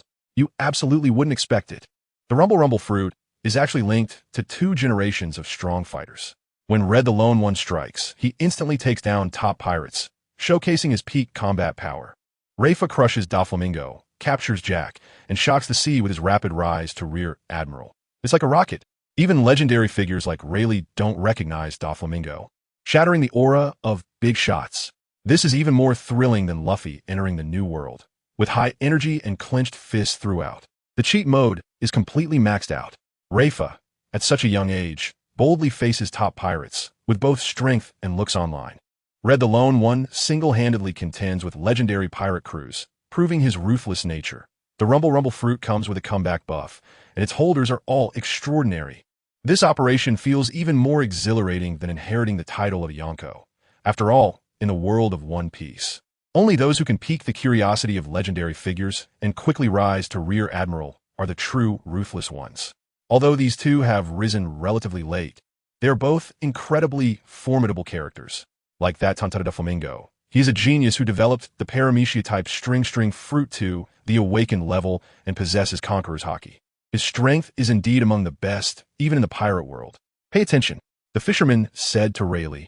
Droughtjack is even stronger than Don Quixote Doflamingo, and might be on par with you right now. Rayleigh instantly became serious, so this kid Leifa has completely blown up in strength. Shaki added, the Navy handed over the G5 branch to Leifa. Given his age, he definitely has some serious skills. Rayleigh smiled and remarked, I really look forward to what big moves he will make next. On the other side, in Daughter Island, the Empress shouted in surprise while holding a newspaper. What's this, Granny? Leifa isn't the news. Granny advised, maintain a good relationship with him. It will be useful in the future. The Empress retorted angrily, I only have gratitude for him. No calculations involved. As an Empress, I cannot lose my principles. Half a year later, on the Harmony, Quiff ran over and said, Kaido charged in to smash Marineford to save Jack. Leifa calmly replied while lounging in a chair. Just a regular operation. He definitely got chased away. They can't catch him. He tried to glare at Quiff. How's the training on what I taught you guys going? Quiff awkwardly replied, Liggett has met the standards, but Tiffany and I are still a bit behind. Leifa urged him to practice. Hercules lounged over and said, out causing trouble again? Last time it was for Enel, and the time before that it was for me. Leifa laughed. You'll know when we get there. No spoilers for now. You absolutely won't expect this. Leifa's strength makes even Rayleigh wary, and his rise to power is faster than a rocket. The Empress bravely confronts Granny for the sake of gratitude, with a strong moral compass that attracts fans. Kaido smashing Marine headquarters seems like child's play, yet he has no way to deal with Leifa, creating a stark contrast. This is even more thrilling than Luffy fighting Kaido, with high energy keeping fists clenched throughout. The power-up mode is fully engaged. Leifa skillfully handles Kaido's tactics, with max predictive abilities. The Empress's beauty and strength are both on display while she maintains her principles, making her character incredibly likable. Rayleigh, as a legendary figure, has become a fan of Leifa, making the scene incredibly intense. This operation feels even more exhilarating than becoming the successor of the Four Emperors. After all, in the world of One Piece, only someone who can earn the expectations of legendary figures and the affection of the Empress is a true tough guy. When you arrive, you'll understand. Revealing the answer early is too boring, Leifa said with a smile. Look, Hercules mocked. TCH, still keeping us in suspense. Leifa asked. Where are we now? Hercules glanced at the dashboard. Almost there. The person you're looking for is in Alabasta. Leifa shook his head, just handling some family matters along the way. Hercules was stunned. He had never heard Leifa mention any other relatives. Sanji, Enel, and others curiously gathered around. Leifa smiled. It's not a secret. My biological father was a comrade of Sengoku, and before he passed away, he entrusted me to him. My father came from the Alabasta Nefertari royal family, and the current king is my cousin. Tiffany exclaimed dramatically. The boss is actually of royal blood. Keith immediately chimed in. No wonder he's the boss. Leifa rolled his eyes. Hercules suddenly spoke up.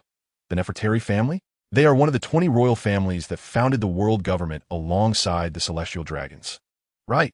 Leifa nodded. They gave up Gotemariawa back then, so they didn't become celestial dragons. Tiffany suddenly understood. No wonder you can offend the celestial dragons without consequences. Leifa's expression darkened, explaining, that time was thanks to my family, but my uncle was also assassinated by the celestial dragons. Tiffany quickly apologized, and Keith angrily cursed. It's those pigs' fault.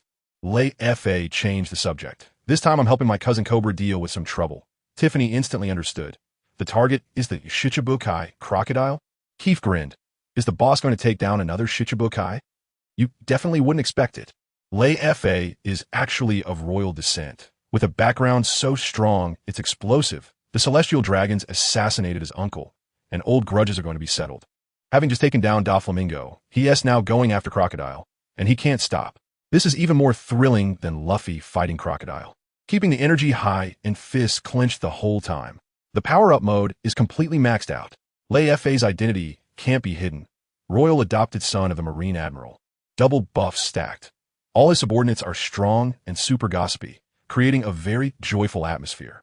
Crocodile still doesn't know he's being targeted by a big shot and is about to have bad luck.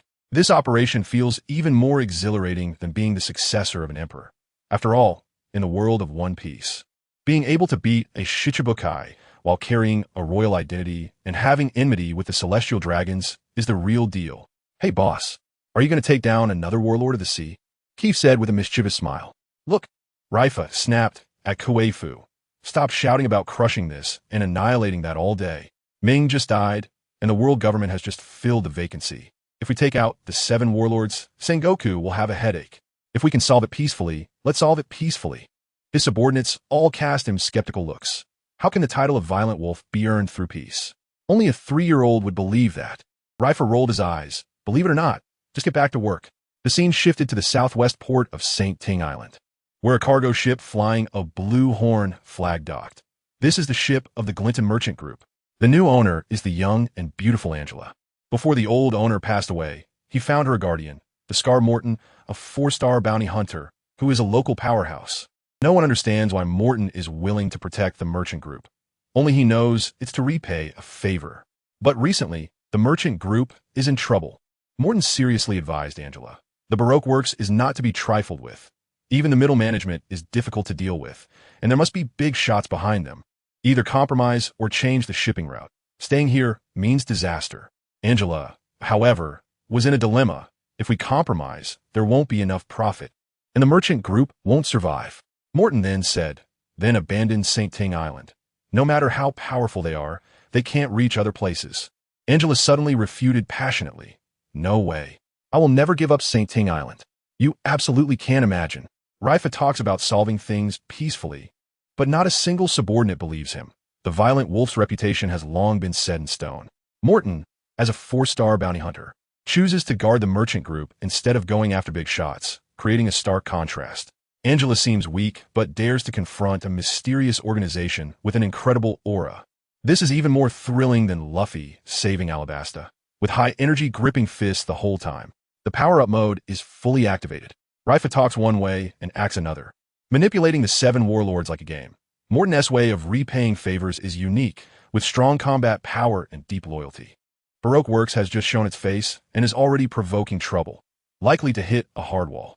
This operation is even more exciting than being a Yonko heir. After all, in the world of One Piece, being able to make the Violent Wolf talk about peace and have a bounty hunter resolutely protect is the real tough guy. No. This time, The blue-haired girl directly refused with slight excitement. Earlier she had been somewhat hesitant, but at this moment she became resolute, saying, "I will never give up St. Ting Island." "Look," Scarface Morton sighed. "Miss, you haven't given up yet?" Angela was a bit angry. "You were the one who said he wouldn't deceive me. Have you forgotten?" Morton was about to speak when bang, a loud noise from outside the cabin interrupted him. He said to Angela, "Wait here. I'll go check it out." Angela ran out after him. When they reached the deck, they saw that all the merchant group's guards were knocked down on the ground. Standing on the deck were two strangers. One on the left had an afro, wore sunglasses, and was picking his nose like a rock star. The one on the right wore a small yellow hat, had lemon earrings, and was as good-looking as Angela.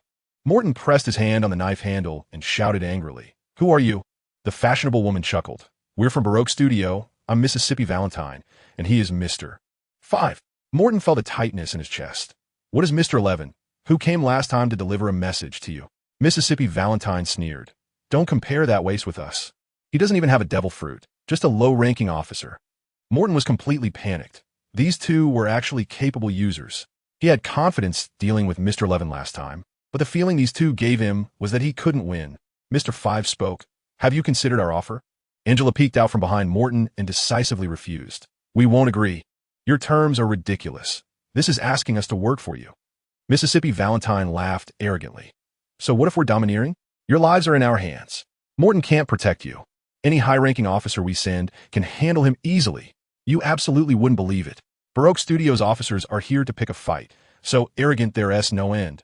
Morton, as a 4-star bounty hunter, actually shrank back in front of two officers. The contrast is striking. Angela, seemingly weak, dares to stand up to capable users. Her aura is extraordinary. This is even more thrilling than Luffy encountering Baroque Studio, the whole time tightly clenched fists. The power-up mode is fully activated. Baroque Studio's officers come with an arrogant buff, but they don't know they are about to kick a steel plate. Morton has his fighting power intact, but faces strong enemies. The tension is palpable. Angela stands firm against the villains, truly a woman not inferior to men. This operation is even more exhilarating than becoming a Yonko heir. After all, in the world of One Piece, a weak woman who can intimidate bounty hunters and dare to stand up to capable users is the real tough one. You wouldn't think that this Scarface Morton could protect you completely, would you? The fashionable woman continued. "His strength is quite decent, but either one of us is stronger than him. Moreover, even if he can block both of us, what's the point? We have a bunch of high-ranking officers ahead. Any one of them could easily take care of him. I advise you, little sister, not to get yourself into trouble." "Pay attention." Morton was furious. "Humph, what a big tone." The fashionable woman glanced at him. "What's wrong? Not convinced?" Morton drew his sword, just about to experience it. Mr. 5 stepped forward, seeing the sword strike, flicked a booger at him. Boom! En explosion sont dead. And Morton staggered back several steps. Indeed, but he realized that the opponent's strength was not as strong as he imagined. Morton charged again with his sword. The explosions continued, and he became more and more at ease. He was sure he could win with all his strength. But when he was distracted thinking about the Baroque Works ranking, laughter came from behind, and suddenly he felt a pain in his waist, as if he had been hit by a giant beast. "Uncle Morton!" Angela exclaimed. Morton crashed into the wall and spat blood. Angela shouted angrily, "You despicable people!" The fashionable woman laughed. "Without using some means, we can't control you." Morton cursed. "You have no dignity as strong people." The other side sneered. "How much is dignity worth? When the higher-ups come, you will be worse off." Angela yelled, "At worst, we won't go to St. Ting Island. If you want us to submit, dream on." The fashionable woman changed her expression. "The choice is not in your hands. The trading group and you both belong to us now." Angela's eyes turned red, holding back tears, recalling the person who could turn the tide in a desperate situation years ago. You would never expect it. Baroque Works played dirty with sneak attacks, looking extremely ugly. Morton lost his advantage due to carelessness, and the victory within reach flew away, feeling extremely frustrated.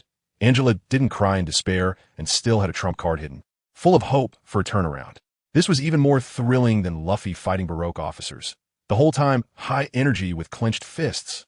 The cheat mode was fully activated.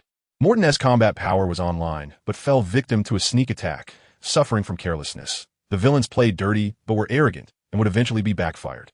Angela seemed weak, but had resilience, hiding hope for a comeback. This operation was more exciting than being a successor to the Four Emperors. After all, in the world of One Piece, A weak woman who could make a 4-star bounty hunter suffer and hide hope in a desperate situation was the true tough one. The difference was at that time, Grandpa Glinton was still alive. Moreover, there was someone who could turn the tide. Look, Angela bit her lip and murmured in a voice only she could hear, "Leifa, you big bad guy, why aren't you back yet? You're just a liar." Just as her words fell, a hand gently rested on her shoulder, wiping away her tears. "Don't cry, silly girl. Didn't I come back? With me here. No one can hurt you." Angela was startled and instinctively tried to pull away, but the familiar voice made her heart tremble. She turned around suddenly. It was indeed the face she had remembered for years. Her eyes were red, and she couldn't believe it. "Is it really you? You really came back?" Leifa smiled and nodded. "I said I would come back. I didn't want you to hold a grudge against me for a lifetime." Morton, who saw the visitor, was so excited that his voice trembled. "Benefactor, it really is you." Leifa waved his hand at him. "You take a break. Leave this little matter to me." The fashionable woman, startled by Leifa's sudden appearance, felt flustered but forced herself to remain calm. "Baroque Studio is handling this. If you know what's good for you, get out of here and don't meddle." Leifa held Angela, his gaze dismissive. "With that attitude, do you think no one dares to mess with Baroque Studio?" He was well aware that, in his current state, dealing with characters like Mr. 5 and Mississippi Valentine's Day was like squashing ants. Only Mr. 1 could barely be considered a rival, while the others were not even worth mentioning in the new world. At that moment, Quiff, Tiffany, and others walked over from the back of the cargo ship. Quiff was originally shouting loudly, "Boss, what's going on in such a hurry?" But before he could finish, he saw Angela in Leifa's arms and froze on the spot, his eyes wide. "I can't be seeing this wrong, right? The boss is actually hugging a girl? This is simply a shocking revelation." Tiffany and Senya also gathered around, each one astonished to the point of nearly dropping their jaws. Having followed Leifa for so long, they had never seen him be this gentle with anyone. You would never guess. Leifa swooped in like a hero, saving the beauty with a posture that was stunning. Angela's years of waiting were not in vain, both rushing towards each other with overwhelming sweetness. The Baroque executives were arrogant one moment, and the next, they became lambs to be slaughtered. This was even more thrilling than Luffy saving Alabasta, with high energy throughout that made fists clench tight. The cheat mode was completely maxed out. Leifa's strength had long been legendary, dealing with small fry like it was child's play. His subordinates saw their boss turn into a war man in an instant, collectively transforming into onlookers. The contrast was just too adorable. Baroque Studio had chosen the wrong opponent and was destined to be ground into the dirt. This operation felt even more exhilarating than being the heir to the 4 emperors. After all, in the world of One Piece, being able to easily handle villains while performing a romantic rescue and making his subordinates collectively break down was the true definition of a ruthless person. Leifa was originally saying something carelessly, not at all concerned about the group of unidentified people nearby. But when he saw Leifa actually embracing a blue-haired woman, and that blue-haired woman was still sobbing slightly, he looked as if he had seen a ghost, his face full of shock. What did he just see? The boss was actually hugging a woman? This was truly an unprecedented major event. Pay attention, even if Leifa crushes another warlord. Quiff wouldn't be surprised. After all, he's seen it all. But when Leifa actively embraces a girl, and they appear very close, Quiff instantly imagines, this is the boss's old flame. After the shock, he immediately gets excited. This gossip is too big. In Quiff's eyes, Leifa has always seemed like a transcendent figure, calculating and lacking a human touch. But now he finally sees his down-to-earth side. When Tiffany and the others arrive, they are also stunned by the scene. Crack! A thunderclap echoes. Enel hovers in midair, exuding a divination vibe, and Mr. 5 and his companion are momentarily dumbfounded. Even more bewildering is Enel shouting at Leifa, "Boss, do you need me to work?" Leifa doesn't even look up. "Come down first." Quiff leans in a gossip, but is shot down by Leifa. "First, bring those 2 over." Quiff grins as he approaches Mr. 5 and his partner. Surrender willingly or take a beating. Mr. 5 makes the first move, spitting a bomb of saliva at Quiff, but before he can finish his show-off, he is dumbfounded. Quiff walks out of the explosion unscathed, cursing. Spitting in a fight is really disgusting. In the blink of an eye, he subdues both of them and throws them in front of Leifa. The fashionable woman panics and lowers her stance. Our boss is a big shot. Don't hold a grudge over a small matter. Leifa smirks. How impressive. Let me see if it's worth it. The woman grits her teeth. Our boss is the warlord Crocodile, Sir Crocodile. Leifa shows no reaction, but Morton's jaw drops. Is he the legendary pirate? You absolutely won't believe it. Quiff imagines the boss's romantic history, enjoying the gossip. Enel goes from god of thunder to a little brother, a charming contrast. Quiff instantly crushes the Baroque Works agents, his combat power visibly skyrocketing. As soon as Crocodile's name is revealed, the entire venue freezes. This is even more thrilling than when Luffy meets Crocodile. The energy is palpable. The cheat mode is fully activated. Leifa's subordinates are all fierce as tigers, dealing with the small fry like a child's play. The Baroque Works agents bring up the warlords as backup, unaware they're up against tough opponents. Quiff transforms from a sidekick to a combat powerhouse, his progress skyrocketing like a rocket. This operation feels even more exhilarating than inheriting the title of an emperor. After all, in the world of One Piece, only true, ruthless people can make their subordinates collectively go all out and make the name of a warlord ineffective. What? Crocodile? Leifa and the others haven't reacted yet, but Morton is stunned, realizing that the pirate known as Warlord Crocodile has been sanctioned by the world government. Look closely. The fashionable woman was shocked to see Morton and proudly said, "It's Crocodile, the sand alligator." Morton instantly panicked, grabbing Leifa and shouting urgently, "Benefactor, run! We can't afford to mess with the 7 warlords. Don't take risks because of this." Angela also tugged at Leifa's sleeve. "Let's go, don't drag you into this." Leifa patted Angela's hand and smiled calmly. Quiff couldn't hold back his laughter. "Little girl, do you know who this person is?" The fashionable woman sensed something was wrong, mentioning the sand alligator's name, and these people showed no fear. Quiff stopped pretending. "No more playing around. Let's reveal the truth. He is Violent Wolf." The fashionable woman was stunned. "What Violent Wolf?" Mr. Five suddenly turned pale, as if his throat was being squeezed. The fashionable woman suddenly reacted, trembling as she asked, "Violent Wolf Leifa?" Leifa smiled lightly. "It seems you've heard of my name." Thud! The fashionable woman collapsed directly onto the deck, not daring to raise her head. And Mr. Five had a face full of despair. This is the legendary person who tortures pirates like chopping vegetables, who just crushed a 7 warlord. Right here, Morton finally reacted, stammering in shock. "Benefactor, you are Violent Wolf, Vice Admiral?" You would never have guessed. The name of the sand alligator frightened Morton and Angela, but in front of Leifa, it was like waste paper. The Baroque Works agents, who just a second ago relied on the 7 warlords, were now paralyzed in fear. The scene of their arrogance crashing was too perfect. Once Leifa's identity as the Violent Wolf was revealed, the whole place erupted. This was even more intense than Luffy confronting the sand alligator. The energy was high as fists clenched. The cheat mode was fully activated. Leifa's fame was even more explosive than the 7 warlords, and once his identity was exposed, it terrified the enemies. Quiff was causing trouble the whole time, and the identity reveal was so cool it had no friends. The Baroque Works agents shot themselves in the foot, making the scene both awkward and satisfying. This operation was even more thrilling than being the successor of the 4 emperors. After all, in the world of One Piece, the only true, ruthless person who can nullify the name of the 7 warlords and crush enemies with their identity is the real deal. Benefactor, you are that Violent Wolf, Vice Admiral. Morton finally remembered the meaning of this name and connected it with the figure he had seen in the newspaper. Pay attention. The newspaper has never published a photo of Leifa, and the news only uses code names, just like everyone knows Akainu and Kizaru, but can't name them. After this commotion, even Morton realized it. Leifa laughed. "If the sea doesn't have another Vice Admiral Wolf, then it's me." Morton gasped. His old acquaintance had become a top boss capable of taking down the 7 warlords. It felt like a dream. He and Mr. Five and the others didn't know that Leifa had even captured Drought Jack alive, whose combat power surpassed most of the 7 warlords. A few hours later, Leifa brought Enel, Lokit, Angela, Morton, and the captives to the capital of Alabasta, Alyabarna. Quiff and Tiffany were left behind a train, while Hercules was busy with research.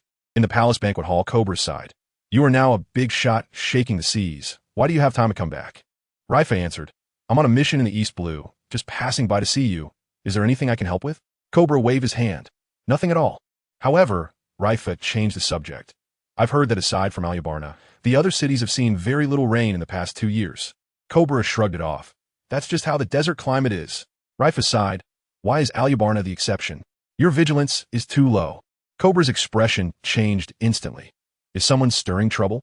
Leifa snapped his fingers. "It's not just one person. It's an underground espionage organization targeting the Nefertari family. You absolutely wouldn't guess." Leifa's identity couldn't be hidden, Acquaintances who learned the truth were left dumbfounded. The drought in Alabasta had deeper implications, and the twist came unexpectedly. Leifa, with his detective buff, saw through the conspiracy at a glance. This was more thrilling than Luffy uncovering Alabasta secrets, the entire time gripping his fists in excitement. His cheating mode was fully activated. Leifa was not only powerful, but also capable of solving cases, maxing out his boss skills. Cobra, though on the throne, lacked vigilance, creating a striking contrast. The espionage organization's conspiracy was exposed on the spot, destined to be crushed. This maneuver was even more exhilarating than being the heir of the Four Emperors. After all, in the world of One Piece, only those who could be a naval big shot while exposing the villain's plots are the real ruthless ones. It's not just one person causing trouble, but an organization, an underground espionage organization targeting our Nefertari family. Leifa snapped his fingers. Look closely. Laguda had no presence at all. Yet with a thud, he tossed the explosive-haired Mr. Five and the fashionable woman right in front of Leifa, the action as decisive as picking up two dolls. Leifa pointed at the two and said to Cobra, "These two are the cadres of the troublemaking organization, and the evidence is here." Cobra stared at the two, his expression changing drastically, and asked anxiously, "Is it the celestial dragons targeting us again?" Leifa shook his head. "It's not them. The mastermind is the sand crocodile. Cobra was completely bewildered. "How could it be him? I gave him plenty of business favors, and he even helped me. There's no reason for him to harm me." Leifa explained, "He, under the identity of a warlord, doesn't dare to go hard against the Nefertari family. So he resorts to these underhanded tricks." Cobra sighed. "It's really true that you can know a person's face but not their heart. I was too naive." Regaining his composure, Cobra quickly grabbed Leifa. "Don't impulsively kill him. He puts on a good image. If you strike without just cause, it will bring you big trouble." Leifa smiled. "Don't worry. We'll first reason with him, talk about life and the world. If he doesn't listen, then I'll teach him a lesson with my fists until he submits." Mr. Five and the woman on the ground trembled at the thought of the sand crocodile getting beaten, not daring to make a sound. Soon they arrived at the rainy area, and Angela tightly grasped Leifa's arm, afraid he would run away, and quietly asked, "What are we doing here?" Leifa reassured her, "To find the owner of the Baroque works to solve the trouble." Angela panicked instantly. "Is it that terrifying warlord? Let us run. We can't afford to mess with him." She had no idea that the person next to her had just taken down a warlord not long ago. To him, the sand crocodile was nothing. You would never expect it. Laguda hides his strength low-key, catching cadres as if it were child's play. The sand crocodile pretends to be a good person while plotting, unaware that he is already being targeted for a downfall. Angela, adorably protective, doesn't he realize that she is beside a warlord killer? The contrast is full of charm. This is even more intense than Luffy fighting the sand crocodile. With high energy throughout, the power-up mode is fully activated. Leifa is both intelligent and martial, easily handling the sand crocodile. Cobra sees through the malice of human hearts. The villain goes from arrogant to cowardly, perfectly illustrating the consequences of showing off. This operation feels even more thrilling than becoming a successor to the Four Emperors. Being able to confront a warlord with a smile while carrying a flower-protecting buff is what a true tough person is. At this moment, Angela is no longer as clueless as when she first met Leifa. At least she knows which people on the sea are absolutely untouchable. Look, the Seven Warlords of the Sea, a top-tier ruthless gang in the ocean. Anyone who crosses them is doomed, absolutely cannot be provoked. Angela tightly grabbed Leifa's sleeve. "Don't go. I'm fine. There's no need to take risks." Leifa patted her shoulder. "Don't worry. I'm just going to chat with him. If there's danger, how could I bring you along?" He turned and glared at Mr. Five and his companion. "Take us to Crocodile. If you dare to play tricks, I'll wipe you out like it's nothing." The two were so frightened they nodded vigorously. After all, this is a ruthless person who has slaughtered the Seven Warlords and captured the subordinates of the Four Emperors. Who would dare to be reckless? Leifa took out a mini deer and handed it to Angela. "Help me take care of this. It's evolving and needs to rest." Angela was instantly melted by its cuteness. So adorable. Not long after, the group arrived at Crocodile's lair, the Rain Banquet Casino. The security saw Mr. Five and let them in without any suspicion. At the office door, Mr. Five and his companion hesitated to enter, and Rifle laughed. "We're already at the door. Trying to run?" The two gritted their teeth and pushed the door open, only to see Crocodile drinking red wine with a woman in a purple hat. He frowned and scolded. "Who let you come here? Don't run around for no reason." Leifa suddenly spoke. I asked them to bring me here, don't be angry. Only then did Crocodile notice the people behind him, and his expression darkened. You dare to bring outsiders here? No one is leaving today. You absolutely wouldn't expect it. Leifa brought a cute pet, protected a beauty, and dared to break into the lair of the 7 warlords, acting so arrogantly. Mr. 5 and his companion went from being arrogant executives to puppets, completely scared. The casino security was oblivious, letting a wolf into the henhouse without knowing. This was even more thrilling than Luffy breaking into the rain banquet, the whole time clenching fists in high energy. The cheat mode was fully activated. Leifa exuded a big boss aura, charging into the enemy camp like he was strolling in his own backyard. The mini deer had hidden secrets, and the cute pet had a big background.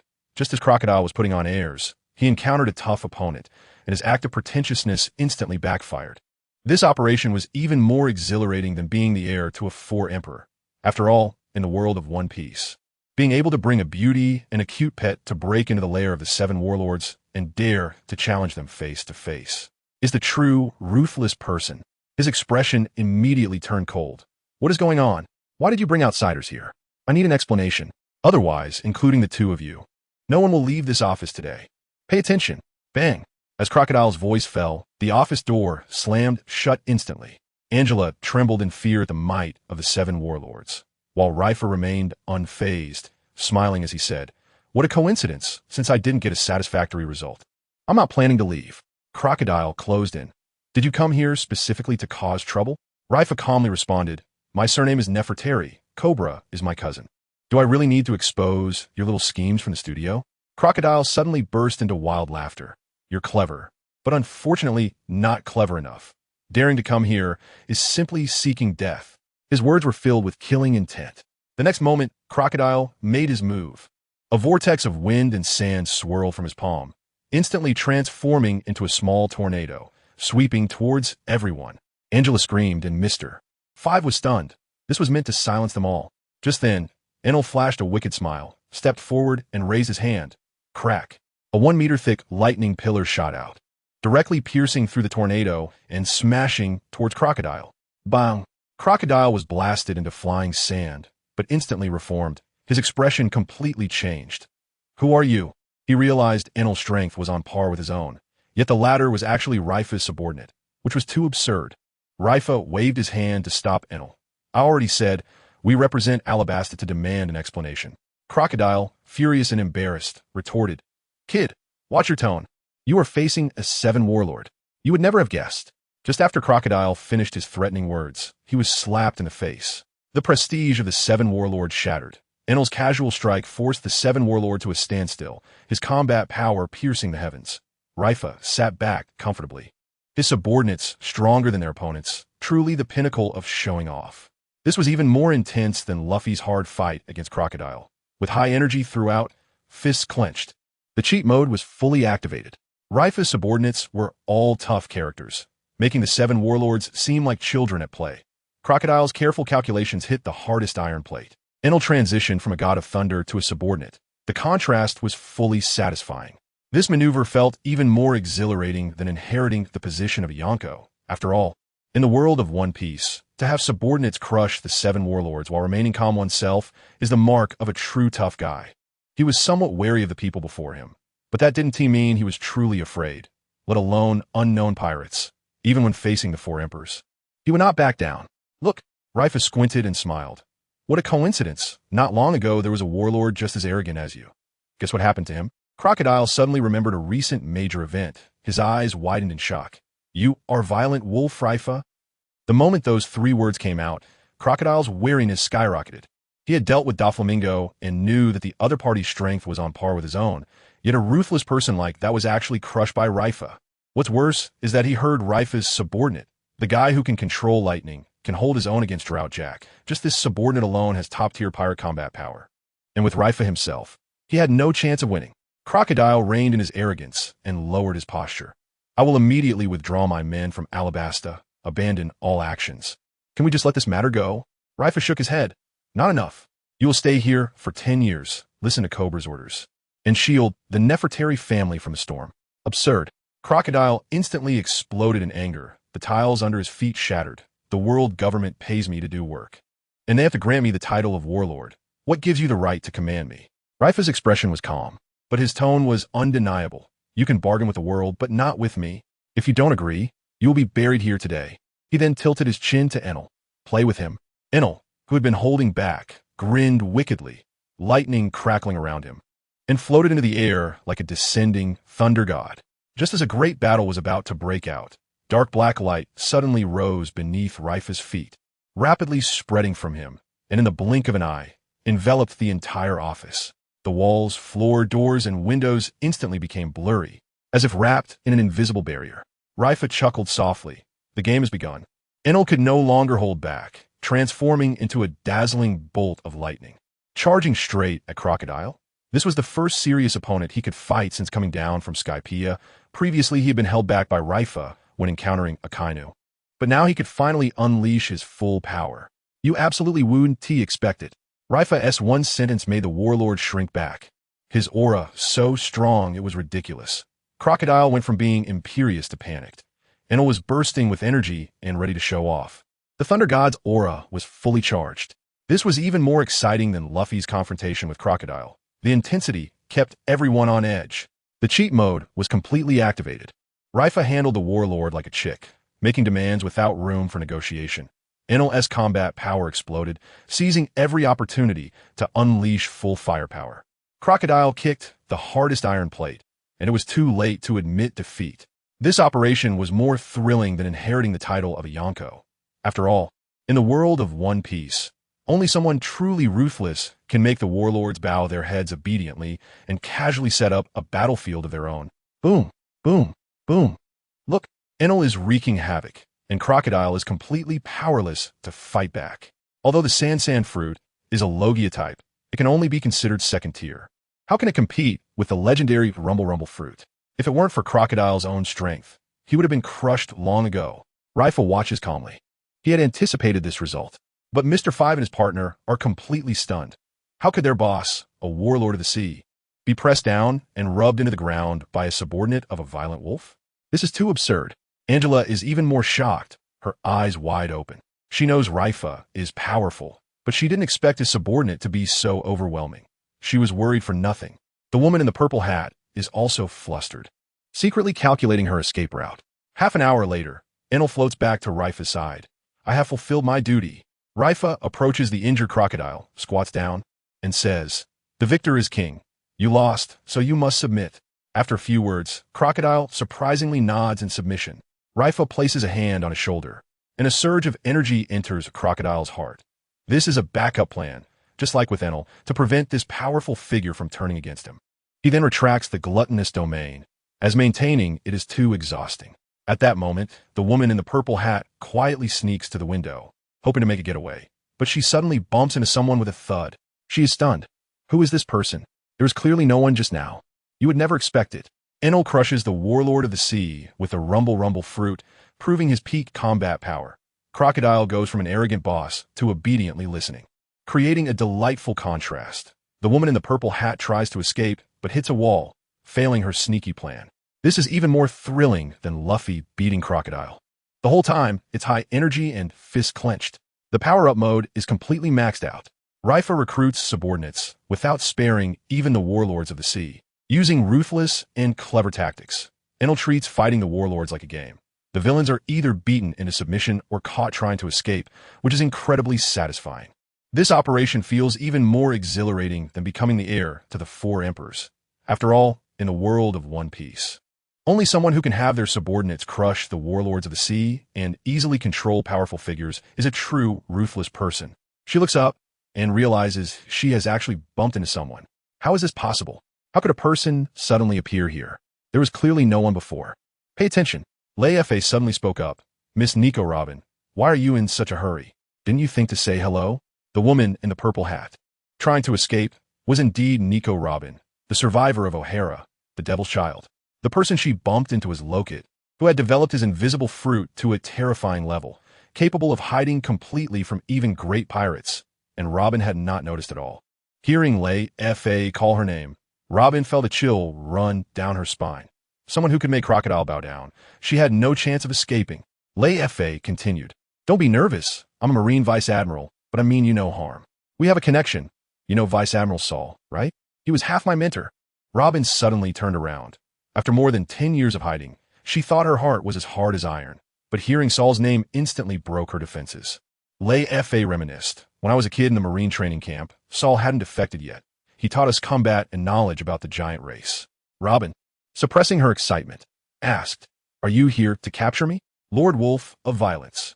She had heard of Leifa's notorious reputation and just wanted to run away. But she knew she couldn't escape it all. Leifa didn't answer directly, but instead said, "Kazan let you go back then. But did he expect you to survive through deception and betrayal? Are you living up to Saul's hopes?" Robin instantly flew into a rage, screaming, "Shut up. Who are you to say that?" Enel's expression turned cold, and he raised his hand, ready to take action. "You absolutely wouldn't believe it." Leifa exposed Robin's identity with a single sentence, his aura firmly grasping the situation. Lokit's invisibility skills were explosive, capturing the fleeing antagonist as if it were child's play. Robin's tough persona was shattered in an instant, and Saul became her Achilles heel. This was even more intense than when Luffy met Robin, with high-energy tension throughout. The power-up mode was completely maxed out. Leifa had a built-in networking buff, using Saul to control Robin. Lokit's fruit ability was developed to its peak, making it impossible to catch someone while invisible.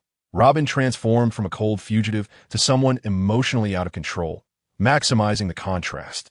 This operation was even more exhilarating than inheriting the title of a Yonko. After all, in the world of One Piece, only a true, ruthless person could easily handle the 7 warlords and hit the soft spot of the Devil Child.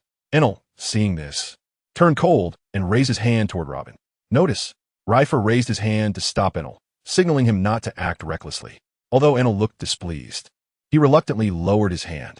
The excited Robin didn't even realize she had just been through the gates of hell, hoarsely shouting, "What do you know? How hard is it for a little girl to survive at sea alone? You Navy set a bounty of 790 million on me. How many times have I almost died because of it? I just want to live, is that wrong?" The more she spoke, the more agitated she became, tears streaming down her face like a broken string of pearls. "The devastation of O'Hara took away all my family and friends. Who can give me an explanation? If it weren't for these damn matters, I could have been a famous archaeologist in the West Sea, not someone who survives by deception like I am now." Leifa's expression remained calm as he said lightly, "The explanation is simple. The destruction of O'Hara was not a natural disaster, but a man-made catastrophe. The real culprits are the world government and the celestial dragons. The Navy is merely their tool. You only blame the heavens and others. Yet you dare not face your enemies who openly reside in Mariewa." These words were like a sharp knife, stabbing deeply into Robin's heart. She suddenly froze, then collapsed to the ground, covering her face and sobbing. She had been avoiding the truth all along, knowing who her enemies were, but choosing to turn a blind eye because they were too powerful, and all these years she had just been struggling to survive. Leifa looked at her and continued, "For the sake of Admiral Saul, I will give you a chance. Submit to me, and perhaps in the future, you can take revenge on the celestial dragons yourself. It's up to you to choose. If you want to leave, I won't stop you." You would never guess. Leifa's few words pierced through Robin's facade, each one striking at her heart, showcasing his incredible ability to manipulate emotions. Robin instantly transformed from the fierce child of the devil into a pitiful, crying mess. The contrast was overwhelming. Enel acted on command, completely obedient to Leifa, his compliance an all-time high. This was even more thrilling than when Luffy captured Robin. The intensity kept the fists clenched tight. The cheat mode was fully activated. Leifa not only had top-tier combat power, but also came with a psychological master buff, breaking down Robin's mental defenses with just a few words. Enel turned into a pet owner gone mad, ready to blow the roof off at Leifa's command. Robin seemed to have a choice, but in reality, she had already been grasped by Leifa and could only obediently walk into the trap he had set. This operation was even more exhilarating than inheriting the position of a Yonko. After all, in the world of One Piece, those who can conquer the child of the devil with mere words and have the Thunder God as a subordinate are the true ruthless ones. Thus, there was only one path left to take. Look, Leifa's recruitment of Robin is not only because of Saul, but also because he needs Robin's translation skills, along with a good impression of this poor girl. After all, anyone would feel sympathy for Robin's plight. When Leifa and his group returned to the Albana Palace, there were 2 more people with them, the Warlord Crocodile and Robin, who ultimately chose to submit. The moment Cobra saw Crocodile, he gritted his teeth and said, "You bastard. I took you as a friend, but you plotted against me." Crocodile shrugged and replied, "Adults only care about interests. Now that I'm in trouble, we are on the same side." Leifa advised, "Cousin, let's put the past behind us. From now on, Crocodile will secretly protect the Nefertari family. If the celestial dragons dare to cause trouble, you'll be safe with him around." Cobra took a deep breath and nodded, though he couldn't swallow his anger. Having a warlord as a bodyguard certainly eased his worries. If the old king were still around, he might even be able to negotiate with Crocodile. Just then, a little girl with long aqua blue hair rushed in, shouting, "Father!" It finally rained in the other cities. Upon seeing the crowded room, she immediately softened her steps and timidly bowed. Cobra smiled and introduced her. "This is Vivi, who has been pestering to meet you. Uncle Leifa." Vivi was both surprised and delighted, quickly bowing. "Hello, Uncle Leifa." Leifa asked with a smile. "Have you heard of me?" Cobra added. "She pays more attention to your news than I do, eagerly waiting to see you every day. You would never expect it. Leifa recruiting the warlord as a bodyguard is an operation so bold it has no peers. Crocodile's transformation from villain to guardian is unexpectedly sudden. Vivi is full of cuteness, instantly raising the sweetness level. This is even more thrilling than Luffy saving Alabasta, keeping the energy high throughout. The power mode is fully activated. Leifa arranges everything with a single sentence, exuding an unmatched aura. Crocodile shifts from an arrogant villain to a compliant bodyguard, creating a striking contrast. Vivi naturally brings a little fan attribute, making their interaction super heartwarming. This operation feels even more exhilarating than being an heir to the Four Emperors. After all, in the world of One Piece, the true tough guy is someone who can turn enemies into bodyguards while also gaining adorable little fans. Seeing Vivi, Leifa couldn't help but recall her fate in the original timeline. Pay attention. In a world without the power of thunder, Princess Vivi infiltrated the Baroque works as an undercover agent to protect her kingdom. If it weren't for the Straw Hat crew, her fate would undoubtedly be tragic. Now that Crocodile has been tamed, the plot has changed, but Vivi, unwilling to be ordinary, is bound to get involved in other matters. Suddenly, Leifa asks, "Vivi, do you want to be strong?" Kabura tries to interject, but is stopped by Leifa. After hesitating for a long time, Vivi nods and says she wants to. Leifa points at Crocodile, "Train with him, and in 3 years, you will have the strength of a naval officer or above. Uncle Wong will find you a devil fruit that matches your potential." Vivi's eyes light up. Really? She has long admired Leifa's ability to roam the seas, and this opportunity excites her to the point of wanting to jump up. However, Angela refuses to go with Leifa. She sees that Leifa only feels sympathy for her and does not want such pity. Leifa does not insist, and even as Crocodile secretly look after her. With Baroque works around, no one in this sea dares to provoke her. Back on the Harmony, Kuefu complains, "Boss isn't man enough. It would have been better to bring her back directly." Tiffany retorts, "You only think with your lower half." Kuefu snaps back, "You should find a partner first." Tiffany angrily kicks him, but Kuefu grins. Winning the argument is worth the kick. Leifa strokes the listless Dandan and sighs. "Let's move on. Don't mention this again." He turns and orders, "Prepare to set sail. Destination East Blue." Hagrid responds, and the Harmony slowly leaves the port, embarking on a new journey. You would never expect it.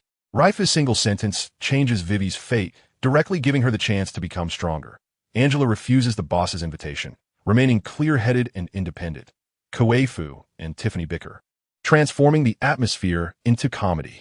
This is even more thrilling than Luffy's team adventures, with high energy and clenched fists throughout. The cheat mode is fully activated. Leifa casually arranges for people to train, showcasing the boss's power. Vivi transforms from a princess to a potential asset with a promising future. The playful banter among subordinates creates a fantastic team atmosphere. This operation is even more exhilarating than being the heir to the Four Emperors. After all, in the world of One Piece, those who can rewrite others' destinies while managing a team with laughter and substance are the true tough ones. After Hagrid responds, the Harmony begins to sail away from the port. Attention! As Rayleigh heads towards the East Sea, the Great Pirate Era faces an unexpected change. This shift is entirely due to his crushing defeat of Don Quixote, Doflamingo. With Doflamingo's death, one member of the Shichibukai is gone, and the world government is in a hurry to fill the position. Once the news broke, all the pirates became restless. Who could resist the temptation of legal plunder? But when the chameleon, Cameron, came to apply with Sachi, the other pirates all wilted. Sachi, is the captain of the 4th Division of the Whitebeard Pirates. And this sincerity is off the charts. Everyone knows that the Whitebeard Pirates are a Yonko-level crew, and their members are like family. Who would dare to touch Whitebeard's adopted son? But Cameron dares. He was once the captain of the 2nd Division of Whitebeard, and now he throws Sachi out as a declaration of loyalty. The world government directly takes the bait and makes a big show, announcing that Sachi will be publicly executed in Marineford in a month. This news explodes, and the seas are in an uproar. Those in the know understand this is an open plot. If the world government secretly killed Sachi, Whitebeard would only vent his anger, and the one who would suffer would be Cameron. But public execution forces Whitebeard to act. This maneuver is ruthless to the extreme. You absolutely wouldn't expect it. Rayleigh crushing a Shichibukai triggers a chain reaction that shakes the seas. Cameron sells out his former comrade as a declaration of loyalty, showing extreme ruthlessness. The world government openly executes Whitebeard's adopted son, daring to provoke a Yonko. This is even more thrilling than the prelude to the Marineford War, with high tension throughout. The cheat mode is fully activated. Rayleigh brings a butterfly effect buff, stirring the winds and clouds of the sea with every move. Cameron is unscrupulous in his rise to power, constantly engaging in villainous tactics. The world government boldly confronts the Yonko, taking the open plot to the extreme. This operation feels more exhilarating than being a Yonko heir. After all, in the world of One Piece, those who can change the world as structure by their own strength and incite fierce infighting among various forces are the true ruthless ones. Of course, if that's the case, the most unfortunate one is undoubtedly the newly appointed Shichibukai Chameleon Cameron, as he will undoubtedly bear the brunt of Whitebeard's greatest wrath. Look, even though he used to be the captain of Whitebeard's 2nd Division, Cameron cannot escape Whitebeard's wrath. This betrayal is destined to backfire on him. But the world government insists on publicly executing Sachi, clearly trying to bait Whitebeard and target the ancient giant whale that is the Whitebeard Pirates. Everyone understands that Whitebeard has no choice but to respond. Otherwise, he wouldn't deserve to be called the strongest man in the world. A month later, Marineford will surely be the battleground for Whitebeard and the Navy. Leifa only received the news when he arrived in the East Blue. As an elite vice admiral capable of facing off against the commanders of the Yonko, he is definitely on the recall list. Quiff was shocked after reading the intelligence. This time it's going to blow up. It's even harsher than executing Roger. Roger turned himself involuntarily, and his crew didn't resist. But if Whitebeard comes, he will bring his entire crew along with 30 to 40 subordinate pirate crews, which will put immense pressure on the Navy. Leifa couldn't help but sigh. I actually brought the Marineford War forward by several years and changed the script. Originally, it was supposed to be Ace as the trigger. But now it's Sachi. Originally, it was Blackbeard causing trouble, but now it's Cameron. Both are Whitebeard's adopted sons, yet they both want to put their old man to death. He also felt a bit sorry for Sachi. This unfortunate guy was supposed to be killed by Blackbeard, but now he was captured early. Either way, it's a tragic end. You would never expect it. Cameron's betrayal of his father while trying to save his own life is pure delusion. The world government dares to provoke the Yonko. Their audacity knows no bounds. Leifa's actions directly rewrite the pattern of the sea, causing the Marineford War to unfold ahead of schedule. This is even more thrilling than the original Marineford War, with high energy throughout, making fists clench tightly. The cheat mode is fully activated. Leifa brings the butterfly effect, stirring up the tides of the sea with every move. The combat power of the Whitebeard Pirates is off the charts, able to overturn Marineford upon arrival. The world government plays their schemes to the extreme, yet they don't realize they are about to bring disaster upon themselves. This wave of operations is even more exhilarating than being the heir of a Yonko. After all, in a world of One Piece, only someone who can single-handedly provoke the Yonko and the Navy in a battle is a true, ruthless person. As for the unfortunate Sachi, he shouldn't have been caught by the Navy in the first place. Although he ultimately died at the hands of Blackbeard, he still had a few years left to live. Leifa couldn't help but feel a bit of sympathy for this mysterious, unfortunate guy, regardless of whether there was a butterfly like him flapping its wings. Sachi's final fate wouldn't be good. Look, speaking of which, even the original Paramount War has its roots tied to Sachi. Ace was chasing Blackbeard to avenge Sachi and ended up getting captured, which triggered that great war. Leifa squinted and pondered, this time without Luffy. The King of the Harpies is causing trouble, but the Whitebeard Pirates are much stronger than in the original Paramount War. First and foremost is Whitebeard himself. Now 5 or 6 years younger than during the Paramount War, his strength has skyrocketed from 6 to 8, and that's no small difference. A slight gap between top-tier warriors is like heaven and earth. Not to mention Ace, who is now a trump card. He hasn't been captured, and his strength is comparable to Diamond Jozu, which is like having an extra top-tier warrior for free. Leifa has a premonition that this battle will be even crazier than the Paramount War, and red-haired Shanks might not be able to stop it alone. On the other side, in Admiral Sengoku's office in Marineford, Sengoku was reviewing documents when Akainu pushed the door open. "Admiral, Cameron has arrived." Then a strange laugh echoed. He being summoned by Admiral Sengoku is such an honor. Another Akainu walked in, looking exactly like the real Akainu, but with a frivolous smile on his face.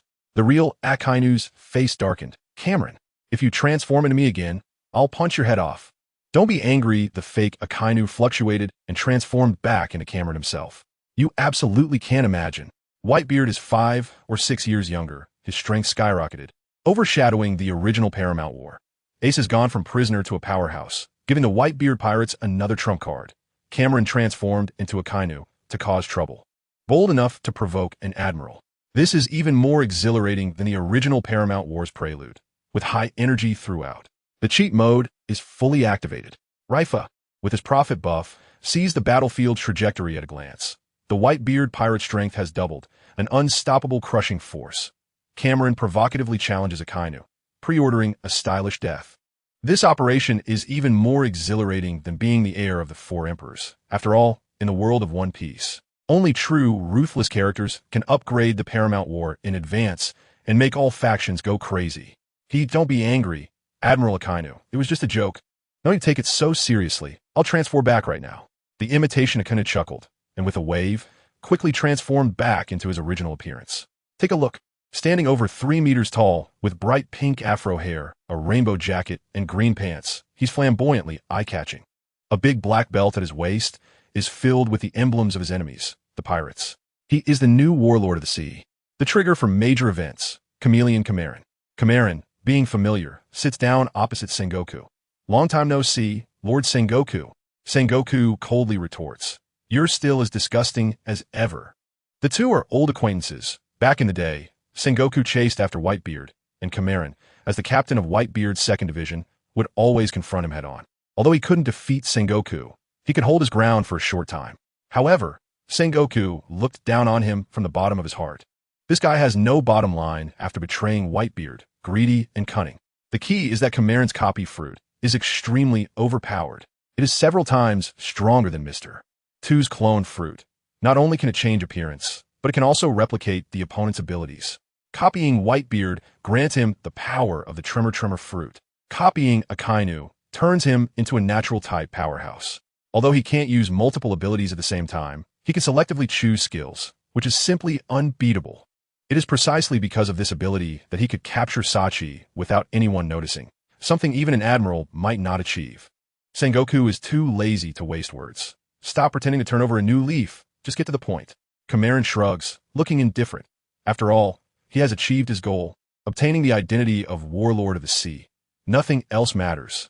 You absolutely wouldn't expect it. Cameron's flashy appearance and explosive power, combined with his fruit ability, are over the top. Sengoku is relentless in his insults, not giving face to an old acquaintance. A small man rising to power through copying abilities has become the trigger stirring up the seas. This is even more thrilling than the original Warlords of the Sea's Ascension drama, with high energy gripping your fists the whole time. The cheat mode is fully activated. Cameron's fruit ability is so insane that capturing Sachi is like child's play. Sengoku's sharp eyes see right through this small man's essence. The Whitebeard crew is stabbed in the back by a traitor and still has to face the Navy's schemes. This operation is even more exhilarating than being the heir of the 4 emperors. After all, in the world of One Piece, being able to become a warlord of the sea through copying abilities and daring to provoke the 4 emperors is the true definition of a ruthless person. Alright, since Lord Sengoku is unwilling to reminisce, then we won't reminisce. Cameron shrugs and says indifferently, "Look closely." Sengoku stared at Kaimelon. "This was something you planned from the start, right? Even without the warlord position, you would still use the Navy's sword to deal with Whitebeard, wouldn't you?" Kaimelon chuckled. Sengoku Dano understands me well. You guessed it right away. He continued, "So what if I use the Navy? Getting rid of Whitebeard is something you all desire. right? Sengoku couldn't refute it. During the era of great pirates, the pirate forces surged, and the Navy had long wanted to suppress the four emperors. This opportunity was simply impossible to refuse. Kaimelon then revealed his motives. There are two reasons for wanting to kill Whitebeard. One is to covet his wealth, and the other is to be disgusted by his family rhetoric. It makes me nauseous just to listen. Sengoku banged on the table. Next, we wait for the war to start. The warlords will also participate. You have no objections, right? Kaimelon was overjoyed. I couldn't ask for more. I want to see that old man's head roll. On the other side, at Kuraikigan Island, Mihawk sat on a broken wall drinking strong liquor and asked Shanks, "Have you heard about that matter?" Shanks finished his drink. Whitebeard has no choice but to take the hit. Mihawk pressed. Will the other four emperors intervene? Shanks sighed. There's a high probability they won't. If Whitebeard dies, they can seize his territory without needing to clash with the Navy. Mihawk frowned. That doesn't sound like you. You've changed too much. You absolutely wouldn't have imagined it. Kaimelon is using the Navy as a tool and dares to declare he will kill the four emperors. He's incredibly arrogant. Sengoku knows he is being used, but can only hold his nose and accept it, feeling extremely frustrated. Mihawk and Shanks are online watching the drama unfold. The calculations between the four emperors are all exposed. This is even more thrilling than the main event of the Marineford War. The entire time, it's high energy and fists clenched. The cheat mode is completely maxed out. Kaimelon relies on schemes to rise to power, playing all sides in circles. The Navy is using others to kill, their calculations ringing loud. Mihawk and Shanks see through it all. The perspective of the big shots is incredible. This operation is even more exhilarating than being the heir of a four emperor. After all, in the world of One Piece, those who can use the Navy as a tool and make the four emperors plot against each other are the real, ruthless ones. This doesn't sound like something you would say. You've changed a lot, Mihawk said. Look closely. Red-haired sighed. People change, times change, and relying solely on passion won't hold up in a new world. But you, Mihawk, have never changed. Mihawk shook his head and didn't respond. Red-haired suddenly asked, "How do you know about this? Did the world government contact you?" Mihawk replied, "In a few days. They're gathering all the 7 warlords to Marineford to help the Navy deal with Whitebeard." Red-haired was taken aback. With this setup, they aim to annihilate the Whitebeard pirates. Mihawk analyzed 3 admirals, Sengoku Garp, 7 warlords. Whitebeard is likely in for a tough time. But Red-haired shook his head. Not necessarily. That madman Kaido will definitely come to stir things up, and Jack the Drought is still in the Navy's hands. So he will probably take the opportunity to attack Impel Down and divide the Navy's forces. Mihawk asked, "Is he helping Whitebeard?" Red-haired laughed. "He would love for Whitebeard to die. He's just there to cause trouble. Anyway, the Navy can't kill him." Speaking of Kaido, both of them expressed helplessness. This guy is strong and immortal. Anyone who encounters him has a hard time. Mihawk asked again, "Will you and Big Mom intervene?" Red-haired replied, "Hard to say. The Navy will definitely be on guard against us, making it difficult to help." The two clinked their glasses and drank while waiting for the situation to develop. On the Navy's side, they were fully prepared to deal with Whitebeard. For the first time, deploying all the 7 warlords to back them up, fearing they would lose both their lady and their troops. Meanwhile, the Devil's Triangle and the Grand Line have become a forbidden zone for ships, with at least 100 ships disappearing there every year, shrouded in mystery. You would never guess. Red-haired saw through Kaido's little schemes at a glance. Predicting the situation perfectly, the Navy gathered top-tier combat power, but still feared surprises. The Devil's Triangle hid secrets that might disrupt the battle. This was even more thrilling than the undercurrents before the Marineford War. With high energy throughout, clenching fists, the cheat mode was fully activated. Mihawk remained cool and composed, his combat power stable as ever. Red-haired strategized, fully grasping the thoughts of the 4 emperors. The Navy was investing heavily, but couldn't guard against various unexpected events. This operation felt even more exhilarating than being a successor to the 4 emperors. After all, in a world of One Piece, being able to see through everyone's calculations and still daring to confront the 4 emperors makes one a true ruthless character. According to incomplete statistics, at least 100 ships disappear here every year. Look closely. The mystery of the Bermuda Triangle is all just a bluff. The real big shots know that this is the territory of the warlord Gecko Moria. The ships that disappear every year are all victims of his terrifying 3-masted ship. Moria suddenly gathers his subordinates and cackles. Big news. We need to help the Navy deal with the Whitebeard pirates. Get ready to set off. Hogback chuckles. Is there a big fish on the hook? Perona complains. You're disturbing my sleep. Absalom panics. Whitebeard is one of the 4 emperors. This is no joke. Moria dismisses him. He's old. The main force is the Navy's 3 admirals. We just need to go with the flow. Absalom tries to persuade him. What if Kaido gets involved? Before he finishes, he's knocked away, crashing into a big pit. Moria roars, "Don't mention Kaido." It turns out he was once wiped out by Kaido's crew, leaving him with only half his life. Absalom quickly admits his mistake, and the 3 weirdos respond in unison. "Yes, sir." Meanwhile, on Amazon Lily, the Empress Hancock is discussing this matter with the Elder Nyan. Her expression is extremely serious. This is a direct confrontation with one of the 4 emperors, and any misstep could lead to disaster. You would never expect it. Moria appears arrogant, but in reality, he is terrified of Kaido, a true paper tiger. The 3 weirdos seem bizarre, yet they are utterly devoted to Moria. Even the Empress is worried, showing just how perilous the situation is. This is even more thrilling than the movements prior to the Marineford War, with high energy throughout. The cheat mode is fully activated. Moria is using the Navy's power to bluff, acting like a big shot while being utterly cowardly. Kaido's reputation intimidates everyone. Just mentioning his name can drive opponents crazy. The Navy is gathering the warlords to stir up trouble, tying various forces to the war chariot. This operation is even more exhilarating than becoming the heir to one of the 4 emperors. After all, in the world of One Piece, the ones who can make the warlords both fearful and eager to join in, while stirring up the chaos of the 4 emperors, are the true ruthless characters. On Amazon Lily, the Empress Hancock is also discussing this matter with the Elder Nyan, her expression incredibly grave. Pay attention. Granny Zhao's expression was serious. You can't refuse this. If you dare to refuse, the world government will put you on the wanted list, and the Amazon Lily will fall into war. Hancock nodded. I understand. I can only agree. Granny Zhao sighed. You haven't experienced that era. You don't know how terrifying Whitebeard is. He's even more domineering than Roger. And not even the Dark King Rayleigh can compare. Hancock's expression instantly became serious. She could only look up to Rayleigh's strength, and Whitebeard was even more fierce. This battle would not be easy. On the other side, in the Alabasta Palace, Crocodile said to Cobra, I'm going to Marineford, and my subordinates will follow your orders to ensure your safety. This time, the Navy aims to annihilate the Whitebeard crew. That old man is doomed, and I won't miss it. Cobra asked, what did Rayleigh say? Crocodile replied, he told me to listen to the Navy first. He will come a month later and will act according to the situation then. At this moment, Vivi rushed in. Mr. Crocodile, take me with you. I want to witness the strong. Cobra shouted angrily. Nonsense. How dangerous is the Marineford battlefield? Even the Golden Lion was half destroyed back then. Facing the Whitebeard crew this time, no one can guarantee safety. But Crocodile spoke up. It's fine. It's not difficult to protect her. Rayleigh wants to train her, and seeing strong battles is beneficial. I promise to bring her back safely. When Cobra heard Rayleigh's name, he was immediately shaken and finally nodded. Then I'll trouble you. You absolutely wouldn't expect it.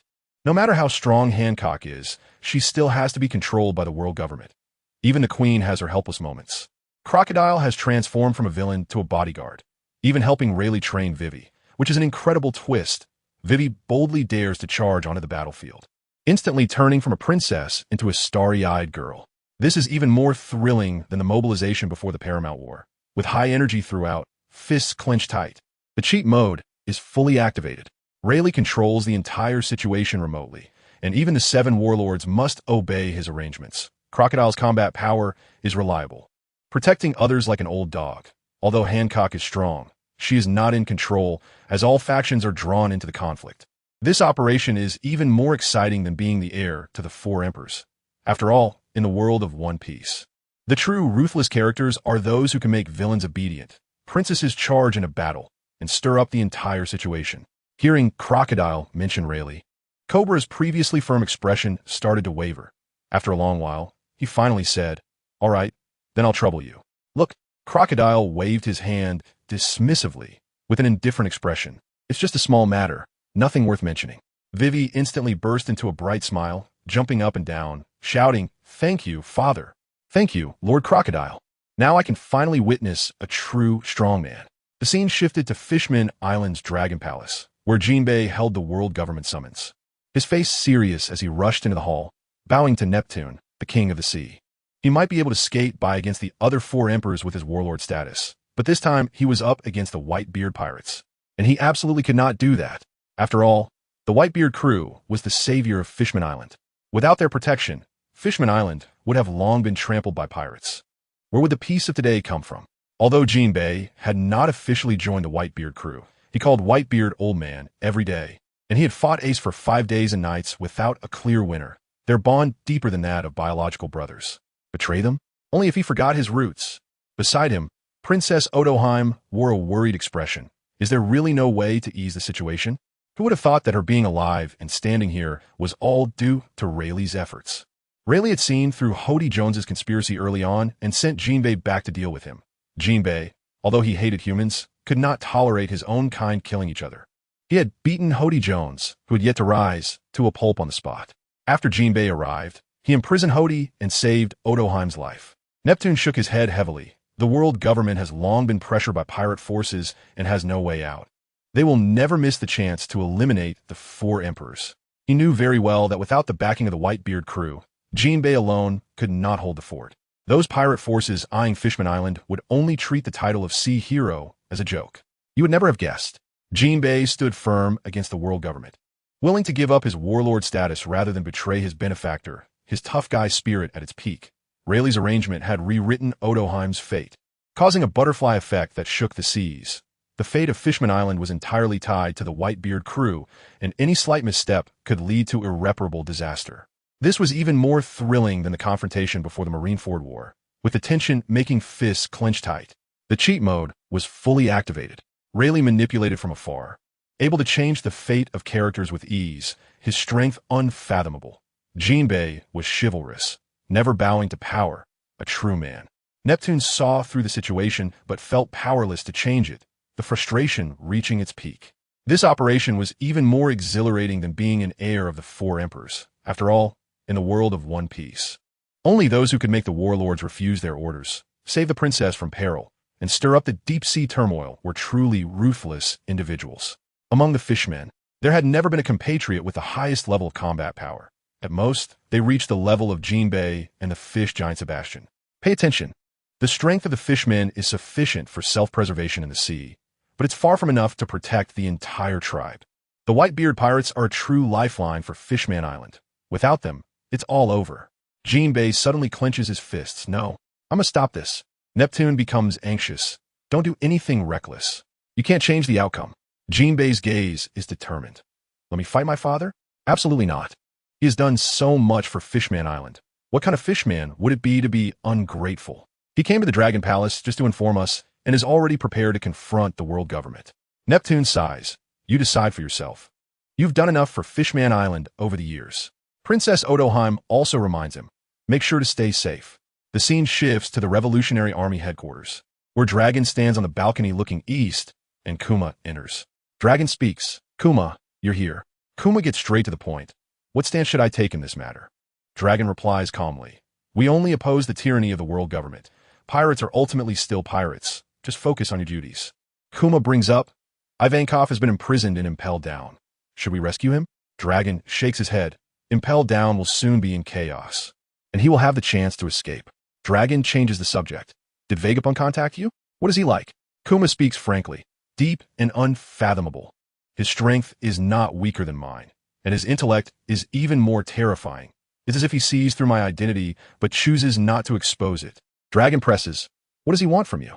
Kuma answers, he wants me to cooperate with his experiments, saying he needs the combat power of top-tier pirates. Dragon's expression turns cold. Is he trying to use your identity to threaten you? You absolutely wouldn't believe it. Jinbei stands firm against the world government, unwavering in protecting his benefactor, exuding a tough guy aura. Kuma, with dual identities as a warlord and a member of the Revolutionary Army, is fully equipped with infiltration skills. Vegapunk, hiding his true capabilities, sees through the undercover while pretending to be clueless, showcasing intellect that crushes everyone. This is even more thrilling than the undercurrents before the Marineford War. With high-energy tension throughout, the cheat mode is completely activated. Dragon strategizes, having a clear grasp of the situation. Jinbei's combat power is on point with even more backbone. Bravely confronting authority without fear, Kuma skillfully navigates his dual undercover roles, performing like a big boss. This operation feels even more exhilarating than inheriting the position of a Yonko. After all, in the world of One Piece, the true ruthless ones are those who can make the warlords refuse a mission, hide deep undercover, and stir up multiple factions. He wants to use your identity to threaten you? Dragon's expression turns slightly cold. Look, the bear said to the dragon. Vegapunk didn't threaten me. Cooperation is entirely voluntary, and they can provide the latest research results from the naval scientific forces. The dragon pondered. This is a temptation, too risky, don't agree. But the bear shook his head. I want to accept. Haven't you seen how fierce the naval research is? If we don't steal their techniques, we'll never catch up. The dragon fell silent after hearing this, and finally reached out to shake hands with the bear. Good luck. The scene shifted to the East Sea. Known as the Weakest Sea, Leifa and his group landed on a small island, heading straight for the inconspicuous Frostmoon village. Tiffany doubted, Boss, can there really be someone you're looking for in this small place? Quiff chuckled. If it made the boss travel all this way, I want to see for myself. Soon, they arrived outside the One Heart Dojo, where a man at the entrance greeted them enthusiastically. Here to learn swordsmanship, right? This dojo's sword techniques are excellent, and the fees are low. Leifa suddenly asked, Is the dojo master Gung Shirlang? The man was surprised. You know my master? Leifa replied with a smile. I've come here by reputation. Please introduce me. Once inside the dojo, Leifa immediately spotted a long-haired man wearing round glasses, who was indeed Gung Shirlang. Though not famous, he was Zoro's master.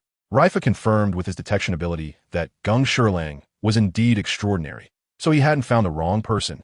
You would never expect it. The bear went undercover for the revolution. With an intensity turned all the way up, Leifa delved into the Weakest Sea and uncovered the hidden big shot Gung Shirlang. Zoro's master lived a low-profile life, with unfathomable strength. This was even more thrilling than when Luffy met his companions in the East Sea, keeping fists clenched throughout. The power-up mode was fully activated. The dragon strategized, but couldn't stop his comrade's passion. The stakes exploded. Leifa came with a treasure identification buff, instantly recognizing hidden powerhouses. Gung Shirlang, hidden in a small village, was exceptionally strong, playing the pig to eat the tiger at the highest level. This move was even more exhilarating than becoming the heir to the Four Emperors. After all, in the world of One Piece, only true tough characters can make an undercover agent take risks and find a big shot in the Weakest Sea. Leifa wasn't entirely sure if Gung Shirlang was truly extraordinary, but when he saw it with his own eyes and detected his rank, he immediately confirmed it. Look, Gung Shiro is close to the rank of Admiral. At the peak level of the great pirates, his strength is not inferior to Hawkeye. With such combat power, no one dares to underestimate him. Carlos, who brought Leifa in, whispered, Master, these guests have come see you. Gung Shiro smiled, but his expression soon changed. He realized at a glance that among these 7 people, there were actually 3 figures at the level of great pirates. This is simply outrageous in the East Sea. He immediately shouted, Carlos, take the junior disciples back. Class is dismissed early today. Carlos sensed something was off. Are they here to cause trouble? Gung Shiro quickly scolded. Don't talk nonsense, retreat. Leifa clasped his hands. Master Gung Shiro, I've long heard of your great name. Gung Shiro returned the greeting. May I ask who you are? Leifa. Gung Shiro was shocked. You are the Navy Supernova Violent Wolf Leifa? He knew very well that Leifa was a top-tier powerhouse on par with him, and brought a group of subordinates. If a real conflict arose, he wouldn't be able to handle it. Leifa got straight to the point. I'm here to invite you to be my companion. Gung Shiro frowned. Did the world government send you? I won't join the Navy. Leifa smiled. I didn't say I was inviting you to join the Navy. Then he changed the subject. You once helped Dragon and the others, right? Gung Shiro played dumb. What dragon? I don't understand. Leifa shrugged. Stop pretending. You'll know if you investigate. With your strength, why are you hiding in the East Sea? Gung Shiro shook his head. I'm just an ordinary swordsmanship teacher. Don't joke around. Leifa suddenly shouted, Quiff. You absolutely wouldn't expect it. Gung Shiro, who is hiding in the East Sea, is actually a ruthless figure at the admiral level, playing the role of a pig to eat the tiger. Leifa sees through the hidden big shot at a glance. His ability to assess people is explosive. Among the 7-person team, there are 3 great pirates. The configuration is ridiculously luxurious. This is even more thrilling than when Luffy encountered experts in the East Sea, the whole time gripping fists in high energy. The cheat mode is fully activated. Leifa's combat power is top-notch and comes with a radar, digging for people with precision and ruthlessness. Gung Shiro has been low-key for many years, but has outstanding strength. His aura cannot be concealed. As soon as Quiff is called, there will be big moves. His combat power is definitely on point. This operation is more exciting than being the heir of the 4 emperors. After all, in the world of One Piece, Being able to dig out admiral-level teammates from the weakest sea and force a hidden big shot to break down is the true definition of a ruthless person. Quef suddenly called out Leifa. "Pay attention!" Leifa shouted Quefu, and Quefu immediately understood, grinning widely as he surged forward, throwing a punch directly at Gung Silang's face. Gung Silang was enraged. There was no grievance or enmity, yet he attacked directly. This was too much. He quickly realized that Quefu was serious and didn't dare to hold back. He sidestepped and countered with a hand chop aimed at Quefu's waist. Quefu let out a low growl, his body expanding as he activated his golden horn rhino form, intending to exchange injury for injury in a hard hit. He knew Gung Silang was someone Leifa valued, and his strength was definitely explosive. Gung Silang sensed Quefu's intentions, and his hand chop suddenly accelerated, striking first at Quefu's waist. With a dull thud, Quefu's massive body was sent flying sideways, crashing through the courtyard wall over 10 meters away. Leifa's subordinates were left dumbfounded. Being able to casually send Quefu flying indicated a battle power at the level of a great pirate. Inalu smirked and said, "Boss, should I step in?" Leifa waved his hand. "No need, just watch." Tiffany laughed. "This stinky rhino is going to go berserk. Getting killed in one hit is too embarrassing."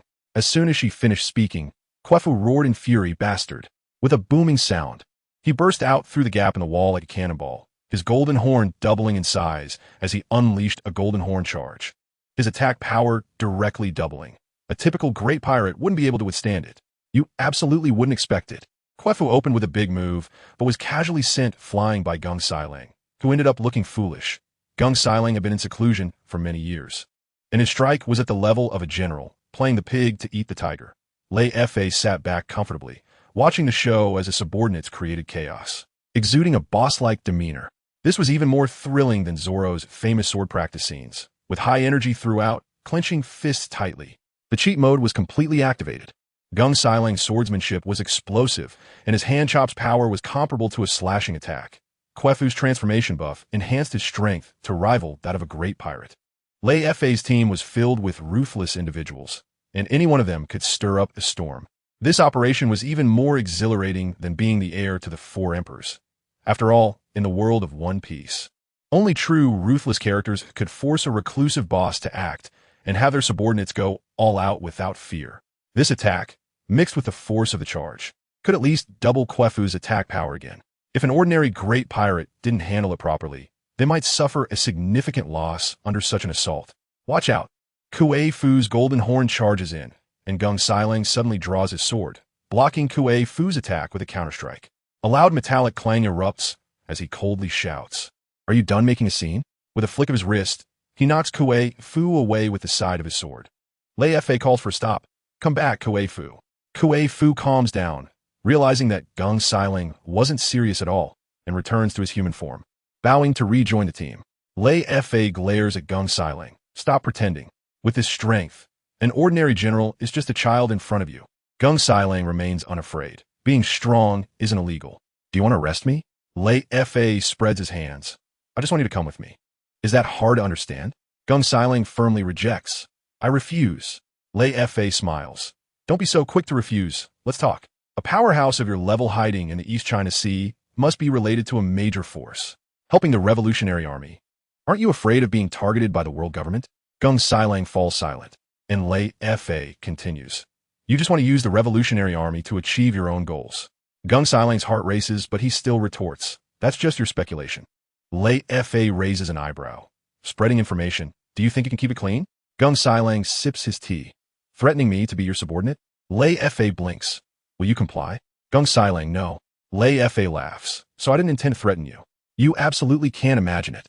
Gung Silang casually deflects a critical hit, dominating the battlefield. He plays the role of the underdog to perfection. Leifa's words pierce through to the truth. Negotiating with a mind-reading technique, his intelligence fully engaged, Quefu attacks with all his might yet is easily handled, a true measure of combat power. This is even more thrilling than Zoro's iconic apprenticeship scene, keeping fists tightly clenched throughout. The cheat mode is fully activated. Gung Silang's swordsmanship reaches its peak, effortlessly displaying the demeanor of a big shot. Leifa's negotiations come with foresight, fully understanding his opponent's thoughts. The team is filled with ruthless individuals, yet they're suppressed by a hidden powerhouse. This operation feels even more exhilarating than being the heir to the four emperors. After all, in the world of One Piece, only those who can break through the defenses of hidden powerhouses and negotiate without losing ground are true ruthless characters. I think so too. Which is why didn't he intend to use this to threaten you? Master, Leifa said with a smile. Look closely. Gung Siro waved his hand with a smile. General Baolang, let's not beat around the bush and waste time. Just say what you want. Don't worry, I have a good temper. Even if you say something wrong, I won't kick you out with a broom. Leifa leaned forward, directly hitting the nail on the head. With your strength, you could easily become a big shot in any faction. Why do you want to stay in this small place in the East Sea? If you don't want to follow me, why not join the Revolutionary Army? They are gaining momentum, and if you join, you could definitely become a local overlord. Aren't you even a little tempted? Gung Siro held his teacup and responded calmly. I just want to live a quiet life and don't want to get involved in conflicts. Are you satisfied with this answer? Not satisfied. Leifa's tone suddenly rose, his eyes sharp as knives. If you truly content with being ordinary, would you give the Revolutionary Army a green light? To put it bluntly, you clearly have hope hidden in your heart, but you think that hope is too slim. No matter how strong the Revolutionary Army is, they can't achieve anything, right? Gung Siro's hand holding the cup suddenly paused. His expression changed for the first time. Stop talking. That's enough. Leifa's hand hidden in his sleeve clenched tightly. He had bet right. He knew all too well that to persuade a smart person, you had to hit their pain points and disrupt their rhythm. He didn't believe Gung Siro was just an ordinary swordsmanship teacher, giving the character Hidao Yuwenzi to his daughter, taking in apprentices, and being involved with the Revolutionary Army. These were not things an ordinary person could do. Seeing Gung Siro issuing an eviction order, Leifa remained unmoved and spoke even faster. Gung Siro, you're just lacking courage. A swordsman, no matter how skilled, without courage is no different from a useless person. You don't even dare to mention it. Enough. Gung Siro slammed the table and shouted, interrupting him. Leifa pressed on relentlessly, not giving the other a chance to breathe. You're afraid. Afraid of repeating the past, afraid of losing again, right?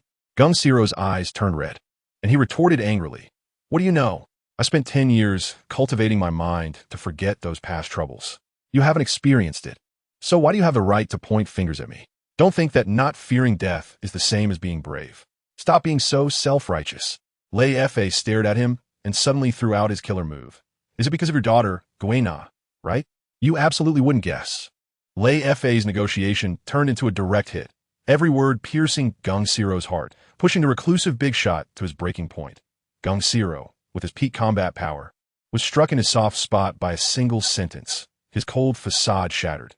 What seemed like casual conversation was actually a clash of blades, more thrilling than a real fight. This was even more explosive than Zoro's famous sword training scenes, with high energy throughout. The cheat mode was fully activated. Leifa's verbal skills rivaled top-level abilities, hitting the opponent's pain points perfectly. Gung Siro, who had been playing the pig to eat the tiger for years, fell prey to psychological tactics. With just one sentence, he could stir the emotions of a big shot, making his negotiation skills even more ruthless than his swordsmanship. This operation was more exhilarating than being the heir of the four emperors. After all, in the world of One Piece, only someone who could make a reclusive powerhouse lose their composure and dominate the negotiation would be a true ruthless person. Is it because of your daughter, Guena? Leifa asked in response. Pay attention. Gung Siro shook his head. This has nothing to do with you. Young man, don't force me to step out. Once I take the stage, the strength of the enemy is beyond your imagination. Leifa calmly replied. My full name is Nefertali Leifa. Gung Siro raised an eyebrow. You are from the Nefertali family. I have offended the celestial dragons, and my uncle died in my place. I can probably imagine your enemies. After Leifa finished speaking, Gung Siro fell silent. After a long time, he spoke. I underestimated you. But even if we are on the same side, why should I join? You should know how powerless all of this is. Do you still think you can turn the tide? Leifa retorted. Why can't we? Gung Siro was taken aback. And Leifa took the opportunity to propose. You are a swordsman. Let's talk with swords. Suppress our powers to the same level. If you win, I will leave immediately. If I win, you will give me a chance to persuade you. How about it? Gung Siro was momentarily stunned. He was extremely confident in his swordsmanship, believing he could even beat Hawkeye. He immediately agreed, all right, I accept the challenge. The scene shifted to the New World, aboard the Moby Dick, the main ship of the Whitebeard pirates, where the atmosphere was suffocatingly tense. Whitebeard sat in the center, with captains like Marco, Jozu, and Vista all present. Jozu roared in anger. That beast Chimeron. He wasn't completely eliminated when he defected, and now he's harming Sachi. Damn him. Marco's face turned pale. And Vista placed his hand on his sword, declaring, Chimeron must die.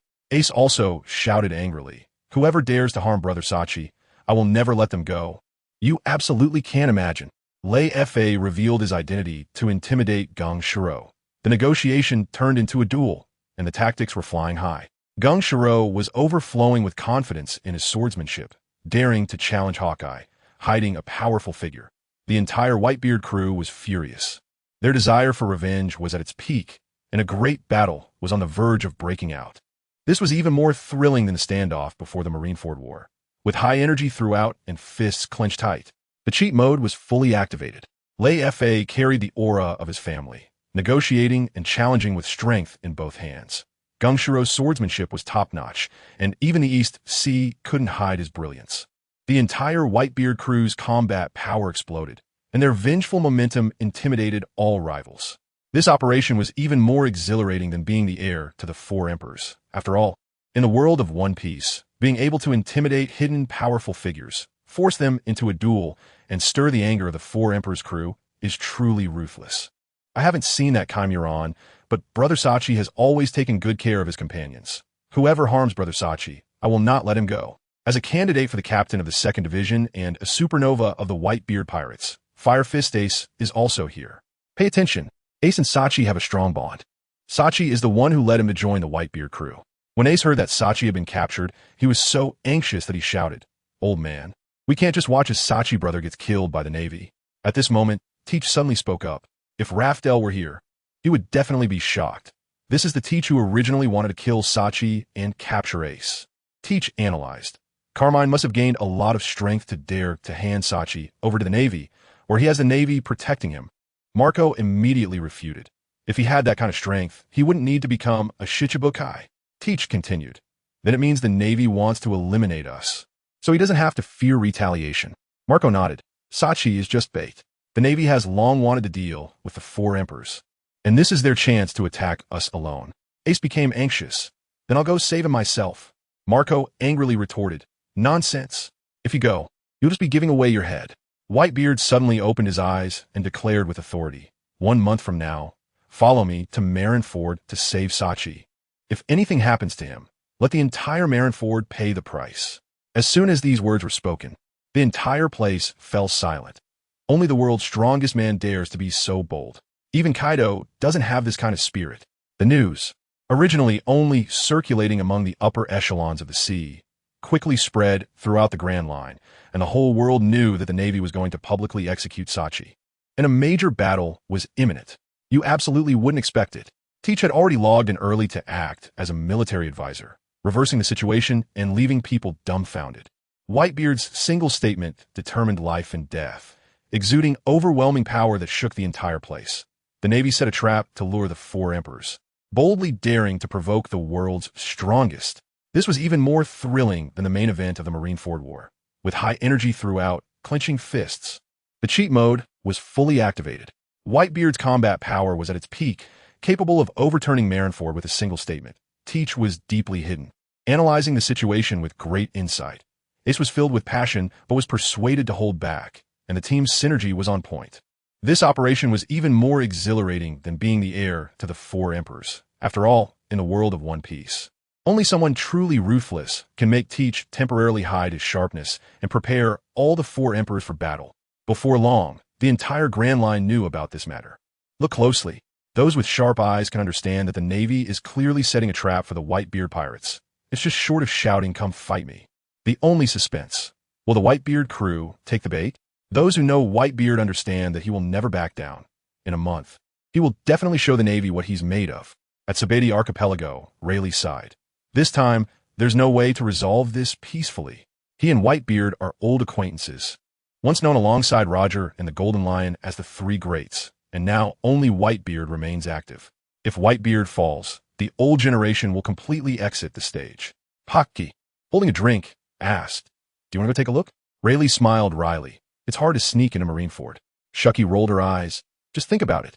I'll give you a fake identity to pose as a Navy officer. Rayleigh admitted, "It's actually for Ace, Roger's son." Shucky sighed. "Roger didn't want to burden you. So why do you have to?" Rayleigh solemnly said, "I can't ignore the captain's matters. If the situation turns dire, help me take Ace away." Shucky agreed. "All right, but don't expose yourself, or the Navy won't spare you." Rayleigh nodded and added, "It's still uncertain whether Shanks will intervene. The Navy will definitely restrain the four emperors." "Shucky, we can only wait to see what happens in a month."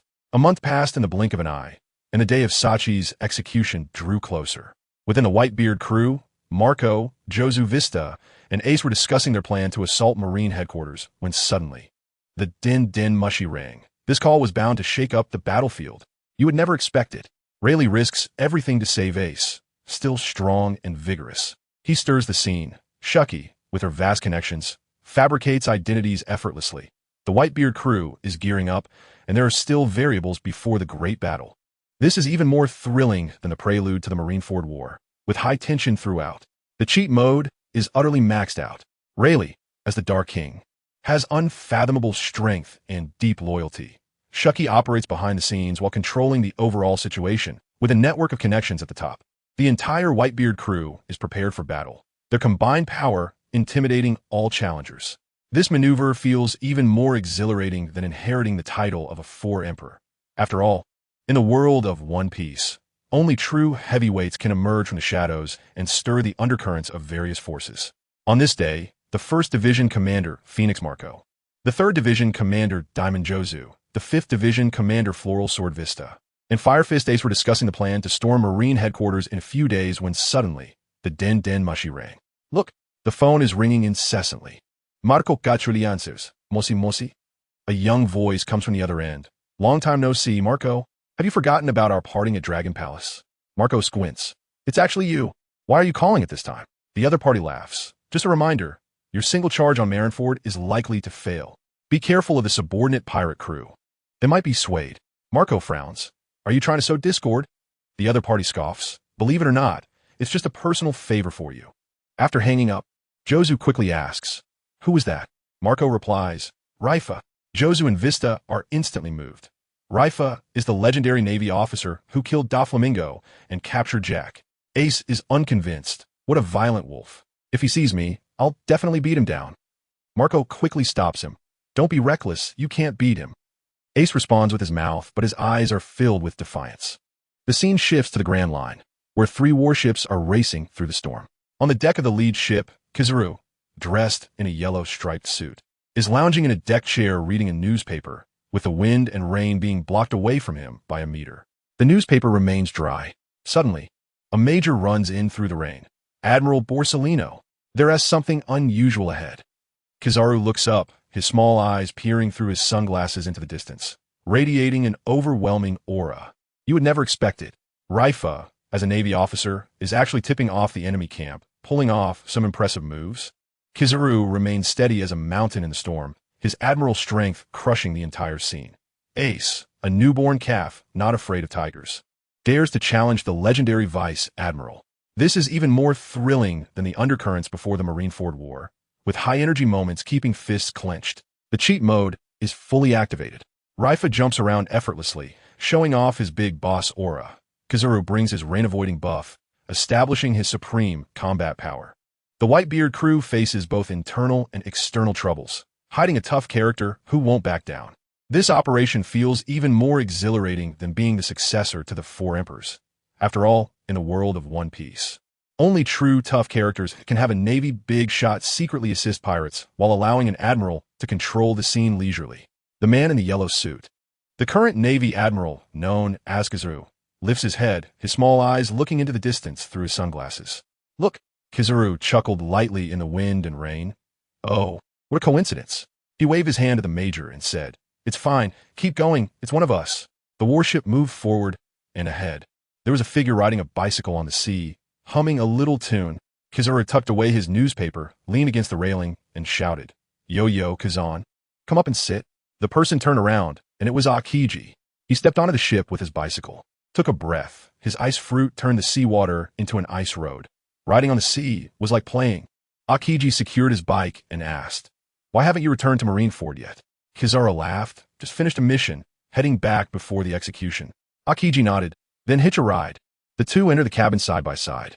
More than 10 minutes later, in the dining room, as soon as Kizaru and Akiji sat down, the loud voice of Bartolomeo came. The old man is hungry. What are you calling us for? Seeing Akiji, he was stunned. Admiral Kazan, you're here for mission 2? Sturobe, Gecko Moria, and others quickly greeted him. Akiji smiled. Bartolomeo, long time no see, not welcoming? Bartolomeo sat down. I'd rather hang out with you. It's too boring following the old man. Akiji waved his hand. No, your old man holds grudges. Kizaru changed the topic. Is Whitebeard coming? Akiji confirmed. He never knows fear. Kizaru patted his chest and pretended to be scared. I almost want to turn around and run. Bartolomeo complained. Watch your image. Everyone laughed and sat down, ready to eat. 3 days later, at Marineford, Sachi was locked on the execution platform, kneeling but showing no signs of fear. Only a worried expression. He had become the fuse that ignited the Great War. You would never expect it. Akiji riding a bicycle on the sea, using his fruit ability to the fullest. Kizaru enjoying acting scared, throwing away the demeanor of an admiral, creating a stark contrast. Bartolomeo daring to confront an admiral. His background so strong, it was ridiculous. This was even more thrilling than the opening of the Marineford War, a high-energy fist-clenching experience throughout. The cheat mode was completely maxed out. Akiji's ice fruit ignored the sea. His skills were off the charts. Kizaru, a powerhouse, loved to play dumb. No one could match his capriciousness. The top brass of the Navy gathered. The calm before the storm was all a prelude to the impending chaos. This wave of operations was more exhilarating than being the successor of the Four Emperors. After all, in the world of One Piece, only someone truly ruthless could make an admiral hitch a ride a bicycle on the sea, and stir up the entire situation.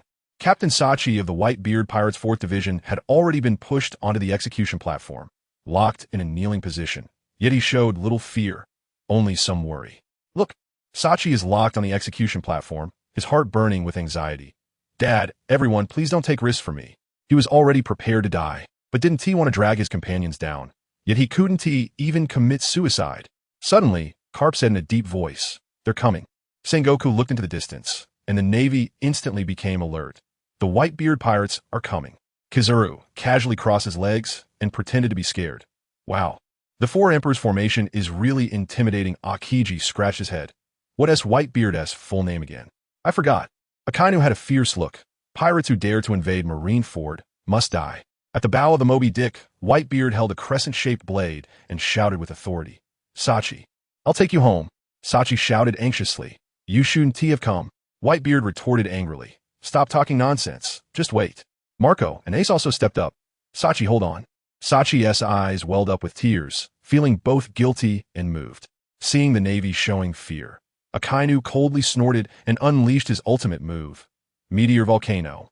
A sky full of lava rocks came crashing down. Ace leaped up, transforming into a fiery cloud that swept upwards, shattering the lava rocks into fragments. The Navy erupted in chaos. Ace actually took on an Admiral's attack. On the high platform, Carp's face turned pale, gritting his teeth. Damn it, that brat. Sengoku patted him. Stop pretending. Ace is Roger's bloodline, right? Upon hearing this, Sachi was shocked. What? You absolutely wouldn't expect this. Ace boldly faced the Navy Admiral, using his Maramara no Mi to blow the place up, showcasing a new level of power that crushed everyone.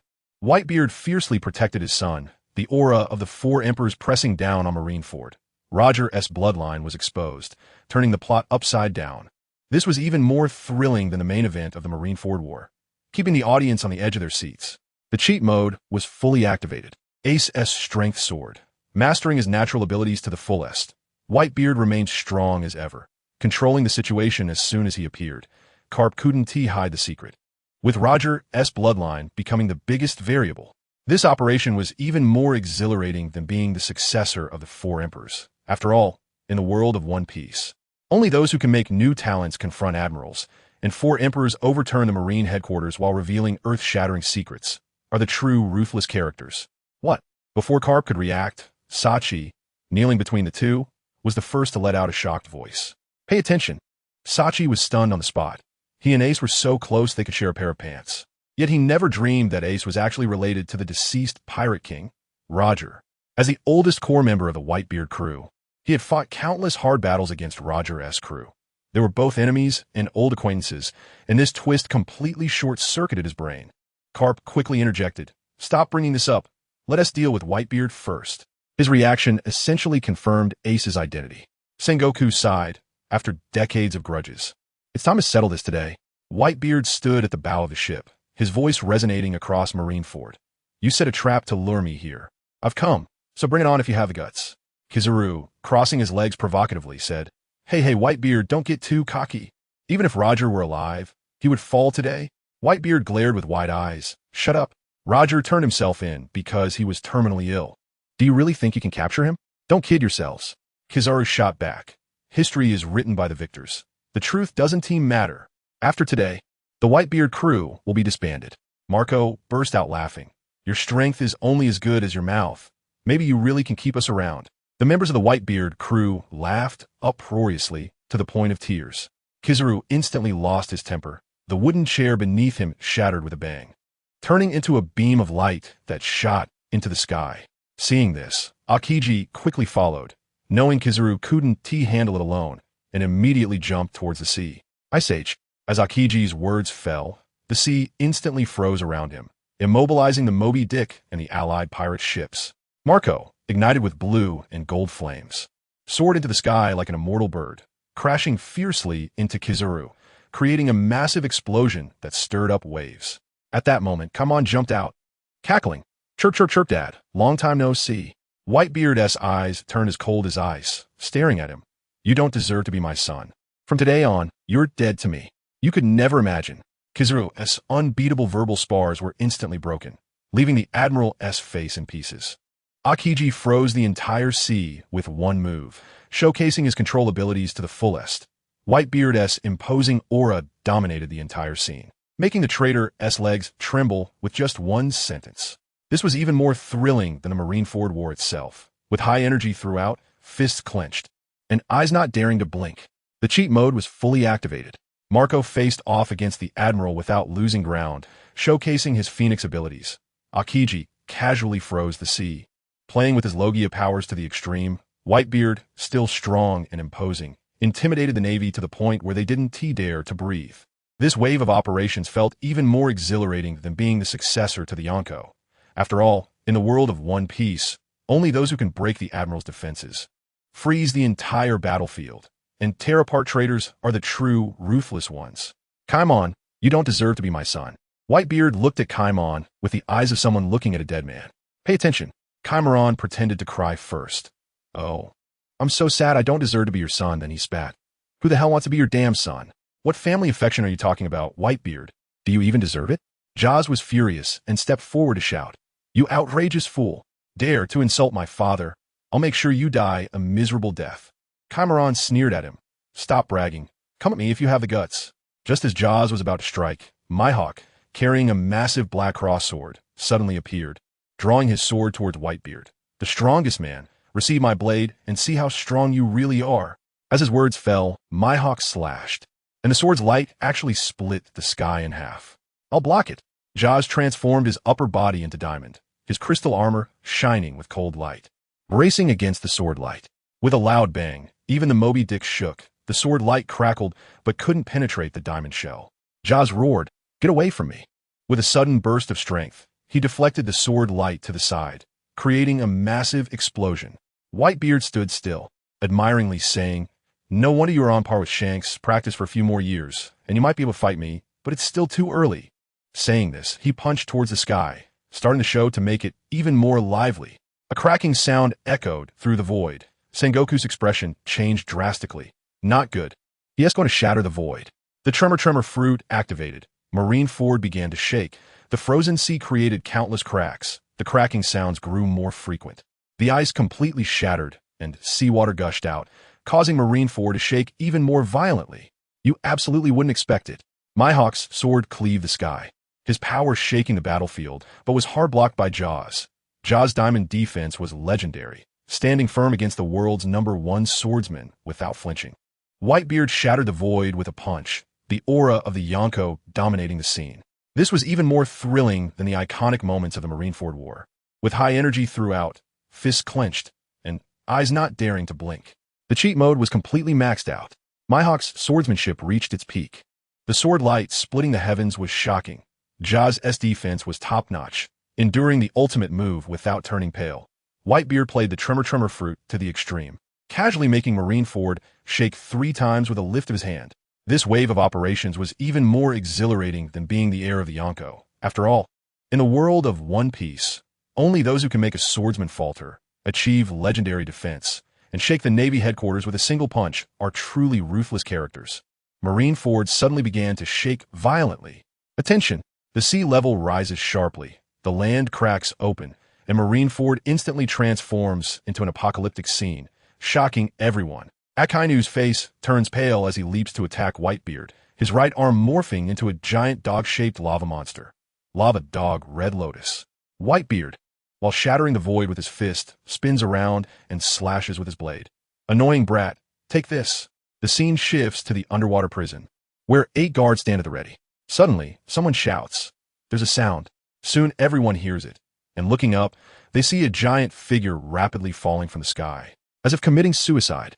With a loud bang, the figure crashes to the ground, shaking the earth. Amidst the smoke and dust, the massive figure stands up and slowly walks towards the guards. The phone bug in the prison rings. What's happening outside? A guard shouts, enemy attack. The intruder is Kaido. But before he can finish, a loud noise interrupts him, and the prison alarms blare. Magellan and Shiryu of the Rain rush over. These two are the prison's iron wall, their combat power rivaling that of the Marine Admirals. In decades, only the Golden Lion has successfully escaped, and he paid with both legs. Now, someone dares to charge and head on. It's simply unprecedented. You wouldn't believe it. Whitebeard raises his hand and turns Marineford into hell. The power of the 4 Emperors skyrockets. Kaido makes a hardcore entrance, crashing down from the sky, utterly arrogant. Magellan and Shiryu, the 2 big shots, are fully unleashed, with prison defenses at maximum. This is even more thrilling than the 2-front battle at Marineford. The entire time you're gripping your fists tightly, not daring to blink.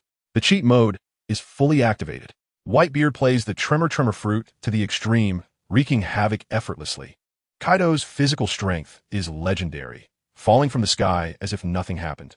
The duo of prison titans exudes an overwhelming aura, with a great battle about to erupt.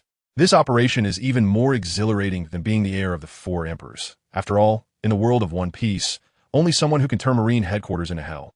How the 4 emperors crash the prison and force out the 2 big shots is the true ruthless character. However, today someone is brazenly attacking Impel Down from the outside. Something that hasn't happened in many years. Look closely. The location of the deep sea prison is eerie, and trying to escape from here is as difficult as climbing to the sky. It's right next to Marineford. Even if Magellan and Shiryu can't hold on, naval support will arrive in no time. So no one dares to barge in. But today there's an exception.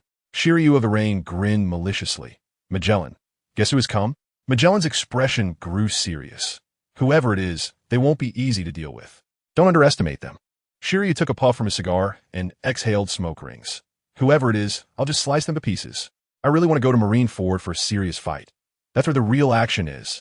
He had actively applied to join the battle, but was rejected, as the prison security was deemed more important, and he was seething with frustration. Suddenly, the intercom buzzed. Director, the first floor can't hold on any longer. The guards have all been knocked down, and the 2 beast guards who came to help were also blown away. Magellan replied solemnly. Got it. Shiryu and I are on our way. The 2 rushed to the first floor, only to be stunned. There was only one person breaking into the prison.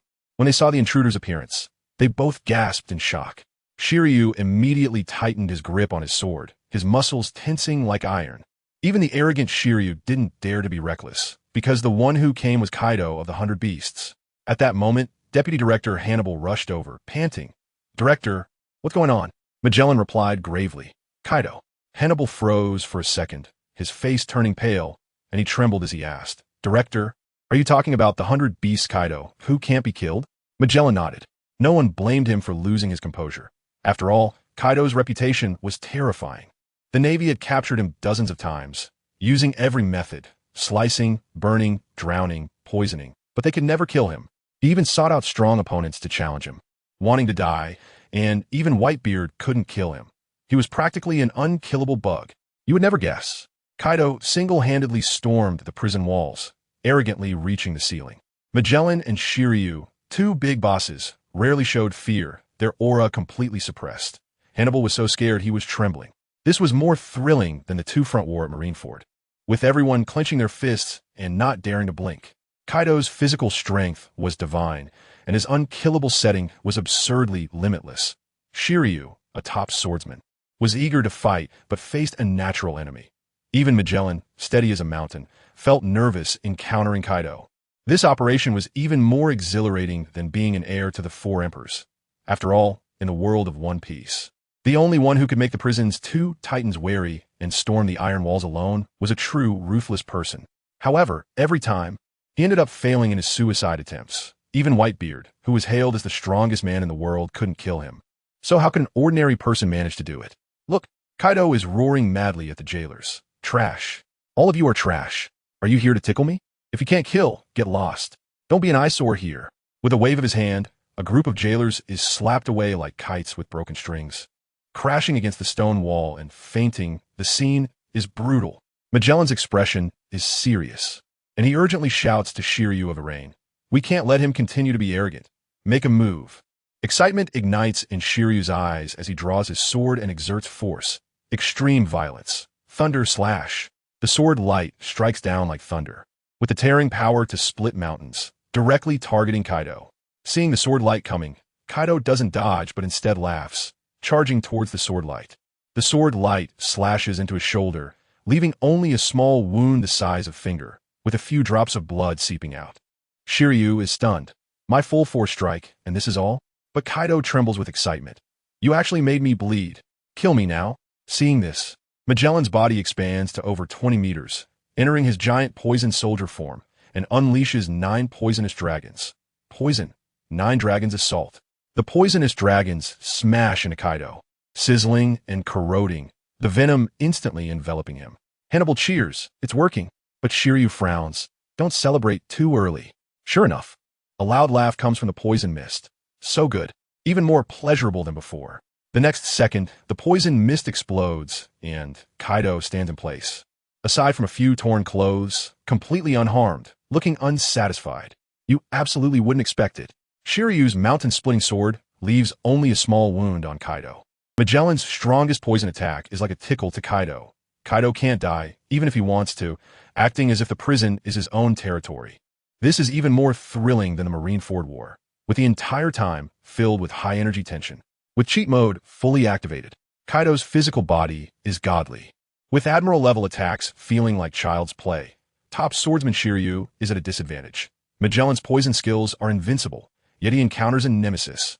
This operation feels more exhilarating than being the successor of the Four Emperors. After all, being able to withstand the ultimate moves of two greats and still be hard to kill is what makes a true tough guy. In an instant, the poison suddenly disperses completely, revealing Kaido's appearance inside. Look, the venom has completely faded, and Kaido is left with only a few shallow white marks on his body. Don't even mention severe injuries. He hasn't even broken the skin, and it's not even as substantial as the small finger-sized wound on Rain Shiryu. It's no different from just scratching an itch. Kaido grins wickedly. Are you done playing? No new tricks? It's my turn to counterattack. Before his voice fades, his figure instantly disappears, and in the next second, he appears right next to Magellan. His palm is big as a fan sweeping out. While others avoid Magellan's poison like it's a plague, Kaido isn't afraid at all. After all, the poison doesn't hurt him. So he just charges head on. With a loud bang, the over 20-meter-tall poison giant is slapped away, crashing violently against the prison wall, and debris flies everywhere. The guards below are scared out of their wits, frantically scattering to avoid the poison on Magellan, which is lethal upon contact. Seeing Kaido, so arrogant, Rain Shiryu's anger skyrockets, and he roars as he swings his sword again. Don't be too cocky. Take another sword strike from me. On the other side, Magellan quickly gets up, enduring the pain as he rushes towards Kaido. The prison's two walls finally join forces to take Kaido on head-to-head. The scene suddenly cuts to Marineford, where the battlefield has turned into a chaotic mess. Marco is single-handedly facing off against Kizaru. Although Kizaru has the upper hand, Marco's Phoenix ability is too outrageous, allowing him to recover instantly even after taking hockey attacks, making it a stalemate against Kizaru.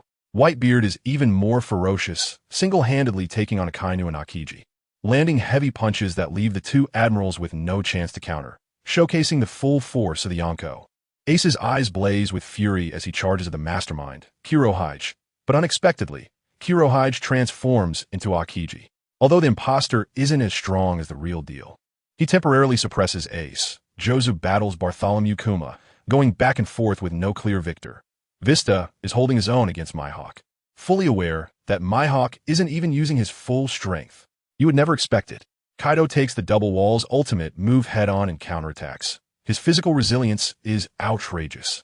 Whitebeard crushes two admirals, growing stronger with age. Marco's Phoenix ability allows him to withstand Kizaru without losing ground. This is even more thrilling than the Marineford War itself. With high energy throughout, fists clenched tight, and eyes not daring to blink. The cheat mode is fully activated. Kaido ignores the toxic poison and fights head-on, proving his strength. Whitebeard punches two admirals, showcasing a power that no one can rival. Marco's relentless endurance makes him a battlefield perpetual motion machine. This operation feels even more exhilarating than being the heir to the Yonko. After all, in the world of One Piece, the true tough guy is the one who can crush the prison's double walls and take on two admirals. If it were a normal time, he might have such thoughts. But now isn't the time for impulsive decisions. Being able to hold off Hawkeye is already a tremendous stroke of luck. Pay attention. Mihawk isn't even using his full strength. He's only using regular attacks to spar with Vista. Vista isn't foolish either, seeing that his opponent isn't going all out. He doesn't push himself either. Being able to hold off the world's #1 swordsman is a huge win. There's no need to clash head-on. The top 7 warlords are all being restrained. Mihawk is fighting Vista. Bartholomew Kuma just came up against Jozu, and Kamizo is disguised and attacking Ace. The rest of the 7 warlords are in ridiculous situations. Crocodile is staring at Whitebeard, who is fighting a Marine admiral from afar, feeling displeased but not daring to engage. Only half-heartedly fighting against the 9th Division captain, Brule. Brule can only be considered an average pirate. If Crocodile were serious, he could defeat him in 10 moves. But now he's just slacking off. Brule is well aware that being able to hold off someone of Crocodile's level means he's already exceeded his mission. He absolutely doesn't dare provoke Crocodile, or he'll be taken out in an instant. Boa Hancock is slightly more reliable than Crocodile, as she picks the 6th Division captain. Blackman's strength is above average among the captains, and while Hancock is slightly stronger, she doesn't have a crushing advantage, steadily holding off her opponent, which isn't considered slacking. Then comes the most explosive twist.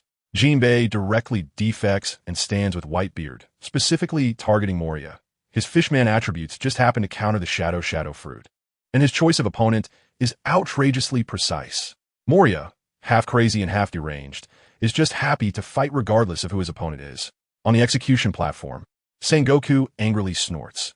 Jinbei is out of touch and won't be able to keep his position in the 7 warlords. However, Sachi's eyes turn red, deeply moved. Good brother. Thank you for fighting for us. You absolutely wouldn't expect it. The 7 warlords collectively put on a show, slacking off and defecting all at once. Vista and Brule, the weaker captains, erupt in power, managing to hold off the big shots. Jinbei's defection comes with a counterbuff. His moves are spectacular. This is even more thrilling than the actual Marineford War. With high energy throughout, fists clenched tightly, not daring to blink. The cheat mode is fully activated. Jinbei defects and chooses the right opponent, understanding the counter dynamics perfectly. Hancock and Crocodile slack off without crashing. The 7 warlords cards are well played. Whitebeard's captains fully execute their tactics. Holding on means victory, playing it beautifully. This operation feels even more exhilarating than being the successor to the 4 emperors. After all, in the world of One Piece, being able to incite internal strife among the 7 warlords and have the weaker teams hold off the big shots is the true definition of a ruthless person. Good brother. You've really done well.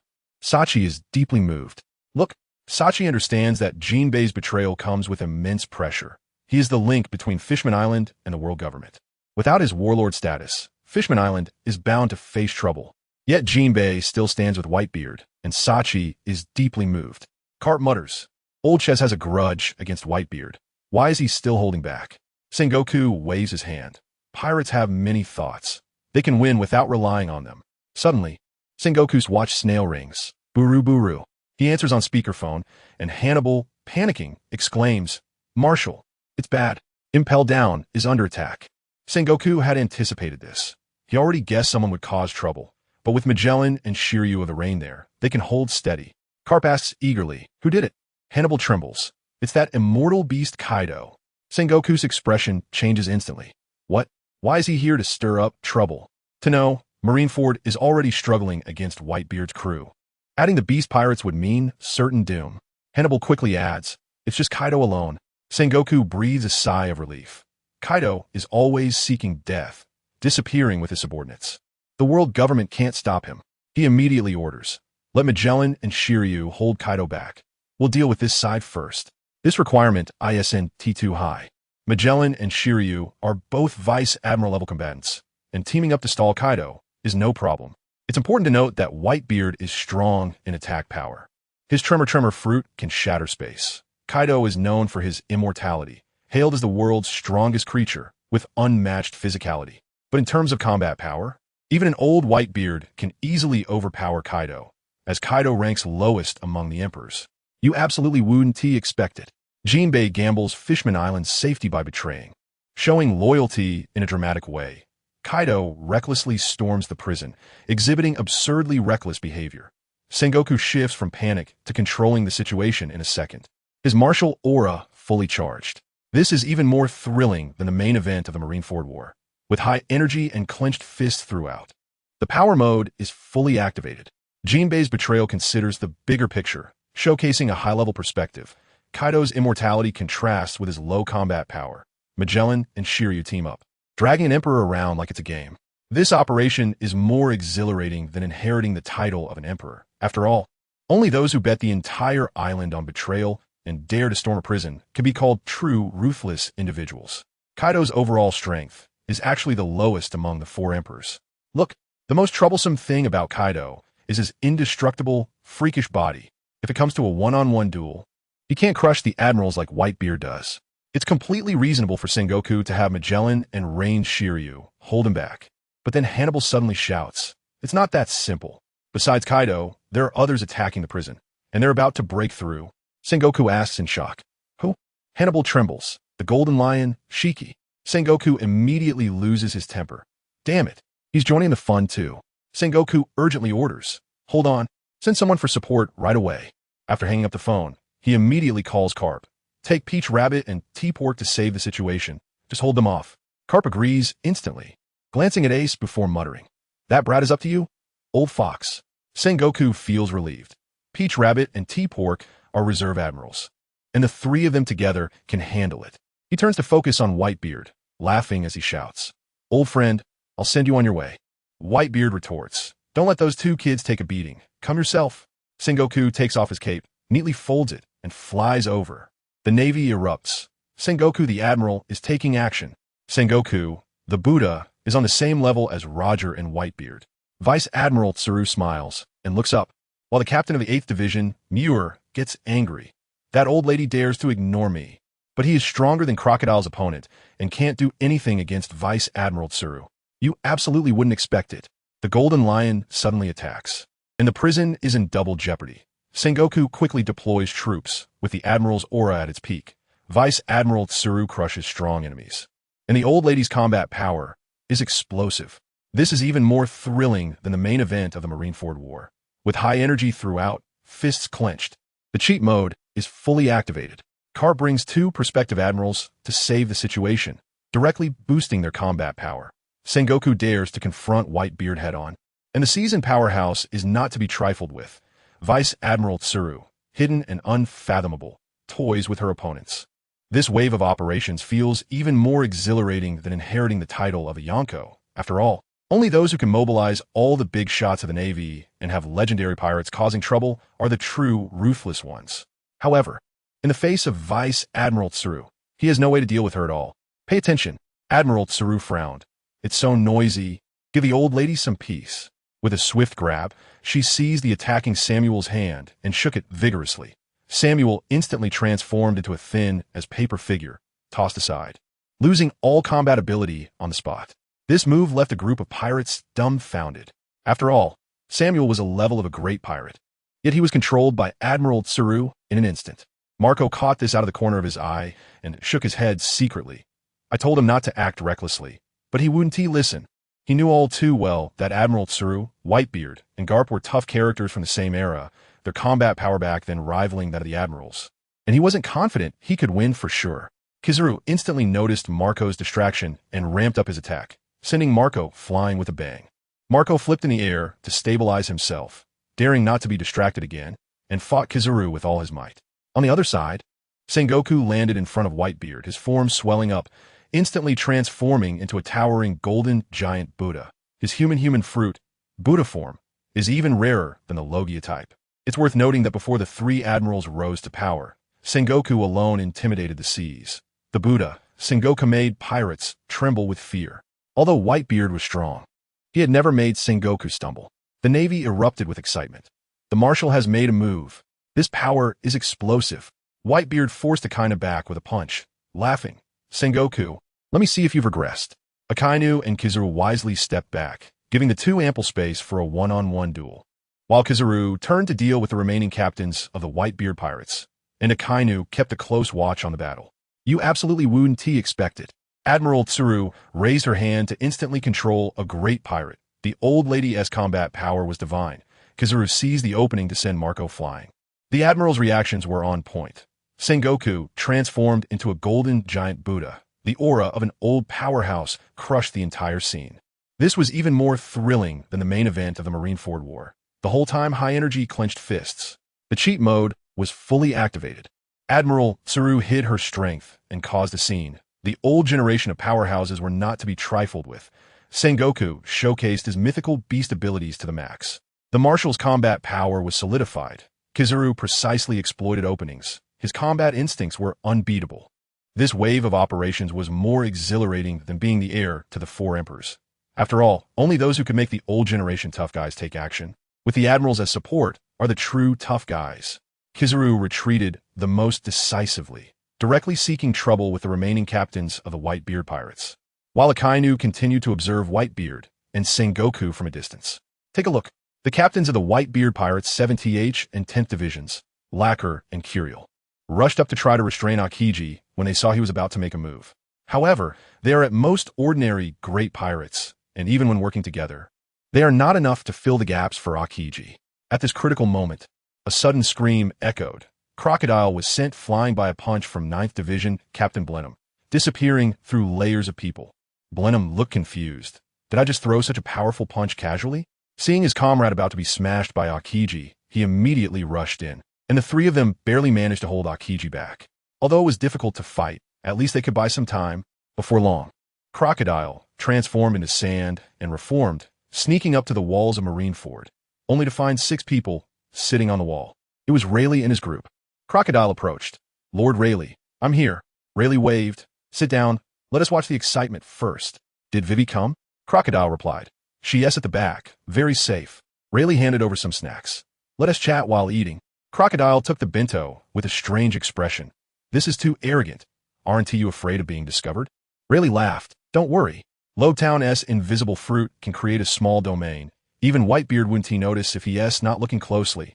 Crocodile glanced at Lobetown by the wall, and sure enough, he had no presence. Crocodile suddenly asked, Where's Hercules? Rayleigh pointed to a middle-aged man with round glasses beside him. This is Yagyu. You'll be dealing with him often.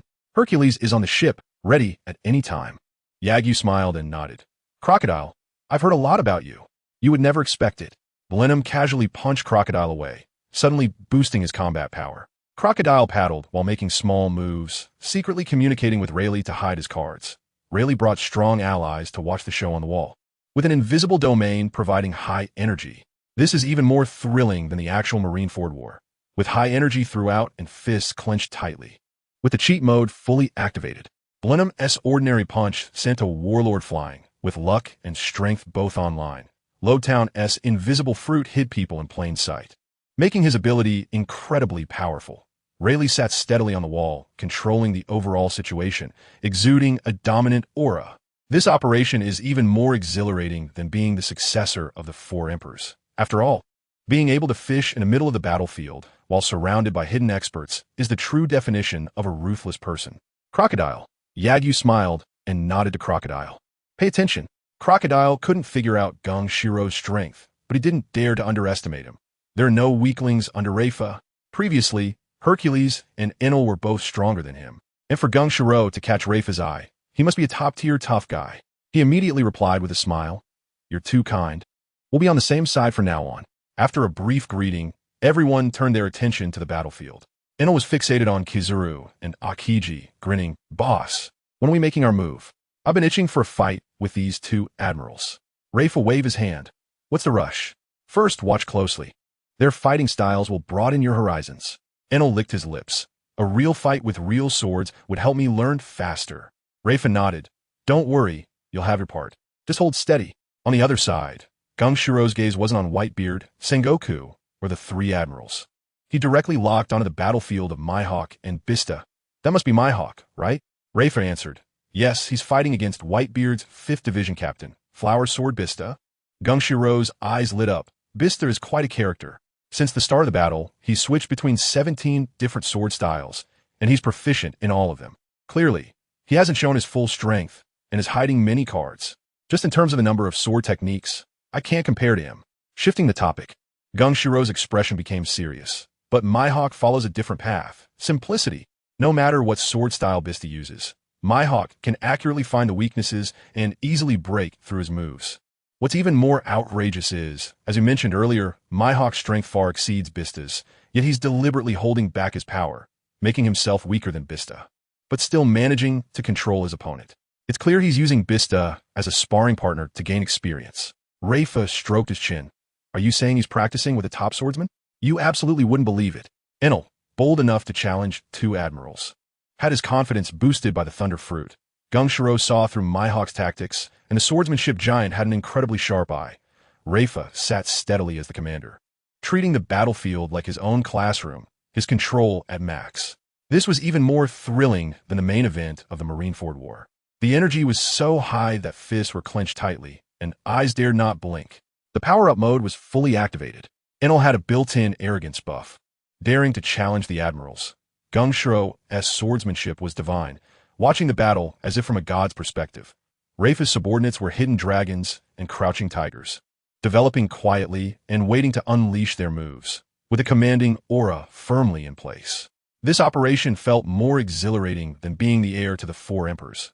After all, in a world of One Piece, being able to have a top swordsman as a sparring partner and an admiral as a target is the true definition of a tough guy. Master, are you saying that Mihawk is using Flower Sword Bista to practice his swordsmanship? Leifa pondered and asked. Look closely. Gung nodded. That's how it is for now.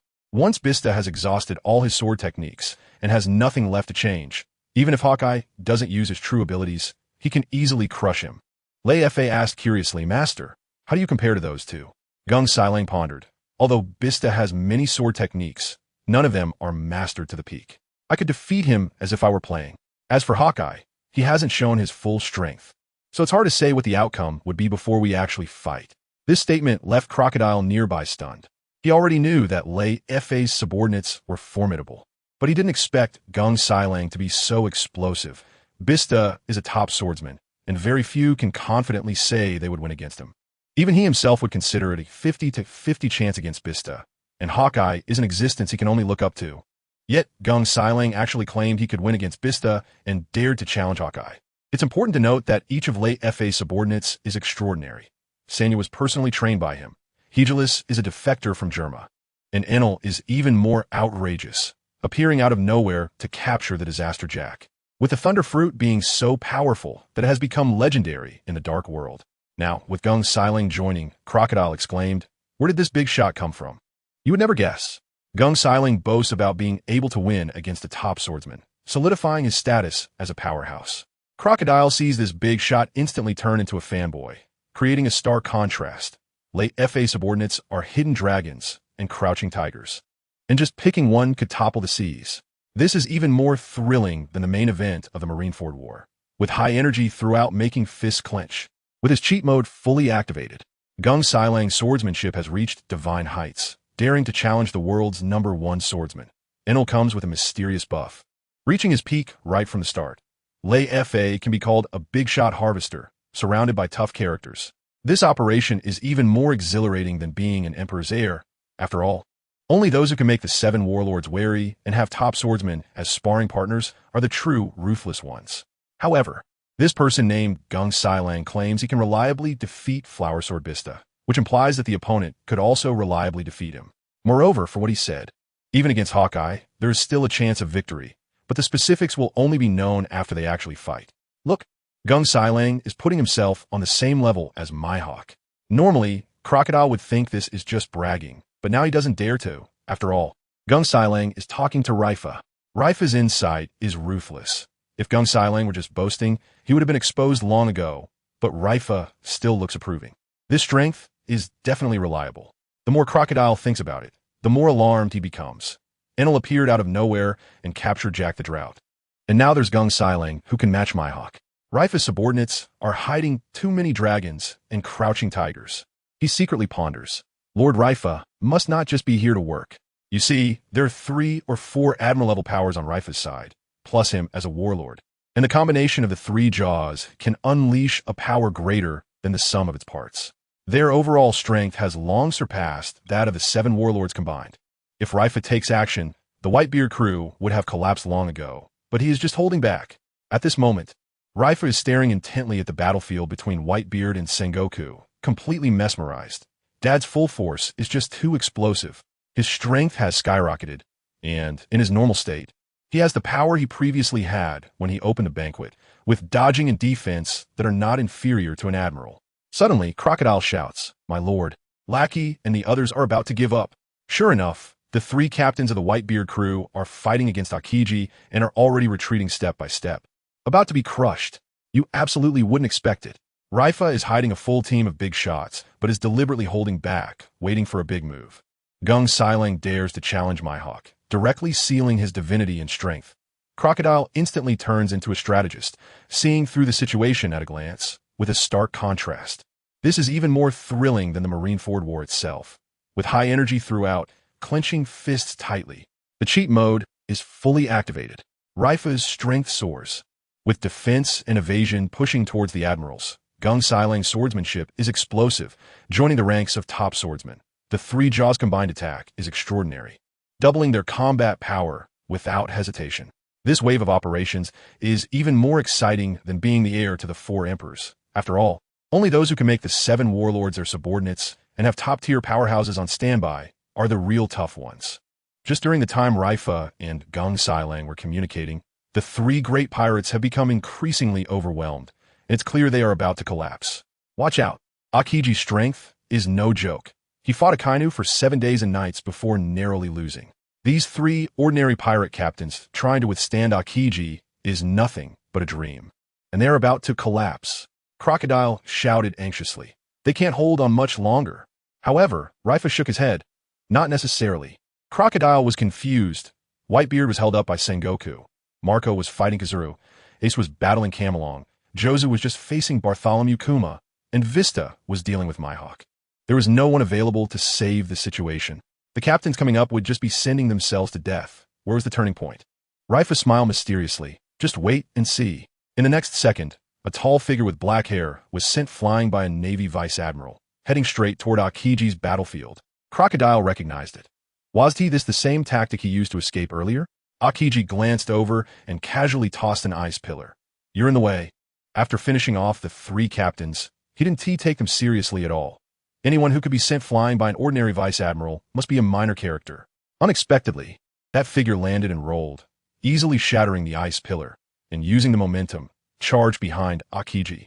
Aokiji sensed something was wrong and turned to use his ice armor.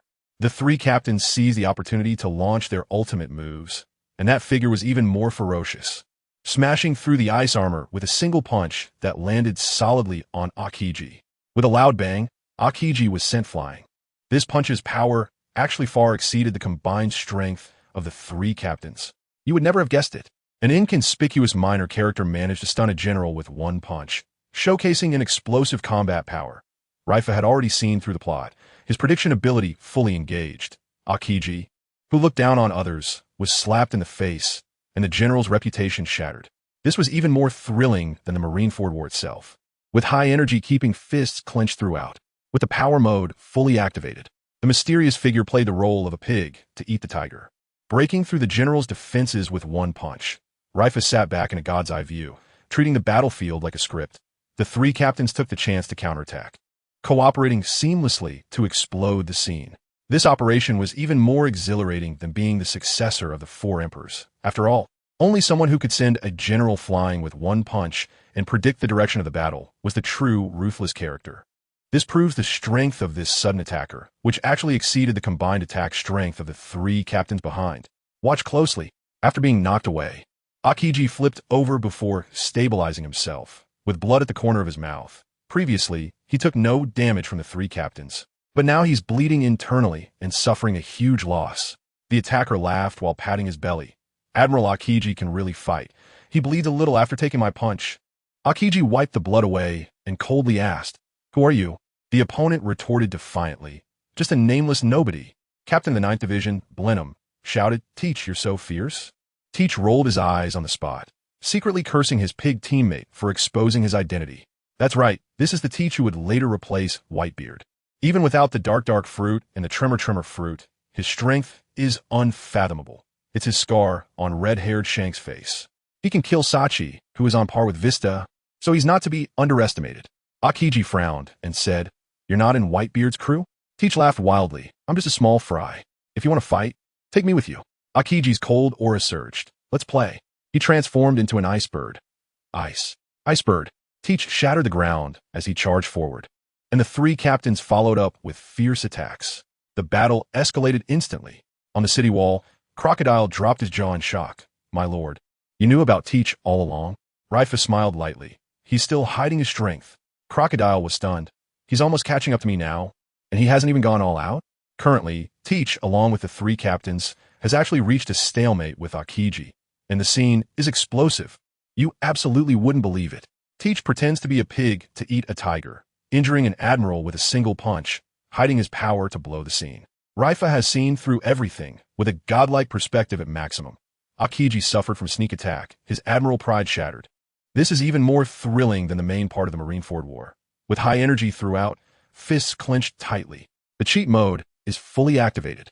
Teach hides his moves to the extreme, with combat power that runs deep.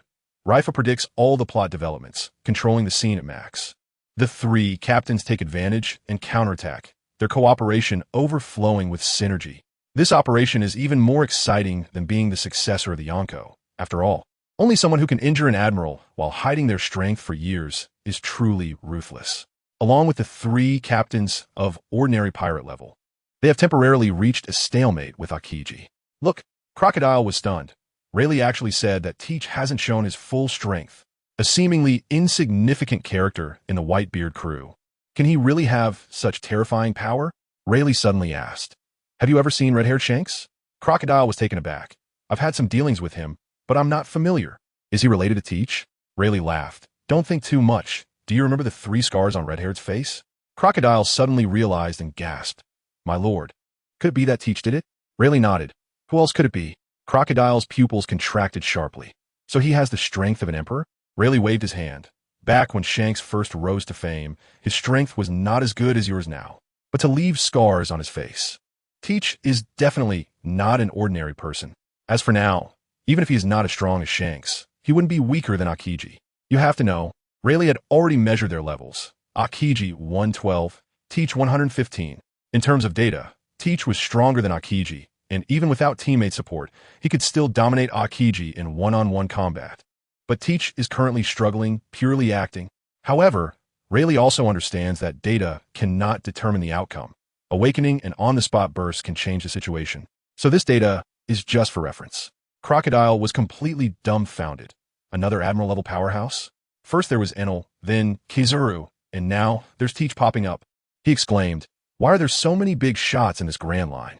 You absolutely wouldn't believe it. Teach is hiding his strength to an outrageous extent. His acting skills are divine. Beating admirals is like child's play.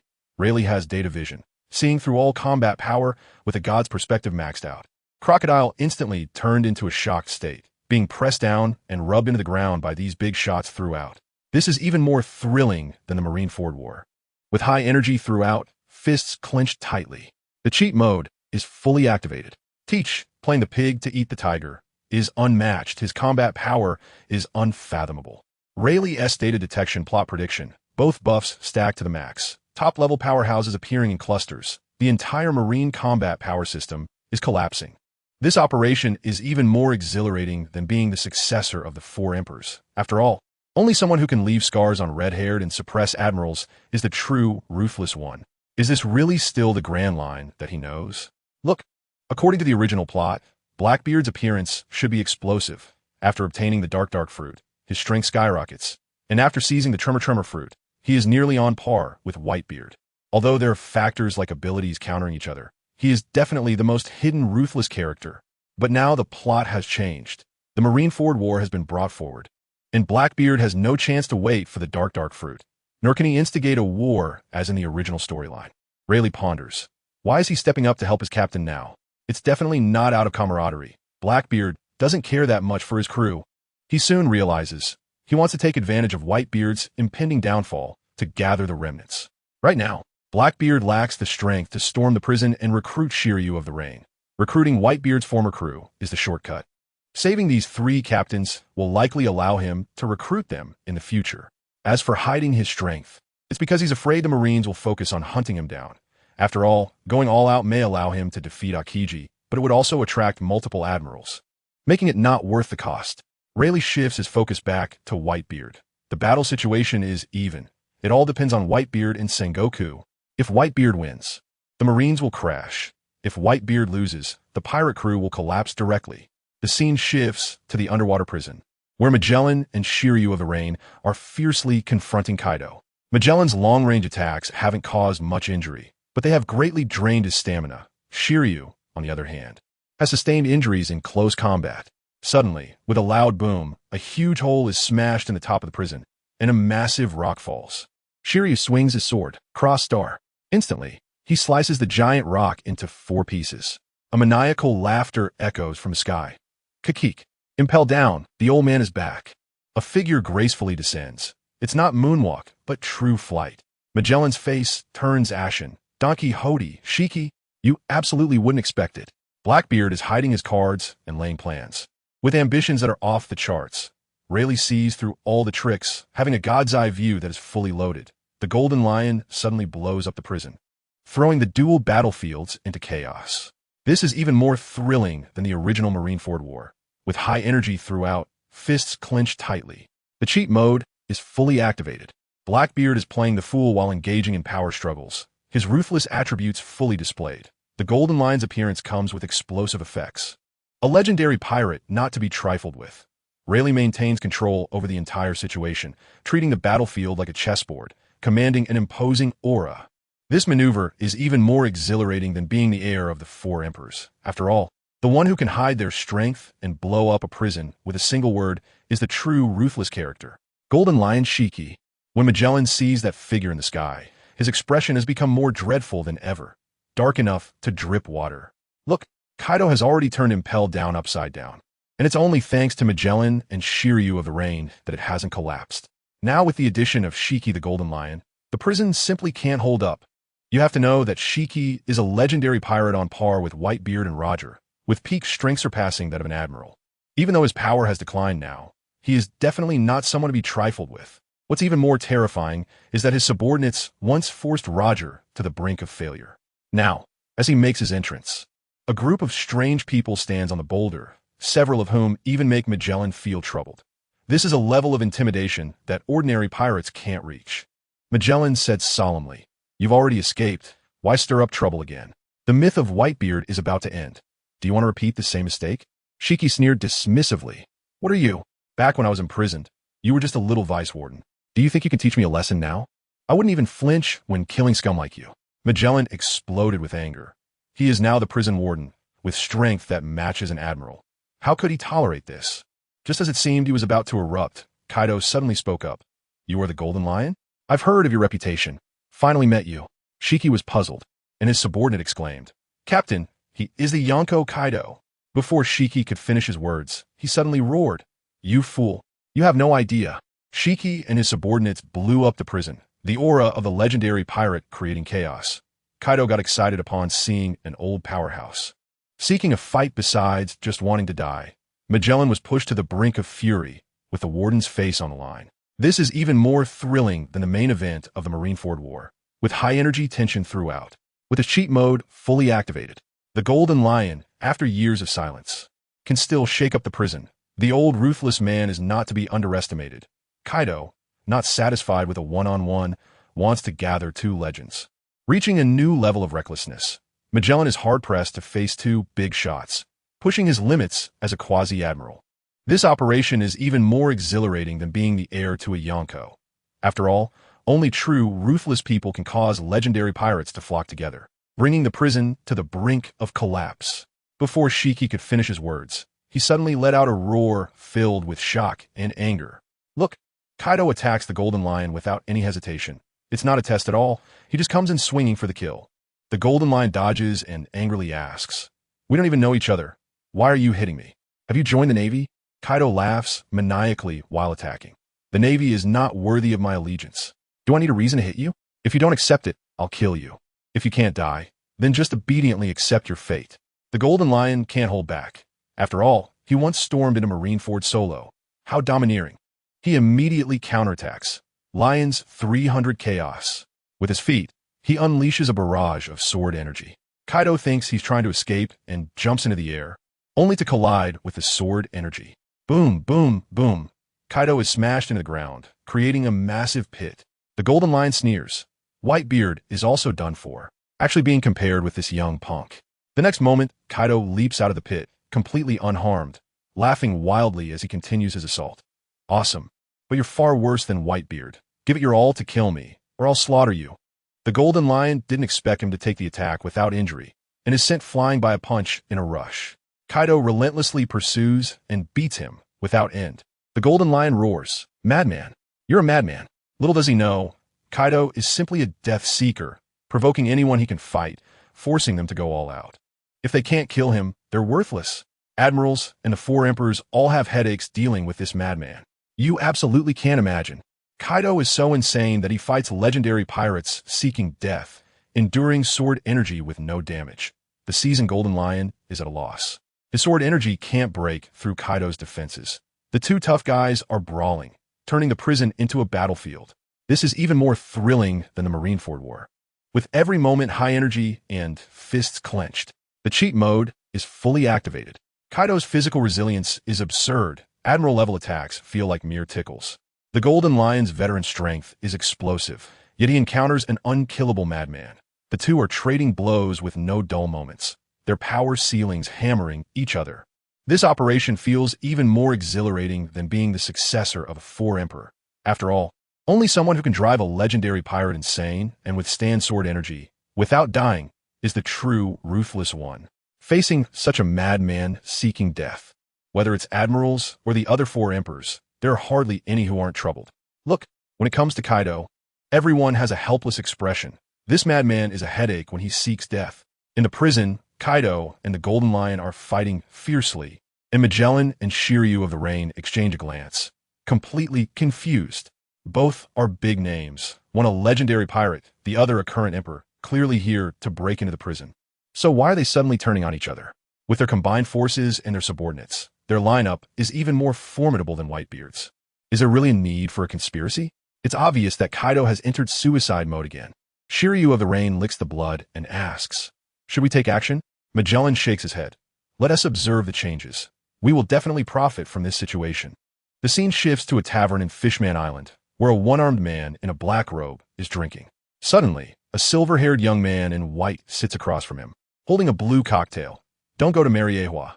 The situation is already determined. It one tea help if you go." The man in the black robe looks up. "Who are you?" The young man smiles.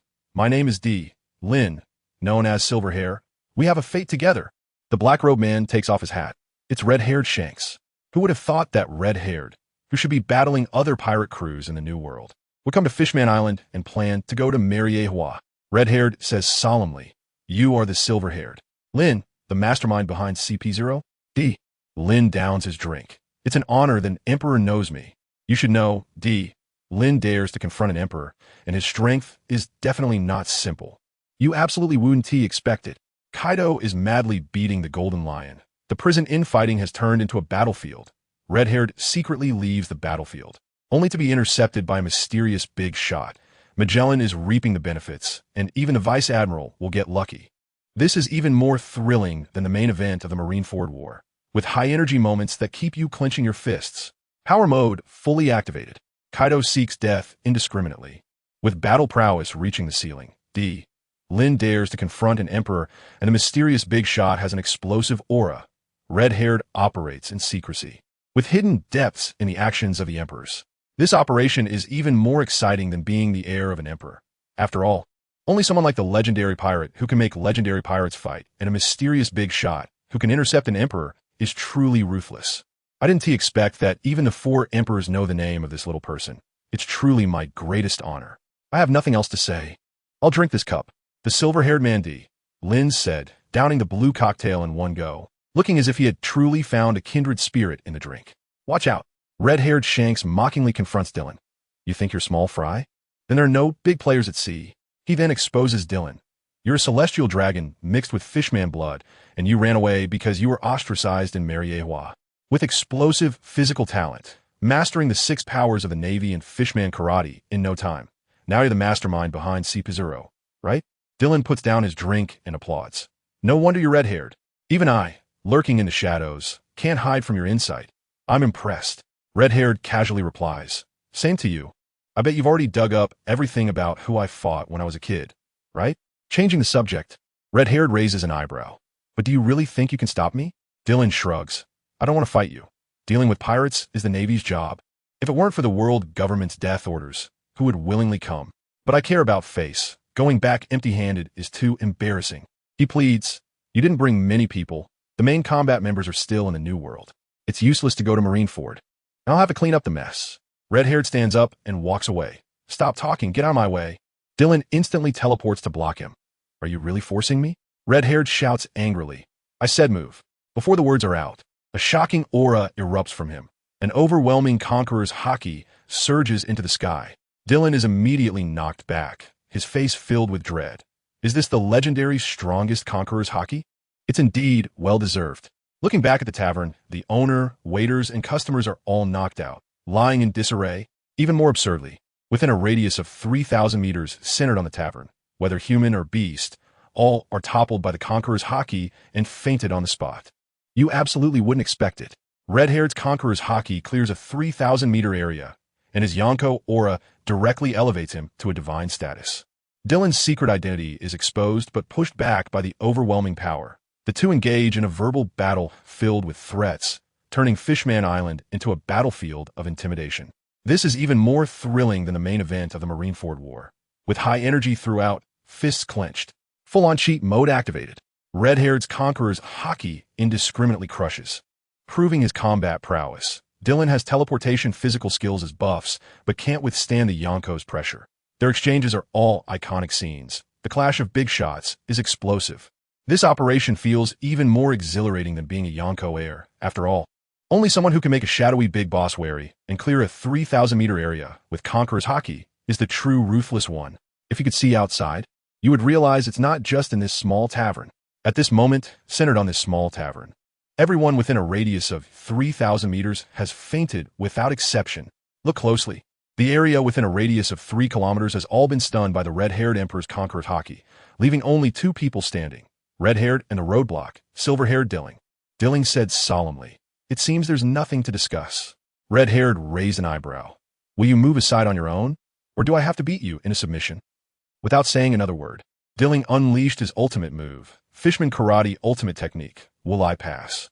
Red-haired drew his sword to block, the shockwave directly shattering the tavern into pieces. And the two were exposed in the open. Red-haired said with a serious tone, "Not bad." He knew very well in his heart that this opponent's strength was close to his own. He couldn't resolve this without a fierce battle. The scene shifted back to the deep-sea prison, where Kaido and the Golden Lion were still fighting each other. Suddenly, someone shouted, "Captain, the Navy reinforcements have arrived, led by Iron Fist Carp." Kaido instantly retreated, laughing heartily. "Let's call it a day. With Carp here, it's not good for saving people. I'll find you again later." It's worth noting that Kaido had been captured by Carp several times, and the martial arts master just happened to restrain him. He wasn't worried at all about the 3 admirals. After all, nature-type group attacks were ineffective against him, and his defensive recovery was fully charged. The Golden Lion cursed inwardly. "Crazy. ruining my plans, but he also held back, ordering his subordinates, "Attack with all your might below."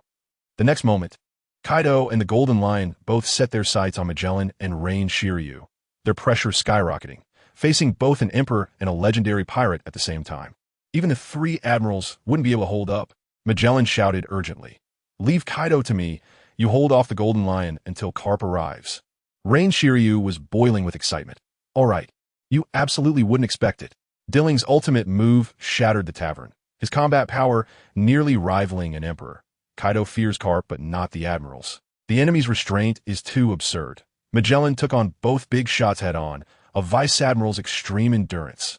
This is even more thrilling than the main event of the Marineford War. The whole time high energy, fists clenched. The cheat mode is fully activated. Red-haired as Conqueror, as Haki, cleared the field and could also take on ultimate moves, solidifying the Emperor's combat power. Kaido's body was all over the place, only fearing the martial arts master. Magellan remained calm under pressure, distributing tasks. The prison warden's aura overwhelming the scene. This operation feels even more exhilarating than being the heir to an emperor.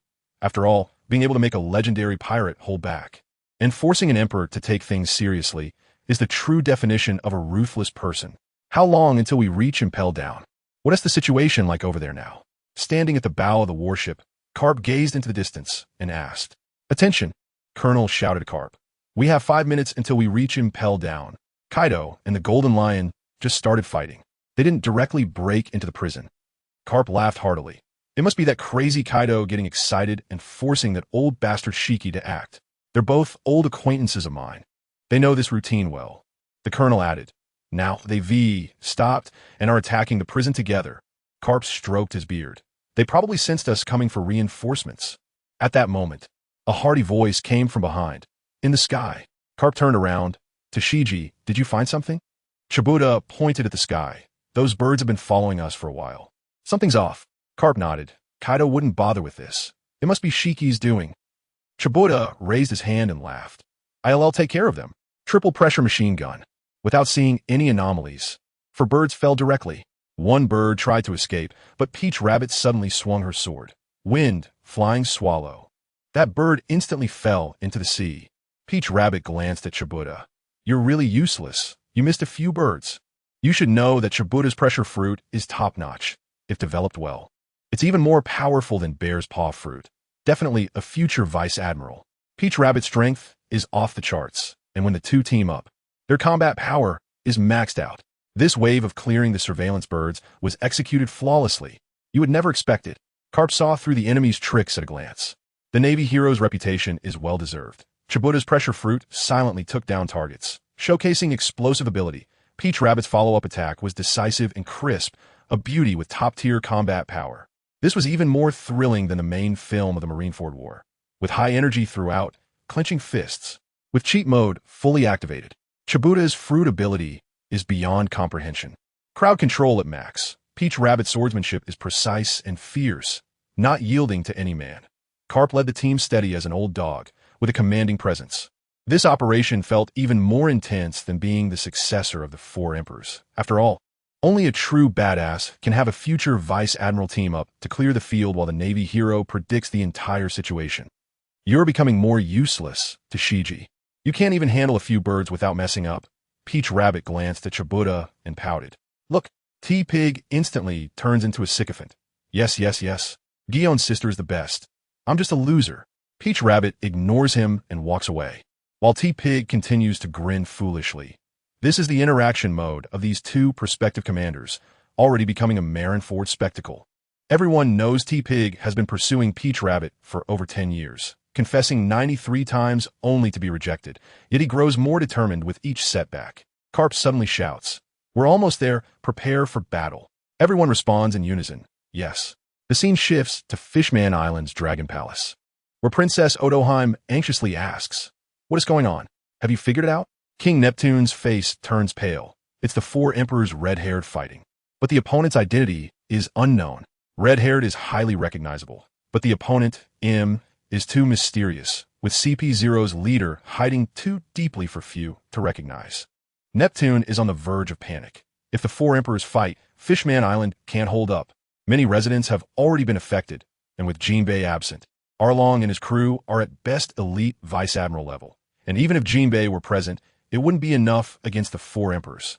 Odoheim asks sorrowfully, "What should we do?" Neptune helplessly replies, "We can only pray they finish fighting quickly." A dull thud sounds, and red-haired, and him momentarily separate. Him adopts a fishman karate stance, solemnly stating, "You are more terrifying than Kaido. Everyone has underestimated you." Everyone is shocked by T-Pig's decade-long pursuit, the ceiling of sycophants. Red-haired's overwhelming combat power forces a mysterious big shot to back down. The big shot from Fishman Island is anxiously hopping around, left only to stare helplessly. This is even more thrilling than the Marineford War itself, with constant high energy and clenched fists. The cheat mode is fully activated. Red-haired's four-emperor combat power crushes everything, leaving opponents exclaiming in disbelief. T-Pig's obsession and love is absurdly devoted, and even the prospective commanders are infatuated. Him hides their identity while revealing strength, making it clear that the Dark Line Big Shot is not to be trifled with. This operation feels more exhilarating than being the heir to the four emperors. After all, only those who can make prospective commanders become sycophants and have no one dare to intervene in a four-emperor fight are the true ruthless people. You're even more terrifying than I imagined. I thought your strength was at most comparable to Kaido, but unexpectedly, everyone has underestimated you. Him adopts the fishman karate starting posture towards the red-hair direction, not daring to be distracted for a moment. Look closely. Dylan's upper body muscles suddenly bulged, tearing his suit to shreds and exposing a torso more dazzling than white paper, emanating a strange aura. Yet, he was covered in wounds, his hair was disheveled, and his breathing was rapid like a bellows, his stamina long gone. In contrast, the red-haired man only had wrinkled clothes, not a single scratch on him, standing tall and calm as if he hadn't just been in a fight. The disparity between the two was clear at a glance. The red-haired man spoke lightly. "You've got some skills holding out for almost half an hour under me without falling. Even if it was just relying on technique to explode. It's enough for you to brag about for a lifetime." Dylan listened to these condescending words, feeling no anger at all. Everything the red-haired man said was the plain truth. After this fight, he had finally grasped the red-haired man's strength. His previous estimates had been completely off. Before, everyone thought the red-haired man was merely a filler among the four emperors, just over 30, rising too quickly, according to the rules. Top-tier powerhouses only reach their peak after 40, so he surely hadn't honed his skills. Plus, he had previously been just an apprentice pirate in Roger's crew, sitting on the throne of the four emperors in just a few short years. It was normal for him to have the weakest strength, but after actually fighting, he realized that the red-haired man's combat power was not weak at all, but rather hidden too deeply. Dylan understood clearly. He had fought Kaido before, and although he couldn't win, he could escape, but facing the red-haired man, if this continued, he might really end up losing his life. Even if he tried to flee, the red-haired man had the ability to catch up and kill him. He initially wanted to admit defeat and retreat. After all, he was a celestial dragon hybrid, with a father who was a significant figure that even the five elders wouldn't dare to provoke. No one would dare do anything to him for failing the mission. So there was no need to gamble with his life. Just as he hesitated, a message suddenly came through his earpiece, and Dylan instantly breathed a sigh of relief, immediately retracting his battle stance and saying to the red-haired man, "All right, no need to fight anymore. You absolutely wouldn't expected." The red-haired man suppressed a four Emperor's-level opponent throughout the fight, proving his combat power ceiling. Dylan went from arrogant roadblock to instantly admitting defeat. Even the big shots have their moments of fear. Everyone was deceived by the red-haired man's age. This was far from being the weakest among the four emperors. He was clearly a hidden tough character. This was even more thrilling than the main event of the Marineford War, with high-energy gripping fists all the way through. The cheat mode was fully activated. The red-haired man exuded dominance, treating a four Emperor's-level opponent like child's play. Dylan appeared strong, but was actually cautious about his life. Recognizing the gap and never forcing a confrontation, age had never been a shackle on combat power. The red-haired man shattered all biases with his strength. This operation was even more exhilarating than being the heir to the four emperors. After all, being able to crush opponents of the same level and make the Dark Line big shots take the initiative to stop was the true definition of a ruthless character. There was no need to continue fighting anymore. Dylan suddenly said, "Pay attention." Red-haired frowned. "Oh?" A sudden, ominous premonition surged in his heart. Doflamingo shrugged. "Whitebeard is done for. The situation is settled. If you rush to Marineford now, the the war will have already ended, and you might end up getting yourself caught. Red-haired was stunned. This was completely different from what he had expected. He thought that as long as Whitebeard was alive, his presence would intimidate the Navy. But once Whitebeard was dead, the Whitebeard pirates would collapse, and going there alone would be walking into a trap. Red-haired didn't believe it at all. You're lying to me. I know Whitebeard's strength. Even if he is not at his peak, he can still withstand 3 admirals. Plus, with Kaido causing trouble in the prison, splitting the Navy's strength. How could he lose so quickly? Doflamingo smiled. You can ask for the intel yourself. I won't stop you if you want to go goodbye. With a loud bang, Doflamingo accelerated to his maximum speed and vanished instantly. Red-haired didn't have time to chase after him. He quickly called his subordinate. Lucky Roo, hurry and check the situation in Marineford. Lucky Roo had just finished gnawing on a beast's leg, and upon hearing Red-haired's serious tone, he immediately contacted the intelligence network. Half a minute later, his face turned pale. Boss, Whitebeard is really done for. Red-haired's heart sank.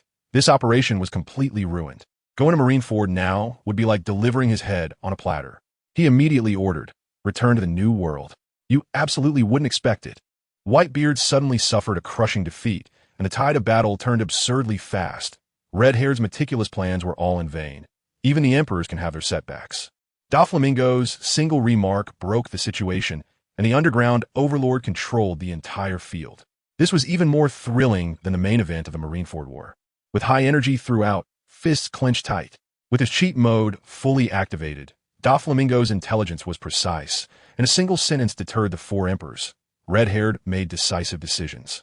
Avoiding prolonged battles to protect himself, the battle situation changed in an instant, and even the overlords couldn't predict the outcome.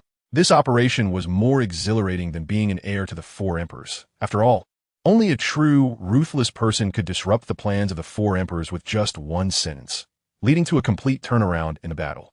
At Marine Headquarters, Marineford, on this largest battlefield, a major twist occurred that no one had anticipated.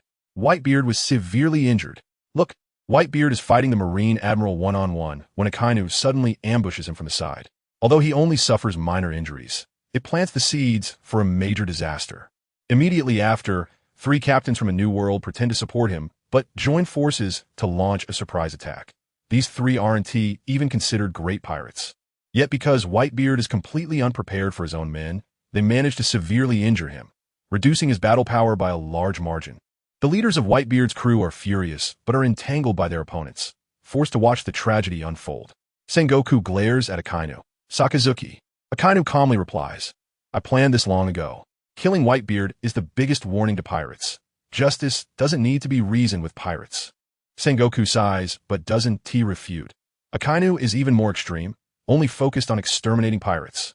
Whitebeard clutches his chest and asks the traitor, why? The traitor laughs maniacally. To let Sachi die for us? Rescuing him means you guys run away, and we'll hold the line. Whitebeard sighs, you can go.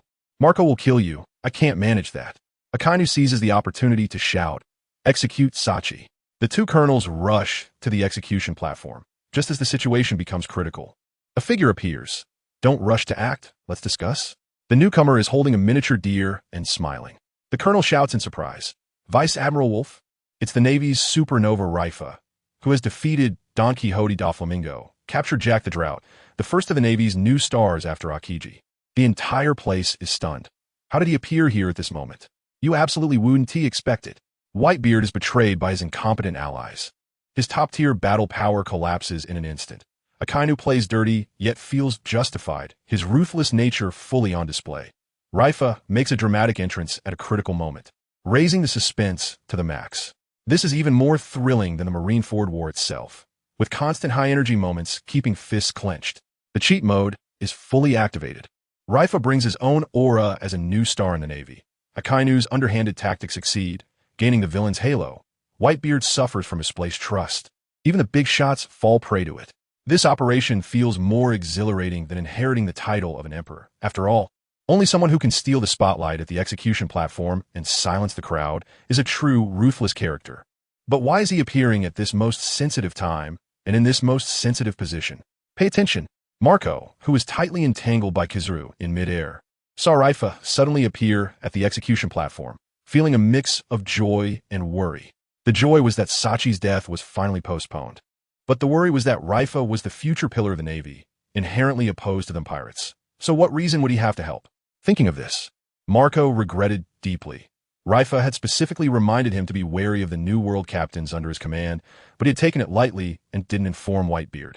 Otherwise, how could there have been such a tragedy of being backstabbed by a traitor? Kizaru squinted his eyes and said in a strange tone, "Leifa, where are you running off to at this critical moment? Trying to make some big news?" On the other side, Akiji, who was fighting with Teach and others, furrowed his brows instantly. He had a personal relationship with Leifa. Years ago, when Leifa offended the Celestial Dragons, he had supported him at a Navy meeting, and he was really afraid this guy might act impulsively. Mihawk's gaze also locked onto Leifa, saying to the swordsman Vista, "I've sparred with him before. He's an interesting swordsman." Back then, Leifa's strength was not even comparable to his, yet now he had become the Navy's most dazzling new star. This growth rate was simply absurd. The two chatted while their swords did not stop, and the battle remained fierce. Empress Hancock saw Leifa and immediately covered her mouth, her eyes wide with shock. It's Lord Leifa.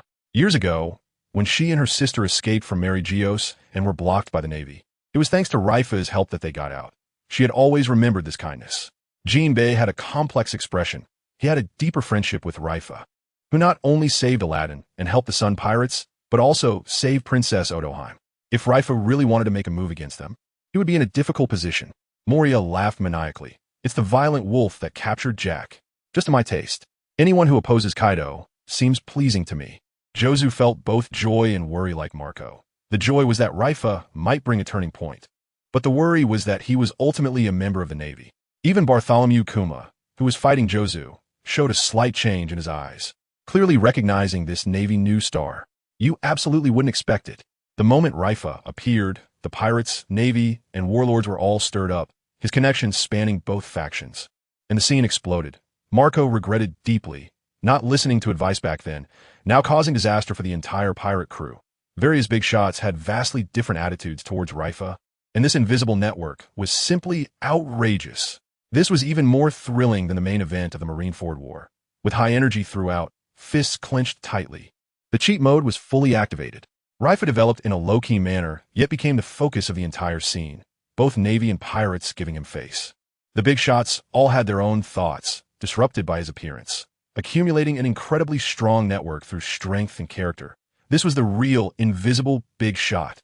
This operation was even more exhilarating than being the successor of the four emperors. After all, to make the emperors call him Lord, Mihawk praise him as interesting and Akiji worry.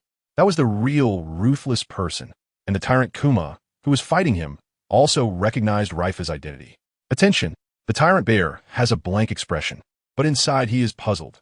Long mentioned this violent wolf, saying he is different from other Navy men. But how is he different? He is really curious why Leifa chose to appear on the execution platform at this moment. On the battlefield below, Colonel Tina immediately recognizes Leifa, feeling both shocked and confused. It's brother Leifa. She and Leifa are childhood friends, and she has always wanted to keep up with him. But the gap between them keeps widening, leaving her to hide her feelings deep inside. She never expected to reunite with him in such a situation. While everyone in the crowd is focused on Leifa, the most anxious one is Sengoku. As Leifa's adoptive father, he knows this kid too well. His appearance at this time can only mean trouble. An ominous premonition rises in his heart. Sure enough, Leifa speaks up and blows the scene apart. "I am here to do two things. First, take Sachi away. Second, announce my resignation from the Navy and relinquish my vice admiral rank." As soon as these words are spoken, the entire venue is stunned. Both the Navy and pirates are dumbfounded, and news reporters are frantically calling to spread the message. The Navy's supernova actually publicly betraying them and wanting to rescue a death row inmate. It's important to note that Leifa is Sengoku's adopted son, the youngest vice admiral in the Navy, the leader of the G5 branch, and a future admiral with a guaranteed position, ranking in the top 10 of power. This status is even higher than the 7 warlords. So how could he defect? Akainu erupts in fury, roaring, "Leifa, do you know what you were saying?" He wasn't even this angry when the Whitebeard crew attacked him. Leifa just flipped the Navy's table. You absolutely can't imagine it. Leifa publicly betraying the Navy is an outrageous move. The big shots in the audience are collectively bewildered, and the plot twist comes so fast they can't keep up. Akainu is furious, and the Navy's reputation is shattered. This is even more thrilling than the main event of the Marineford War, with intense energy tightening fists throughout. Leifa is in full power mode, ignoring status and authority. He does whatever he wants with hardcore determination. A single sentence turns the scene upside down, his aura directly elevating him to a divine level. Sengoku's premonition comes true, and even his adoptive father cannot stop the rebellious kid.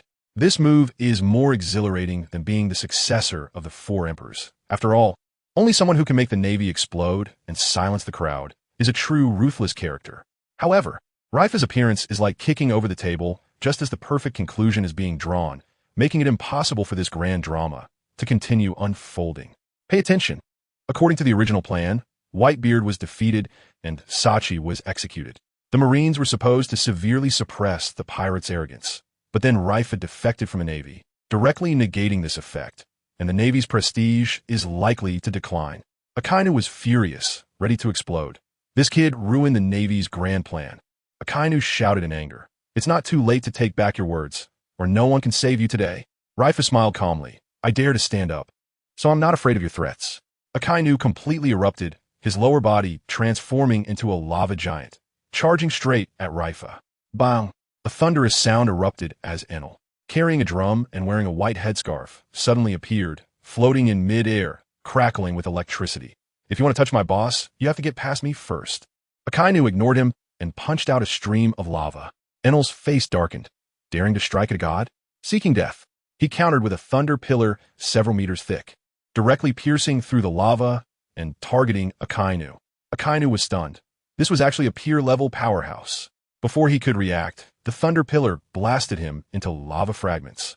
The entire venue fell into dead silence, everyone dumbfounded. The Admiral Akainu was actually taken out in seconds by Leifa's subordinate. You would never have expected it. Enel hid his strength and blew up the scene, taking out a Marine Admiral with a single punch. Leifa stood firm against Akainu, defecting while bringing his ace. Akainu was careless and lost face, his reputation shattered. This was even more thrilling than the Marineford War, the whole time intense and gripping, with his powers in full swing. Enel's lightning strength reached godlike levels, rivaling that of an admiral. Leifa defected while bringing the strongest bodyguard, with an undeniably hardcore aura. Akainu underestimated his opponent and was killed in seconds. Even villains have their moments of failure. This operation was more exhilarating than inheriting the title of a Yonko. After all, only someone whose subordinate can take out an admiral and stand firm against the Navy is truly ruthless. This scene left many people dumbfounded, their eyes nearly popping out. The one who was vaguely seen as the top among the three admirals, Akainu, was actually blasted into pieces by that suddenly appearing person. From that person's tone, he must be a subordinate of Violent Wolf. Does this mean that just a subordinate of Violent Wolf was able to make a dignified admiral suffer a loss in their first confrontation? Pay attention. No one really thinks Akainu was killed. He's a top-tier Logia user, and that level of attack barely scratches him. But even so, it's enough to create a spectacle. Previously, the three pirate captains of the Whitebeard crew teamed up and couldn't hold up against Akiji for more than a few minutes. They were completely overwhelmed and didn't even get a chance to fight back. Yet, Akainu just clashed with one of Leifa's subordinates and was immediately dispersed, clearly at a disadvantage. Those in the know gasped. It's the Rumble Fruit. The rumors are true. This is the guy who took down the Drought Jack. The Rumble Fruit is a top-tier Logia, capable of crushing Jack, meaning his strength is at least on par with a Vice Admiral. Such a big shot is willingly serving under Leifa? The whole place was stunned. Leifa's ability to hide his strength is just outrageous. Akainu formed from the magma, his face filled with killing intent. I was careless just now. Today, I'll take you down first, then deal with Leifa and eliminate all you naval tumors. Enel couldn't wait to engage with the Admiral, turning into a bolt of lightning and charging forward. Enough with the nonsense. With a thunderous boom, the lightning collided with the lava, a clash of heavenly thunder and earthly fire, creating a commotion more exaggerated than the battle between Whitebeard and Sengoku. The two Logia Destruction Kings exchanged blows, instantly turning the battlefield upside down. While fighting, Akainu shouted, "Kuzan, get to work." Akiji immediately pulled back and unleashed an ice tornado at the execution platform. The three captains who had been entangled with him tried to intercept, but couldn't keep up. Teach was hiding his strength, pretending to follow behind without truly exerting himself. No one wanted to clash head-on with an admiral at this moment. You absolutely wouldn't believe it. Enel held his ground against Akainu without falling behind. the power of the rumble fruit breaking through the ceiling. Akiji was forced to join the battle, and the Navy admirals collectively took action. Leifa's subordinates were hidden dragons and crouching tigers, with Vice Admiral-level strongmen as underlings. This was even more thrilling than the main event of the Marineford War, with high-energy moments making everyone clench their fists. With the cheat mode fully activated, Enel showed no fear in confronting the Admiral, the Logia duel igniting to the max. Leifa kept a low profile, gathering fierce characters under him. Akiji was forced into battle, and the Navy's encirclement was fully set. This maneuver was even more exhilarating than inheriting the title of a Yonko. After all, making an admiral suffer and forcing the entire Navy to get serious is the mark of a true, ruthless person. The only one who could stop Akiji, Teach, at this moment was still unwilling to reveal his true strength, continuing to hide it and pretending to be unable to catch up to Akiji. Pay attention. Teach is sneering to the side. Haha, the more chaotic the better. If it doesn't turn the world upside down, how can I rise? He wishes the battlefield would turn into a mess so he can reap the benefits. In the distance, Marco sees Akiji charging straight toward Leifa and is anxious to provide support, but is firmly blocked by Kizaru. Kizaru leers and says, "Marco, your opponent is me. Don't be so arrogant." Marco grits his teeth in frustration but can't shake off Kizaru, only able to watch as Akiji rushes toward the execution platform. Akiji transforms into an ice tornado, about to collide with Leifa, who calmly shakes his head, unperturbed. Suddenly someone shouts, "Heavenly Sword of all beings." A cross of white light blocks Akiji's path, and Gung Shiro stands with his sword, smiling. "General Akiji, if you want to move against Lord Leifa, you must get past me first." Akiji frowns. "I haven't heard of you. Blocking my way is dangerous." Saying this, he unleashes a powerful move, the ice tornado, smashing down towards Gung Shiro. Gung Shiro swings his sword to create a milky white shield. The tornado crashes into it with a sizzling sound, but the shield grows more stable. Seeing this, Akiji's arm transforms into an ice spear piercing through the shield, and Gung Shiro immediately counterattacks. Hell unending killing sword. The sword, imbued with blood-red energy, strikes and forces Akiji back, shattering most of the ice tornado. The crowd gasps in disbelief. This seemingly unremarkable swordsman can actually hold his ground against a general? How many fierce warriors are hidden under Leifa's command? You absolutely wouldn't expect it. Gung Shiro plays the fool to eat the tiger, confronting a vice admiral head-on with a single sword. Leifa calmly manages the situation, while his subordinates are all ace fighters. Kizaru is tightly entangled. Teach watches from the sidelines, and the battlefield turns into a hellish scene. This is even more thrilling than the main event of the Marineford War. With high energy throughout, fists clenched tightly. The cheat mode is fully activated. Gung Shiro's swordsmanship reaches divine status, standing firm against the admiral. Leifa quietly sets up the game, and the big shots willingly act as little brothers. Akiji suffers setbacks, his general's dignity shattered. This move is even more exhilarating than inheriting the title of the Four Emperors. After all, only a true fierce person can let an unnamed swordsman stand up to an admiral, with all his subordinates being aces. However, while blocking, he inevitably gets pushed back a bit due to the impact, causing much of the ice tornado that formed from his lower body to shatter. Look, the scene where Gung Shiro confronts Fujidora head-on is even more explosive than Enel blasting Akainu away. The entire audience was left stunned, jaws dropped, unable to believe their eyes. It's important to note that while Enel may not be widely known, the Dark World has had intel for a long time. There is a rumble fruit user under the command of Wolf, who has even defeated the drought-causing Jack. But Gung Shiro is different. No one had ever heard of him before, a complete unknown who suddenly appears and can withstand an admiral. Everyone gasped. There are actually two quasi-admiral level powerhouses under Wolf, coupled with another previously renowned genius. This top-tier strength is almost on par with the Yonko crew. In the distance, Mihawk fixed his gaze on Gung Shiro's sword and suddenly spoke. "That is the supreme great knife, Muramasa of the 12 Works." Flower Sword was shocked. "On par with your black sword, Yuru?" Mihawk nodded. "This blade is the cursed spirit sword, which washes away blood in the rain after killing, and also ignites killing intent. You either keep killing to feed the blade, or suppress it with supreme swordsmanship will." As he spoke, his gaze towards Gung Shiro instantly became fervent. This is an opponent that can help him advance his swordsmanship. Flower Sword hurriedly advised, "There's no need to fight today. Mihawk silently nodded. He was only here to make an appearance, and didn't he want to lose his warlord status, as this identity allows him to practice swordsmanship without worries. You would never guess. Gung Siro, wielding the cursed sword, directly confronts an admiral, and this unknown figure turns out to be his swordsmanship master. Wolf has hidden talents among his ranks, with combat power nearly rivaling the Yonko crew. Mihawk, seeing the opportunity, also wishes to find someone to spar with. This is even more thrilling than the main event of the Marineford War, with high-energy moments keeping fists clenched the whole time. Power-up mode fully activated. Gung Siro plays the fool to eat the tiger, with his cursed sword and swordsmanship bursting through the ceiling. Wolf is low-key gathering forces, with all hidden powerhouses under him. Mihawk is eager for talent, unafraid to cultivate opponents for the sake of advancing his swordsmanship. This move is even more exhilarating than being the successor of Yonko. After all, to have an unknown swordsman face an admiral with a famous sword, drawing the interest of the world's #1 swordsman, is truly a ruthless person. He had no intention of being the Navy's lapdog. He came here simply to not miss out on this grand event and to make a brief appearance, lest he lose his identity as a warlord of the sea. This identity saves him a lot of trouble and allows him to focus wholeheartedly on researching swordsmanship, which is very useful. Unless necessary, he would not easily give it up. Pay attention.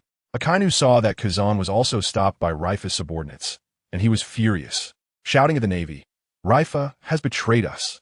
He is no longer a vice admiral. Charge!" Several elite vice admirals nearby immediately rushed towards the execution platform, wanted to team up to stop Reifa and save Sachi. Sandstorm. The yellow sand howled past, directly blocking the 6 of them. Crocodile floated in midair, his lower body a sand tornado, sneering, "Don't make trouble. You have no idea how terrifying Lord Reifa is. Going up is just asking for death." Stolo Berry shouted angrily, "Don't you want to be a warlord anymore? Helping the enemy?" Crocodile shrugged. "Who cares?" Fire Mountain mocked. "Just you alone? Want to stop all 6 of us? Bring it on." Tiffany and Quiff walked out from behind, and Laguda suddenly ambushed Stolo Berry, who blocked it with a clang. Stolo Berry's face turned ashen. The violent wolf's 3 fangs are surprisingly strong. Crocodile grinned. "For against 6, not really bullying you, right?" Saying this, he turned into yellow sand and charged up, while Tiffany and Quiff each chose their opponents to start fighting. The entire scene was dumbfounded. Reifa's subordinates actually included 2 quasi-admirals, 1 warlord, and 3 tough fighters who could go toe-to-toe with elite vice-admirals. This combat power was explosive. You would never believe it. Crocodile betrayed the warlords for Reifa, willingly becoming a pawn. The violent wolf's 3 fangs played the fool while taking on elite vice-admirals without fear. Reifa, a single vice-admiral, had combat power under him comparable to an army. This hidden strength was outrageous. This was even more thrilling than the Marineford War. The whole time, high energy made fists clench. The cheat mode was fully activated. Crocodile controlled the sandstorm. The warlord's strength crushed everything. The violent wolf's 3 fangs collaborated seamlessly, ambushing and counter-killing with flair. Reifa sat firmly on his throne, each subordinate a trump card, exuding a divine aura. This move was even more exhilarating than inheriting the title of an emperor. After all, only a true ruthless person could make warlords defect and elite vice-admirals suffer. With 2 quasi-admiral levels, 1 king warlord, and 3 subordinates who could challenge elite vice-admirals, the strength of Reifa's subordinates nearly left many speechless. Look closely. In the distance, Kizaru's expression changed from schadenfreude to uncertain. He never expected that Reifa had hidden so many ruthless characters. Even Reifa's subordinates had the strength to contend with him, which made him feel it was absurd. Kizaru wanted to rush to the execution platform, but was firmly blocked by Marco. Marco grinned. "You stopped me before. Now it's my turn." As he spoke, blue flames surrounded his body, clearly indicating that he wouldn't let him pass, leaving Kizaru no choice but to continue fighting. In just a short while, the situation in Marineford changed drastically, and the Navy's advantage was completely gone. Vice Admiral Tsuru looked at Reifa with her hands behind her back. "Little Reifa, you've gone too far." Reifa's expression was complicated. "Aunt Tsuru, have you ever thought about why Dragon established the Revolutionary Army?" Tsuru sighed. "Are you going to follow his path too?" Reifa shook his head. "I have my own philosophy. It's the justice on the Navy's cloak." Reifa raised his voice. "In terms of merit, the 3 admirals might not be able to compare with me. In terms of future, the position of admiral is secure. I wouldn't trade it for the position of the 4 emperors. I defected at the cost of the Navy's reputation. Why? Because the Navy has long decayed. He angrily retorted. Someone like Doflamingo can roam freely, and pests like Camelong are protected, and this can still be called justice? The lower-ranking Navy personnel bowed their heads in shame. Many vice admirals were flushed and dared not look directly at Leifa. You absolutely wouldn't expect it. Marco's counterattack against Kizaru reversed the battlefield situation in an instant. Leifa tore apart the Navy's veil of shame, and his declaration of justice shook the entire arena. Kizaru went from arrogant to frustrated. Even admirals have their moments of defeat. This was even more thrilling than the Marineford War itself. With high energy throughout, fists clenched. The power-up mode was fully activated. Leifa tore apart hypocritical justice. His verbal battles were even more explosive than his combat power. Marco's precise revenge showcased incredible counterattack skills. The Navy's advantage was instantly wiped out, their dignity shattered. This wave of operations was even more exhilarating than inheriting the position of the four emperors. After all, only those who could make admirals feel frustrated and make the entire Navy feel ashamed are the true ruthless characters. His words left countless lower-ranking Navy personnel feeling deeply ashamed, and even some vice admirals were flushed, unable to look at the high platform again. Watch closely. Not everyone is struck by the words of Lightning Law. Akainu, furious, shouted, "Nonsense! You use such nonsense to disturb the morale of the army. You deserve to die 1,000 deaths." Kizaru sneered beside him, looking utterly disdainful.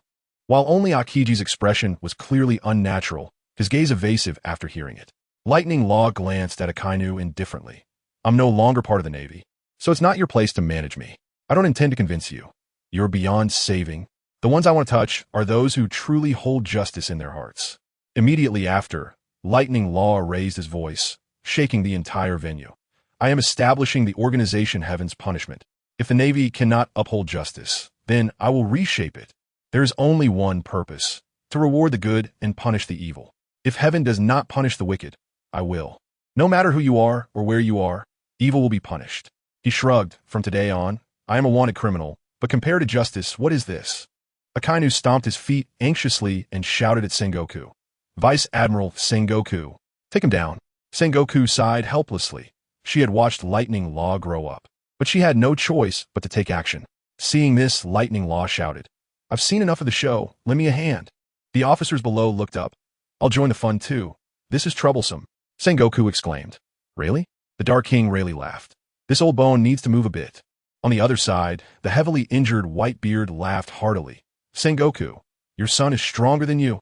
Sengoku's face darkened. "You won't leave Marineford today?" Whitebeard smashed the ground with a punch, creating a huge crack, pulling Sengoku down. "Sons, run." Lightning Law breathed a sigh of relief and shouted, "It's time to go. Prepare to retreat." You would never expect it. The Dark King suddenly appeared to save the day. The legendary powerhouse took the stage. Whitebeard dragged Sengoku for a mutual destruction. The Four Emperors' aura was divine. Lightning Law established Heaven's Punishment to challenge the Navy, declaring justice explosively. This was even more thrilling than the Marineford War. The whole time high energy and fists clenched. With the cheat mode fully activated, Lightning Law's hands and eyes are omnipotent. The Dark King willingly acts as a backup. Whitebeard's final battle fiercely protects his sons. The Four Emperors' presence is overwhelming.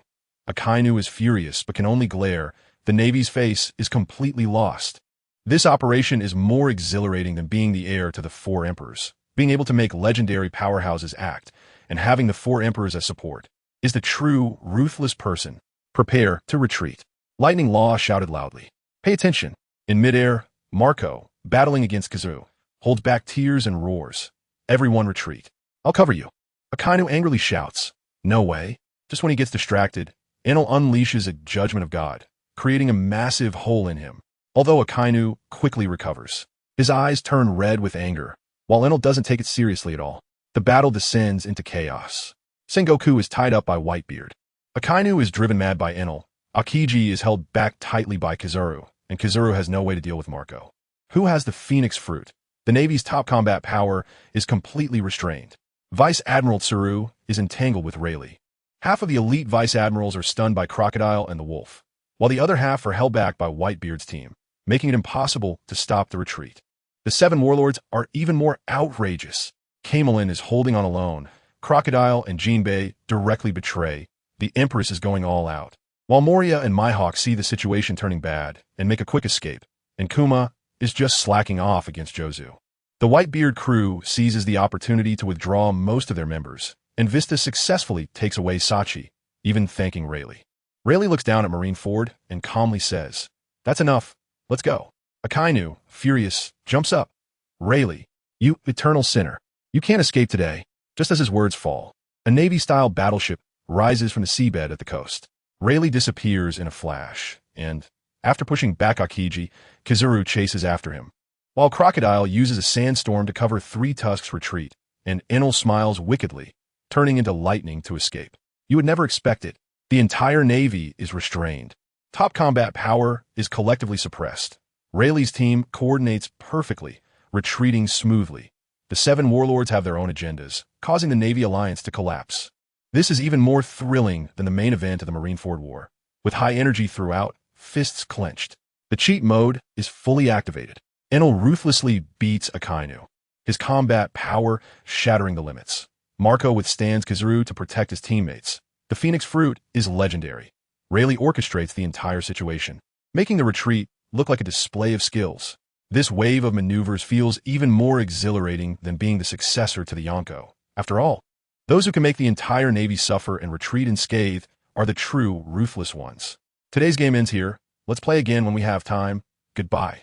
Enel, fighting against Akainu, smiles wickedly, then disappears in a flash of lightning before